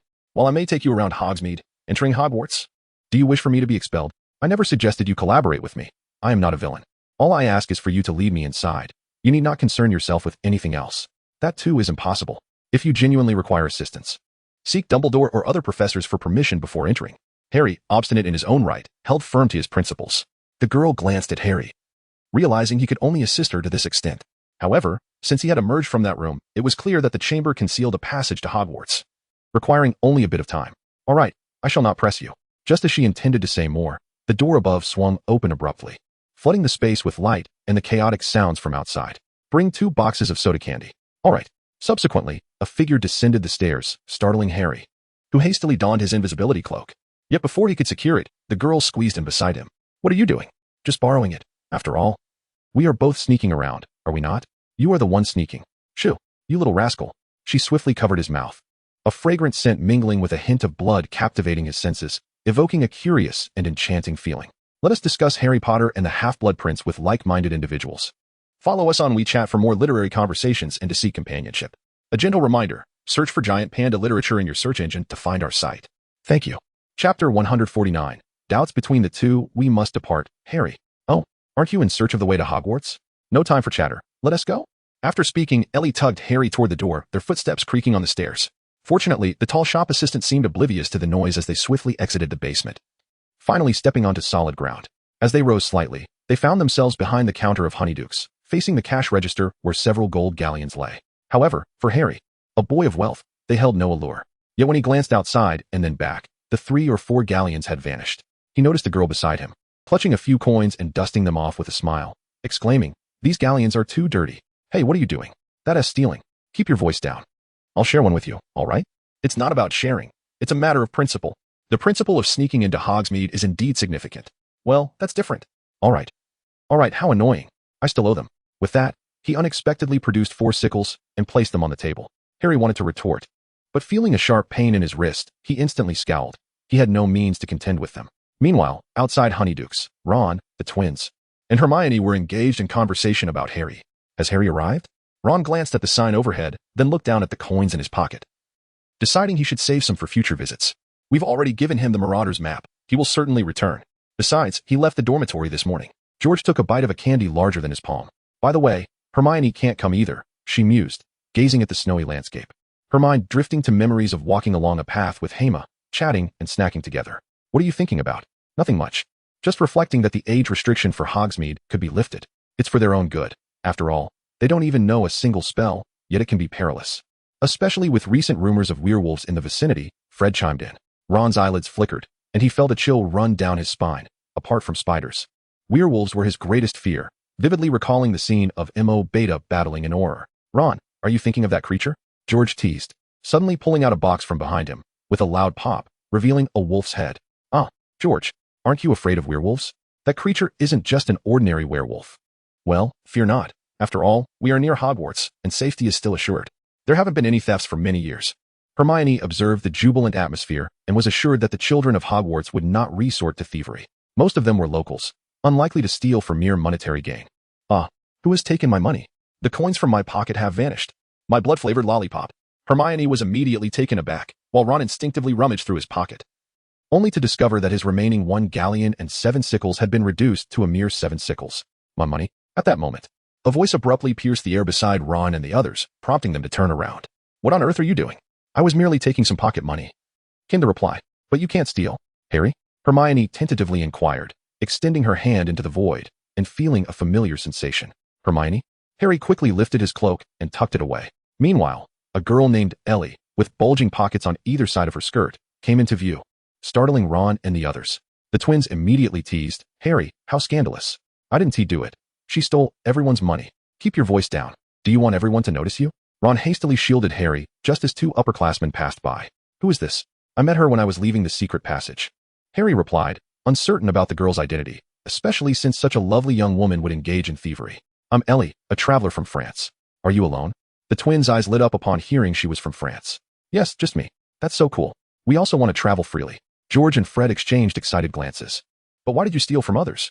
As the embodiment of justice, Hermione seized upon the crux of the matter, fixing a serious gaze upon Ellie. Regardless of your reasons, I will report you to the Ministry of Magic unless you return the money. Why are you so fierce? It's just a few galleons. I merely have a penchant for shiny things, and besides, I didn't just steal, I returned the money to them. That's nonsense. I clearly saw you take the money. Harry interjected, frowning from behind the twins. I really gave it back. Look for yourself. Ellie pointed to Ron's trousers. Ron quickly checked his pocket, discovering a currency he had never seen before. Is this a pound? Yes, 1 galleon is approximately 5 pounds. That's a 5-pound note. Then why not just exchange it with others? Hermione still regarded her with discontent, largely due to her earlier embarrassment. I don't like it. I prefer the sensation of having more gold coins in my pocket. Besides, I have an expandable pocket. Saying this, Ellie produced a small cloth bag and began filling it with gold coins, yet the bag remained the same size, not bulging at all. All right, will you take me to Hogwarts? Huh, what do you mean? Ron and the others were momentarily taken aback by her sudden request. I intended to go to Hogwarts, but I don't know how to get in. There are those creatures outside. You can apply to the professors for permission. If you trespass, be prepared to battle them. Hermione responded in a very formal tone, also issuing a subtle threat. I don't have to go. I just want to know if Diagon is at Hogwarts. Diagon. Hermione was initially surprised, but, upon glancing at Harry, her expression shifted to one of confusion, as if to say, I don't know her. However, Ron, the famously dim-witted one, blurted out, Miss Diagon, didn't she just go to Dumbledore's office yesterday? What are you looking at me for? Thank you, kid. Ron, how do you know if she's a good person? What if she's a Death Eater? But she is just a little girl. Ron scratched his head, realizing he had been foolish. After hearing Ron's words, Ellie quickly made her exit, and the others contemplated pursuing her, but Harry stopped them. Let us put on the invisibility cloak and go. We'll wait for you here, the twins said, clearly feeling it was inappropriate to squeeze in with the others at their current size, waving their hands. All right. With that, the little one stealthily followed, only to find that Ellie wasn't returning to Honeydukes to find the secret passage to Hogwarts, but was instead walking nonchalantly down the street. Naturally, no one suspected anything, as Hogsmeade was a village with its inhabitants, and seeing an 11 or 12-year-old girl naturally lowered their guard. By the way, why didn't you choose to come through the tunnel by the Whomping Willow? I feel that one is very safe. Ha. Ron jested. Ron, stop joking.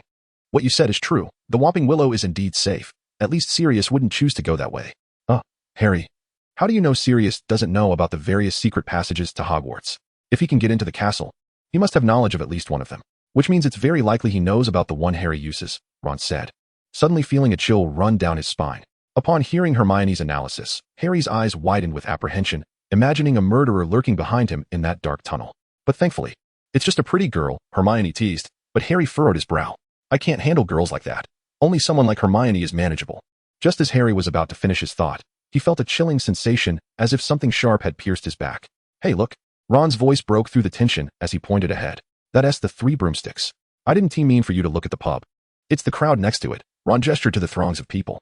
Amidst the swirling snow and warm haze, a graceful woman with a striking face stood at the entrance, tidying up. What's wrong? Harry, looking perplexed, tilted his head. That lady, Madame Rosmerta. Isn't she beautiful? No little girl could compare, Ron said, his face flushed from the cold and excitement. Boring. Can we focus on the task at hand? Hermione glanced down at her attire, gritting her teeth. All right. I'm just keeping an eye out. that girl has entered the pub. Should we go in? Of course, let us order a butterbeer. That's the proper way to enjoy Hogsmeade, Ron exclaimed, pulling Harry along and removing the cloak. What are you doing? Hermione, holding the discarded cloak, looked utterly exasperated. Relax. There are so many people here. Harry still has his hat on, so he won't be easily recognized. Ron spoke nonchalantly, while Harry, at that moment, had relinquished any struggle, or perhaps had never truly fought at all. Hermione, in a state of genuine helplessness, concealed the cloak within her robe and walked into the 3 broomsticks as if she were pregnant. Today it's on me. Although Ron had just lost a galleon, the remaining funds were sufficient for the 3 of them, and he generously approached the counter. Meanwhile, Harry and Hermione found a secluded table in the corner, which not only concealed Harry's identity, but also allowed them to observe the girl seated 2 tables away. She was with another girl, clearly not an acquaintance, but rather someone she had just struck up a conversation with. That must be Hannah, right? Should we go see if Miss Ibo might be deceived? Hermione mused. With Hema absent, it is our duty as friends. Just then, their butterbeers arrived. However, as Harry stood up, he saw Ron approaching with 3 large mugs of frothy butterbeer. Don't be rash, Harry. When I came over, I overheard their conversation. Most of it was trivial gossip about Hogwarts, so there is nothing to worry about. Ron whispered to Harry, pushing him back into his seat and placing the butterbeer before him. As the trio settled down to continue their observation, the door of the 3 broomsticks swung open again, a gust of cold wind accompanied by snowflakes swirling in. Harry's expression momentarily froze.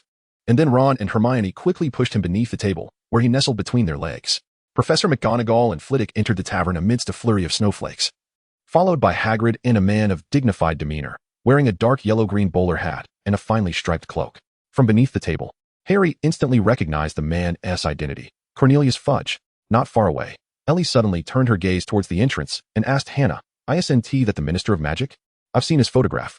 "Yes, but I've heard he is rather inept, not particularly formidable as a wizard, nor a skilled politician," Hannah replied. "What do you mean by inept? Who told you to speak of the Minister of Magic in such a manner?" Ellie inquired, curiosity piqued. "It was not me, but rather a friend of mine." "Oh, is that so? Then I shall take my leave for now. I happen to have some matters to discuss with the dear minister." With that, Ellie abruptly stood and approached the newly arrived wizard. Harry and his friends were taken aback, pondering her intentions. Was she contemplating an assassination of the minister? Harry found himself somewhat supportive of the idea. If not to kill him, perhaps injuring him just enough to allow Dumbledore to take the position would be far more entertaining. Who ordered the 4 pints of mead? Was it Hagrid? "Oh, thank you, Rosmerta," Hagrid replied eagerly, while Professors McGonagall and Flitwick placed their orders and awaited their drinks.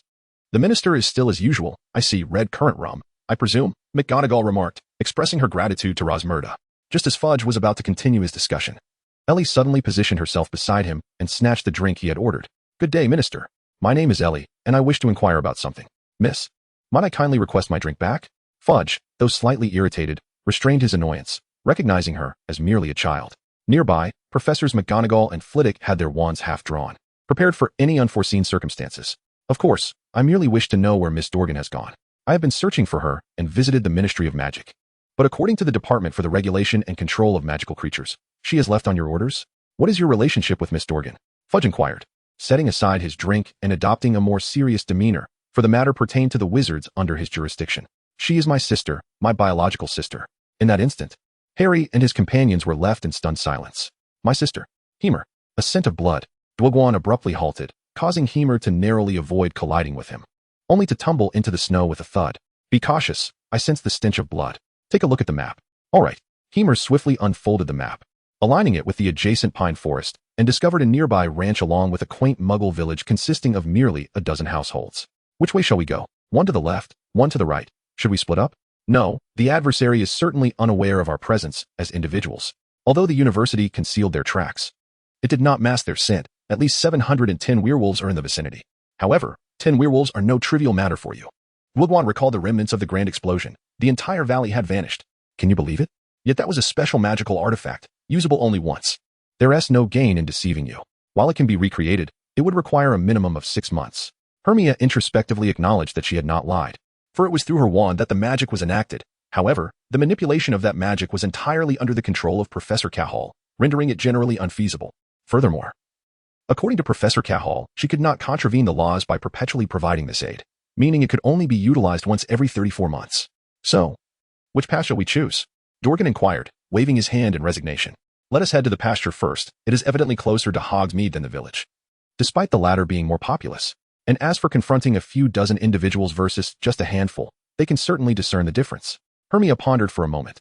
Very well, I shall defer to your judgment, Commander Iber. Indeed, Commander Dorgan. The two exchanged smiles and hastily made their way to the pasture.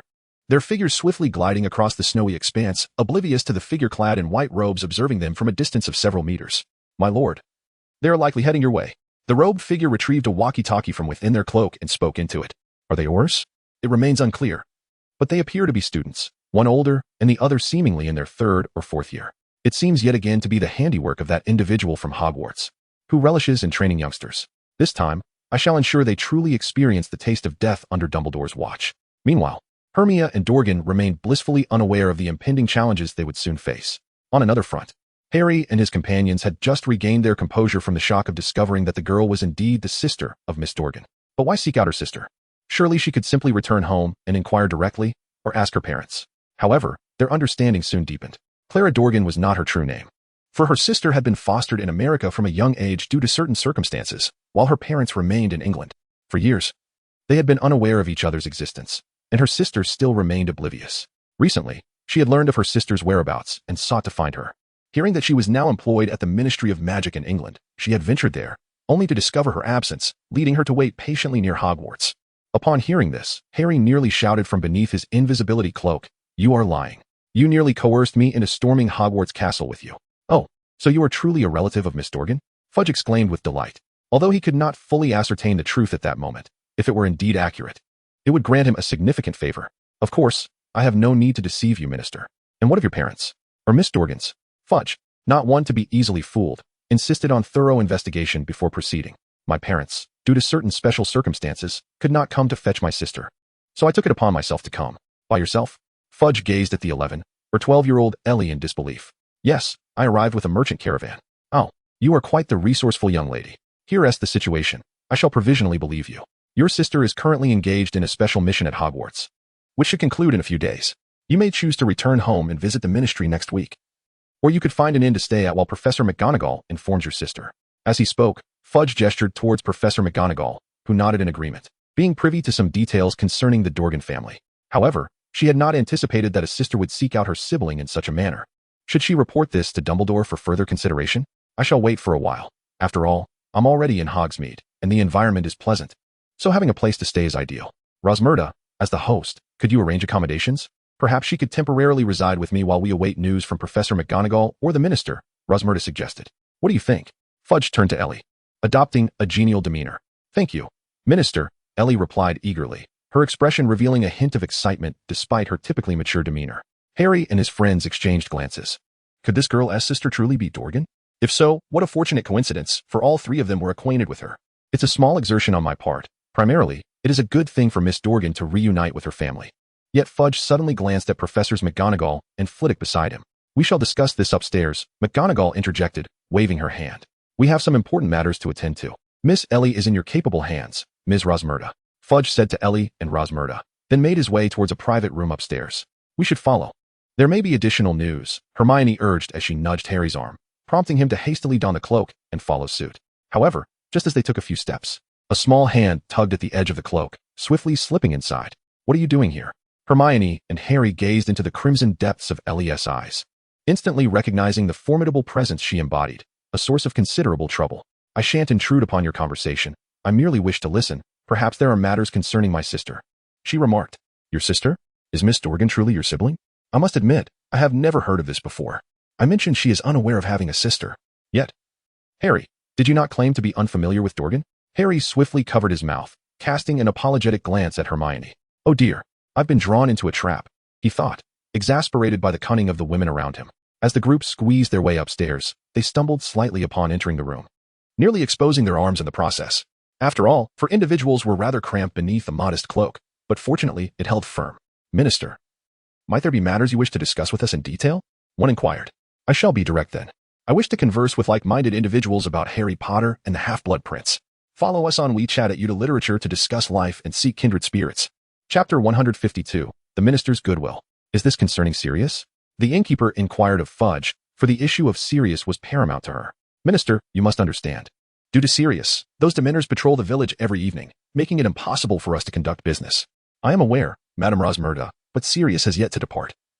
At least, we have not confirmed his absence, hence the Dementors cannot leave." This is not solely for his capture, but also to safeguard Hogsmeade and Hogwarts. Should Sirius appear elsewhere, we shall immediately withdraw the Dementors. This old fellow spoke without assurance. If you wish to capture him, send Aurors and wizards. Why have the Dementors stationed at the entrance? Harry's displeasure with the Dementors was entirely redirected towards Fudge. You fear the Dementors? True, they are detestable. But a Patronus charm would suffice. How foolish. Ellie mocked, prompting Harry to consider pushing her out of frustration. However, revealing his annoyance would be counterproductive, so he suppressed his feelings. Moreover, speaking of the Dementors, nearly 100 had escaped from Azkaban, yet only 60 or 70 remained. While I despise them, they are nevertheless vital enforcers of our laws. Fudge suddenly broached this subject, and Professors McGonagall and Flitwick, along with the trio, grew serious, listening intently.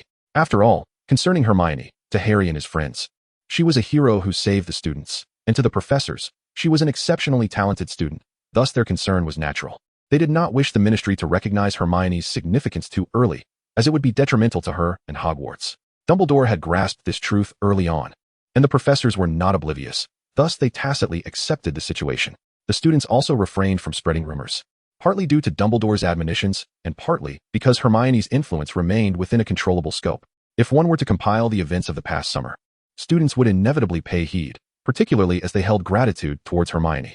After all, during last year's Basilisk battle, she played a crucial role in uniting the four houses, and thus her reputation among the students was commendable, especially among the upper years who respected her talent and strength. Surely Dumbledore has spoken to you about this. McGonagall gently interjected after a brief pause. Indeed, he mentioned the Dementors attacking the Quidditch pitch, and how he and a few students used the Patronus charm to repel the swarm. However, due to his overwhelming power, he inadvertently affected some of the Dementors. Fudge mused, feeling a pang of inadequacy. Even the Minister of Magic could not easily dispatch the Dementors, and Dumbledore remained a monumental figure in his path. I believe it suffices to say, should the Dementors re-enter the school and harm the students, it would be a grave matter. I hope, Minister, you will deliberate carefully. Both McGonagall and Flitwick stated earnestly. Nearby, Hagrid and Madame Rosmerta nodded in agreement. Fudge, seeing their expressions, resignedly affirmed, the children's safety is paramount. I understand. Furthermore, besides Sirius, I have something potentially of greater significance that I hope you will take seriously. With that, Fudge adopted a serious demeanor, and the four youngsters perked up their ears once more. However, Ellie found herself intrigued by a peculiar detail that had just transpired, for in that moment, it seemed everyone was avoiding a particular subject, perhaps the truth about an individual or event, but it was of little concern to her, merely a fleeting curiosity. Silence enveloped the room. She extracted a mahogany wand from her pocket and waved it around, encasing the group in a pale blue aura. What is this? Harry inquired, turning his head. Just speak freely. This is a charm that nullifies sound and breath. Within this circle, our words shall not reach the outside, she explained. But what if someone intrudes? Hermione, evidently intrigued by the charm, noted that it had not been mentioned in their textbooks. While there were similar spells, it was rare to find one that could establish such a barrier so effortlessly. Naturally, this has its drawbacks, but one could counterbalance it with the disillusionment charm and an invisibility cloak, such as this one, Ellie added. Moreover, it only silences. Without the cloak, they would see us directly. Thus, while this spell appears potent, it requires collaboration with other spells to achieve optimal effect. Hermione nodded, while Ron and Harry lost interest, preferring to avoid the need to learn additional spells. Meanwhile, Fudge continued his discourse, and the others sat up straight, with Madame Rosmerta opting to leave the room, as she was merely an ordinary businesswoman. Werewolves have begun to mobilize, and on a large scale. This is something most wizards are likely unaware of. Werewolves? Finner Greyback? Professors McGonagall and Flitwick exchanged glances, their expressions sharpening, while Hagrid remained silent, clutching his cup. Indeed, you are aware of the power and malice of werewolves. In just this past month, they have attacked 3 or 4 villages, resulting in hundreds of casualties. Their trajectory suggests they are converging towards Hogwarts. Even if they are concealing their movements well, then why do they kill muggles? To mislead us, perhaps, or for another purpose. Yet, it appears they have already approached the vicinity of Hogsmeade. Miss Dorgan was specifically assigned to assist Dumbledore. She should be out conducting reconnaissance today. I have heard Dumbledore mention this. Professor McGonagall nodded thoughtfully.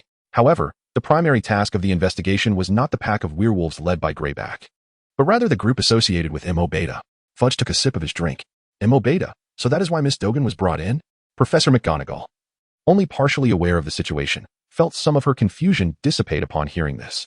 Meanwhile, Ron and Hermione furrowed their brows, as they had personally experienced the events concerning Mo Beta and had met Miss Dorgan during that time.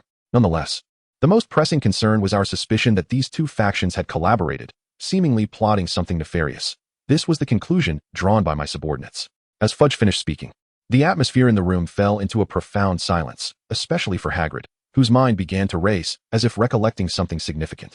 Professor McGonagall, Minister, I must make a trip to the Forbidden Forest. What do you intend to do there? Fudge stood up, puzzled. It's crucial. If all goes as anticipated, their target should be that. Which one? Both McGonagall and Fudge looked at Hagrid in astonishment. I can't say for certain, Minister, but if you are willing to accompany me, then let us go together. Very well. Fudge contemplated for a moment. Perhaps this was an opportunity to prove himself alongside others. After a brisk 20-minute journey, the pair finally arrived at the edge of the pasture, where the once verdant grassland had transformed into a sheet of pristine white snow. A tall fence enclosed the entire area, yet no animals were in sight, save for a massive factory several hundred meters away. Two tall chimneys belched smoke and steam into the air. Diagon sighed with relief, but Hermione narrowed her eyes. What's wrong? Nothing. Let us proceed and take a look. All right. The two of them vaulted over the fence, drawing closer to the factory, when a faint scent of blood wafted into Diagon's nostrils. This is bad, Hermione. We need to retreat. Diagon exclaimed urgently. Yet, from the snowy surroundings, 7 or 8 dark figures suddenly emerged, encircling them from all sides. They're werewolves. They had not transformed, but the scent indicated they were of a mutated variety, capable of shifting forms at any moment. Stay alert. Let us first keep them off guard. Although Hema was slightly startled, he had already mentally prepared himself and felt no fear. He calmly remarked to the side, understood. Diagon, having witnessed grand spectacles before, remained entirely unperturbed.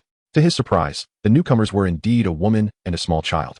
A gray-robed middle-aged man grinned widely, his gaze flickering towards Diagon's lower body. Laubo, go ahead and take care of this little brat, and let us invite this young lady for a chat inside. Not far away, a lanky young man with golden hair wore a smug grin. Wait, we don't necessarily have to kill anyone.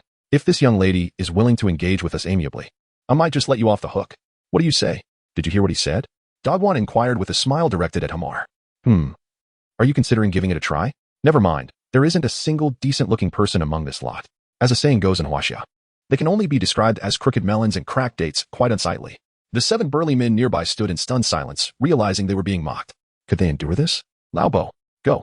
Suddenly, both Hema and Diagon, who had been chuckling moments ago, abruptly ceased their laughter, turning their backs and rushing towards the sides. Release. Hema bellowed, his robe billowing away with the wind, revealing silver scales that rose on his arms as his hands morphed into dragon claws. With a swift motion, he slashed through the air, severing the throat of his opponent, blood mingling with falling snowflakes and splattering onto the ground. The two individuals beside him were momentarily taken aback, instinctively reaching for their arms, seemingly attempting to transform into werewolves. However, Hema would not grant them such an opportunity. His gleaming claws swiftly found their target, hooking onto the opponent's arm and yanking downwards with brutal force, severing the forearm entirely. Stop screaming. Gah! Hema rose and executed a flying kick, landing a powerful blow to the man's head, which thudded against a stone several meters away. Roar! The previously slender young man had now transformed into a towering werewolf, standing 3 to 4 meters tall, charging at Hema like a freight train. Hermione abruptly turned, charging towards him. With a swift press against the ground, the snow beneath transformed into a slick sheet of ice. Half reclining, he slid forward, finding himself beneath his opponent in an instant. Harnessing the momentum from his glide, his claws swiftly pierced the adversary's most vulnerable abdomen and groin, obliterating vital organs, causing the foe to crash violently to the ground. To his astonishment, the adversary's hide was even thicker than that of a giant tooth rabbit. Rising from the earth, Hermione cast a glance at several fallen scales. Meanwhile, Diagon had also entered close combat mode. A crimson aura erupted around her, and she darted behind her opponent with ghostly swiftness, piercing through them with a flash of red light. The two individuals beside her instantly transformed into werewolves, lunging towards her. However, before they could close the distance, a thunderous sound erupted from the ground as a dozen red chains sprang forth, ensnaring their legs. I truly wish to avoid employing this technique. Blood drought. Diagon murmured, releasing a mist of scarlet vapor from the two werewolves. My blood is fading. The werewolves struggled desperately, even attempting to gnaw at their hind legs. Yet, it was evident that their speed could not match that of Diagon's absorption. Within half a minute, their bodies grew increasingly emaciated, transitioning from agony to lethargy, ultimately devoid of any signs of life. Is it resolved? Perhaps a bit slower next time. Diagon opened her eyes, savoring the refreshing sensation as the blood aura gradually dissipated, and her hair returned to its ordinary state. I cannot maintain this for too long, otherwise I risk losing control. This is my limit, she added. By the way, your abilities resemble those of Ultraman, only capable of functioning for a few minutes. Ultraman? What is that? It seems we're missing one, Diagon noted, realizing that the middle-aged man who had spoken earlier was absent. Well, it matters not, he cannot escape. We both possess a keen sense of smell, haha. Yet, it appears our combat style is far from that of a wizard. Hema glanced behind him and saw that the ground for several meters around had been stained a deep crimson. The blood had melted portions of the accumulated snow, creating a scene reminiscent of clusters of red spider lilies, strikingly beautiful in a haunting way. Hema suddenly felt utterly hopeless. When had he become so violent? It must be the influence of the dragon's power. Indeed, this so-called mutated werewolf is rather disappointing in its caliber. Suddenly, Diagon remarked, however, if it were an ordinary wizard facing this, the outcome would be different. Ordinary wizards lack the ability to withstand their claws. Engaging them up close means certain death. Moreover, their skin possesses magical resistance, making control exceedingly difficult. Yet, that fellow Mo Beta appears to be distinctly different. It seems that even among the new werewolves, there exists a hierarchy of strength and class. This is only natural. No matter the creature or organization, such distinctions are inevitable. By the way, about the wound on your arm, Diagon said, noticing the scales falling from Hema's arm as he adjusted his robe. I'm fine. I will heal shortly. But don't you care about my condition? Me? I am in no better state myself, he replied, flashing a grin that revealed 2 sharp fangs. Can't you absorb blood through a special method? Why do you still have teeth? You wouldn't understand. Teeth are not solely for bloodsucking. They also serve as one of the intimate means of interaction for vampires, akin to a mock embrace. These are inherent traits of bloodline inheritance. Oh, Hema felt he had acquired some unnecessary knowledge. Would you like to try? Diagon asked playfully, her hand darting towards his neck. Enough, Miss Diagon. Spare this poor child. Let's talk about it in a few years, Hema exclaimed, immediately jumping back and hastily making his way toward the factory. Let us get down to business. Indeed. This is business as well. Diagon smiled and followed, realizing that this little rascal still had much growing up to do. What a mischievous sprite, Hema whispered to himself, feeling the need to be cautious in future interactions. I am wholly devoted to Miss Astoria and wish to engage in discussions about Harry Potter and the Half-Blood Prince with like-minded individuals. A subtle reminder. Enter Giant Panda Literature into the search engine to find our site. Thank you. Chapter 154. Blood Battle in the Snow. Is anyone there? Hema and Diagon entered the factory building and discovered that the design was quite intriguing. In front stood a 3-story structure resembling an apartment building, while the rear housed the largest section of the factory. The owner's residence was directly connected to the warehouse, sheep pen, and cattle pen, all enclosed by iron and wooden panels, giving the appearance of a unified factory from the outside. It seemed that a family of 5, along with a few hired workers, should reside here. If a tragedy had occurred, there ought to be a trace of bloodshed, yet I detected none. Let me investigate. Hema closed his eyes and reached out with his senses. The concentration of magical energy in the air was exceedingly low, indicating that any anomalies would stand out. Moments later, Hema abruptly opened his eyes and gazed at the ground. We must head to the basement. This way. Hema and Diagon swiftly made their way into the warehouse, promptly moving aside a dilapidated cabinet to reveal a concealed door beneath. Wow, your nose is even more perceptive than mine. It is not merely the nose. It is the sense of breath and awareness of magical essence. This skill proves invaluable for wizards, yet it may hold little efficacy against ordinary individuals. Hema extended his claw directly towards the iron lock, and with a sharp snap, it fractured effortlessly. The two then descended the dark staircase. After a brief descent of several seconds, a glimmer of light gradually emerged, signaling the end of the staircase. The two exchanged a glance, their eyes reflecting the flickering glow. Hema swiftly surveyed his surroundings and noted the absence of other werewolves. Beside the radiant light, 4 figures lay unconscious on the ground. Ordinary people? Yes, they were alive. Merely fainted. Diagon gently touched their necks to ascertain their vital signs. He roused them from their slumber. Water flowed like a spring, and snowflakes scattered. With a swift collaboration, the water that had just risen from the ground transformed into a snowball, striking them squarely in the face. Ah, please don't kill me. No. Accompanied by a chorus of terrified cries, the individuals scrambled to their feet, regaining their composure only upon seeing Hema and Diagon standing there. Who are you? An elderly man with a bushy beard asked groggily, while an old woman and 2 young individuals huddled nervously together. We are here to rescue you. There is no need to fear, Diagon assured them, waving his wand, which instantly severed the ropes binding their wrists. Ah, it's all right, don't be afraid. We are not those monsters. Can you tell us what happened? Did you truly defeat those monsters? The youngest boy stammered, trembling with fear. Of course. Let us step outside and allow you to gather your thoughts, Diagon said compassionately, leading the way upstairs towards the light. Follow us. Everything will be fine, Hema added, patting the old man's shoulder as they ascended. The group exchanged glances before slowly trailing behind. Moments later, they emerged outside to witness a scene littered with corpses, leaving them nearly faint with shock. However, upon recognizing that the bodies belonged to their captors, a wave of relief washed over them. Thank you both. It's nothing. It's our duty. Now, please tell us precisely what transpired. It happened last night. A group claimed to be an expedition team, lost and seeking shelter for the night.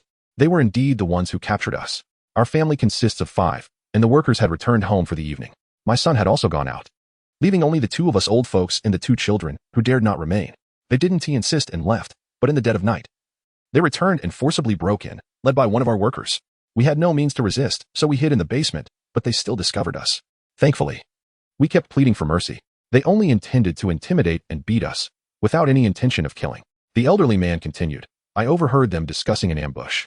It must have been that beast who informed them, as he knows the area well. It seems we were being followed, Hema mused, recalling their lack of vigilance along the way. Is the leader among the dead? Diagon pointed to the 6 corpses nearby, noting that the 3 who had transformed into werewolves had now reverted to human form. No, he was a burly man. Oh, it appears we must pursue him. We were too heavy-handed. I should have held back. Hema suddenly felt the pang of his inexperience. I too made an error. Let us go, but we must also deal with these individuals, Diagon remarked, turning his gaze toward the group. The captive's eyes widened in fear, and they knelt on the ground, pleading, please don't kill us.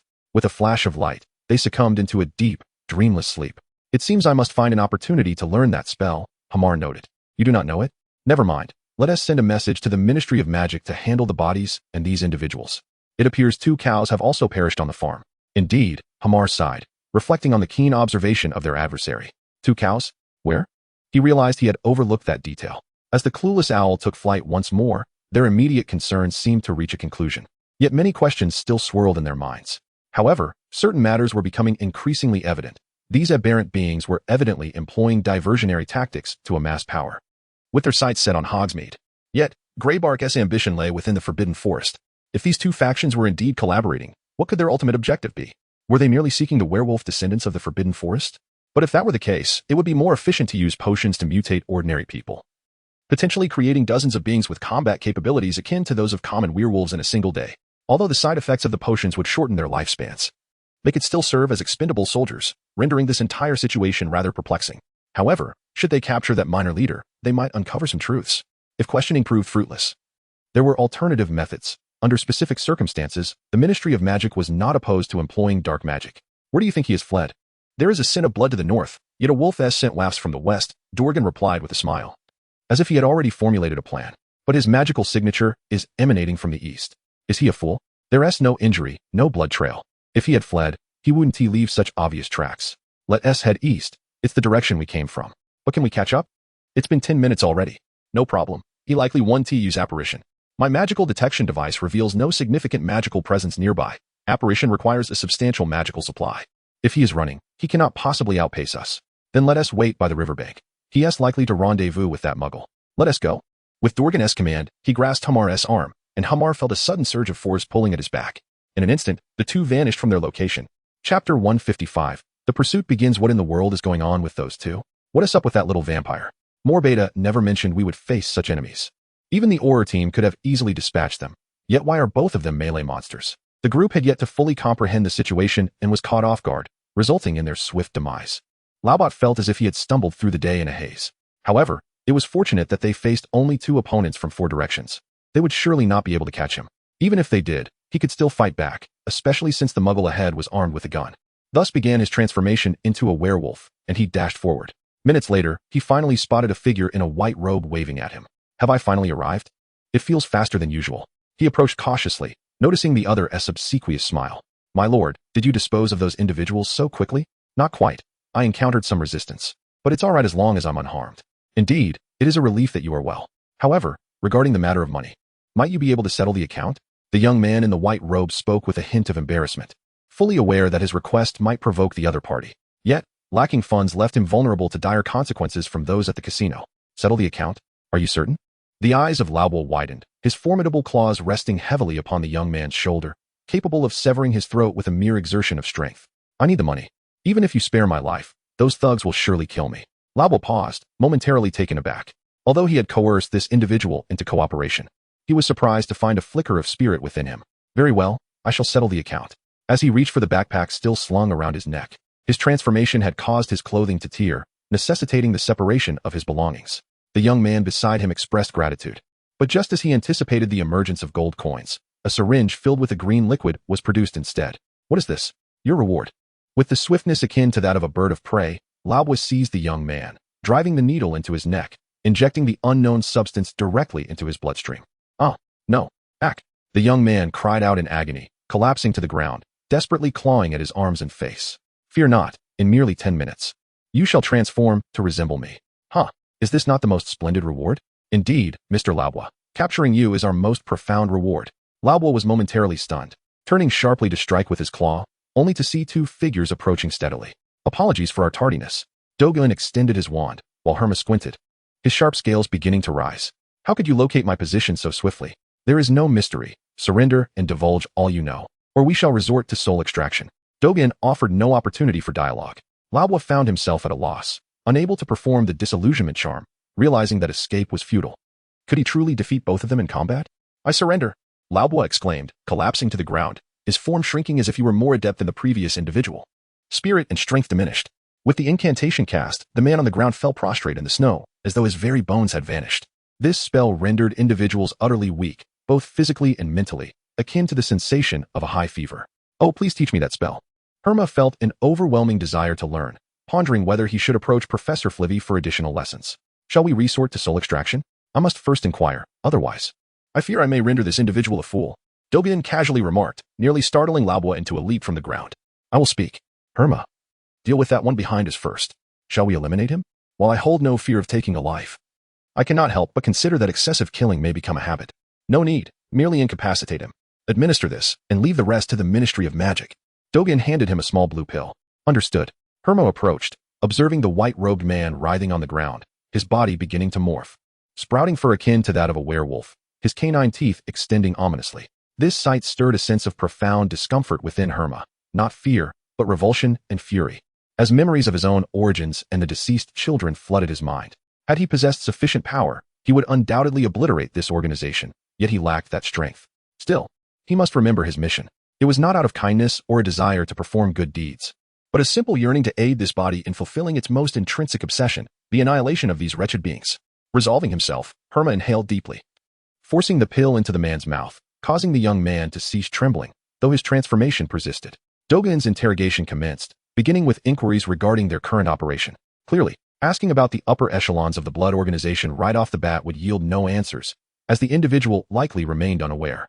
A gradual approach would be far more effective. "Were you the leader of this pack of werewolves? What is your rank and name?" "Yes, I am Laubois Sta, the deputy leader of the third group of the werewolf action team." "Group?" Both Diagon and Hema realized that they had encountered a vast, orderly structure within this organization. "Why are you lurking around the farm, awaiting rendezvous with others?" "Where are the others?" "Approximately how many?" "They are still near Moe's village, about 20 in number, comprising 2 dark sorcerers and a dozen werewolf squats." "Dark sorcerers? Huh. I cannot believe the Ministry of Magic is so oblivious to the existence of dark sorcerers. It is no wonder the organization grows ever more terrifying." Laubois' tone dripped with sarcasm, prompting a frown from Diagon. Though infuriating, this was the reality. It appeared that there were traitors within the ministry, and they lacked any internal information regarding the blood organization's hierarchy. "Continue. What are your plans upon rendezvous? What is your mission?" "I am but a minor player. I only know that we are collaborating with Greyback, who handles the core operations, while we serve to divert your attention, keeping you guessing our true objectives." "What is your objective?" Diagon and Hema exchanged a glance, their eyes gleaming with anticipation. As they reached the crux of the matter, "Our target is to assault Hogsmeade, drawing the attention and resources of Hogwarts and the Ministry of Magic, while the second werewolf squad will join forces with Greyback to seek something in the Forbidden Forest." "What is it?" "I cannot say for certain, but it is of great importance, both for the organization and the new werewolves. According to our leader, it is the werewolf's secret treasure, the key to becoming a god." Diagon fell into silence, pondering whether there remained sufficient time to gather forces in light of this revelation. "Where is Mo Beta?" "He is the leader of the second werewolf squad, and naturally, he has gone to the Forbidden Forest. Even if someone suspects that the Forbidden Forest is our true objective, you will be powerless to intervene. For, should you attempt to organize against us in the Forbidden Forest, you would have to relinquish the defense of Hogsmeade. I am confident that the Ministry's officials would be loath to dispatch a significant number of Aurors to assist. Moreover, even if they could, there are dozens of new werewolves in the Forbidden Forest, the entirety of the second werewolf squad, and the remaining werewolves from the third group, alongside the organization's Dark Sorcerer team.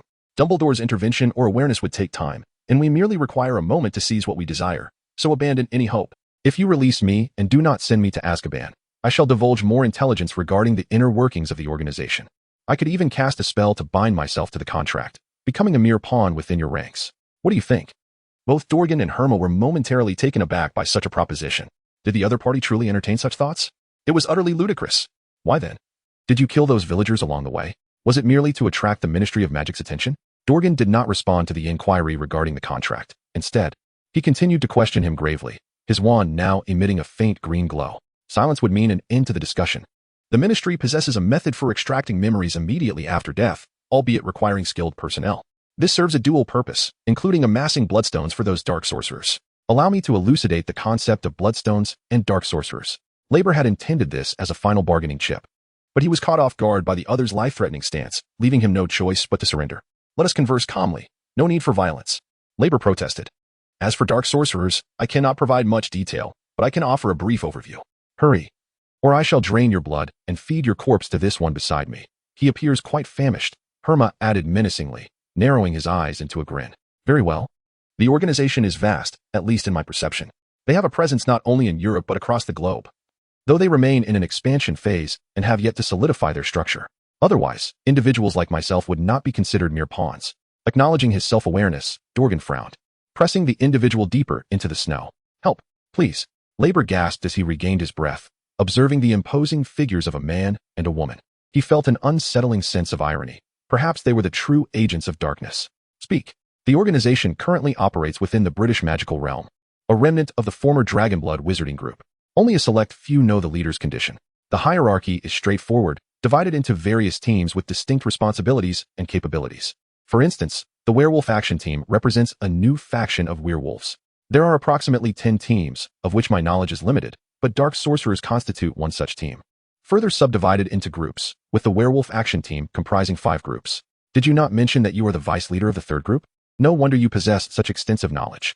Indeed, Labor acknowledged. However, any team member would likely have similar insights, but as a leader, I am privy to slightly more information. Beyond the first group's leader, the others wield minimal authority. I merely oversee a dozen werewolves, some of whom are quite unruly. I understand.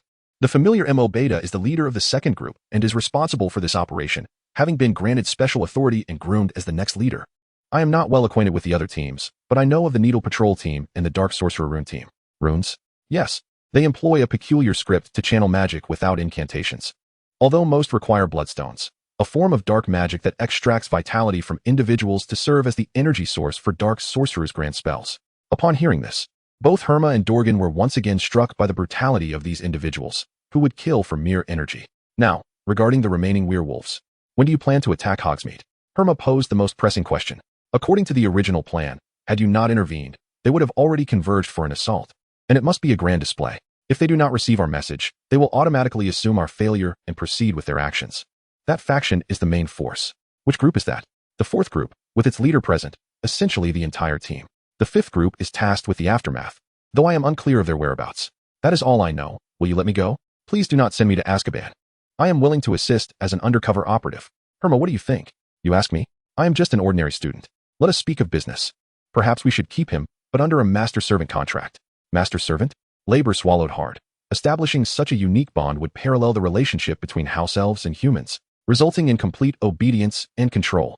Fear not, the contract can be time-limited, correct? Hema, while having read about similar concepts, was uncertain about the duration's flexibility. Indeed, the shortest is merely 1 day or 3 days, with the longest being permanent or spanning decades, though it is typically reserved for magical creatures. Then let us bind him for 5 years. Wait, I refuse. Such an unseemly creature is unworthy of me. Let us abandon this notion. I will act as the intermediary and bind you instead. What? Labor was taken aback. Though a 5-year contract was not particularly lengthy, he did not wish to be tethered to a mere child. He desired a beautiful companion. Is Mr. Ibwa not sufficient? Put on your attire. I shall commence establishing the contract. Hema almost burst into laughter upon hearing this, yet a warmth spread within him. However, he suddenly noticed that this fellow, having transformed from a werewolf back to a human, was left with nothing but a pair of undergarments. Right away, he exclaimed, promptly retrieving a pair of trousers from his bag, which evidently possessed an enchantment for infinite expansion. I'm ready. Now begin. Hold hands and embrace each other. Diagon directed from the side. Hema was taken aback. Hold hands? Embrace? Why are you looking at me? Is this part of the procedure? Of course. Diagon replied with a stern gaze, while the bearded man opposite him shook his head in confusion. Then I shall not form a contract. Hema suddenly broke into a smile, standing up and raising his hand to summon an iron chain. Thank you, LeBeau, for your information. The Ministry of Magic will administer a fair and just judgment upon you. Diagon said coldly, as Hema swiftly threw the chain. binding the recently seated LeBeau. Hey, what is happening? You promised. I'm willing to be your servant. Permanently. Just don't send me to Azkaban. LeBeau exclaimed, having plummeted from paradise to hell, utterly bewildered by how he had ended up in this predicament. Do you not understand why? Diagon narrowed his eyes, slowly producing a small card. Ministry of Magic, Department of Magical Law Enforcement, Bureau of Misuse of Muggle Artifacts, Clara Diagon. For the sake of justice, one must face consequences for taking a life and receive the appropriate trial. Hema took a deep breath, becoming notably more serious. I have encountered many tales where a villain performs good deeds and joins the protagonists, absolving them of all wrongdoing. But is that truly feasible? I think not. Evil is evil. Once committed, it cannot be undone. Taking a life demands payment. Merely joining us does not signify an end to your transgressions. We shall speak in your favor due to your information. That is what you deserve. However, attempting to cleanse oneself of guilt by aligning with us post-crime is impossible. Upon hearing Hema's words, LeBeau was left speechless. He had envisioned various outcomes for himself, perhaps being killed by other wizards or captured outright. He even contemplated dying during an experiment or facing internal turmoil that could lead to his demise. Yet, he had never anticipated being lectured by a mere child. Strangely enough, it made a certain sense, though it was hardly a favorable situation for him. At this moment, he had no further thoughts, realizing that his fate had been sealed from the very beginning. Evil is evil. I despise such fallacies, he declared, taking a deep breath and collapsing into the snow. Falling silent. In the next moment, several figures emerged in the distance, hastening towards them, including two individuals whom Hema recognized well. Lon, Root, Diagon waved to them, and they quickly approached, though the bearded man stumbled and fell with a loud thud. Ha ha ha, Lon, your balance is atrocious. Root laughed, exerting great effort to help him up. You should consider losing some weight. I am trying, all right. I've lost 2 kilograms already. I believe I can shed more by next year. It's been a while. You too. Who are these individuals behind you? Hema inquired, glancing at the other wizards, all looking rather disheartened and dressed in casual attire, as if forcibly summoned to work. Wizards from the Department of Magical Creatures, Bureau for Werewolf Regulation. These 2 R&T undercover agents, are they? Diagon approached them solemnly, recalling the last undercover incident that left a lasting impression. These 2 have entered into special magical contracts with the Ministry. There is no issue. Very well, Clara Diagon. Diagon extended his hand, and the 2 middle-aged men hurriedly shook it. We have long heard of your esteemed reputation. Are these 2 the new werewolves? Indeed. But this one has just been injected with a transformative potion, and the other is a member of the Pure Blood faction. However, more importantly, we must discuss the werewolves' current objective. Have we gathered the necessary intelligence? Yes, we are just awaiting the arrival of the interrogation team and logistics personnel. I want to delve into many details now. But we must prepare our forces quickly. The new werewolves are poised to attack Hogsmeade. The 4 wizards were momentarily stunned. They had anticipated a routine investigation, not a full-scale conflict. How many opponents are we facing? Approximately 20 new werewolves and several specialized wizards from the Pure Blood faction. Additionally, there are about 30 new werewolves, including Greybark, who has ventured into the Forbidden Forest, seemingly in search of something they desire. Diagon spoke rapidly, leaving the others in a state of bewilderment. At that moment, several figures clad in leather coats also appeared nearby. Ors, Mr. Scrimgeour, they called out, gathering a dozen individuals in the snow. What is the situation? Scrimgeour inquired, maintaining a solemn demeanor. Diagon briefly recounted the current circumstances, prompting a collective sigh from the gathered wizards, who fell into a momentary silence. Let us take these 2 back, Scrimgeour directed, turning to the 2 wizards from the werewolf department. Indeed. By the way, this individual has shared all the information he possesses. We will strive to ensure fairness. Of course, Scrimgeour nodded, embodying the pillar of justice, yet acknowledging that one must still bear the weight of their own mistakes. That is only natural. Where shall we proceed from here? Diagon surveyed the relentless snowfall, sensing that a formidable battle awaited them. Director, it seems the minister is still in Hogsmeade. Scrimgeour furrowed his brow, signaling to the 7 or 8 trained aurors behind him. You proceed to Hogsmeade and establish preliminary defenses. Yes, Director. The aurors, unwavering as soldiers, waved their wands and vanished from sight. Why, Ms. Diagon, why are we bringing Hogwarts students along? What if unforeseen complications arise? This is naturally to conceal our identities. And besides, Mr. Ibois's abilities are commendable. He can certainly handle a few minor werewolves.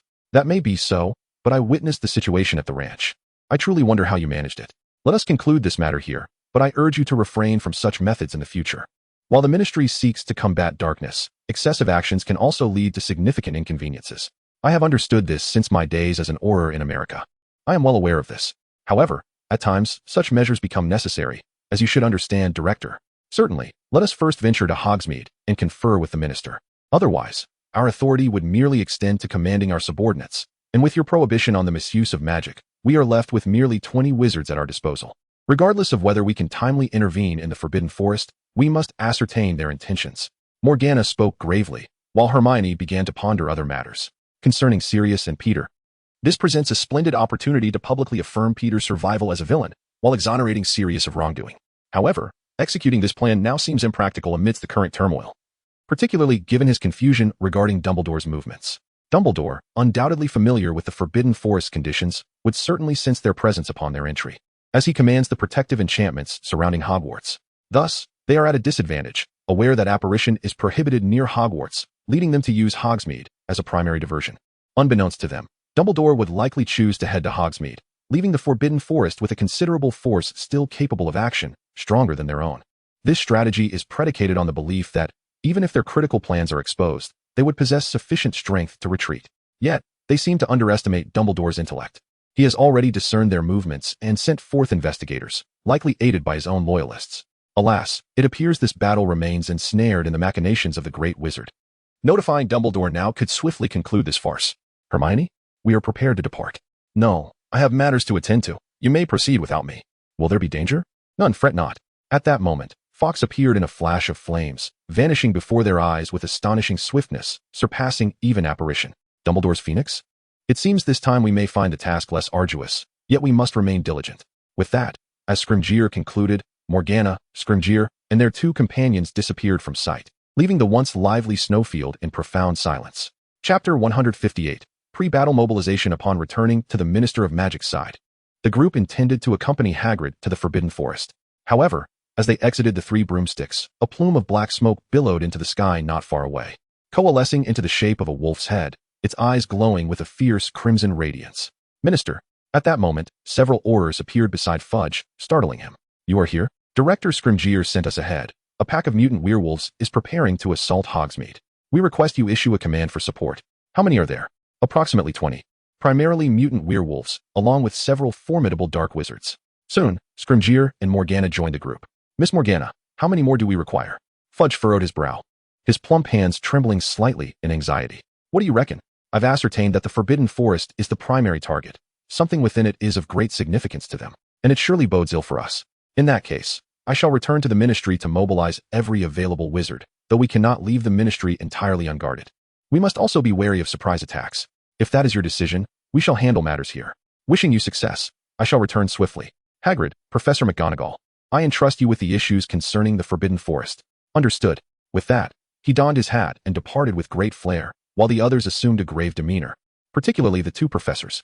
Everyone assemble. We must return to Hogwarts. Ordinary villagers, retreat to your homes immediately and secure your doors and windows. Werewolves are invading.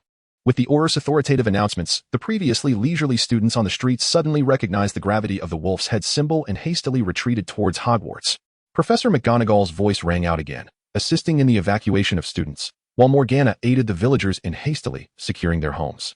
Scrimgeour observed the encroaching black smoke. Witnessing a level of aggression unprecedented in such an attack, a direct assault would likely result in significant casualties. They were clearly stalling, buying time for their allies while leaving them unable to venture into the Forbidden Forest. If Morgana's assessment held true, the enemies within the Forbidden Forest outnumbered those before them, leaving their fates in Dumbledore's hands. The gathered wizards recognized that while Fudge claimed he would return with reinforcements, he was likely retreating to his office, dispatching only a handful to placate them. He prioritized the Ministry's safety over the external threat, fearing chaos, a notion that had long irked Scrimgeour. How audacious! A frontal assault? Exclaimed a young Auror, witnessing the approaching dark forces and the gathering figures on the road, astonished by the audacity of such darkness. After all, even the Death Eaters of your preferred guerrilla tactics over direct confrontation with the Ministry's Aurors, favoring ambushes, duels, and assassinations as their preferred methods of combat. Here they come. Prepare yourselves. At Scrimgeour's command, all raised their wands, bracing for the imminent conflict. Meanwhile, the werewolf battalion regarded the Aurors with malevolent grins, as if perceiving them as mere lambs. Leading the front lines were three figures, a towering man, standing over 2 meters tall, flanked by wizards clad in robes adorned with peculiar patterns, their silver masks gleaming ominously. Behind them loomed nearly 20 werewolves, transformed into monstrous beasts. As the battle seemed poised to erupt, Director Scrimgeour, I cannot retreat. We must eliminate them swiftly before we can turn our attention to the Forbidden Forest, Morgana remarked, having concluded her tasks in the nearby shops and joining Scrimgeour's side. Indeed, but let us first resolve this situation.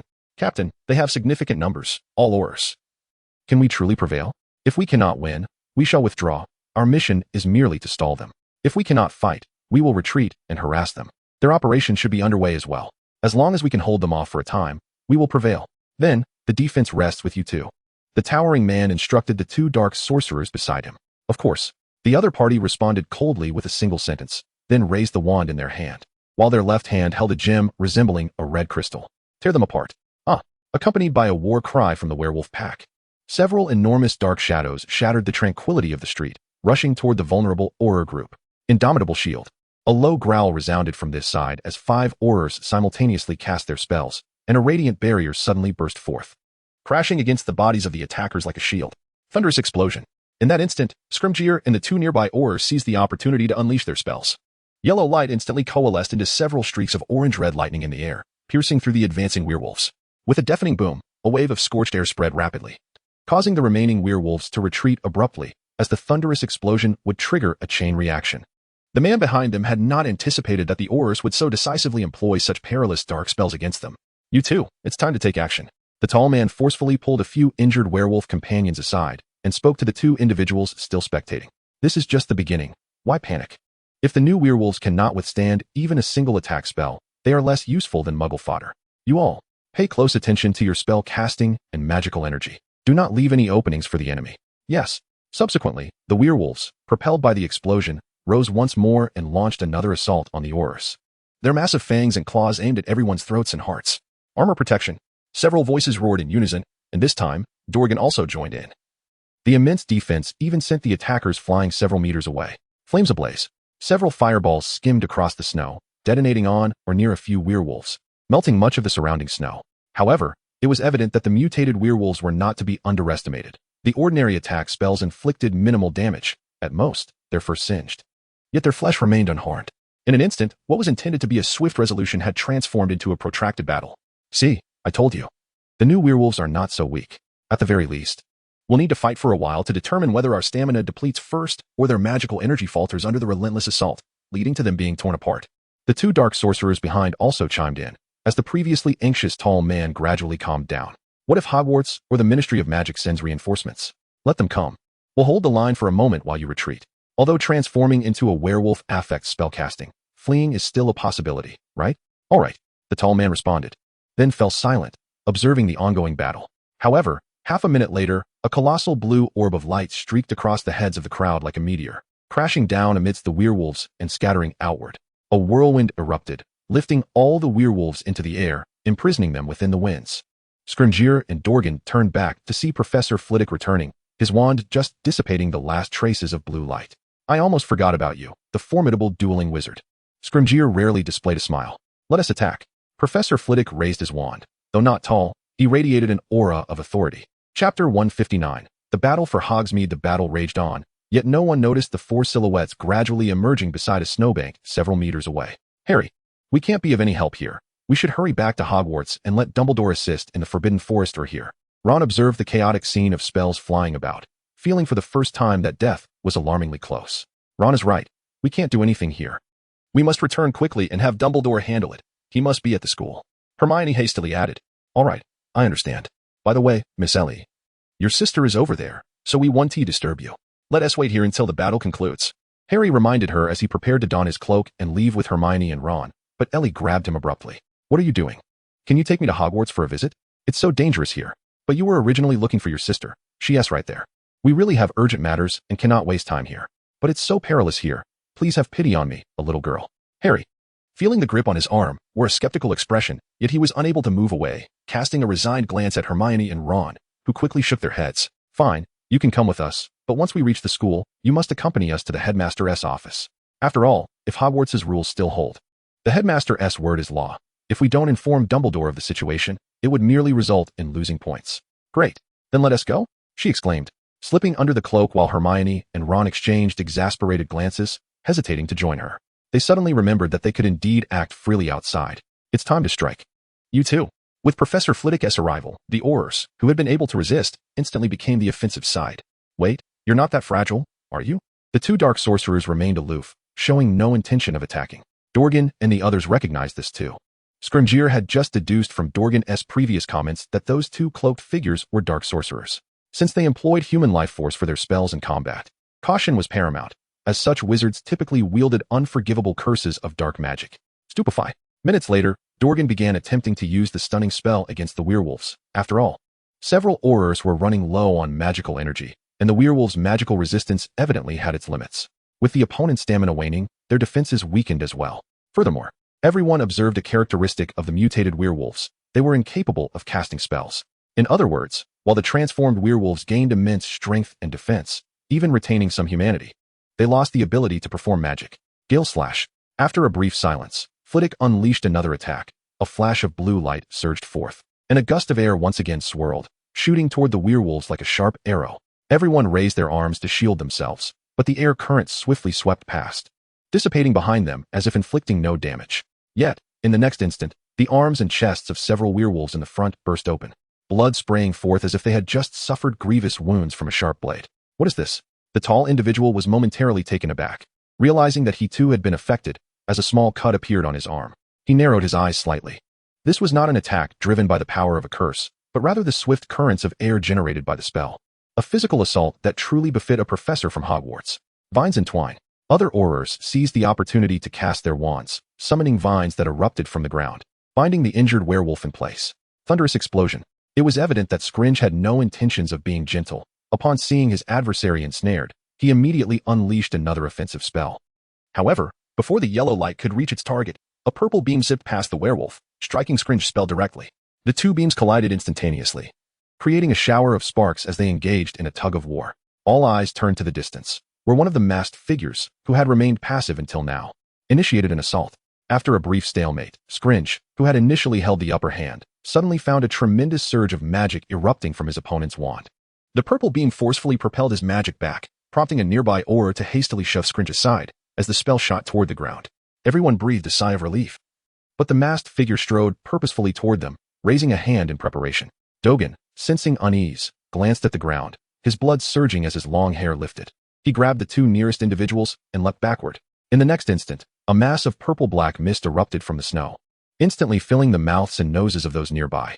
In an instant, 4 or 5 Aurors collapsed to the ground, writhing in agony. Scringe widened his eyes, extending his wand to dispel the mist, but the werewolf's claws had already swung perilously close. Swift wind sever. With a sharp sound, the air rushed past his ear, and the werewolf's blood splattered across his body and face. Realizing the danger, he withdrew, taking the incapacitated Professor Flitwick with him. The previously secure defense was swiftly breached by the encroaching purple-black mist, yet the tall figure soon discovered that the mist also obstructed their path of pursuit. Why? No need to chase. They won't stray too far. We merely need to delay them and begin dismantling the surrounding buildings and shops. Another unengaged dark wizard murmured.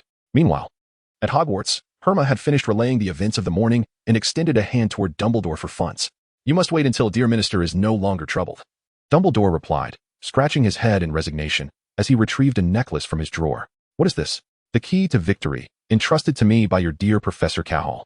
It was originally intended as a gift for you next year, but I thought it prudent to provide it early to assist you in addressing the issues within the Forbidden Forest. Is it truly that powerful? No.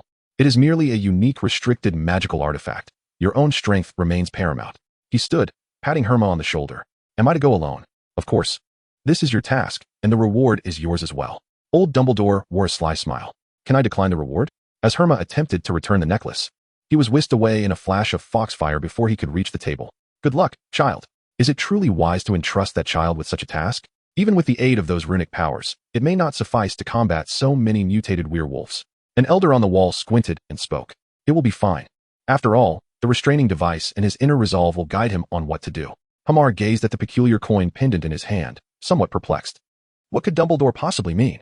How could he possibly confront that group of individuals alone?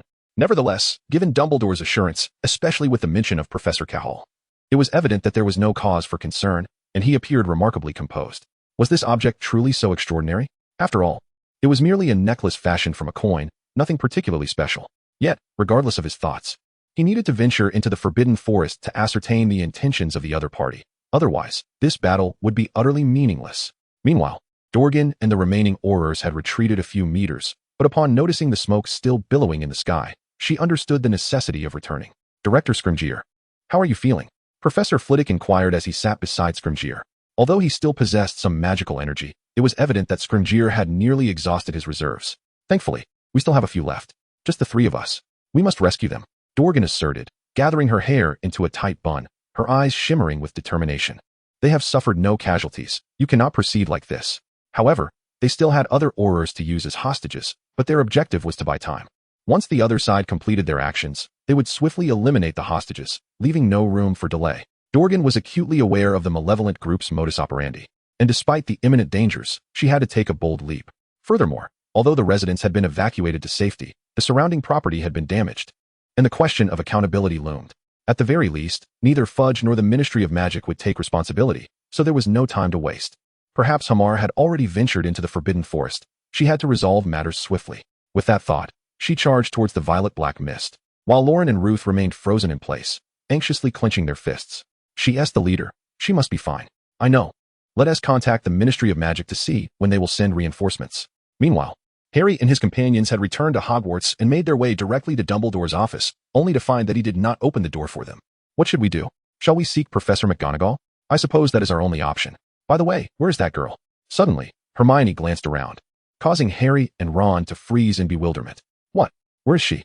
My goodness, we must find her quickly, if any other teachers or students discover this. I'm finished, Harry exclaimed, clutching his head as visions of expulsion flooded his mind. Wait, Harry, don't you have that map? Hurry and pull it out. Right. Harry recalled, realizing that as long as she had not left Hogwarts, she would certainly still be on the map. He quickly retrieved the Marauder's map from his pocket, whispered the incantation to activate it, and watched as names began to appear. Ron and Hermione leaned in to assist Harry in the search, knowing that according to Harry, her name was quite long, which should make it easier to locate her. Found her. After half a minute, Ron suddenly pointed to the lower left corner of the map. Harry and Hermione saw the name, confirming it was indeed the same as what Ellie had told Harry. It appeared that there was some integrity on her part. Otherwise, they would never have found her amidst the multitude of Hogwarts students, as they could not possibly know every single student by name. Just as Harry was about to fold the map, Hermione abruptly pressed her hand down on it, her eyes wide with astonishment. Look, Peter Pettigrew. Behind him is Sirius Black. Do you understand what this means? Sirius and Pettigrew were the ones who had pursued Sirius in the past, uncovering his crimes, leading to his demise. Sirius had caused numerous deaths, and Harry was clearly apprehensive. But if Pettigrew isn't dead, and Sirius is after him, doesn't that mean? Ron's eyes widened, as if he had stumbled upon a shocking revelation. The Marauder's map does not lie. We must hurry. We will uncover everything. Hermione insisted, handing the map back to Harry. Let us set aside Ellie for now. This is the priority. Let us go. Harry understood that whether it was the Forbidden Forest or Ellie, nothing compared to the matter concerning Sirius. After all, Sirius was his godfather, and he had previously inquired about their relationships with Professor Lupin, who had shared details with them.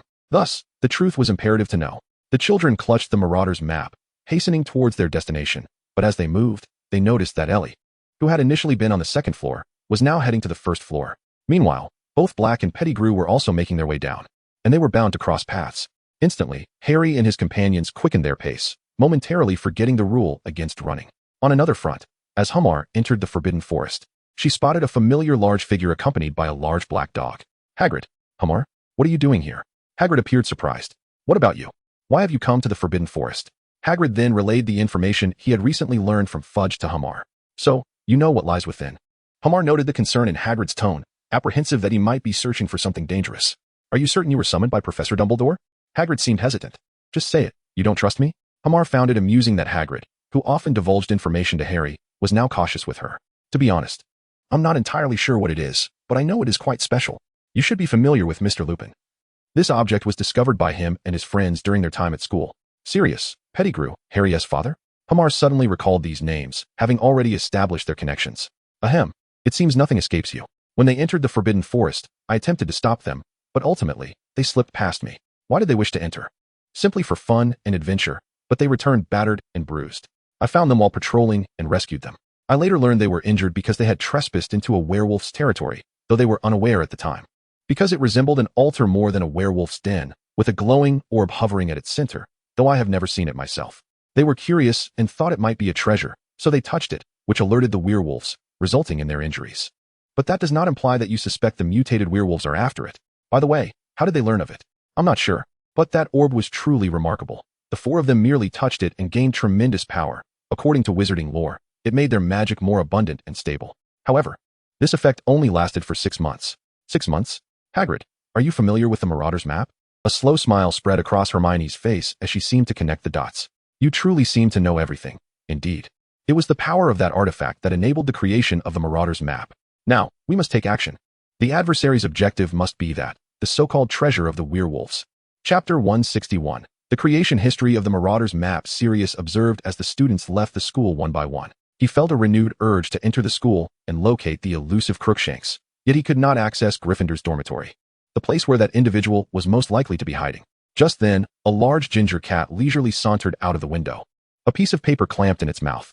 Today, the air was tinged with the scent of horse manure. Neville Longbottom, take good care of it. What was the password? Sirius glanced at the note in his hand, a grin forming on his face. In an instant, he transformed into a large black dog and leaped through the window, racing down the stairs. Thus, the chase commenced, largely unnoticed by the teachers and students, appearing to most as merely a playful scuffle between pets. Meanwhile, Ellie wandered the halls of Hogwarts, her curiosity piqued by her surroundings. Although a few students noticed her, they clearly did not recognize her as an outsider. For it was the weekend, and many were dressed in casual attire rather than uniforms. I wonder if everything is all right with my sister. Having inherited our father's powers, she shouldn't be so fragile. Yet, I remain intrigued by the mysteries of the Forbidden Forest. Just as she made her way to the first floor, 2 shadowy figures, a large black dog and a rat, suddenly dashed past her. The 2 figures leaped out the open window, engaged in a breathtakingly swift chase. Ellie furrowed her brow, sensing a faint magical aura emanating from the creatures, an ability not typical of a vampire, but rather a talent of her own, allowing her to perceive magical energies, albeit only at close range. To her astonishment, she realized that the 2 animals possessed a stable magical essence, indicating they were animagi. Her eyes sparkled with excitement. This was bound to be an intriguing affair. Without hesitation, she vaulted through the window in pursuit of the 2 targets. At the same moment, Harry and his friends had just reached the first floor and caught sight of Ellie vanishing through the window, their hearts sinking. Nevertheless, they gave chase. They too leapt through the window, sprinting outside, but could only glimpse Ellie's retreating figure. How on earth is that girl running so fast? It's terrifying. The trio struggled to catch their breath. Should we continue the pursuit? Yes, that direction seems to lead towards Hagrid's. There's south only one main road. Let us go. Harry paused briefly, then resumed running. A few minutes later, the 2 shadowy figures Ellie had been following halted near the edge of the Forbidden Forest. With a sudden flash of light, 2 men, one tall and disheveled, the other short, materialized before her. Ellie squinted at the tall man in bewilderment, recognizing him as Sirius Black. But who was the short one? She concealed herself behind Hagrid's hut, peering through a crack with one eye, her palm slowly forming a dagger seemingly forged from blood itself. Peter, you cannot escape. You will perish here, and I shall prove my innocence. Innocence? Sirius, you will never possess that. The crouching Peter laughed eerily, extending his arm, where a black mark glimmered with blue and purple light. The corpse curse, after death. The body will disintegrate. Sirius narrowed his eyes, observing Peter's arm. I refuse to believe that a coward like you would choose such a fate. Sirius let out a low growl and kicked Peter squarely in the face. Peter cried out in pain, collapsing to the ground. Yet he did not beg for mercy or utter any words. He simply raised his hands. In truth, he was terrified, afraid that Sirius would kill him outright. He did not think Sirius was solely motivated by his own innocence. All he needed to do was buy time. He could feel it coming. Damn it! Sirius roared again, punching Peter in the face, and then another. I will end your life, but rather than using a killing curse to grant you a swift demise, I shall relish in striking you repeatedly until you meet your end. You are mistaken, Peter. I am not a man who seeks mere reputation. I care not for the suffering of these years, for in the moment of your death, everything shall return to me. Ah! With another punch from Sirius, Peter let out a cry, blood streaming from his nose down his plump cheeks to his neck. Not enough. Ah! How does that feel? Ah! Cough, I'm sorry. Please stop. I apologize, I haven't finished yet. Help! Help! Though Peter had envisioned many possible deaths, being beaten to death filled him with a unique terror. The slow, agonizing approach of death. Next, I shall slice your flesh piece by piece. Sirius slowly raised a sinister smile. Peter's mind nearly short-circuited, and he kicked Sirius in the stomach with all his might, causing Sirius, already weakened, to stumble and fall. Peter quickly raised his arm, his face a blur as he shouted, "Disassemble." This was the most potent curse he could cast without a wand. Just as Sirius braced for the impact, a crimson light flashed and blocked his path, the spell dissipating before his eyes. "Young lady, who are you? This is the wanted criminal. Hurry and help me capture him. The reward is yours." Peter wiped the blood from the corner of his eye and glanced at the girl approaching from beside Hagrid's hut. Damn it, does this lady take me for a fool or a deaf-mute? I heard everything. You are Peter Pettigrew, the hero who chased Sirius Black only to be killed. Yet here you are, alive and well. Ellie's words caused Peter to freeze. This was the last thing he wished to hear, the answer he dreaded most. He had to eliminate her. But just then, Sirius lunged forward, delivering a brutal kick to Peter's stomach, followed by a punch to his head. Calm yourself, sir. Did you not wish to prove your innocence? This does not concern you. Of course, I appreciate your assistance, Sirius casually replied, while continuing to pummel Peter. Yet Ellie slowly raised a devilish smile. Sirius Black, what if I told you I could help you rid him of that mark? Sirius slowly turned his head, and to be honest, he became somewhat serious. It was not merely about proving his innocence to live openly. That was just one facet. What he truly desired was to become Harry's godfather, to be part of his family, to care for him openly, and to ensure he no longer suffered. When he saw Harry on Privet Drive, he realized that those he had called family were no true kin. He wanted to be there as a relative. But as long as he remained unjustly accused, he could not fulfill that role. Only if the living Peter Pettigrew could vindicate him would he find peace. The girl before him claimed she could lift the curse, and honestly, he felt a stirring of hope. Are you sure you're not deceiving me? Sirius asked as he slowly rose. Peter, wincing from pain, managed to sit up, unable to believe that anyone could breach this dark spell. For this was indeed dark magic. Even the most powerful could not simply negate it without some potion to assist, or until the spell's effects diminished. I will not deceive you, but naturally, there will be a price. We can forge a contract, a fair covenant. Speak, what do you desire? Sirius narrowed his eyes, uncertain of the conditions she might propose, hoping they would be acceptable to him.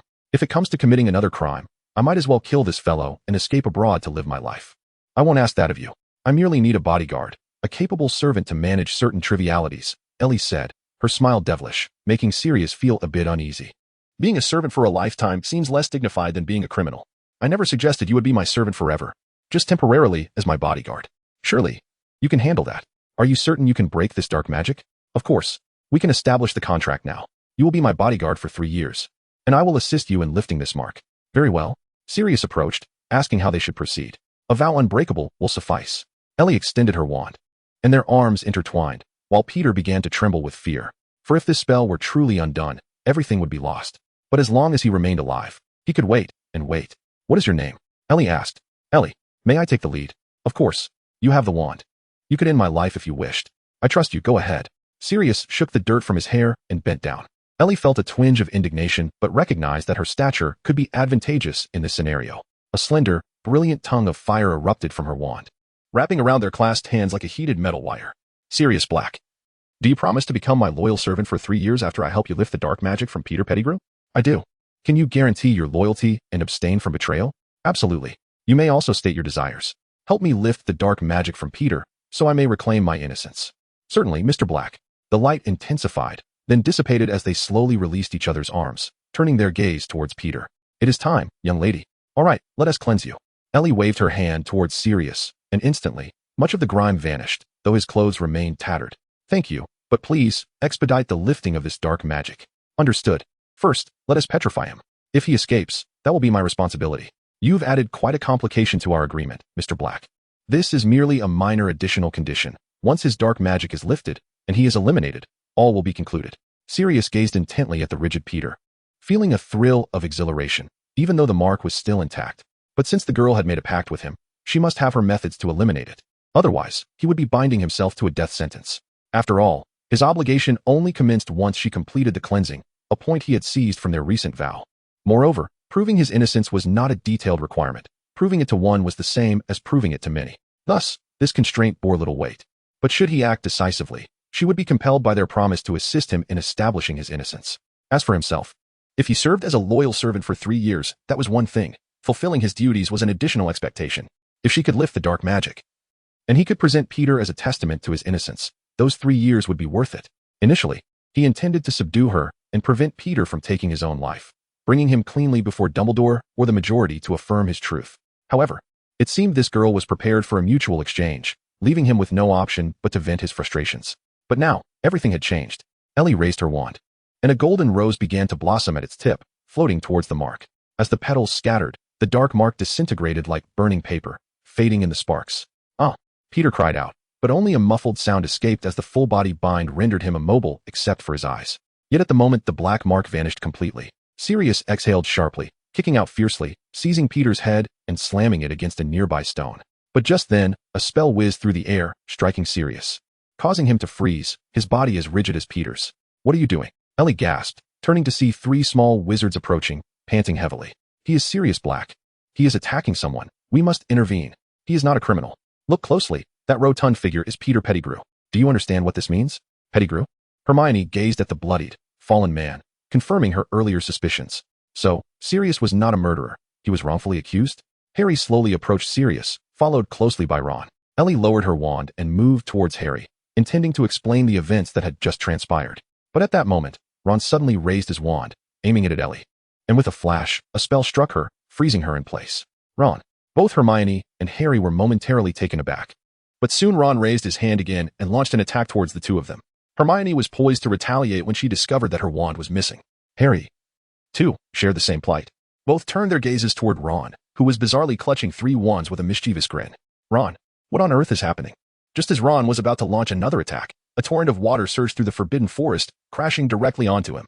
The water swiftly transformed into a chain of ice, ensnaring Ron and instantly freezing into frosty shackles. With a cry, Ron collapsed to the ground, sobbing incessantly. Hermione and Harry hurriedly reclaimed their wands from each other's grasp. Emerging from the shadows were 2 figures, one towering and the other notably diminutive. What on earth has gotten into Ron? Hermione pondered aloud. Who is that? Hermione noticed a girl standing nearby, whom she did not recognize. Yet a familiar aura emanated from her. Ellie, I met her in Hogsmeade. She claims to be searching for her sister, stating she is Miss Dorgan's sibling. Dorgan's sister? Hermione's understanding dawned. Was it the scent of the bloodline? It appeared the girl was not lying, for the essence of magic does not deceive. Dispel, Hermione commanded, and Ellie felt the spell dissipate, regaining her freedom. Thank you, kind sir. You're looking for Dorgan. She's in Hogsmeade, not Hogwarts, Hermione replied. Sensing the girl's tenacity, I saw her, but she was busy, so I decided to occupy myself at Hogwarts until she arrives.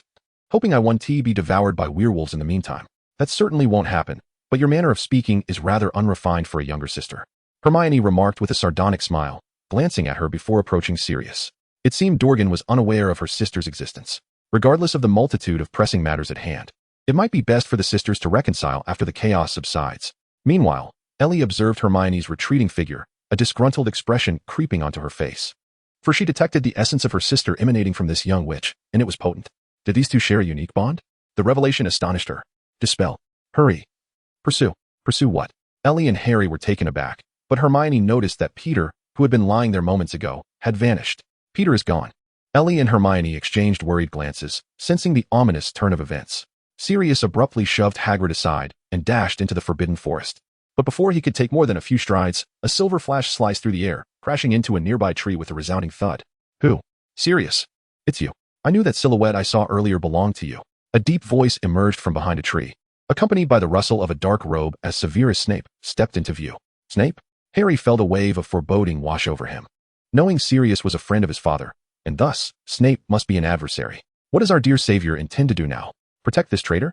Snape's voice dripped with disdain as he advanced, exuding an oppressive aura. He is not a traitor. The traitor is Pettigrew, Harry and Hermione stated in unison. But it was evident that Snape was unmoved by their words. However, Sirius was equally undeterred. He transformed into a massive black dog and lunged at Snape. Snape swiftly retaliated, kicking the dog in the belly and brandishing his wand to unleash a curse. Hagrid attempted to intervene, but was promptly restrained by Hermione. Although you are tough, you cannot withstand such a potent spell. Just then, a figure nearby shouted, Stupefy. A red beam struck Snape, causing him to stagger and collapse against a tree. Sitting on the ground, Sirius growled and lunged at Snape, but Hagrid swiftly intervened, gripping the dog's neck firmly. Calm down. Do you wish to harm a professor? Hagrid. He attacked me. Sirius began to revert to his human form, but, feeling Hagrid's strong hold, he struggled free. Sirius, calm down. Just then, the figure approached, revealing none other than Professor Lupin, still clad in his casual attire. Lupin, long time no see. My dear friend, Sirius exclaimed, embracing him, and Lupin patted his back. Sensing the emotional turmoil, Sirius nearly wept, but recollected himself upon noticing Harry and the others present. I heard your earlier conversation. This man overheard it too. But you must understand that Snape will not care whether you are innocent or not. By the way, are you all following me as a group? Harry and his friends trailed after that girl, and you and Snape came along as well.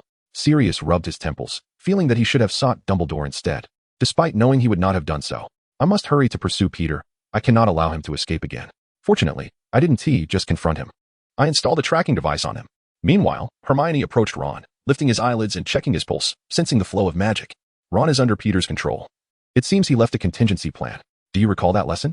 Ron answered all questions about werewolves. I found it rather peculiar.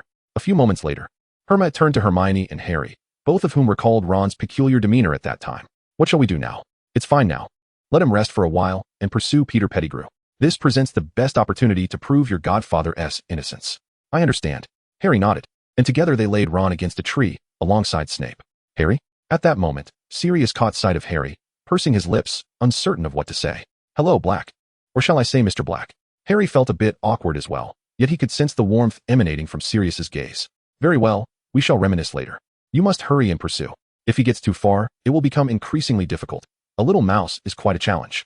At this moment, Ellie was still preoccupied with Peter, for she certainly did not wish to have a criminal as her bodyguard. It would be utterly useless. All right, I understand, Harry. You stay here, and I shall return shortly. I wish to go too.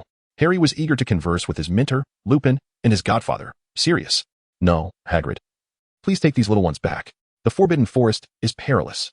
Once I capture Peter and clear my name, we shall have a proper discussion. Sirius, I too have matters to attend to, concerning the invasion of the Werewolf Legion, linked to that object you all encountered years ago.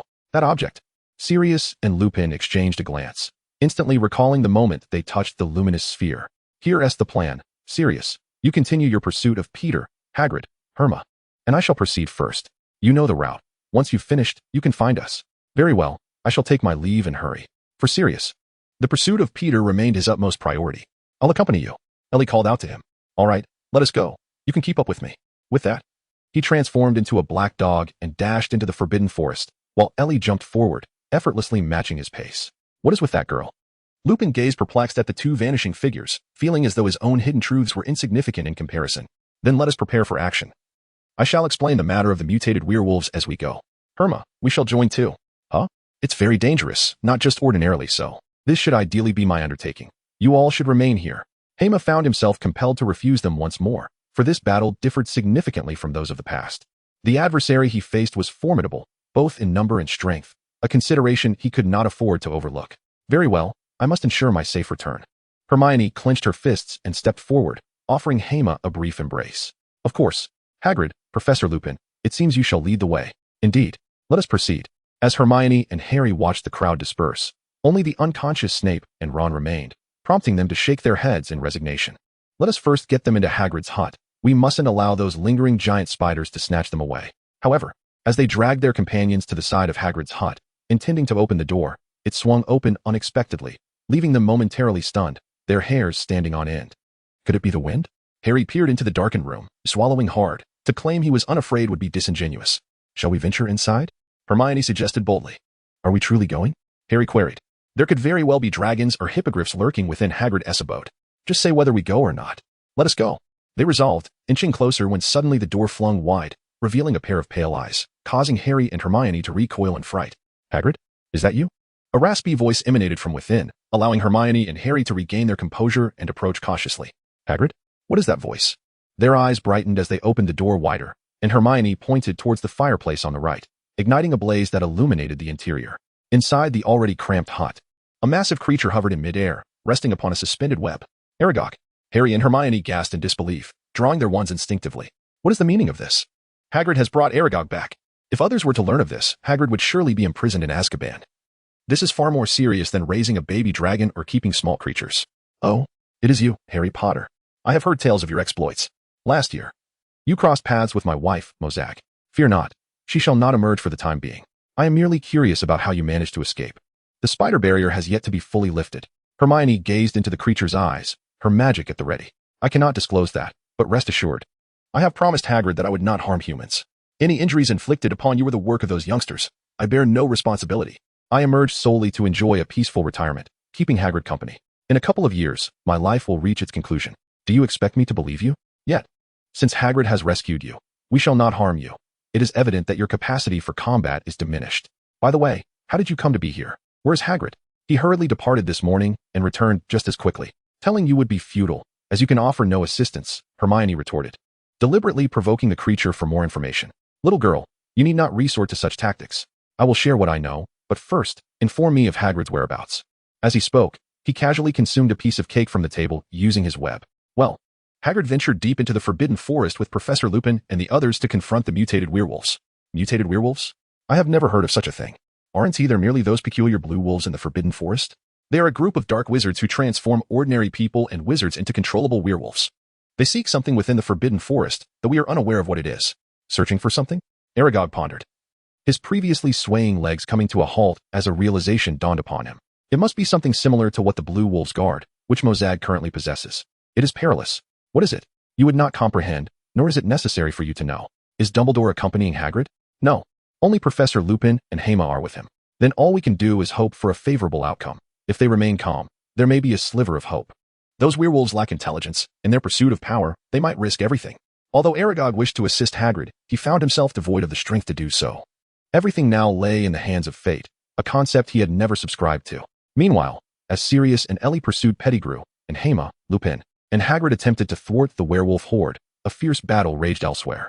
Dorgan's white hair was matted with blood as his eyes darted to evade the onslaught of attacks from across the way, deftly avoiding danger, and when an opening appeared, his crimson claws pierced through an opponent's chest.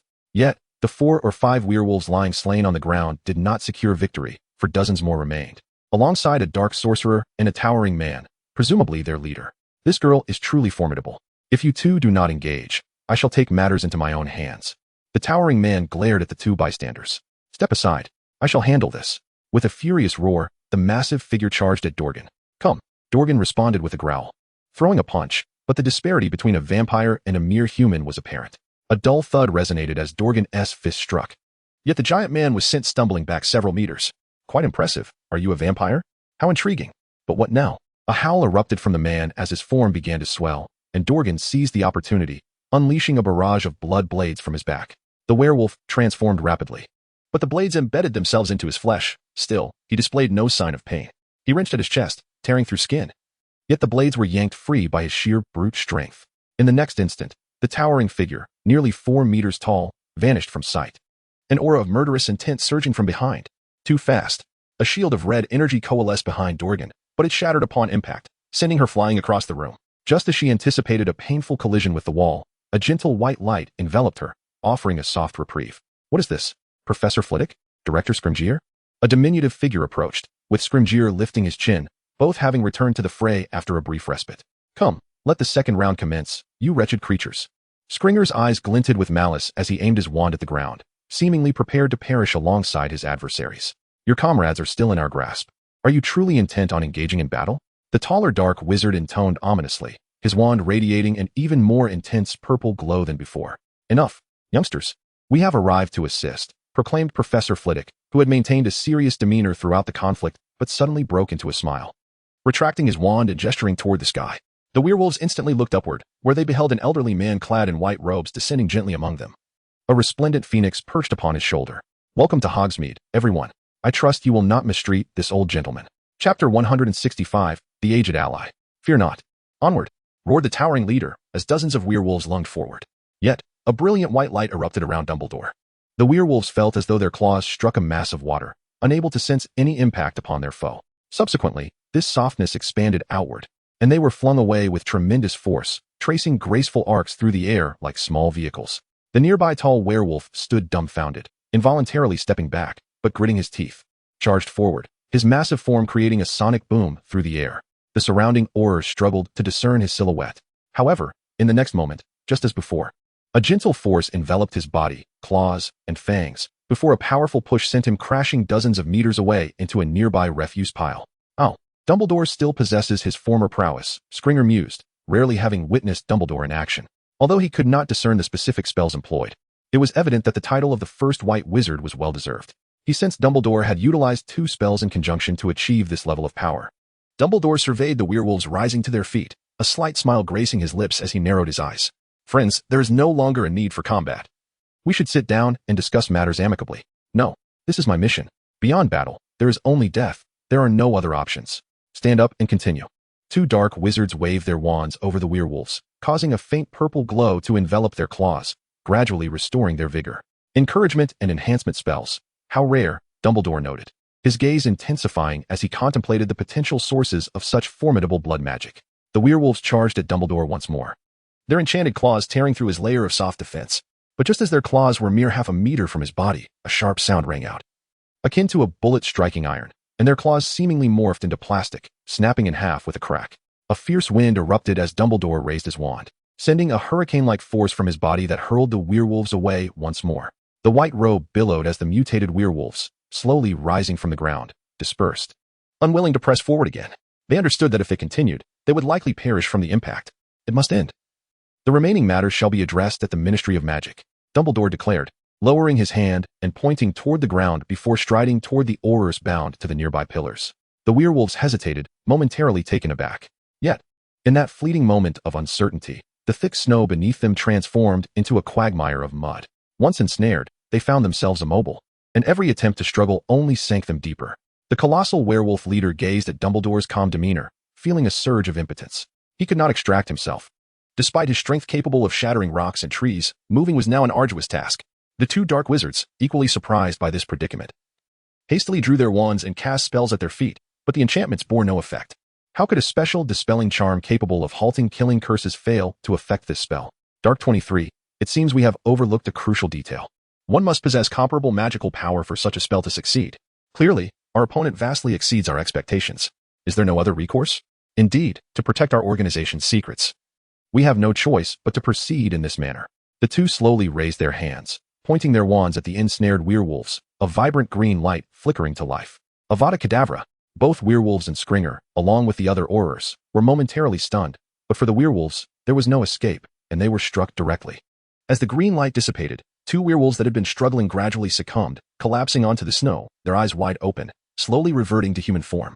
What are you doing? To safeguard the organization's information, this is imperative. Fear not. Once we have dealt with you, we too shall face death for the organization. Madman, you are utterly insane. They know nothing. If you must kill, then take me instead. Spare them. Ha! Spare them? The Ministry of Magic will not.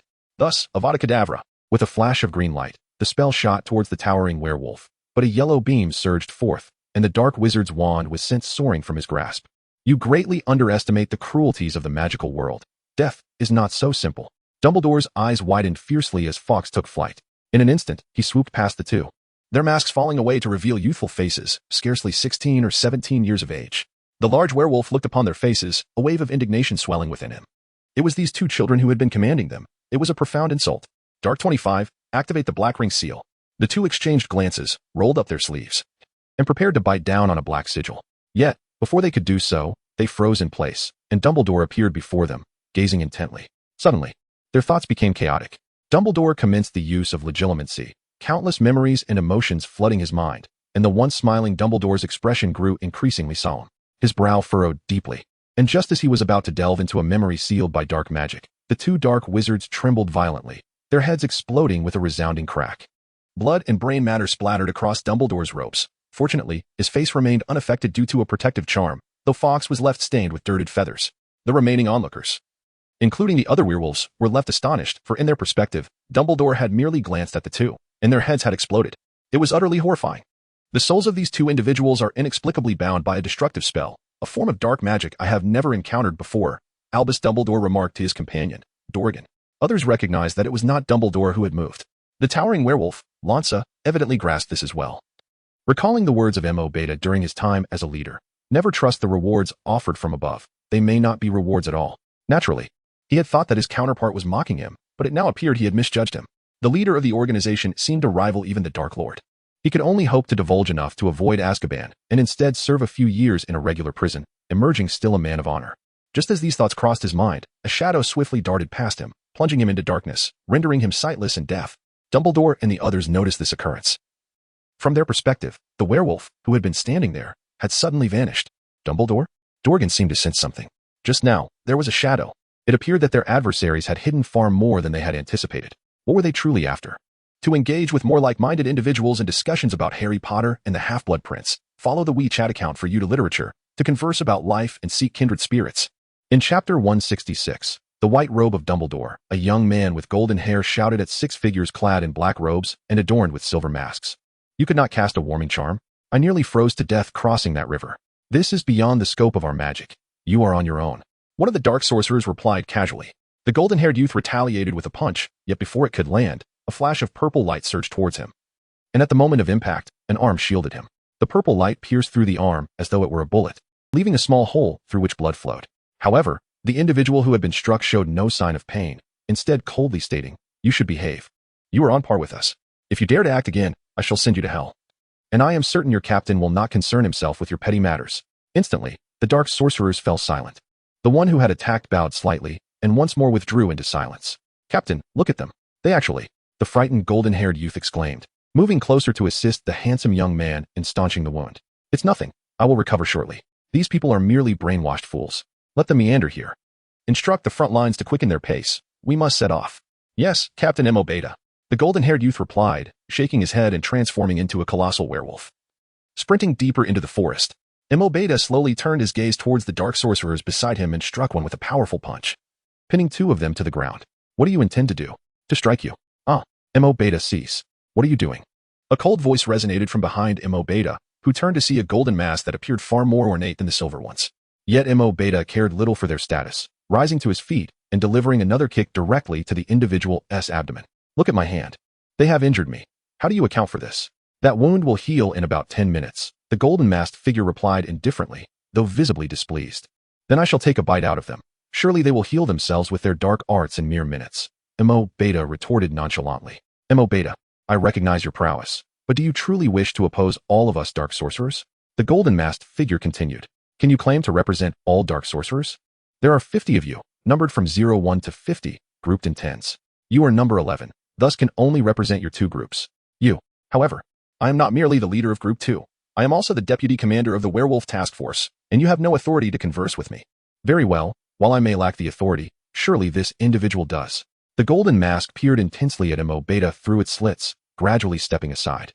Mo Beta was momentarily taken aback as a short, slender figure emerged from behind him, draped in a black and white robe and adorned with a gold and silver mask. "Mo Beta, conflicts can be resolved. We are allies, are we not?" The once clear voice now sounded unnaturally chilling, causing Mo Beta to break into a sweat. "Of course. If you have something to compensate me for, Miss Dark 00, do you know what this entails?" "A legacy of the gods." "Indeed, a legacy of the gods. What else do you know?" "Continue." "It is the residual power of the Norse god, Fenrir the giant wolf.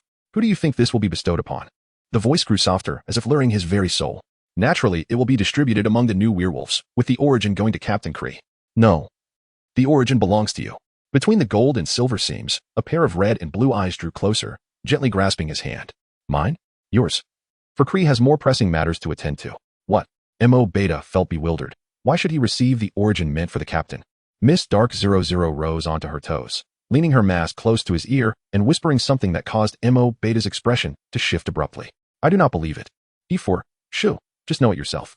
With that, Miss Dark 00 turned away, gazing towards the sky. "It has failed over there. Hogsmeade." "Yes, Dumbledore has intervened." "And the team?" "They were captured. The Needle Patrol rescued the giant. I hope you fare well. This is not my mission." With a sweep of her robe, she vanished into thin air. Mo Beta regarded the disappearing figure of Dark 00, furrowing his brow. Their operation had only just commenced. Yet the third group had nearly been annihilated? It seemed Hogwarts and the Ministry of Magic were far more resilient than he had imagined. Dumbledore's arrival would complicate matters. They must hasten. Advance. Aim to arrive within 5 minutes. He called out, disregarding the fallen dark sorcerers and swiftly heading towards the front two teams. Meanwhile, the foremost group of a dozen individuals quietly deliberated. They were ordinary werewolves, or perhaps Death Eaters. The leader, a tall, imposing man with a fierce visage and gray-yellow eyes resembling a beast, bore sharp black claws and teeth. "Greyback, I fear we shall gain nothing substantial. Why should we engage with them? Gain. We do not require the primal power. Merely a fraction would suffice for success. If it were just us, we could not see such an artifact. But does such a creature as Fenrir truly exist? Damn it, I am Fenrir. What do you think?" Greybuck also patted the bald man beside him, grinning widely. "Aha. However, your concerns are not unfounded. After all, they are numerous and formidable. It is entirely possible they may have a change of heart, considering we are merely guiding the way and hoping for a share of the spoils. But what can be done? You should contemplate it for now, and we shall address it later. Who knows what unforeseen events may transpire. It feels as though this operation will not proceed as smoothly as anticipated. Moreover, has that individual arranged another task?" The bald middle-aged man whispered to Greybuck. "Oh, I recall now. We must also rescue that fellow. The foul old rat, the Dark Lord, has audaciously recruited such a coward as a Death Eater. Those Death Eaters have the audacity to deem us werewolves as filthy creatures. I believe they are the true fools." Meanwhile, Hema is drawing ever closer to the target. On the way, Hema detailed the situation to Hagrid and Lupin, and the two immediately felt that they were woefully understaffed. The three of them going in seems almost futile, considering the dozens of werewolves on the other side and the uncertain combat abilities of the dark sorcerers. Anyone would be apprehensive in such circumstances. At this moment, Helma was in a daze, still running while examining the pendant around her neck. How on earth was this supposed to work? "Dumbledore, please do not let me down." Otherwise, I will have no choice but to beseech Professor Cahill to unleash a grand spell, though it might very well cleanse the Forbidden Forest entirely. Chapter 167. The Dark Side. Sirius, what on earth are you doing? Ellie suddenly grasped the tail of the dog, startling Sirius. What's wrong? Sirius gradually transformed back into his human form, panting heavily. You mentioned you were following your prop. Are you certain? How could I not be? I feel it's right. Sirius replied, observing the dimming light around them as tendrils of mist began to envelop the area. He pursed his lips. Perhaps he was indeed correct. He must have realized you were tampering with him. We need to change our approach. Ellie furrowed her brow, deep in thought. His scent has dissipated, and there is no trace of his fur. We cannot locate him through spells, Sirius admitted, feeling a sense of urgency. No, we don't need fur. Just extend your hand, Ellie instructed, leaving Sirius puzzled about her sudden request. She gently sniffed the tips of his fingers, her crimson eyes widening instantly as a red mist emanated from her back. What is this? Are you a vampire? Surprised, are we? Not at all. Only a vampire would behave in such a manner. By the way, I suspect Lupin does not hold a fondness for vampires, instinctively. Fortunately, when I cleaned the impurities from you earlier, the blood was not entirely removed. There are still traces beneath your nails from when you struck him. I can find him. Where? Wait, a breeze approaches. With a swift motion of her wand towards the sky, a gust of wind surged from all directions, and she inhaled sharply. To the left. Quickly. The scent is fading. Right. The two transformed into a sprinting mode, racing towards the left, unaware that this direction mirrored the path Hema and her companions had taken. As their figures gradually vanished into the distance, 8 enormous eyes slowly opened from the mist, revealing a menacing red glow. After 10 minutes of relentless running, panting heavily, Hema and her companions finally reached the depths of the Forbidden Forest, the so-called lair of the Blue Wolves. Regarding the Blue Wolves, this was a term Hema had just learned from Hagrid, essentially referring to massive blue wolves. Strictly speaking, they were werewolves, yet a mutated variety. Officially, they were always referred to as ordinary werewolves, although in reality, they had transformed into something else entirely. Much like the Acromantula had mutated. They too seemed to be influenced by that power, evolving from intelligent beasts into ruthless creatures that only sought to kill intruders in their territory. Their forms morphed from werewolves into wolves, albeit on a grander scale, with fur of a pale blue hue. Hence the name Blue Wolves assigned by those who ventured into the Forbidden Forest, though only a few were aware of this. In Hogwarts, aside from Hagrid and Dumbledore, perhaps only the original quartet and Tom Riddle, who had become the Dark Lord, were privy to this knowledge. Do you think we should hide there for a while and wait for the others to engage with the Blue Wolves before we take action? As it stands, we have no chance of winning. Lupin had previously clashed with Maberta, and the sense of powerlessness was overwhelming. Most spells could not penetrate the opponent's defenses, and he possessed an extraordinary regenerative ability, surpassing that of mere monsters. Because he retains human intelligence and reasoning while maintaining his combat prowess, it's quite troublesome. We might have to wait for reinforcements. Speaking of which, Hema, are you certain the Ministry of Magic will send help? Well, just listen to me. When Dogan and Scrimgeour arrive, they should be able to assist, provided they find their way. As they contemplated this, their morale plummeted further. However, they knew they had to act. Worst case scenario, they would let Hema unleash a catastrophic attack. At least Lupin had some foundation. Although he was unaware that Hema was currently incapable of such feats, he still held on to that thought, hoping that their master would intervene, with Hagrid's mind buzzing. Just as they approached, a rustling sound from the tall grass nearby prompted Hema and Lupin to draw their wands immediately. Do not panic, my friends, came a deep male voice as a tall figure emerged from the underbrush. He had a mane of curly hair, a square jaw, and was bare-chested. Yet his lower body resembled that of a pale yellow horse, holding a bow and arrow, gazing sternly at them. It was a centaur. The Forbidden Forest is renowned for its magical inhabitants, and Hema had always been curious about its mysteries while watching the films. After all, it was home to countless Acromantula, the death-related Thestrals, ancient magical creatures like unicorns, and the newly discovered Blue Wolves. However, the most significant tribe was that of the centaurs, who regarded the Forbidden Forest as their territory, living in groups and exhibiting hostility towards outsiders. They were proud and stubborn, notoriously difficult to engage with, even informing the Ministry of Magic that they could be treated as animals and should not be associated with evil beings like vampires or banshees. At this moment, however, Lupin and Hema could only look up at the centaur, with only Hagrid capable of looking down upon him, given Hagrid's towering height of 4 meters, which was indeed imposing. Although it was impractical to find a 4-meter-tall actor for the films, and special effects were challenging to manage, the portrayal gave the impression of someone around 2.5 to 3 meters tall. Yet, from his nearly 1.70 meter stature, Hagrid appeared as a giant. Despite his insistence that he was merely tall and unrelated to the giant race, a claim few believed, it was likely due to Dumbledore's influence that Hagrid was continuously protected. Without Dumbledore, Hagrid's character alone would find it difficult to survive in either the Wizarding or Muggle worlds. No wonder Hagrid held such deep affection for old Dumbledore.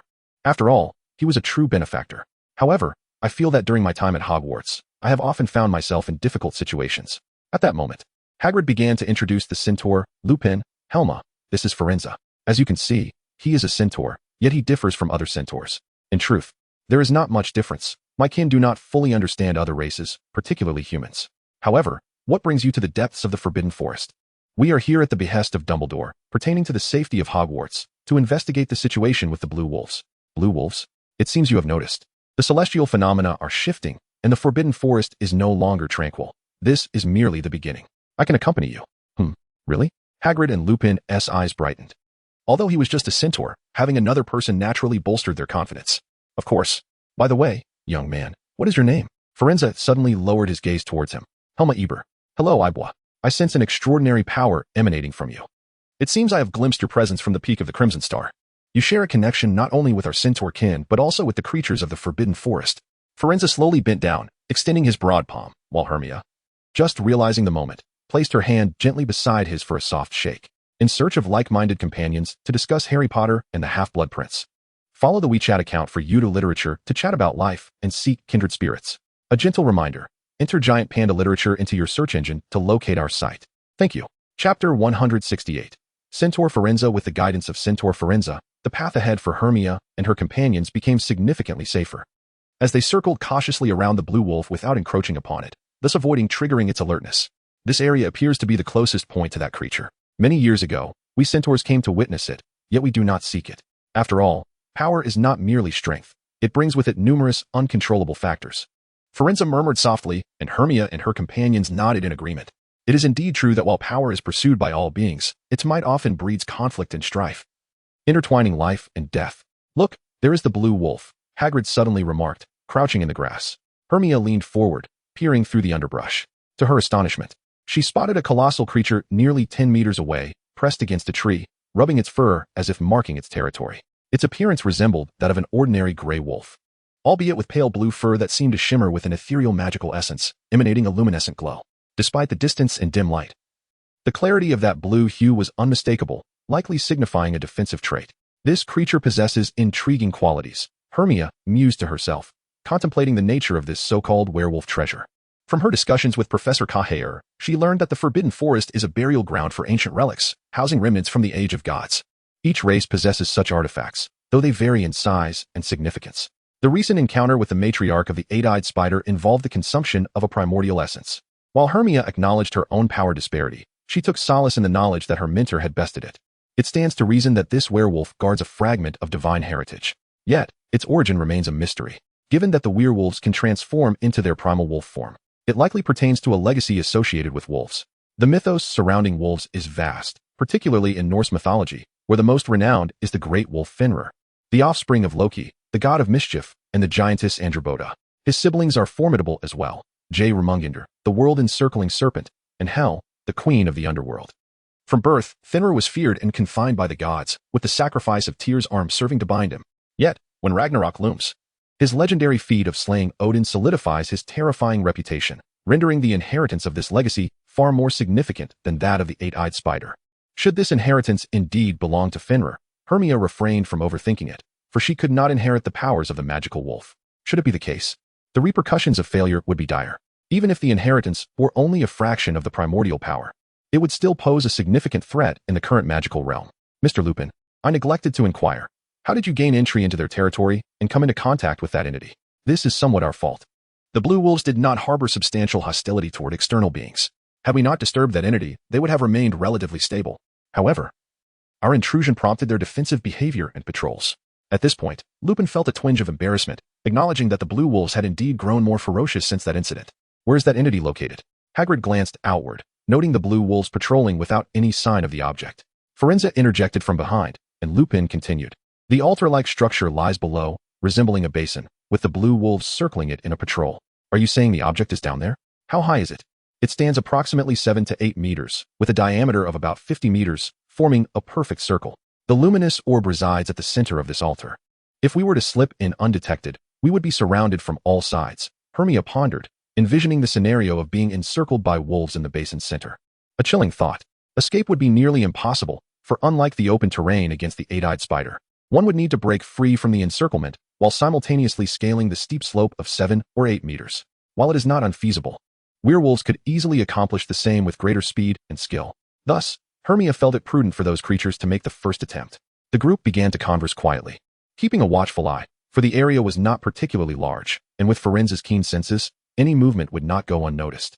Minutes passed, and the patrols of the blue wolves gradually eased, with many retreating below to rest. Just as Hagrid yawned, a sudden sound of a twig snapping behind him startled him awake. The four turned sharply, with Lupin's wand and Firenze's bow at the ready, while Hermione merely inhaled the air. Avada Kedavra! A raspy voice erupted from the bushes, startling Lupin and Hagrid into a prone position. It's serious in them. Enough of this. Miss Ellie, Hermione called out in exasperation toward the underbrush. How dull you are, she remarked as Sirius and Ellie cautiously emerged. Where's Peter? Lupin inquired, noting Sirius's empty hands and his displeasure. Lost him, but this girl claims she can help me find him. Yes, he is over there, Ellie said, adjusting her skirt and gesturing toward the blue wolf altar. By the way, how did you recognize us? Ellie frowned at Hermione, who exuded an essence reminiscent of her sister. Much to her annoyance. It's your magical aura. It differs from that of ordinary wizards. I may not recognize Sirius's magic, but yours, or rather, that of you and your sister, is unmistakable. Humph. What do you mean by magical aura? Can you sense it? Ellie, initially calm, suddenly leaned in closer, prompting Hermione to cover her mouth. What is the matter? Please lower your voice. I apologize, but if you truly possess the ability to sense magic, then you should also be able to perceive the flow of magical energy within the human body, correct? I have not attempted this. It is a notion that had not occurred to me. Of course, the system itself can detect information from others, and if one has complete trust in them, the information obtained will be more substantial. Coupled with one's own magical sensitivity, it is not entirely impossible. After all, runes still exist. However, why does the other party inquire about this?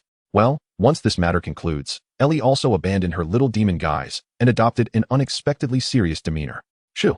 A sudden hiss from Firenze interrupted Ellie's words, as a dark shadow approached the blue wolf's altar from a distance. Chapter 169. The Legend of Fenrir. 10 minutes earlier, Greyberk, I leave the charge to you, said the blonde-haired man as he caught up with Greyberk's group, issuing what seemed to be an order. Kid, where's your mother? We are partners. Mind your tone, retorted the bald man, pushing back. The young man with blonde hair widened his eyes and transformed into a werewolf, lunging at his opponent. However, before he could bite, Greyberk waved his wand, striking the young man instantly. With a loud thud, the young werewolf's claws turned soft and ineffective, failing to penetrate, while his teeth also dulled significantly, unable to break through the opponent's arm. Meanwhile, the bald man on the ground kicked up forcefully, pushing the young man away, and drew his own wand. A green light slowly rising. Wait. Greyberk suddenly pressed down on the bald man's hand, crouching beside the young werewolf. I know you want us to lead the way, so you should also comprehend the level of danger involved. I shall not kill you. Regarding the matter of scouting ahead, we are unfortunately powerless. Let us go? This small benefit is not worth having, as it has nothing to do with us. Greyberk gestured to the dozen or so werewolves beside him, moving towards the adjacent thicket. The young man stood there, stunned. This was unacceptable. Without their guidance, if the group fell into an ambush or were depleted by approaching creatures, it would be his fault. As he contemplated speaking up, he caught Greyberk's mocking grin and promptly silenced himself, turning away. At that moment, Mo Beta's voice rang out, prompting Greyberk to reveal a broad smile. His words were clearly directed at her. What is the matter, Mo Beta? We are leaving. You want to hold it against us? Will you? Of course not. However, we are currently short on manpower, and since you provided us with information about the Forbidden Forest, it would be unreasonable for us to depart without any form of compensation. Mo Beta replied coolly, her surface politeness laced with subtle menace. Yet, Greyberk appeared unfazed, merely waving his hand dismissively. Besides the source, shall you bathe in other energies for now? Mo Beta continued, narrowing her eyes. Are you certain you can make that decision? Did you not claim to be merely a second group leader? Yet I can assure you of this small matter. Rest assured. The source is what we require at the apex of blood, and the power is not so scarce. We shall know soon enough. Very well, I will lead the charge, but we will not engage in a strategy that guarantees death. If it is certain that we will perish, we shall retreat. Greyberk relaxed his stance and extended his hand. Of course, Mo Beta reciprocated the gesture, shaking his hand, and then approached the young man, forcibly pulling him away. Once Mo Beta returned to her side, the bald man approached and whispered, but we gained nothing from this. After all, he originally promised us enhanced strength. No. You have yet to comprehend these people. They are darker than the Death Eaters and certainly unwilling to forfeit any profit. Now we have truly entered the fray. The bald man understood. If Greyberk had exerted pressure, the other party would likely not have even offered them a sip of water initially. How despicable. But do we continue? Of course, Ada. You are still young. You quickly forget what just transpired. If he reneges on his promise once, he will surely do so again. We are few in number and naturally must resort to special measures. Fear not. I understand that old rogue Dumbledore. Ada nodded in agreement. Truth be told, this mission held great significance for him. The resource allocation had been determined from the outset. This meant that among the dozen or so werewolves, only one would receive the so-called inherited power, Greyberk. The reason they were here was not merely due to the Dark Lord's reputation, but rather a genuine respect for Greyberk, the werewolf leader, with the primary motivation being financial gain. By joining Greyberk's ranks, they would receive a deposit of 100 galleons, with the remaining 500 galleons to be paid upon completion. He was in dire need of money, as his wife was a regular human, and their child would likely be merely a half-werewolf. However, contrary to expectations, his child suffered from a rare blood disorder, a pure wizard but cursed with the werewolf bloodline, a condition that could not be eradicated and could only be managed through potions. The expenses were mounting, and despite having amassed considerable wealth in his youth, the passage of years had taken its toll. Thus, he found himself compelled to participate. Even if it meant risking death, he needed that money to survive. The others were not faring much better, though not inherently good. They were unwilling to revert to the days of the Dark Lord's reign, sacrificing their lives to harm muggles and wizards. After the Dark Lord's decline, most had returned to a semblance of normalcy, with only the incorrigible resorting to theft. Now, this battle stemmed from the desperation for wealth, which Greyberk astutely exploited to rally them without invoking the Dark Lord's name. At that moment, Greyberk, leading the way, suddenly raised his arm, and a chorus of wolf howls echoed ahead. They understood that battle was about to commence. Greyberk gazed at the nearby blue giants, smiling slightly, revealing his silvery teeth. Indeed, they were evolving. He too must acquire such power. Ada, inform those with apex blood. The rest, follow me. Charge. With Greyberk leading the way, the 13 or 14 werewolves promptly fell in line, one hand gripping their wands, the other clutching a capsule. This capsule was specifically provided for them, enabling a swift transformation into werewolf form, albeit on a single-use basis. Avada Kedavra. Dozens of emerald beams of light instantaneously sliced through the air, striking the blue wolves that were still patrolling the altar basin. In an instant, the towering blue wolves were sent flying, crashing to the ground, prompting faint smiles from the onlookers, with some even cheering aloud. Is this it? It seems the blue wolves are not so formidable after all. Haha. After all, they are still living creatures. Surely they cannot withstand the death curse. What is so surprising about that? However, just as several individuals approached the corpses of the blue wolves, one of them suddenly sprang back to life, lunging ferociously at a nearby werewolf. Its enormous fangs swiftly pierced the opponent's neck, blood gushing forth, causing the surrounding werewolves to instinctively recoil several steps, leaving Greyback momentarily stunned. Yet, he quickly regained his composure, delivering a powerful punch that sent the werewolf stumbling back half a meter, followed by another death curse. Yet, it merely knocked the blue wolf back once more, which then rose again. The 4 werewolves that had previously been knocked down also regained their footing, growling ominously as their massive tails began to sweep furiously across the ground, their breaths growing increasingly ferocious. Several dozen meters away, Mobita and his team were gradually drawing closer. The blonde-haired individual approached Mobita and whispered, were they truly necessary as cannon fodder? The opponent seems to think so as well, hence their desire to retreat. Although their combat prowess is not as high as ours, it is a time when manpower is essential. We cannot afford to let them go or engage in infighting, depleting our own resources. Oh, once we obtain the legacy. He gestured to his chest. We shall discuss it then. For now, focus on your tasks and inform the rear team to prepare and organize for battle. Yes. In the midst of this, a hint to engage in discussions about Harry Potter and the Half-Blood Prince was made, along with an invitation to follow a literary WeChat account. Chapter 170. The encounter of wolves. The death curse proved ineffective? How could that be? As long as they are living beings, the few werewolves exchanged bewildered glances, retreating hastily a few steps without continuing their incantations. The blue wolves slowly reformed their ranks, with the 3 largest in front and 10 smaller ones behind, effectively blocking the entrance. This was, of course, the side of Greyback, and as the blue wolves hastily gathered, the number on the opposing side dwindled. Greyback quickly calculated the approximate number of blue wolves. If there were no more lurking below, the count was roughly around 50. It seemed that evolution also posed challenges for their proliferation. Nevertheless, let us focus on completing our task. The others should also be on the move. Listening to the distant howls of wolves, Mobita gradually widened his eyes, watching the bald-headed Ada run toward him, casually signaling to the rear team. We have engaged in battle with the blue wolves. Approximately 15 are at the forefront. We shall not concern ourselves with the conflict within. Of course, we are the main force. Yet, we thank you, second team. All present. A collective war cry echoed from behind, and in an instant, they transformed into werewolves, vanishing into the surrounding thickets. Mobita then leaped forward, making his way toward Greyback. At that moment, Hema and his companions witnessed a group colliding with the blue wolves, understanding that the battle had commenced. However, they had no intention of entering from the rear, for although the blue wolves appeared to number only around 20, it was possible that half remained, totaling around 50. Yet, one could not dismiss the possibility that the blue wolves possessed a degree of intelligence and organizational discipline. Rushing in recklessly might lead to becoming trapped. Let us continue to wait, Lupin advised the others. Then raised his wand to cast a concealed protective barrier and a repulsion spell to prevent the werewolves and blue wolves from unexpectedly discovering their hiding place. Meanwhile, Greyback maintained his standoff with the blue wolves, who had ceased their attacks, merely eyeing them with predatory intent. Greyback felt a sense of dissonance. These creatures were not entirely devoid of rationality, but had merely become more beast-like, retaining some intellect. What are you waiting for? Move. Mobita arrived at Greyback's side, gazing at him with a serious expression. Our spells have no effect on them. We can only delay them. Greyback gritted his teeth, casting another death curse. He successfully sent one blue wolf sprawling, which rolled and sprang back up, charging forward once more. Greyback retaliated with a punch, yet the creature instantly regained its footing. Mobita observed this and remarked, the blue fur on them acts as a defensive weapon granted by that power. However, it is also a reflection of your weakness. Breaking through that defense should suffice. Then why don't you give it a try? Greyback stepped aside, exposing Mobita to the dozen blue wolves before him. Mobita smiled faintly and gestured behind him, as several figures clad in black robes and silver masks, the dark sorcerers, emerged. Avada Kedavra, the 5 dark sorcerers shouted in unison, and a torrent of black-purple energy erupted from their wands, coalescing into a beam that struck the blue wolf pack. All the blue wolves were hurled into the air by the explosion of the curse. Greyback anticipated they would recover quickly as before. Yet he watched in astonishment as they struggled to rise, their blue fur gradually enveloped by a swirling mass of black mist, spreading like ink in water. The massive wolves began to convulse, howling in agony.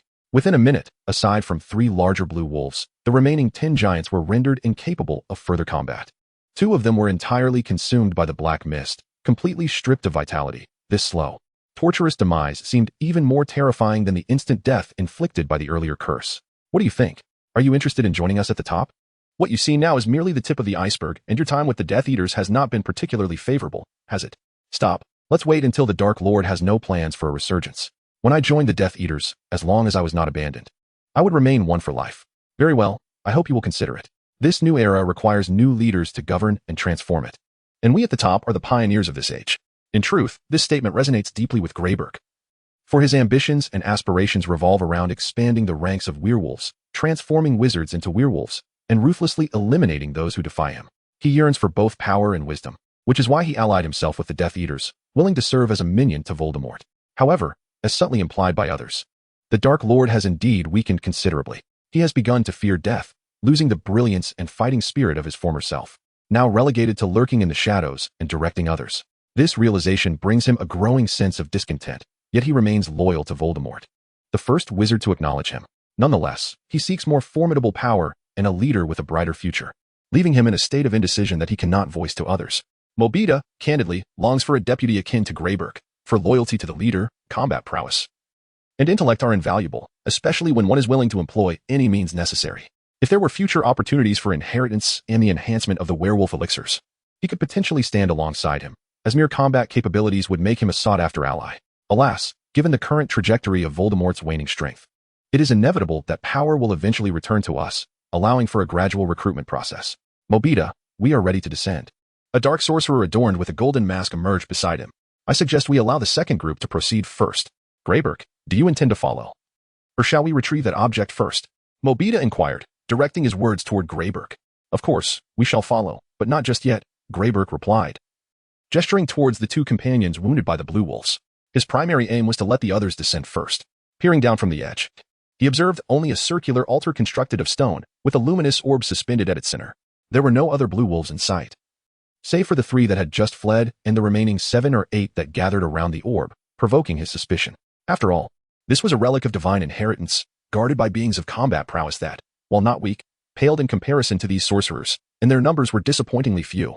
Very well, however, the opportunity to engage with the legacy of power will soon diminish, Mobita remarked, awkwardly laughing at Greyback's discernment. Second group, move out, shouted Mobita toward the opposing side. Hema and the others glanced around, for directly opposite them lay their destination. Suddenly, from the nearby thickets, a dozen werewolves sprang forth, leaping towards the distant sacrificial basin. There was no time to hesitate. Even if they could not prevail, they had no choice but to charge forward. Lupin cast a glance at Hagrid and Hema. Perhaps Miss Ellie and Mr. Sirius should remain here. This matter does not concern you, and you ought not to be drawn into it. Young man, Although I bear the weight of guilt, Hogwarts is my alma mater and Lupin is my friend. I cannot simply stand by. Moreover, the girl mentioned that Peter is lurking near the altar, and I cannot retreat. I feel the same way. How could I possibly miss out on such thrilling adventures? Ellie raised her hand enthusiastically, and Hema recognized her undeniable eagerness for battle. The reason was simple. Her vitality surpassed that of Diagon by a significant margin. While this did not guarantee her superiority in combat, it indicated that the girl had indeed matured through the essence of blood. Then let us commence our assault. Hema clasped the pendant at her chest tightly, her heart whispering, "Old dang, I hope you haven't led me astray. Otherwise, it would not be just my life at stake." To engage in discussions about Harry Potter and the Half-Blood Prince with like-minded individuals, follow the WeChat account of Yuta Literature to converse about life and seek kindred spirits. Chapter 171, Undermining Voldemort. Suddenly, several individuals emerged from the bushes, and Lupin waved his wand, causing them to vanish from sight in an instant. It was a large-scale disillusionment charm. Lupin, it seems, has become increasingly adept at spellcasting over the years. Sirius couldn't help but jest at Lupin, though his tone bore a hint of bitterness.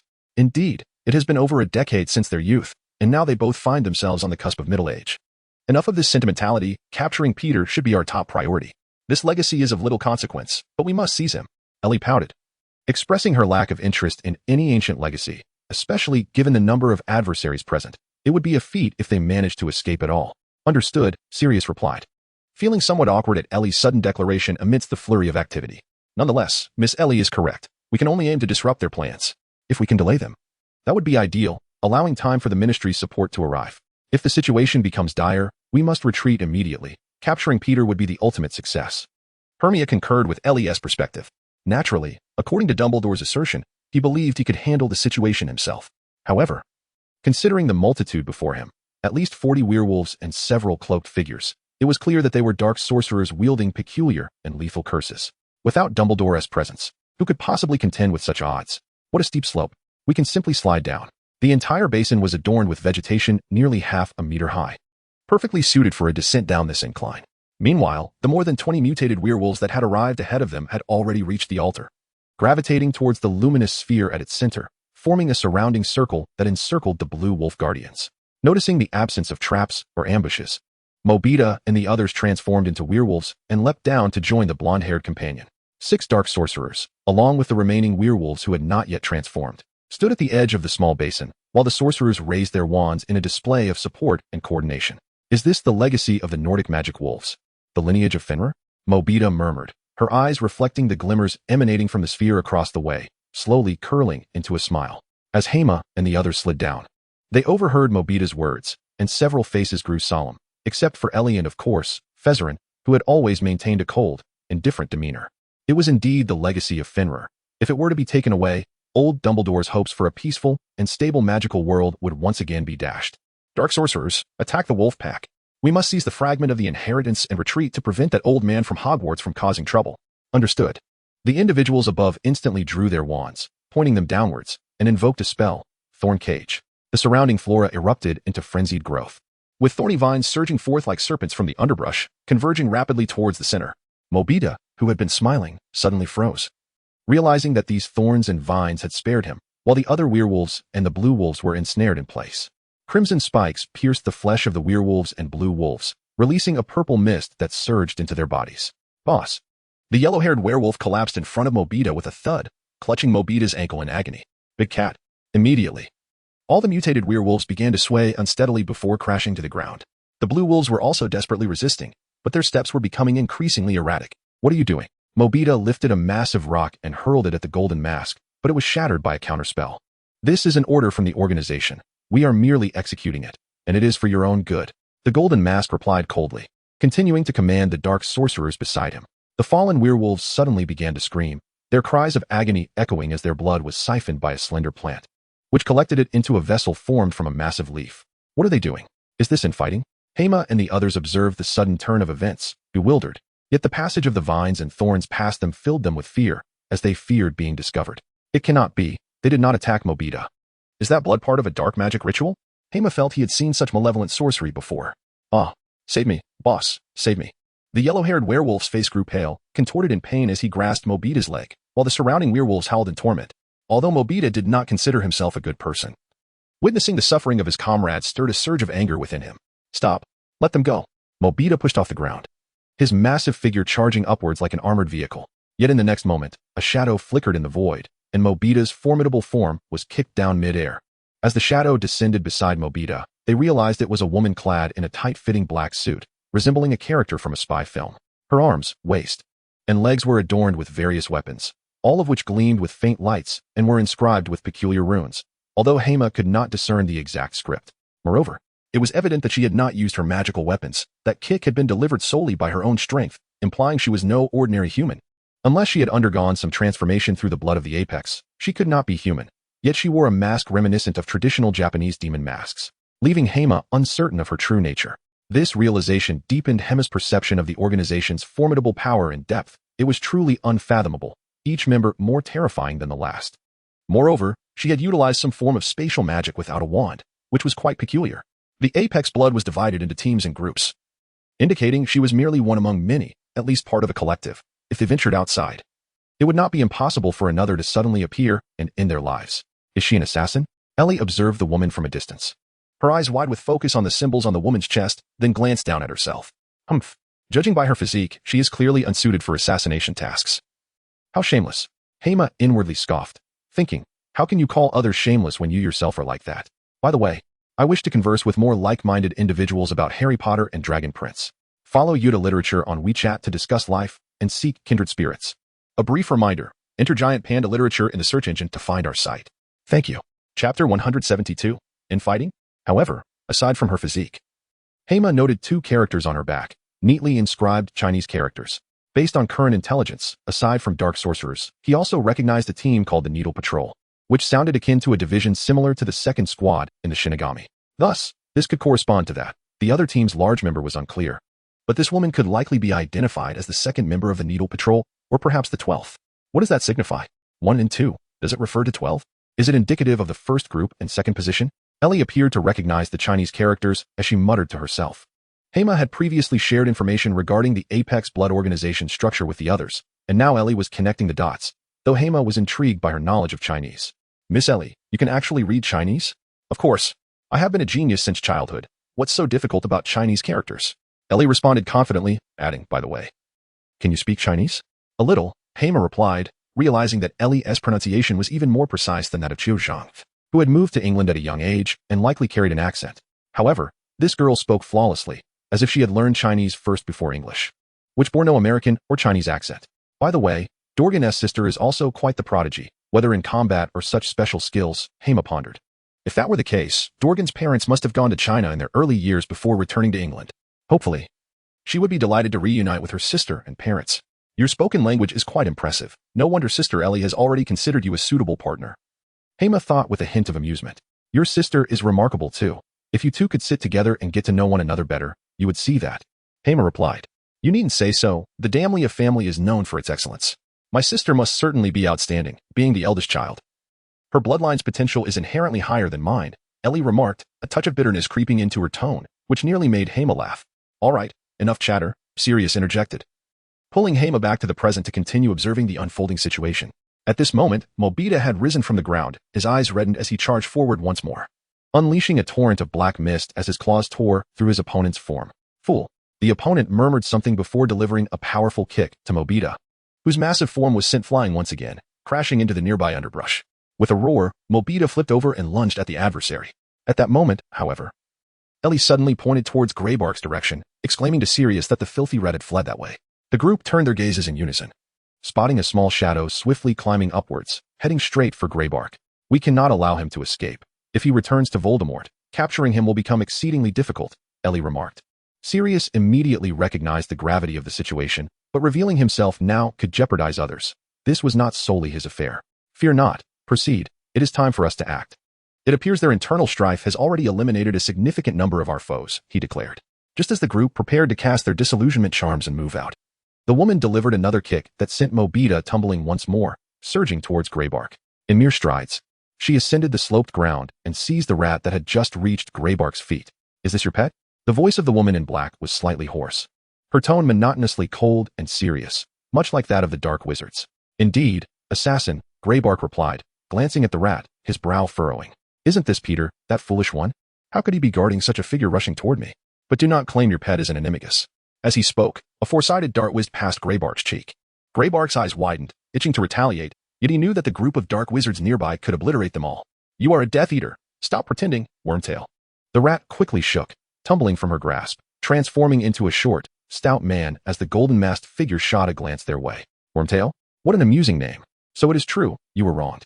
I had suspected it, but I did not anticipate you were still alive," the man remarked, a rare smile breaking his stern demeanor as he approached Peter, pressing a finger against his nose. "Do not kill me, please. Why would I kill you? I merely harbor disdain for traitors and deceivers. However, for the Dark Lord's sake, I shall spare you this time." "Thank you, my lord, thank you." Peter promptly knelt, his voice filled with desperation, while Greybark seethed, wishing he could send him straight to hell. "Dark 11, what on earth are you doing?" Mobita approached the golden mask again. Having regained some composure, for his companions had already perished here, there was no turning back. "Is this not what she promised you? Without the wolf's blood as the key to unlock the fragment, this heirloom will remain sealed. Life force is also a requisite." Several dark wizards raised their arms, and the blood within the botanical vessel began to float, transforming into pale red gems. They moved towards the luminous sphere, and as one gem merged into it, a ripple spread across the surface, revealing a hint of red at the bottom of the blue orb. Then came the second blood gem, which added a touch more crimson. And soon, numerous gems flowed into the sphere, transforming it into a marbled red and white appearance. "What shall we do? Capture Peter, or take a gamble with the sphere?" Lupin inquired, visibly anxious. "Capturing Peter would ensure greater safety. We could stealthily approach, and I could apparate him away. The question is, if they do not pursue due to the heirloom, we would be quite secure." Hermia calmly analyzed the situation.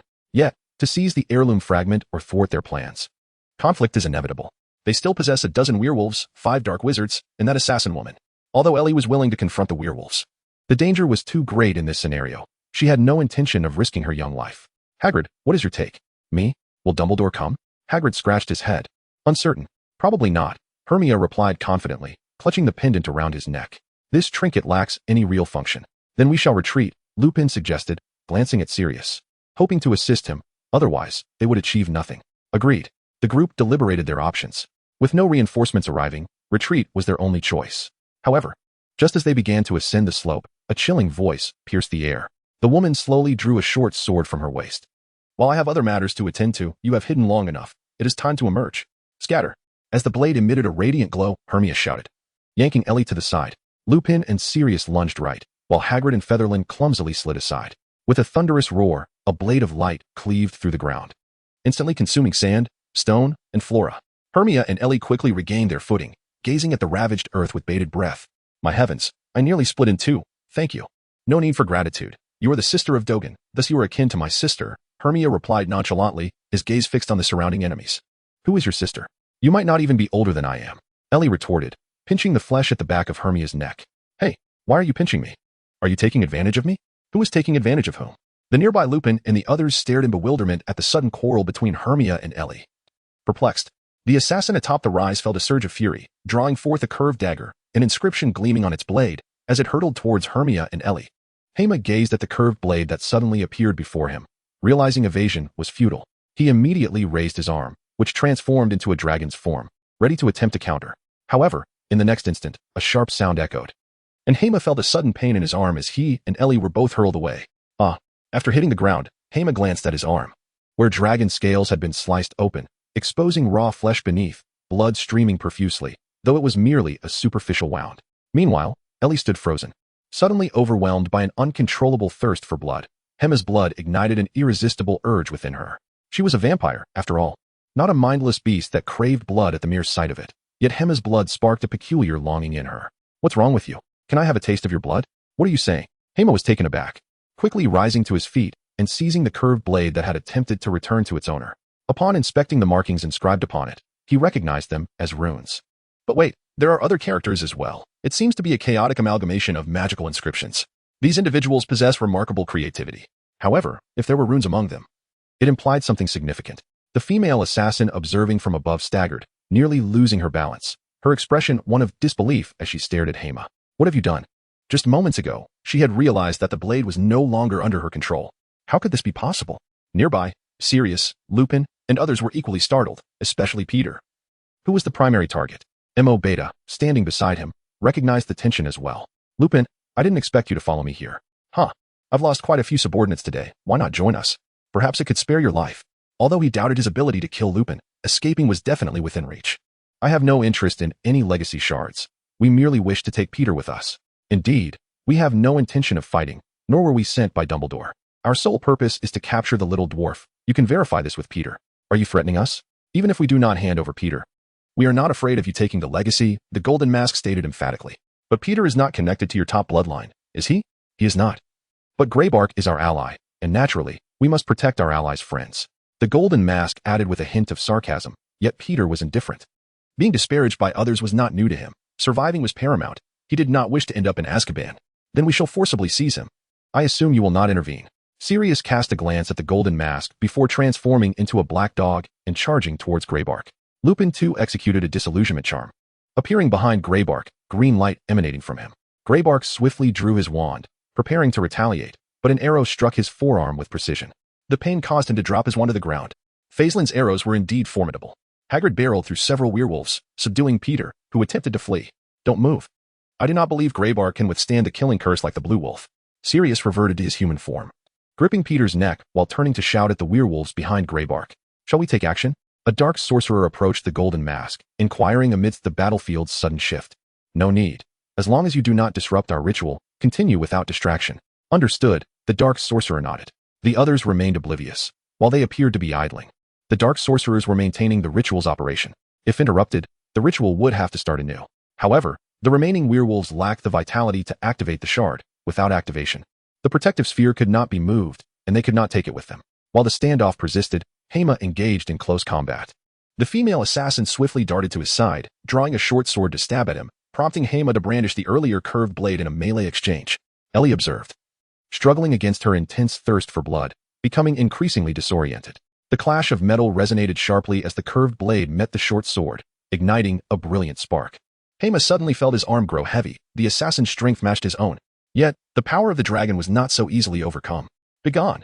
The blade flickered with a blue light as a surge of energy burst forth, propelled by Hema's force, sending the assassin sprawling back. Nearby, Mo Beta and the Golden Mask were momentarily taken aback, both internally exclaiming in astonishment at Hema's formidable prowess. Especially for Mo Beta, who had just engaged with Hema. His perception shifted. He had previously deemed Hema merely an ordinary Hogwarts wizard. However, he now perceived something monstrous within him. Thank goodness I did not act more aggressively. Otherwise, I might not have returned. No, perhaps it was just the 12th phase playing with a child. Suddenly, Hema extended his right arm, tracing a graceful arc as he seized the assassin's arm and flung her once more. She crashed into the pack of werewolves, 3 of whom were caught off guard by the tremendous impact, collapsing and bleeding on the spot. How intriguing. The female assassin swiftly reappeared behind Hema, launching dozens of shurikens that sliced through the air from all directions.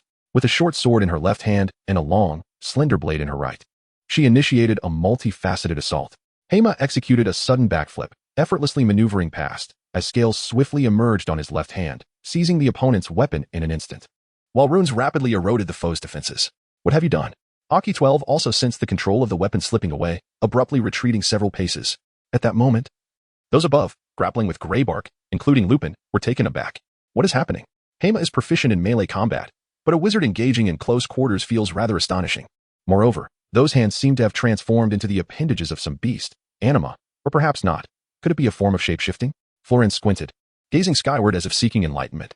Greybark, pinned to the ground, along with the nearby werewolves, widened their eyes in disbelief, while the golden-masked figure and the dark sorcerer beside him appeared equally incredulous. After all, the Vanguard Strike team specialized in melee assassinations, and it was well understood that in a direct one-on-one encounter, they would not succumb to a wizard, except when facing incredibly perilous magical creatures. Furthermore, this was Aki 12. The strike team comprised only 2 divisions, Aki and Burial, each consisting of 19 members, uniquely organized not by combat strength but rather by formidable prowess. Even Ellie, momentarily freed from her bloodlust, observed Hema's battle with growing curiosity. He seemed not merely human. After all, does this imply that my sister's judgment is astute? Why should I support them? If he were to be captured, my sister's expression would surely be exquisite. Yet, while everyone harbored their own thoughts, Hema remained utterly bewildered, entirely unaware of what was transpiring. However, after being attacked moments ago, his body had suddenly grown remarkably agile, as if his latent potential had been unleashed. The close combat techniques taught by Master Cahal now flowed seamlessly, and his scales appeared to have been reinforced. Astonishingly, when he grasped that slender sword, the surface of his scales was not even scratched. Could it truly be? Hema suddenly glanced at the pendant adorning his chest, noticing that the blood from his earlier injury had splattered upon it. The crimson droplets trickled along the intricate patterns of the pendant. Had this trinket bestowed upon him some form of enhancement? It seems that the teacher, the ever-mischievous old dang, remains enigmatic as ever. However, there are more pressing matters at hand. The battle before them must take precedence. Chapter 174, The Pendant's Purpose? Kuei-12 regarded Hema, inhaling deeply before raising his fists. Our battle has only just begun. With that declaration, he charged forward with a powerful punch. Hema, discarding his curved dagger, met the oncoming strike with both hands. The immense force of their clash reverberating between them.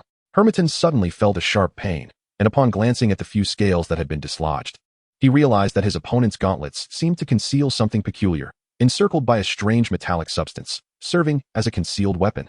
However, Hermione paid little heed to this revelation and charged forward, transforming their confrontation from a close-quarters engagement with cold weapons into a fierce brawl. As Aki-12 swiftly swept his leg, Hermione deftly retreated slightly, but Aki-12 followed up immediately with a palm strike aimed directly at his eyes. As Hema lost his center of gravity, he swiftly and directly grasped his opponent's wrist, forcefully yanking it backward, causing both of them to crash onto the ground with a resounding impact, leaving a fissure in the earth. Coughing, Hema had barely risen when his adversary's foot collided forcefully with his chest, sending him hurtling through the air once more. Simultaneously, the opponent swiftly drew a curved blade from the ground, aiming a lethal strike towards Hema's neck. Hema executed a swift maneuver, rising abruptly and forcefully bringing his hands together, pressing the blade into his palm before bending it downward. With a sharp crack, the sword shattered into two pieces. Aki-12 was taken aback, retreating hastily, fully aware that engaging directly was unwise, for her opponent's strength far exceeded her own. Unbeknownst to her, however, Hema's speed was increasing as well. In the very moment she withdrew, he surged forward, striking her neck with his left hand while sweeping her legs out from under her with his right foot, sending Aki-12 crashing to the ground. Hema swiftly turned and pressed the opponent to the ground, drawing a wand from his waist and pointing it directly at them. However, before the spell could be cast, the golden mask above suddenly struck, unleashing a beam of purple light that hurtled towards Hema's head. Hema also leaped away from Kuei-12, narrowly dodging the radiant strike, causing the ground to explode with a resounding bang, leaving behind a charred pit. Observing Hema's momentary distraction, Kuei-12 delivered a swift elbow strike to his abdomen, instantly breaking free from Hema's grasp. He then turned and kicked Hema on the chin, sending him tumbling into the bushes. However, Kuei-12 did not pursue further attacks. Instead, he waved his hand, causing several weapons lying on the ground to soar into the air before they reattached themselves to his bindings. Why have you ceased your assault? Hema slowly emerged from the foliage, his robe now in tatters, smeared with dirt and blood. Are you all right? Ellie approached and offered Hema her support. I'm fine. Did you not see that I was maintaining the upper hand? Hema shot her a sidelong glance. But it has been you who has sustained all the injuries, she countered. Indeed, Hema acknowledged, realizing he had much to learn. Aside from being thrown twice, his opponent had largely evaded his attacks. Cease the battle, Kuei-12 suddenly declared, and with a swirl of black mist, he appeared beside the golden mask, delivering a swift kick that sent the latter crashing to the ground. What are you doing? Your recent attack aimed to eliminate both of us, did it not? While our organization does not oppose competition, such actions during a mission equate to betrayal. The golden mask fell silent, slowly rising from the ground. I understand now. My apologies, Kuei-12. I shall be more cautious next time. How much longer do we have? Kuei-12 coldly inquired, refraining from further aggression towards the golden mask. Approximately 5 minutes, the golden mask replied in a hushed tone, but Hema heard him effortlessly, feeling a twinge of impatience, until suddenly he sensed something. You may take Greybark and Peter and leave. Kuei-12 unexpectedly addressed Lupin and the others nearby. Lupin and Sirius Black were momentarily taken aback. They were simply allowed to depart, and with Greybark, whom they had just deemed an ally. Greybark and his companions were equally astonished, yet Peter appeared utterly disoriented. I consent to Peter leaving with you. Release me. Greybark shouted towards Lupin. It is too late. Prepare for judgment, and await your reunion with your Death Eater comrades in Azkaban. Lupin firmly pressed his wand against Greybark's head. While he did not harbor the same animosity towards Greybark as Sirius did towards Peter, Lupin's feelings were nonetheless intensely stirred, being the architect of his transformation into a werewolf. Lupin, Black, your mission has concluded. Take Peter and Greybark and depart. This battlefield is now mine. Amar? What are you saying? Lupin and Hagrid were momentarily stunned. This was the best possible outcome. To leave with Peter unharmed was already the most favorable result they had envisioned. You need not concern yourselves. Leave at once, and allow me to handle this. Hamar? Fear not. Reinforcements shall arrive shortly. Hamar waved his hand at Lupin and the others, slowly approaching the dark sorcerers above. It was not that he had suddenly become arrogant. Rather, he truly felt confident in overcoming his adversaries. The reason was simple. he sensed numerous magical auras drawing near. And given his current optimal state, retreat was not an option. However, Sirius and the others had no reason to engage in battle, at least Sirius and Ellie did not. Their sole intention was to apprehend Peter, and matters related to Hogwarts should be resolved by the wizards of Hogwarts themselves. What should we do? Sirius glanced at Lupin. We should leave first, hand Peter over to the headmaster, and then return here for support. Lupin nodded firmly after observing Hamar's retreating figure. All right, leave it to me. Trust Hamar. He will not make the wrong choice. Hagrid seized Peter with one arm, while clutching Greyback with the other, and dashed into the woods. Sirius and Lupin quickly followed, hastening into the thicket, leaving behind a group of bewildered werewolves. What now? Two werewolves exchanged glances at the bald-headed one. Chase them.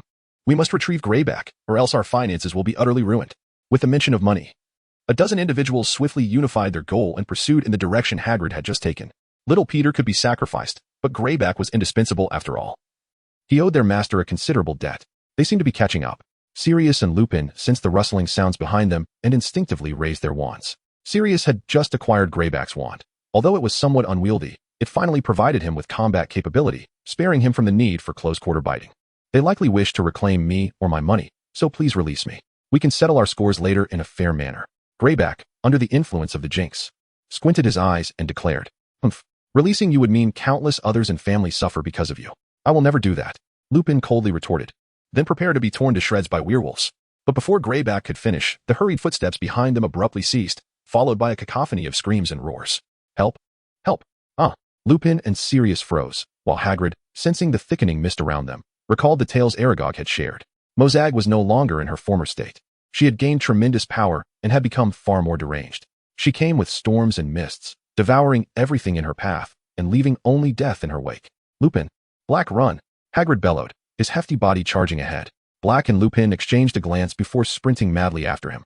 However, as the screams faded into the distance and the mist lessened considerably, Lupin and Black finally sighed in relief, though their pace did not wane. Especially Hagrid, whose forehead was drenched in sweat. He was extremely tense, still clutching two large men, one of whom was Greyback, a muscular giant. Hagrid, what just happened? It was similar to the mist that arose during the giant spider expulsion battle. Was it an eight-eyed giant spider? Lupin sensed that Hagrid had discerned something earlier. It was Mozag, an eight-eyed giant spider. We were just attacked by an eight-eyed giant spider? Sirius burst into laughter, realizing they now had no worries behind them. But Mozag is not an ordinary eight-eyed giant spider. She is terrifying now, though I have yet to see her. We must leave this area swiftly. By the way, where are that girl and Forenza? Upon recalling Ellie and the centaur, Sirius felt a twinge of regret. Never mind, since Hamar assured us everything would be fine. It should be. We are almost there. Let us handle Peter and the others, and then return to provide support. Yet before Lupin could finish, he froze and tugged at Hagrid and Sirius, signaling them to prepare for battle. Huh?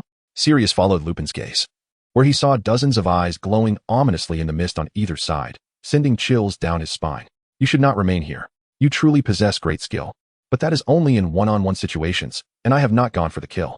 However, if you confront the pinnacle of blood magic, then prepare to perish here.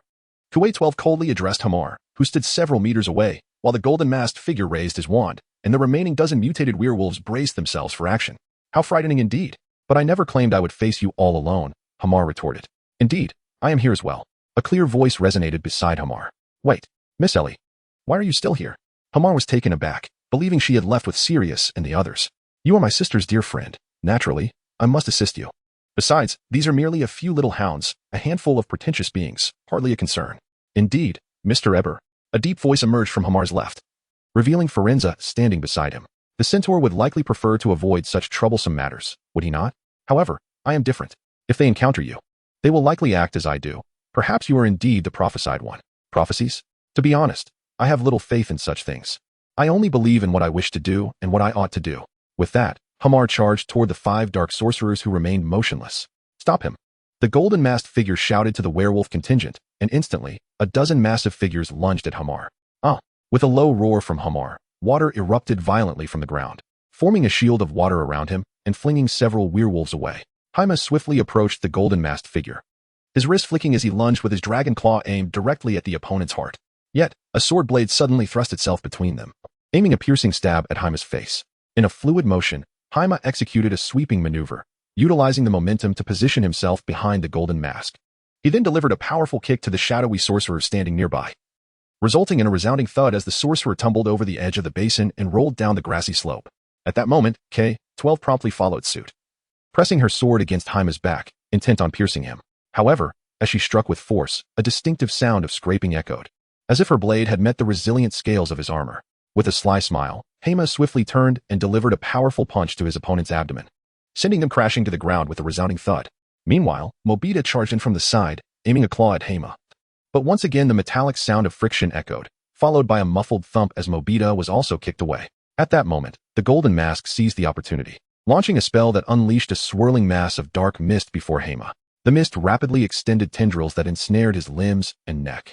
The Black Death curse shot forth in a purple-black radiance, akin to a bullet, prompting Hema to immediately activate his dragon transformation, summoning a torrent of water that solidified into an ice shield. However, the spell's lethal force exceeded his expectations, piercing through the icy barrier and hurtling directly towards his chest.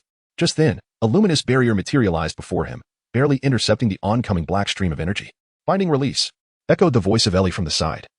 As the black spectral hands enveloping Hema dissipated significantly, Hema instinctively leapt backward, while Ellie swiftly maneuvered beside the Golden Mask, producing a crimson rope formed from blood energy, which she promptly tightened around the Golden Mask's neck. Hermes swiftly approached, delivering a knee strike that collided with his opponent's abdomen. With a swift twist of his wrist, the wand slipped from his grasp and fell to the ground. Meanwhile, Firenze, having burst forth from the pack of werewolves, was trampled underfoot, his body cleaved in twain. "Ah, wearing a mask, how pretentious," Ellie exclaimed as she seized the edge of the Golden Mask, yanking it down. With a resounding crack, the mask shattered, revealing the weathered visage of an ordinary man, causing Ellie to furrow her brow. "So unattractive. No wonder you felt the need to wear a mask." The other 4 dark sorcerers, witnessing this, promptly ceased their ritual. Without one among them, they could no longer persevere. Mobita, rising from the ground, gazed upon the sphere of light that had turned nearly 3/4 red, a bitter expression crossing his face. "Is this how my plan fails? My legacy?" Quite 12. Eyeing the coerced Golden Mask, swiftly darted to the sphere's side and inserted a red crystal into it. The next moment, a shockwave erupted from the sphere, sending Hermes and Ellie flying, while Dark 11 collapsed against a stone, blood streaming from his head. "What are you doing?" Quite 12. "Forcibly activating it may lead to unstable power," Dark 11 exclaimed, rising and wiping the blood from his face as he regarded the glowing sphere with a frown. "But we have no other choice, do we?" Quite 12 replied nonchalantly. The remaining werewolves paused their assault, entranced by the increasingly radiant sphere, seemingly drawn to its power. "In that case, let the remaining werewolves undergo the baptism of inheritance," Mobita declared, reaching out to touch it, but ultimately biting his own lip to restrain himself. "Do you think we are inconsequential?" Ellie shouted at Mobita, a surge of blood energy erupting from her. However, it was already irrelevant. Only beings imbued with the power of the wolf could attain the inheritance, and seizing it would serve no purpose. Quai 12 coldly stated, reaching out to the sphere, which yielded no reaction. "Moreover, do you truly intend to continue fighting?" Hermes turned to find Dark 11, who had been crouched nearby, now stood upon the altar. "You should have safeguarded me, otherwise none of this would have occurred," Dark 11 complained to Quai 12. "Yet the outcome is favorable, is it not? Dark sorcerers, form a defensive line. New werewolves, prepare for the baptism," Dark 11 shouted, unwilling to engage in further argument.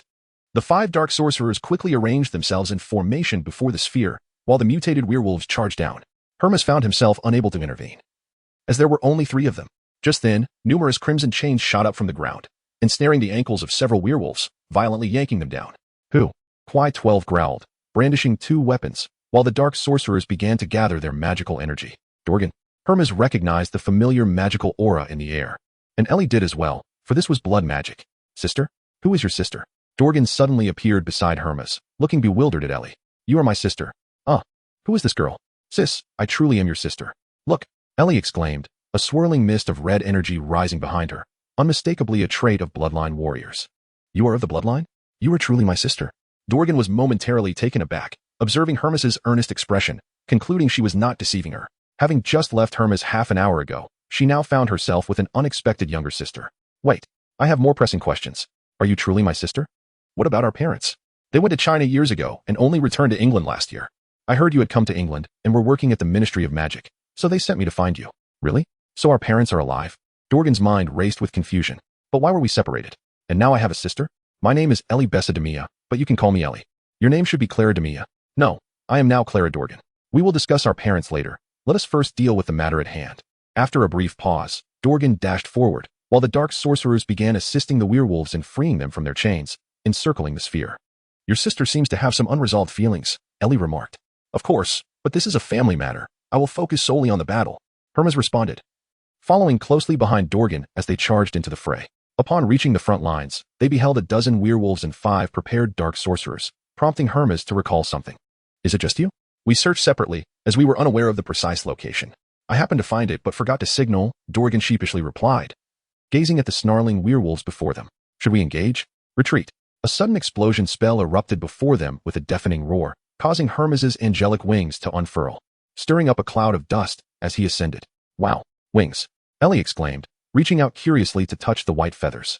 Hey, don't touch that. Are you trying to get us killed? You haven't taught me this yet. Dorgan recalled Hermes's earlier evasions. I can't teach it. The reason is simple. I don't know it myself. This is a fixed spell given to me by my teacher, akin to a magical artifact. Ellie and Forenza quickly joined the two, while the dark sorcerers commenced the baptism of the first werewolf. Seizing the moment, Dorgan sent a distress signal to the Ministry of Magic. But it appeared to be too late. What should we do? Should we retreat? Dorgan glanced at Hermes, who, despite being an Auror, was unwilling to perish here. Aren't you an official? Hermes replied, exasperated. Well, which is more important, my life or my job? Besides, it's uncertain how this inheritance will manifest. Hamar nodded slightly. For in his view, the luminous sphere resembled a living entity, or perhaps a peculiar life form. Within it flowed a sensation akin to the magical pathways found within the human body, and the system displayed an NPC identifier indicating the residual power of Fenrir. For the moment, the dark mages and their ilk could not defeat Hamar and his companions, as the combat prowess of Hamar, the sisters Dorgan, and even Faislin was formidable. Although they could not confront them directly, they regarded them as non-existent. As the baptism of the werewolves commenced, Hamar and his allies ceased their opposition, awaiting reinforcements while observing the unfolding situation. Meanwhile, the dark sorcerers remained fixated on Hamar and his group, poised to strike at any moment, while Mabetta and Alloy 12 assisted in the werewolf baptism. As the first werewolf made contact with the luminous sphere, a burst of red light gradually detached from it, merging with its form. Instantly, the werewolf's gray-black fur began to take on a crimson hue beneath the skin. Before long, it was completely enveloped in red. Its body transformed into a fiery scarlet, growing more robust, with claws and teeth that became particularly fearsome. A resounding howl erupted, and the red fur sparkled with flecks of blue light, encircling its body like a halo. In Hamar's system view, the werewolf's health surged from an initial 3,000 to just over 5,000, with unseen magical and physical resistances surely having increased considerably. My goodness, Dorgan was momentarily taken aback. Although she sensed that this power would enhance the werewolf, the earlier aura was a pure and overwhelming force. Beside her, Ellie shed her usual playful demeanor, adopting a more serious expression as she retrieved her wand from her pocket. Faislin, too, notched an arrow and aimed at the luminous sphere, eager to test the waters. Having sensed the malevolent and frenzied energy pulsating from it, thunderous explosions, bloodthorns, binding light.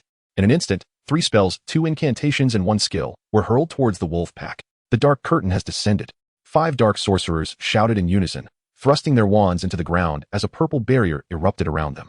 The flames from the thunderous explosions swiftly spread across the light barrier, producing a resounding roar, yet failing to breach their defenses.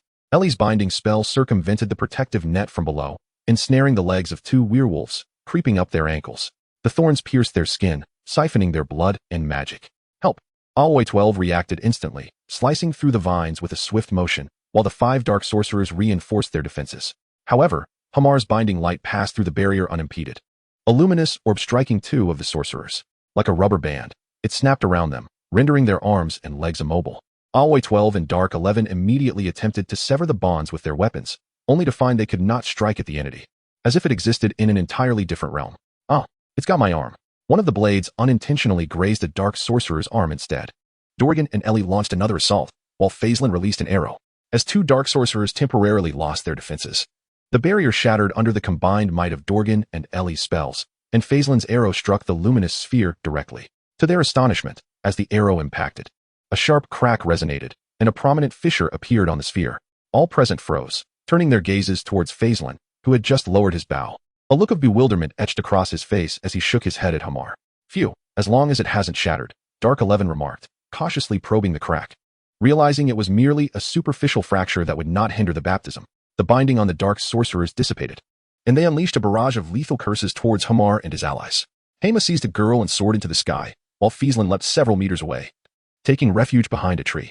Swiftly, he readied his bow and arrow, but this time, he was met with a strike from Aki 12's sword descending from above. Just as the second werewolf capitalized on this moment to grasp the luminous orb, the orb trembled slightly, its cracks widening. Fortunately, this werewolf successfully completed the baptism. Next, and 11 pulled over another werewolf, who promptly placed his hand upon it. The orb flickered, and its form swelled once more. Shadows loomed ominously. Hema landed with Diagon and the others, observing yet another approaching attack, and activated the skill of magical surge. Instantly, all light in the realm vanished, as if swallowed whole, leaving only an eerie silence and numbness in its wake. Hema, Diagon, and the others were momentarily stunned, yet Hema darted towards the luminous orb, tugging fiercely, but to no avail. He then deftly drew the sword from Aki 12's waist, turning to strike, unleashing Garen's skill. Although he ordinarily could not utilize the skill without a sword to meet the requirement, with the sword now in hand, he could unleash its power. In an instant, a tremendous force of rotation struck the bewildered dark sorcerers, blood erupting from their chests. Aki 12 seemed to realize something. In the next moment, darkness suddenly dissipated, and Hema, caught off guard, found Aki 12, prepared, driving the blade directly into his abdomen. Hema let out a low growl, and the sword he wielded clattered against her mask. Farewell, kid. The mask shattered, revealing a mature, strikingly beautiful eastern visage. Hema, Diagon, positioned above, was taken aback, gazing at Hema, impaled and bewildered, unsure of what had just transpired. But in the instant blood flowed from the blade, a crimson mist emanated from Hema's body, resembling blood chi. Though Diagon and Ailey could distinctly sense it was different from their own. Aki 12 was momentarily stunned, as Hema, enduring the blade, flung the sword aside and unleashed a fierce claw strike upon her, sending her flying. Even with the protective leather attire, her arm was left a mangled mess. Hema abruptly withdrew the blade, and with a powerful thrust of his wings, evaded the onslaught of the werewolves. He hastily consumed a vial of red potion. Fortunately, he had the War King's ultimate ability. He nearly met his demise. Clutching his abdomen, Hema fell beside Diagon, who immediately assisted him in rising. Seizing the moment, Hema reclined. Alas, Ellie widened her eyes in astonishment, pondering why this young man could not remain composed.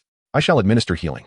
Ferenz swiftly approached, a green light emanating from his wrist as he gently placed it upon Hema's abdomen. At that moment, Herma felt a wave of warmth, and it dawned on her that the best skills of the centaurs were archery and healing magic, as the internal injuries weren't entirely devastating. And another form of energy was mending her wounds. She would soon recover completely. Meanwhile, the crowd below found themselves in a state of chaos. As 3 dark sorcerers had perished, 2 were gravely injured, and the combat capability of K-12's right hand had been rendered ineffective. Only 2 newly baptized werewolves and several from Mobita remained to fight, indicating that they were left with mere melee combat. Although Dark 11 could wield another S-wand, facing the onslaught of the remaining bloodkin was beyond possibility. Continue the baptism. You two, prevent any sudden attacks from the other side. Dark 11 shouted at the 2 werewolves, as several nearby quickly approached the glowing sphere. With the healing spell from Ferenza and the consumption of 4 potions, Herma regained half of her vitality, and her wounds began to heal, leaving behind a distorted scar.